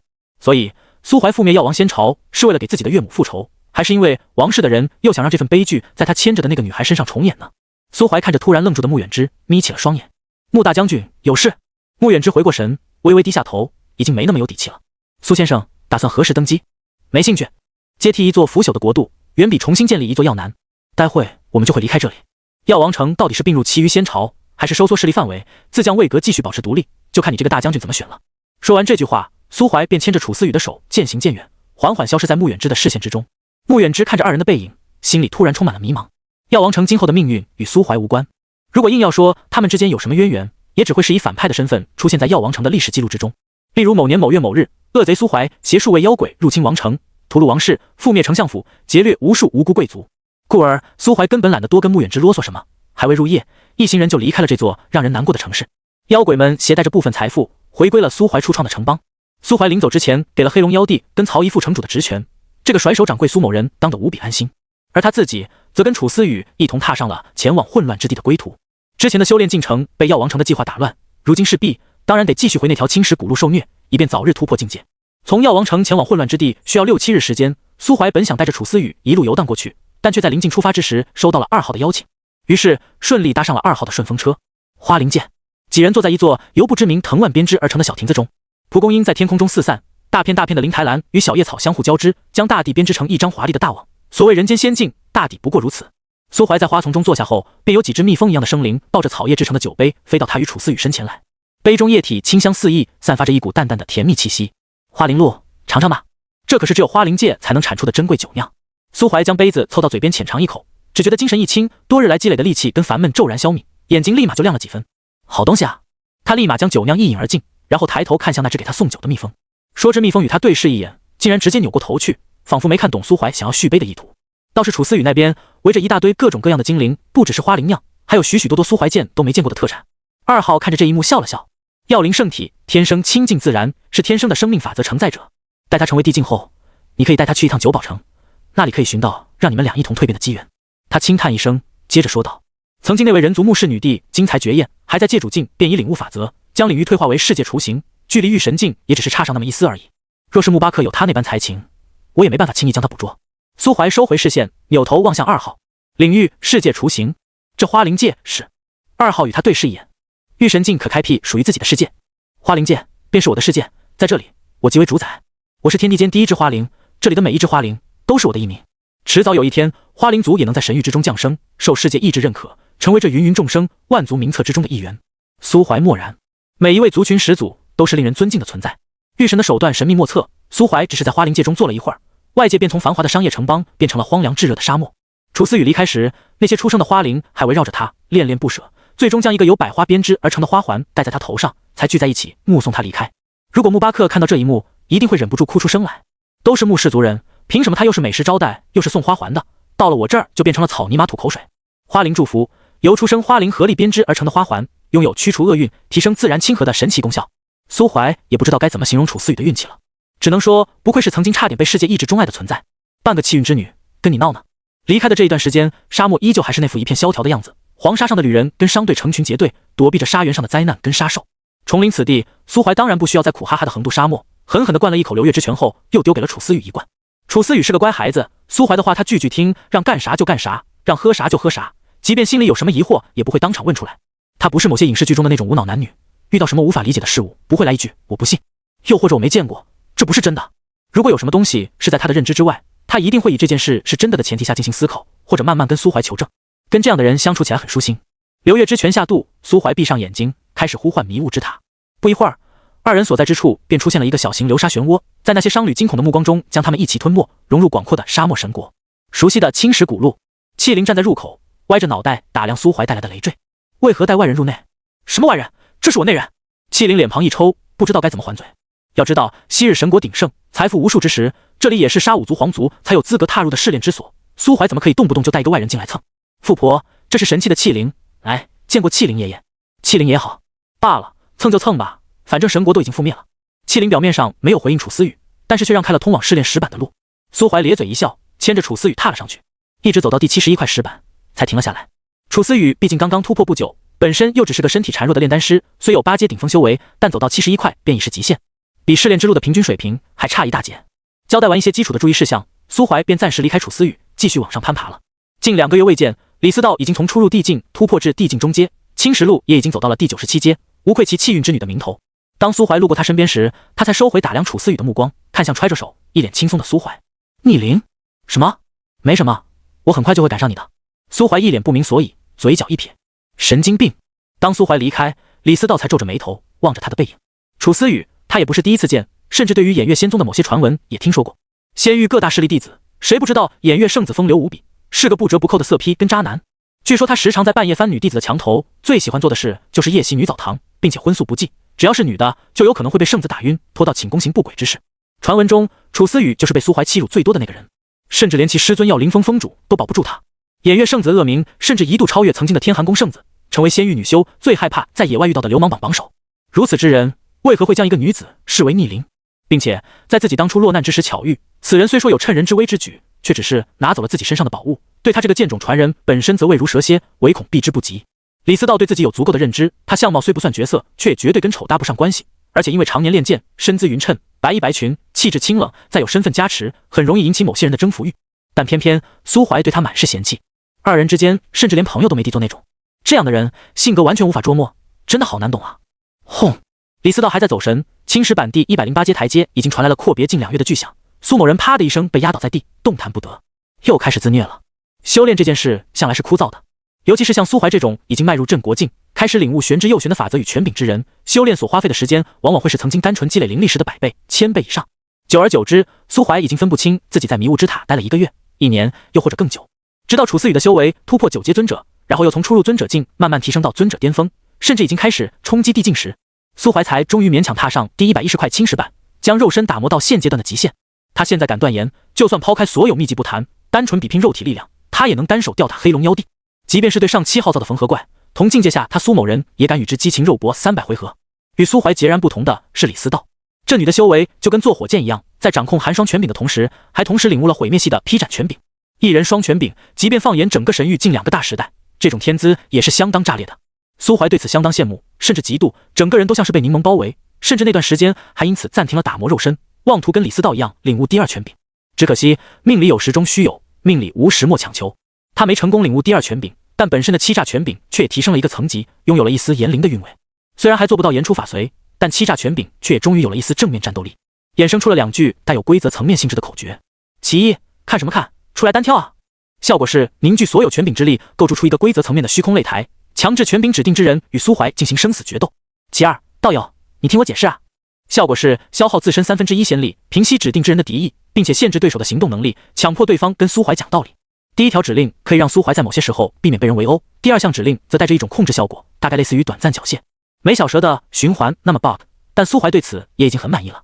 值得一提的是，在李思雨突破至地境巅峰时，苏怀也终于在资源灌溉下迈出了那至关重要的一步，成功跨过镇国境初期的门槛，依旧拥有着单手吊打某气运之女的能力。当然，因为御神的传承不会只是单纯提升境界等级那么简单，在青石古路上修炼的这段时间，气灵时常会给李思道派发一些任务，让他凝练心境，打磨根基。直到这一天，苏怀将修为彻底稳固在镇国境中期，并且隐约有几分想依靠资源强行冲击镇国后期的意思时，迷雾之塔的气灵出现在了他的身旁。再做个交易，如何？苏怀看着气灵，静静地等待着下文。迷雾之塔第8层藏着主人陨落后遗留的一块法则碎屑，我想请你帮少主一把，拿到那枚法则碎屑，打下日后成神的根基，这合适吗？你觉得合适吗？苏怀很想一口唾沫啐在气灵的脸上，成神之机，我也想要啊！俗话说天才地宝能者居之，我觉得那片法则碎屑跟我也很有缘啊！我又不是李思道的爹妈，凭啥把好东西让给他？再说了，老头，你别忘了，我占有你老主人遗产的80%份额，还他妈少主呢！真要论起来，就连迷雾之塔我都占有80%的份额，我才是你的少主，那枚法则碎屑也本来就应该是我的。你想把我的东西送人，还要我亲自去帮他取，简直不要太荒谬！还是说你决定违背你老主人的遗愿，拒绝承认我这个正儿八经通过传承试炼的继承人？气灵脸皮抽搐，脸上的褶子因为无奈与愤怒微微颤动，看起来有些可怕。但苏怀说的也不无道理，当初老主人尚未彻底死去之时，便留有遗诏，第一个通过传承试炼的就是他的传人，所以无论苏怀用了什么手段，只要通过了试炼，这个传承者气灵就得认。即便他与老主人走的道路完全不同，把最珍贵的大道传承让给了李思道，他也始终保有着第一顺位继承人的身份。万般无奈之下，气灵只好伸出手，递给了苏怀一把近乎透明的钥匙。这是啥？苏怀举起钥匙，端详了一会儿，这东西明显是件仙灵物品，外表斩亮如星，其中却又蕴含着一股说不清道不明的古老气息。与皮肤接触的刹那，便传来一股宁静淡雅的道韵，仿佛能洗清世间所有罪恶。这是神月宫的钥匙。气灵答道：你进入混乱之地时，应该有喝过能抵御沙漠污染的流月之泉吧？喝过。苏怀顿了顿，突然开口问道：突然说起这个，莫非你口中所说的神月宫跟流月之泉有什么关联不成？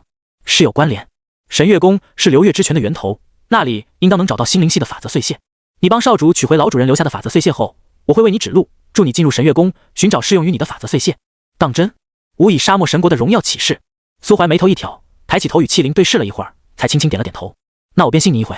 接着苏怀又询问了一些关于迷雾之塔第8层的情况，气灵只说第8层与实力无关，里面存储着的是沙武族最初的记忆。若是有能力，凡俗生灵也能得到好处，活着走出来；若是没有能力，便是巅峰界主也会栽在里面。其中最典型的就是混沌城主。混沌城主当初被仇家追杀逃难至此，便是在第8层得到了天大的机缘。后来他不甘心一辈子待在界主巅峰，再次进入第8层，想要得到不属于他的东西，换来的却是近乎致命的御神诅咒。同时，气灵还建议苏怀不要带着黑夜进入第8层，以免黑夜身上的血脉气息会引发混沌城主同款的诅咒。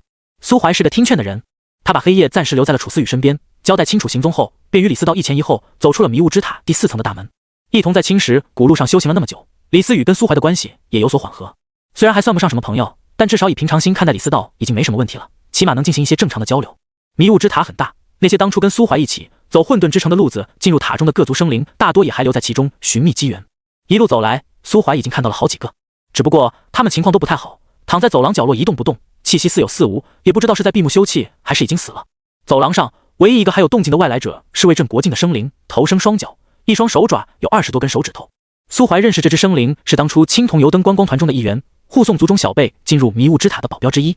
只不过他保护的族群天骄早已不见踪影，其自己也疯疯癫癫的，一边用利爪挠着冰冷的墙面，一边喃喃自语：迎接浩劫吧，毁灭就要来临了，混乱将随后而至，屠杀，屠杀！没什么可以阻止我了。李思道握着一柄地气长剑，一脸警惕地望着那只发疯的精灵。他这是怎么了？大概是受到了什么诅咒吧。修行路上总有些生灵觉得自己是主角，抱着万一成功就能一步登天的心态去奢求不属于自己的机缘。其实这些生灵大多数都只是真正的天命之子命定的垫脚石罢了。李思道微微颔首，那你也会是命运之子的垫脚石吗？苏怀回头望了他一样，露出一道纯良的笑容，揣着双手继续前进。或许曾经是吧，但现在我已经从垫脚石变成了一座无法攀登的大山。如果真有什么天命之子觉得我挡了他的路，那只有2个结果，要么乖乖绕路，井水不犯河水，要么……此时他刚好途经那只似乎已经丧失理智的镇国境生灵身边，那生灵突然嘶吼一声，向他扑咬而来。苏怀突然高高抬起右脚，一脚踏下，轰！走廊烟尘四起，一些角落堆积的枯骨在刹那间震成粉末，随风而散。那生灵被一脚踏在胸口上，肋骨尽碎，黑红色的污血带着破碎的内脏从其口中喷吐而出，溅了一地。苏怀没有回头，声音却饱含深意，就跟他一样，普普通通的死在山脚下。第8层，这里并不是迷雾之塔的边界，但跟其余楼层不同，第8层没有弯弯绕绕的回廊，也没有数之不清的房间与秘境，这里一片漆黑，唯有中央处静静地耸立着一扇锈迹斑斑的腐朽大门。这里就是目的地吧？在经过之前的简短对话后，李思道便一直保持着原有的沉默，看着苏怀的背影一路跟随。此时听到对方再次开口，才将注意力重新集中到此行的任务上。一起进去吧。他主动上前推开大门，一股浓郁的土石气息扑面而来。这里似乎不是秘境，空旷的坚实土地上陈列着数十万歪歪扭扭的矮小墓碑，没有鲜花，也没有对应的墓种，只有一片荒凉死寂。苏怀走到一座墓碑前蹲下，用指腹拭去碑文上覆盖的尘土。布莱尔·福德·塔瑞亚斯部落酋长之子，年4312岁，9阶风属性大魔导师，擅长风暴法术。李思道眉头微皱，你还能看懂沙五族的文字？而且大魔导师是什么？沙五族全都是天生的元素系法师，大魔导师是沙五族修行体系上的称呼，跟我们口中的尊者境界差不多。至于我为什么会知道这些，迷雾之塔第2层有一座藏书库，那里存放着沙漠神国遗留下来的大部分书籍，你若有闲暇可以去看看。李思道点了点头，不再言语。苏怀却站起身，眺望着这片广阔空间。这里的墓碑大概跟一层大厅上陈列的石像一样，都是气灵搞出来的东西。但他说的法则碎屑在哪？难不成要我们掘坟自己挖？可就算要我们挖，起码也得有真的墓种吧？这里虽有石碑数十万，但都只是象征意义，并没有真的尸骨。李思道建议往中间走试试看，那也只能这样了。2人越过一座座低矮石碑，大概半刻钟后来到了墓碑群的最中心。这里堆砌着一尊神座，神座上并无人影，神座下却静静地摆放着一根羽毛。幼神之羽，沙漠之神幼年时退下的灵羽，寄托着他儿时的愿景与心事。如果真要说有什么用，或许可以用来打造一柄品阶还算不错的5品灵器。一根毛，除此之外别无他物。只是沙神的羽毛为什么不摆在座位上，反而放在神座前之前？在沙漠神国遗留的文献中，那个位置代表的是信徒，又或者投诚者。如果沙神的羽毛象征的是他本人，那神座上的东西又会是谁？不对，苏怀突然撇了撇嘴，他发现自己有点太过紧张，甚至已经达到神经质的标准了。洞察之眼对羽毛的界定是幼神之羽，说明即便真的是信徒，这个信徒也是小时候的沙神。而且从灵羽的品级来看，那时候他连地境都没有，小瘪三一个。年纪小，崇拜别的强者也很正常，指不定当时神座上的只是个界主呢。苏怀呼出一口浊气，李思道却盯着那根羽毛看了很久，最后伸出手轻轻触碰。只不过还未等他真的碰到羽毛，墓群中却突然吹起一阵邪风，苏怀身体瞬间紧绷起来。李思道也在第一时间收回手，握住地剑的剑柄，小心翼翼地戒备着。风带走了腐朽的气息，那些石碑中突然飘出一个又一个虚幻的影子，他们全都被生双翼，头部略显狭长，闭着眼睛诵叨诗文，像是在进行某种祭祀活动。空荡荡的神座上，一道银白色的光辉洒落而下，融入大地之中。这片空间被迅速扩大，一座座小楼拔地而起，万物复苏，包括鲜花、杂草、鸟雀，乃至无数活生生的沙五族居民。苏怀跟李思道站在古旧的庄园之中，望着眼前走来走去的仆人，两脸懵逼。他们互相对视一眼，都看到了对方的新形象，背生双翼，脑袋狭长。你们两个还愣着干什么？布莱尔公子马上就要前往神殿祈礼了，你们作为陪侍，为什么还不去换衣服？算了，我亲自带你们去换。头上缠着金色头巾的沙五族妇人走到苏怀二人面前，不由分说地拉起他们的手，把他们往庄园深处拉去。半个时辰后，苏怀跟李思道分别被送进两个小房间，换上了一身复杂程度堪比机械配件的礼服，而后被送进了一支队伍之中。苏怀头上裹着厚厚的银白色头巾，一路上沉默不语，但从周围那些沙五族人的交流之中，他还是推测出了一部分有用的讯息。首先，现在他的身份是一个酋长府上的男士，地位大致相当于那种从小被送到酋长府进行培养的奴隶。现在这个时代，或者说这个地方，也不是沙漠之神吉蒙里统治的神国，这里是沙五族的发源地，神域西北部的一片肥沃之地，物产丰饶，草木茂盛，暂时称其为沃土。沙五族现在还只是沃土中的一个中小型部落，属于族群刚刚兴起，族内最强者只有地境巅峰的小势力，连在神域建成的资格都没有。刚刚妇人口中提到的布莱尔公子，正是苏怀在墓地中念出的那块墓碑的主人。布莱尔·福德，沙五族现任酋长之子，今天刚刚满月，即将被酋长带往沙五族所信奉神奇的神殿。神殿祈礼是沙五族最盛大的活动，性质有点像是苏怀原生世界的升学考试，年满100岁者便算是成年沙五族人，可以通过神殿祈礼获得神的祝福，得到神奇的赏赐。与此同时，新生儿也能在洗礼中测试天赋，得到一些余晖洗身的好处。苏怀瞥了队伍另一边的李思道一眼，这女的神情无悲无喜，眸光中带着一丝思考的意味，明显是也通过某些途径搞明白了自己现在的处境。苏怀松了口气，其实这种时候最怕的就是一惊一乍的猪队友，又或者到死都不知道动脑，只会满脸好奇四处张望的笨蛋。启程！一个魁梧在沙五族中年男子出现在队伍的最前端，为队伍领路。刚刚那个带着苏怀二人换衣服的妇人抱着一个婴儿，紧随其后。队伍开拔，一路出了公爵府。沙五族领地并不大，很符合他们现在的实力，像是一个人口只有数十万的大型村镇。亦步亦趋地跟着走了许久，队伍离开了人口密集的聚集区，来到了郊外。神殿的风格与地球中世纪西欧教堂差不多，此时已经围满了沙五族人。光天化日之下，无数颗缠着头巾的脑壳晃来晃去，男的缠银白色，女的缠金色，男左女右，界限分明。见酋长带领的队伍走近，纷纷让开一条通道，以供队伍通行。酋长在人群最前方停下脚步，苏怀等人则在神殿神官的带领下分列神殿两旁，充当祈礼活动的装饰品。雷蒙、姆达海克，土属性魔法学徒，天赋等级7等或中级洗礼，上前沐浴神恩。年迈的大神官声音洪亮，被他提及的沙五族少年一脸虔诚走进神殿。下一个，佩罗西、永泽，一个接一个100岁少年在大神官的主持下测定实力与天赋，走进神庙接受洗礼。终于到第20多个人时，苏怀再一次听到了熟悉的名字：吉蒙里，冰、火、风、雷4属性魔导师，天赋等级9等或高级洗礼。神庙外的人群中传来一阵骚动，是他，那个无姓者。他是一位女神官诞下的子嗣，据说是神灵降下的神种，体内流有神之血，天生拥有4种属性。神之子啊！也有传说说，那位诞下他的女神官无法承受如此神恩，在即将分娩的前夜死去。后来是大神官剖开女神官的肚子，他才得以顺利降生。无论如何，吉蒙里都是一代传奇。沙五族酋长阿米卡·福德望着吉蒙里的背影，双手交叉，不知道在想些什么。名为吉蒙里的少女深深地看了一眼诵读评鉴结果的老神官一眼，一言不发地走进神殿之中。苏怀深深地吸了一口气，还是没能忍住，偷偷偏了偏脑袋，看了吉蒙里一眼。未来的神国君主，沙漠之神啊！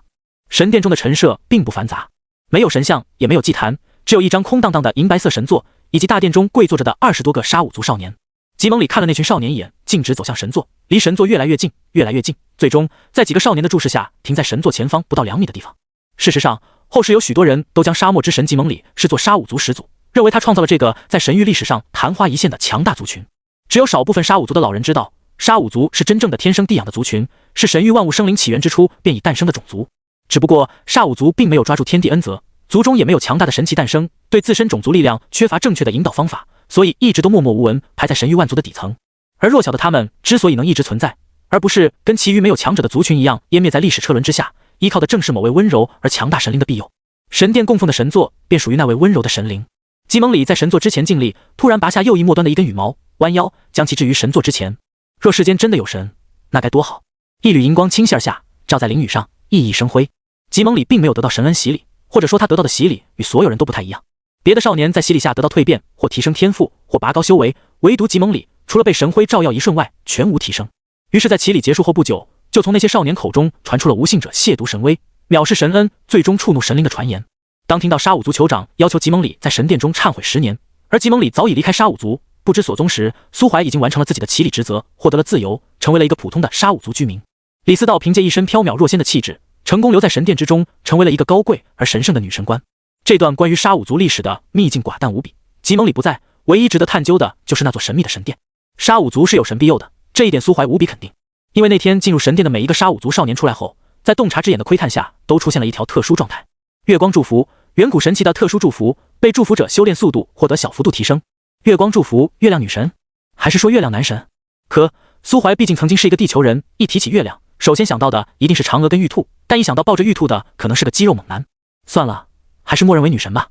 神域有4轮不同的圆月，如果真的是月亮女神，又是哪一轮圆月对应的神呢？又或者是4轮圆月共有的神？他与李思道在这座聚落里偷偷探查了许久，李思道更是翻阅了神殿中无数典籍，却始终没能获得什么进展。如此1个月后，苏怀如往常一般从睡梦中醒来，却敏锐地发现聚落里的气息似乎有些不太对劲，天空阴沉沉的，似乎随时都会降下雷暴。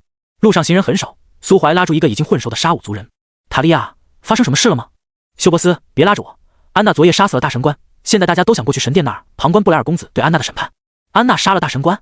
布莱尔公子负责审判？”苏怀嘴角一抽，满嘴骚话说不出来。休伯斯是苏怀目前占据的这具身体的本名，而安娜正是被指定留在神殿中修行的李思道。李思道无缘无故杀大神官干嘛？还有布莱尔现在才2个月大，他还没李思道膝盖高，甚至连走路都还没学会，能审判锤子？苏怀带着一头雾水，跟着大部队涌向神殿。此时神殿已经跟祈礼时一样挤满了人。安娜也就是李思道被绑住手脚，站在神殿大门前的小广场上，他脚下是一具血肉模糊的尸体，腹部两侧插着几把刀，这作案手法审问都特么是多余的。看得苏怀腰子隐隐作痛，急忙移开视线。不远处，一个样貌俊美、裹着银色头巾、脸颊上垂落着几缕金发的沙武族人正在审问他。沙武族酋长之子布莱尔·福德，种族沙武族，等级7阶巅峰，状态健康月光祝福，情绪愤怒迷茫，心理状态无视。卧槽！苏怀整个人都懵了。一觉醒来，2个月大的酋长府小公子突然变成了翩翩美少年，并且还有了7阶修为。难道是沙武族发现了神奇的东方神药金克拉？还是说布莱尔这个风系法师掌握了强大的时间魔法？略一思考之后，苏怀又扭头用洞察之眼看了一番其他人的讯息，终于确定了一个蛋疼的事实：没人掌握时间魔法，也没有金克拉，这一切都是他自己的原因。他睡了一觉，沙武族已经过去了几百年。冷静下来后，他望向低头沉默不语的李思道。如果李思道跟他一样一觉醒来过了几百年，睁开眼就发现自己被绑了，即将面临审判，太惨了。他呼出一口气，悄悄用秘法给李思道传音：“你怎么回事？”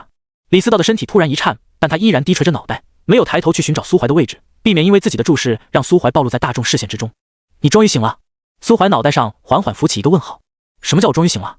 你早上叫了我，我叫了你很多次，在300年前很多次，但回答我的始终都是休伯斯，不是苏怀。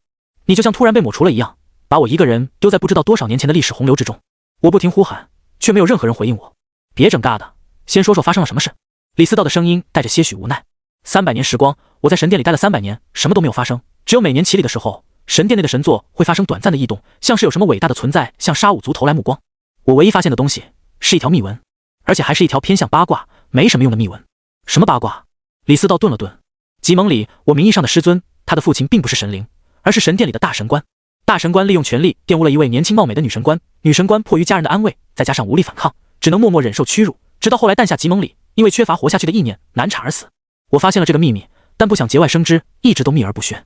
直到不久前，大神官不知道为何知道了我知道他秘密的事，于是跑来威胁我，要我臣服于他，不然就杀了我。昨天晚上他逼我给他答复，还想用强，我就给了他意见。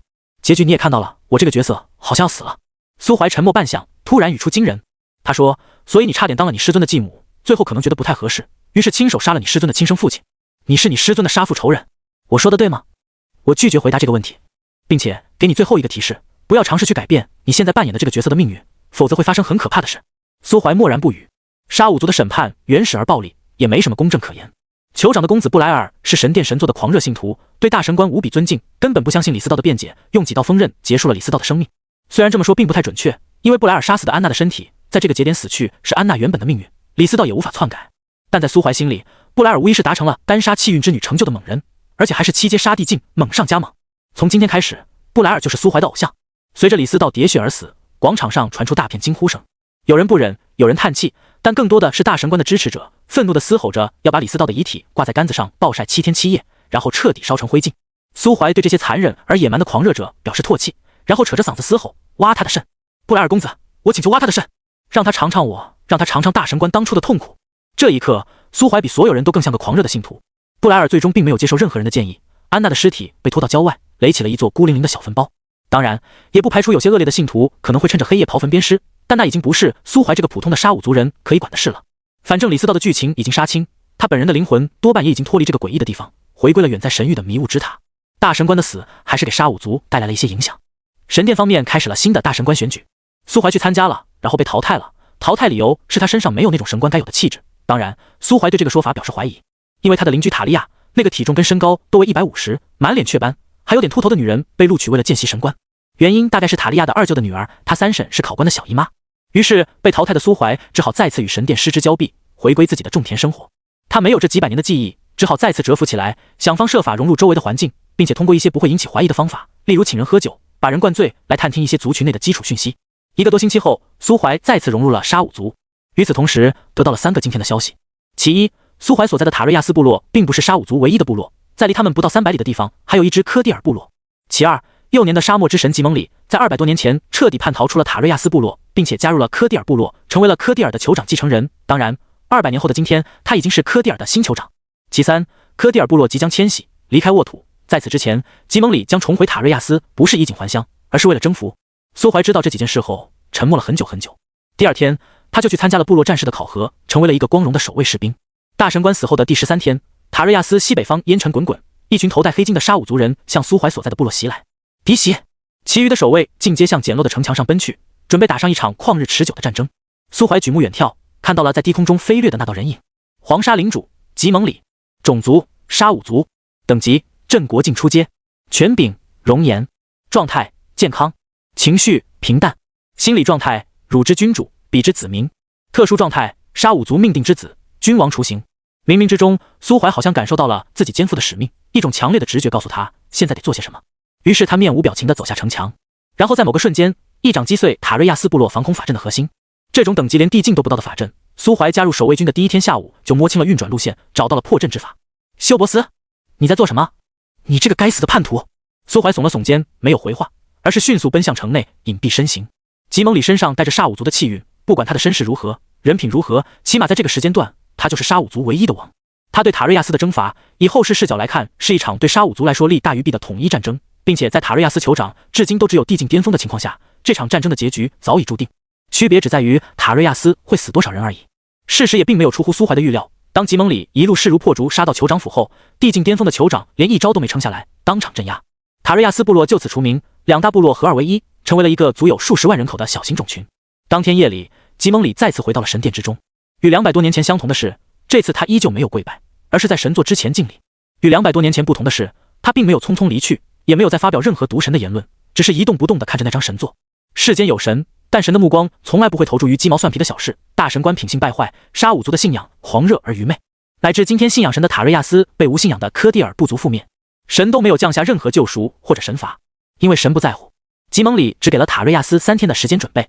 3天后，神殿倒塌，殿内神座消失得无影无踪。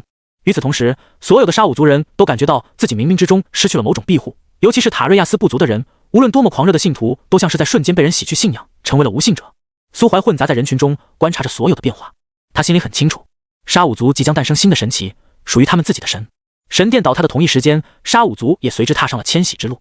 而苏怀作为塔瑞亚斯部族的开门大将，理所当然地受到了原本部落的排挤。科蒂尔部落的人也不太待见他这个出卖母族的叛徒，所以在迁徙开始之后没过多久，他就被暗中赶出了队伍。他休伯斯，一个只有4阶修为的沙武族人，没有族群的保护，又没有可以落脚的村子，在神域的荒野之中，连第1夜都没撑过去，直接死在了一群青皮鬼手里。呼！青皮鬼撕开他胸膛的刹那，荒野中刮起狂风。在睁开眼时，他已经回到了迷雾之塔8层，深州是数之不尽的墓碑。比他先一步回来的李思道正望着那张空神座发呆，见苏怀回归，才张开嘴轻声说道：“苏怀，我们在那个秘境里扮演的角色好像被抹去了。我出来以后，在这里的石碑上找到了秘境中所有塔瑞亚斯部落民众的名字，唯独没有找到我跟你的。”苏怀嘴角一抽，心想：你一个杀了大神官，被埋在城郊乱葬岗，连块墓碑都没有的人，被部落除名，不是很正常？至于我，不对，不是我，是休伯斯，这个给吉蒙里太君开门带路的狗五间，最后都扑尸荒野了。后世人要是给他立碑，才有鬼好吧？只是莫名其妙地旁观了一段沙武族的起源史，有什么意义吗？哦，这是李斯道这个沙武族君主继承人的任务，我只是来当帮手的呀，那没事了。苏怀撇了撇嘴，突然望见神座上的羽毛不知何时已经消散，取而代之的是一粒沙尘般细小的五彩碎屑，以及一枚如星月般的奇异符文。元素法则碎屑内含元素法则 0.01%， 元素系权柄拥有者吸收后有概率在借主时期领悟元素法则雏形，加固自身权柄。破损的星月庇佑，某位古神的恩泽已失效。苏怀上前拾起2件东西，突然在神座的扶手内侧看到几行小字：神不在乎，我即为神，烈日已死，大势将至。一开始看到那些文字时，苏怀只是将其记在心里，并没有多想什么。但等他将法则碎屑交给李斯道，并且在客气一番后收下那枚破损的星月符文后，心里却突然泛起了一个恐怖的念头。他跟着李斯道一同往迷雾之塔上层走去，心里却在整理着自己的思路。烈日已死，看似只是一句狂话，可特么，神域是没有太阳的啊，或者说有太阳，但普通人看不见。甚至苏怀如今已经突破到了镇国境中期顶峰，依旧还是看不见太阳，这就很可怕了。难道太阳真的已经死了？还是说象征太阳的那位神死了？苏怀忍不住摸了摸手上的银蛇指环，将自己的猜想告诉了小蛇。小蛇沉默片刻，答道：你的猜想有些道理，但有一点你说错了。神域的普通生灵是能看见天上的太阳的，包括我在跌落仙域之前一样能看到天穹悬挂的烈日，可从仙域回来后就看不见了。一开始我甚至都没觉得有什么奇怪的，直到现在你提醒我才意识到这件事有多奇怪。苏怀又是手一僵，打了个冷战。别想太多，如果真有日神跟月神，那他们的等级肯定达到了御神级别。你一个小小的镇国境，现在想再多也没有意义。走好自己的路，别被影响到了。苏怀一想也是，呼出一口浊气，没有再去思考王座上刻着的那几句话。即便那些猜想真的对应事实，也得等他到界主，甚至界主巅峰以后，才有资格去接触那几句话背后的含义。回到第4层以后，苏怀发现迷雾之塔器灵正在指导楚思雨炼丹。吉蒙里不会炼丹，但沙漠神国鼎盛之时，还是有那么2-3个界主级别的炼丹师存在的。与那些炼丹师接触多了，器灵虽然在丹道方面称不上什么大师，但知道7品的楚思雨还是没什么问题的。见苏怀跟李斯道回来，器灵对他们点了点头，注意力却依旧集中在楚思雨的丹炉里，加大火力将杂质彻底烧除。对，就是这样，现在可以加入或新果。丹炉里的火焰炙热无比，把楚思雨的小脸照得通红。苏怀安静地站在一旁，没有开口打扰。李斯道自然也不会自找没趣，也安静地站在原地，一双如雪般清冷的眸子注视着楚思雨的脸。说实话，在今天之前，他并没有觉得这个女孩有什么特别的，尤其是对方资质平平，如今一身9阶修为有大半都来自于苏怀带给他的机缘，并且还很怕吃苦，没什么上进心。毕竟在迷雾之塔苦修的这段时间，楚思雨始终都待在自己能舒舒服服修炼的层次，并没有顶着压力往上冲。所以李斯道很早就把这个女孩归结于苏怀的累赘。反正如果换成他自己，是绝对接受不了这样一个道理的。即便楚思雨真的长得很漂亮，轰！李斯道还在走神，丹炉中却猛地绽出一大团丹火。苏怀脸色一变，二话没说就冲了上去。丹火平息，楚思雨被苏怀护在怀里，突然擦了擦脸上的黑灰，不顾被丹火烫到焦枯的黑发，伸出小手，露出一个甜甜的笑容。我练出8品丹药了，马上就可以帮到你了。苏怀看着他手里那颗散发着热气的8品回灵丹，突然就愣住了。这幅场景似曾相识，前世的楚思雨第一次炼制的8品丹药也是回灵丹，一样把自己弄得很狼狈，然后傻兮兮的对他笑。苏怀，你瞧，我成功了，快尝尝，我第一次炼出8品丹药呢，以后你就不用冒险去秘境里跟那些老头子抢资源了，我养你啊。别人不知道，但苏怀心里很清楚，楚思雨这个傻妞其实一直都很努力，无论是前世还是今生。前世是为了让她不用再用命去换资源，今生则是为了早点追上她的脚步。从我养你啊到马上就可以帮到你了。社恐没办法跟正常人一样大大方方的表露爱意，但这却是苏怀9世甚至10世以来听到过的最动听的情话，短短几个字胜过千言万语。苏怀接过那枚熟悉而陌生的8品回灵丹，而后点了点头，用力把一脸迷糊的楚思雨抱紧。李斯道看着这一幕，依旧难以理解。他始终都觉得苏怀戴着一张捉摸不透的面具，无论在他面前表露出什么情绪，喜乐也好，怒哀也罢，都带着一种虚假的味道。这也是他一直都提防着这个人的原因。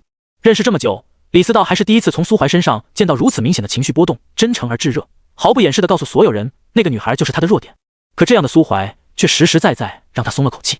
如果一个人真的没有任何弱点，那他还能被称之为人吗？苏怀，气灵打断了苏怀与楚思雨的温存。与把苏怀视为假想敌的李斯道不同，他很早就把这个奸诈无比的人类当成了有方单位，至少从来没想过与其为敌。他惊诧的点在于楚思雨。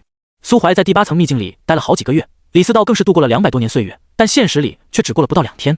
2天时间，许久未曾在炼丹的楚思雨掏出了他的丹炉，气灵看着他炼丹，一时兴起便指点了2句，然后就发现这个前一刻中炼制基础丹药都还磕磕绊绊的丫头，炼丹水平骤然突飞猛进。其中固然有修为提升、控火能力与灵魂感知力大幅度提升的功劳，但更多的还是炼丹天赋的显现。2天时间，从初入7品到能勉强炼制8品，可能再熟悉一段时间就能炼制9品，甚至帝丹。这炼丹天赋比李斯道的修炼天赋还强。当苏怀回过头看着戚灵时，他才斟酌一番，开口道：“虽然这么说，你可能有点不太开心，但你一直让这丫头待在迷雾之塔，又或者不为她找一位良师指导的话，会极大程度的耽误她的炼丹天赋。”苏怀皱了皱眉头：“前辈有何指教？”戚灵松了口气，继续说道：“地境是境界的分水岭，丹药也一样。地品丹药大多带有一丝道韵，远非一道九品的丹药所能比拟。其中除了炼丹印诀不同，还需要一门控制灵魂力量的功法，以及能够完全断烧提纯地级以上材料的天火。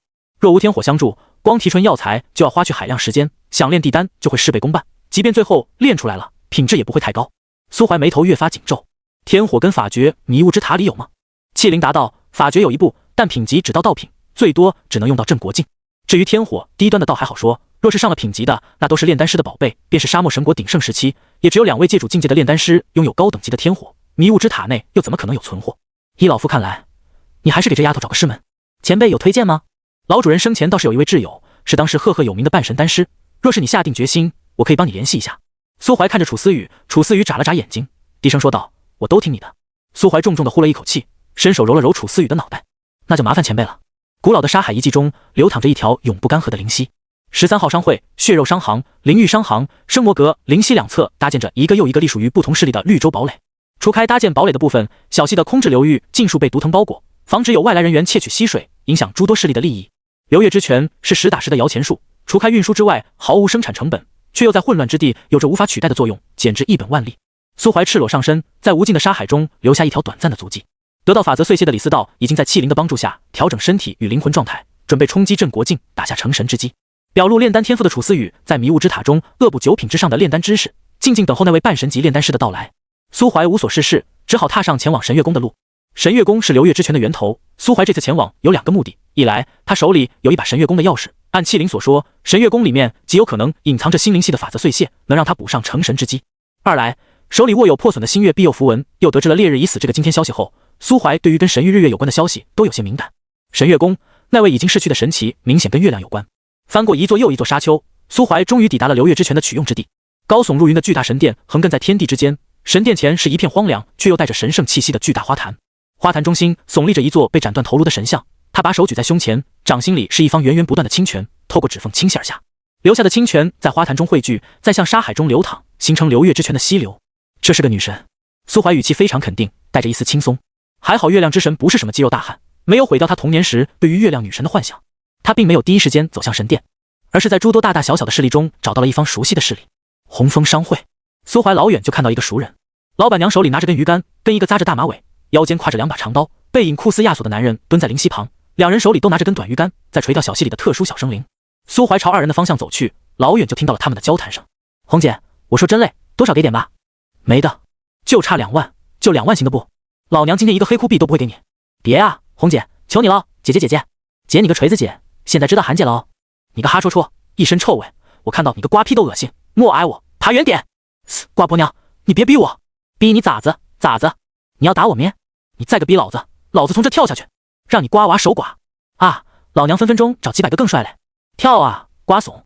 苏怀不自觉地停下了脚步，他觉得现在去打扰别入似乎有点不太好，但他停下了脚步，那个风一样的男人却突然扭过头看了他一眼，深邃的眼眸，沧桑的胡茬，让人只看一眼就会不自觉地想起蜡炬拉风的台词：“死亡如风，长伴无身。”浪客张媛媛，种族人族，等级界主境后期，权柄疾风，状态重度伤势半神污染，情绪无奈悲伤逆流成河，心理状态怀疑敌视。得界主境后期，这位张媛媛估计就是老板娘身后站着的男人，只不过对方居然受了重伤。苏怀站在原地，走也不是，不走也不是，实在不知道该怎么开口跟这位问好。反正如果换成自己突然发现有个不认识的男人突然走向楚思雨，他肯定第一个想法就是怀疑对方的动机，然后敌视对方。涉及到自己的伴侣，没多少人能冷静思考。过了大概有几秒钟，老板娘发现了自家男人的异常，回过头看了一眼，然后当场就揪着男人的耳朵，在他耳畔说了些什么。紧接着，苏怀立马就发现对方的心理状态从怀疑跟敌视变成了友好，并且还对着苏怀露出了一个豪爽的笑容。苏先生，这边坐。老板娘拿出个小凳子摆在男人身旁。苏怀犹豫了2秒钟，还是走上前坐了下去。这夫妻2个确实是在掉东西，只不过似乎并没有收获，脚边的小桶里空荡荡的，只盛着一桶清澈见底的灵泉。掌柜的怎么会出现在混乱之地？而且跟这位先生是在钓什么东西吗？在钓流月之灵。老板娘伸了个懒腰，有个憨批天天跑去找死，前不久翻车了，逼急了一个半步御神，中了对方的诅咒，现在就赖活着呗。传说中流月之灵拥有解除诅咒的功效，可惜这东西极其罕见，市面上根本没有，我只能抛下分分钟几百块的生意，千里迢迢跑到这沙漠里来钓鱼，命苦啊！苏怀嘴角一抽，不知道该如何接话。他身旁的男人咧着嘴，啪的一声把胳膊搭在他肩膀上。狗日的9号，老子受伤还不是因为你？你怎么？老子是5号。苏怀沉默不语。果然，他之前就觉得老板娘似乎对起源会有些了解，他也怀疑过老板娘的身份，对于其背后的那个男人有过猜测。如今一看，这个逼果然就是5号，不愧是午夜猎马人。但你受伤是因为我，可我不记得之前的活动5号你参加了呀？猎马人摸了摸鼻子，我没参加，但4号参加了。当时啊，我跟那个鬼族的半神老熟人打得火热，眼看着就要赢了，结果那老毕登不讲武德，来偷袭我这个几万岁的小年轻，我一时大意啊，没躲过去。但我会怕吗？笑死，根本不怕，我是有大哥罩着的啊，所以我当场就往大哥的领地跑，并且不断呼叫大哥救我。可是单单知道大哥能救我，却忘了他被你这个小年轻摇去了攻打药王朝，所以我就被鬼族的老毕登逮住了。虽然他看在大哥的面子上饶了我一命，但我交了一大笔赔偿金，还挨了1夜的毒打，我苦啊。后来我发现自己中了诅咒，去找6号治伤，又发现2号逮了个半步御神，跟6号闭门研究，根本没空理我，让我快死的时候再喊他。你快死了，6号才肯救你。不，他的意思是喊他来吃席。苏怀差点没憋住笑出声来，但他还是对5号竖起了一根大拇指。4号都做不到跟真正的半神硬刚，5号你居然只是棋差一招，确实牛逼，无辈楷模呀。旁边的老板娘发出一声不屑的冷笑，屁的棋差一招，每次都是单方面挨打，要不是4号是整个鬼族天赋最强的存在，那些鬼族强者都愿意给4号面子，就凭着憨批的三脚猫功夫，早死在万鬼园上了。你放屁！猎马人伸着脖子借主类似疾风拳柄，你一个天天嗑瓜子不修炼的小菜鸡，你懂锤子？老板娘笑了笑，突然把手里的鱼竿一丢，我晓得了，你嫌弃我修为低，是我不懂。明天我就解散红枫商行，离了吧，财产都归你，以后大路朝天，各走一边，你去找个懂你嘞，我找个比你帅嘞，一拍两散。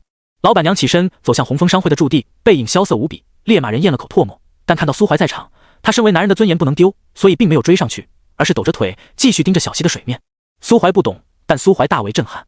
5分钟后，商会那边来了一辆驼兽拉着的马车，老板娘跟几个伙计开始往车上搬东西。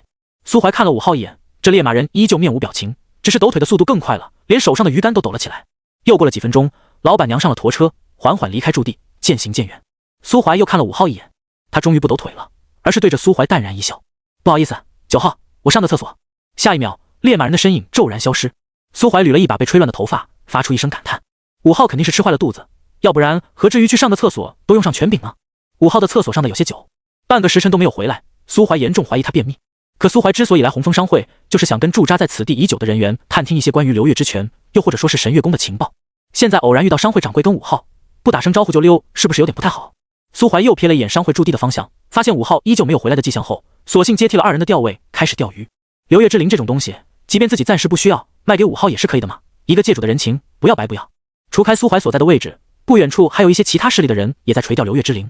老板娘跟5号一看就是新手，钓鱼不打窝，就拿着根杆子硬钓，完全不像那些专业的钓鱼佬，什么装备都有。苏怀就亲眼看到有个人拿丹药打窝，大把低阶丹药跟不要钱一样往河里撒其中，甚至还夹杂着少许地丹，太他妈败家了。苏怀这种节俭的人自然不可能跟他一样挥霍丹药，他端着凳子挪了过去，离那个资深钓鱼佬只隔着几米距离。钓鱼佬是个黑皮长臂的生灵，脸上长着6只蓝色的小眼睛，见苏怀这么不要脸，跑来蹭他打的窝，张了张嘴却没有说话。他只是个战力平庸的地境，因为极其擅长钓鱼，才被大势力看中，雇佣来此地垂钓流月之灵。他一个生活系选手，无论怎么看都不是苏怀的对手，那吃点亏就吃点亏吧，吃亏是福啊。5分钟后，钓鱼佬气得双手发抖。苏怀这不要脸的，见他刚刚被蹭了，不敢吱声，居然得寸进尺，已经明目张胆地挪到了他身边。嘿，兄弟，你来多久了？啊，三天了。兄弟是哪个势力的？我受雇于乱之城城主府。混乱之城，混乱之城好啊。钓鱼佬额头缓缓浮起一个问号，但苏怀却突然沉默下来，不肯再吱声了。两个人坐了得有小1刻钟。钓鱼佬已经换了4次鱼饵，但苏怀却一动不动，任由自己钩子上的特制饵料在水中消融，只剩下一枚闪闪发亮的鱼钩。这他妈根本就不是来钓鱼的吧？又过了1、2刻钟，苏怀突然瞪大了眼睛，凝视着溪水中突然出现的一只半透明、跟蝙蝠鱼相似的生灵。流月之灵，天地灵物，曾是某位御神小世界中的普通游鱼，常年累月下沾染了一丝特殊的权柄之力。功效：净化，服用流月之灵，对借主境生灵遭受的诅咒、污染、毒素等都拥有着不错的驱除效果。卧槽，不是说这东西极其罕见吗？我真遇上了。苏怀怀疑自己跟李思道这个气运之女在同一个地方待久了，甚至已经沾染了一丝对方携带的气运之力，不然怎么可能这要巧？要啥来啥。尤其是那只流月之灵在附近转了一圈，居然没理会钓鱼佬那诱人的饵料，反而一口咬住了苏怀的空鱼钩。切！苏怀内心成就感满满，双手猛地一抬，将鱼钩扯出水面。但想象中流月之灵加一的场面并没有出现，鱼钩上空空如也，那只流月之灵依旧在溪水之中，对着苏怀望了望，又来回游了几圈，充满了讽刺意味。苏怀嘴角一抽，却听旁边那个钓鱼佬叹了口气：“没用的，这只流月之灵很特殊，已经诞生了灵智，是附近的常客，经常会来戏耍附近的钓鱼人。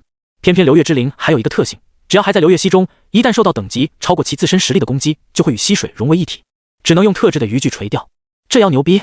那只流月之灵似乎真的成了精，转了2圈后，又跑到钓鱼佬的鱼钩旁，脑袋把鱼儿顶来顶去，就是死活不咬钩。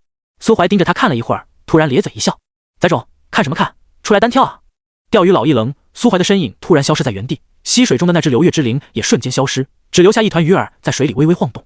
跟一条出生灵智的鱼单挑，即便放眼整个神域，这种行为也是相当炸裂的。尤其是这场单挑居然还有模有样。空旷的虚空擂台，流月之灵趴在干涸的土地上，鱼尾拍击着地面，挣扎却显得那样苍白无力。他一脸懵逼，只能眼巴巴地看着那个可恶的人类走上前来，突然蹲下，抬手就给了他一个大耳巴子。皮还皮不？流月之灵阿巴阿巴。可怜的流月之灵突然口吐白沫，身形化为一滩纯净之水，缓缓消散在虚空之中，只留下一枚半透明的特殊结晶。苏怀一愣，死了！好家伙，一巴掌抽死了！他捡起地上的结晶，眸中跳出一行信息：星月结晶，特殊物品，某位神奇死后的遗留，若是将其与其他同源的特殊物品接触，或许会发生一些神秘的变化。同源的特殊物品，苏怀第一时间就想到了自己身上携带的那枚星月符文，破损的星月庇佑。他将符文取出，缓缓让二者贴近。呲！一声轻响，星月结晶瞬间融化，变成一团精纯无比的神性液体，汇入破损的星月庇佑之中。残破的符文与之前看起来并没有太大区别，只是表面的裂纹少了一些，颜色也深了一些，但依然是个死物。破损的星月庇佑，修复中，完整度7%，全能修复。这2件东西真的是同源？苏怀眉头紧皱，脸上带着一丝难以置信的色彩。物品同源就意味着神月宫的主人其实就是曾经庇佑杀五族的那位神秘神奇。可是为什么这位神奇真正的神殿会出现在混乱之地？是吉蒙里知道他在这，所以才把杀五族搬过来的。还有，无论从神月宫里的无头雕塑，还是从星月结晶的资料上来看，那位代表月亮的神都明显已经陨落了。所以吉蒙里为什么只留下了烈日已死的铭刻，却丝毫不提星月的悲剧？脑袋很乱。出了虚空擂台后，苏怀没有理会一旁跟见了鬼一样的钓鱼佬，而是抬起头，直勾勾地望着与天穹相接的神月宫。说实话，以苏怀目前的修为实力，去探究玉神的秘密跟找死没什么区别，但他不想去深挖，那些秘密却一个劲地找他。一直到入夜，5号也没从他说的厕所回来。苏怀无奈，只得跟那个异族的钓鱼佬聊了一会儿。流月之泉的源头在神月宫，这是所有大商会所共知的消息，算不得什么隐秘。据钓鱼佬所说，早在当初大势力们发现流月之泉的功效之时，就有界主级强者溯流而上，去探寻这条灵犀的源头。抵达神月宫地界后，那位强者为神月宫的宏伟而惊叹，并确定了神月宫极有可能是一位至高强者的寝居。只可惜神月宫周围有一层神秘结界，那位强者想了无数办法，却始终无法推开大门进入宫殿之中。而后无尽岁月，甚至有御神境强者前往探查，进倒是进去了，但在宫殿之中待了没多久，就一脸凝重地推门而出，关于宫殿里的消息只字不提。神月宫是一座上古遗迹，但数十万年来，它一直都静静地立在那儿，既没有随着时间消失泯灭，也没有向众生开启。苏怀静静地听钓鱼佬讲述着久远的故事，直到驻地四周燃起篝火，他才简单收拾了一番，跟钓鱼佬告别，踏上了前往神月宫大门的路途。午夜时分，4轮清月分立四方，不知是不是巧合，苏怀总感觉其中一轮月影之中有眼前那座宏伟宫殿的影子。远看高耸入云，但走近了，神月宫又像是一座普普通通的宫殿，少了几分宏伟壮阔，多了几分清冷与寂静。高耸的宫殿门前挂着无数已经熄灭的壁灯，外部的殿墙并不高，只有4-5米左右，整体仿佛建立于水上，与水中的倒影相生相应。墙上有各种各样的小生灵雕像，有的威严肃穆，有的调皮可爱，像是一片无忧无虑的乐园。嘎吱，将手中的钥匙嵌入门上的凹槽，大门发出一声沉闷的低鸣，缓缓向内敞开，将神殿内的景色展现在苏怀面前。最先入目的是一座花园，那座在外界看来无比巨大的雕像，实际上只有2米多高，静静地立在花园中央，双手平举，握着一颗圆球。那枚圆球时有一道细小的裂缝，从中流出源源不断的清澈泉水。想来这才是流月之泉真正的源头。苏怀拿出一柄地器，在圆球上戳了戳，确定没有危险后，便伸手去拿。如果我是你，就不会碰它。突如其来的声音吓了苏怀一跳，他手指上缠着的2条小蛇也同时抬起脑袋。黑蛇做出攻击姿态，银蛇则双目闪动，随时有可能发动自己的权柄，带着苏怀跑路。苏怀扭过头来，才发现温泉另一头，神殿主殿前站着一个身披银甲、一动不动的女骑士。月光骑士莉亚，种族精灵族月光精灵，等级无，权柄无，状态灵魂残印不可修复，情绪虔诚，心理状态无。好一个三无产品！黑夜发出危险的嘶鸣声，女骑士却仿佛对面前的危险视而不见，目光越过苏怀，直直地看着那座无头雕像。雕像仿佛在回应信徒的祷告，突然亮起银色的光，血月象征着不祥与灾难。苏怀迷茫地抬起头，望着头顶上那一轮不知何时出现的猩红之月。怔怔出神，幻术？什么时候？苏怀抬起手看了一眼，右手食指跟中指空空荡荡的，仿佛银跟黑夜从来都没有出现过。他运转起洞察之眼，然而这件无往不利，甚至连玉神都能看穿的神器，第一次失去了效用。洞察之眼中显示的依旧是满目猩红。苏怀身周弥漫起一片迷雾，他眯起眼睛，雾气却越来越大。天穹上出现了第二轮月亮，第二轮圆月通体幽蓝，散发着一种不可言说的奇异力量，仿佛能引动人的心神，让人沉沦。他像是一个魔鬼，明明什么都没做，却对苏怀有着致命的吸引力，仿佛只要触碰到他，就能一步登神。苏怀赶紧闭上眼睛，晃了晃脑袋，但闭上眼之后，视线却并未陷入黑暗，而是来到了一处熟悉而陌生的地界。苏怀高居神座之上，身旁是一袭白裙、满眼慌张的楚思雨，神座之下设有一排尊位，银、黑夜、李思道、曹仪、苏长歌、苏棱、黑龙妖帝乃至金队长跟曹村长都位列其中。在李思道身旁还有一个陌生的女孩，他们围坐的长桌上摆有一块立牌，上书艾欧尼亚神国会议。苏怀头顶上缓缓浮现出一个问号，艾欧尼亚确实是他能起得出来的名字，所以这是未来的景象，我登临御神境之后的时光片段，还是说……苏怀抬起头，目光穿过宫殿，看着天穹那轮紫色的月影，满脸无奈地叹了口气。果然，第三轮月亮。他瘫坐在神座上，充满了无力感。明明知道这是幻术，但却无论如何都无法挣脱。世界上最屌的幻术莫过于此。决定摆烂的苏怀扭过头去打量李思道旁边的那个陌生女孩。如果这个会议截取于自己未来的片段，那陌生女子毫无疑问是他建立的神国其中一员，甚至还有可能是身居高位的那种。苏怀习惯性运转起洞察之眼，但就在这时，那女子突然抬起头看了苏怀一眼，霎时间幻境崩塌，所有一切都消失不见。偌大的空间中，只余下坐在神座上的苏怀，坐在椅子上的少女，以及天穹上高挂的4轮圆月。女孩对着苏怀笑了笑，突然指了指天上的圆月，红、蓝、紫、银，分别对应着心灵法则的4个剖面，即诅咒、灵魂、虚幻以及净化。苏怀张了张嘴，脸色有些惊疑不定。你是？我是心灵之神，也有个称号叫月神，又或者直接叫我阿尔特弥斯，随你怎么称呼。阿尔特弥斯。苏怀记得地球上也有一个神话体系，其中的月神也叫阿尔特弥斯，这俩之间应该没什么关系吧？涉及到自己最大的秘密，苏怀心里的疑惑自然不会轻易问出口。他看着月神的眼睛，仿佛在注视着一口清泉。月神大人找我有什么事吗？明明是你自己走进了我的神殿之中。抱歉，我会尽快离开的。离开？你不是为了我遗留的东西而来吗？要知道，我是与赫利俄斯交战胜利后才身陨，并不是你想的那样被人冲上门来挥刀斩杀。我的世界并没有完全破碎，遗体也保存完好，在月灵界中长眠。月神看着苏怀，露出一抹意味深长的笑容。若是有人愿意放弃自己的身体，以灵魂入住我身，至少也能连跨2个大境界，成为御神境中阶。你就不心动吗？心动是不可能心动的，这辈子都不可能心动的。放弃自己的身体，施展夺舍大法，玩一手性转，然后去跟楚思雨做好姐妹。虽然说吧，立地成神的诱惑性确实有点大。苏怀张了张嘴，明明已经下定决心要拒绝，但话到了嘴边却无论如何都说不出口。这是人之常情。如果有个人愿意掏500万让一个普通人在大街上裸奔一圈，我想没有人能毫不犹豫地拒绝这个无理的要求。甚至换成不拘小格的人，或许还会觉得这钱拿得不安心，主动多跑2圈。周遭景色突然不断流动，苏怀眼前划过无数风景，草原、花圃、楼宇、小镇，甚至还有满天繁星，无数萤火。苏怀有些失神，任由这股无法抗拒的力量将其拽入一个陌生的世界，丢在一轮略显娇小的弯月之上。这里就是我的世界。阿尔特弥斯出现在他身旁，小腿赤裸着伸出弯月之外，白皙的皮肤好似散发着淡淡的荧光，如同某种人造的劣质玉石。他伸出手，仿佛要在虚空中抓住些什么东西。片刻后，又收回虚张的手，望着空荡荡的手心出神。苏怀好不容易平息下内心的慌乱，双手揣在袖子里不断抖动，望着阿尔特弥斯，嘴角扯出一道僵硬的弧度。月神大人，是有什么事需要我去做吗？没有。阿尔特弥斯回头看了他一眼，露出一抹浅笑。只是很久没有与人说话了。上一个闯入神殿的还是一个杀五族的小丫头，她向我询问了3个问题，我一一为她解答，并且容许她在此处修炼，利用这儿的资源发家，建立神国。只不过，在一次寻常的告别后，她便再也没有回来过了。此后，我一直在世界核心安眠，直到你利用我留给他的钥匙进入神殿，才再次将我从长眠中唤醒。阿尔特弥斯站起身，苏怀眼前的场景这一次变换，他带着苏怀出现在一个安静的小镇中。镇子不大，约莫只有1000来户人口，文明程度并不高，建筑大多是用石料堆砌而成。镇上的人穿衣风格也偏向朴素，有些像是网游里的新手村。苏怀静静地跟着阿尔特弥斯穿过小镇，来到了一个人口密集的聚落。阿尔特弥斯像是有意识一般，缓缓踱步到一片巨大的广场上。烧死他！该死的异端叛徒！下地狱去吧！这里聚集的人很多，他们都在呼喊着，叫嚣着要烧死广场中心绑着的那只类似精灵一样的生灵，像极了当时李斯道在沙吾族秘境里的那场审判。这不是幻境吧？苏怀压低声音，目光看着那生灵脚下堆积的木柴。当然不是。阿尔特弥斯静静地看着人们点火，赤红色的火舌席卷而起，熊熊燃烧，很快就淹没了广场中央的生灵。那只生灵发出凄厉的哀嚎，如同深渊的厉鬼。但阿尔特弥斯没有理会这一切，他带着苏怀穿过人群，来到了一片广阔的草原。震天的嘶喊声不断响起，草原人的弯刀劈砍在兵士的甲胄上，然后被兵士的长矛刺穿身体，血染沙场。兵士们骑着骏马，展开了一场屠杀。阿尔特弥斯再次迈动脚步，这一次他带着苏怀越过了一片大海。木质的船只在海上航行，水手们全都携带着火器。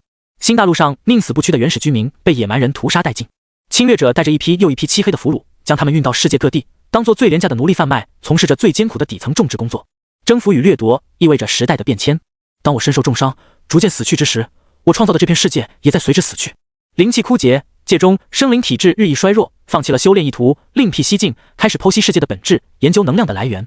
你们人族确实是一个得天独厚的族群。最初的时光，我为了完善自己创造的世界，接纳了不少生灵入住，但你们人族在每一个轮回中都能成为这个世界的霸主，然后开始内斗，最终恼羞成怒，招致世界消亡。苏怀站在阿尔特弥斯身旁，根本不敢接话。像，太像了。这个小世界正在发生的事情，几乎跟苏怀故乡历史上记载的那些内容一模一样。中世纪驱除异端，展开猎巫运动，教皇发起远征，在沿途大肆捕杀拥有着某些特异能力的女性。而在遥远的东方，古国皇帝率领的铁骑征服草原，开始向着西边不断扩张。与此同时，大海的尽头被发现，某些掌握了先进技术与军事能力的强大国家开始疯狂洗劫隔壁肤色暗沉的邻居，并且给好邻居安排包吃包住、管杀管买的良心工作。如果不是这些事情的主角并不是苏怀记忆中的那几位，他恐怕现在就得痛哭流涕，然后把什么都给供出来了。说说看，你现在在想些什么？阿尔特弥斯似笑非笑，苏怀的心却再次悬了起来。他打了个冷战，好似突然明白了什么。心灵系的神太他妈鸡贼了，即便这个神已经死了不知道多岁月，只留下这么一丝说不清道不明的残魂，却依旧能把他耍得团团转。事到如今，苏怀是真的已经分不清什么是真，什么是假了。这位神秘的月神大人看着满脸苦闷与惊异的苏怀，忍不住笑了笑，素手轻挥，果然，周遭的一切再次如镜花水月般破碎。假的，都他妈是假的！苏怀闭上眼睛，在睁开时，发现他又来到了一处狭小的崖洞中。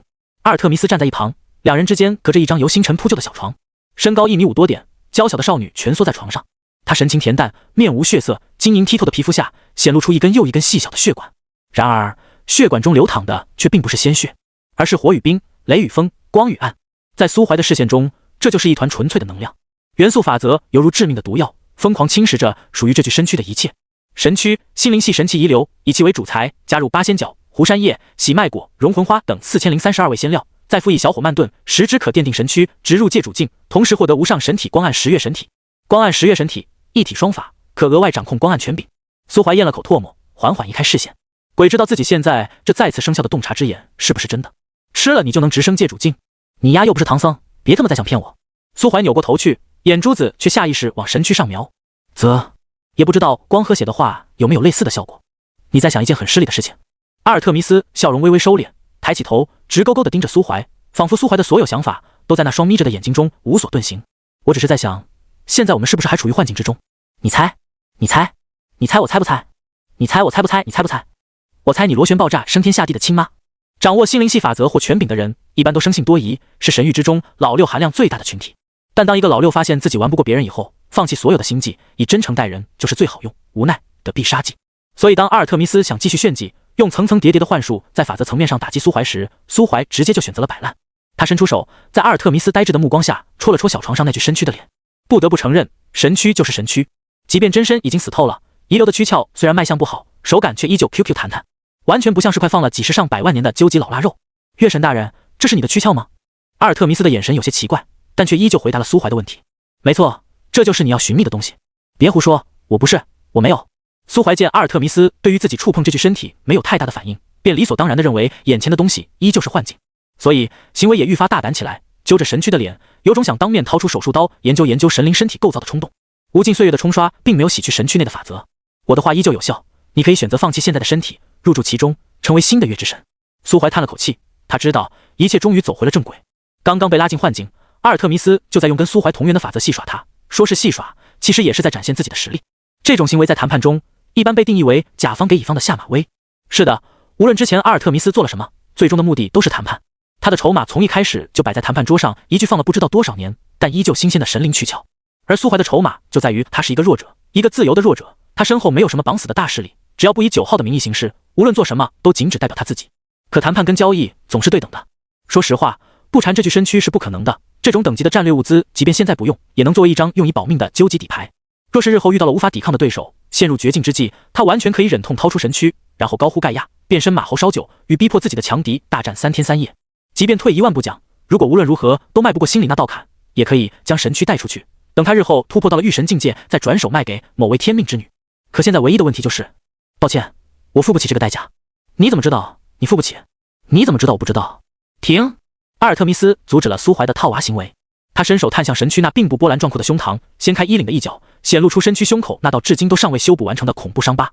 这就是致使他陨落的根源。等等，苏怀突然猛地抬起头，你刚刚说他很奇怪吗？阿尔特弥斯露出一丝狡黠的浅笑。我从一开始就告诉了你，真正的心灵之神早就陨落了。在他彻底掌控心灵法则的前夕，元素之神赫利俄斯通过某些秘密渠道找到了他藏身的神殿，与之交战。最终心灵之神在交战中突破，以2败俱伤为代价，发动法则暴乱，灭杀了赫利俄斯的灵魂。他自己也被赫利俄斯的法则侵染，虽然并未当场死去，却也没有坚持太长时间，只在弥留之际留下了一道后手。阿尔特弥斯指了指自己，他分出一缕灵魂，清除掉灵魂中掺杂的元素法则，然后再将法则与记忆封存进新的灵魂之中，企图以这种另类的方式实现重生。可惜他失败了。我拥有他全部的记忆，但却并不是他。他施加给我的心灵法则我无法独立使用，只有在这个小世界中，我才是至高无上的神。除了这里，我比你强不了多少。并且，阿尔特弥斯伸出一根手指，一缕雷电萦绕其上。苏怀见此，瞳孔骤然一缩。雷元素系权柄。是的，我不仅没有继承心灵之神的法则，还自行衍生出了他仇敌掌控的力量，成为了与之完全不同的生灵。所以现在的情况是，心灵之神想要突破，结果被元素之神偷袭，伤重将死。绝望之下孕育了一条新生命，想要作为自己的后手，结果这个亲生的娃居然流着敌人的血。好一处大型家庭玄幻复仇伦理剧。眼前的阿尔特弥斯没有攻击苏怀，但苏怀却已经被电妈了。难怪这具神躯在他眼里只是可以用来交易的物品。但说了这么多，阿尔特弥斯却依旧没有提起他的需求。注意到苏怀眼里的那丝质询，阿尔特弥斯收回自己的手，并从伤口中带出了一枚淡紫色的细小结晶。法则碎屑，心灵法则碎屑，心灵系权柄拥有者使用后可增加1%心灵系法则领悟，铸就成神之机。非心灵系权柄拥有者使用后将强制抹除原有权柄，替换为随机心灵系权柄。比之李斯道在迷雾之塔秘境里得到的那一粒元素法则碎屑，这枚心灵碎屑体积并没有大上多少，使用效果却直接提升了100倍，还拥有能强制替换权柄的功效。苏怀斯以为这应该是实力上的差距。他之前看过2号的数据资料，作为御神的2号，权柄一栏变成了生命法则，领悟度是17%。这么说，御神的实力应该就跟法则领悟度挂钩。如果要为御神分级，吉蒙里多半跟2号是一个层次的御神，而面前这位已经消失的心灵，至少也是御神后期，甚至在死前已经突破到了巅峰。阿尔特弥斯并不知道苏怀在想什么，他取出那一粒法则碎屑后，便以灵魂之力牵引着送到苏怀面前。你的权柄是心灵系，此行的目标多半就是这东西吧？苏怀没有去接法则碎屑，而是抬起头与阿尔特弥斯对视。这枚法则碎屑有转换法则的功效，你为何不试着把法则之力替换回来？没想到你还有几分眼力。阿尔特弥斯盯着苏怀的右眼看了好一会儿，而后静静地伸出另一只手。刹那间，风、雷、水、火、山、冰数10道不同的法则之力在其掌心凝聚，缓缓交织成一颗色彩斑斓的心脏。起源之心元素，御神境强者的力量之源，蕴含元素法则33%。苏怀瞪大眼睛，所有的注意力都被这颗璀璨至极的心脏吸引。阿尔特弥斯轻声道：自体内衍生出权柄以后，我就一直在无意之中吸纳着这具神躯里遗留的元素法则。上百万年的孤寂长眠，等我再次苏醒之时，权柄之力已经悄无声息地蜕变成了这颗起源之心。虽然毫无修为，真实境界近乎于无，但我却又已经有了御神境的独特底蕴，无法再轻易转换体内法则。再者，我对使用何种法则并无介怀，又何必自毁根基，转换力量？阿尔特弥斯突然散去虚脱着法则碎屑的力量，苏怀几乎条件反射般伸出手，接住了那一粒淡紫色碎屑。在碎屑与皮肤接触的瞬间，他感觉自己体内每一个细胞都在欢呼雀跃，催促着大脑感觉将其炼化，收归己用。不必介怀太多，法则碎屑于我而言，不比外面的尘土流沙高贵到哪里去。我的确对你有事相求，但即便待会没有达成共识，也不会收回这粒碎屑，就将它当成我送给你的见面礼，如何？那在下就恭敬不如从命了。见苏怀收起碎屑，阿尔特弥斯露出一丝浅笑。我的来历已经讲与你听，接下来可否听听我的诉求？请说。阿尔特弥斯转过身子，坐在盛放神躯的小床上。那是我第3次从长眠醒来。他谈口轻开，将一段杀5族女皇闯入神月宫，结识月灵少女的故事娓娓道来。少女相遇，互相救赎的故事浪漫而美好。苏怀收好法则碎屑，将双手揣在袖子里，一言不发地听阿尔特弥斯讲述，化身成最忠实的听众。但与此同时，神域西北魔族肆虐的荒野之中，连日暴雨瓢泼，泥泞的土地被带着毒素的黑雨腐蚀，到处都堆积着坑坑洼洼的黑色水坑。一片干枯的巨大荆棘在黑夜中不断蠕动，撕扯着几天前好斗的魔族留下的血肉与骨骼，散发出阵阵难闻的腐烂臭味。荆棘丛的后面藏着一间暗沉破旧的旅店，粗糙破旧的木板散发着腐朽的气息，布满铁锈的楼梯也早已破败不堪。旅店门口挂着几颗发黄的头骨，在头骨下则竖放着这一块充满人族风格的牌匾。如果愿意将脑袋歪斜90度，大概就能认出其上铭刻着的几个花里胡哨、早已褪色的烫金大字“林中小屋”。牌匾最中间不知是用刀还是爪子之类的利器刻画了3道复杂魔纹，这3道魔纹的主体都是心形，在某个不可言说的魔族分支族群中，分别意味着3条不尽相同的支脉，即奴隶、自卑以及盲从。这3条支脉在那个不可言说的魔族族群里意味着低等，但放眼这片荒野，却能支撑着这家装修破烂的旅店经营数百年，且每天都生意爆满，客源连绵不绝。排队的客人很多，有一部分一边竖着耳朵听旅店内发出的娇小，另一部分则围拢在一起听旅店新来的老板讲述荒野之外的秘闻。那已经是许多年前的事了。因为某件秘宝，我变成了人族的模样，从陷落之地的通道秘密潜入人族的世界。那里只有1个月亮，没有那么多厮杀，更不需要应付这没完没了的黑雨。